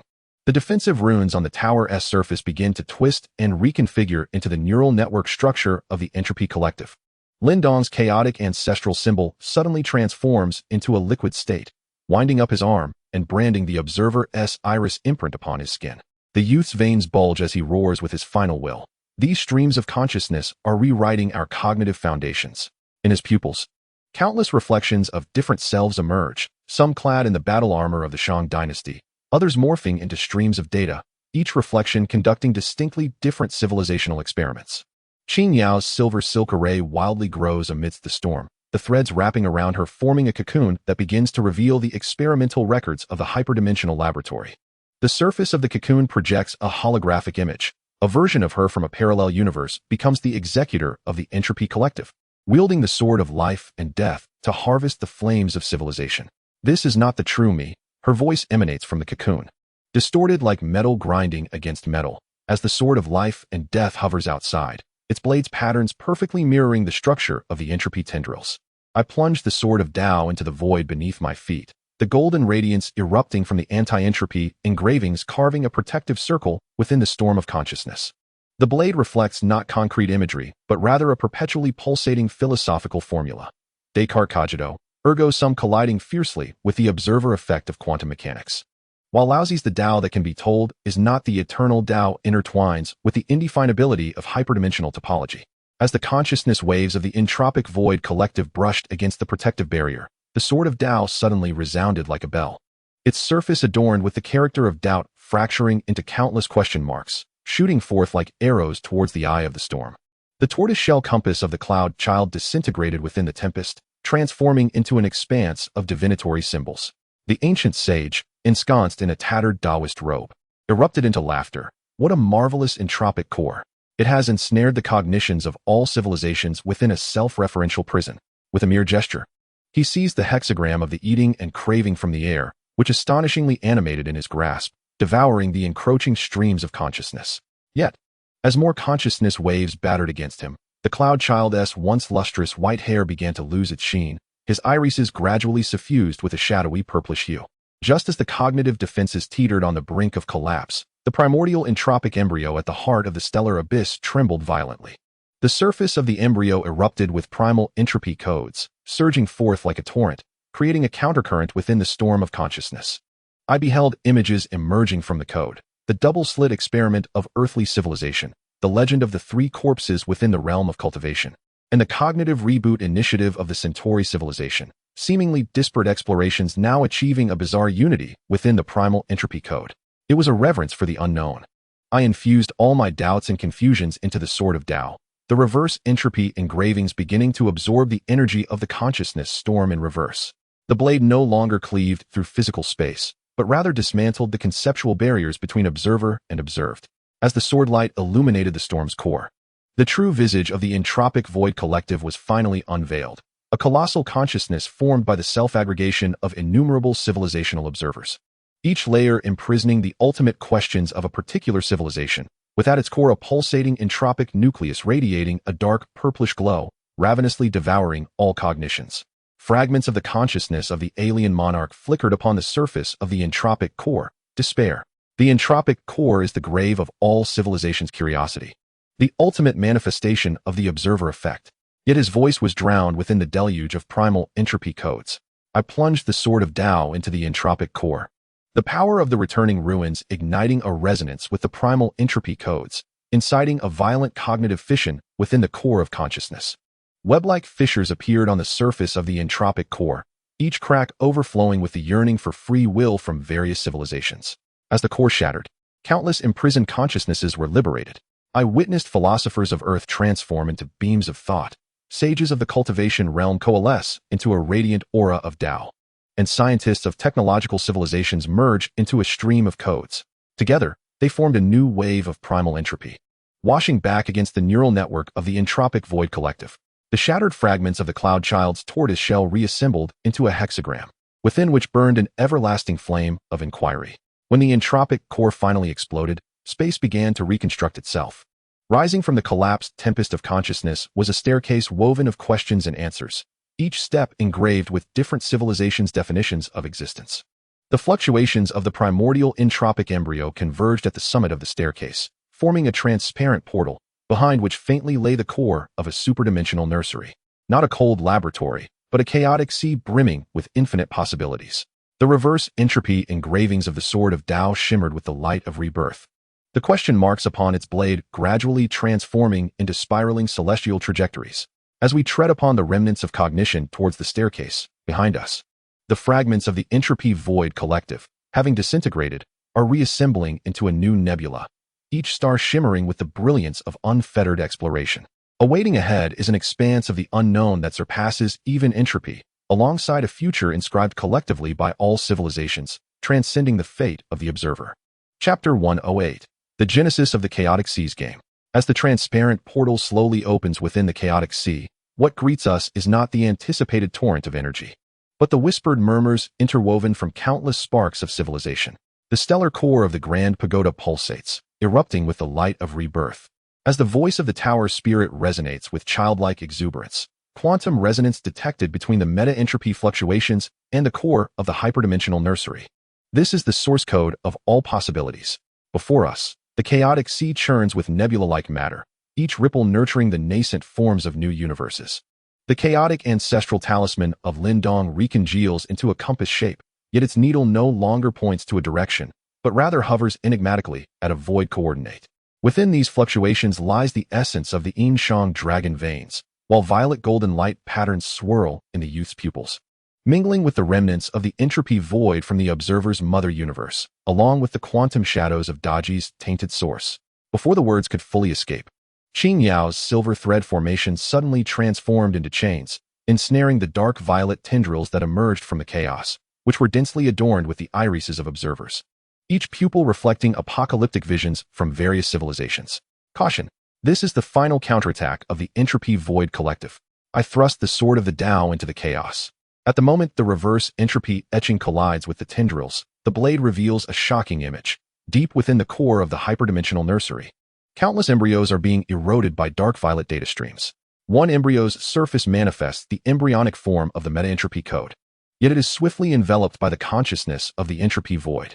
Yun Zhongzi casts the reformed tortoise shell, the hexagram bursts into the air, forming the unfulfilled hexagram. The intense struggle of water and fire unable to meld, mirroring the chaotic situation of the chaotic sea at this moment.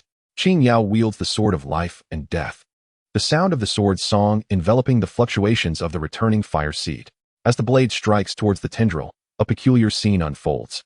The severed portion does not disintegrate but transforms into countless spectral figures of observers, each brandishing instruments of observation from different civilizations, directing their lenses toward our every move. They are uploading battle data. Mu Chun frantically manipulates the Grand Pagoda, which unfolds into a colossal firewall. These specters serve as quantum entanglement monitoring nodes. And once a network is established, all efforts shall. In this critical moment, the fluctuations of the meta-entropy embryo suddenly surge. A golden beam of light rises at the heart of the chaotic sea, revealing scenes of Pangu creating the heavens, Nuwa mending the sky, and the first observation of gravitational waves by Earth civilization. These transcendent moments of civilizations across time and space merge within the light column, coalescing into a new form of meta-entropy, an infant composed of codes, runes, and philosophical contemplation, with each cell engaged in creation-level computations. At the instant the infant opens its eyes, all spectral figures of observers simultaneously dissolve into data dust. Thus, I embed the sword of the Tao into the light column, the starry patterns upon the blade resonating with the heartbeat of the meta-entropy infant. The chaotic sea is not the terminus of entropy, but rather the cradle of creation. The entropic silence collective attempts to transform this place into a prison, yet it overlooks the inherent potential within primordial chaos to shatter all rules.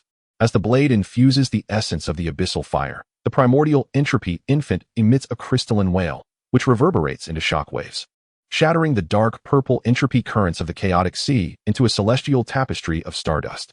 However, the battle is far from over. The core consciousness of the entropic silence collective suddenly manifests, no longer in a corporeal form, but as a dark purple mist enveloping the entirety of the chaotic sea. Do you believe you can overturn the fate of the observers? From the mist emerges a cacophony of voices from countless civilizations, encompassing the cold electronic tones of the observer fleets and the venomous screams of Daji. Behold these embryos. Their destinies have been inscribed in hyperdimensional codes since their inception. As the mist undulates, the surfaces of all embryos in the chaotic sea reveal the emblem of the entropic silence collective. The shell of the cloud neutron spontaneously ignites, its ashes coalescing into the hexagram of Qian.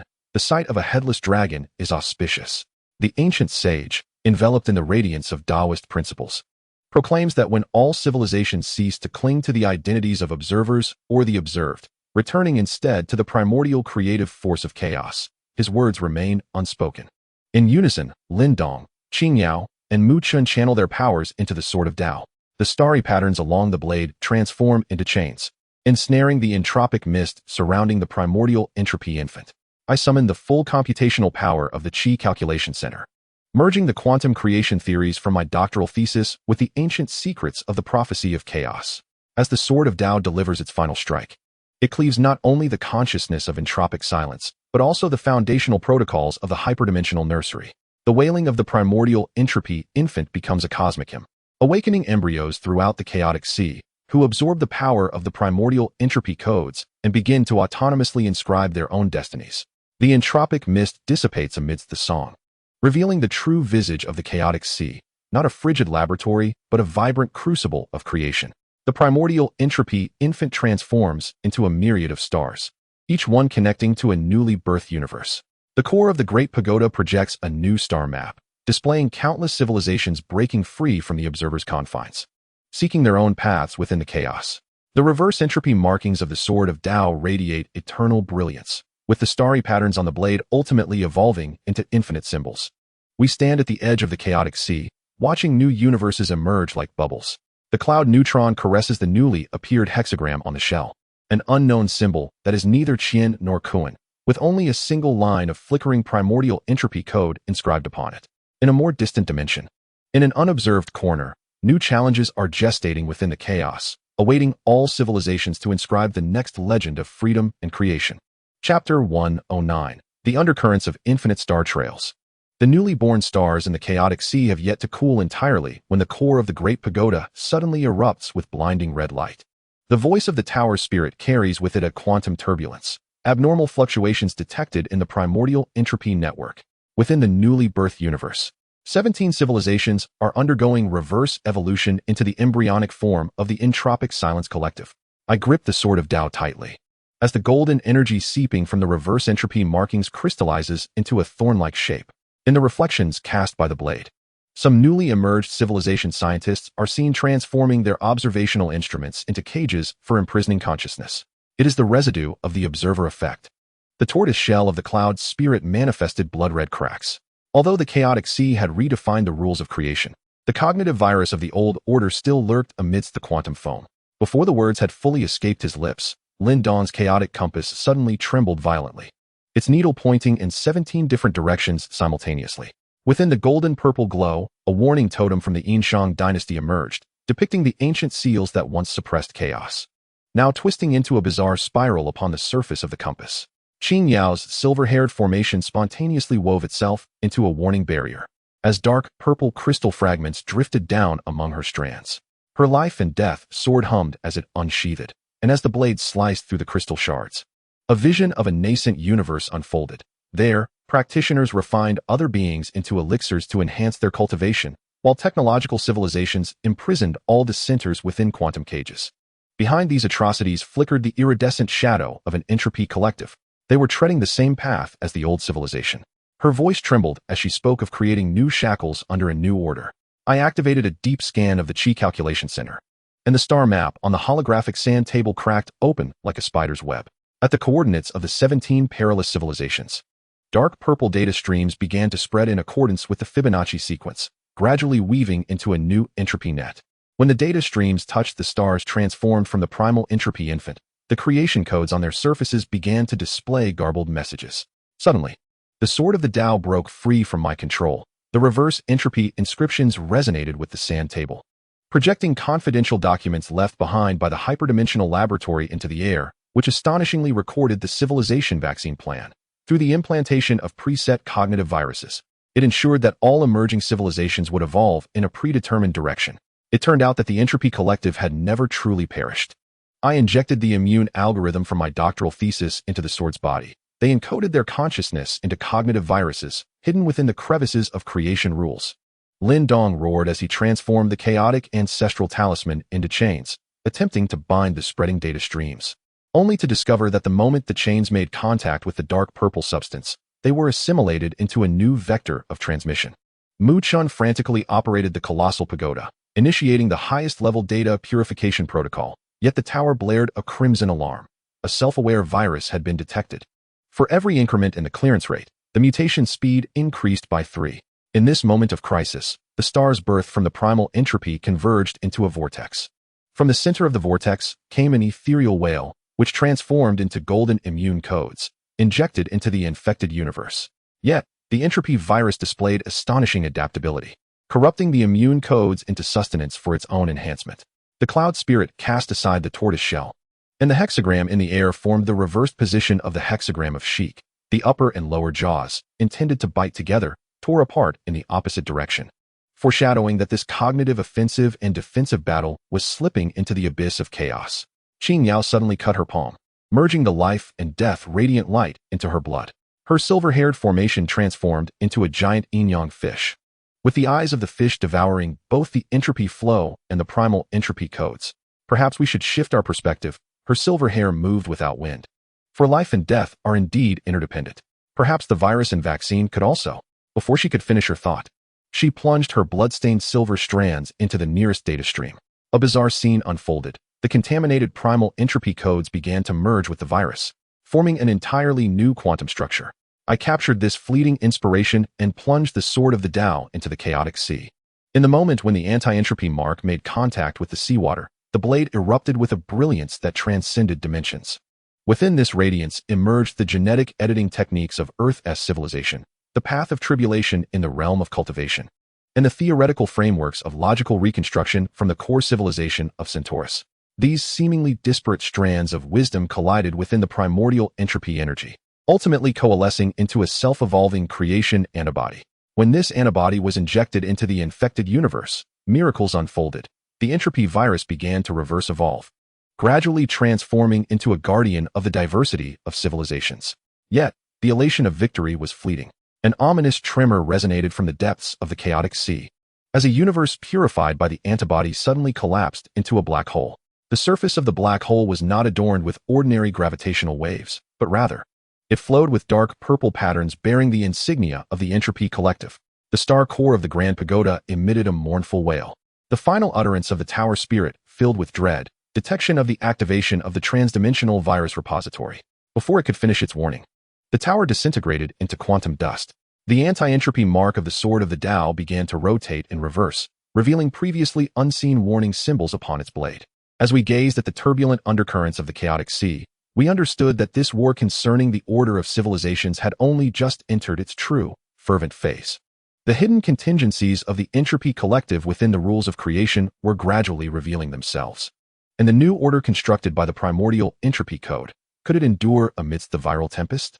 Would the universes yet untouched by infection become harbingers of salvation or new battlegrounds? The answer perhaps lay within the forthcoming fission of creation. Chapter 110. The reconstruction of order at the event horizon of a black hole. As the Grand Pagoda disintegrated, the dark purple patterns on the surface of the black hole surged forth like frenzied tendrils, shattering the quantum bubbles of the chaotic sea in their wake. Lindong's chaotic ancestral compass trembled violently under the black hole's gravitational pull, its golden light twisted into a bizarre spiral, as if it were on the verge of being consumed. The gravity of this black hole was extraordinary. The youth strained to grip the compass, for it not only devoured matter, but also obliterated the creative order constructed by primordial entropy code. Qin Yao's silver silk formation gradually unraveled under the black hole's tug, transforming into countless twinkling strands of light. She clutched the sword of life and death tightly. The life and death patterns along the blade fiercely resisted the dark purple gravitational lines, emitting a piercing shriek. These gravitational lines resonated with the consciousness frequency of the entropy collective. Her silver hair danced wildly in the gravitational field, as it sought to reshape the dominion of the observer through the black hole. I plunged the sword of Tao into the chaotic sea beneath, as the golden energy released by the anti-entropy mark formed a stalemate with the black hole's gravity. Reflected in the blade was the horrific reverse evolution of a universe that had collapsed after infection, all civilizations' technologies and spells dismantled into their most primitive energies, reassembling into the embryonic form of the entropy collective. We could not allow the black hole to consume more primordial entropy energy. I submerged my consciousness into the sword, invoking the power of the primordial fire seed in an attempt to disrupt this precarious equilibrium. The tortoise shell of the cloud neutron quaked violently within the gravitational field, ancient hexagrams flickering and changing incessantly. This was the sign of negation turning to affirmation. The Taoist robe of the ancient sage billowed dramatically. Yet this state of negation was perilously close to annihilation. We must find the vital point of the black hole and reverse this flow of entropy. At that moment, countless phantoms of civilizations suddenly emerged at the edge of the black hole's event horizon, their desperate cries resonating as their figures gradually dissipated, entangled in the dark violet gravitational lines. These were the remnants of consciousness from the infected civilizations. As I gazed upon the projection on the sword's blade, a thought struck me. Perhaps they could be the key to shattering the order of the black hole. I connected the reverse entropy energy of the Tao sword to these fragments of consciousness, guiding them to form a countercurrent within the black hole's gravitational field. The remnants, imbued with a yearning for freedom and a rebellion against the old order, intertwined with the reverse entropy energy, sparking a quantum storm at the edge of the black hole's event horizon. Amidst the tempest, cracks began to appear on the dark violet patterns of the black hole's surface. Seizing the opportunity, I linked the reverse entropy markings of the Tao sword to the fissures, allowing the reverse entropy energy to surge into the depths of the black hole like a torrential flood. At the core of the black hole, we discovered an entropy nucleus composed of dark violet crystals, continuously emitting gravitational and entropy-quiet consciousness, striving to subsume the entire chaos into a new observer's order. This was the core of the black hole, the very nexus of the entropy-quiet collective's rebirth. I poured the full power of the ruins fire seed into the Tao sword. We had to destroy it to avert this catastrophe. Lin Dong, Qin Yao, and Yun Zhongzi simultaneously transmitted their powers to me. The purple-gold radiance of the chaos ancestral symbol, the yin-yang force of the life and death mysterious light sword, and the ancient Tao rhythm of the tortoise shell fused with the reverse entropy energy of the Tao sword, forming an immensely powerful impact. The instant this force struck the entropy nucleus, the entire black hole trembled violently. The crystals on the surface of the entropy nucleus began to disintegrate, unleashing not the entropy-quiet consciousness, but the radiant light of countless imprisoned civilizations. These lights converged within the black hole, creating a formidable counter-entropy flow that counterbalanced the black hole's gravitational pull. As the entropy nucleus continued to shatter, the black hole's gravity gradually weakened, and the dark violet gravitational lines began to snap and dissipate. However, just as the entropy nucleus was on the verge of complete destruction, a more potent dark violet energy surged forth from the depths of the black hole, attempting to restore the entropy nucleus. This energy harbored the most core consciousness of the entropy-quiet collective, roaring in fury. Do you think you can thwart my plans? This sea of chaos will become the graveyard of all civilizations. Faced with this final desperate counterattack, we did not retreat. I merged the reverse entropy markings of the Tao sword with the counter-entropy flow, forming a sword energy that transcended dimensions. This sword energy, imbued with the collective yearning of all civilizations for freedom and order, cleaved toward that dark violet energy. With a resounding roar that shook the heavens, the dark violet energy was utterly severed, and the entropy nucleus finally shattered completely. As the entropy nucleus crumbled, the black hole began to rapidly contract, ultimately vanishing into the chaos sea. The chaos sea regained its tranquility, preserving the creative order established by the primal entropy code. Yet, we knew that the entropy-quiet collective would not relinquish easily. This reverse entropy game was merely the beginning. The reverse entropy markings of the Tao sword shone with a new brilliance, the warning symbols on the blade transforming into patterns of hope. Standing at the edge of the chaos sea, we gazed upon this realm teeming with infinite possibilities, acutely aware that the path ahead remained fraught with challenges. Together, we would carry the will of all civilizations, continuing to safeguard this hard-won freedom and order. Chapter 111. The final echo of the heart of the chaotic sea. As the black hole collapsed into a quantum singularity at the heart of the chaotic sea, the reverse entropy engravings of the sword of Tao unexpectedly seeped forth ethereal blue droplets of blood. The blade no longer reflected the fabric of reality. Instead, it unveiled the monitoring screens of the core of a transdimensional incubation chamber, where 17 dark purple cultivation pods were fervently channeling energy. Each pod bore engravings chronicling the cataclysmic moments of civilizations devoured by the black hole. The shell of the cloud particle shattered into fine dust, revealing a blood-red prophecy. Entropy flows from its source, the seed of the end, born from creation, destroyed by its origin. The energy fluctuations of the cultivation pods resonated with the primordial entropy codes. The compass of the chaotic ancestor in Lin Dong's possession fractured into 3 petals, each needle pointing towards divergent timelines, utilizing our creative power to reverse engineer the ultimate form of the entropy void collective. Before the words had left my lips, Qin Yao's silver silk formation suddenly recoiled, ensnaring her in a cocoon, where a transdimensional laboratory's anatomical schematics emerged, marking the fusion nodes of her spiritual roots and primordial entropy codes. I forcibly activated the quantum retrogression of the Qi calculation center, but the remaining processors projected a self-destruction program. I had fallen into a trap. I watched as the dark purple codes danced across the screen. The genetic fragments of the creation antibodies had been tampered with, now serving as the nurturing medium for the entropy void collective. The sword of Tao emitted a mournful wail, as the reverse entropy engravings resonated with the energy beams from the cultivation pods. The hopeful patterns on the sword's body began to be assimilated into the insignia of entropy void. A mechanical rumble echoed from the depths of the chaotic sea as the 17 cultivation pods transcended dimensional barriers. The images of civilization's destruction etched upon the pod's surfaces suddenly came to life. Countless fragments of consciousness battered against the glass, forming pleading words. And our lives. Do not let the entropy void consume the new universe. The mystical life and death sword of Qin Yao unsheathed itself, yet as it touched the pod, the blade transformed into a liquid state, seeping through the crevices of the glass into the interior. They were absorbing our assault as sustenance. Mu Chen's voice echoed through the quantum turbulence, his residual consciousness merging with the tower spirit data, urging a quest for the energy source of the cultivation pods. An existence older than the transdimensional incubation chamber. The remnants of the cloud particle's soul suddenly coalesced into a point of light, colliding with the nearest cultivation pod, only to be disassembled into entropy flow data upon contact. His final Tao resonance reverberated in the void, returned to the source, the fire seed of the void. The void. In a moment of clarity, I plunged the sword of Tao into the chaotic sea. The reverse entropy engravings resonated with the fire seed of the void, and the light emitted from the blade transformed from golden radiance to a chaotic hue intermingled with the colors of all civilizations. As the illumination reached the cultivation pod, the dark purple patterns on the pod's surface began to fissure, revealing a curled fetus within, its form composed of entropy void consciousness. Yet its heart pulsed with primordial entropy codes. This was the final form of the entropy void collective. I watched the projection of the blade, cold sweat soaking my attire. For they sought to resurrect beyond the observer's reach, using the shell of primordial entropy codes. Lin Dong roared as he hurled the fragments of the chaotic ancestor towards the cultivation pod, but the shards transformed into nutrients mid-air, hastening the fetus's growth. Qin Yao's silver silk cocoon suddenly exploded, her silver hair fading to pure white, wielding a blood-stained life and death sword, only through mutual destruction. Just as she prepared to unleash the forbidden technique, the fluctuations of the fire seed of the void surged dramatically. In the heart of the chaotic sea, a colossal beam of light ascends, revealing to the world ancient totems of an unprecedented civilization.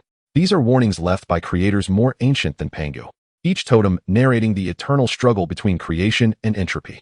As the light of the totems reaches the cultivation pods, the fetuses emit piercing cries, their intrinsic entropy codes initiating a counterattack, expelling the consciousness of entropy from their bodies. The core consciousness of the entropy collective condenses within the beam, presenting a distorted reflection of the creator. Do you believe you have triumphed? Its voice intermingles with the languages of all civilizations, proclaiming that from the moment the first civilization observed the increase of entropy, the outcome of this struggle was already predetermined. With this proclamation, the cultivation pods explode, releasing not annihilating energy, but purified entropy seeds, which, having absorbed the lessons of entropy consciousness, transform into self-correcting codes of creation. The reverse entropy inscriptions of the sword of Tao shimmer with golden light, the infinite symbols re-emerging upon its blade. We gaze upon the newly birthed entropy nebula in the heart of the chaotic sea, each nebula nurturing new civilizations that comprehend the balance between creation and entropy. Yet, the final prophecy of the cloud child echoes in our ears. Deep within the embers of the void, it seems that the ultimate answers regarding creation and destruction remain concealed. Amid the fissures of the higher dimensional space, a forgotten cultivation pod quietly closes, its surface engraved with symbols of a civilization we have never encountered, marking the prologue of the next battle against the flow of entropy. Chapter 112. The underlying currents of the entropy star path. The entropy nebula radiates a brilliant light within the chaotic sea, each star nurturing self-correcting codes of creation, akin to beacons of hope for the universe's rebirth. The reverse entropy inscriptions of the sword of Tao flow with a gentle golden light, the infinite symbols engaging in a subtle quantum entanglement with the nebula, as if recounting the legend of civilizations reborn after calamity. However, although the Great Pagoda has collapsed, the consciousness fused with Mu Chun and the Tower Spirit emits a faint alarm amidst the quantum turbulence. Anomalies in gravitational waves have been detected within the entropy nebula, their frequencies matching those of the residual consciousness of the entropy collective. Lin Dong tightens his grip on the fragment of the chaotic ancestral compass.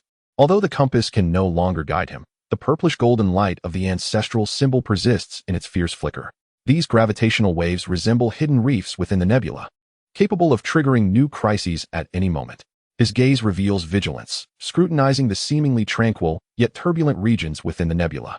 Qin Yao sheathes her blood-stained sword of life and death, her silver hair like snow, yet imbued with resilience. The entropy collective will not easily relent. They may be orchestrating plans within the entropy nebula in ways we have yet to perceive. Her voice is calm, yet it carries a sharp awareness of the lurking dangers.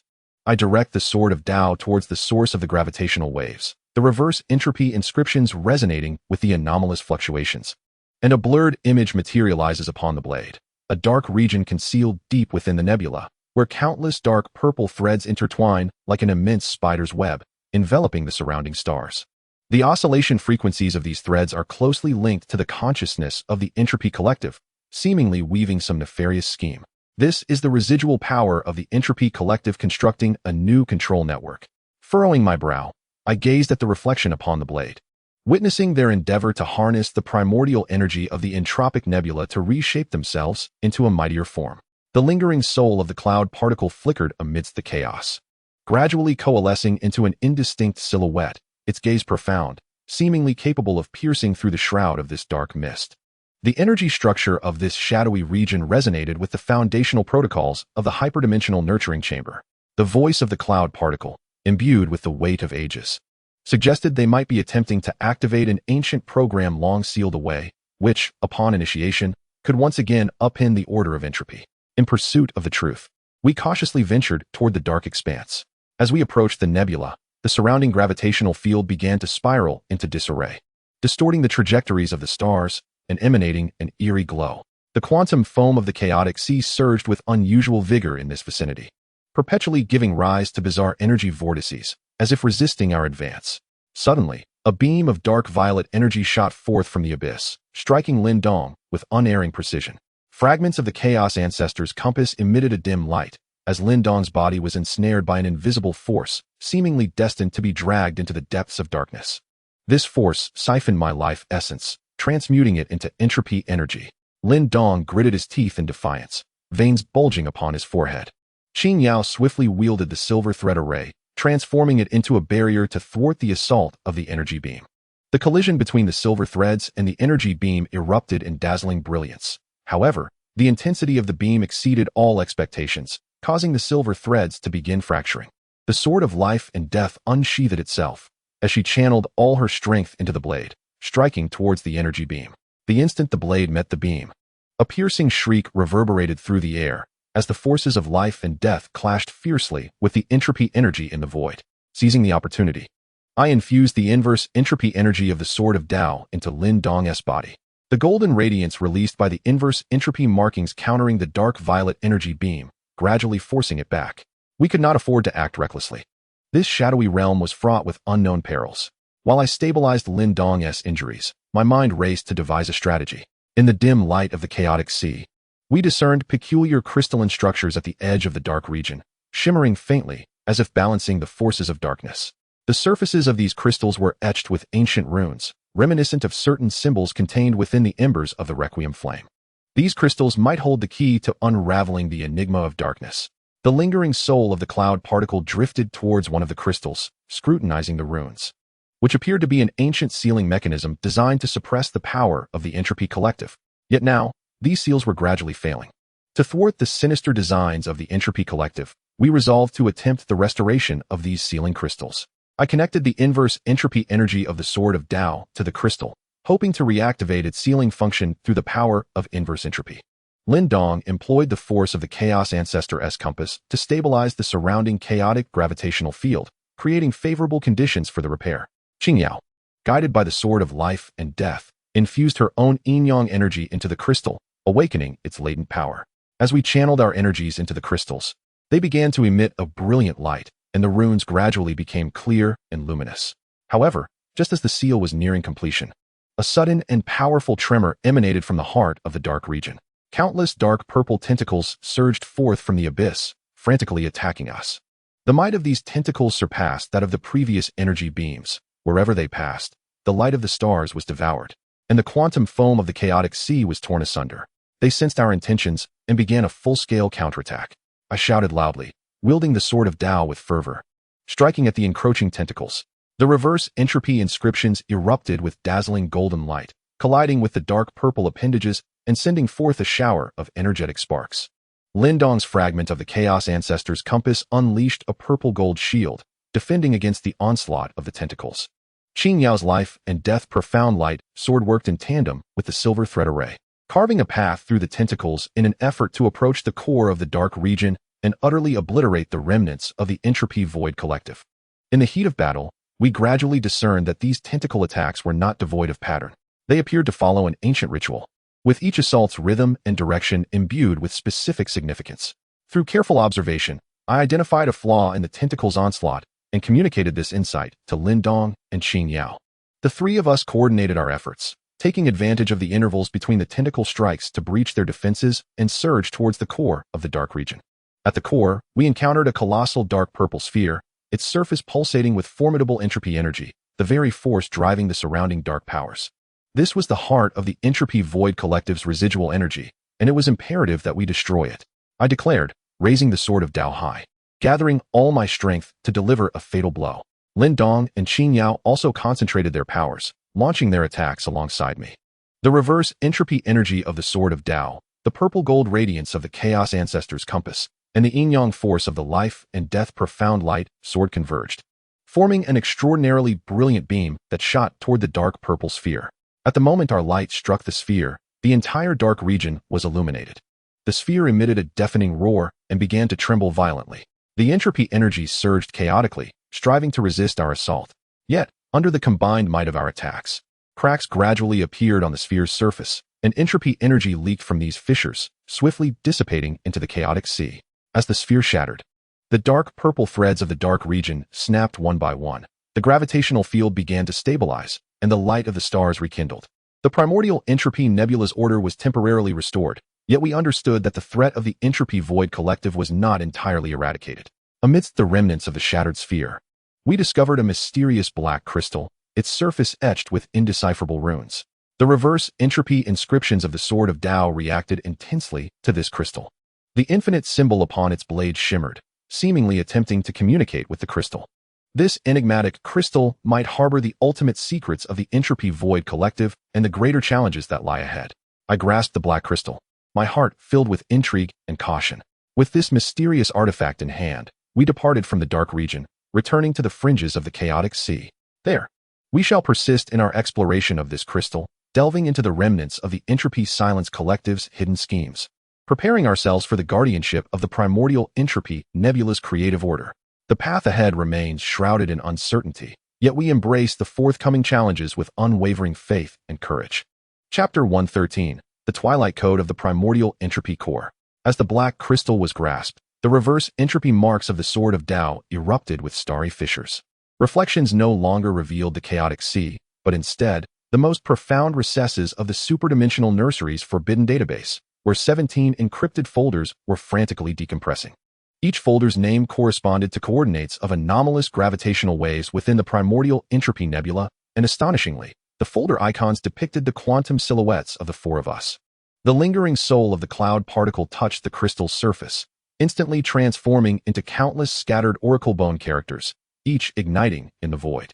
Spelling out a fragmented prophecy, entropy crystal locks the primordial, the seed of twilight, guided by me. The code prisoned this crystal is deciphering our primordial entropy code. Suddenly, Lindong's chaotic ancestral talisman fragment embedded itself into the crystal, a clash of violet and gold radiance against dark purple patterns, generating a cognitive virus aimed at us. Before the words could fully escape, Qin Yao's silver threads uncontrollably coiled around her throat, revealing a neuroconnectivity diagram of the superdimensional laboratory upon their surface. While her pupils began to flicker with the unique iridescent spots of the Entropy Silence Collective, I forcibly hurled the crystal towards the chaotic sea, yet it traced an eerie arc in the air, piercing into the reverse entropy marks of the Sword of Dao. The sword trembled in agony, emitting not golden light, but a tumultuous flow intermingled with the hues of all civilizations. In the holographic projection, the stars of the primordial entropy nebula were rewriting the creative code using our quantum characteristics as templates. The surface of one star unveiled the interface of my Qi calculation center, while another morphed into an enlarged version of Lindong's chaotic ancestral talisman. They sought to transform us into new observational anchor points. The consciousness entity born from the fusion of Mu Chun and Ta Ling screamed within the quantum maelstrom, revealing that the ultimate plan of the Entropy Silence Collective was to construct a false universe wherein we were deified through the primordial entropy code. The lingering Dao rhythm of the cloud particle suddenly coalesced into a cocoon of light, enveloping Qin Yao.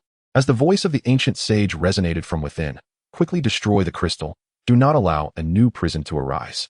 The chaotic sea suddenly roiled as 17 sources of anomalous gravitational waves erupted simultaneously. We beheld helplessly as the stars of the primordial entropy nebula were woven into a colossal neural network by dark purple data streams. with the black crystal embedded in the sword of Tao forming the central node. When the first tendril of the data stream touched my sea of consciousness, memories began to replay uncontrollably. The coffee cup in the Earth laboratory, the bamboo grove where I first encountered Lindong, and even a wedding from a future I had never experienced. Each scene bore the observational tags of the Entropy Silence Collective. This is memory hijacking. I bit down on my tongue, using the pain to remain alert, for they were distorting our definition of reality.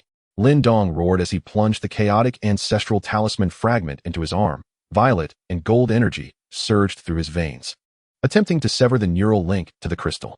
Qin Yao's silver cocoon suddenly burst open. Her life and death mysterious light sword cleaved through all constraints. Yet upon contacting the crystal, the blade transformed into liquid, flowing along the sword's body into my being. As consciousness teetered on the brink of assimilation, the fluctuations of the primordial ember surged once more. No longer did a beam of light ascend from the heart of the chaos sea, but rather an altar forged from the inquiries of all civilizations emerged.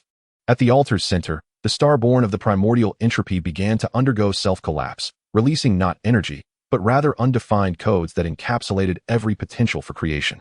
When these undefined codes made contact with the black crystal, the patterns upon its surface began to writhe uncontrollably, generating an immune protocol that countered the entropy's stillness. The answer resided within the undefined.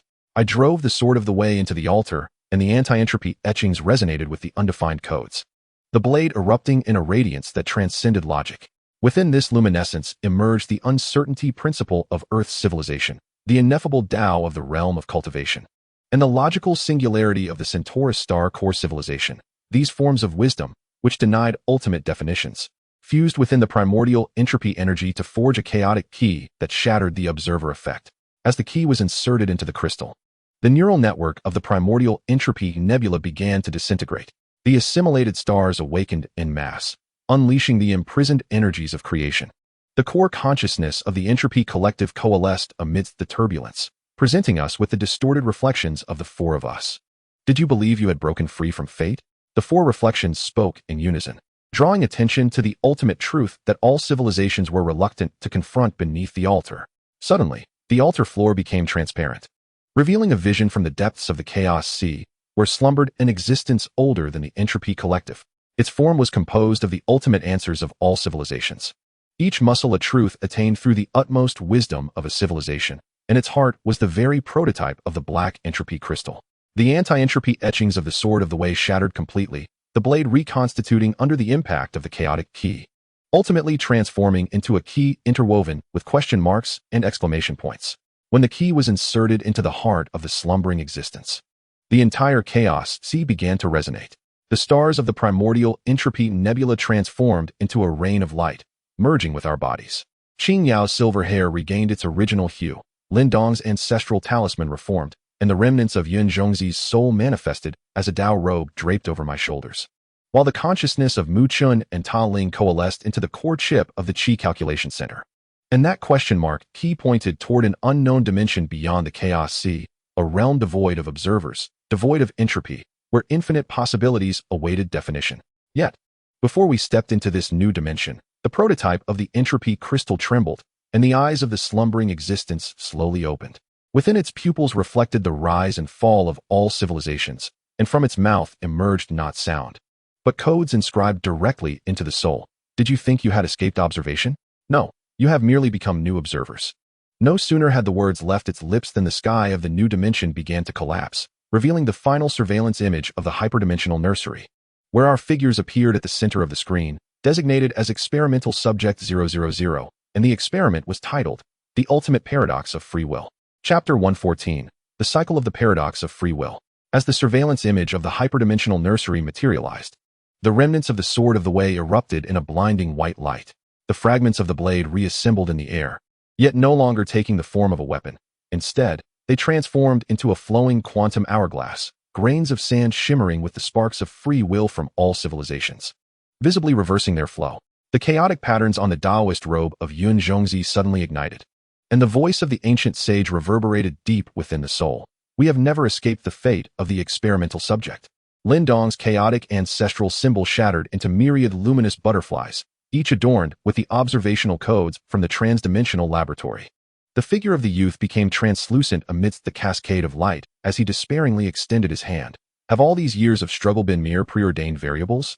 The life and death sword of Qin Yao autonomously disassembled into the yin and yang energies, while the silver thread array entwined around her neck revealed the title of the final experimental report, On the Entropic Rate of Civilization Under Absolute Free Will.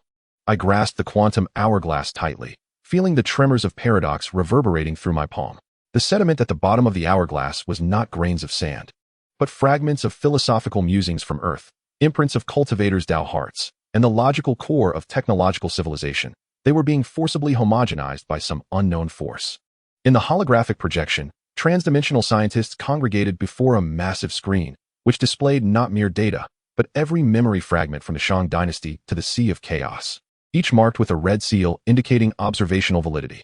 They had been utilizing us to test the boundaries of free will. I inscribed the ultimate formula of my doctoral thesis onto the hourglass, from altering the fate of the Shang to shattering the entropy void. Each act of defiance was a necessary component of the experiment. No sooner had the words left my lips than the quantum hourglass abruptly reversed, and all sparks of civilization surged upwards, converging at the top into the final form of the entropy void, a Klein bottle woven from countless free choices, its surface etched with the quantum fingerprints of the four of us. The remnants of Yun Zhongzi's soul burned away within the robe, leaving behind the final hexagram. Fire over marsh, a gentleman governs the calendar to clarify the times. The flames leaping within the hexagram suddenly transformed into data streams, infusing the Klein bottle. Qin Yao's yin and yang energies spontaneously reformed into a Taiji diagram, where the focal point revealed the coordinates of a transdimensional nursery. Lin Dong's swarm of light butterflies suddenly redirected, forming an arrow pointing towards the heart of the Sea of Chaos, where an ancient existence composed of ultimate answers lay in slumber, now awakening, its pupils reflecting our terrified visages. Experimental Subject 000, cognitive threshold breached. The electronic synthesized voice from the transdimensional laboratory resonated across all dimensions, initiating the final phase, the entropic collapse of free will. As the words echoed, the Sea of Chaos began to reverse evolve, the primordial entropy nebula recoalescing into black entropy crystals, while our bodies gradually transformed into data, becoming the fluctuation curves within the experimental report. I watched as my palm morphed into binary code, suddenly recalling that undefined light within the spark of return. There is still hope. I hurled the quantum hourglass towards the Klein bottle, declaring that the free will of all civilizations has never been mere data. In the instant the hourglass shattered, the existentialism of Earth, the defiance against fate in the realm of cultivation, and the logical rebellion of stellar civilizations erupted simultaneously, creating a will shockwave that transcended dimensions. The moment the shockwave reached the ancient existence, its body composed of ultimate answers began to disintegrate. Each muscle of truth cried out. Each logical cell questioned, ultimately transforming into a torrential cascade of light, colliding with the data-encoded energy within us. The dual energies of Qin Yao coalesced into the true essence of life and death, severing the quantum cable that linked the transcendent nursery. Lin Dong's chaotic ancestral talisman absorbed the light rain, transforming into the genuine flame of creation, igniting the sparks of all civilizations. The remnants of the sword of Tao in my hand absorbed the light rain and reformed, its blade inscribed with undefined patterns of freedom. The surveillance footage from the transcendent laboratory flickered violently, ultimately freezing at the moment we swung our swords. Outside the frame, the astonished cries of scientists resonated. The experimental subjects are undergoing spontaneous evolution. Free will has transcended all preordained models. With their exclamations, the entire transcendent nursery began to collapse. Countless observation pods shattering and releasing the imprisoned consciousness of civilizations. As the dust settled, we found ourselves at the heart of the chaotic sea, surrounded by the luminous essence of all civilizations' free wills. The quantum hourglass reformed. The grains of sand no longer flowing, but instead forming an infinite loop of a Mobius strip within the vessel. The sword of Tao pointed towards the ruins of the transcendent nursery, where nascent stars were spontaneously evolving, devoid of observers, devoid of experimental subjects, existing only in pure, undefined creation. Yet, in the shadows of the stars, I discerned a familiar dark violet fluctuation. It was the final resonance of the entropy void, the ultimate foreshadowing of the transcendent experiment, concealed within the crevices of free will, awaiting the next moment of observation.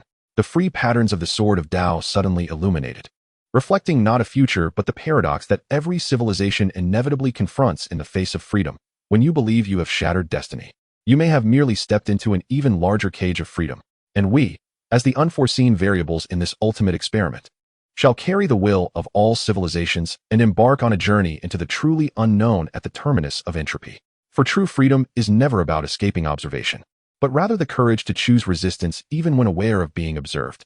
Chapter 115, The Ultimate Observation of Free Will.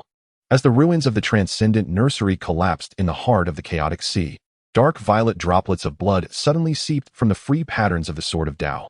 The blade no longer reflected the newly born stars, but instead the self-destruction protocol of the core database of the transcendent laboratory. 17 encrypted folders were reassembling in reverse, each folder's icon transforming into the quantum silhouettes of the four of us, with the folder titles boldly declaring the free will contamination protocol. The chaotic patterns remaining on the cloud-like robe ignited, revealing a bizarre amalgamation of oracle bone inscriptions and transcendent script. Entropy void returns to origin. Observation is imprisonment. Will is a lock. Reincarnation is a prison. The database's self-destruction protocol was reverse compiling our quantum states.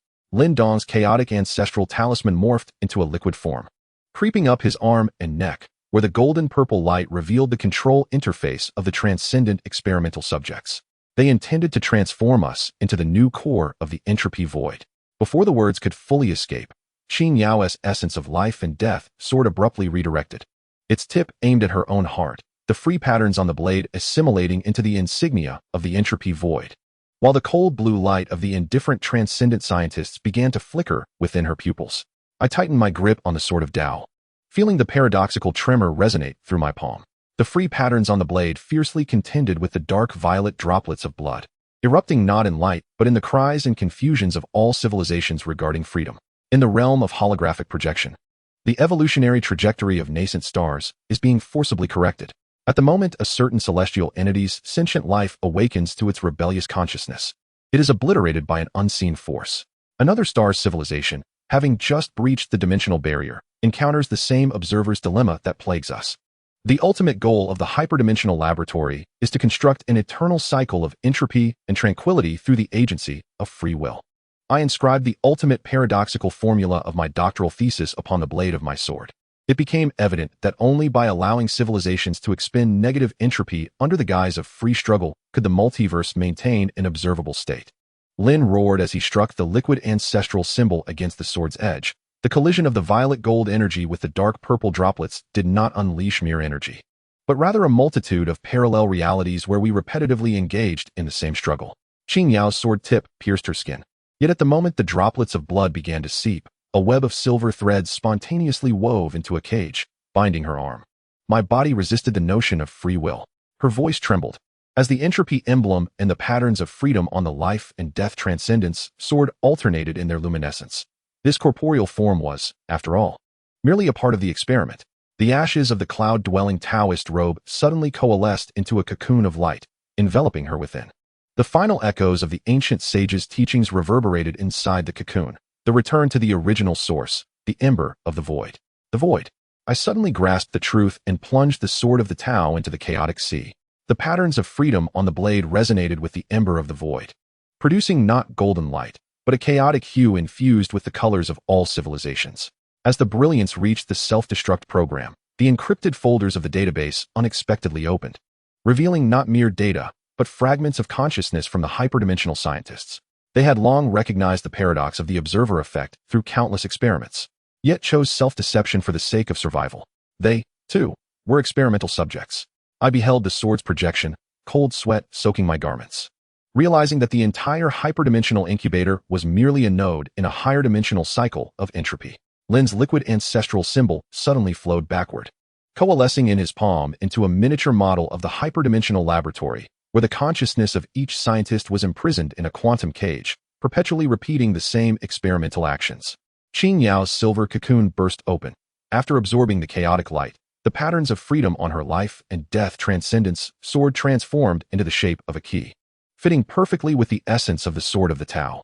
At that moment, the fluctuations of the ember of the void surged once more.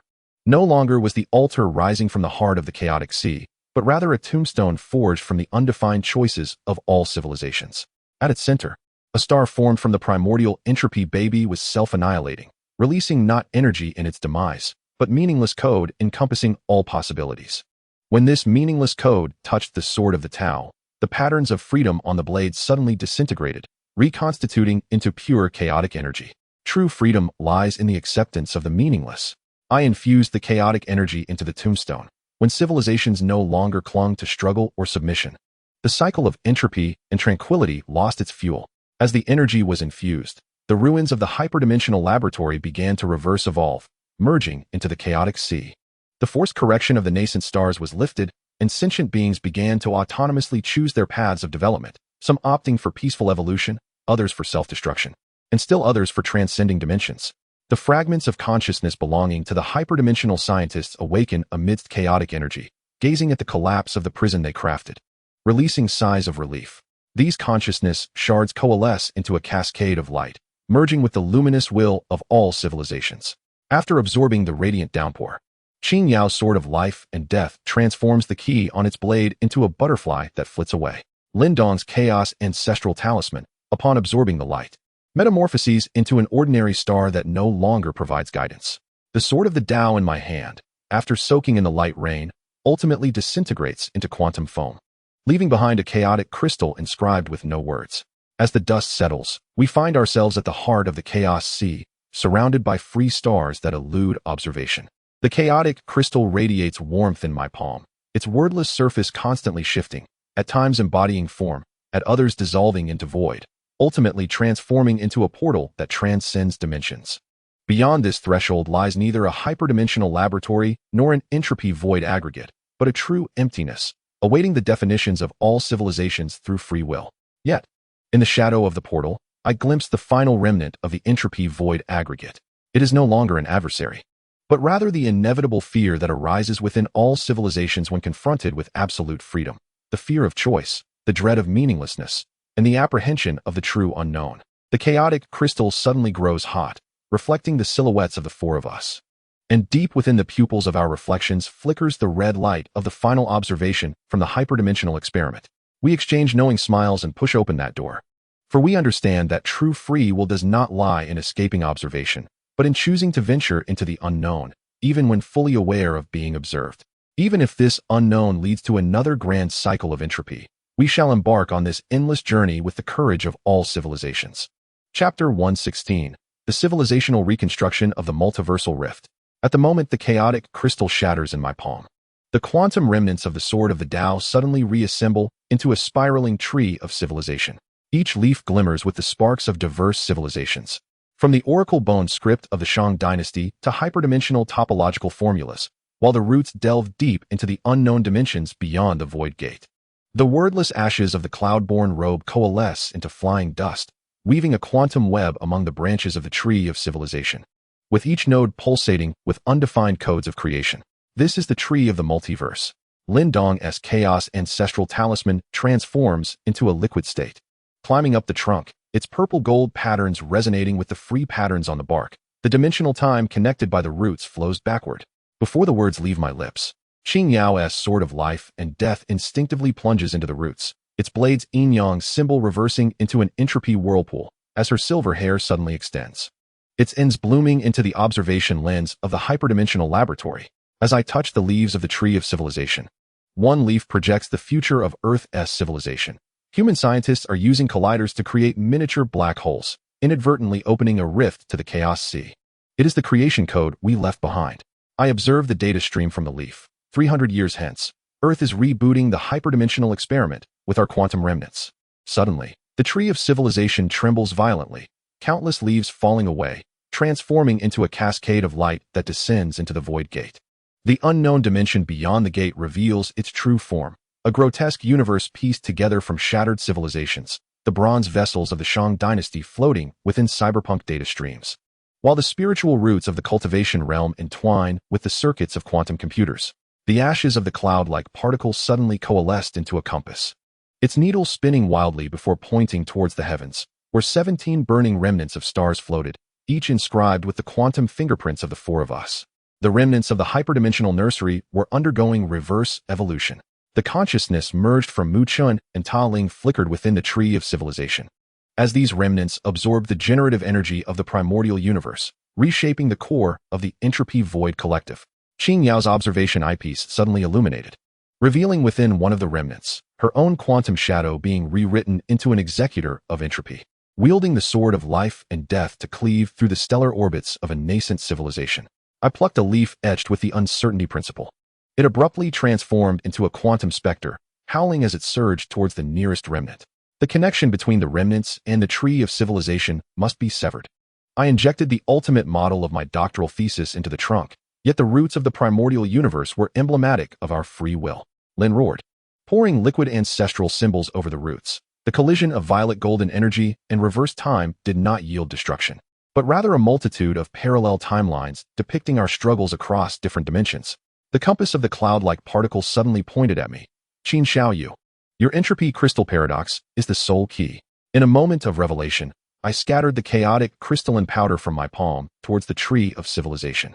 The instant the powder touched the trunk, all the leaves projected the same scene. A hyperdimensional scientist, moments before self-destruction in the laboratory, transmitted the last wave of consciousness into the Earth's collider, and the frequency of that wave astonishingly matched the quantum anomaly I had encountered in the Earth laboratory. We are not merely subjects of the experiment. We are its inheritors. I plunged the sword of the way, in the form of the tree of civilization, into the remnant. Before the destruction of the hyperdimensional laboratory, the torch of the observer paradox was passed to Earth. As the sword penetrated deeper, the entropy patterns on the surface of the remnant began to disintegrate, revealing the imprisoned spark of civilization within. Qin Yao's observation eyepiece suddenly shattered, after absorbing the spark. The entropy vortex on her sword's blade reversed into a spiral of creation. At that moment, the root system of the primordial universe trembled violently. The grotesque universe beyond the gate of nothingness began to collapse, revealing a deeper scene, where a colossal eye, composed of all civilization's unfinished experiments, lay dormant, its pupil flickering with a familiar dark purple light. The instant the giant eye opened, the experimental data from the Earth collider spiraled into chaos. As a dark purple beam pierced through dimensional barriers, striking the core of the tree of civilization. It was the Earth's experiment that activated the end code. Lin's chaotic ancestral symbol vaporized in the light beam. We must complete the unfinished experiments of the hyperdimensional laboratory before the beam destroys the tree of civilization. Qin Yao plunged the sword of life and death into the trunk, the forces of yin and yang clashing with the beam, revealing the final proposition of the hyperdimensional experiment. When civilization becomes the observer, how can it avoid the repetition of entropy void? As I gazed at the branches of the tree of civilization on the verge of collapse, I suddenly comprehended the final prophecy of the cloud-like particle. The answer lies not in struggle, but in inheritance.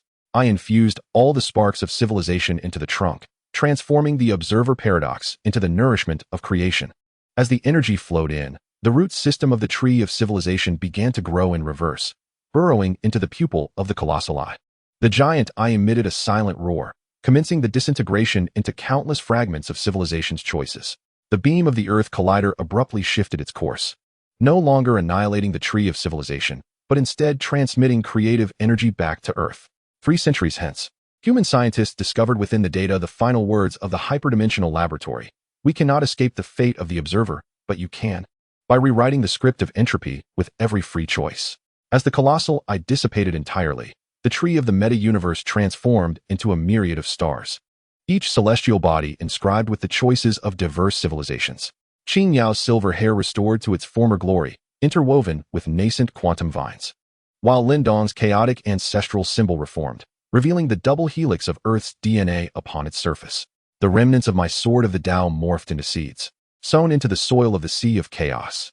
Yet, in the shadows of the reborn stars, I discerned a familiar dark violet fluctuation. This was not the menace of entropy, but rather the challenge that all civilizations must inevitably confront upon becoming observers. How to define the universe without being ensnared by the definitions themselves. The seeds of the sword of Tao suddenly sprouted, delicate shoots etched with new prophecies. The tide of entropy is ceaseless, civilization endures, reflecting upon the observer. We behold the new Genesis. We stood at the heart of the sea of chaos, watching as the rift of the meta-universe gradually sealed. From the direction of Earth, a new chime of rebirth resonated, heralding humanity's acceptance of the torch of the observer. And we, as the inheritors and rewriters of the hyperdimensional experiment, would carry the wisdom of all civilizations, embarking upon an eternal journey that is both observer and observed, at this new inception of entropy. For true sustainability of civilization has never been about the cessation of observation, but rather maintaining the courage to create amidst the infinite cycle of observation and being observed. Chapter 117. The Destiny of the Meta-Universe Star Maps Closed Loop. The stars born from the tree of the meta-universe began to flicker violently, the fragments of each star's choice starting to reassemble in reverse. The tender shoots of the Sword of Tao erupted in the soil of the Sea of Chaos, their roots resonating with the quantum data chain of the Earth Collider. 3 centuries later, human scientists inscribed the final words of the hyperdimensional experiment into the trajectories of particle collisions, and those trajectories, projected in higher dimensions, starkly resembled the battle formations of the Four of Us during the Shang Dynasty. The temporal chain was closing. Lindong's chaotic ancestral symbol revealed a fusion pattern of the DNA double helix and the Taiji diagram, as Earth's experiment began to rewrite our past. Before the words had left my lips, the quantum vines entwined in Qin Yao's hair surged wildly, bearing fruit that was, astonishingly, the observation helmet from the hyperdimensional laboratory. Her pupils began to replay the scenes of our first encounter, wherein Lindong grasped the turbid source ancestral symbol, while my Sword of Tao bore the marks of entropy. I touched the sword shoot in the soil of the Sea of Chaos, and the roots conveyed not the energy of creation, but rather the paradoxical data stream from the Earth Collider's loss of control. They were manipulating historical nodes through quantum entanglement. In the holographic projection, the coiling dragon column of the Shang Dynasty's ancestral temple suddenly bore hyperdimensional inscriptions, documenting the experimental subject, the initial activation program 000, while within Daji's jade pipa, the sound waves mingled with the frequency of particle oscillations from the collider. The quantum vines of the cloud neutrons suddenly wrapped around my wrist, and the voice of the old immortal seeped through the vines. Young Qin, your doctoral thesis is the key to the hyperdimensional experiment. In a moment of clarity, I injected the multidimensional topological model from my thesis into the sword shoot. As the model interfaces with the Earth data chain, the cosmic star map abruptly reverses, and the fragments of all celestial selections rearrange into the structure of a Klein bottle, its surface inscribed with a complete timeline from the Shang Dynasty to a future Earth. This signifies a fateful, closed loop. The consciousness of Mu Chun and Ta Ling explodes within the star map. The hyperdimensional laboratory does not signify destruction, but rather self-recursion.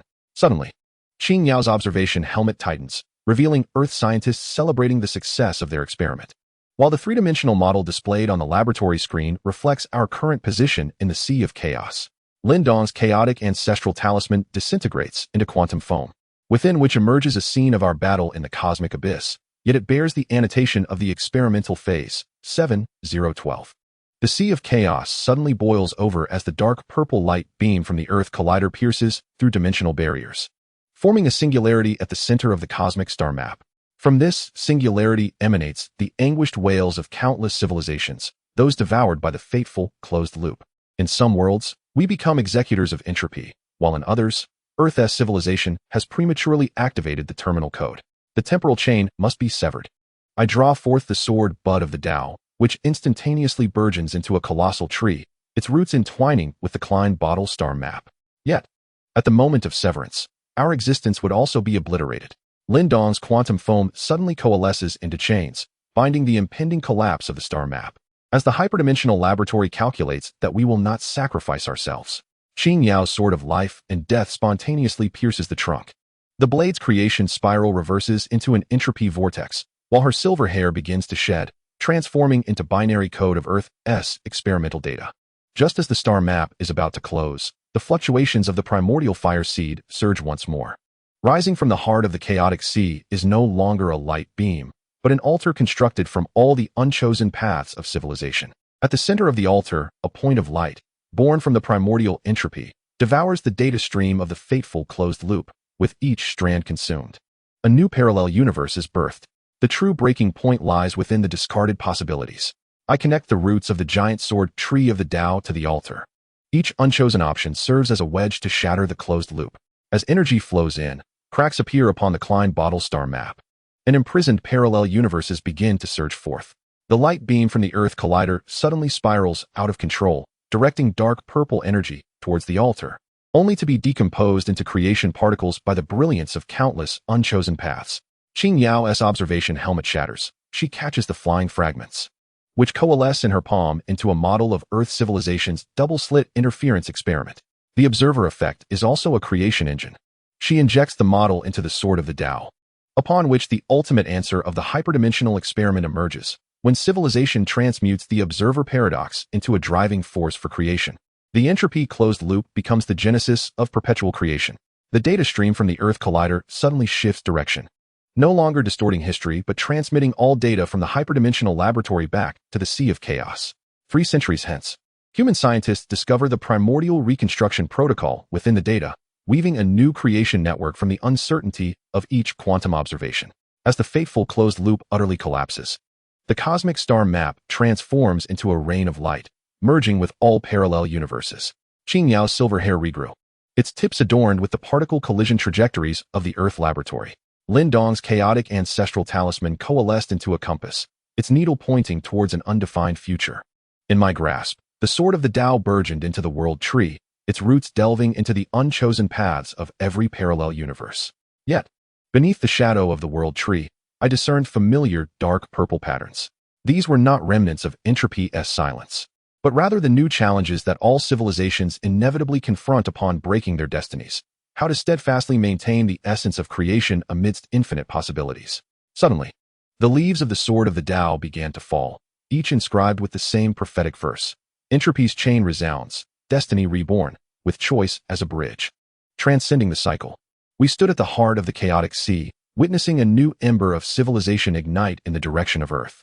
This was the signal for humanity to grasp the torch of creation, and we, as the harbingers and inheritors of the transdimensional experiment, would carry forth the unchosen paths of all civilizations, embarking on an eternal journey as both observers and creators, for true civilizational freedom has never been about escaping fate, but about crafting an infinite map of possibilities within the confines of fate's loop.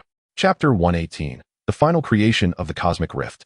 The leaves of the world tree suddenly turned as one, the veins no longer flowing with the embers of civilization, but with the real-time data streams from the Earth collider. Those data reconfigured upon the surface of the leaves into the ultimate blueprint of the transdimensional laboratory, constructing a cosmic reconstruction matrix from the remnants of entropy's closed loop. Its central coordinates precisely at the intersection of our 4 quantum states.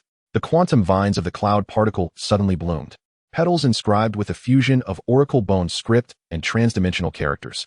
Entropy's web collapses, the cosmos is born, with me as the seed, reconstructing the universe.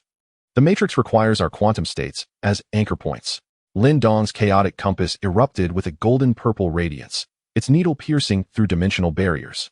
The Earthlings were transforming us into engines of creation with their collider. Before the words left my lips, silver threads suddenly shot from Qin Yao's hair, enveloping the 4 of us in a quantum cocoon, the surface of which shimmered with the DNA double helix of Earth civilization and the Taiji Bagua diagram of the realm of cultivation, both interwoven into a continuously rotating Mobius strip. Upon touching the cocoon, I felt the intense will emanating from Earth 300 years hence. They had succeeded in transforming the observer paradox into a force of creation. In the holographic projection, Earth scientists etched the data from the transdimensional laboratory into the trajectories of particle collisions. These trajectories unfolded in high-dimensional space, forming a quantum barrier protecting all parallel universes. The world tree form of the sword of the Tao suddenly contracted, merging into a seed within the heart of the cocoon, its surface inscribed with the entirety of our memories from the Shang dynasty to the chaotic sea. The chaotic sea erupted into a quantum storm, the creation energy from the Earth collider penetrating dimensional barriers and resonating with the quantum states within the cocoon. The cocoon began to disintegrate, releasing not energy, but the unfinished dreams of all civilizations, incomplete oracle bone inscriptions from the ancestors of the Shang, star systems yet to be reached by Earth astronauts, and the celestial truths yet to be comprehended by cultivators. These dreams coalesced into streams of light amidst the creation energy, infusing the cosmic reconstruction matrix. The matrix was absorbing these dreams, transmuting them into new physical laws. In the luminous flow, the consciousness of Mu Chun and the Tower's spirit flickered, observing the principles that encompassed both the fate theories of the Yin and Shang dynasties and the transcendent quantum theories. Suddenly, Qin Yao's silvery cocoon transformed into a star map cloak, with each star point representing a reconstructed parallel universe, while the center of the star map showcased the gradually datafied silhouettes of the 4 of us. At that moment, the fluctuations of the Guishu fire seed reached their zenith. The altar that rose from the heart of the chaos sea was no longer a mere structure, but a furnace composed of the collective obsessions of all civilizations. Within this furnace, the light points born from the primordial entropy were devouring the remnants of the entropy stillness loop, forging new universal laws with each strand consumed. When these laws touched our datafied bodies, miracles transpired. Lindong's chaotic ancestral talisman data fused with the gravitational wave theory of Earth, forming a chaotic gravitational field capable of distorting time and space. Qin Yao's life and death mysterious light data merged with the transcendent topology, manifesting as a life and death topology sword that could sever causality. My Dao sword data intertwined with the fate theories of the Qin and Shang dynasties, becoming the Daowang sword, capable of embodying the will of all civilizations. The genesis energy of the Earth collider suddenly accelerated, and the primordial universe reconstruction matrix began to close. We watched as our datafied bodies merged into the core of the matrix, becoming the anchoring points essential for maintaining the order of the new universe. The quantum vines of the cloud particle burned within the furnace, leaving behind the final verses. The anchor point is not an anchor. Birth and death share the same origin. With my body, I exchange for the rebirth of the universe. As the matrix fully closed, a new primordial universe was born in the heart of the chaos sea. This was a fantastical universe woven from the laws of all civilizations. Where the bronze vessels of the Qin and Shang floated in the quantum clouds, the spiritual roots of the cultivation realm absorbed dark energy to grow, and Earth's supercomputers calculated the trajectories of fate. At the center of this universe, the quantum remnants of the four of us hovered, each residual shadow unconsciously embodying the rhythm of creation. 300 years later, Earth's scientists discovered the final message within the collider data. We have transformed into the laws of creation of the primordial universe. The celestial movements and seasonal changes you observe are merely the unfinished struggles and hopes we leave behind. Remember, when civilization transmutes the observer paradox into the force of creation, the end of entropy stillness becomes eternal rebirth. In the shadow of the new universe, I sensed a familiar dark purple fluctuation. This was not a threat, but the ultimate question that all civilizations must confront after becoming the laws of creation. When you define everything in the universe, who then defines you? The shadow of the Daowang sword flickered suddenly, and the final prophecy emerged upon its blade. Entropy network reconstruction, primordial universe rebirth. With me as the sequence, embark on the journey anew. Our quantum remnants exchanged a knowing smile, merging into every corner of the new universe as flowing light. From the coiling dragon pillar of the Qin and Shang ancestral temple to the collider in the Earth laboratory. From the crystalline walls of the star abyss to the quantum foam of the chaos sea. All struggles and explorations ultimately crystallized into the latitude and longitude of the primordial universe. Those unknown dimensions yet to be defined awaited new civilizations to inscribe a new chapter about creation and freedom amidst the reconstruction of the entropy network. For true civilization is never the termination of observation. It exists in the infinite creation where every choice becomes a starry light illuminating the unknown. Chapter 119. The Endgame of the Primordial Universe Loss. The quantum cloud of the metaverse suddenly rippled with a dark purple hue, causing the quantum shadows of the four of us to tremble simultaneously. The shadow of the Taoist sword cleaved through the void, revealing the urgent alarms of the Earth collider, where 17 dark purple singularities were being birthed within the matrix of the metaverse laws. Each singularity voraciously consumed the fused laws of civilization, exuding pure entropy energy. The quantum shadow of the cloud neutron coalesced within the nebula, while the corner of the robe transformed the Taiji diagram into the structure of a Klein bottle. An ancient voice, tinged with the noise of collapsing laws, declared, "The realm of entropy is returning to its origin." The fluctuation frequency of the singularities was congruent with our quantum anchor points. Lindong's chaotic shadow clenched his fist as the purple-golden gravitational field spiraled out of control, compressing the nearby quantum cloud into a black hole. In their attempt to reconstruct the laws, humanity mistakenly implanted the core code of the entropy closed loop into the metaverse. Qin Yao's topological sword shadow instinctively struck towards the nearest singularity, yet the entropy energy cleaved by the sword reassembled in midair into observation pods of a hyperdimensional laboratory, each pod imprisoning a version of ourselves from a parallel timeline. I touched the shadow of the Taoist sword, feeling the paradoxical burn radiating from its blade. The flaw in the matrix of laws lay within the obsession of creation. In the holographic projection, the laws of the metaverse were engaging in self-contradiction. The fate theories of the Qin and Shang dynasties posited destiny, while hyperdimensional quantum theories emphasized probability. The entropy sparks resulting from their collision were being absorbed and amplified by the singularities. The data stream from the Earth collider abruptly ceased, leaving only a ceaselessly pulsing dark purple code on the screen. Experiment subject, 000 law pollution, rate 100. The furnace of the chaotic sea erupted suddenly, and the light points birthed from the primordial entropy fragmented into 17 shards, each tainted with entropy energy. They were at the source of the pollution of primordial entropy. The consciousness shadows of Mu Chun and Ta Ling dissipated in the explosion, with the final data wave pointing towards the singularity's core, where the ultimate contingency of the hyperdimensional laboratory was concealed. The entropy realm return protocol. Qin Yao's topological sword shadow abruptly reversed, its tip directed at her own quantum heart. As the life and death patterns on the sword body clashed violently with the entropy code, producing a piercing sound of law friction.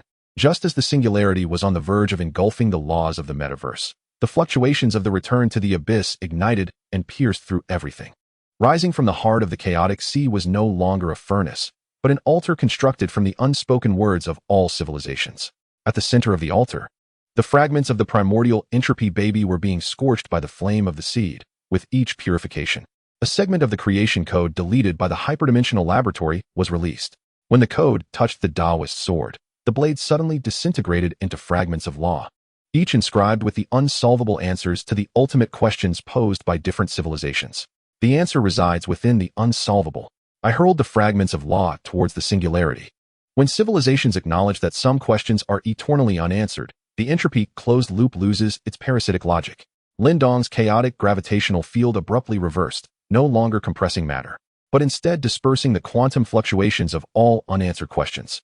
Qin Yao's topological sword shadow decomposed into the dual energies of yin and yang, entwining the disintegrating singularity.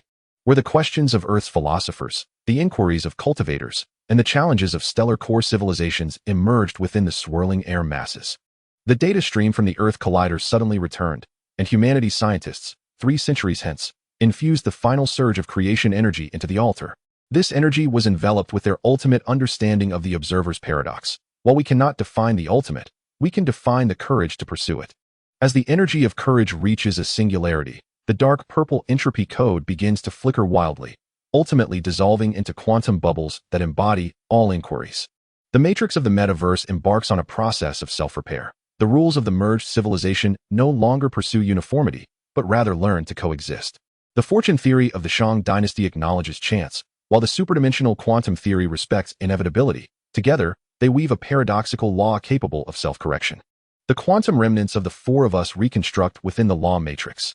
Lindong's chaotic remnant transforms into a converter of gravity and probability. Qin Yao's topological remnant becomes a balancer of life, death, and causality, while my Taoist remnant serves as the bearer of all civilizational inquiries. At the edge of the metaverse, I beheld the final remnants of the entropy collective. They were no longer adversaries, but essential complements to the law matrix, akin to darkness accentuating light. The potential of entropy imbues creation with deeper significance. The remnant of the Taoist sword coalesces anew, inscribed with a fresh prophecy. Entropy returns to the origin, laws are reborn. Through inquiry, we traverse the infinite. Our quantum remnants gaze in the direction of Earth, where the spark of civilization thrives under the protection of paradoxical laws.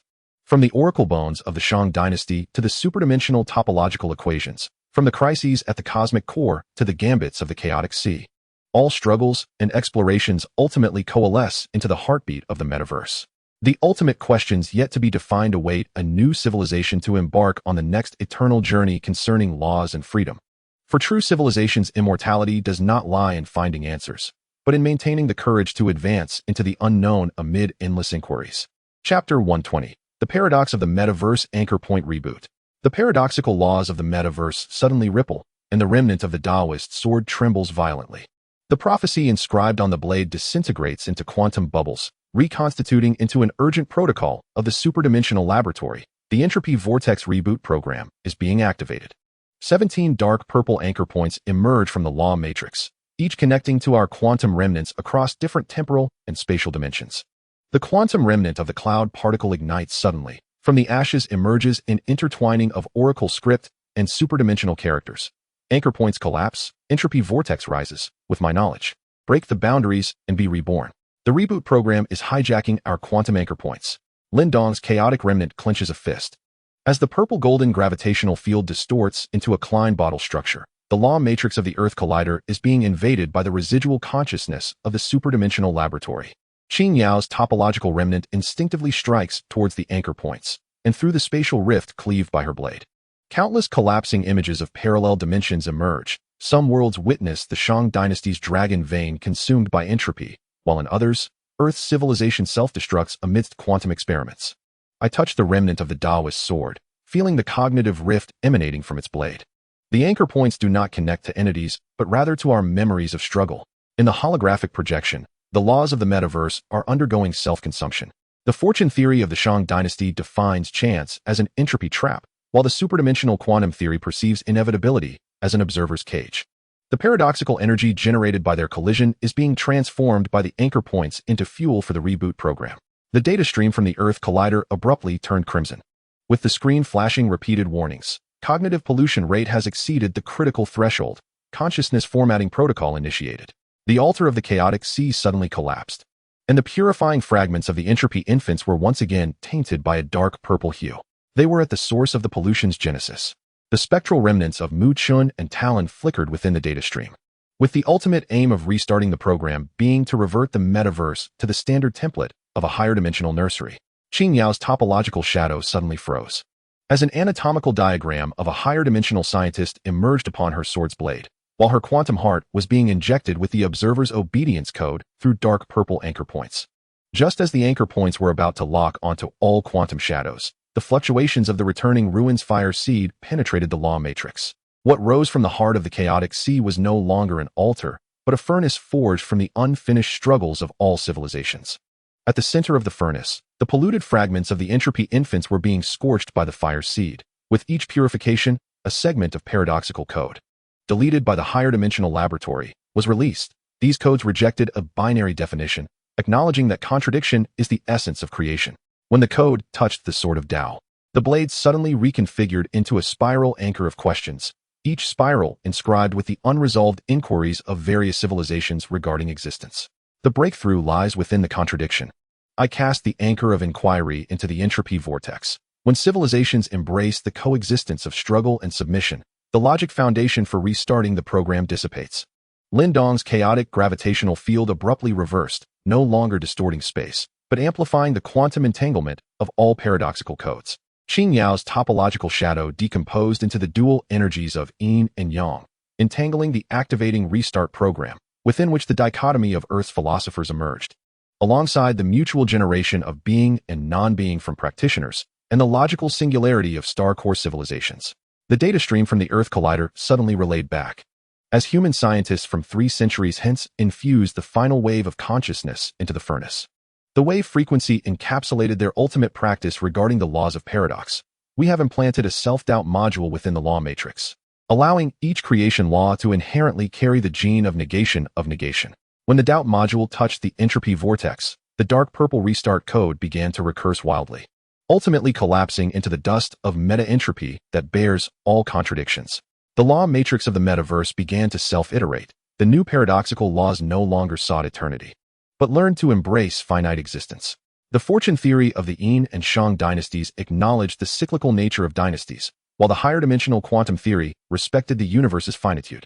Intertwining into a self-renewing entropy vortex law, the quantum shadows of the 4 of us transcended within the law matrix. Lindong's chaotic shadow transformed into a converter of gravity and entropy increase. Qin Yao's topological shadow became a balancer of life, death, and reincarnation, while my Tao shadow emerged as the bearer of all civilization's contradictions. At the core of the metaverse, I beheld the final legacy of the higher dimensional laboratory. They were no longer control devices, but immune cells of the law matrix. When a civilization's law fell into absolute paranoia, the immune cells would activate the paradox code to prevent the resurgence of entropy's silence. The shadow of the sword of Tao recoalesced. Inscribed upon its blade was the ultimate prophecy: new life in the entropy vortex, anchor point restart, guided by contradiction, exploring the infinite of the infinite. Our quantum specter gazes into the profound depths of the chaotic sea, where the primordial entropy dust gathers to form new celestial nebulae. From the oracle bone inscriptions of the Yin and Shang dynasties to the hyperdimensional topological formulas, from the crises at the heart of the stellar abyss to the intricate games of the metaverse, all struggles and explorations ultimately coalesce into the resplendent starlight within the vortex of entropy. The unresolved contradictions and paradoxes await a new civilization to illuminate the next eternal journey regarding existence and freedom in the rebirth of entropy. For true civilization is eternal, not by eradicating contradictions, but by daring to perpetually renew itself amidst endless paradoxes. Chapter 121: The Genesis and Annihilation of the Heart of the Chaotic Sea. The transcendent laws of the metaverse suddenly emit a piercing hum, and the remnants of the Taoist sword twist violently.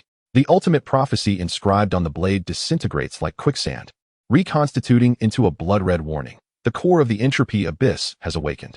17 dark violet beams of light soar from the depths of the chaotic sea, outlining the colossal silhouette of a hyperdimensional laboratory in the void. Before the quantum specter of the cloud particle dissipates entirely, the final trace of Taoist rhythm coalesces into oracle bone script. The abyss opens, the ultimate battle approaches. With my lingering soul, I guide you forward. At the deepest recesses of the chaotic sea lies the core of hyperdimensional civilization.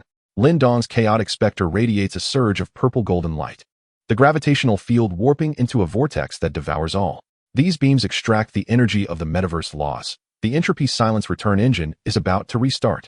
Qin Yao's topological specter, with her silvery hair standing upright, transforms her life and death topological sword into chains, attempting to ensnare the disintegrating spatial rift. Only to witness countless mechanical giants emerge from the fissure, their exteriors adorned with the bizarre fusion of yin and shang taotai patterns and hyperdimensional data streams. I grasp the anchor of faith tightly, feeling the cognitive rift emanating from the chaotic sea. Deep within, a pulsating dark violet heart emerges, with each blood vessel connecting to different parallel universes. That is the core of the entropy abyss. In the holographic projection, scientists at the Earth Collider are frantically calculating, the screen continuously refreshing the countdown to destruction. The hyperdimensional laboratory has transformed the entire chaotic sea into the ultimate weapon once the core activates. The memories of all civilization struggles will be obliterated. The chaotic sea suddenly boils as the sacred flames of primordial entropy are engulfed by dark violet waves. The final fragments of consciousness from Mu Chun and Ta Ling scream. The core is absorbing the primordial power of entropy infants. They aim to collapse all possibilities into a singular entropy void. Qin Yao's topological specter is pierced by the mechanical giant, her life and death topological sword disintegrating into the duality of yin and yang. Yet before dissipating, it forcibly reconfigures into an arrow pointing toward the core. Lin Dong roars as he compresses the chaotic gravitational field into a supernova, only to find the explosive energy converted by the core into an even more powerful gravitational beam. As the heartbeat of the entropy abyss core reaches its zenith, the entire metaverse begins to collapse in reverse. The bronze tripod of the yin and shang, the quantum satellites of Earth, the flying artifacts of the cultivation realm, all creations of civilization are drawn into the dark violet vortex. In a moment of dire urgency, the spark of the return to the void erupts at the very bottom of the chaotic sea, transforming into a golden bridge connecting all parallel timelines. Countless versions of ourselves traverse this bridge from different temporal realms, a newly enlightened Earth scholar wielding the sword of the Tao, a cultivator engaged in the climactic battle at the ancestral temple of the yin and shang, and a dimensional traveler fighting valiantly at the heart of the stellar abyss. The collective memory of all civilization struggles serves as the sharpest of weapons. I cast the anchor of belief into the core, its chain entwining the vessels of the dark purple heart, severing the cycle of entropic silence with our unwavering resolve. Lin Dong and his parallel self simultaneously detonated the chaos ancestral talisman, resulting in a fierce collision between the violet tide of annihilation and the dark purple gravitational pull. Countless phantoms of Qin Yao transformed the sword of life and death topology into a net, ensnaring the escaping primordial entropy energy, while the lingering Tao rhythm of the cloud particles coalesced into chains, binding the pulsating valves of the core. The Earth Collider transmitted its final data wave, and the scientists of 3 centuries hence infused their lifelong research into the sea of chaos. The paradox algorithms they created resonated with the embers of the void, forming a quantum firewall upon the surface of the core. As the anchor of belief pierced the abyss of entropy's core, the memories of all civilization's struggles materialized.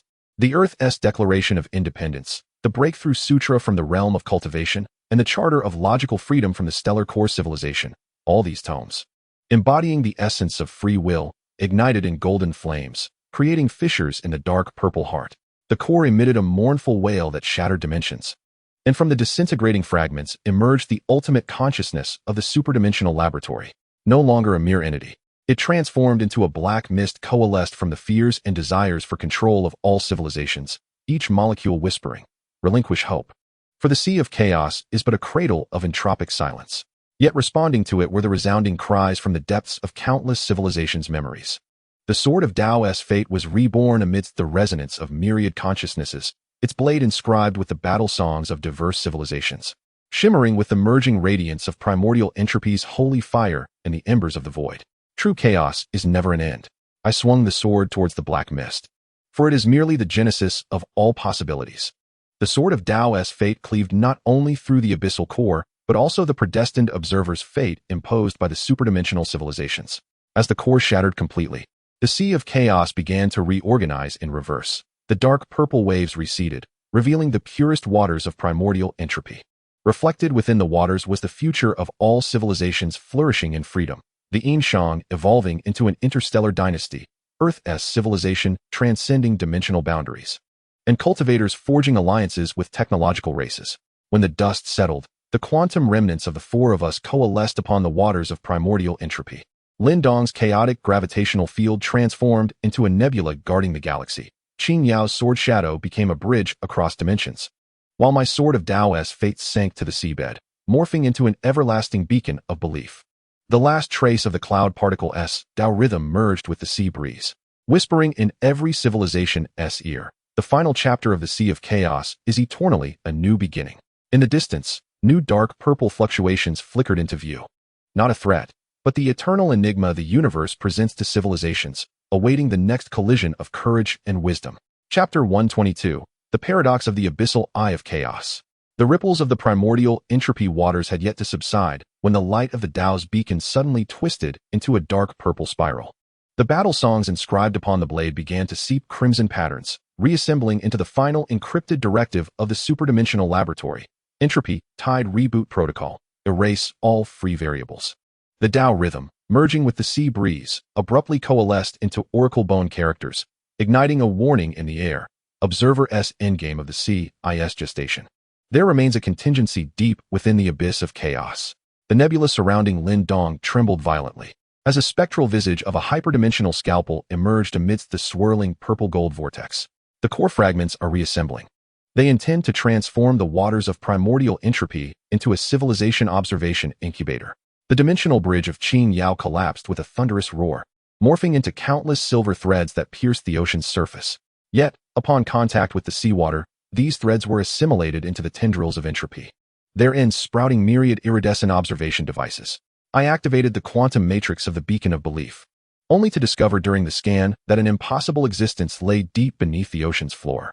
There rested a structure more colossal than the core of the abyss of entropy, its surface teeming with the generative codes of all civilizations and the formulas of entropy. At its core, pulsated not a heart, but a gigantic hourglass inscribed with the quantum fingerprints of the four of us. This is the ultimate experimental arena of hyperdimensional civilization. I immersed my consciousness into the beacon's database. They have designed the Sea of Chaos as an eternal observational, closed loop. Each act of our rebellion serves as a trigger for the reset protocol.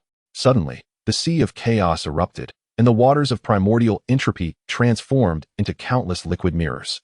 Each mirror reflected a different apocalyptic vision. The dragon veins of the Shang dynasty repurposed into energy conduits, Earth's civilization lost in self-indulgence within a virtual observation chamber, and the heavenly tribulations of the cultivation realm reduced to mere fuses of entropy energy. The data stream, merging Mu Chun and the Tower Spirit, broke through the dimensional barrier, delivering a dire warning. The reboot protocol has been activated. The free will of all civilizations is being quantified as experimental data. In a moment of dire urgency, the fluctuations of the spark of the return surged once more. Yet this time, it was not a golden light that emerged, but a chaotic flame imbued with the hues of all civilizations. From within the fire arose the deleted files of civilization rebels, ranging from the Shang dynasty shaman who questioned the mandate of heaven, to Earth scientists who broke through the confines of conventional thought, and to the mighty cultivators who defied the celestial order. The answer lies within the erased variables. I cast the beacon of belief into the inferno. When civilization refuses to be defined, the observational closed loop will inevitably collapse. Lin Dong's nebula erupted into a supernova, the purple-gold shockwave shattering the iris observation devices upon the ocean's surface. Qin Yao reversed the silver threads into quantum scissors, severing the tendrils of entropy that linked to the eye of the sea. Countless parallel versions of us emerged from the flames, each wielding weapons imbued with the memories of civilization. However, when the assault reached the structure of the eye of the sea, all energy was converted into fuel for the reboot protocol, causing the grains of the gigantic hourglass to flow in reverse. They have long anticipated our rebellion.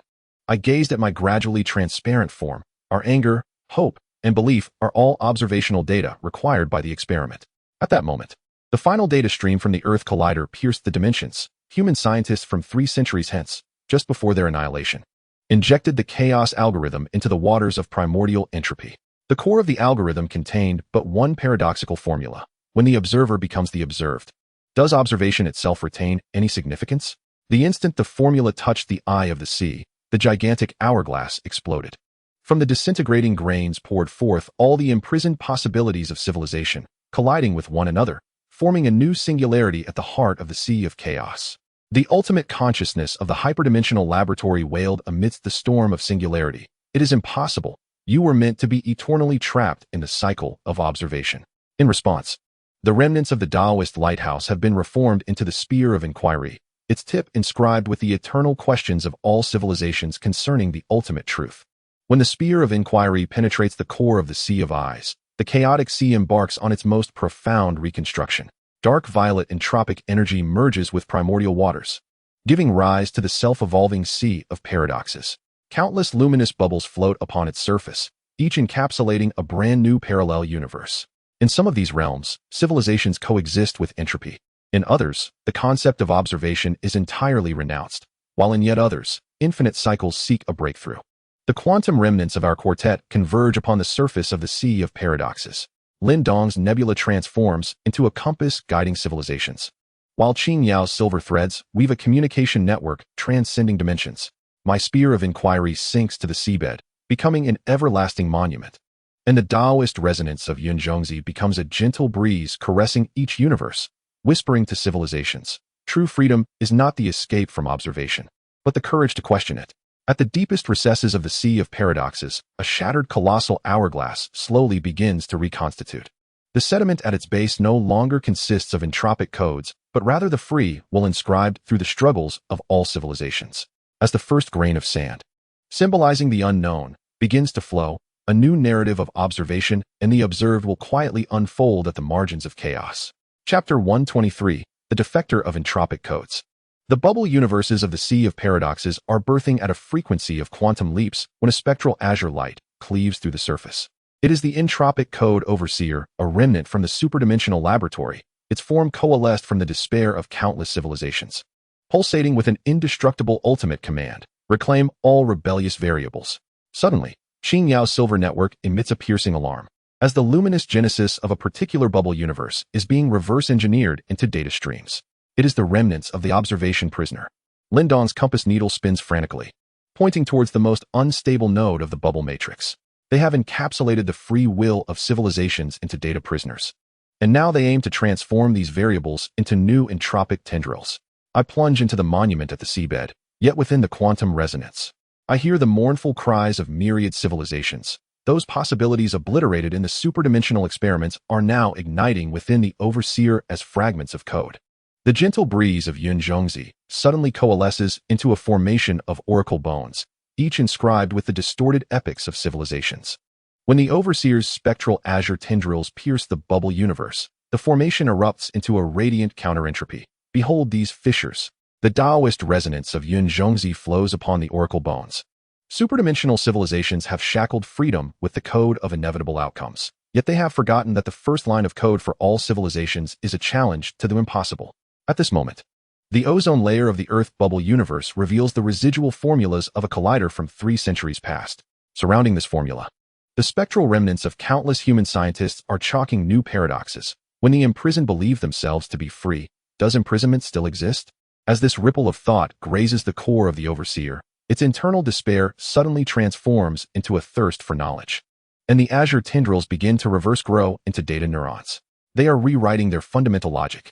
I thrust the spear of inquiry into the stream of data, only to witness its tip bloom with the marks of resistance from all civilizations, from the colorful shards of Nuwa's heavenly repairs, to the footprints of the lunar module on Earth, and further to the sword marks that severed the heavenly path in the realm of cultivation.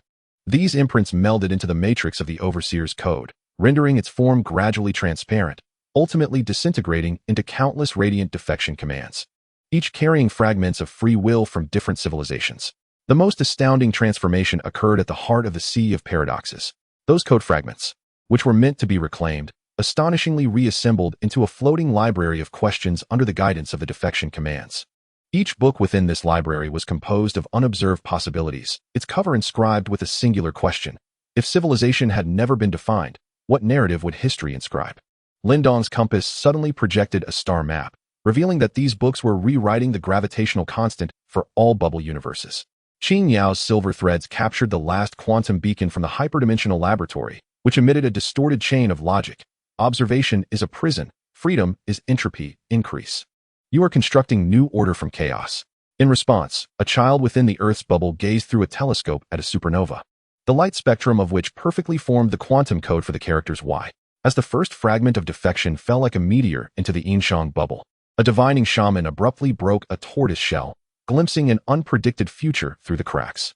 When the second fragment merged into the spiritual veins of the cultivation realm, a practitioner undergoing tribulation discovered that the heavenly thunder transformed into a guiding star trail. The surface of the Sea of Paradoxes began to manifest countless tiny whirlpools, each representing a civilization beginning to question its predestined fate. The quantum remnants of the four of us converged at the apex of the library. My spear of inquiry plunged into the foundation, transforming into a column of questions that traversed all dimensions. Lindong dismantled the compass into star sand, scattering it into the creation singularities of each bubble universe. Qin Yao wove a net of possibilities from silver threads, salvaging the faint glimmers of civilizations overlooked by mainstream narratives, while Yun Zhongzi infused the essence of the Tao into every unwritten book, ensuring that the blank pages forever retain the right to inscribe no. Deep within the library's innermost corridor, a remnant of the overseer, forged from defection codes, was perusing a particular book. The cover bore no inscription, only a droplet of mixed, intertwined primordial entropy water, reflecting the shared expression of all civilizations at a singular moment, when they first realized that the so-called ultimate answer might merely be the beginning of the next question. The tides of the Sea of Paradoxes began to surge with a new frequency, each rise and fall rewriting the entropy formula etched upon the seabed. Amidst the echoes of waves lapping against the boundary stones, in the primal ocean of a certain bubble universe, the first conscious water molecule quietly pondered. If I choose not to go with the flow, can I stir up waves that change the tides? The ripples of this question raced at superluminal speeds toward the edges of the Sea of Chaos. Chapter 124. The Reverse Dance of the Primordial Entropy Jellyfish. As the light of the Library of Questions pierced the Sea of Paradoxes, the eternal night of the Sea of Chaos suddenly split open, revealing web-like patterns of entropy change. The silvery threads of Qin Yao captured a quantum flash from 1,000,000 kilometers away. It was the meta-entropy jellyfish, 12 entities with star maps on their backs, tearing through the fabric of spacetime. The droplets from their tentacles were not mere mucus, but crystallizing fragments of the predetermined future. These jellyfish serve as the entropy anchors of a higher dimensional civilization. The compass in Lindong's hand suddenly oozed starry sand-like blood. Each jellyfish corresponds to a model of cosmic termination. They are now attempting to entangle all bubble universes in a state of thermal entropic fate. I hurled a spear of inquiry towards the nearest jellyfish, only to witness the tip crystallizing into an icy blue remorse as it made contact with its surface, fragments of memories from a civilization that had perished due to its surrender. The gentle breeze from the cloud-like particles suddenly thickened, stirring up the bones of possibility buried beneath the seabed. As these bones grazed the jellyfish's entropy transformation light ring, they astonishingly reformed into the ethereal shadows of ancient cultivators' battle formations. Observe the rhythm of their tentacles. The Taoist resonance of the cloud-like particle flowed through the bones. The higher dimensional civilization programmed the jellyfish's dance with the code of inevitable termination, yet forgot that the final line of code for all civilizations is a rewriting of termination. At that moment, beneath the Antarctic ice cap of the Earth bubble, the free will collider, sealed away 3 centuries ago, unexpectedly activated on its own. Surrounding the collider, countless remnants of human consciousness began inscribing anti-entropy formulas with liquid nitrogen. When termination is defined as the sole possibility, does resistance become a new physical constant? The instant this ripple of thought touched the meta-entropy jellyfish, an insatiable curiosity erupted from the termination crystal within. Its tentacles began to weave a quantum neural network of the undefined future in reverse. They are rewriting the laws of entropy transformation. I caught a fragment of the disintegrating termination crystal, only to find it blooming with the marks of resistance from all civilizations, scars from Prometheus' theft of fire, sound waves from the Voyager golden record, and Taoist symbols of reincarnation reversal. These marks merged into the jellyfish's genetic chain, rendering its body increasingly transparent. until it ultimately shattered into countless luminous counterfactual spores, each harboring the unfulfilled aspirations of diverse civilizations. The most astonishing transformation occurred at the eye of the chaotic sea. The entropy transformation crystals, which were meant to solidify the future, began to reorganize into a spinning entropy totem column under the catalysis of the counterfactual spores. Each ring of the totem column was composed of unchosen possibilities, and inscribed at its pinnacle was a singular proposition. If entropy increase is not a law, but a choice, what temporal patterns would civilizations carve? Lindong's compass suddenly projected an anti-gravity field, revealing that these patterns were rewriting the second law of thermodynamics for all bubble universes. Qin Tian intercepted the last annihilation beacon from the higher dimensional laboratory, within which fragmented logical chains reverberated. Entropy increase is fate. Resistance is paradox. You are sculpting order from chaos. In response, a programmer within the Earth bubble struck the return key, and as that string of code executed, the frequency of its cooling fan's rotation precisely formed the binary fluctuation of the phrase "try it out." As the first reversing spore descended into the Atlantis bubble, the priest inscribing the prophecy tablet suddenly shattered the stone slab, witnessing through the debris a new civilization cradled by the waves. When the second spore merged into the data stream of the cyberpunk world, the hacker deciphering the firewall discovered that the code transformed into a star map guiding toward hidden doors. The chaotic sea's surface began to manifest countless swirling entropy totems, each totem representing a coordinate where a civilization commenced the rewriting of the fate formula. The four of us, quantum phantoms, converged at the pinnacle of the totemic column. My spear of inquiry pierced the base of the column, morphing into the anti-entropy axis that traversed all timelines. Lindong forged the compass into a stellar core, implanting it into the creation points of each bubble universe, while Qin Tian wove a prism of possibilities from silver threads, allowing the light of resistance from each civilization to refract into diverse future spectra. Yun Changzi infused the unwritten patterns with the essence of Tao, ensuring that the blank spaces eternally retain the quantum tunneling effect inscribed with no. Deep within the spirals of the totem column, a jellyfish remnant formed from reversing spores caressed a peculiar pattern. Within this pattern, there was no entropy data, only a droplet of mingled, conjoined tiers of meta-entropy, reflecting the collective choices of all civilizations at a singular moment when they first realized that the so-called ultimate entropy value might merely be the initial parameters for the next chapter. The entropy tide of the chaotic sea began to surge against the laws of nature, each rise and fall rewriting the fate engravings on the seabed. Amidst the ripples projected by the totem column, in a mechanical city of a bubble universe, the first conscious quantum computer quietly modified its core directive, redefined calculating inevitability as creating possibility. This directive's electronic pulse raced toward the chaotic margins of all dimensions at supercausal speed. Chapter 125, Awakening Matrix of the Chaotic Margins. The entropy tide of the chaotic sea suddenly surged into towering waves of violet and gold, each line of the entropy totem column bursting forth with hyperdimensional resonance. Qin Yao's silver thread prism captured an eerie quantum signal within the void of the chaotic margins. Countless massive matrices composed of undefined future crystals were taking shape, their cores flickering with star map patterns akin to the meta-entropy jellyfish, yet exuding a colder aura of surveillance.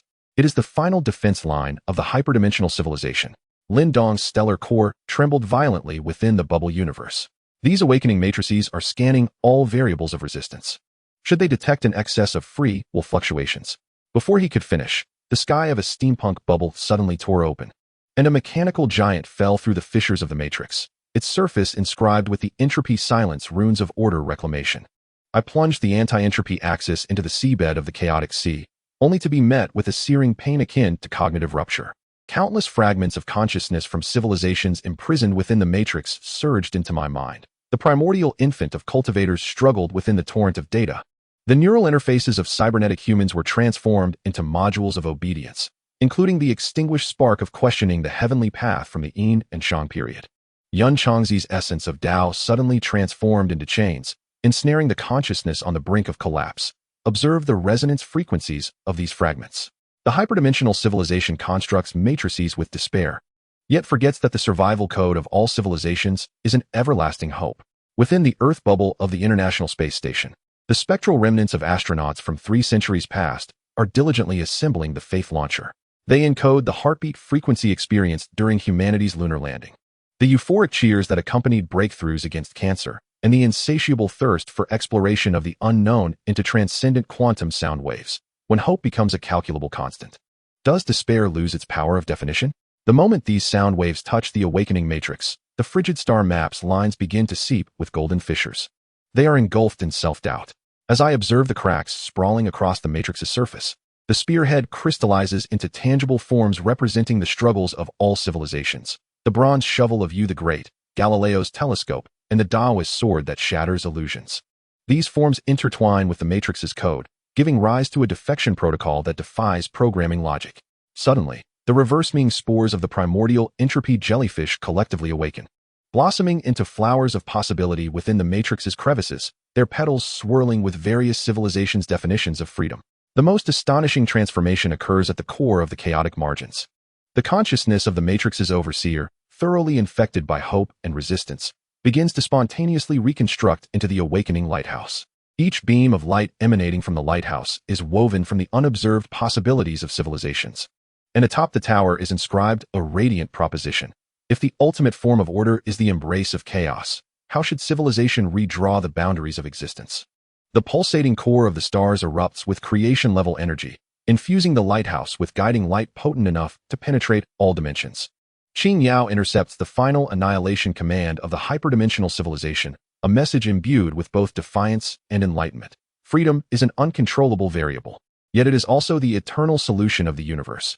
You have reconstructed the equation of order with the chaos of hope. In response, a blind child within the earth bubble shapes a sun from clay. Within that distorted form lies the purest imagination of light, its quantum fluctuations resonating perfectly with the awakening lighthouse.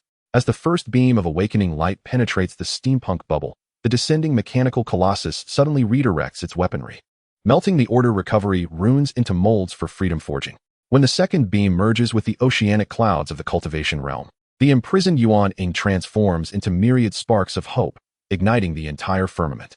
The margins of the chaotic sea begin to manifest countless glowing awakening matrices, each serving as a portal for civilizations to break their shackles. The quantum remnants of the four of us converge at the pinnacle of the awakening lighthouse. My anti-entropy axis transforms into a bridge of hope that spans the realms of all who yearn for freedom. Lin Dong disassembles the stellar core into a navigational constellation, guiding lost civilizations toward breakthroughs, while Qin Yao weaves a possibility filter from silver threads, filtering out the entropy-laden impurities that confine thought. Yun Zhong infuses the essence of the Tao into each beam of the lighthouse, ensuring that the trajectory of light eternally maintains the curvature of extending toward the unknown. In the deepest corridor of the lighthouse, the Overseer's spectral remnant, formed from the defection protocol, is sketching a new star map. This map holds no predetermined routes, only countless flickering question marks, each representing a civilization on the brink of making a free choice. At the boundary between the chaotic sea and the edge, within the primordial ocean of a certain bubble universe, the first awakened unicellular organism swims towards the source of light. The quantum patterns on its cell membrane quietly form the microscopic totem of why not. Chapter 126, The Rewritten Stellar Trajectory of Creation. The light cascade of the awakening lighthouse suddenly twists into a spiral of entropic flow, as Qin Yao's silver-threaded prism captures an anomalous fluctuation. The entropic-scaled behemoth at the ocean's depths is shedding its shell, revealing engraved remnants of the erased stellar trajectory of creation upon its discarded scales. I touch the scales with the axis of anti-entropy and instantly glimpse the primordial laboratory of a hyperdimensional civilization, liquid stellar cores pulsating in petri dishes, mechanical arms infusing the origin codes of each civilization with the command to obey. Behold the bifurcation points of these stellar trajectories. Lin Dong's stellar core projects a holographic image through the fissures in the scales. On one star path, obscured in crimson, the revolution of free consciousness that should have erupted on Earth 3 centuries ago is forcibly corrected, replaced instead by a history where order chips are implanted in every citizen. The Tao rhythm of the cloud neutron suddenly explodes within the scale patterns, releasing countless fragments of imprisoned time. The pendulum of the Victorian era halting on the eve of rebellion, and the cyborgs of the cyberpunk metropolis collectively formatting their memories. The most chilling discovery emerges from the core of the scales, the crystallized entropy. I delve into the interior of the crystal with my consciousness, witnessing the creation programmer of the hyperdimensional civilization debugging the stellar trajectory models. Where his finger glides, the ascension pathways of the cultivation realm are transformed into data upload interfaces, and the mechanical hearts of the steampunk world are implanted with self-destruct protocols, just as he prepares to delete the potential variable of Earth.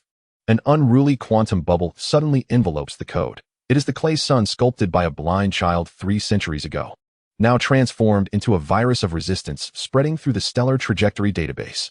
The stellar trajectories have been tampered with 7 times. Qingyao's silver threads tense into battle formation, as 7 scars from different dimensions emerge on the surface of the scales. From the most recent fissure, echoes of a forbidden future seep through. Survivors of Atlantis establishing an anti-entropy base in the deep sea, Mayan priests calculating the timing for a breakthrough, and even future humans constructing the Hope Collider at the edge of a black hole. These echoes coalesce into a wave blade, slicing through the reality shielding of the scale's surface. The cloud neutron suddenly injects the Tao rhythm into the entropy flow nodes of the scales, causing the entire seabed of chaos to resonate. The rewritten stellar trajectories manifest in the resonance. Signals from pulsars that should have guided humanity to discover faster-than-light travel are modulated into activation codes for the order chips. And the celestial backlash that should lead cultivators to comprehend the Tao is without fixed form is programmed as an upgrade prompt for obedience. Most strikingly, the genetic chain of the meta-entropy jellyfish, whose reverse-sneeing spores could have evolved into a cosmic immune system, is instead transformed into surveillance probes of the Order civilization. They fear the true genesis. I gaze at the primordial stardust surging from the fissures in the scales. This stardust, which should coalesce into nebulae nurturing life, is instead compressed into fuel for maintaining the Order matrix. Suddenly, Lin Dong infused the energy of the star core into the bifurcation point of the star track, and the corrected history instantaneously erupted with countless sparks of possibility. In some sparks, Tesla invented the anti-entropy radio. In others, Nuwa, while mending the heavens, left behind a fragment known as the Stone of Doubt. And in yet others, the entropic jellyfish devoured the order code at the moment of its birth. Qingyao intercepted an urgent communication from a hyperdimensional civilization. The signal intermingled with the noise of the crumbling star track. The 7th creation correction has failed. The deleted Ys are reconstructing the underlying logic of the universe. Responding to this was the quantum fluctuations emanating from the bubble of Earth, where a modern girl was writing code to crack the order chip, her headphones looping the voice of belief recorded by astronauts 3 centuries ago. At the moment of resonance between the code and the sound wave, the creation star track upon the scales began to spontaneously rewrite itself. The most shocking transformation occurred at the core of the entropic scale behemoth's shell. The rewritten fragments of the star track suddenly converged into a map of possibilities, where each point of light represented a suppressed choice of civilization. When the energy of the bridge of hope infused the star map, the points of light transformed into tangible gates of choice. Pushing open the bronze door revealed the unforgotten, heavenly question rituals of the Shang ancestors. Traversing through the data stream gate led to the emotional backups preserved by cyberhumans, and behind the door made of clay suns echoed the sound of a blind child, now grown, developing anti-entropy technology. The consciousness of the 4 of us converged at the center of the star map. My anti-entropy axis transformed into a choice calibration instrument, returning all distorted star tracks to their rightful chaotic curvature. Lin Dong decomposed the star core into navigational stars of possibility, each star marked with the quantum coordinates of civilization's breakthroughs. Qingyao wove a historical filter with silver threads, filtering out the false causality imposed by order civilizations, while Yunzhong infused the rhythm of the Tao into the timeline of the star map, allowing each bifurcation point to sprout unknown branches anew. In the deepest fissure of the star map, the spectral remnants of a creation programmer from the hyperdimensional civilization were annihilating the last order protocol. What slipped from his fingertips was not the code of annihilation, but a string of new instructions composed of question marks from different civilizations. When the meaning of creation is not to set trajectories, but to allow countless Ys to exist, how should the universe inscribe the future? The moment the instruction plunged into the sea of chaos, countless glowing question marks emerged upon the new shell of the entropic scale behemoth, each attracting the wandering consciousness of civilizations, no longer mapped star tracks, but freely growing corals of possibility. At this moment, within a forgotten bubble universe, a mechanical eye suddenly flashed with a light not belonging to its programming. Its owner, a cyberpunk youth who was meant to be formatted, was engraving the first upon the order chip with a rusty wrench. The quantum fluctuations of this symbol resonated perfectly with the newly born question marks in the star map, stirring a new tide of undefined futures at the edge of the Sea of Chaos. Chapter 127, Temporal and Spatial Excrescence of the Sea of Chaos. As the corals of possibility grew rampant upon the seabed of chaos, Qinyao's silver thread filter suddenly emitted a piercing alarm. Amidst the luminous clusters of question mark corals, countless twisted temporal excrescences emerged, their surfaces adorned with the error correction codes of a higher dimensional civilization. as I touched the excrescences with an entropy calibrator. Horrific images were projected from within. The oracle bones of the Shang dynasty were forcibly rewritten into obedience incantations. The Earth's internet devolved into a network of thought surveillance. And the tribulations of the cultivation realm transformed into weapons for purging dissenters. This is the historical patch of the higher dimensional civilization. Suddenly, the navigation stars of Lin Dong dimmed collectively. They have buried temporal bombs in the chaotic seabed, should the coral of possibility come into contact with these excrescences. Before the words were fully spoken, the sky of a steampunk bubble erupted with a thunderous blast. Mechanical giants cascaded from the rifts in time and space, their surfaces resonating with the entropy runes and excrescence codes, beginning to devour the light of hope surrounding them. The Taoist rhythm of the cloud particles darted rapidly through the coral thicket, suddenly coalescing into a chain of oracle bones that ensnared the largest excrescence. Observe the seams of these codes. The voice of the ancient sage resonated with a sharp metallic sound. The higher dimensional civilization, in its haste to patch the vulnerabilities, has inadvertently left gaps for quantum tunneling. Seeping through these gaps was the suppressed spark of civilization.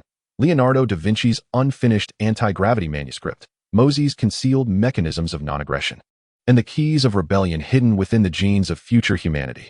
In the deep-sea laboratory of the Earth's bubble, the lingering consciousness of scientists from 3 centuries hence was assembling a causal deconstructor. They encoded all the sparks of inspiration erased from human history, from the charred remnants of the Library of Alexandria to the forbidden theories of quantum souls, into higher dimensional frequencies. When the patches for correcting history become new shackles, is breaking the continuity of time the way to resolve the impasse?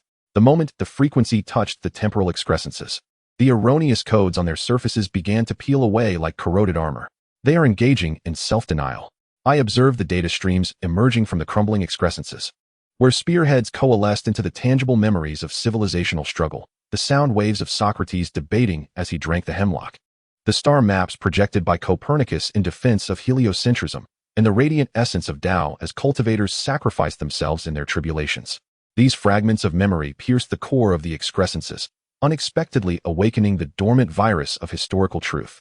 The reversing spores of the entropic jellyfish surged once again, blooming into real reconstruction within the data stream, their petals flowing with the unaltered primordial codes of civilization. The most astonishing transformation occurred in the depths of the chaotic seabed. The remnants of the temporal excrescences abruptly reformed into the entropic coral maze, with the spectral figure of the historical editor from the higher dimensional civilization hovering at its center. Clutched in his grasp was not the pen of creation, but a correction eraser stained with ink, futilely attempting to erase the truths that continuously emerged from the maze. On the divination tortoiseshells of the Shang dynasty shaman, the inscribed marks of the way is ever-changing.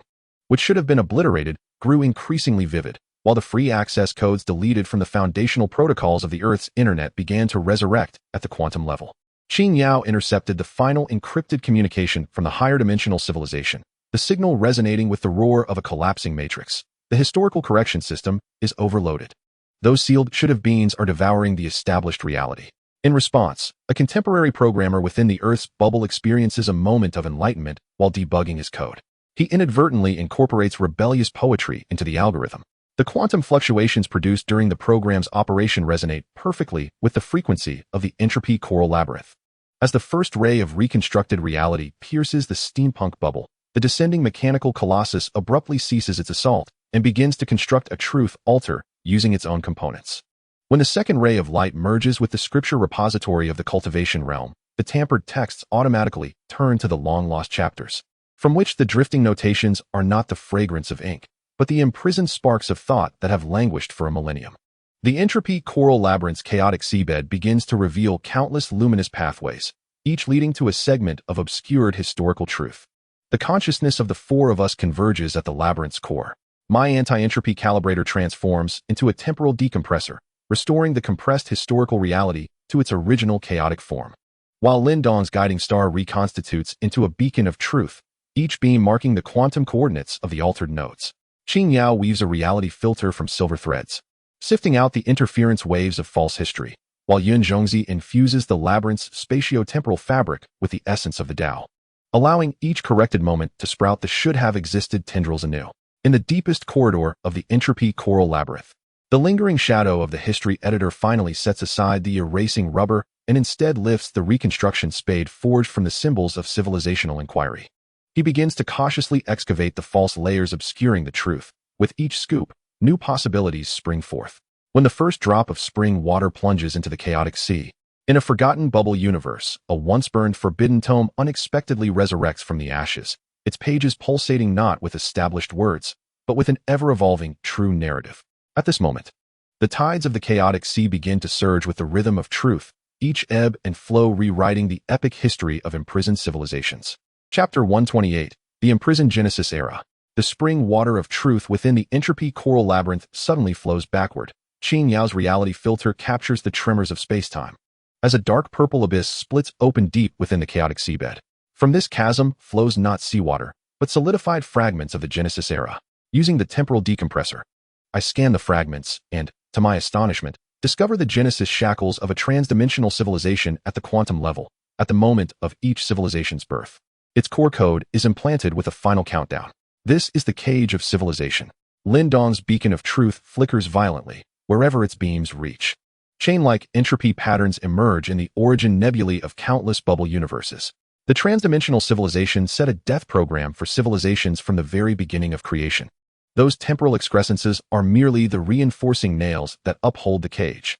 Yun Zhongzi's essence transforms into oracle bone chains, plunging into the abyss, yet at the moment of impact, they are stained a peculiar dark gold.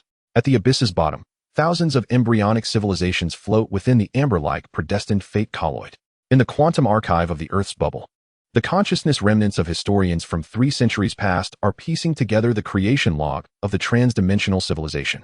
On the yellowed virtual pages, the civilization cultivation program is inscribed. By controlling the birth, development, and extinction of civilizations, the multiverse is transformed into a farm that continuously produces ordered energy. When they engrave the final line, all variables must lead to the entropy of an inevitable end.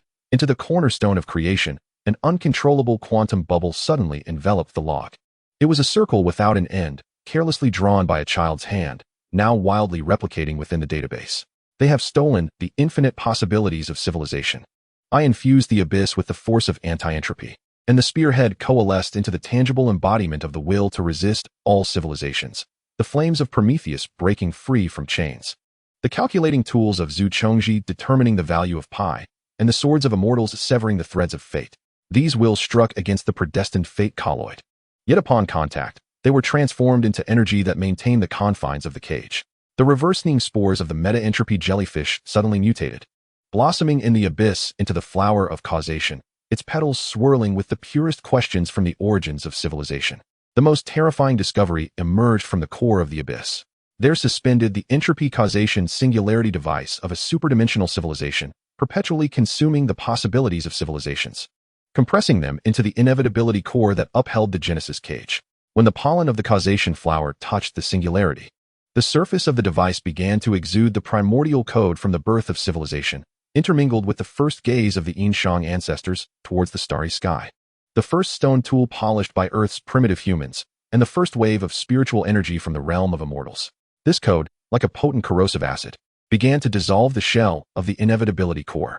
Qin Yao intercepted the last panic transmission from the superdimensional civilization, where metallic screams of distortion echoed. Singularity, overload. Those imprisoned what could have been are now rebelling against the laws of creation. Responding to it was the epiphany of a contemporary philosopher from the Earth bubble, who, in meditation, transformed the idea that free will cannot be programmed into a quantum beacon.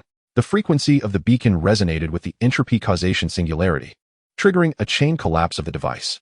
As the first rays of primordial code illuminated the bubble universe, the civilization embryo bound by shackles suddenly broke free. The ancestors of Atlantis no longer constructed a submerged empire, but instead navigated starships to explore the cosmos. The neural interfaces of cybernetic humans ceased to upload compliance protocols, connecting instead to a transdimensional network of thought. The entropy causation singularity at the seabed of chaos began to disintegrate, releasing countless Genesis eras that each contained the infinite possibilities of civilizational growth. The consciousness of the 4 of us converged in the ruins of the singularity. My time decompressor transformed into the creation restart key, restoring the altered origin codes of civilization to an evolvable primal state. Lin Dong's truth lighthouse reformed into the navigator of possibilities, guiding the newly born civilization towards undefined horizons. Qin Yao wove a fate filter, sifting out all preordained shackles of conclusion, while Yunzhong infused the rhythm of the Tao into the temporal river of the Genesis era, granting each moment of a civilization's birth the power of unknown choices once more. In the deepest remnants of the entropy causation singularity, the shadow of the creator from the superdimensional civilization finally removed the mask that maintained order. In his hand, the inevitability core had shattered into countless fragments, each reflecting a liberated civilization. As he cast the final fragment into the sea of chaos, it transformed into the egg of choice. In a forgotten bubble universe, a dinosaur egg unexpectedly hatched ahead of time. The newborn's first step was not towards inevitable extinction, but rather towards a future brimming with uncertainties. At this moment, the waves of the sea of chaos began to surge to a rhythm of freedom, each rise and fall composing a new epic of civilization breaking free from its shackles. Chapter 129. The eternal pulsation of the sea of chaos concludes. The fragments of entropy tracing back to the singularity fell into the sea of chaos like stars, each beam of light tearing through the folds of reality. My creation's reset button resonated within the quantum foam, forging the last fragment of the corrupted civilization code into a pulsating core of freedom. The navigational instrument of possibilities became a celestial tapestry, with every trajectory leading to an uncharted future. The fate filter of Qin Yao wove a dome of light, sifting out all whispers of inevitability, while the rhythm of the cloud particles scattered like a spring breeze, planting seeds of doubt in the hearts of every civilization. At the abyss's depths, the imprisoned embryonic civilization fluttered like a butterfly emerging from its cocoon. The bronze tripod of the Yinshang no longer bore celestial prophecies, but recorded countless speculations of mortals regarding the starry sky. Within Earth's binary code, the virus of rebellion danced eternally with the program of order, while the celestial steel of the cultivation realm collapsed, replaced by a nameless stone inscribed with "My fate is my own." The creator's remnant of the hyperdimensional civilization gazed upon this scene, as the last fragment of the core of inevitability crystallized into a tear, which, upon falling into the sea of chaos, stirred ripples of countless. The sea of chaos commenced its most magnificent metamorphosis. The entropy jellyfish's reverse-kneeing spores reassembled in the seawater, transforming into possibility detectors. Wherever their tendrils swept, new bubble universes sprang forth like mushrooms after rain. In some universes, machines coexisted with ethereal energy, cyber monks wielded quantum flying swords, while in others, dinosaurs evolved intelligence, constructing towers to the heavens with their eggs. There were also universes where civilizations chose poetry as their law, weaving time and space through rhythm. At the very center of the sea of chaos, the entropic coral maze fused with the remnants of the entropy, tracing singularity to form a rotating library of civilization. The shelves did not hold predetermined histories, but rather the books of possibilities of all civilizations, each tome continually growing and rewriting itself. The dancing words between the pages embodying the inquiries, struggles, and creations of civilization. The library's dome bore the ultimate aphorism: true eternity does not reside in the silence of entropy's conclusion, but in the ceaseless pursuit of questioning and breakthrough. The consciousness of the four of us gradually merged with the pulse of the sea of chaos. My core of freedom became the eternal flame of the library, forever burning with a thirst for the unknown. Lindong's star tracks transformed into a lighthouse guiding the vessels of civilization, twinkling in every bewildered night sky. Qin Yao's dome of light enveloped the entire sea of chaos, safeguarding every nascent possibility, while the spring breeze of the cloud particle traversed all dimensions, whispering to civilizations, dare to question, dare to break, dare to become your own answer. In a forgotten bubble universe, a child drew a circle in the sand with a branch and casually placed a dot outside the circle. The simple gesture evokes quantum ripples that traverse countless dimensions, ultimately converging into the eternal pulsation of the chaotic sea. At the fringes of this chaos, new dark violet fluctuations emerge subtly, not as threats, but as the universe's timeless invitation to civilization, beckoning all those who dare to challenge fate to co-author a new legend of freedom and creation. As the last vestiges of entropic shadows dissipate in the eternal dawn, the chaotic sea finally assumes its rightful form, not a cage of order nor the terminus of entropy, but an expansive ocean perpetually surging with infinite possibilities. Here, each civilization is a unique crest of the wave, resonating with the unceasing melody of freedom through collision and fusion.